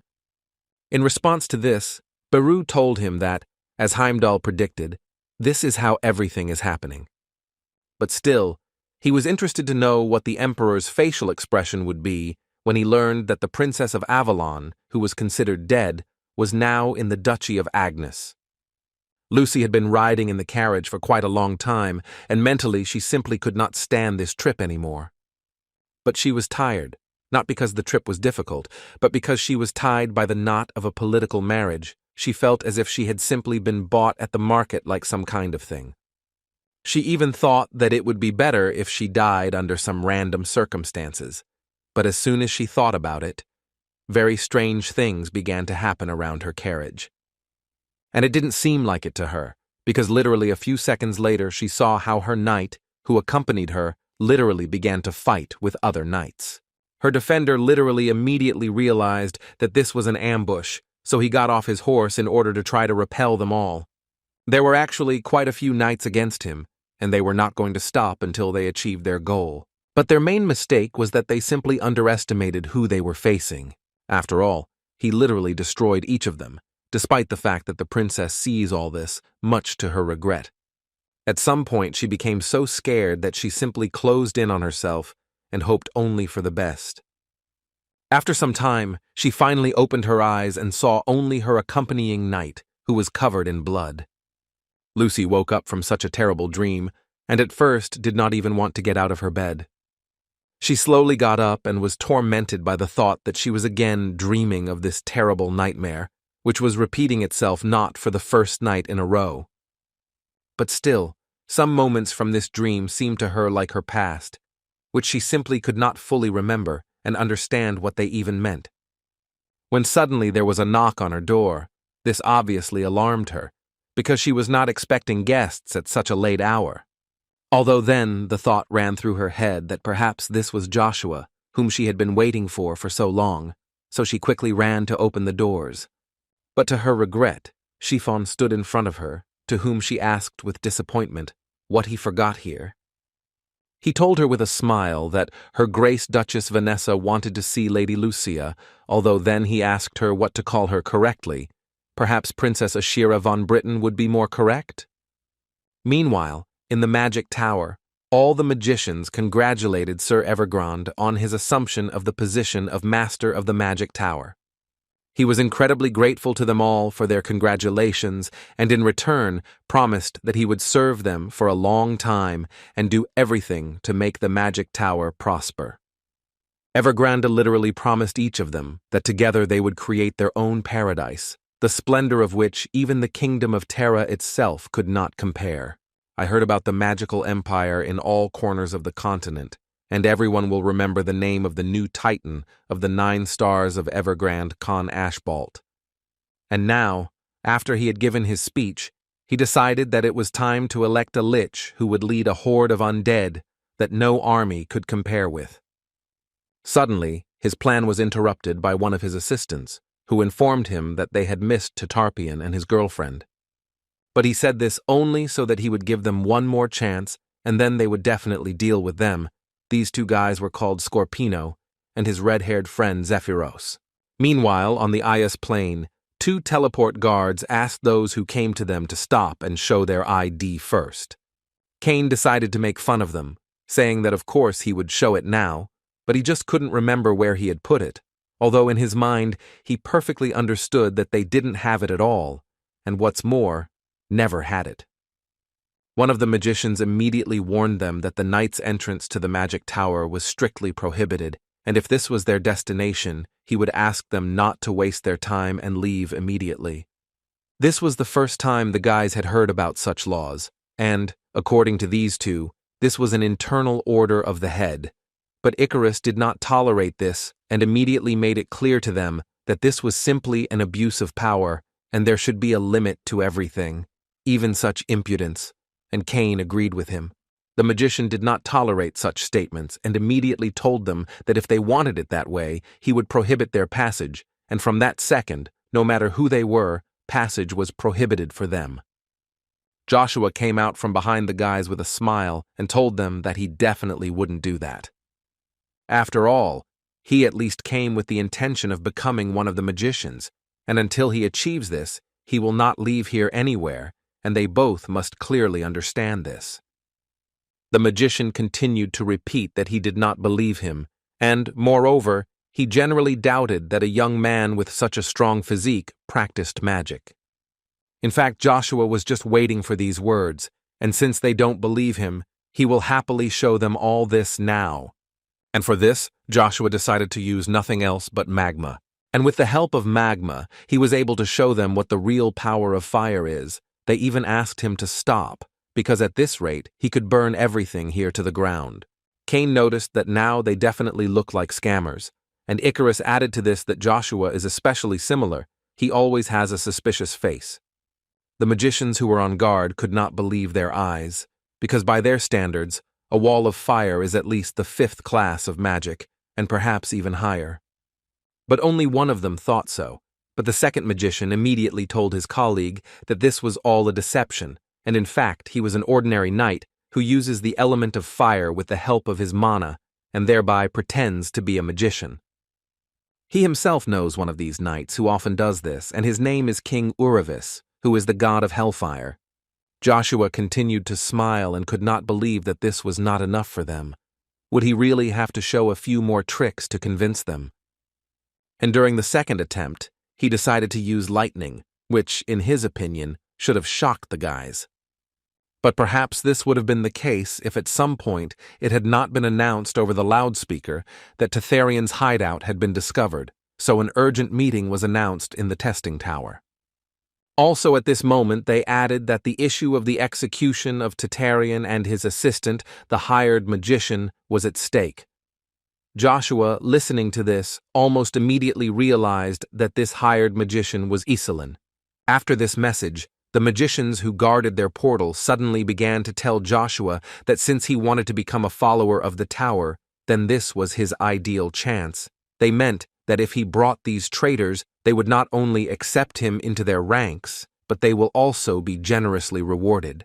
But at that moment, he had no time for jokes, and for now he gently asked them to close their mouths and open the gates for him, and if they did not do this, then he could not vouch for himself.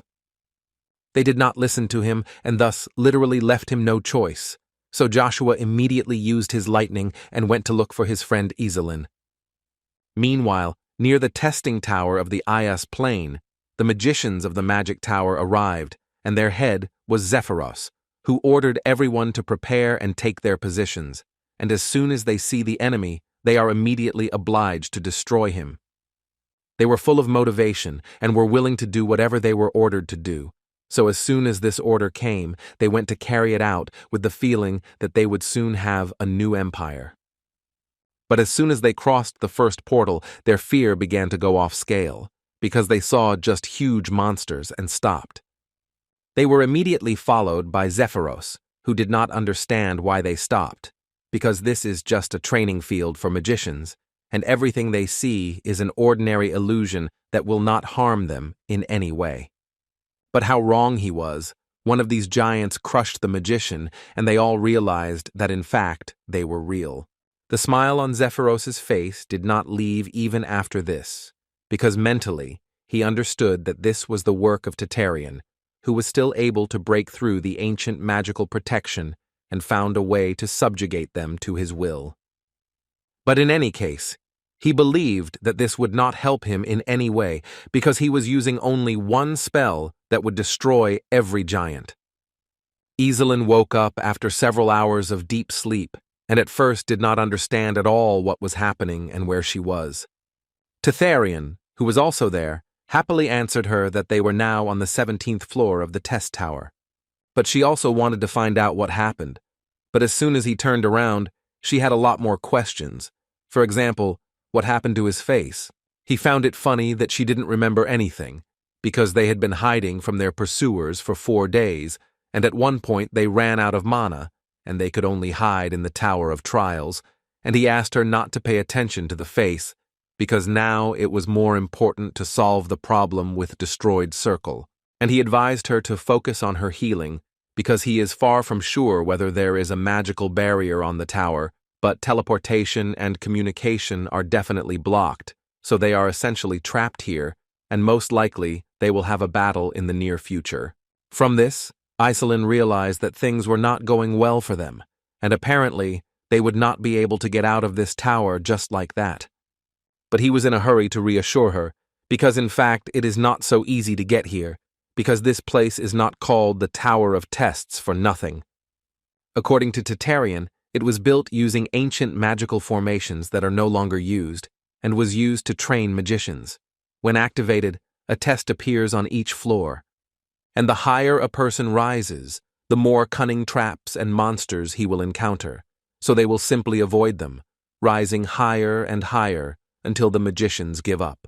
But Iselin noticed the fact that she had heard that these were not real monsters, but only illusions. Trifian assured her that they were not anymore, because he made them tangible. She was surprised, because how he was able to change the ancient magical formations himself, Theta, as it turned out, had learned something since he became the manager. Although he believed that as soon as it was activated, it got out of control, and this was a task, and no one could cope with it. At least he thought so, until they both heard a vibration that could only mean that they were probably already catching up to them, and so they should think of something to avoid falling into a trap.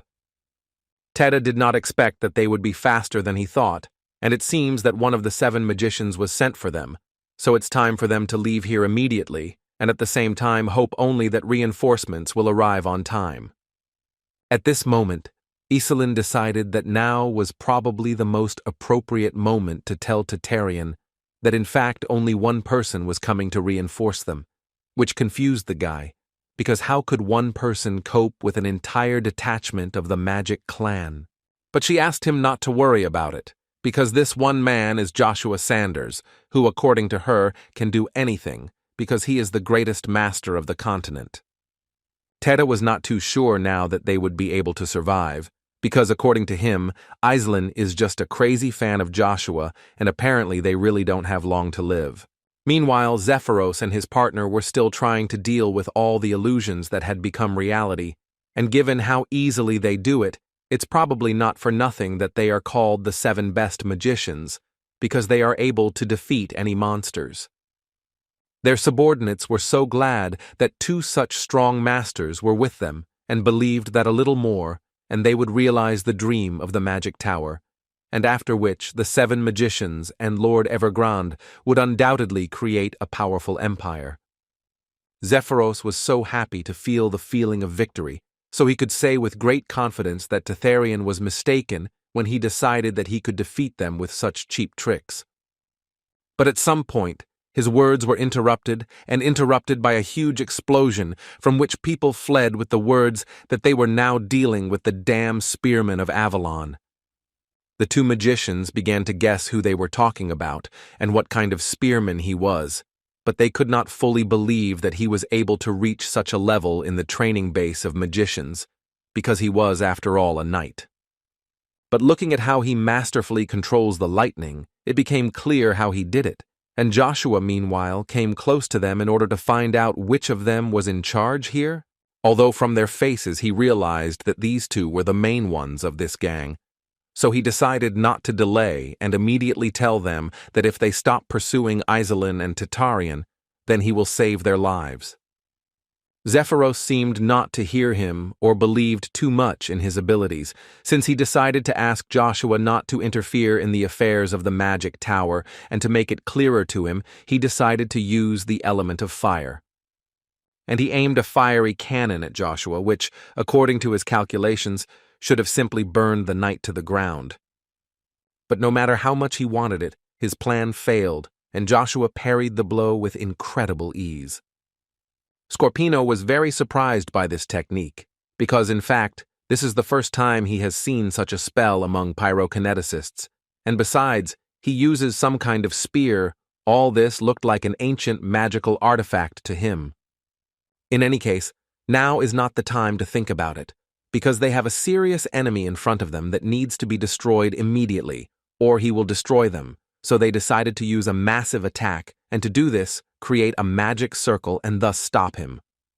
Zephyros had not yet recovered from the previous attack when he began shouting to his friend to get ready to cast the spell with which they were going to destroy him.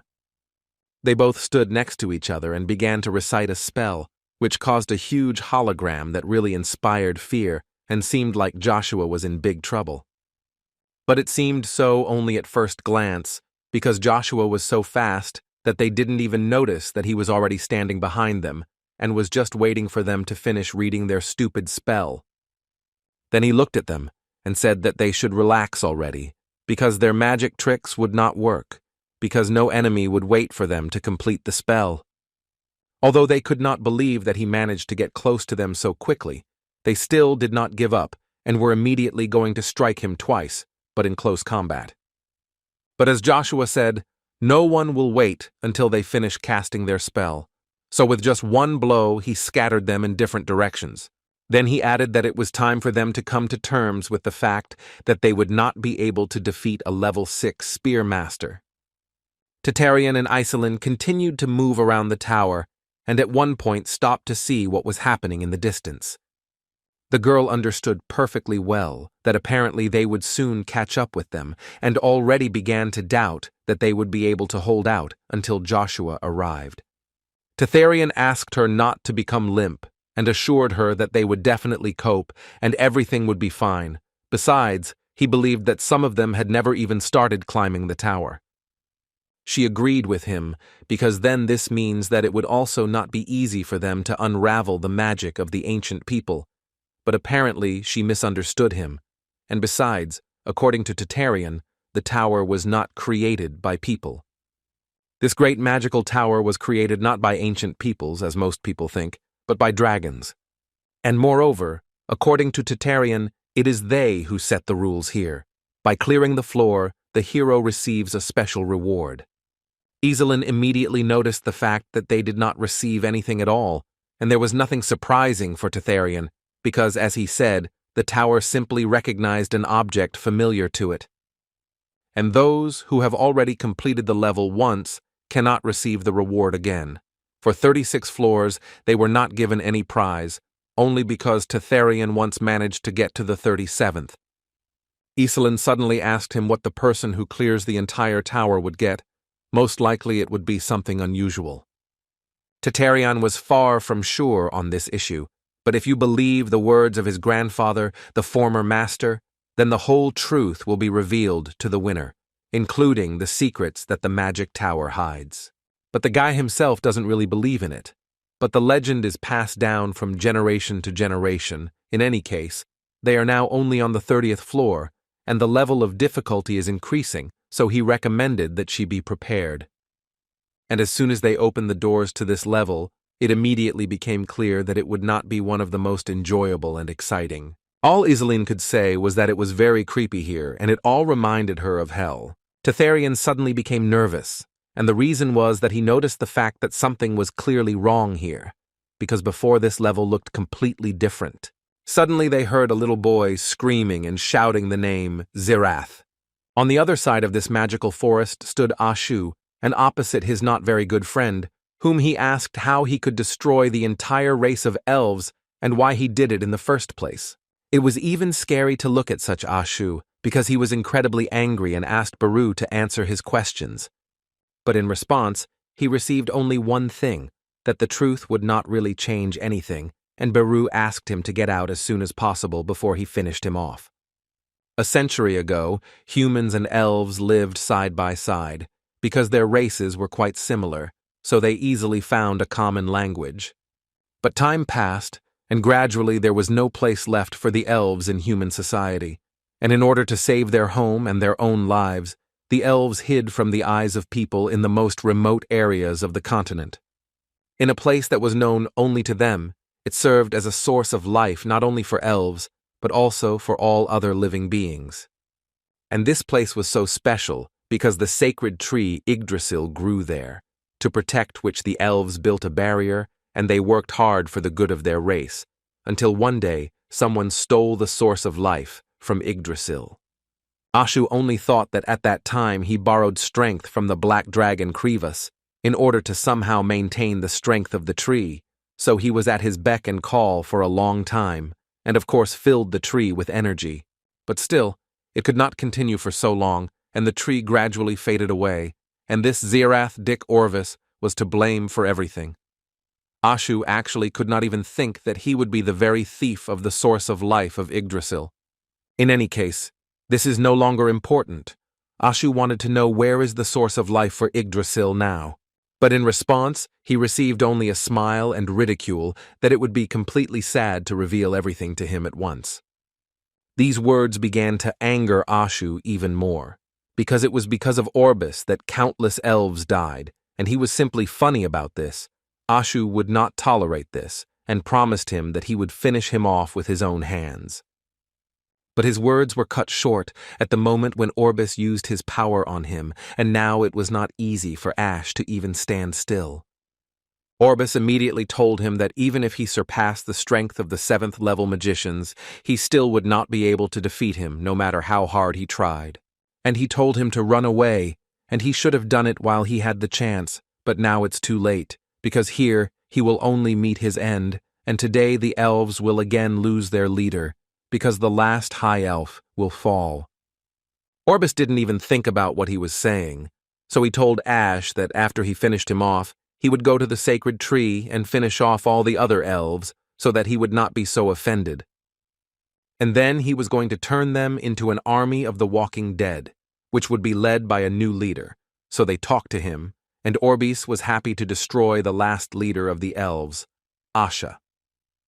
But at some point, his last blow was interrupted, and apparently it was Iselin who used her spell, which was called an ice spear. Ash couldn't even believe what was happening, because it seemed to him that they were alone in the magic tower. Where did people even come from here? Suddenly his thoughts were interrupted by Iselin, who shouted to him that this was his chance and he should run away. She tried to shout to him that they would try to buy him some time, but he needed to run urgently. Orbis became even angrier because he got the dirty work again, and this time he has to destroy Evergrande's pawns, who just can't calm down. But on the other hand, he decided that this was the perfect opportunity to demonstrate to them the strongest creature of the Middle Kingdom of the monarch. This legendary creation, which was in the form of a huge dragon, carried only permission, and this creature was called the Bone Dragon.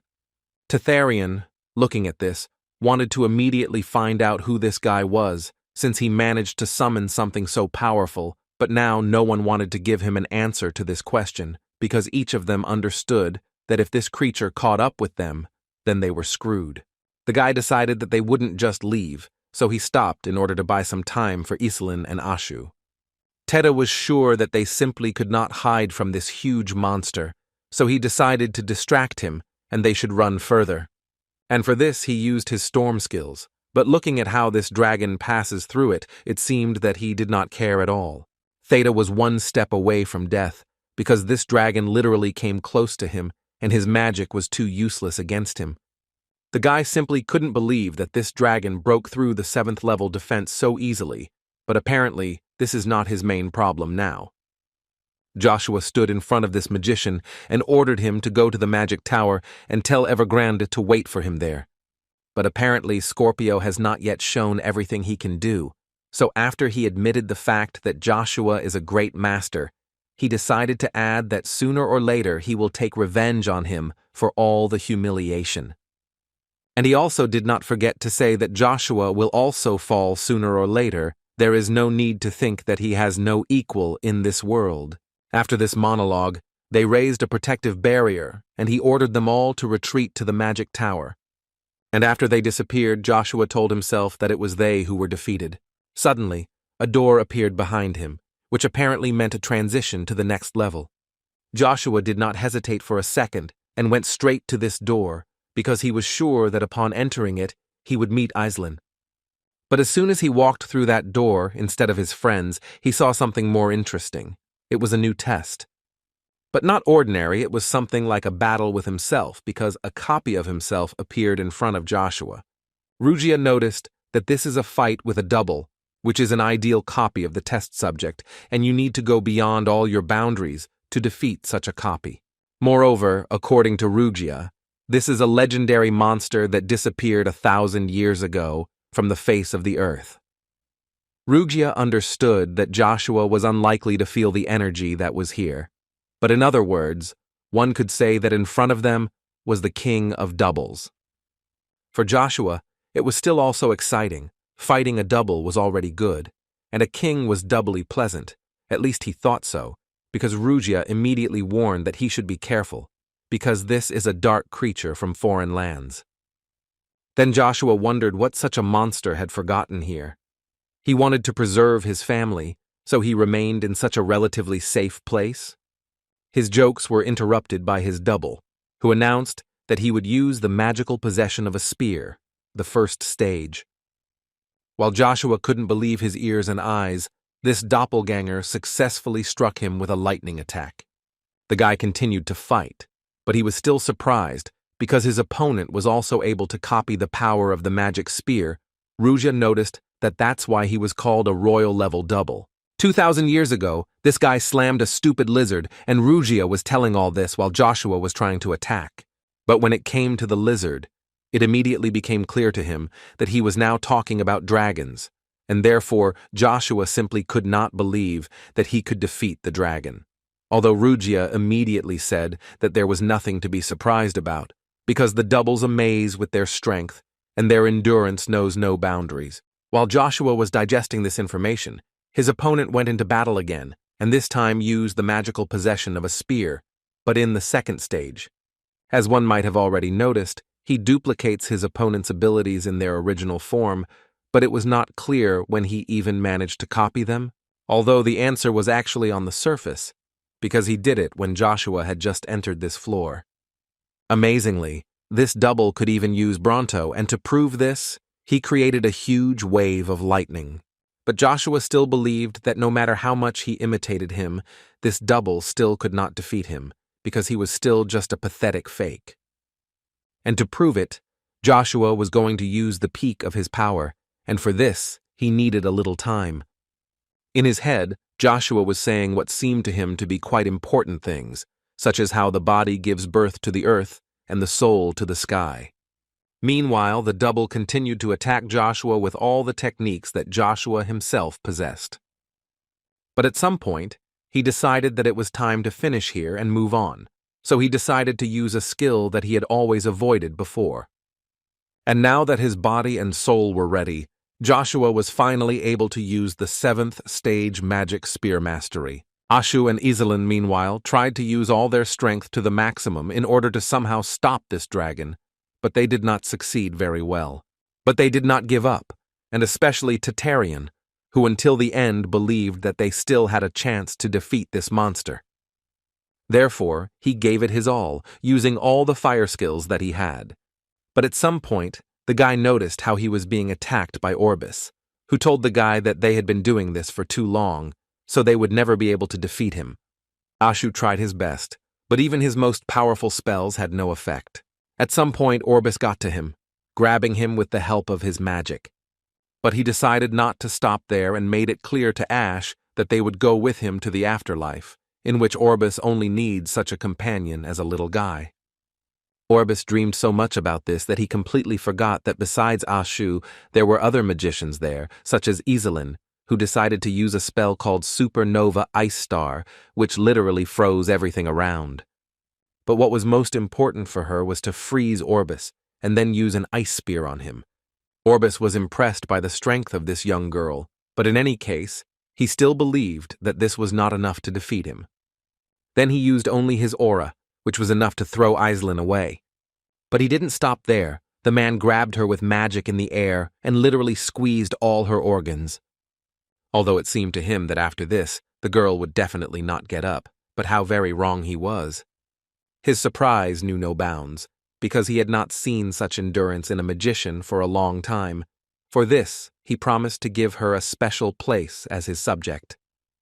Ashu stood on his feet again and literally ordered Orbis to leave these people alone, because this was their battle in the first place. He had already done enough. Before he could finish speaking, he was pinned to the ground by a dragon's paw. Orbis told him that the lack of power gave him no choice but to give up, and he believed that Ashu was obliged to understand this truth, because many thousands of years had already passed. He also added that, in order to get what you want, you need to gain strength by any means and even sell your soul to the devil. Only then can you get everything you want.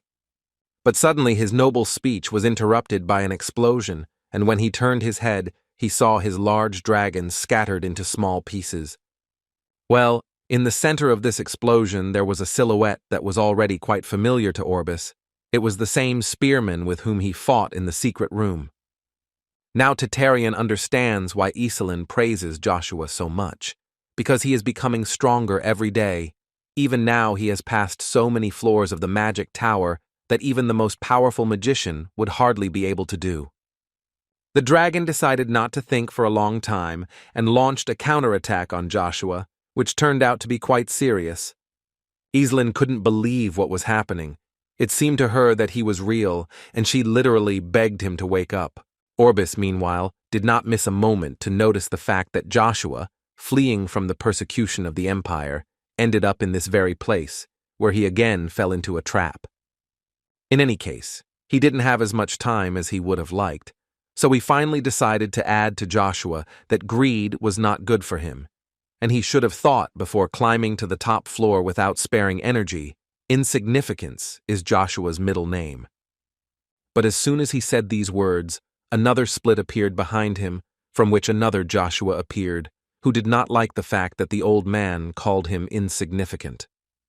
Now the real Joshua appeared in front of them, who, looking at Orbis, thought that the one in the basement was just a fake, and now he can watch the real one. Iselin simply didn't understand what was going on here at all, and where did this clone come from? But apparently Orbis was only glad to see them all together, because now he will not have to run after each of them separately, and he will be able to get rid of them in one go. And for this, he decided to use a spell that was prohibited before its use many years ago, and it is called a Weapon of Darkness. But given the fact that Joshua had already mastered the 7th stage of wielding a spear, he did not care what kind of spell it was or how strong it was. Orbis still continued to say that Joshua was just a fool, because the Weapon of Darkness is the strongest of the dark magic spells. There is simply no point in trying to break it. Even if he made a pact with the demon, it still won't help him. But as expected from the 7th level of spear proficiency, Joshua was still able to dispel the top-class dark spell and surprise Orbis again. This was even enough to break through the upper boundary of the floor, thanks to which Joshua and his friends fell to the level below, where it was safer. But as for Orbis, things were not so good for him, although he understood that Joshua did not destroy, but simply change the environment. But in any case, divine power must be used for this. And this seemed simply impossible to him, especially for some kind of knight. So he decided that he would move on to another method of fighting, so he began to summon dark forces, which he endowed with his demonic energy. Joshua began to smile because he understood that in fact all these forces were nothing compared to his army, so he was ready to show Orbis what she was capable of. But this did not frighten the man, and he immediately ordered each demon to immediately attack Joshua and his ward dogs. Who was going to bring down the full power of the solar blade was the first to go into battle from Joshua's team. And he did this so that everyone around him would kneel before his lord Joshua Sanders.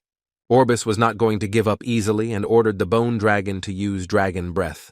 Joshua intervened at this point and easily blocked this attack with his 6th level magic spear. With this, he was able not only to block the dragon's attack, but also to strike back, which hit the target directly. Iselin simply could not believe her eyes that he only needed one blow to destroy the bone dragon. Ashu told her that now he is no longer surprised by such things, because he once made a hole in crevice. Trifian, suddenly looking at this, told them that if the residents had witnessed this moment, then a rebellion would have been inevitable, because the use of dark magic and the summoning of dark knights is prohibited by law. And here it's not just a few dead, there's a whole army of evil spirits, led by a great spearman, whose name is praised in every corner of the continent. Teta believed that the people would experience utter horror and betrayal upon seeing his true power, and then drive him out altogether.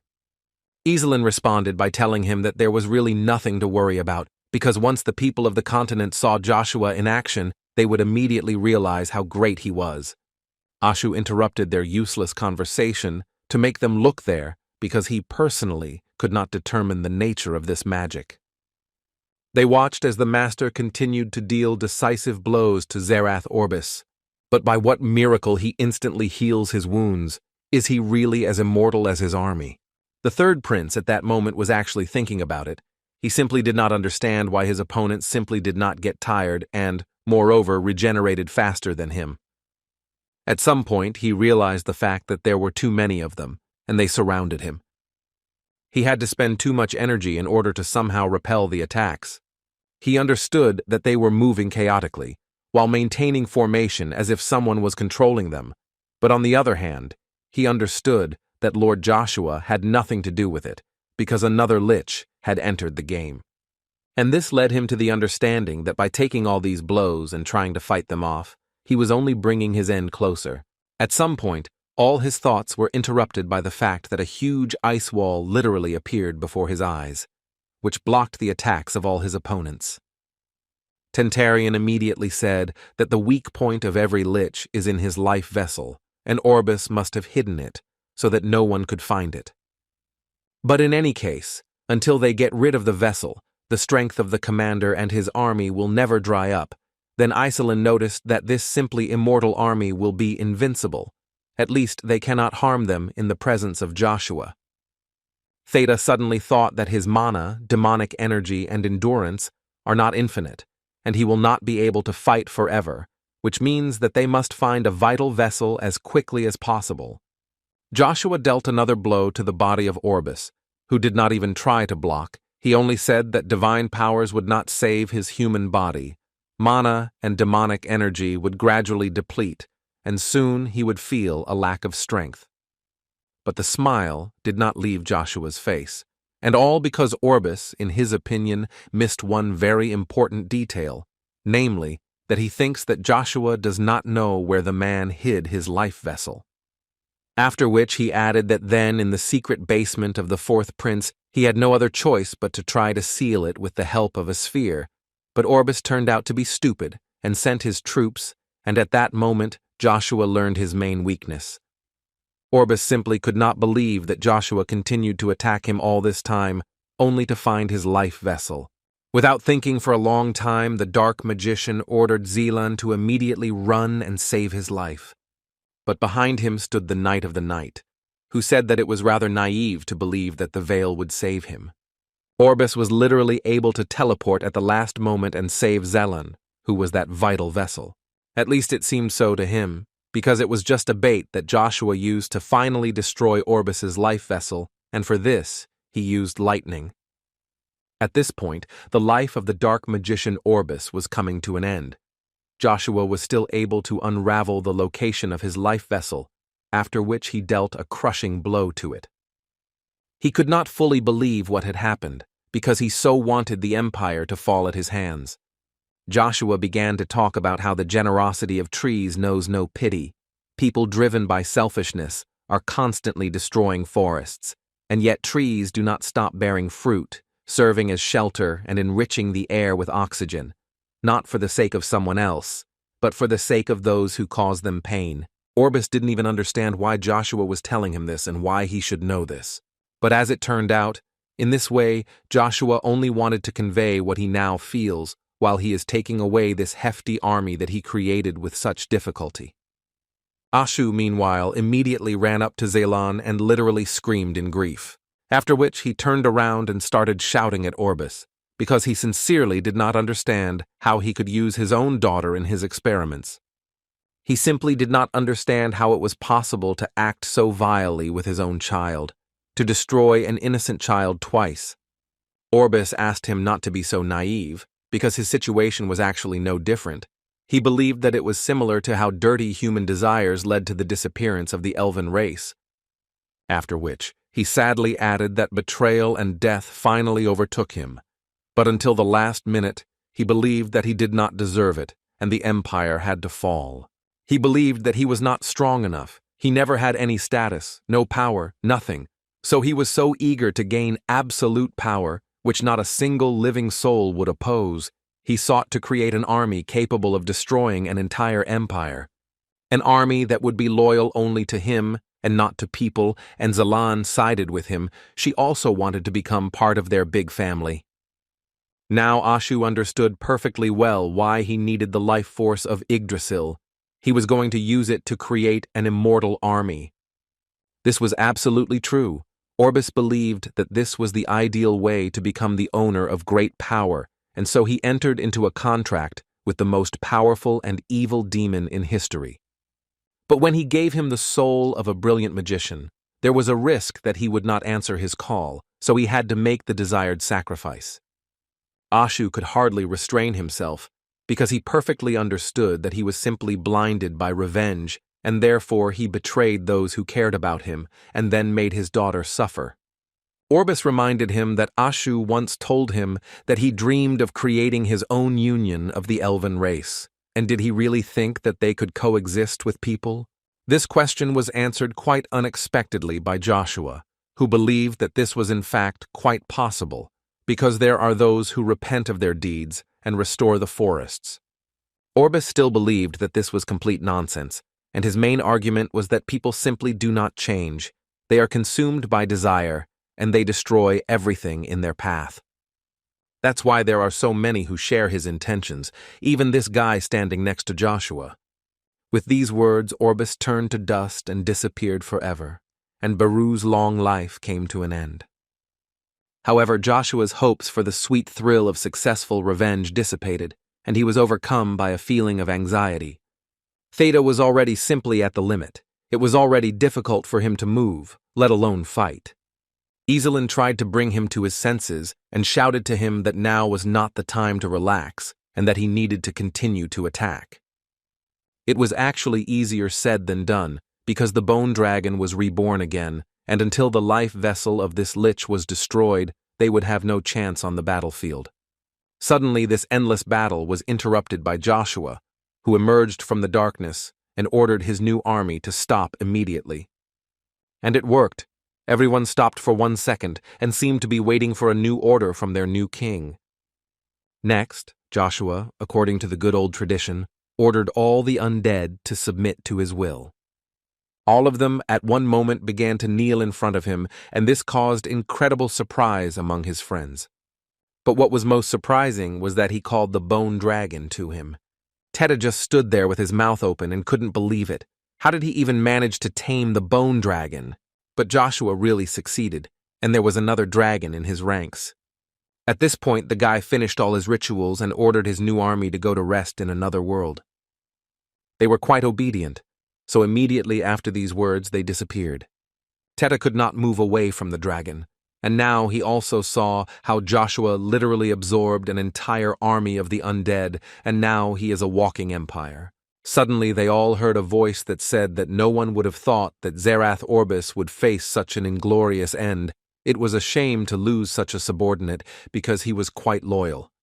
Iselin didn't understand what it was. Was it a magical message or was there someone else here? Joshua was apparently the only one who understood that this was the voice of Asmodeus. When Teta heard this name, he could not believe that he was talking about the same high-level demon with whom the Lich signed a contract. And Joshua turned out to be absolutely right, and a few seconds later they saw Asmodeus in the sky, who was so glad, according to him, to see Joshua again. He also added that he had a lot to show today. Now Tet had no doubts. It was definitely him. He looked exactly as he was described, but what the guy didn't understand was that he had completely forgotten in the middle world. Why did he suddenly appear? Asmodeus continued to say that since the demon lord suddenly disappeared, 8 demon kings with power have been fighting tirelessly for his throne, and he desperately believed that someone would upset the fragile balance they had created. Of course, this was very difficult to do. A force at least equal to their total was needed. Deep down, he hoped that he would be the one to defeat them and regain their lost greatness. Therefore, at the risk of being discovered, he rose to the middle world and suddenly Joshua appeared in front of him. Now he knows that he has an unknown power that can destroy the balance of the demon world and provoke a rebellion. It's a terrible shame that he can't do it himself. Listening to all this, Ashu began to think that the master's power really reaches the level of 8 demonic kings, because for an ordinary person, such power is unbearable unless an archangel is reborn in his body. Joshua decided to answer and ask him, if he says that he wants to return to its former greatness, then why would they take the word of the demon of greed? And he wanted Asmodeus to name the true reason for his appearance. Asmodeus began to laugh and answered Joshua that if he wanted to hear the answer to this question, then he would wait for him on the mountain where the black moon rises, which previously illuminated everything with the brightest light, which was replaced by darkness. After these rather incomprehensible words, Asmodeus decided to give the guy his last gift. And this was the seal of the agreement. Theta knew that this was the same seal that demons use to enter into contracts with people. Now each of them had a question: what is Asmodeus up to? Is this really how he is trying to bind Joshua with obligations to another demon? Apparently Joshua himself decided to agree to these conditions, because without any doubt he went to this seal, although Ashu and the others tried to dissuade him. Joshua, going for this, believed that no matter who appeared there, he would be the victim, not Joshua. Even if he was met by one of the 8 kings of the underworld, he would still sign this agreement. Ashu believed that at this rate the entire middle world would turn into hell, so before it was too late he begged Joshua to stop. But Joshua did not listen to him and continued to walk straight into the center of this sinister agreement. Theta immediately noticed that the entire space was filled with demonic energy, but it was just not clear who was behind this energy. Iselin only asked not to say that it was really the king of demons. Ashu believed that this particular option was more likely than all the others, because in strength he was not inferior even to Asmodeus. But they were all wrong, because the next thing they saw was a small demon. They all didn't understand a little what it was and what the catch was, because each of them was waiting for a demon king or something similar. Iselin actually decided that he was an incredibly cute little demon. After some time, Iselin walked between Joshua and his double and thought that she had gone to some kind of heaven, because she was walking between 2 beautiful men, even though one of them was a double and not real at all, but he still made her heart tremble furiously. Tet didn't even know that the legendary double was in the testing tower. But his thoughts were interrupted all the way because of Ashu, who was literally already hanging on to Tarian and did not allow him to move normally. And all this was only for the reason that he found this little demon Q very strange, and he seemed to him to be too unusual a demon. Tet could not give any exact answer to this question, only that they would soon know everything, but first they needed to settle the remaining issues. And he said that they needed to understand how to deal with Evergrande.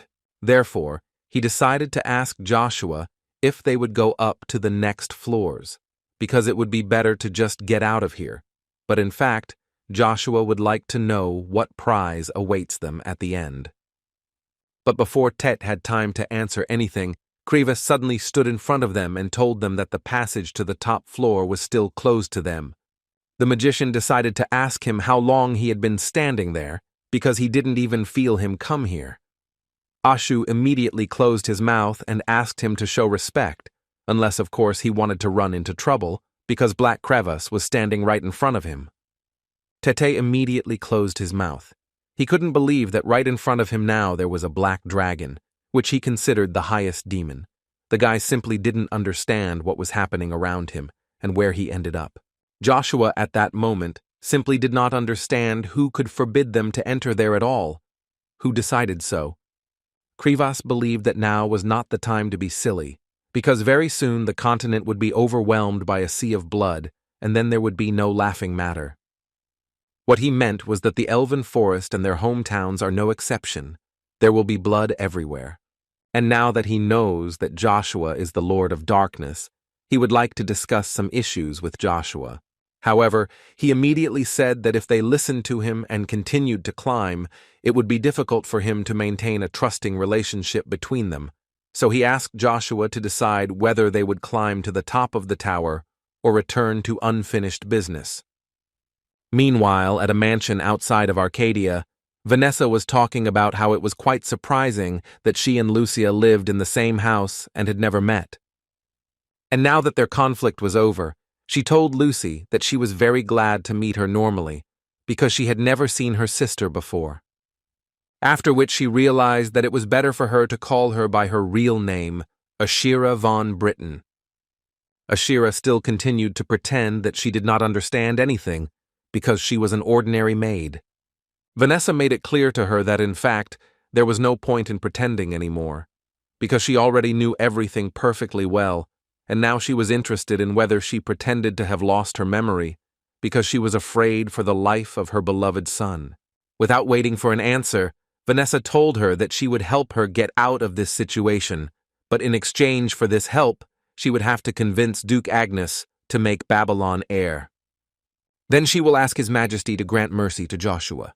Vanessa also did not forget to talk about the second option, in which Ashira may never see her only son again. Suddenly their dialogue was interrupted by Chiffon, who said that a big problem had arisen and asked the lady for permission to enter. Whereupon he entered the room and stated that His Majesty had just announced that the 5 existing ducal families would henceforth be reduced to 3. Moreover, the changes directly affect Duke Agnes, because he is part of the 2 families that no longer have a duke. Vanessa immediately started screaming, because she sincerely did not understand what he was saying at all, and where did he get this nonsense from. She immediately wanted to know what Agnes's next actions would be, because he wouldn't just watch this. Chiffon could only say that he had heard rumors that his lordship was too saddened by the expulsion of the young Master Joshua from the Avalon Empire, and, as far as he knew, he was lying low. Before the knight had time to finish saying that his current location was unknown, suddenly the windows of the palace broke and some 3 criminals flew inside. As it turned out, it was the Black Wind intelligence organization subordinate to the Emperor that came to pick up Princess Ashira von Britten. Agnes, meanwhile, again stood before the Emperor and listened to his lectures. Marcus told him that it was truly painful for him to see a father suffer from the consequences of improperly raising his own child. This is, in fact, such a stain on the noble reputation of the Avalon Empire. In any case, he reassured Agnes, telling him that there was no point in worrying because he would certainly give such a glorious knight as Arden Agnes the opportunity to atone for his sins. And according to him, it wasn't that difficult to do, you just had to prove your devotion. And to boot, Marcus will forgive him for what he did to his sister Ashira. After all, he hoped that Agnes knew perfectly well what happens when a member of the Imperial family is kidnapped and forced to become pregnant. In addition, Marcus was sure that Agnes had to go through a lot in order to protect his dukedom, so he now advised him to stop this rebellion and better prove his loyalty. Then the house of Duke Agnes would not suffer. He asked him to do this at least in memory of his parents. At this moment, I remembered the story of how 40 years ago, the middle daughter of Baron Peshrose, Marion, caught the attention of a guy who told her that they had not met her before. It was Douglas Britton, who is the father of the current Emperor Marcus, and he wanted to find out from the girl what family she was from, to which he received the answer that she was Marion, the daughter of Baron Peshrose. All he knew about this family was that they lived on the edge of the western border, and he could not even think that such a beautiful girl was hiding in such a wilderness. After which he suddenly added that if she became his wife, she would not only get the opportunity to live in the palace, but in general, everything she wanted. Marion did not know how to respond to such a proposal, because she actually just came to the ball and was not ready for someone to ask her to marry. In any case, at that moment, she understood that no matter what answer she gave, it would not change her future, and if she married him, then having lost his interest, she would be left without protection, and then the other wives would not let her live in peace, although on the other hand, if she rejects him, he will most likely harm her family. She began to get nervous about this situation, because she literally did not know what to do. Suddenly Tobin appeared next to them.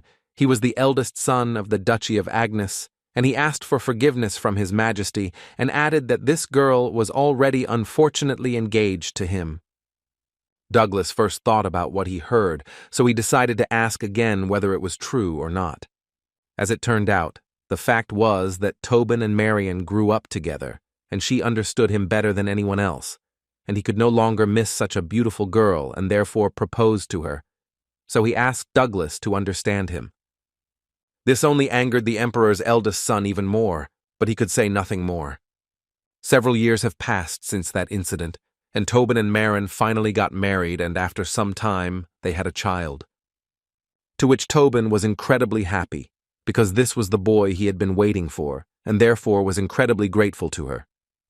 Marion was the happiest woman on the planet, because the boy looked like Tobin, and when he grew up, he would become a ladies' man, just like his father. She wanted most of all for him to grow up true to his convictions, so that no one could break them, and that, like God, he had a generous heart. And that's why she would like to name this little miracle Arden Agnes. 13 years after Arden's birth, practice battles took place in the Avalon Empire.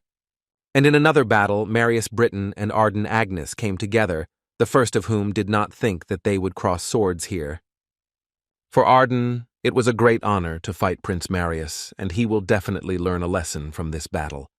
Although he remembered what his father told him before this battle, that when fighting the prince, he should restrain his strength and be defeated, because victory would not benefit him. His thoughts at that moment were interrupted by Marius, who did not understand why Arden was constantly distracted. But even in this case, it was difficult for Marius to deliver accurate blows, which could not be said about Arden, who masterfully wielded his sword. Every time Marius received a precise blow from Arden, he shouted something like, "How such a mongrel has the audacity to perform tricks?" These words made Arden incredibly angry, so at one point he forgot about the words his father told him, and he was ready to literally destroy the prince. And Marius himself did not hesitate to repeat this again, and moreover, he believed that the expression of the mongrel matched his mother, a dirty slave who sold herself to the head of a noble family in order to preserve the family. But he did not stop there, and continued to say that she forgot her place when she rejected His Majesty's offer. All these words were obviously unnecessary, because Arden was several times stronger than this arrogant prince. Therefore Arden did not restrain himself, and decided to repay Marius for his words. Literally at the last moment, his sword was stopped by another prince, who did not like where this fight was going. And this was done by Marcus Britain, the elder brother of Marius, who believed that Arden did not have enough strength to do such a thing, because no one would get away with harming the Imperial family.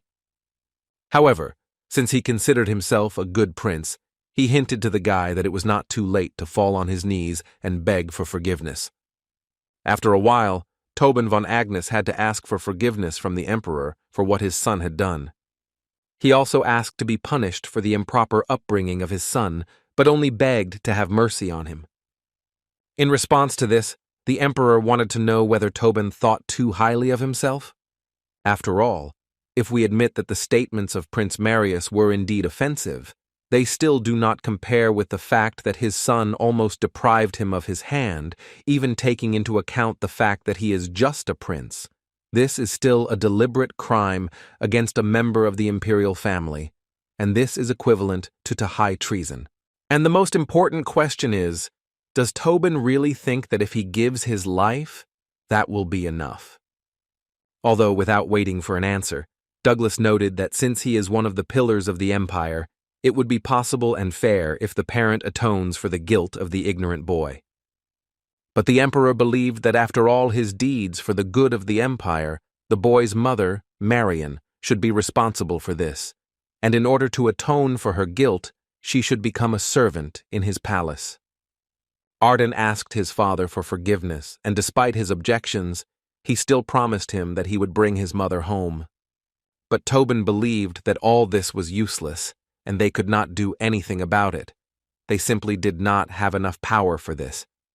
His father's words were deeply imprinted in Arden's mind, and at that moment he came up with a plan to become stronger and penetrate the palace to rescue his mother. Having reached adulthood, he received the title of Master, which many knights then wanted, and he became the youngest master not only in the territory of the empire, but on the entire continent. However, by that time, before he could escape the clutches of the Imperial family and return to his son, his mother died. But his father felt no better, and his condition deteriorated more and more every day, and on top of everything else, a civil war was approaching, in which each of the princes would fight for the throne. And Arden's assistant, Armstrong, believed that all the subsequent chaos could play into their hands. And Arden completely agreed with him. The time had come, and the guy was going to finish off every member of this family with his own hands. So, at the grave of his mother, Arden vowed to settle scores with the Britons, and the first target was Princess Ashira, who later became known as Lucia, Joshua's mother.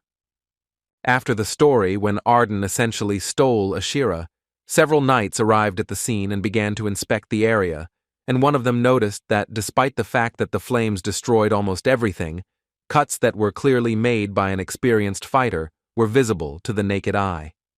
They simply could not fully believe that someone dared to kidnap Her Highness, but in any case, now their main task is to find Her Highness, no matter what the cost.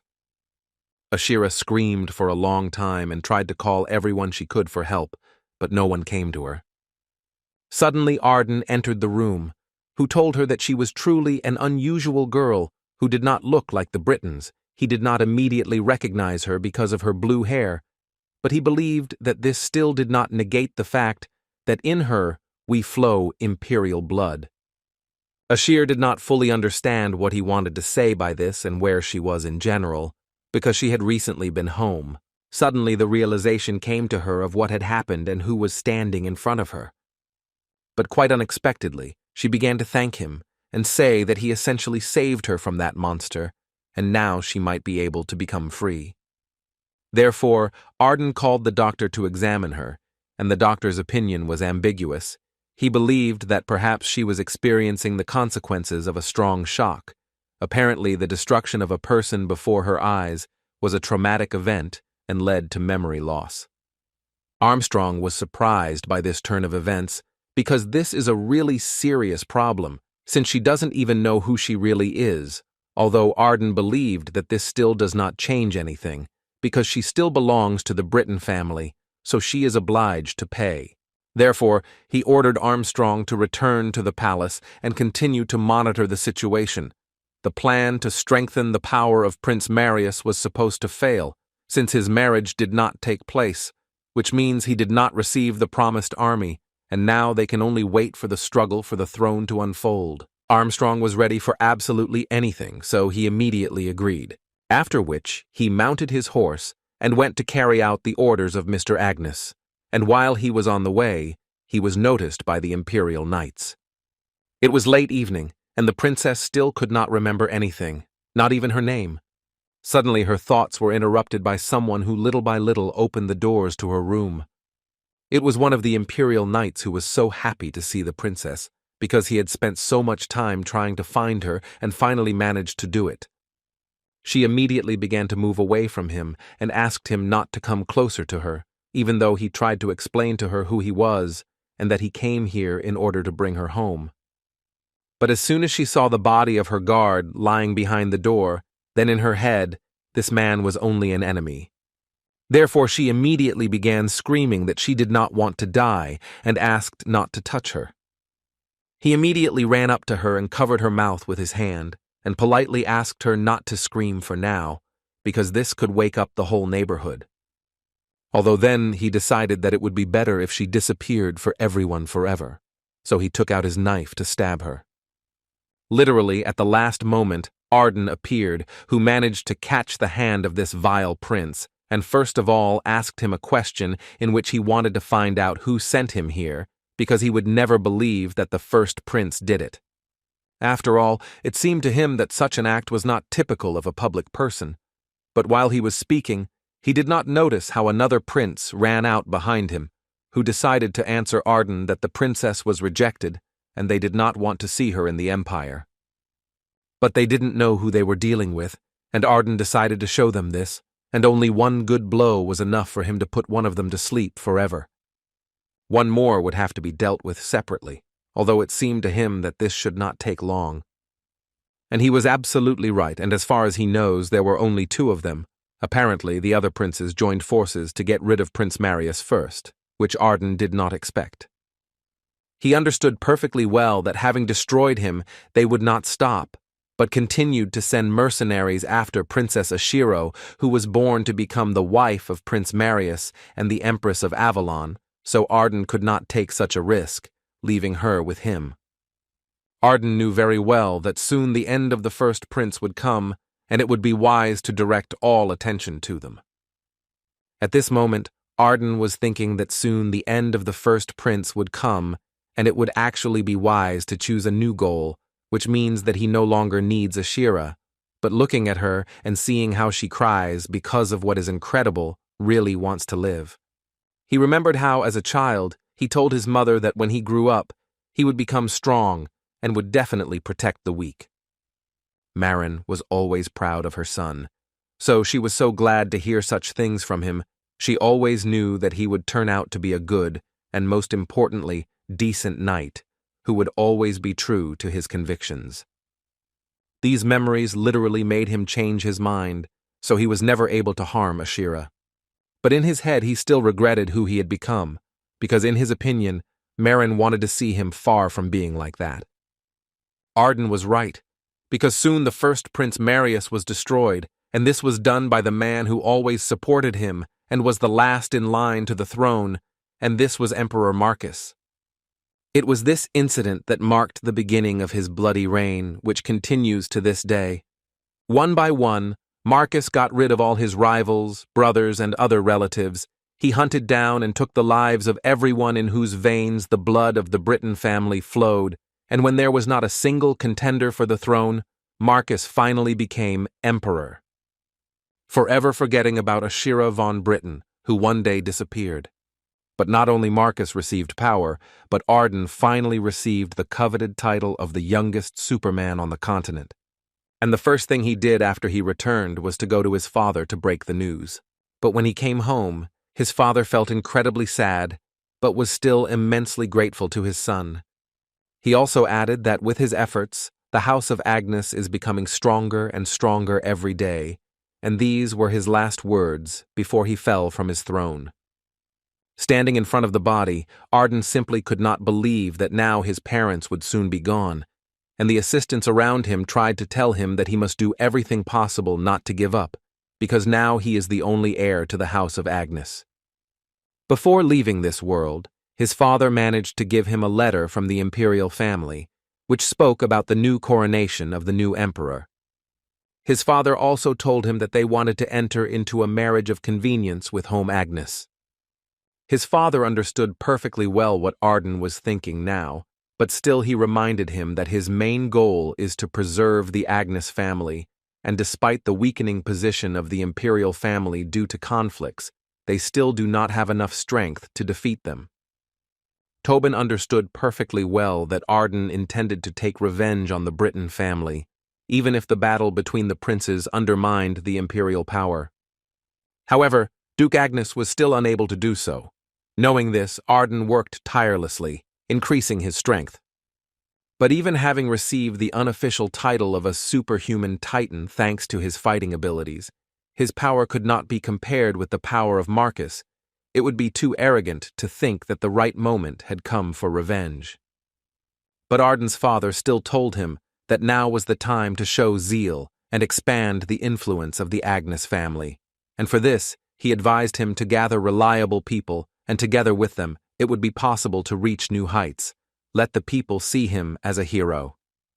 After his father passed away, Arden could not get over this grief for a long time.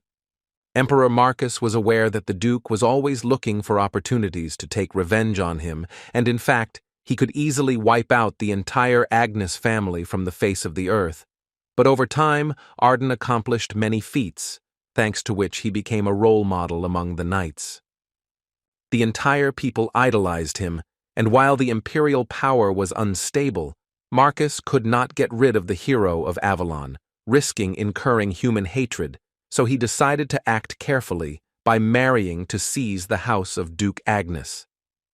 Resisting Marcus was an impossible task for Arden, so he could only agree to his terms. While Arden was waiting for the day when he could take full revenge on the Britons, Vanessa von Britten, Arden's wife, had a son, but his biological father was clearly another man. At that time, everyone was sure that the young master of Babylon had a brilliant future ahead of him and that he would certainly become a brave knight to match Duke Agnes and the greatest master of Avalon. Vanessa, although she understood that this son was not from Agnes, still thanked everyone for such pleasant words towards her son. She also once said that when Babylon took the reins of the house of Agnes into her own hands, they would further strengthen ties with the Imperial family, but Arden wished to remain silent about her words. Taking advantage of Marcus's authority, Vanessa led the Emperor's supporters into the Agnes house. Thus Arden gradually lost all of its allies. And Princess Asher was still incredibly close to her savior, who didn't understand what she was still doing here, because he let her go and she could have left long ago. But she still believed that she could not leave the man who saved her life twice, and it was her turn to help him. Besides, she is grateful for the name that he gave her. She really likes Lucia. Arden, without realizing it, almost always smiled when Lucia was next to him. Over time, the only person capable of comforting Arden was a blue-haired girl from the Britten family. But no one knew that she was of noble blood. Lucia became a support for him in the fight against the crown, but even so, unfortunately, Arden was not driven by love for Lucia, and anxiety and loneliness. And one fine day, Armstrong ran into Arden's office and told him that Lucia was pregnant. He didn't understand how this could happen, because all this time she was under his supervision, but Arden understood everything perfectly well. This was his child.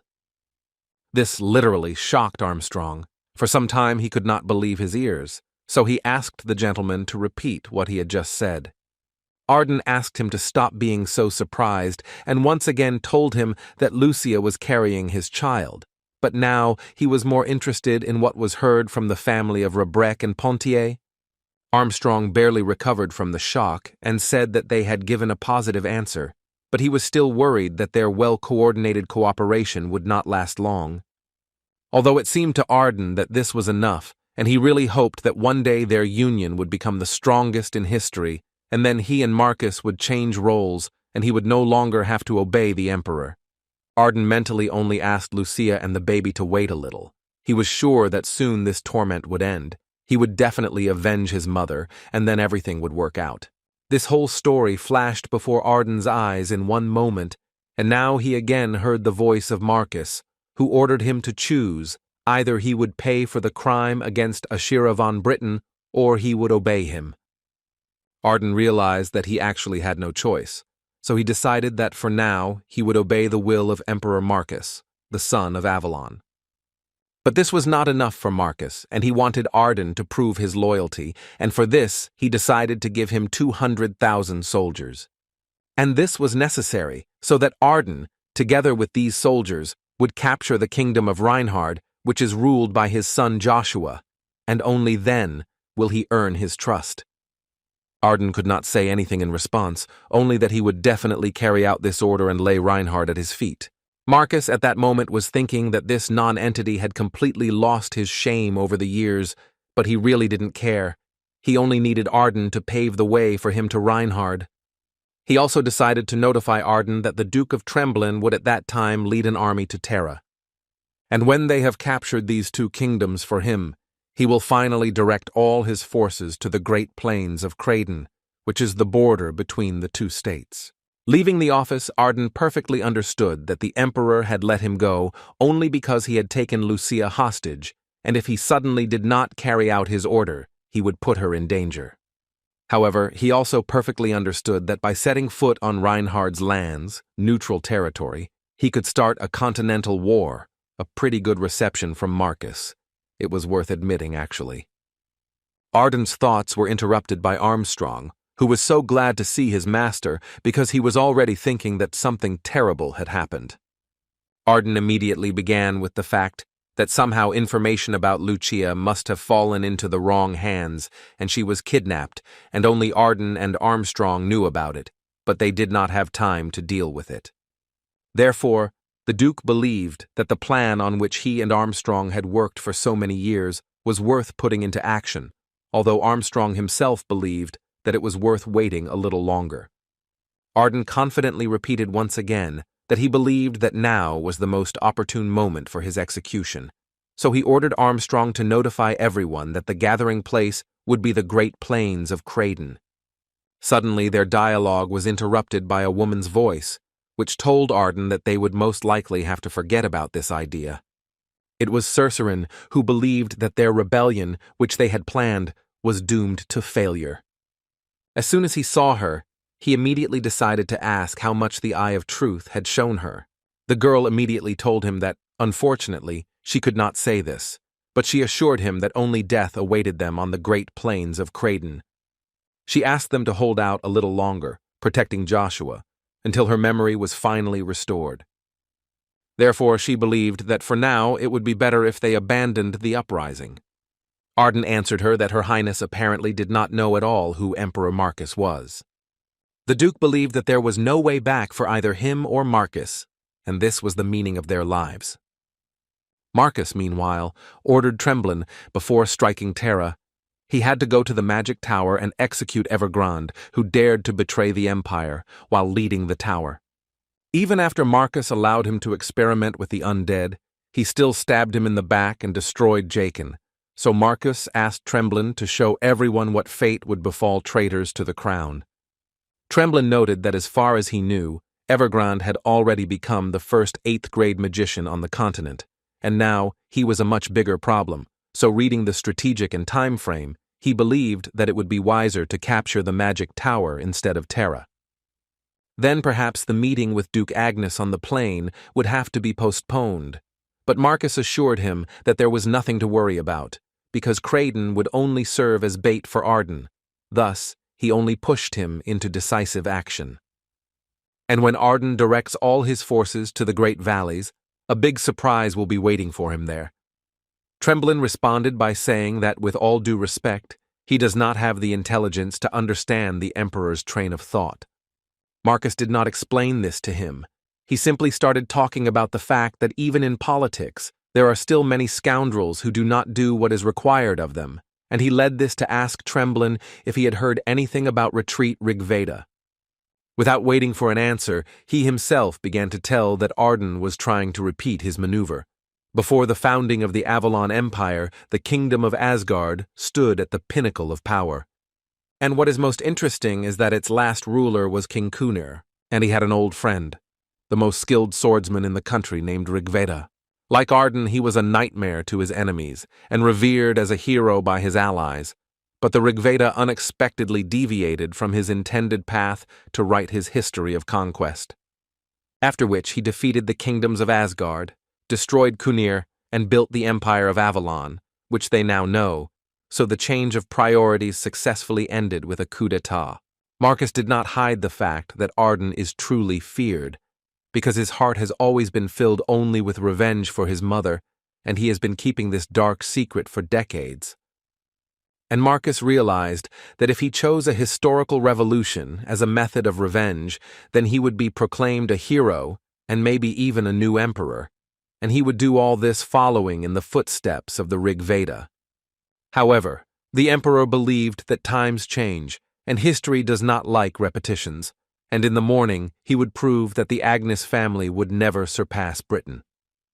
In the Magic Tower, meanwhile, Evergrande announced that the gates to a new world where the Magic Tower would become the ruler of the continent were finally open, and he was almost sure that victory in the Continental War would be theirs. Suddenly his fiery speech was interrupted by Scorpino, who asked him to wait, and Evergrande immediately realized that something really bad had happened since his magician was in such a state.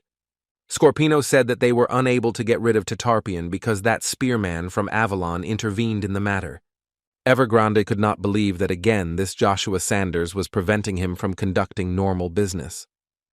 Scorpino once again tried to ask Evergrande to give him a chance so that he could lead the army again, but Evergrande thought that was enough, because Joshua had crushed one of the 7 magicians, so Scorpino was definitely no match for him. 2602.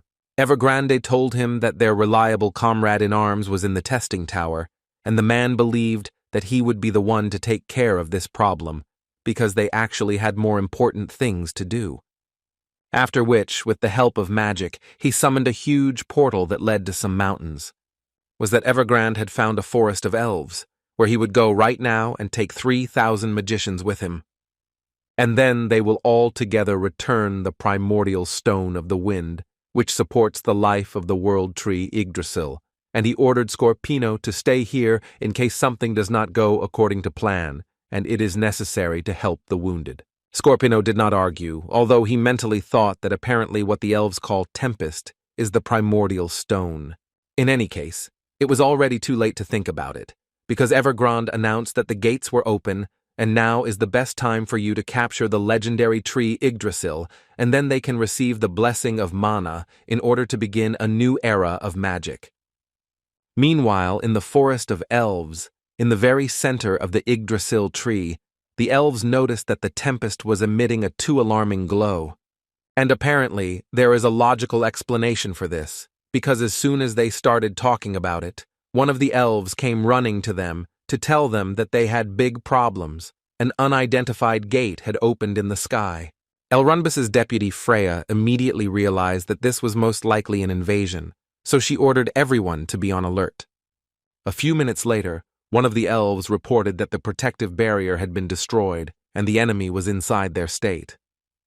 The elves immediately tried to hide and run away, because when they saw who came to them, it became clear that now there would be a war. As soon as Evergrande landed on the territory of the elven forest, he immediately ordered every magician to raze this forest to the ground without leaving a single blade of grass. Cain, meanwhile, simply couldn't believe that he was awake now, because he couldn't quite believe that he was flying on a black dragon. It even seemed to him that he had become part of the legendary knightly order. Iselin doubted that they would have reached such heights. It seemed to her that it was more like an order of magicians. But Cain didn't care, he just liked to fly. Icarus suddenly noticed that they looked rather disappointed, although this was not surprising because their lord could no longer be called just a knight. Cain absolutely agreed with him. Now Joshua is worth nothing to defeat someone with dark magic. So Cain became interested in knowing what they should call him now. Joshua, meanwhile, was reading a letter from the princess, who has the eye of truth, and for Rugia it was so funny to watch how much she knew about his birth and life in general. Now Joshua understood perfectly well what Count Arya was talking about in Reinhard Canyon. The guy couldn't even believe that something like that happened between Arden and the Emperor. Rugia quickly noticed the fact that at this rate his father would be in incredible danger if nothing was done. Joshua mentally understood perfectly well that his father would die much earlier than in his previous life, and this, it seemed to him, simply could not be avoided. Suddenly his thoughts were interrupted by Tarpian, who did not understand why Joshua was so sad. As it turned out, he just wanted to talk to Joshua about the offer that he made to him before the Battle of the Masters, that Joshua would stop Evergrande and he would help him become emperor. And at the moment, he would like to change the conditions a little, and so he asked Joshua to leave Evergrande to him. Tarpian understood that Joshua also had some grievances against Evergrande, but he would really like to put an end to it himself, to which Joshua rather unexpectedly agreed. But still, Joshua added that he also had a condition.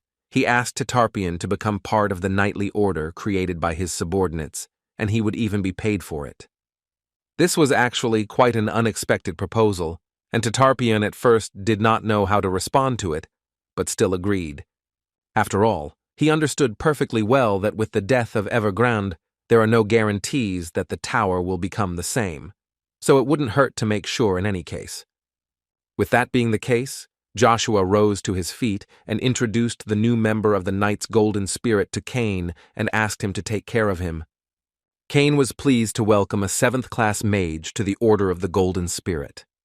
But at this point, their conversation was interrupted by Crevice, who informed them that they should prepare to land, because they were almost there. And he didn't lie, because a few minutes later they saw the forest of elves, which was distinguished by its incredible beauty. But the only person who didn't care about beauty was Ashu, who didn't understand what had happened and why did they all see Yggdrasil. Kravas noticed the fact that someone had destroyed the protective barrier, and this was so amazing to him, because how much human magic had advanced. Ashu always believed that they were elves, much more educated in matters of magic. How could they be so lazy and allow people to steal their knowledge? He believed that it was all his fault, and he was not worthy of being Elrunbus. But with his hand on Ashu's shoulder, Joshua assured him that he was not to blame, after which he added that before they parted ways, he wanted to ask him one question, but he was turning to the dragon Crevice. The dragon did not expect Joshua to address him, but still Joshua wanted to know what the main reward of the test tower was, because he was very curious. Krivas did not understand why Joshua was so impatient to find out this, but still, if he wanted it that way, the dragon told him that one of the rewards of the last level was a double, but he had already joined him. In other words, the main reward was at least not inferior to its double in importance. Moreover, it contains the truth of the world and is beyond the reach of humanity. Tarpian joined the dialogue and wanted to ask his question about why this reward was available to Joshua at all, because he is a knight. But according to Joshua, they may not wait for an answer to this question, because Krivas is dodging answers as best he can, so he believed that the task now is to complete the ascent in the tower and be awarded the reward. And for this, he believed that they needed to go down immediately, and he decided that he would go first. After which he jumped down until they understood what he was even talking about. Cain was not going to wait a second and immediately ran after his lord, who, in his opinion, constantly abandons his subordinates. He didn't even care about the words of Icarus, who tried to warn him about how high they were. But then he noticed that absolutely everyone jumped after him, without even thinking that the height was too high. Crevice did not understand what Icarus was waiting for and why he still had not jumped. He tried to explain to the dragon that he was actually just a man, and this jump was unlikely to end in anything good for him. The tower's magicians, meanwhile, continued to destroy the elves one by one and promised to do this until they tell them where the windstone is, which they so want to get. Freya tried with all her might to stop these non-humans, but it was too difficult for her. After all, she was alone, and there were several thousand magicians, so there was no chance of success, but she still did not give up and fought to the last. Freya was a good fighter. Her skills were many times better than all the other elves in this settlement. But the magicians still continued their ritual and constantly insisted that the power of the sun was with them. Although Freya did not think so, she was going to strike directly at the center of this sun to destroy it. She fired an arrow and put quite a lot of energy into it, which should have been enough to destroy this sphere. And so it happened. She was still able to destroy this sphere, and it seemed to the elves that now they only had to drive away all the invaders. But suddenly, she heard a voice that told her that, considering how easily she was able to deal with fifth-class magicians, we can say that she probably exceeds the rank of a master. True, Evergrande still believed that this was not enough to get rid of them, and he decided to give them one last chance to accept defeat and give them Tempest. Freya told him that people are wretched creatures who do not change at all and still evaluate others by dividing them into ranks, but she believed that if Evergrande appreciated her so highly, then she could use this rank to destroy her enemies. And now she allowed herself to make some clarity. Based on their standards, she has superhuman abilities, and that is why she asked them to leave if they value their lives. Evergrande always knew that elves are too kind and naive creatures, but it seems that not everyone fits this description. Therefore, he decided to ask them a question. Who, in their opinion, was able to bring down the blessed barrier created by the High Elves? Evergrande did not play with them for long, and with the help of his magic, tied each of them. Freya still managed to evade this spell, and she was already behind him. Evergrande could not help but praise her for such beautiful movements, but he still believed that his body-strengthening spell had nothing to cover her with. But he didn't even think that in addition to the usual blows, she also had other techniques in her arsenal. It seemed to him that these were ordinary magic arrows, but that was until he saw that the arrow was returning after he was able to dodge it. But even so, he did not care at all about her arrows and spells. because his protective barrier was not so easy to break through. Although all this was still only in his head, because Freya showed him that nothing is impossible, and still broke through his defense. But he still had a smile on his face, because according to him, it was an ordinary shield spell, and apparently she was not lying about superhuman abilities. To close his mouth because she was disgusted to listen to him. Therefore, she created a huge number of copies that simultaneously attacked Evergrande. But all he had to do was snap his fingers for these arrows to disintegrate like straw. This is the first time Freya has seen her attacks be repelled so easily, but what surprised her more was that it was done by a person. Evergrande noticed her surprise and added that the 8th grade magic he wields is beyond comprehension. He believed that she demonstrated the difference between a Superman and one of the Titans of the 9 stars. And after another blow to Freya's face, he still advised her to give up. And to do this, she just needs to honestly answer where the original stone is hidden, and it will leave her alone. Freya believed that she would rather die than tell this secret to someone like him. Evergrande answered her that he would do it with joy, but after he searched her mind, and for this, he used an ability called mind control. And it didn't take him much time to find a tempest with which he believed he could easily overcome the barrier of the 8th grade and finally reach the 9th grade of magic. This will allow him to become the most powerful person in the entire empire, and this extraordinary magic will eclipse the power of any dragon. His fiery speech and moment of glory were interrupted by Joshua, who loved to do this so much. After which he added that Evergrande was having a bad day today, because he was unlikely to get what he wanted. At the head of the 9 stars, the most important one, called the Giant Star, shines brightly, the grandiose title of which not a single person has yet been awarded, but Evergrande was ready to lay down his whole life just to get the Windstone. But first, he will have to deal with Joshua, from whom he always wanted to find out why the guy hates him so much and why he interferes with him at every step. Joshua dodged his blow, and instead of answering this question, he could only say that he was incredibly pleased to see Evergrande so excited. The man immediately answered him that if this is funny for a guy, then he is clearly not the kind of person who strives for wealth or fame. Joshua never denied this and always said that he actually needed something else. After which she told Evergrande that he wanted him to understand one thing, that there are people in the world whose mere existence poses a great threat, and he said these words for a reason, because he repeated this phrase after Evergrande himself, who told him this in past life, when they all destroyed him together. And Joshua understood perfectly well that one of these people who poses a threat is Joshua himself. Evergrande didn't quite understand what Joshua was trying to convey to him, and what does it mean anyway? Joshua continued to say that in fact Evergrande is right. If he wished for fame and fortune, he would immediately get it, because he actually has enough power for this, but he does not care about them. The only thing that is always. What was valuable to Joshua were his friends, or rather the scumbags who pretended to be them. And now Joshua was going to show Evergrande his spear, which always terrified him, to finish off Evergrande with one blow with this invincible weapon that defeated all the enemies of the Empire.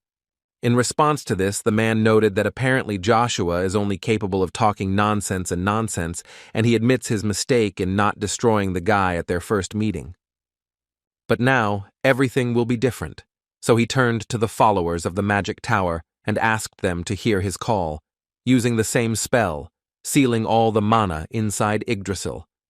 They immediately began to carry out his orders, and actually did it with joy, because in their heads there was a thought that even this almighty spearman would be helpless when the mana disappeared and the end came for him. But they did not expect that Joshua would not come on his own, but would bring with him a whole team that was ready to do anything for the sake of their lord. Evergrande at this time simply could not understand why they could not seal the mana as he asked them to. Joshua knew the answer to this question, and it was quite simple, all because his soldiers simply gave up. And Trifian, who was already standing behind Evergrande and was ready to strike at him, could not agree with this, and he would do it with special pleasure, because he was a traitor who deserved it.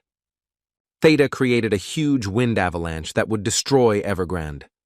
But this turned out to be too little, and the man was able to destroy it in one fell swoop, adding that he already thought that Theta had died long ago, like his old man, but apparently, since he was alive, Evergrande assumed that he would help him die.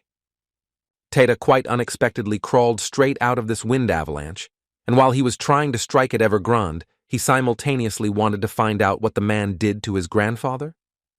The man believed that there was no point in saving the life of someone who could cause him problems, but if Theta missed him so much, then he could arrange a meeting for them in the next world.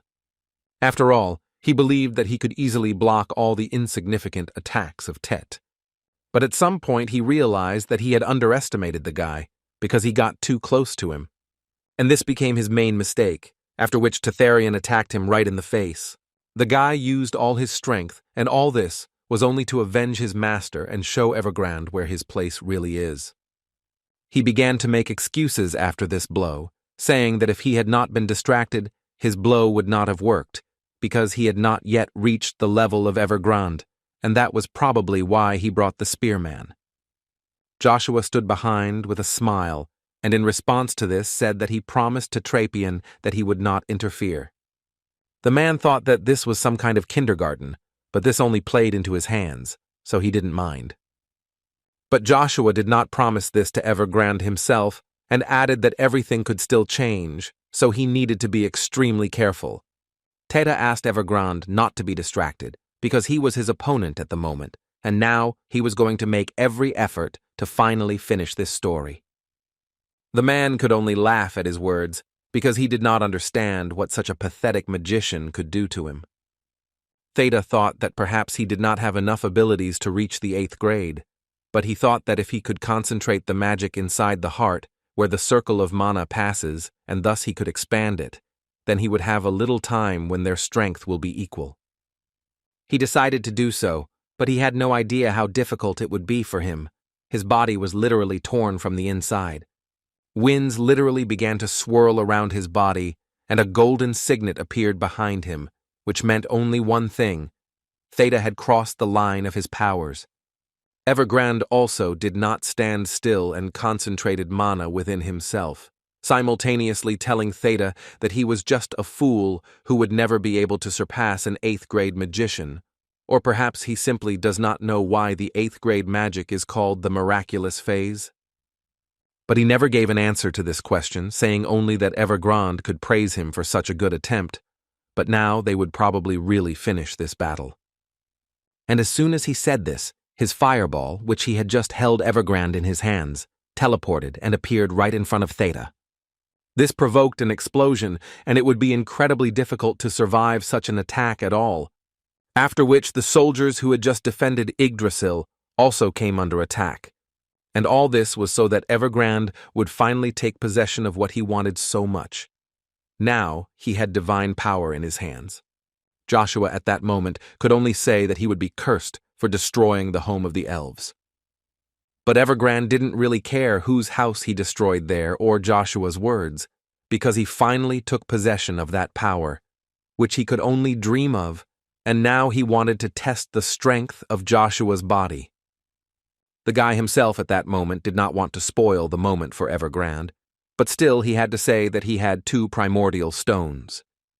But Evergrande did not believe it because he considered it impossible, because 1 stone is enough to destroy a human life, and with 2 it simply would not exist.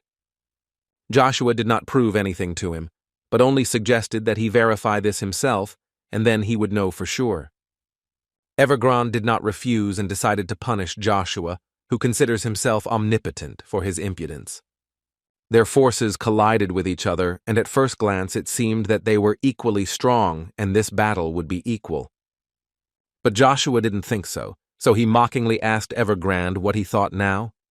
The man couldn't believe his eyes, and the last thing he wanted to know was who Joshua was. In response, Joshua simply repeated what he had already said before: he is a threat to the whole world. With this, their battle came to an end, and the result was obvious. Evergrande was destroyed, not allowing him to truly enjoy his new power that he had gained. Evergrande's body endured incredible pain. He had never felt anything like this in his life. The man literally begged him to finish with him at last, because he simply did not understand what was happening to him, and why was he still alive if he tore his body into pieces. Joshua, meanwhile, said that the powers of the primordial stone go beyond its general properties. Bronto has the power of growth, magma has the power of destruction, and tempest has the power of symbiosis. It was thanks to her that Evergrande was still alive, and only thanks to her he could use the windstone without restrictions. But the man simply didn't care anymore. He only wanted to know what Joshua did to him. In response to this, Joshua told him that he had actually thought about it for a long time and came to the conclusion that he was not the kind of person who would be satisfied with a dog's life. Because he is driven by ambition, just like Orbis, and according to the guy, he will do everything to achieve his goals, which is why he began to serve the fourth Prince Caesar. After all, having ascended the throne, he could satisfy his ambition, and he would achieve the unification of the continent under the leadership of a new magical empire. This is Joshua's opinion. And in the end, there would be a rather tragic ending, because Evergrande would end with Caesar, due to the fact that sooner or later he would no longer need him. But what is most surprising is that Emperor Marcus was aware of his plans, and he knew that Evergrande was essentially using Prince Caesar to his advantage. But he absolutely did not care, because so far Evergrande does not pose any threat to him personally. And while the Emperor's assistant, Marcus Evergrande, was useful and benefited from the magician, Marcus did not touch him. Joshua assumed that they were both confident that they were both in control of the enemy, but Emperor Marcus was wrong. Because if their plan had worked, then in the end Emperor Marcus would have died, and Caesar would have successfully taken his place. But a third force intervened in the scenario, which neither Joshua nor the Emperor could fully understand, because Joshua had no idea who owned the power that had long been rooted in the Imperial family and used the magicians of the Eighth Circle as pawns. And now Joshua was talking about a man whose name was Heimdall. As Joshua knew, soon his identity would gradually be revealed and all of Evergrande's plans would simply collapse. To Joshua's surprise, Evergrande began to laugh incredibly hard because he was disappointed in Joshua, because all he knew was his name. The man added to the guy that he can please as much as he wants, but he will still remain the same small cog in the system of this world. Moreover, he will always be a backup option. Joshua realized that the man was now hinting to him that his connection with the Imperial family had something to do with this. To Evergrande, it sounded as if Joshua knew what he was talking about. And he actually knew what he was talking about, because before that Cercerin had brought him up to date. One way or another, relations within the Imperial family are much more complicated than he can imagine, and even his persistent intervention will not change the fate of the Avalon Empire. That was Evergrande's opinion. And the most important thing that he would like to add is that he will never reach Caesar's level, and if that's all, then Evergrande asked him to be destroyed, because no matter how hard he tries, Joshua will not be able to get anything more out of him.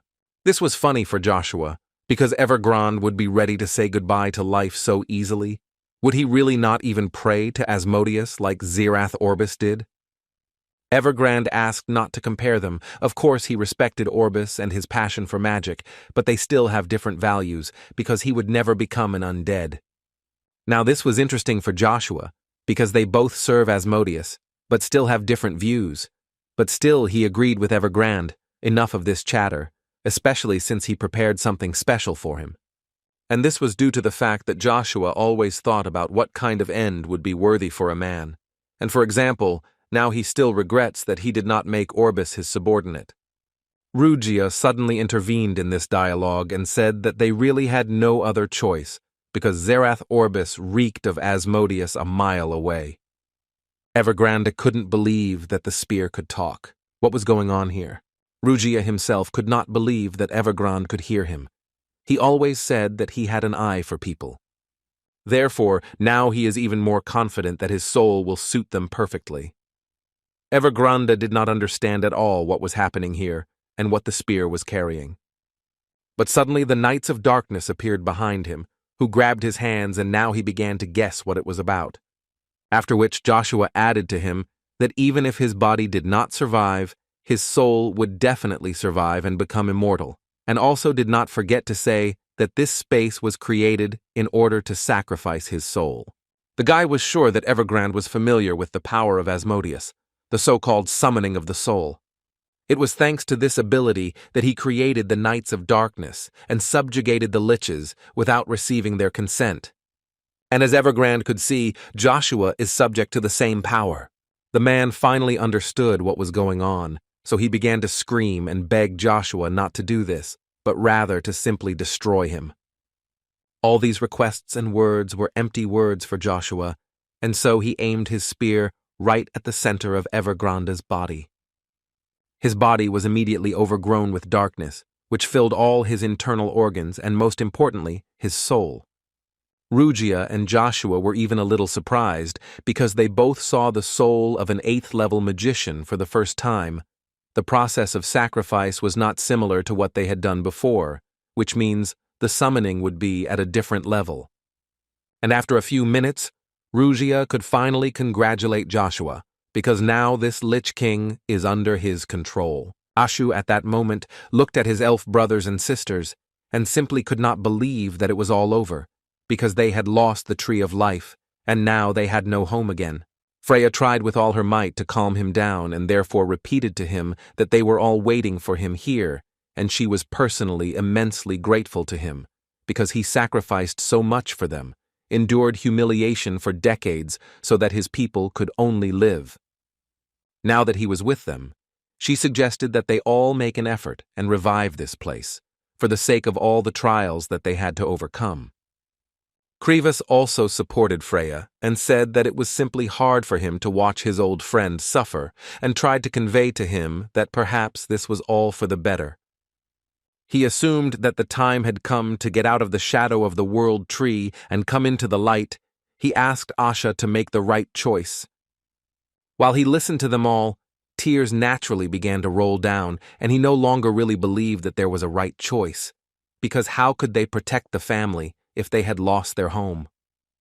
Krivas saw how he was suffering, so he decided to go down to the ground and talk to him. He told Ashu that he was actually right, because without Yggdrasil they had lost their protection, but he also believed that if they didn't do it now, the elves would never be able to leave this place, and as far as it seemed to him, they were simply tired of oppression. Krivas asked him, despite that pain, to find the strength to leave and become free, and most importantly, to fulfill what he dreams of most, to unite all the elves. And now is a great chance to make this dream come true, and this chance was given to him by the man who prevented the destruction of his race. Joshua also appeared at that moment, and could only add that Krivas was right, and he completely agreed with him. In addition, he added that anyone who dares to desecrate the Elven race will have to deal with him. And as for Ashu, Joshua believed that he had done a great job, and now all roads are open for him, and he is free. Ashu did not expect such a turn of events, because it seemed to him that he should serve him for at least another 5 years. The Freyas and other elf warriors were also grateful to Joshua for saving them from the hurricane spell, and also for the fact that he dealt with the magicians who invaded their land.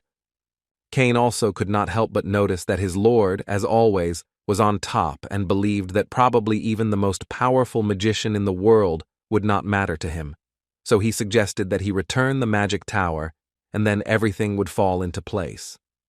Although, for example, Iselin did not think so, because looking into this magical sphere, she understood that they had big problems. And all because today, in the year 725 according to the calendar, a continental war began. This is what everyone has been waiting for. Emperor Marcus will begin the Continental War. However, contrary to all expectations, the spark of war was ignited due to civil war in the Holy Empire of Hubalt. On one side of this conflict stood Lily Aphrodite, who was the head of the Moon Door and the silver-haired sword demon. And also, God's Knight Chrysler, Jean Sebastian, one of the 9 stars of Avalon, and they both told Jactor to hold back his troops and immediately warned him that if they take even a step forward, they will only see each other's blood. The martial arts king Jactor responded to this by saying that during the 3 years that he was gone, they were busy defending the established position, Even when other countries took away their national treasures, they obediently did nothing, so he asked them to leave and he himself would go to Avalon and will take the Holy Grail.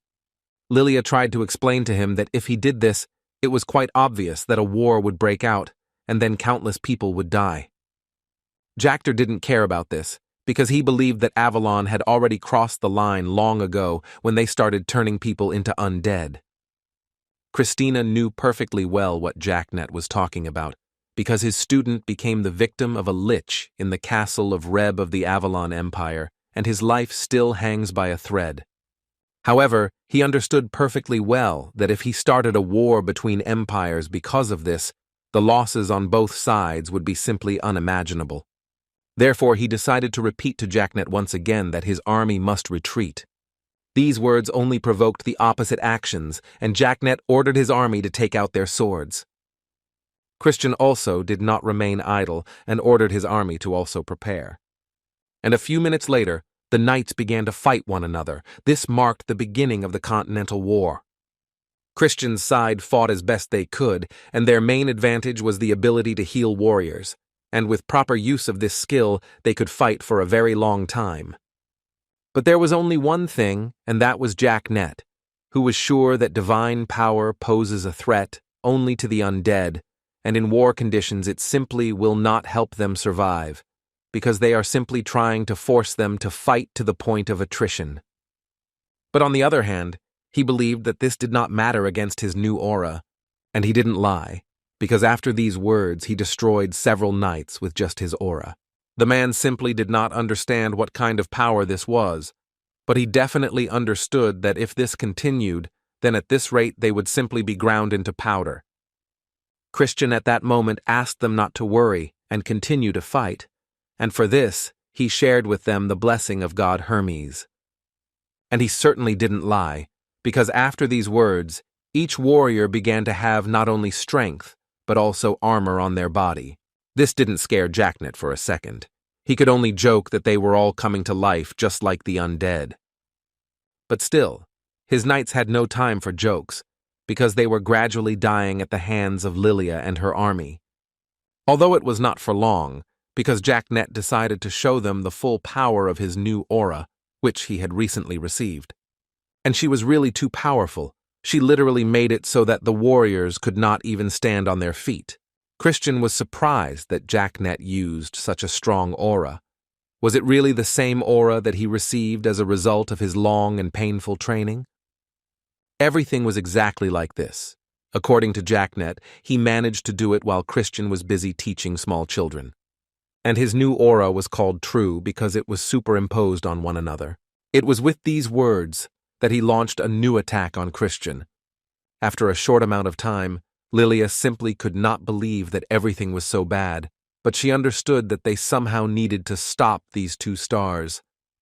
But the battle between Christian and Jacknet continued, and all this time Christian tried to convey to him that if he didn't stop now, he would only cause even more damage. But Jacknet didn't care, because he believed that there are no great achievements without great sacrifices. Christian categorically disagreed with him and could only say that an empire that was built on blood would also be destroyed by blood, so he asked him to forget about his false sense of justice. Jacknet believed that they were just hypocrites who shout about peace in the name of God, and who are they anyway to talk about justice? Lilia understood that in any case, if she did not stop these two, then most likely the city would simply disappear. The cardinal, who miraculously remained alive, believed that they would not stop until one of them fell, and he advised her to immediately return to Reinhard. She didn't understand what he was saying and what he meant. Did he really want to tell her to run away alone now? He came closer to her and asked her to listen to him carefully. He believed that if something goes wrong, then someone will have to fix it, and that's why it is necessary to conquer kingdoms that will oppose the empire from the outside. 2933. And he believed that only she could do this, because she is the head of the lunar door. But there was not much time to discuss this, because the knights of Jacknet had already advanced behind her. So her father was already literally ordering her to leave, but even so, she did not want to do this and asked him to go with her. He had to yell at her and tell her that he didn't have enough stamina, so he would leave the rest of his strength here while buying her some time. He tried to convey to her that she needed to run immediately, because if they caught her, then this will definitely be the end for everything. Through disappointment and tears, she finally made up her mind and began to run away. Marcus, meanwhile, listened to the information that had just arrived from Hubalt. The Emperor's faction had won the civil war, and he was also informed that soon the Hubalt Empire would take its army and invade the Avalon Empire. He thought that the civil war would drag on because of the rivalry between the God Knight and the Battle King, but it seems that he was wrong, and this means that the Pope's faction lost the civil war and the Moon Door is also now a loser.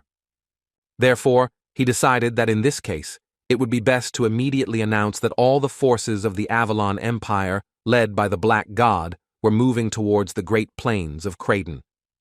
On the border of the Swallow Empire and the Principality of Tran-Lucifer, the Prince of the Swallow Empire looked at the birds that were flying high in the sky and wondered if anyone from the sky could see them.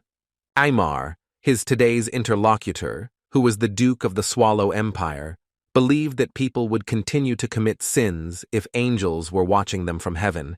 This is not what Lucifer asked, but the answer was correct, although he was thinking that now all the angels in heaven absolutely do not care about them. In any case, now was not the time for such talk, so he ordered Aymar to remain here for now until further instructions were received. But the Duke could not help but wonder where His Majesty was going. In response, this crazy king said that now he wants to enjoy freedom. On the border of the Duchy of Tron, very bad news came to the fortress of Bern that the army of the Swallow Empire was in the border zone. But before the messenger had time to enter the fortress, someone destroyed him, and did it from afar. And unfortunately, this concerned not only him. After a few seconds, all the guards that were in the fortress fell. The fault for this was none other than Lucifer, who sees freedom this way. One of the knights burst into Uravis's office, who informed him that they were being attacked by the army of the Swallow Empire, numbering 300,000 people, and at the moment they were heading straight to the palace. Uravis felt nothing but anger and disappointment at that moment. March year 725 Continental calendar. The papal faction was victorious in the civil war of the Hubalt Empire. Soon after, secret information reached the Swallow Empire that Avalon was preparing for a continental war. Seeing this as an opportunity, Lucifer decided to ambush the Tran Duchy, which had long tormented him. The siege lasted only a month, and as a result, the Tran Duchy was defeated. A few months later, the Black God, Duke Agnes, led an invasion army into Reinhard and eventually captured it. Thus, the Avalon Empire took possession of Reinhard, the center of the continent, and gained the upper hand in the Continental War due to its geographical advantage. But possessing secret information from Avalon, the Swallow and Hubalt empires entered into a secret agreement. And when Duke Agnes occupied Reinhard, they sent military forces to the Great Plains of Creighton. Based on the situation, Joshua was advised to go to Reinhard now because he had done everything possible to prevent the war from touching Avalon or Reinhard. And Icarus told him about this, who believed that now he really simply had no other choice. The guy believed that Joshua should show who the true heir to the throne is, and then even if they lose Reinhard, they will be able to find allies, because now they especially need loyal people. Teta suggested that in this case they should look in the magic tower, because he believed that not all magicians were followers of Evergrande. And since he was finished, now it seemed to him that he would subjugate the tower.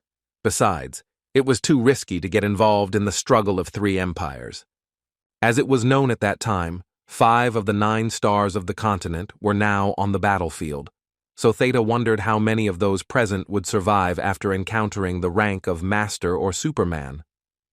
Joshua at that moment was all in memories. He recalled their conversation with his father when he asked Duke Agnes why he did not participate in his son's life. But instead of answering this question, he then gave Joshua the Ring of Dawn, which was intended for an heir, as far as Joshua knew then, so it was quite strange for him that Agnes gave it to him.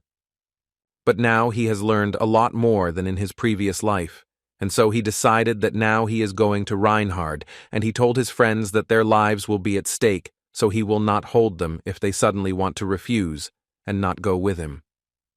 Cain and Iselin didn't think for a second, and immediately said that they would go with Joshua and be with him until the very end, even if they had to give their lives for it.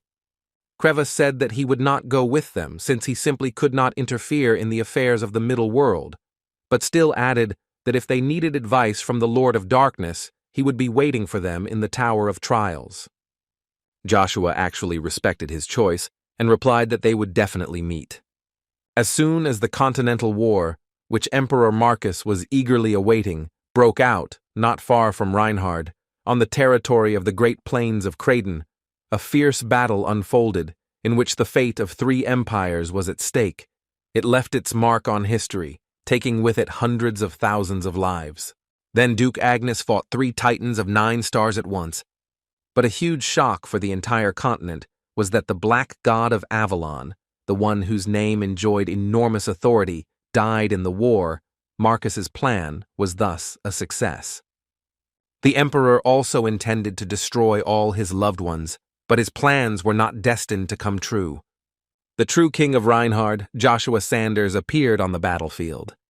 The Swallow and Hubalt empires lost Reinhard to their opponent, and on that day Joshua ended the Continental War. And he became the greatest hero of all time, receiving the title of King of Heroes. Emperor Marcus disappeared, and then the place of ruler of the Avalon Empire was empty. The First War of the Princes began over the right to the throne between Kaiser and Kaiser. As a result of the conflict, the power of the empire was weakened. Then the Hubalt Empire again started a war against Avalon, and naturally the Swallow Empire terminated the agreement and invaded the territory of Hubalt. It seemed the crisis had passed, but it again led to a continental war.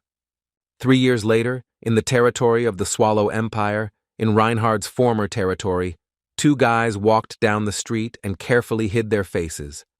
They said that over the past 3 years this place has changed incredibly much, that now it is simply unrecognizable. One of them was Christian, who believed that if the King of Heroes had not been hiding, then all these people would have traded what they wanted and how they wanted, and Reinhard would never have been taken away. Cain was his interlocutor, who partly agreed with him, but still he could not even imagine where Joshua had disappeared because everyone needed him so much. During this conversation, they did not notice how they approached the stage where the man asked everyone's attention, because today he would present to them all a very valuable product. These were representatives of the most beautiful race in the world, elves, but he understood that perhaps you couldn't tell by their appearance. But in fact, they were almost 100 human years old. Moreover, they were fluent in the basics of spiritual arts. And according to him, they are more graceful than other slaves. All these words incredibly angered Cain, who was ready to simply destroy them all. At that moment, he remembered the words of Joshua, who said that anyone who dares to desecrate the Elven race will have to deal with him. His thoughts were interrupted by Christian, who told him that she was waiting for them and it was time for them to leave. But it was already too late, and Cain asked him to leave without him because he suddenly had an urgent matter. Christian couldn't help but notice that as soon as Cain sees the elves, he only needs a few minutes to rush into battle. And in this case, he simply cannot stay away. But they simply did not know how to quietly, peacefully resolve such issues. And having made noise, Cain decided that they needed to immediately get out and take all the prisoners out of here. Knights had already advanced against them, protecting the citizens of this city, if you could call it that. All troops were told that they needed to immediately close the city gates and warn everyone about the danger by ringing the bell, because they saw the lone knight Cain in front of them. Leodgrance, working as the deputy of the king of Erheim, came to report to him that they had closed all the gates, so no one could enter the fortress. After he told the information about this, the king allowed him to go. Sitting on the throne, Lucifer wanted to know the opinion of his interlocutor, as he thinks, is it an accident that the lonely knight Cain appeared here at the same time as the blessed knight Christian, and as far as he heard, they are both quite strongly connected with him. Is this true? Aymer, who became the king of Erheim, did not quite understand who he was talking about, who he was, Lucifer at this time already held the position of emperor, and he had in mind the king of the hero Joshua Sanders. He remembers that day as if it were yesterday, because when they took the black god, Duke Agnes, Joshua appeared later than everyone else on the great plains of Creighton and was still able to single-handedly destroy an army of 100,000 people. Aemon himself did not understand how he could forget about this, because this was such a great event, which he saw with his own eyes. Lucifer believed that in this case Aemon should be aware that after the war on the great plains of Creighton, the Swallow Empire and the kingdom of Hubalt were still afraid of Joshua, although more than 3 years had passed since he disappeared. Aemon believed that even if the King of Heroes appeared now, he did not really pose any danger to His Highness. But Lucifer believed that they would never know for sure until they met him one-on-one. Therefore, he ordered Aemon to immediately catch these knights and find out from them where Joshua is now. Meanwhile, an auction was held in the city center and a new lot began to be brought onto the stage, which the presenter presented to the participants without further ado. In fact, this was the main item in the auction and is the last weapon made by the artisan Hurton, who was so remarkable that his weapons were used by the Knight of God. People were shocked when they saw not a sword but a spear. They simply could not believe that the artisan made it before his death. He was probably inspired by the King of Heroes Joshua. The presenter announced that as they know, now spears are no longer the weapons of lower soldiers, and everything has changed, thanks to the King of Heroes. And right now they will start an auction. The starting price is 3,000 gold coins, and the price can be raised by 500 gold coins at a time. After these words, they immediately offered 4,000 and 5,000.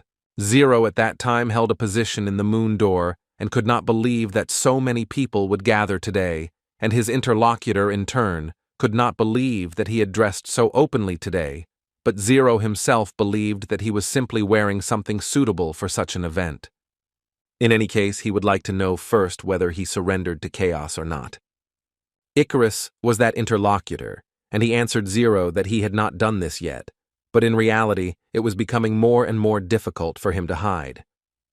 Zero added that looking at him up close, he wasn't sure that even he could outshine his beauty, so he decided to give him a card with which he could get the information he needed in certain places. The guy believed that with such a job, if a client appears, then he should serve him drinks. But he asked Icarus to think about the fact that if he doesn't notice anything, and therefore the guy thinks that he can walk around like that calmly, then he is deeply mistaken, and this quite risky. Icarus knew all these dangers perfectly well without him, but as Zero already understood, he himself learned this from him, and he also could not help but add that their lord was always confident in himself and never hid, no matter how dangerous the enemy was. Until this time, he had never hidden or allowed himself to do this, but this case is an exception. In any case, Icarus believed that his absence would not change anything, so he suggested taking a break from it and celebrating a little. And for this, he decided to take his plate with the number and place a bid of hundreds of thousands of gold coins for that spear. It was quite obvious that with such a bid Icarus would win, so as soon as he named this amount, the lot was sold, and the guy won this auction. Icarus himself believed that his lord's birthday was coming soon, and he, as a devoted servant, needed to be prepared for this day. Cain and Christian were still trying to escape from the local knights, but there were more and more of them. Although Cain now had thoughts in his head that Christian should have run away a long time ago, and delaying this was simply a waste of time. But he decided that now it would be best to hide and wait for Icarus and then leave with him. Suddenly he heard a rather familiar voice, and it was Icarus, who was already standing behind him and talking about how their problems were only getting bigger and bigger. But before they had time to talk, suddenly the building next to them literally exploded, and the reason for this was some kind of ice avalanche. Icarus did not have time to react to this, and suffered a little, because he did not have the same reaction as the knights. But Cain himself was actually not in the best condition, but apparently it was too late, because a man was already standing in front of them. And it was Aemon who did everything to find Cain, but he was incredibly happy because, along with his main goal, he also discovered Icarus, known in the Empire as the Celestial Brain, Today, the man is having a very good day. In any case, he was not interested in them, but in information that would help him understand where the King of Heroes was hiding, and they must immediately give him an answer to this question, otherwise he would destroy them. At that moment, Cain perfectly understood that if he now turned away from this attack, then most likely Icarus would take the damage, and this could not be allowed, so he decided that he needed to do everything possible to repel this blow. Cain couldn't find a better solution other than standing right in front of this ice ball and trying to repel it with the aura of his sword. But to his great regret, this ice ball literally grabbed his sword and continued moving. Such an attack caused an incredible amount of damage to Cain. It literally left a bunch of cuts on the knight's body. 3 years ago, the Continental War created countless heroes, thanks to which the Swallow Empire and the Hubalt Empire became the strongest states on the continent. Lucifer, or as he was called, the Bloody Monk and Jactor, the king of martial arts, they tied together all the kingdoms that the empire destroyed, thereby putting an end to the Allied powers. As for Joshua Sanders, he was indeed recognized as the king of heroes and countless heroes with him, but although Joshua's path was full of victories and glory, they often ended too badly. After such a blow, Cain lost all hope that he would be able to continue this fight, but at some point he heard a rather familiar voice that asked him to look up. When he raised his eyes, he saw only a flash of light that literally healed his wounds and returned him to his previous form. Aemon realized his mistake, because he actually needed to immediately guess that this paladin had to be somewhere here. In any case, he believed that he needed to destroy both of them at the same time, otherwise it would be too troublesome with them later. Cain did not understand a little that the man decided to be distracted by something else when he decided to fight him. So the knight decided to remind him that he is still here. Now they were both in the same conditions and Cain was ready to answer the man. Aemon understood that in fact he did not have much strength to defeat this knight, because Cain was really stronger. However, on the other hand, he never forgot that true strength is not only physical power, so he used his magic, at least it seemed so from the very beginning. But then Cain realized that the man had applied type mana, and that he changed it to ice. Aemon looked at him with a smile after these words, and still reminded Cain that this is called true aura, and in the Empire they call it materialization of aura. But in fact, the difference is only in the name. In essence, they are the same. The man spoke with trepidation about how this is a wonderful technique that not only transforms the aura, but materializes it the way the owner wants. But suddenly he was interrupted by an outside voice who asked the man not to pretend to be great and powerful just because that he owns this technique. And it was Christian, and he thought so, because he also owns this technique, and now he will show the man what the true aura, of which he is so proud, means. Aemon understood perfectly well that this actually could not be divine power, because its matter is transformed. Most likely it is the true aura, with the help of which he was able to completely dispel his aura. It was even difficult for him to believe that the true aura could be used, and so it's amazing. There was a smile on his face, although looking at these guys, he understood that fighting with two super people was really too much. Cain did not understand why Christian came so late, to which Christian answered him that the old man followed them all the way to Erheim, and he stayed a little longer to grumble at him. This shocked Cain even more, because he could not believe that the voice, which he heard, really belongs to the master. Suddenly their dialogue was interrupted by Aemon, who did not understand what they were talking about. Was there really their master here, who had been bringing him so much headache lately? In the end, he believed that he should have simply left this matter to someone else. And if you believe the man's words, then His Majesty Emperor Lucifer happened to be here, and he should have just made some noise and called for help, which the man eventually did. Cain couldn't believe his ears. Did the man really want to tell them that the bloody monarch was really here in Erheim now? Aemon continued to smile, and at the end simply added that we are now talking about the devil, which was not entirely clear to the guys. But there was little time to figure it out, because suddenly Icarus became incredibly ill, and they could not help but turn their attention to it. Christian couldn't even think that the bloody monarch would be here. He understood that they would never have come here if they knew it in advance, because in this situation, they wouldn't even be able to escape, which means that most likely it's theirs end. Aemon liked the expression on their faces most of all. It was a real spectacle for him. He assumed that the faces of the enemy countries would have the same faces when they began to capture them. But suddenly his words were interrupted by some incredibly strong aura, which, as it seemed to him, could not come out except from the body of his emperor. After which he had to dodge a wave of blows from a person who radiates such an aura, and it was almost impossible to do this, so he would most likely receive a large share of the damage. It was the legendary Ryan, who also randomly appeared in this city and was not against helping his old friends, whom he advised to leave as soon as possible while he dealt with this duke. He also did not forget to add that while he was here to gain time, they should do what they came here for and as soon as possible. Cain offered to help him finish off the duke together, and Christian completely agreed with him, who also believed that they should not miss the opportunity to finish off the general of the enemy side. Ryan believed that people who had reached the level of 9 stars were not easy opponents.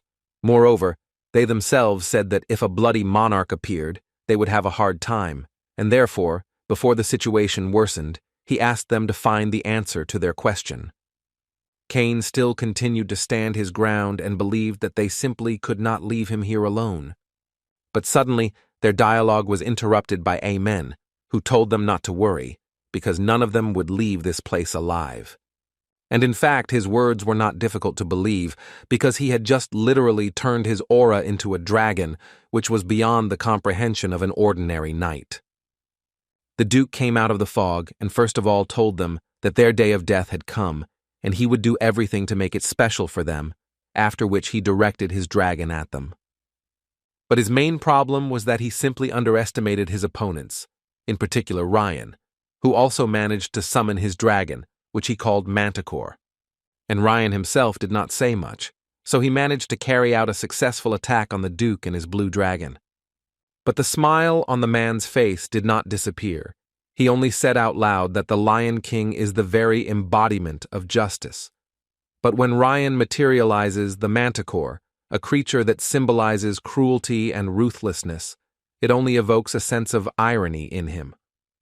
Through the communication skill, Ryan asked Cain to listen to him carefully, after which he made it clear to him that, in fact, they had not come to Airheim only for information. Their goal is actually more global because he believed that this time they might finally be able to find Joshua.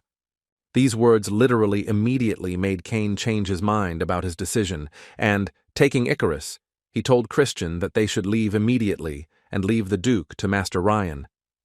In his mind, Cain promised Ryan that they would return as soon as they found the Lord, and now the main thing for him was to stay alive. Ryan was not against this development of events and said that he would look forward to their return. But Aemon wasn't going to let them escape so easily, but Ryan wasn't going to let him run after his friends either. And for this, he went on the attack, while saying that if Aemon thought that he would trap them, then he was mistaken, because he only dug himself into a hole. In response to this, Aemon immediately got personal, telling Ryan that he was just a coward who ran away as soon as the war started, and it would be better if he didn't come back, because he cut off his head. After some time of searching, they were still able to discover a secret passage, and each of them was ready to enter there, because they knew what might be hiding there. Christian couldn't help but notice that this notebook was undoubtedly wonderful, because without it they would have been stuck in the maze. But since they got it, it means the moon door is still working. But most of all, Christian now wanted to find out from Icarus what exactly did he hear from the lunar door. Icarus replied that he could not find out the details because there was a great risk of eavesdropping on communication channels. However, he was confident that they still managed to find the last trace of Lord Joshua. Christian, in response to this, believed that if this was really true, then they did the right thing by taking the risk of coming here. But he was more worried about Ryan now, because he did not think that the Lion King was superior to Duke Aemon in strength, and besides, if a bloody monarch appeared there, then most likely Ryan would end. Cain responded to this by saying that in fact, everything would be fine, and they shouldn't worry about it, because at least he and Christian traveled all over the continent to learn how to use a sword from the Lion King. So they know him very well, both as a teacher and as a fighter. He is simply phenomenal, so there is no need to worry about him. Christian absolutely agreed with him because it was thanks to him that he and Cain learned to materialize an aura. Although Cain was a little ashamed to say that he actually doesn't know how to use it and Christian just praises him, he is still sure that someday he will learn it. And mentally, he was confident in himself that someday he too would master the true aura, which could crush even the materialization of the aura, and then he would finally surpass his limits and do this only thanks to his strength. He was going to gain such power with which he could protect even his master. Rugia didn't understand how long he could sleep, because the world had already undergone serious changes and there was no longer time to put off his return. He asked Joshua to finally wake up and remember his promise to Lucia, and besides, he didn't want the work that Rugia had been doing for centuries to just disappear. Joshua agreed with him, in fact. He believed that the time had come. He just needed time to sort out his thoughts, and he sort of did it. Joshua had too many thoughts in his head all this time: Duke Agnes, conspiracy, deception, betrayal, differences of opinion, slander. But now the time has come to return and end it all once and for all. Christian couldn't believe his eyes that they had fallen into a trap after all, because they were trying to follow this map clearly. It was simply impossible. But suddenly his screams were interrupted when he heard and then saw Lily, who came out of the portal and told him that they did not have to worry, because they had actually come to the right place. She understood his surprise, but still could not help but say that she was very glad to see him again. He had a lot of questions for her. For example, what was she doing here? But instead of giving answers, she immediately told them that they had very little time, and she had come to convey to them important information that Joshua was trailing was found in the Tower of Trials. She immediately created a teleport that would help quickly move there and find Joshua, but she asked them to be extremely careful because no one knows what could have happened to him over so many years. Christian didn't understand only one thing. If all this was true, then why didn't she immediately tell them to go to the Tower of Trials? The answer was actually on the surface. She simply cannot leave this place. Moreover, if this information fell into the wrong hands, they would not even be able to get close to the tower. That's why she called them here, because soon the empires of Hubalt and Swallow will again try to capture the empire of Erheim, and her task is to monitor their further actions. Now Icarus perfectly understood for what purpose the bloody monk actually came to Erheim, in order to prepare for the next invasion.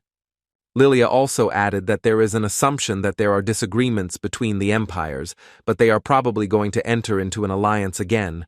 One way or another, she believed that the continent was in danger. That's why she wanted them to do everything to find Joshua as soon as possible, before the sea of blood overwhelmed them again. For the Avalon Empire, she believed that this would be a good opportunity to end the disputes between the princes. She also received information that an unforeseen event had occurred in the Avalon Empire. Due to a 3-year war, the empire was now on the verge of collapse. But Cain decided to stop the story there and suggested that they skip unnecessary thoughts. And he would simply go to the Tower of Trials, where it seemed to him that he would be able to see his master again. Lily understood his desire to quickly find Joshua, but before letting him go, she believed that they had to know something else. According to her, a 4th prince had been spotted in Avalon. And he is said to have secured the support of an influential patron who can help him ascend to the throne. Icarus believed that the overall picture was clear, and for now he believed that he needed to focus on the current task. Therefore, they were ready to go on the road, and before that, they invited Sir Christian to go with them, because he helped them with the search for their lord and has every right to go with them. He slightly did not expect such an offer, so he gladly agreed. Although he still had some questions for Mrs. Lilia, he still believed that they could talk about this later. She once again told them that she was very glad to meet them and added that in a few seconds they would find themselves in the Tower of Trials, and luck would really not stop them. Aemon, meanwhile, lying on the ground, thought that his strength was really equal to 9 stars, but apparently he overestimated himself too much. It seemed to his interlocutor that his mind was simply clouded, because it seemed to him that he was simply hiding his abilities, because he had not even used spiritual arts. And so he hoped that he had come up with an excuse that would not disappoint him. Aemon began to talk about how he believed that his true power needed to be kept secret. Besides, he knew that he would destroy the Lion King anyway. Lucifer believed that with such words he only confirmed the fact that Aemon was simply using him. But in any case, he believed that this was far from their main problem now, because now it seemed to him that their enemies had gone too far, and most likely they had an ally who could help them with this. And for some reason, Lucifer had a proposal that this could be a lunar door, and their base is located in Erheim. He hoped that they had already been dealt with long ago, but they apparently just hid like rats in the corners. But this time, he definitely wiped them off the face of the earth. When they teleported to the testing tower, the first thing Christian told his comrades was that he actually imagined this tower to be completely different, and here it turned out to be so humid and hot, and also this ubiquitous ivy which tests his patience. Cain, listening to him carefully, did not have time to answer him when he suddenly heard a familiar voice that was only in his head. And he told him that they needed to go the other way, so Cain immediately turned around and asked his friends to immediately follow him. At this moment, he thought that his master was actually right. It seems that this time they will finally be able to find the Lord. Cain literally felt that they were already so close to him, a little more, and they would see him again. And he was absolutely right, because after a short run through the forest behind Cain, they actually met Joshua, who was already standing and listening to a large number of questions from Cain, who so wanted to know where he had been all this time. Christian, looking at Joshua, admitted that he imagined the King of Heroes a little differently. Apparently only Icarus understood that this was not really their lord, because he noticed a cold look that he had never seen from Joshua. Cain did not understand what he was talking about. Who is this then, if this is not their lord? The knight until the end wanted to believe that they were simply unusual to see him after so much time, and he also ran away from them because Joshua knew that they would come. That's why he came out to meet them.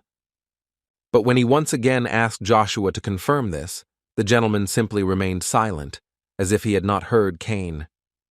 After which the knight began to understand what was happening here. Suddenly they heard the voice of Rugia, who this time spoke to everyone, and he told them that it was just a double, although Christian was more interested in the question of who is here and who is saying this. But a few seconds later, Rugia came out to them and began to tell Cain that he was his first comrade in arms, and therefore he did not think that Cain could be so easily deceived. Christian, out of a lack of understanding of what was happening, said that they were dealing with a high-ranking demon, and Icarus, in turn, assumed that this was just another test for them.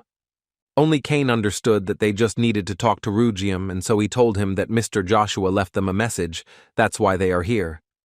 Rugia has already started to get angry because they are so stupid, because he has to repeat the same thing 100 times. Joshua is not here, but he came at his request to teach them a lesson that they will never forget in their lives. After which Rugia added that their fate would be the same tests that Joshua went through, and after these words he began to release an incredibly huge amount of demonic energy, which enveloped Cain from head to toe and literally swallowed him up. Christian immediately went into battle and tried to do everything to bring Sir Cain back. But in front of him, he immediately saw a demon who clearly said that Cain would have to suffer. These are the rules. All 3 years were enough for the weakened states to decline. The Avalon Empire was also among them, but unlike the Hubalt Empire, where the conflict took place within the country, the fall of Avalon had several prerequisites at once.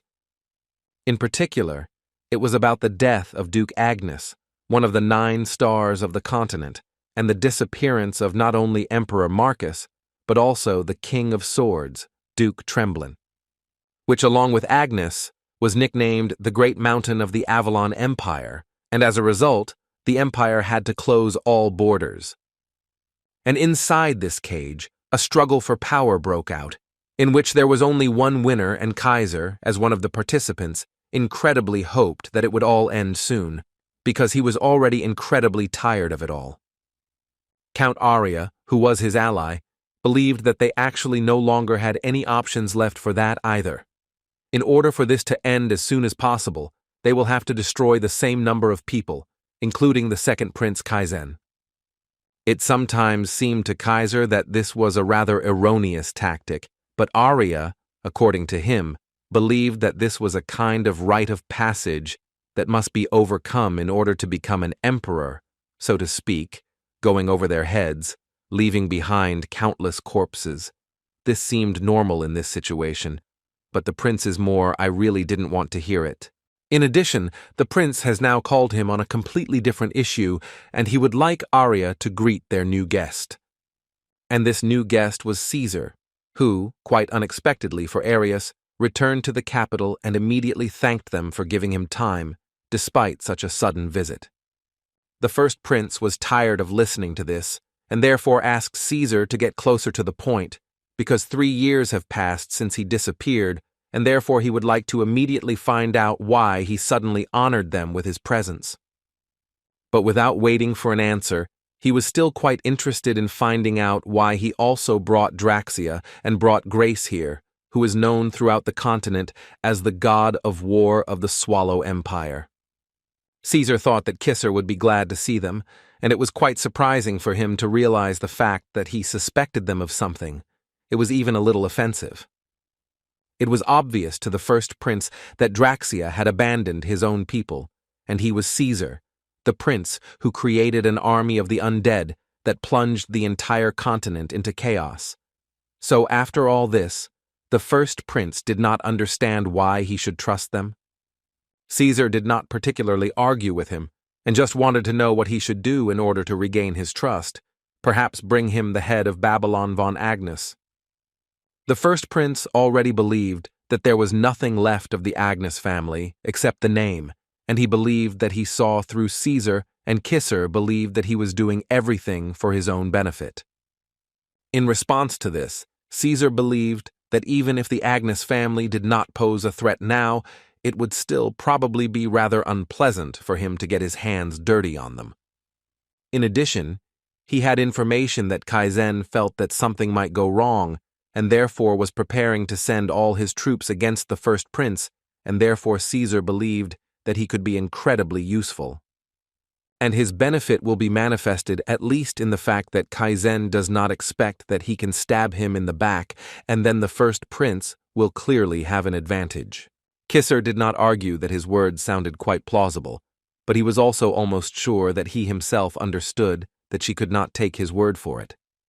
Caesar understood him perfectly, because he himself was the kind of person who treats other people with a certain suspicion, but for this, he always tries to predict the first step of his opponent and takes the next one, rebuffing him. And he said all this for a reason. Caesar wanted to offer his older brother a plan of action that would definitely help take Kaizen by surprise. And it consists in concluding agreements. This angered Kisser, and he immediately told Caesar that he had simply wasted their time because they had different goals and views on life.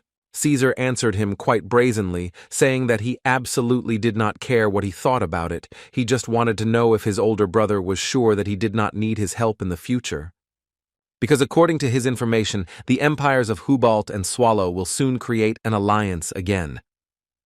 This only caused a smile from the first prince, because he believed that this was simply impossible, if only because the Swallow Empire betrayed Hubalt, so he did not understand why they should repeat the same mistakes. Caesar decided to explain that this would not be exactly an alliance, but rather an agreement between the bloody monarch and the king of martial arts. Perhaps they will gather enemies and stage a fictitious battle against Erheim, simultaneously destroying the angry neighboring countries that rebelled against them. When he said the word them, he meant the United Nations and the king, and in the end it seemed to Caesar that they would take control of the entire continent. And most importantly, Avalon may be among those who need to be suppressed, or they will simply be so weak that they do not pose even the slightest threat. Arya intervened in this dialogue, and added that in this case they could not be taken into account at all. And it seemed to him that Caesar was still right in this regard, because having lost its national power, Avalon no longer poses a danger, something like an insignificant stone that can be gotten rid of at any moment. No matter how much he wanted to, the first prince still had to think about it, because listening to all this, he understood that their affairs were really not going well. But Caesar believed that he had one good idea on how to solve this issue, and for this he brought a rather important guest.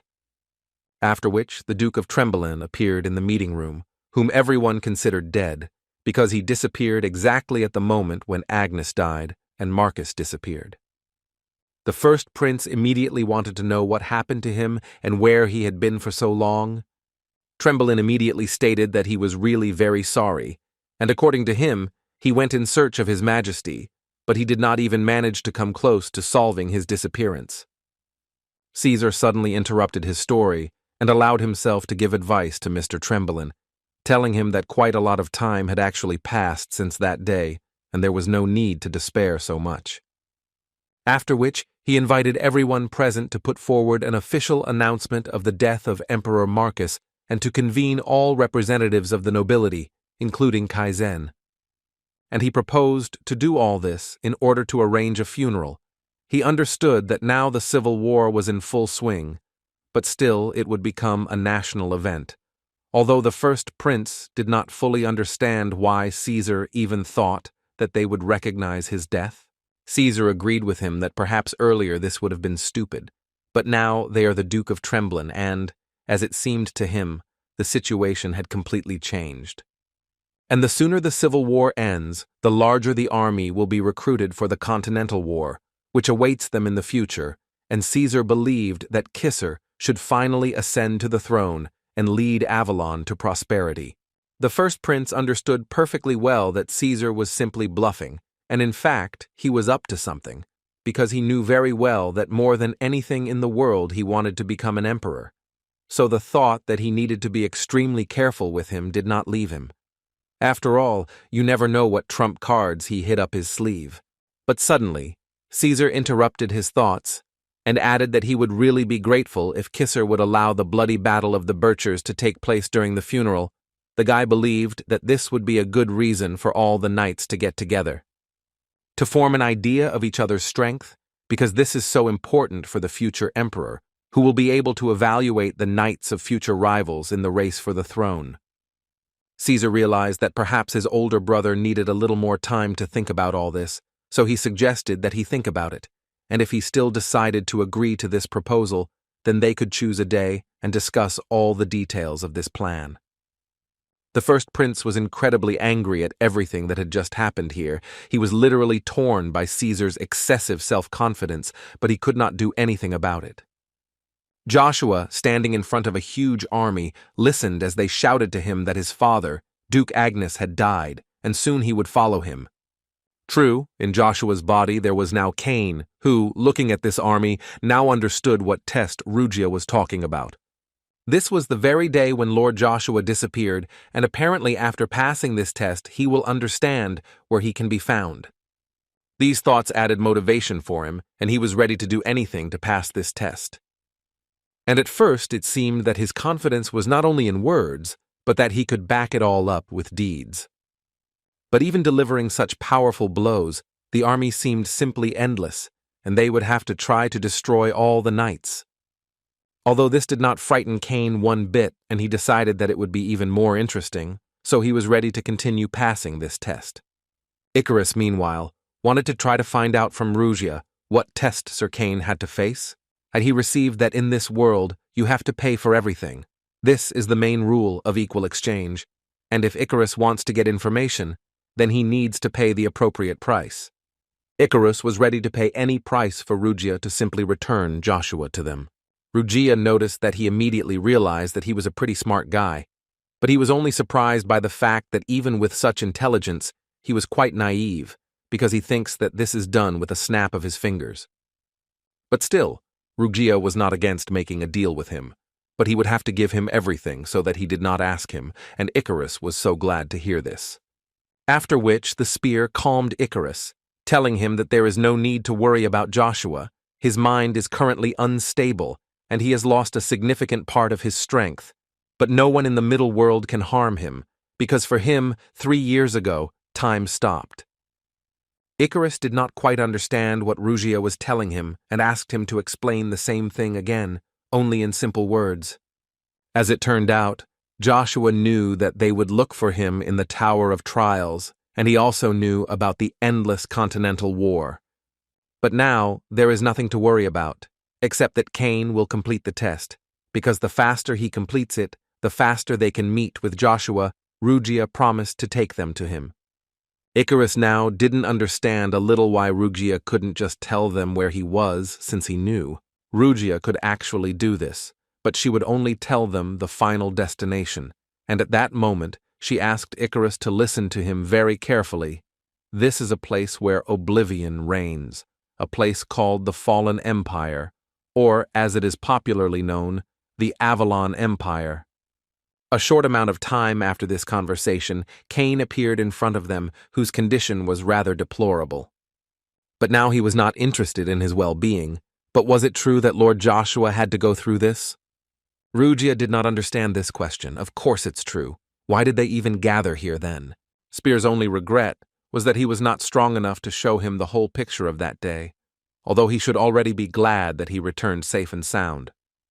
Icarus understood that it might be hard for him now, but still he asked him to tell everyone here what happened to Lord Joshua. Cain began by reminding him of how Joshua left them 3 years ago today before coming to Reinhard. The knight remembers that day as if it were yesterday, because that was the last time he saw Joshua, and before leaving he said that he was going to change the future. Icarus also remembered that day very well. Joshua then behaved as if he knew the sequence of all events, and he understood that Joshua was acting recklessly, but they could not leave him. However, Cain stated that Joshua failed to change anything and prevent the death of Duke Agnes. And all because Emperor Marcus had a plan to eliminate Duke Agnes, and although Joshua foresaw the main events, the details were unknown to him, and besides, it was impossible to stop it alone. Cain confirmed Icarus's words and added that this is exactly what everyone thought, but it turned out that their assumptions were completely wrong. After all, as it turned out, the United Nations of the empires of Hubalt and Swallow were stopped not by Duke Agnes, and the target of 3 of the 9 stars, the king of martial arts, the blood of heaven, and the dark monarch from the very beginning, was not Duke Agnes, but Joshua Sanders. And therefore we can assume that then the title of King of Heroes was given to him by the soldiers of the United Nations. Christian stated that now everything is clear. He must have suffered a crushing blow in the battle with these stars, and therefore was hiding all this time. Rugia intervened in the battle and advised the Holy Knight to first get rid of the demonic energy before saying anything. After all, 3 years ago Joshua had already surpassed the human essence and became much stronger. Even if he entered into battle with the strongest of this world, he would no longer be defeated. Rather, such a fight will end with Joshua himself turning them into ashes and scattering them to the wind. Thus, the disappearance of a significant figure in the person of Joshua gave rise to many rumors in the person of Joshua. Icarus now did not understand at all what was the main reason that Joshua had disappeared after all. Rugia explained to them that the fact was that Joshua had ended up in the demonic kingdom, but this surprised them even more, because they simply did not understand why he would hide there for 3 whole years. Rugia continued to talk about how 3 years in the average world are a century in the demonic realm, and time flows differently there.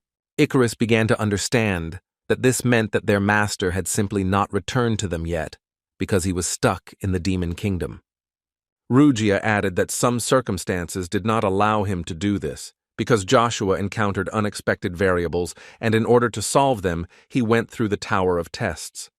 As it turned out, upon completing the Tower of Trials, a person receives several rewards, but among them there was only one thing that Joshua needed most of all. Christian apparently understood that we were talking about a reward that is given for clearing the last floor, which is called the Absolute Truth. And this was confirmed by Rugia.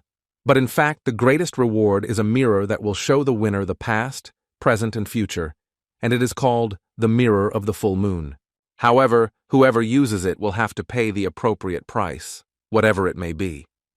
With the help of the mirror, Joshua learned that Emperor Marcus had been destroyed. This was quite surprising to find out, because everyone in the area considered him missing. But in any case, they all understood that the Lord went to the demonic realm to pay for this information. Rugia praised them for understanding everything so quickly, because that's how Joshua ended up there. Performing his duties in the demon world, he was suddenly transported to the middle world, and no one knows when he will have to return from there. Icarus was more worried about the fact that while he was there, a whole 100 years had already passed for him, and this was too harsh a payment for information, and he did not understand why Joshua decided to torment himself like that. Meanwhile, in Caesar's palace, Draxia asked the guy why he didn't find a decent place to meet, and couldn't help but notice the fact that his hospitality left much to be desired. This could only make Caesar laugh. Besides, he noticed that during the last meeting, Draxia did not say anything, and if he had immediately finished with the Agnes family, then he would not have had to come to this disgusting place in his opinion, but now he has one more chance to get rid of her. Draxia was starting to lose his temper a little, because he didn't understand since when did the little guy order him around. Caesar was surprised that the man had already forgotten the orders of Heimdall, who ordered him to join forces with the first Prince Kaiser. That is the will of Heimdall, and Caesar believed that he simply did not dare to resist her, and Draxia agreed with him, so he replied that he would do everything to get rid of the Agnes family as soon as possible. Duke Trembelin, who was also in that hall, could not understand in any way who this Heimdall was, that even the god of war shudders at the mention of his name. How suddenly the man's thoughts were interrupted by Caesar, who turned to Trembelin in order to find out whether he would be against taking part in the bloody battle of the Birchers at the funeral of Emperor Marcus. The man tried to tell him that if he participates, then people might think. But Caesar did not let him finish, and immediately said that he was not asking him to participate on his behalf, because since he does not trust the prince, then Trembelin himself will not receive his trust. Hearing this was quite unexpected for Trembelin, because it seemed to him that he did not deserve such words. But Caesar did not stop there, and simply continued to say that he viewed this battle as an excellent chance to get rid of those who could still pose a danger to the imperial family. Duke Trembelin wanted to ask the prince whether it was really necessary to eliminate His Majesty's knights, because as soon as Caesar gained power, they would immediately become his knights. Moreover, as the Duke believed, rumors were already circulating throughout the continent about the death of their captain Joshua Sanders. Caesar interrupted him again and asked Trembelin if he had seen Joshua's body, since he spoke so confidently about it. After which Caesar stood up from behind his chair and began to say that he, of course, did not know what the Duke of Trembelin could be hiding, but he must understand for himself that neither the first nor the second prince would be the legitimate heir to this throne, just because an heir had already been chosen before the emperor disappeared. And this rightful heir will be the fourth prince, Caesar von Britain, and as proof the guy showed them the ring that Emperor Marcus gave them before he disappeared. Caesar also stated that he was the only one on the continent who knew the location of Emperor Marcus. So we can assume that everything has already been decided a long time ago, and he asks them only to follow his orders, and then no one will have problems. The man, looking at this ring, understood that it was undoubtedly the ring of Emperor Marcus, with whom he never parted, but Trembelin knew that His Majesty would not give it to anyone, not even one of his sons, and this led him to believe that Joshua was right. A few hours earlier, at the Trembelin estate, he was afraid of some man who suddenly appeared in the dark and declared that if he did not come out, he would face reprisals. And this person turned out to be Joshua Sanders, whom the man did not expect to see. But in any case, Joshua believed that this was not important now, because he came here so that Trembelin would listen to him, because it was primarily in his interests. After which he immediately began to say that while he was helping Caesar, Joshua asked him to find out one thing, and in return, he would share any information with him. This, quite expectedly, only angered Trembelin, so he asked Joshua to shut his mouth. Besides, he and the traitor had nothing to talk about, and immediately after these words he began to say that it would be best for Joshua to surrender. Joshua immediately asked him to leave all this knightly honor for later, because he didn't have time for it now. But the man was not going to listen to him, and immediately after that he went to attack Joshua. And this was his mistake, because at some point he felt an extraneous energy that somehow made it so that he did not feel Joshua's presence. It felt as if he was not there at all. It seemed to him that they were in the same place, but in different time streams, which prevented him from even getting closer to the guy. He understood that this could be a perfect form of non-existence, the power of the Almighty, but there was no understanding of how he achieved this. In any case, there was now a wall in front of him that he could not overcome. Therefore, he decided to lay down his sword and say that he swore allegiance to the emperor and Joshua would not receive anything, so it was really better for him to leave. Then Joshua decided to allow himself to give the man advice in which he told him that Caesar had a patron that even Emperor Marcus did not know about, and his name was Heimdall. And one day the man would have some suspicions, and Joshua's advice was that he recommended the man to find out who really is behind this name. But for now, Trembling did not dare to do this, and answered Caesar that he would honestly carry out his orders and prove his loyalty to the Imperial family, although mentally he understood that he was saying all this only in order to find out the truth about what happened to the Emperor Marcus. Icarus thought that the puzzle was actually gradually coming together, and that soon they would find out what really happened to Joshua. But he was frightened by the fact that the more details were revealed to them, the angrier he became. So he didn't understand whether he really couldn't rely on them at least a little, and so they flew to the magic tower, where they were met by one of the magicians who didn't understand who they were and why they came here, because they were clearly not magicians. Rugia at that moment did not understand why he was so angry, because they destroyed only one insignificant spell. In any case, he told Icarus that he had fulfilled his part of the deal. Now he asked the guy not to forget about his. Icarus remembered this very well, so he once again promised him that he would definitely repay him for everything. And now he told his comrades that they needed to go forward and do what they came here for, and they came to the capital of the empire, Avalon. In the Avalon Empire, on the estate of Duke Agnus, Chiffon shouted that they needed to immediately close ranks and hold the line. After all, they fought a battle against Cillian, the greatest spirit of the wind, but he was still much stronger. Although he had not yet met with the main knight of this house, and at this hour it was Chiffon, who was already going on the attack to finish this battle. But his attacks were too weak, so he could not hold out for long in this battle, and received a blow that killed him too. After which people appeared in the arena, whom Chiffon called monsters. But apparently it was a compliment, because the girl who was there said that she was so pleased to hear it again, because they called her that at school. Well, seriously, her name was Anna Vel Grace.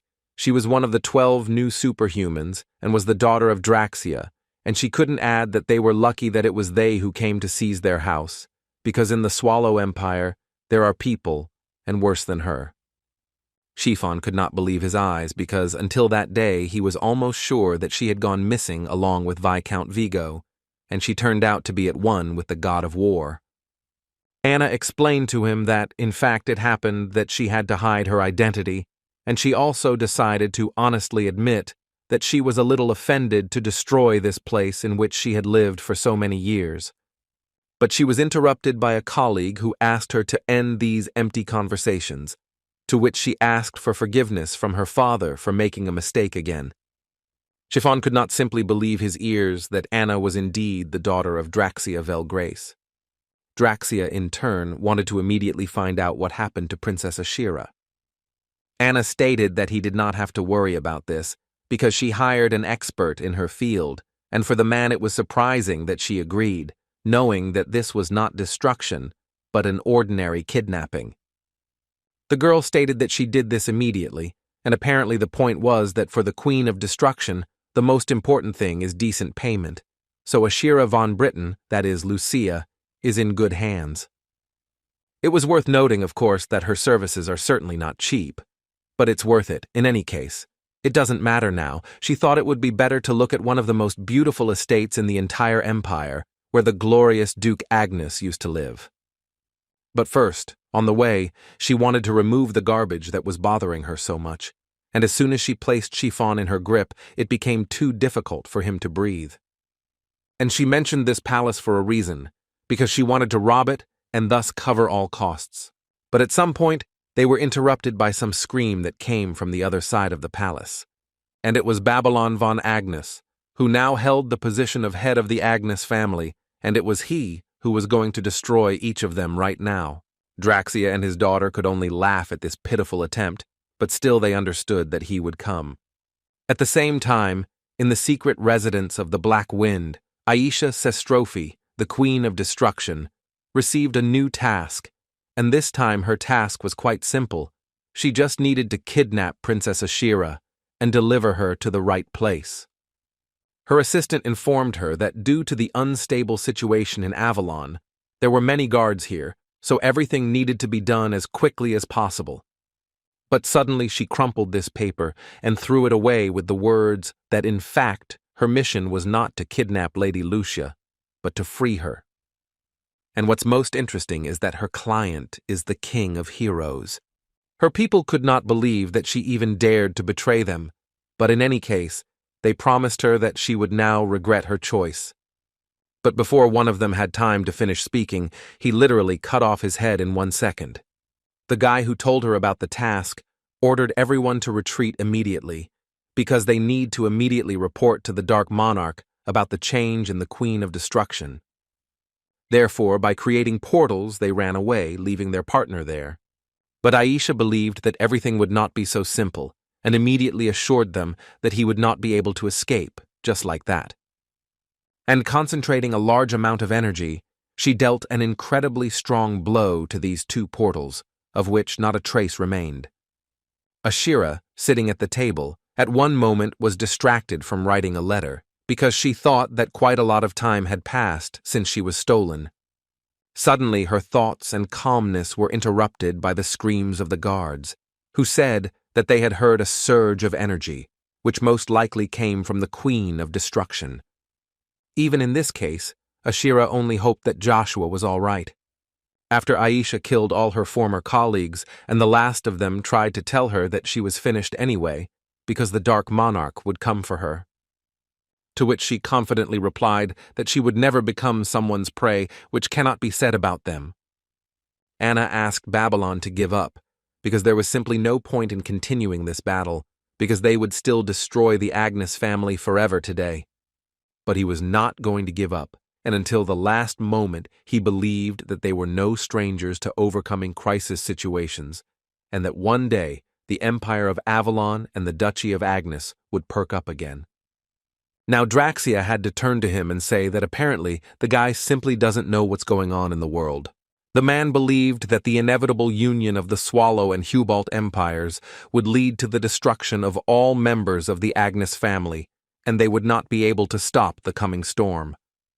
Babylon was not going to give up any further, and in response immediately told them that none of the people of Agnes would bend the knee to people like them. Draxia was quite amused to hear this from the mouth of a bastard in whose veins the blood of Agnes does not flow, so he asked to end with them.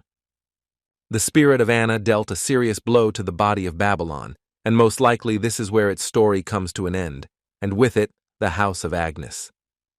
At that moment, he thought that he had always admitted that he did not belong to the Agnes family, but he also failed to inherit the Briton name. That is why he strived even more for recognition from his fathers, even though now they are no longer in this world, but in the end, he still could not hold out until the end. He also did not abandon the thought that perhaps everything would have been different if Joshua had been in his place. Suddenly, he felt that his wound was gradually beginning to revive, and when he turned his head, he simply could not believe his eyes. Joshua was there, who immediately asked for forgiveness for being late. There were unforeseen matters. Draxia was surprised that Joshua was still alive, but in any case, he didn't understand why the guy came here, Did he really want to die today? Joshua liked that he was so impudent, but he decided to immediately put an end to it, and said that today he came here to please Draxia Vel Grace. The man, in turn, believed that it was necessary to note the fact that Joshua was seriously wounded and most likely wounded his head, since he was talking such nonsense. Anna, in turn, noted that so many years have passed since their last meeting, and he is still incredibly handsome. And now she really wants to taste how the King of Heroes tastes, and this time she was going to grab a bigger piece from him. But Draxia was not going to give up this fight to Anna and immediately told her that he was going to show this brat how the world had changed during the time that he was hiding his skin. The man really wanted Joshua to know the power that crushed the previous standards of the 9-star system, and for this he was going to use his true aura. Babylon had never seen such terrifying power, and he understood that he would never really be able to overcome it, because this is the power of the stars of the continent. Draxia continued to talk about his great power, which, according to him, is capable of subjugating an entire continent. And he spoke of his spirit, whose name was Herodias, who was the god of war and battles. Joshua at that moment turned to Babylon and said that his healing process was completed, so he should now take people from the Agnes clan and immediately save himself. Before he could finish speaking, this huge spirit Draxia dealt a crushing blow, which left only ashes behind. Anna was incredibly interested to see what would happen next, because she had not seen her father use his true form in battle for a long time. She was only sorry that he did not even leave her a chance to talk a little with Joshua, because after this, he was unlikely to survive. But how wrong she was. As soon as the fog began to pass a little, they saw the outlines of a man. And it was Joshua who, it seemed, was not even hit, and with such a blow, he did not even leave the guy a scratch. Draxia did not expect that the guy would be able to dodge such a blow, but this only fueled his interest. Suddenly, her spirit Cillian spoke to Anna, who told her to be extremely careful with Joshua, because at least he was not a person. She did not quite understand what he was talking about, but Cillian did not explain anything to her, but simply advised her to run away from here as quickly as possible. Draxia, meanwhile, continued to shout to Joshua that this time he would not be able to evade and would turn into ashes, as was the case with Duke Agnes. And after these words, he swung his sword at Joshua, with the help of which he controlled his spirit. It seemed that this attack would definitely put an end to this battle, and Joshua would retire. But this was in Draxia's dreams, because Joshua continued to walk confidently towards the man, and at the same time all these blows did not even hit him. The man simply did not understand what was happening here, because he was literally sure that Joshua should have already died. He admitted that he was able to dodge the blow, but he avoided all the shock waves, because such power could even blow up the planet. How did he suddenly hear the words of his daughter, who hinted that perhaps Joshua really was not human? But she did not explain anything to him, but simply began to run away with the words that he was a creature from another world, and if they continued to fight with him, they could die, and she did not want that most of all. Joshua came as close as possible and began to talk about how war actually not only destroys, but also creates something new, and he said that the true aura, manifestation, are all tricks that appeared in the midst of war. According to him, the history of the first one lasts a little more than 3 years, exactly the time of his absence. However, Joshua believed that it could not be compared with the real aura, which he had studied for hundreds of years. Draxia was annoyed by the fact that Joshua pretended to be all-powerful just because he used her to create a damn spear, but what angered him more was that the guy was trying to convince him that there was an aura that was superior to the real one. He thought that all this was complete nonsense, so he again began to attack him, using all his power.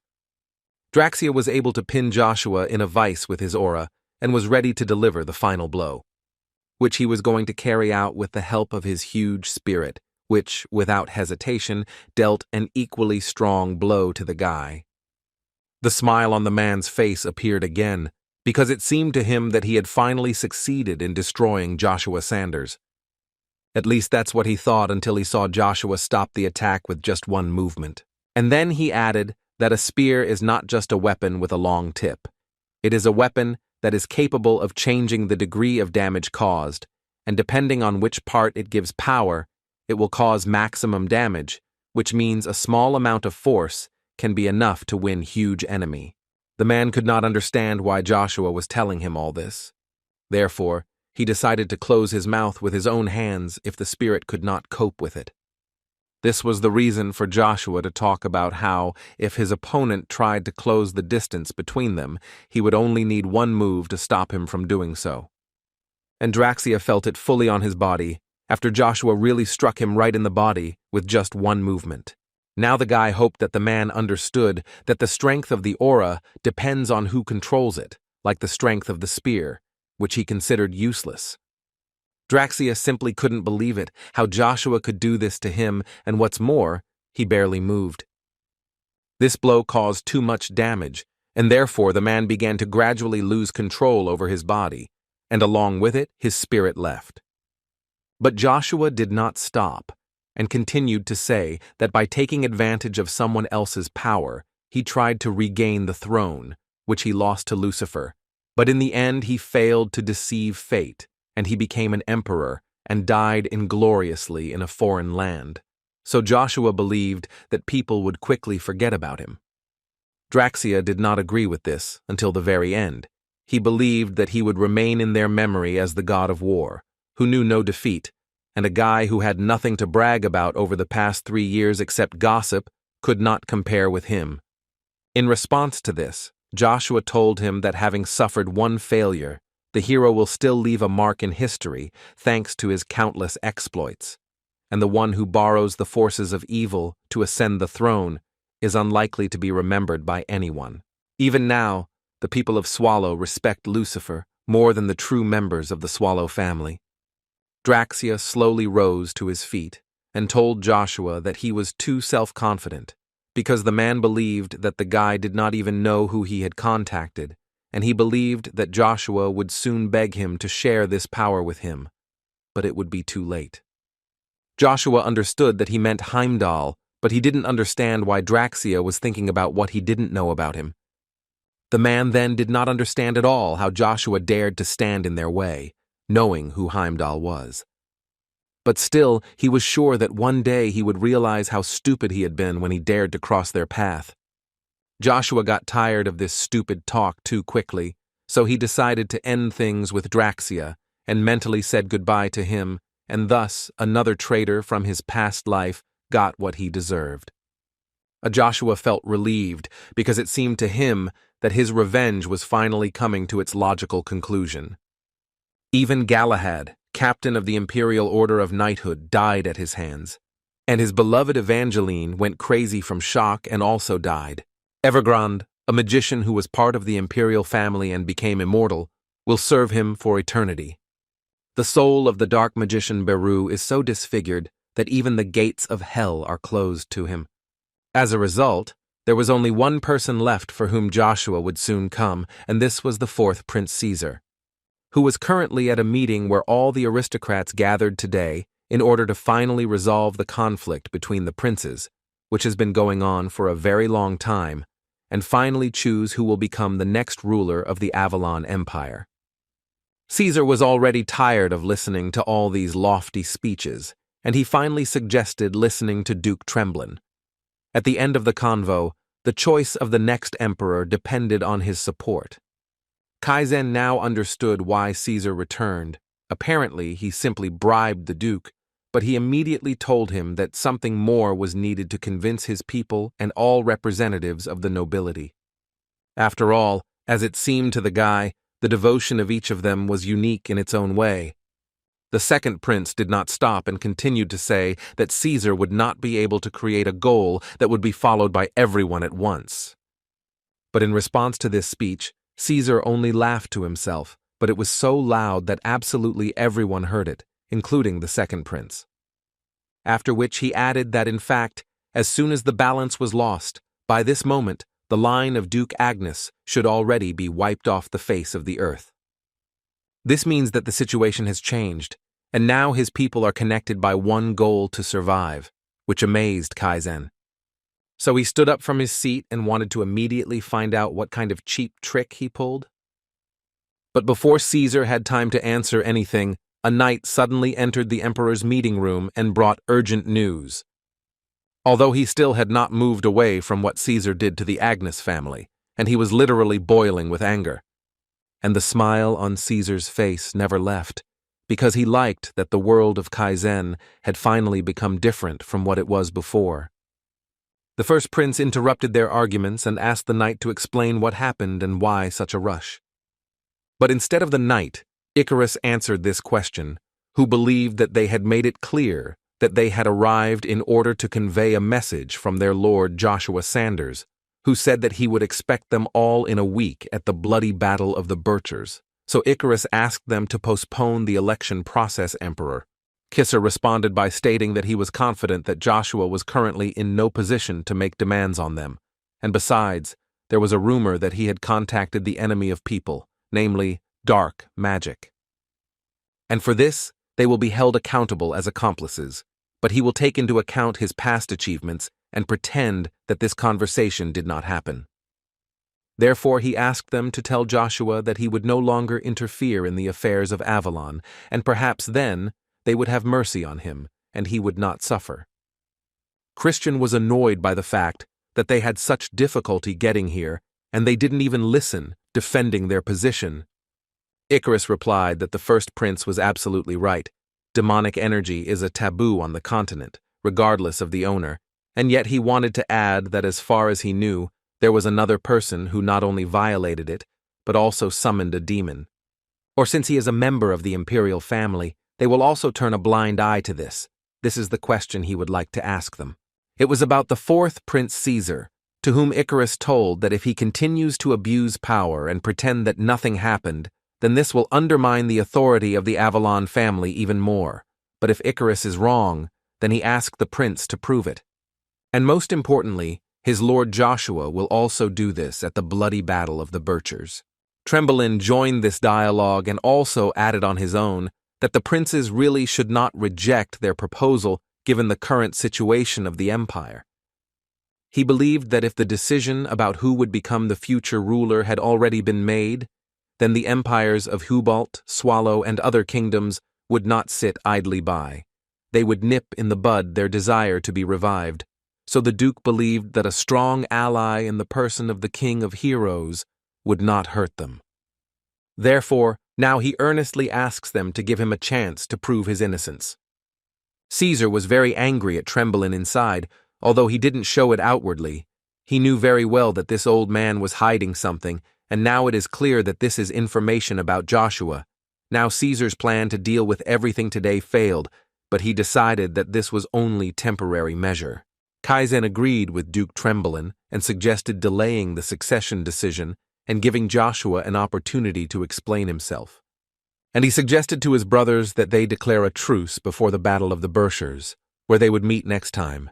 In his mind, Kaizen thought that Joshua had saved him rather unexpectedly, and now it seemed to him that it was his brothers' turn to feel the ground disappearing from under their feet. Caesar also stood up and said that it was actually time for him to leave too, and he was quite curious to know what kind of deal Mr. Tremblin had made with Joshua. But he also did not forget to remind the Duke of who actually owns His Majesty's ring. Caesar was confident that he was confirming that only he was the legitimate heir to the throne.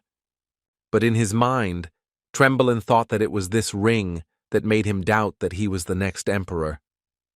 On the day when Joshua came to Tremblin, he told him that Heimdall was Caesar's patron, and he was aware of the emperor's latest whereabouts. This shocked Mr. Tremblin because he understood that this meant that it was this man who harmed His Majesty. Joshua didn't say anything else because it was time for him to leave, and he wanted to leave the man alone with these thoughts. But Tremblin stopped him and said that this was actually too little for him to help him because he still did not trust him. Then Joshua decided to show the Duke something, but before that, he added that Caesar would probably have the same one. And he showed the very ring of the emperor, which was a genuine original, unlike the ring that Caesar had. Now the man didn't understand at all what was happening, and where did Joshua even get this ring? Joshua told him that he would visit him to let him know when he and his companions would reunite. Until then, if he had any suspicions, he asked him to try to find out who was hiding behind the name Heimdall. But now, standing in the Emperor's meeting room, Tremblin understood that he had failed to find out anything, but knowing the true owner of the Imperial seal, he would not doubt who he should point his blade at. Meanwhile, in the secret estate of the Black Wind, Joshua's knights simply could not understand what kind of place this was and why there were signs of struggle everywhere. But they had some guesses when they saw the masks that they thought the members of the Black Wind were wearing. Lenger noticed the fact that he heard that these guys disappeared along with Emperor Marcus, but he did not fully understand what they could need in this estate. Suddenly, he was answered by the rather familiar voice of Count Arius, who for unknown reasons also ended up in this place, and he believed that they had locked someone here to keep under surveillance. After which he decided to ask why they were here at all and not in the palace. It was not clear to him that they were wandering around like stray dogs that had lost their owner. Cadiz immediately told him that this was not so, because they discovered this place during patrol and went in to look around, that's all. And now they are trying to find out what turned it into ruins. Arya asked them not to misunderstand him, but he felt the energy of a powerful destroyer. But when he arrived, the house was already in that state. He tried to find traces of escape in every way, when suddenly he interrupted his speech and fell silent. He was enveloped in a feeling of fear. He did not understand what was happening and where such energy came from. After which he simply disappeared from this place, which alarmed the guys. They did not fully understand what had just happened here, and where had Arya gone. Cathiez immediately ordered them to call all the soldiers. He believed that now they would have to hunt down the Marquis too. Viper, who stood silently all this time and carefully watched what was happening, suddenly heard a voice in his head that suddenly called him to him. He immediately turned around and started screaming that he had just heard a voice that seemed to call him to him.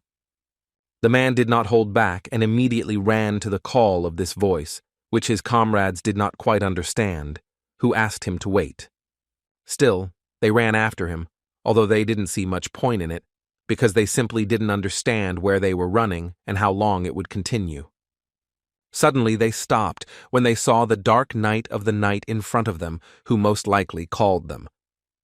In response to their questions, he made it clear to them that Mr. Joshua Sanders would be here soon, and therefore he wanted to ask the knights if they were ready to go with them. They were shocked by this information, and it was not surprising, because none of them even suspected that their captain had returned. The Queen of Destruction was treating her wounds when she suddenly heard a noise on the street. She immediately decided to go out and inspect the territory, but as soon as she opened the doors, she saw a great brother there, who told her that he came here to thank her for everything. And this same brother was Joshua, who was interested first of all to find out if she had received his message, in which he said that he was no longer a dragon. She immediately answered him that in fact everything was fine, because he helped her out, and she was in his debt, but he didn't quite understand what she was talking about now. The queen said that he once saved the elves, and they remembered this for the rest of their lives, so they are ready to help him at any moment. Now Joshua understood what she was talking about, but in fact he believed that he should thank her, because she was the one who saved his mother. A few days later, in the Arcadia Coliseum, the well-known presenter announced that the bloody battle of the Birchers, for which they had all gathered here, would soon begin in this place. But first, he would like to ask to express gratitude to the princes for making the competition available to the general public. Everyone today was incredibly happy, except for Zigar, who was the duke and great military leader of the Avalon Empire, because he did not understand how the funeral of Emperor Marcus turned into this show. Kisser believed that this was normal, because the people were simply rejoicing at the end of a tense internal conflict, and they made the competition open only in order to influence the mood in society. He asked Zagar to better tell him who would participate in the first fight, to which he replied that they had given this right to traitors. The prince immediately realized that he was now talking to Prince Caesar and Joshua Sanders. The man noted that this is absolutely correct, since the bloody battle of the Birchers is aimed at a wide audience for the first time. His colossal interest and passion actually play a special role, so he considered that now is the time to give people what they want most. Zagar was confident that both Joshua and His Highness Prince Caesar wanted to prove their innocence, so they would approach the battle in good faith in order to gain the approval of the public. They called him a hero and a king, but no one had a chance to personally evaluate his abilities. Maybe this was his chance to demonstrate them in all their glory. But the prince was not entirely sure that they were doing the right thing when they gave him this chance. The man believed that in fact Joshua had every prospect of becoming an arena star, but for this he would need to prove that he did not possess demonic energy and dispel misunderstandings. However, the man asked not to forget that if he fails to do this, then the arena will essentially become his public place of execution. Kiss immediately answered him, saying that they would hope that it would be so, but now he was more interested in finding out who would become Joshua's opponent, because since he is called the King of Heroes, then there are probably few people ready to challenge him. Zagar told him that they adhere to primordial traditions, so the first opponent will be Rod, the current commander of the Imperial Knights. And the second they decided would be Marquis Arya Brandsten, who actually volunteered for this fight himself, after which Tremblin intervened in their dialogue, who said that if they were defeated, he himself would fight Joshua. The host of this show had already announced that they were starting the Battle of the Birchers, and Joshua's allies were no longer entirely sure that the King of Heroes would even come. Icarus also assured them that he was also not particularly calm, because Rugia simply disappeared and did not explain what they should do next, but before that, he took and spat out the gift for the master that they took from the auction. Cain and Christian couldn't believe it, because now they have no idea what to do next. Icarus believed that in fact the answer was obvious. They needed to run away immediately. But suddenly the presenter asked to applaud the first participant, the greatest hero of the continent, whom they had all been waiting for. Cain immediately ran up to Icarus and wanted to snatch the spear from him, because he believed that they should stall for time until their lord appeared again. But he didn't want to do this himself, so he asked Christian, who did not understand at all why he should do this, to which Cain confidently replied that they had a similar physique. Christian immediately tried to explain to him that he actually had no idea how to use a spear, and how should he then portray the King of Heroes? Cain tried to explain to him that now there is no time to think about such trifles, because he needs to enter the arena as soon as possible. But at some point they heard people chanting and shouting because they saw their King of Heroes, and it was really Joshua, who appeared literally in one split second in the arena. Kaizen was so glad to see him, because he actually thought until the end that Joshua would sneak away. But apparently, he still had the conscience to show up, and the audience just exploded. In any case, he believed that all this was only to his advantage. Suddenly Caesar appeared among the princes, who began to say that the presence of a hero is a necessary factor for victory, and Avalon needs this more than ever. And as far as he saw, the reaction of the audience only confirms that a true hero has entered the arena. Mentally, of course, he couldn't wait to see what Joshua had in store this time. Rod suddenly spoke first and told him that Joshua was standing in front of him, and he couldn't believe that it was really him. So he decided to ask, or is he exactly the Joshua the man knows? After all, the guy has changed beyond recognition. Joshua did not answer this. He decided to talk about the fact that he heard that he resigned, and the post was transferred to Valmont. But apparently the rumors lie. Rod, in response to this, told him that Valmont refused to hold this post until Joshua returned. But Rod was proud of him because he set a goal and finally pulled himself together and trained constantly, waiting for the day when Joshua Sanders would finally return. Suddenly, Arya appeared in the arena, who began to say that their sweet conversation had dragged on too much, and he did not have much time to settle scores with Joshua. Arya only hoped that Joshua had not forgotten about the favor he owed for his hand in marriage. The man had been waiting for this day for a long time, and the guy couldn't even imagine how happy the man was to see him. Of course, he knew that Joshua was no match for him, but he could not deny himself the pleasure of fighting him again, so he went on the attack. But before Arya had time to get close enough to the guy, he was prevented from entering into battle by Rod, who for the time being politely asked Arya to wait his turn.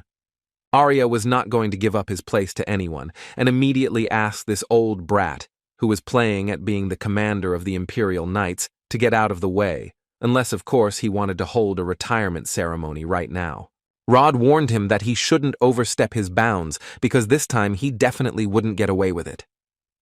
Although apparently Arya didn't care about his words and he continued to attack, they simultaneously tell Rod that every watchdog like him should know his place, and now he will cover his mouth. But he did not even expect to see the true aura in Mr. Radha's performance. After this powerful blow, Rod wanted to get Joshua's opinion on how he liked his new strength, because it seemed to him that their first battle with him was like heaven and earth. And he said all this only to add at the end that this time, victory would be his only. During this attack, Cain ran into the arena and shouted at Joshua. Thus, he wanted to attract the Lord's attention in order to throw him his spear, which he successfully caught and even managed to joke to Cain that it was too strong a throw. He barely managed to catch it. Cain could hardly hold back his tears, because he had not seen Joshua for so long and already missed him incredibly much. Joshua couldn't help but reciprocate. He also missed them. Arya again intervened in the dialogue, who didn't have enough and wanted to get more, which is why he said that he also missed Joshua. But the guy was already tired of enduring all this, and he immediately told them both that he actually came here not to fight, but to fulfill his promise to his comrades. He asked everyone to listen carefully. He came to this battle of the Birchers in order to become the Emperor of Avalon. All the spectators did not understand what was going on here. Had he really come here to stage a coup instead of proving his non-involvement in demonic energy? The reaction of the audience and his current opponents was quite expected. Some laughed, and some were surprised, but then they also started laughing from this. Arya suddenly admitted that there was no one in this empire who could defeat Count Joshua, so at this point, he decided to leave. Rod did not understand where Arya was going, because Joshua's statement is equated to high treason, and with all this, Arya still wants to leave him unpunished. Arya, in turn, did not understand why Rod was so angry with him and suggested that he arrest Joshua himself, although he later added that knowing his ability to put up a shield, he was worried that he would not be able to do something with Joshua. Joshua intervened in this dialogue and told Arius that he had not forgotten his advice, which he gave him in that forest. The man could only say that he would hope that Joshua would make the right choice. Cain and the company could not believe that my lord had really returned, and that he was standing right now in front of them. Tears did not stop flowing from joy. Icarus calmed down a little and finally said that he apparently wants to start everything from scratch and will do it in his usual manner, causing trepidation inside everyone, and only this convinces him that this is their real master. Second Prince Kaizen suddenly interrupted this idyll and began to shout, because he simply did not understand why the guards were inactive. Would they really allow this traitor to commit treason in front of thousands of citizens?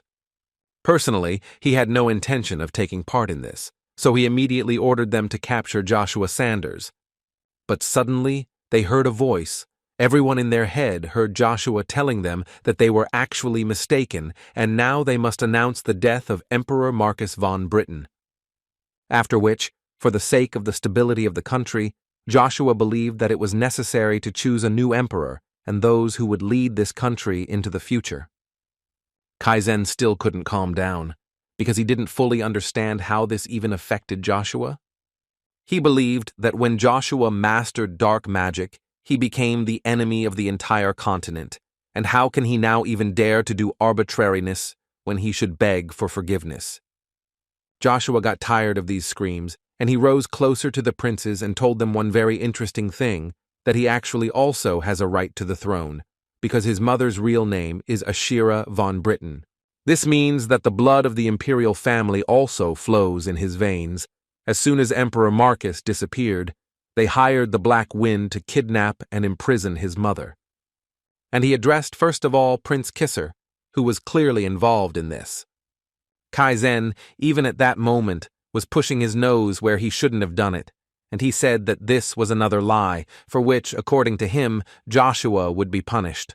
So he once again ordered the knights to take him out of here. But the knights were stopped by Tremblin, who first wanted to know if what Joshua said was true. Kaizen believed that this had nothing to do with the matter now, and his task was primarily to protect the Imperial family, and they themselves would judge who was right. The first prince suddenly interrupted this showdown and turned to Joshua with the words that he learned about his mother only after Emperor Marcus disappeared. And as a member of the Imperial family, he is very sorry that this happened.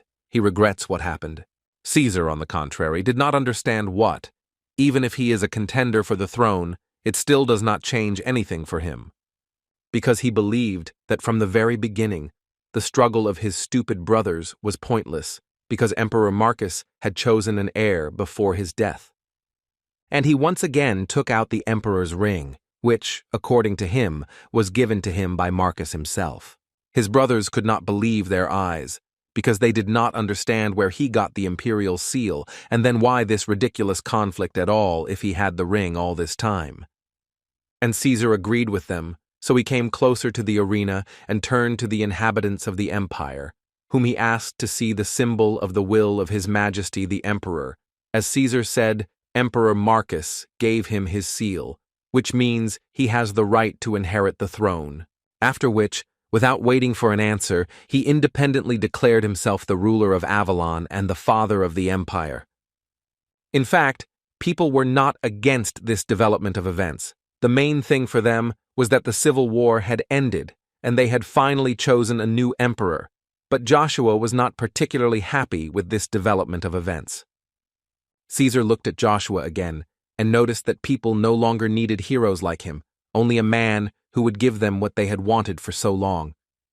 And now, according to him, he has complete power to do so. Joshua told him with a smile that he actually did not take into account one point, that Joshua actually also has such a ring, and what will they do then? Caesar did not expect such a development of events, so he could not immediately answer Joshua. But the King of Heroes continued to say that in fact Caesar was right, people need someone who will give them what they want, but Joshua was interested in the question, what would happen if this person became a hero? After which Joshua, using the ability to transmit a message, he told every resident of Avalon that by the will of Emperor Marcus, he, Joshua Sanders, should be his successor. People simply didn't understand anything anymore, why they both had a seal, and how can they now even choose an emperor? But then someone shouted that there was really nothing to think about, and they needed to choose the King of Heroes to replace the Emperor of Avalon, so they started chanting his name. At that moment, Caesar simply did not understand what was happening. Where did this guy get the imperial seal from? Did he really know his plan? Kaizen interrupted Caesar's thoughts, saying that the little boy pretended to be powerful, and until the end thought that he had a trump card, but in fact all this time he was just dancing to the tune of Joshua Sanders. But then he still added that they cannot say which of the seals is genuine, so they simply cannot take their word for it, but no one elects the emperor by popular vote. Kaizen suggested that Joshua might want to quickly deal with them and seize this throne.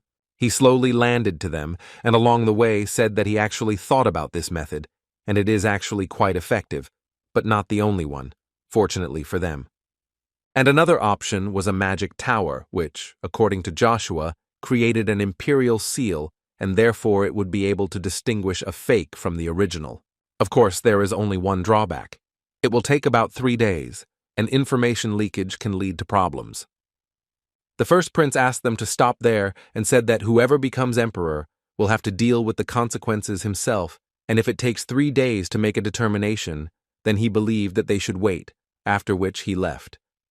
Kaizen thought that Kisser was doing the right thing by running away, because judging by how Duke Tremblin ardently adheres to Joshua's side, they have no other choice, and now the best thing to do is to buy time. Therefore, he also supported his older brother and added that in any case, someone will be defeated, but it is better to know who it will be for sure. Caesar was literally torn with anger at that moment. It seemed that a little more and he would burst. Because at that moment, he was thinking that he had received this ring from Heimdall, and now it seemed to him that he had betrayed him. But on the other hand, he understood that if it had been so, then he would have found out, unless of course he was lying to him from the very beginning. 3,750. Caesar remembered how they once spoke with Heimdall, and he told him that he had made a decision. Then he added that within a few days Caesar must destroy the house of Agnes, which was a rather unexpected decision for the guy. But the man was persistent in his decision, saying that leaving it untouched would only fuel his own greed, and they needed to weaken the prince anyway. And for this, you need to deal with his allies. In his opinion, the dukedom is of much greater importance to the nobility than it seems, so his fall will greatly shock them, and then Caesar, according to his plan, will take advantage of the situation to win the trust of the first prince. And after this whole story, he ordered him to put an end to it by showing this emperor's signet to the whole empire. Caesar could not even imagine where Heimdall could have gotten this signet from. The man asked him not to ask stupid questions, because when the owner of a thing dies, its destroyer becomes the new owner, which is what happened with this signet. And so that Caesar would certainly understand what they were talking about, he added once again that it was he who destroyed Emperor Marcus. It was quite strange for Cain to observe that despite the fact that the question of the Presto legacy remained open, the bloody battle of the Birchers still continued. Trembelen explained to him that the princes had come to an agreement, and if nothing interfered, the nightly tournament would take place as planned. Cain understood absolutely nothing from this explanation. Therefore, Trembelen had to explain that they were first going to choose the next emperor based on the results of the tournament, since the fourth Prince Caesar, who had sided with Kisser von Britten, was excluded from the contenders, leaving Kisser and Kaizen von Britten to fight for the title. However, today, quite unexpectedly, they were joined by both Caesar and a completely new challenger, Joshua Sanders. Then Cain invited them to also take part in the battle, but Duke Trembelen was not entirely sure that they would allow this, because he, like Lord Joshua, did not have the right to participate, because Joshua lost it when he lost title of Count and Captain of the Order of Chivalry, having been accused of high treason. Icarus suddenly noticed that in fact it would be nice to return this title to Joshua until the end of the Battle of the Birchers, with which Joshua himself completely agreed. However, first the Duke would like to hear an explanation from him. Namely, he asked to tell him about the death of the Emperor and how he obtained the second seal. Cain did not like what the man was saying, because it seemed to him that he was hinting that the master had destroyed his majesty and stole the imperial ring, and the man was not really hiding the fact that he simply could not exclude such a possibility. Joshua was not against telling Mr. Trembelen about the death of Emperor Marcus if he wanted it so badly. But before he could begin to talk, Zagar suddenly entered the room, surprising everyone with his presence. According to him, he is here only to escort Mr. Joshua by order of the Emperor. Cain did not understand what order we were talking about if at the moment there is no current ruler. Kaizen did not understand the logic in the actions of his older brother, who so suddenly left the Colosseum and now invites Joshua to talk, but Kisser believed that he was the same person as them, especially since it turned out that he was their brother by blood, and he has every right to communicate with them. The second prince categorically disagreed with this, because he crawls out of nowhere and declares that he belongs to their family, so he believed that as long as the representatives of the nobility listened to them, there is every chance of throwing Joshua out of Avalon. But Kisser still didn't understand what this would do, because in his opinion, Joshua is such a young guy, and if they can't cope with him, then how are they going to manage the whole empire? This made Kaizen think, but not for long, because literally 1 minute later, he again started shouting that he did not accept Kisser's arguments and even asked him to honestly say why he couldn't get rid of Joshua. The first prince lowered his head and stated that, according to the information received, the situation actually leaves much to be desired. And he is now saying that Hubalt has taken possession of Erheim, formerly known as Reinhard, and now, according to his information, Swallow is gathering troops near the border of Avalon. And this is far from a joke, because their forces number 200,000 people, and they are commanded by the bloody monarch Lucifer, and this only confirms their worst fears. When suddenly their dialogue was interrupted by Joshua, who entered this room and immediately asked them a question. Is this why they called him? Do they want him to stop the bloody monarch? But he did not expect that Kisser would bend his knee in front of him and tell it like it is. He asks for the good of the empire to stop him. He asked to do this not for their sake, but for the sake of their country, for the sake of Avalon. Joshua turned to Kaizen with a smile and said that the older brother, as it turned out, was much wiser than the younger one. Because will the second prince really continue to stand like that and look at the first prince in pain and asking him for a favor? Before he could shout something back, he was stopped by Kisser, who once again made it clear to him that if Joshua did not help them, then Avalon would collapse, and they too would come to an end. No matter how much he wanted, he also had to bow his head in front of Joshua and say that he also hopes for him. But for Joshua this was not enough, and he stubbornly pretended that he could not hear him well. He assumed that the sound of the stands was preventing him from properly hearing what Kaizen wanted to say. This only made him angrier, and in his mind he hated Joshua the most right now. But he still stepped over himself, and much louder asked Joshua Sanders to stop the bloody monarch. Joshua told them that he would do it, go to the border and stop Lucifer, but he had one condition. Kaizen could not stand it, and started screaming again, because he even bowed to him, but it was still not enough for him. But Kisser stopped his stupid brother in time, and added that they would do everything in their power. Joshua directly stated that before leaving, he wants to inspect the chambers of Emperor Marcus von Britain, and also in the event of victory over Lucifer, Joshua wants the first prince to make an official statement, in which Kisser recognizes him as members of the Britain family, and perhaps on these conditions he will agree to help them. Kaizen literally at the same moment declared that he was categorically against it, because this is how he would have the full right to inherit the throne. Joshua never ceased to be amazed at the stupidity of this guy, and decided to ask him again if he realized what a deplorable situation they were in, because it seemed to him that he didn't.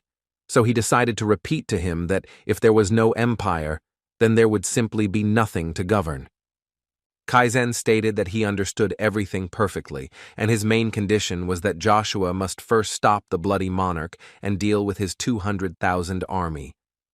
Joshua answered him quite confidently that if he thought it was impossible, he would not have accepted their offer. Kisser apparently was on Joshua's side. He again reassured his younger brother and told Joshua that he was sure that he could do it. And so he accepts his terms, and he also added to him that if he fulfills his part of the deal, then he will proclaim him members of the Imperial family. Joshua didn't want to hear any more, and so he went to fulfill his part of the deal, which was quite surprising for the princes. But Joshua upset them, because first he would go to gather all his associates, with whom he would solve the problem of greatest interest to them. Meanwhile, the teleportation gate suddenly worked, and Iselin and Teta arrived in the capital of Avalon, who were a little surprised by who was meeting them. After all, it was the fourth Prince Caesar, who was along with other aristocrats.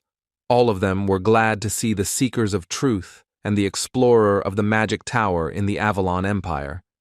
Caesar decided to introduce himself, because he understood that perhaps they did not know him because he is the fourth prince of the Avalon Empire. Teta, in response to this, noted that he would never have thought that the fourth prince would greet them. But still, he did not forget about manners and introduced himself as the current master of the Magic Tower to Trifian Witsox.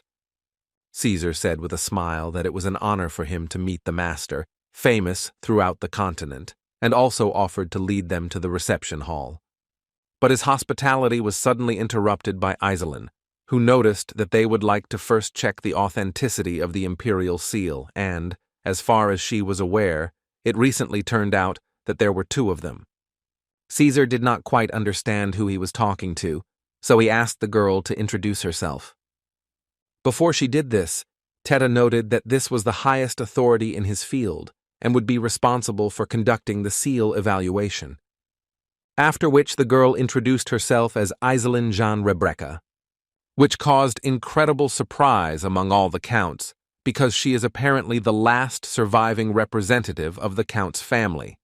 Caesar, in response, was so glad that she would be the one to evaluate the imperial seal, because he would not want to trust this matter to just anyone, and in the hands of such a great magician of the empire, he was sure that the seal would be completely safe. But she suddenly interrupted him and earnestly asked him not to associate her name with the empire because she is a member of the Magic Tower and does not belong to any country. And she would immediately like to know from Mr. Caesar how he received this seal. After all, as far as she knew, the original copy was always with her close friend. Caesar mentally did not expect such an answer. Is there really anyone else who has a similar seal? And before he had time to say anything, she froze his legs and told him directly that until she heard the answer in a detailed form, he would not go anywhere. All the aristocrats who were there could not believe their eyes. This was incredible audacity, and immediately ordered the knights to save his majesty.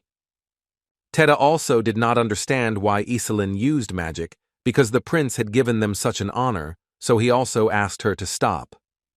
But suddenly, Caesar answered her that in fact she was the only one causing suspicion here.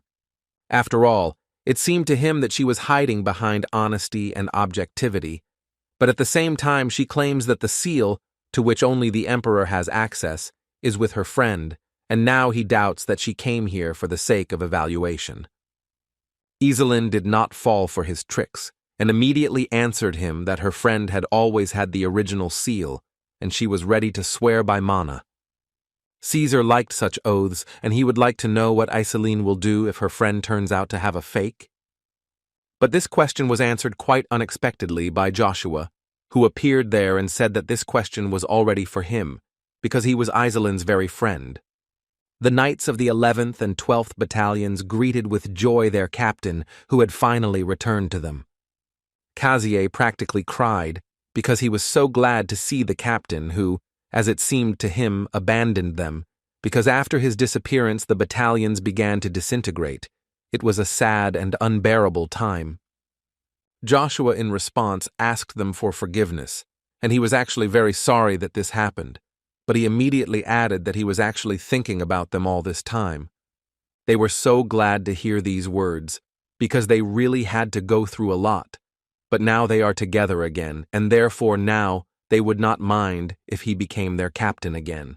Tedda said with a smile that he doubted that the title of Captain of the Knightly Order would be enough for him, because it seemed to him as soon as Joshua returned from the war, he would have the right to claim the throne, of course, if he did not run to fight alone against an entire army and again will disappear for a few days.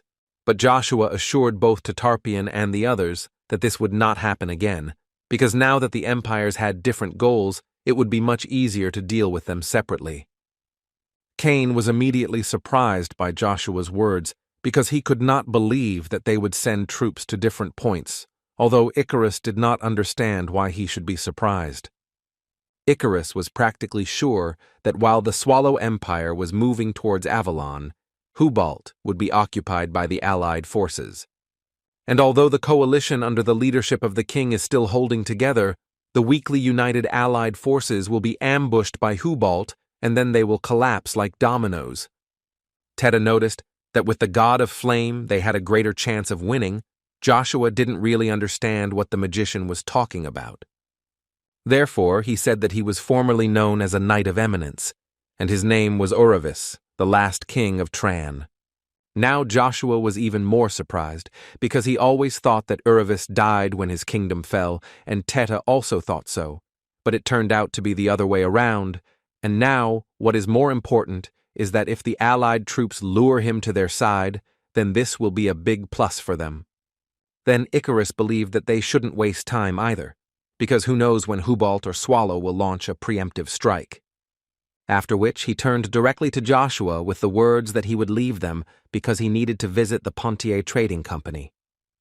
Joshua immediately understood that he was talking about the fact that he just needed to visit Cheryl. This significantly lifted his spirits, because it was immediately clear that Icarus was not wasting any time while Joshua was away, and in fact, Joshua was counting on Icarus very much.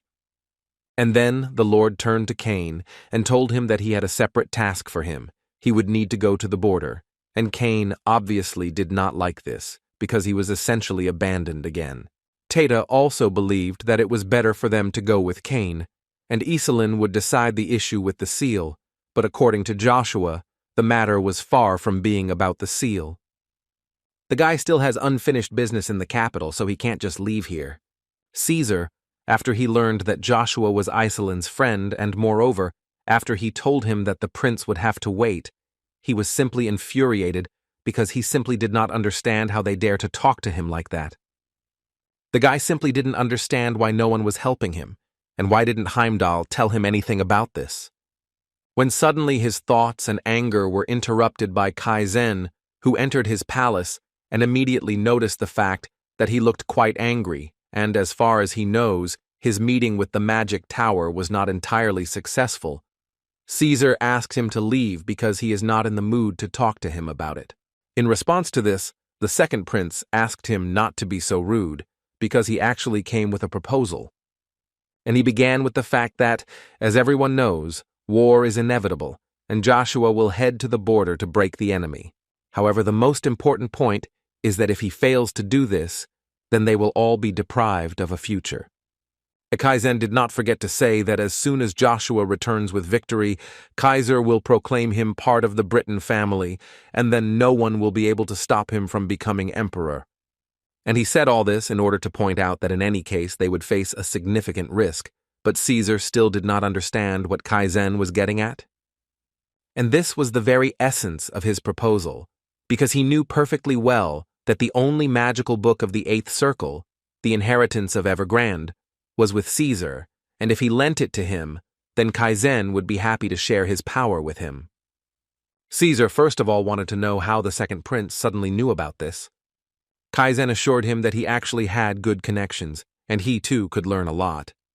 One magician told him that a magic book of the Eighth Circle and above is a treasure for which they are ready to sell both their family and their soul. And the second prince was going to use it to lure the current master of the tower to their side, and then it seemed to him that it would not matter whether his seal was genuine or not. Caesar assured him that if this book could be used, he would have done it himself long ago, but if Kaizen still really wants to see it, then he will show it to him. The first prince was not against fulfilling his promise, and therefore they still arrived at the chambers of Emperor Marcus. But still, he believed that there were more important things to do now. But Joshua did not think so, because now he needs answers to his questions, and besides, he already sent reliable people to the border. And they, along with Duke Trembling, immediately understood what Joshua meant by answers to questions. Now he can find out about the location of Emperor Marcus. Joshua understood that this was actually difficult to believe, but upon reaching the last floor of the test tower, he received an award, and 3 years ago, thanks to it, he was able to reveal some details of Marcus's whereabouts. And the most interesting thing is that all these details pointed to his chambers. As Joshua said, the first prince did not immediately believe it, because the first thing they did was examine every corner of this room and never found anything. Joshua answered him that soon they would actually understand why they could not find anything, because in the Tower of Trials he was able not only to look into the past, but as it turned out, he received another reward. And this was the primordial stone, known as the Stone of Memory, which allows you to open the veil of memories of the entire planet. And to prove this to them, in literally a split second he was able to summon the spirit of Emperor Marcus. The man didn't understand what was happening here and who they all were. The first prince did not understand why his father did not recognize him, and tried with all his might to explain to him who he was. Duke Trembling found it difficult to talk about this, but it seemed to him that His Majesty was not addressing them, and asked the prince to take a closer look. Marcus immediately realized that this was subspace, but still it was a little surprising for him. After which he took out the Sword of the Mind, with which he was going to defeat the one who called him into this subspace.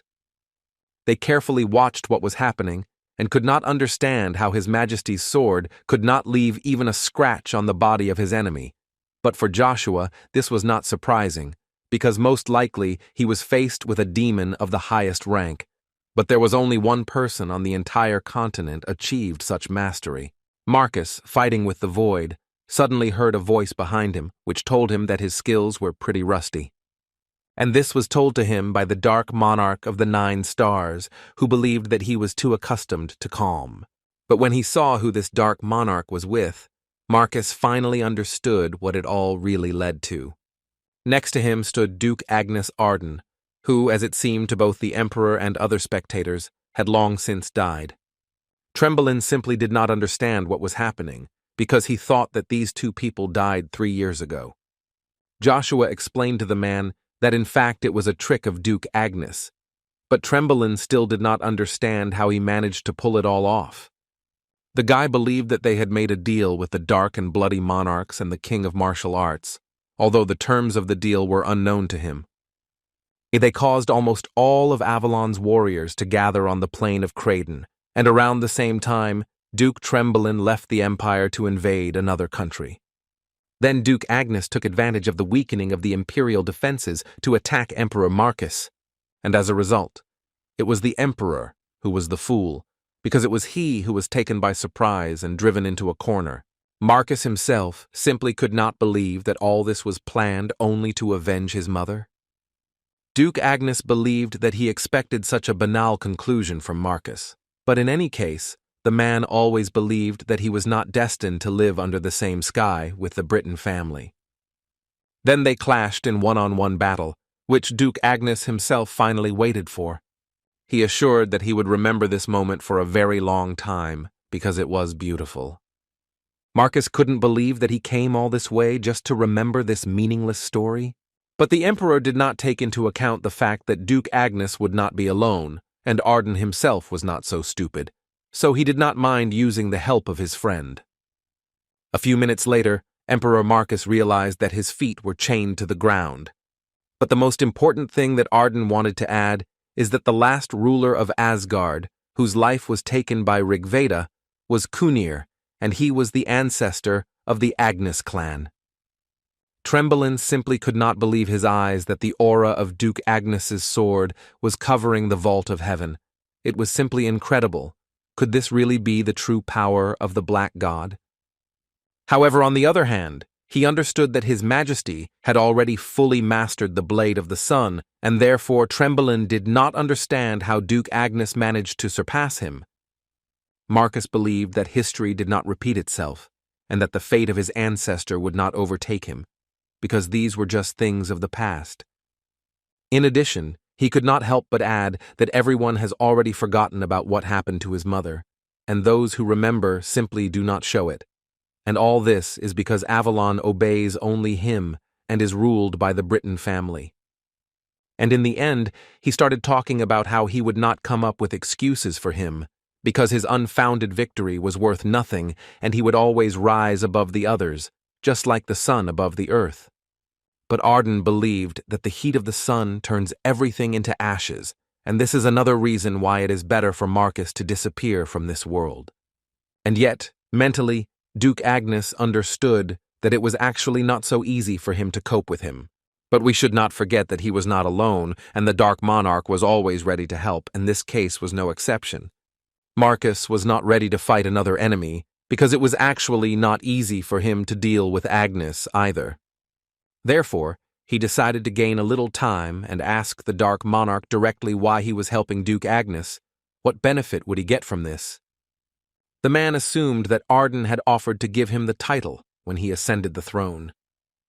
But this answer was wrong, because according to Duke Agnes, he does not seek to take the throne.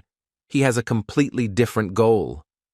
Marcus still believed that he was never suitable for this role, so it is right that he does not think about it. Arden believed that there were actually many other ways to run a country, and he was not afraid to tell Marcus that he was going to make a puppet out of his son and control the empire. Only now Duke Agnes believed that there was no need for this, because he would never have thought that he would know the joy of raising his own child. But at some point, Arden's sword began to crack, and it became clear that a little more, and their battle would be over if Agnes did nothing. Marcus believed that all this was complete nonsense, and this was not at all suitable for the black god Duke Agnes, so it was better for him to fall by his hand.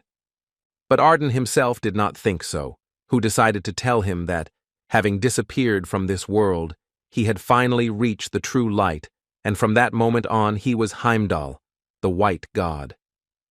For the first time in his life, Marcus saw this kind of form of a human body and wanted to find out what kind of power Agnes still received. According to Duke Agnes, it was the power of God that eclipsed the power of the sun, and he was going to prove it to him and would do it by showing him the way to his destruction. Marcus asked to stop talking nonsense, because he was sure that there were no gods in their world. But when their swords collided again in battle, he realized that he was apparently mistaken, because his sword crumbled from just one blow. After which Duke Agnes dealt him the final blow, which Marcus was unable to block. The first prince could not believe that they had just seen a true story, but Joshua assured him that the truth was sadly cruel. But in response, he heard screams, because it seemed to Kisser that Joshua did not realize the seriousness of the situation, because the destruction of the emperor was a very serious crime for which all members of his family would be executed. Joshua didn't really know what happened next, so it seemed to him that it was too early to say that Duke Agnes had destroyed the emperor. But Kisser believed that he saw everything with his own eyes, so it seems to him that it is because of Duke Agnes that Avalon is in such a deplorable state, and having seen the whole truth, Joshua still continues to protect his father. Now the first prince does not understand at all how Joshua even dares to claim to belong to their family, when among his ancestors was Kunir, the sworn enemy of the Britain family, and the prince believed that it was Joshua's family that destroyed the empire. Joshua got tired of listening to this, and decided to use a little force to close the mouth of this impudent puppy. Because he believed that now only Joshua should be angry, and they only believe in what they want to believe. Tremblin immediately intervened, and immediately said that he would under no circumstances allow harm to be caused to His Highness, because Joshua, according to him, has no right to attack the first prince, unless he intends to betray the empire again. It was very strange for Joshua to watch how Tremblin still didn't understand anything, because in fact Joshua could destroy this country without batting an eyelid, but he still hasn't done it because he wants to give them all a chance. Because he sees how the consequences of the deeds of their ancestors last to this day, and he doubts that all the brutal crimes committed over such a long period of time can be redeemed by death. When suddenly Zegan burst into the chambers of Emperor Marcus, who began shouting that they needed to leave immediately because they had been betrayed,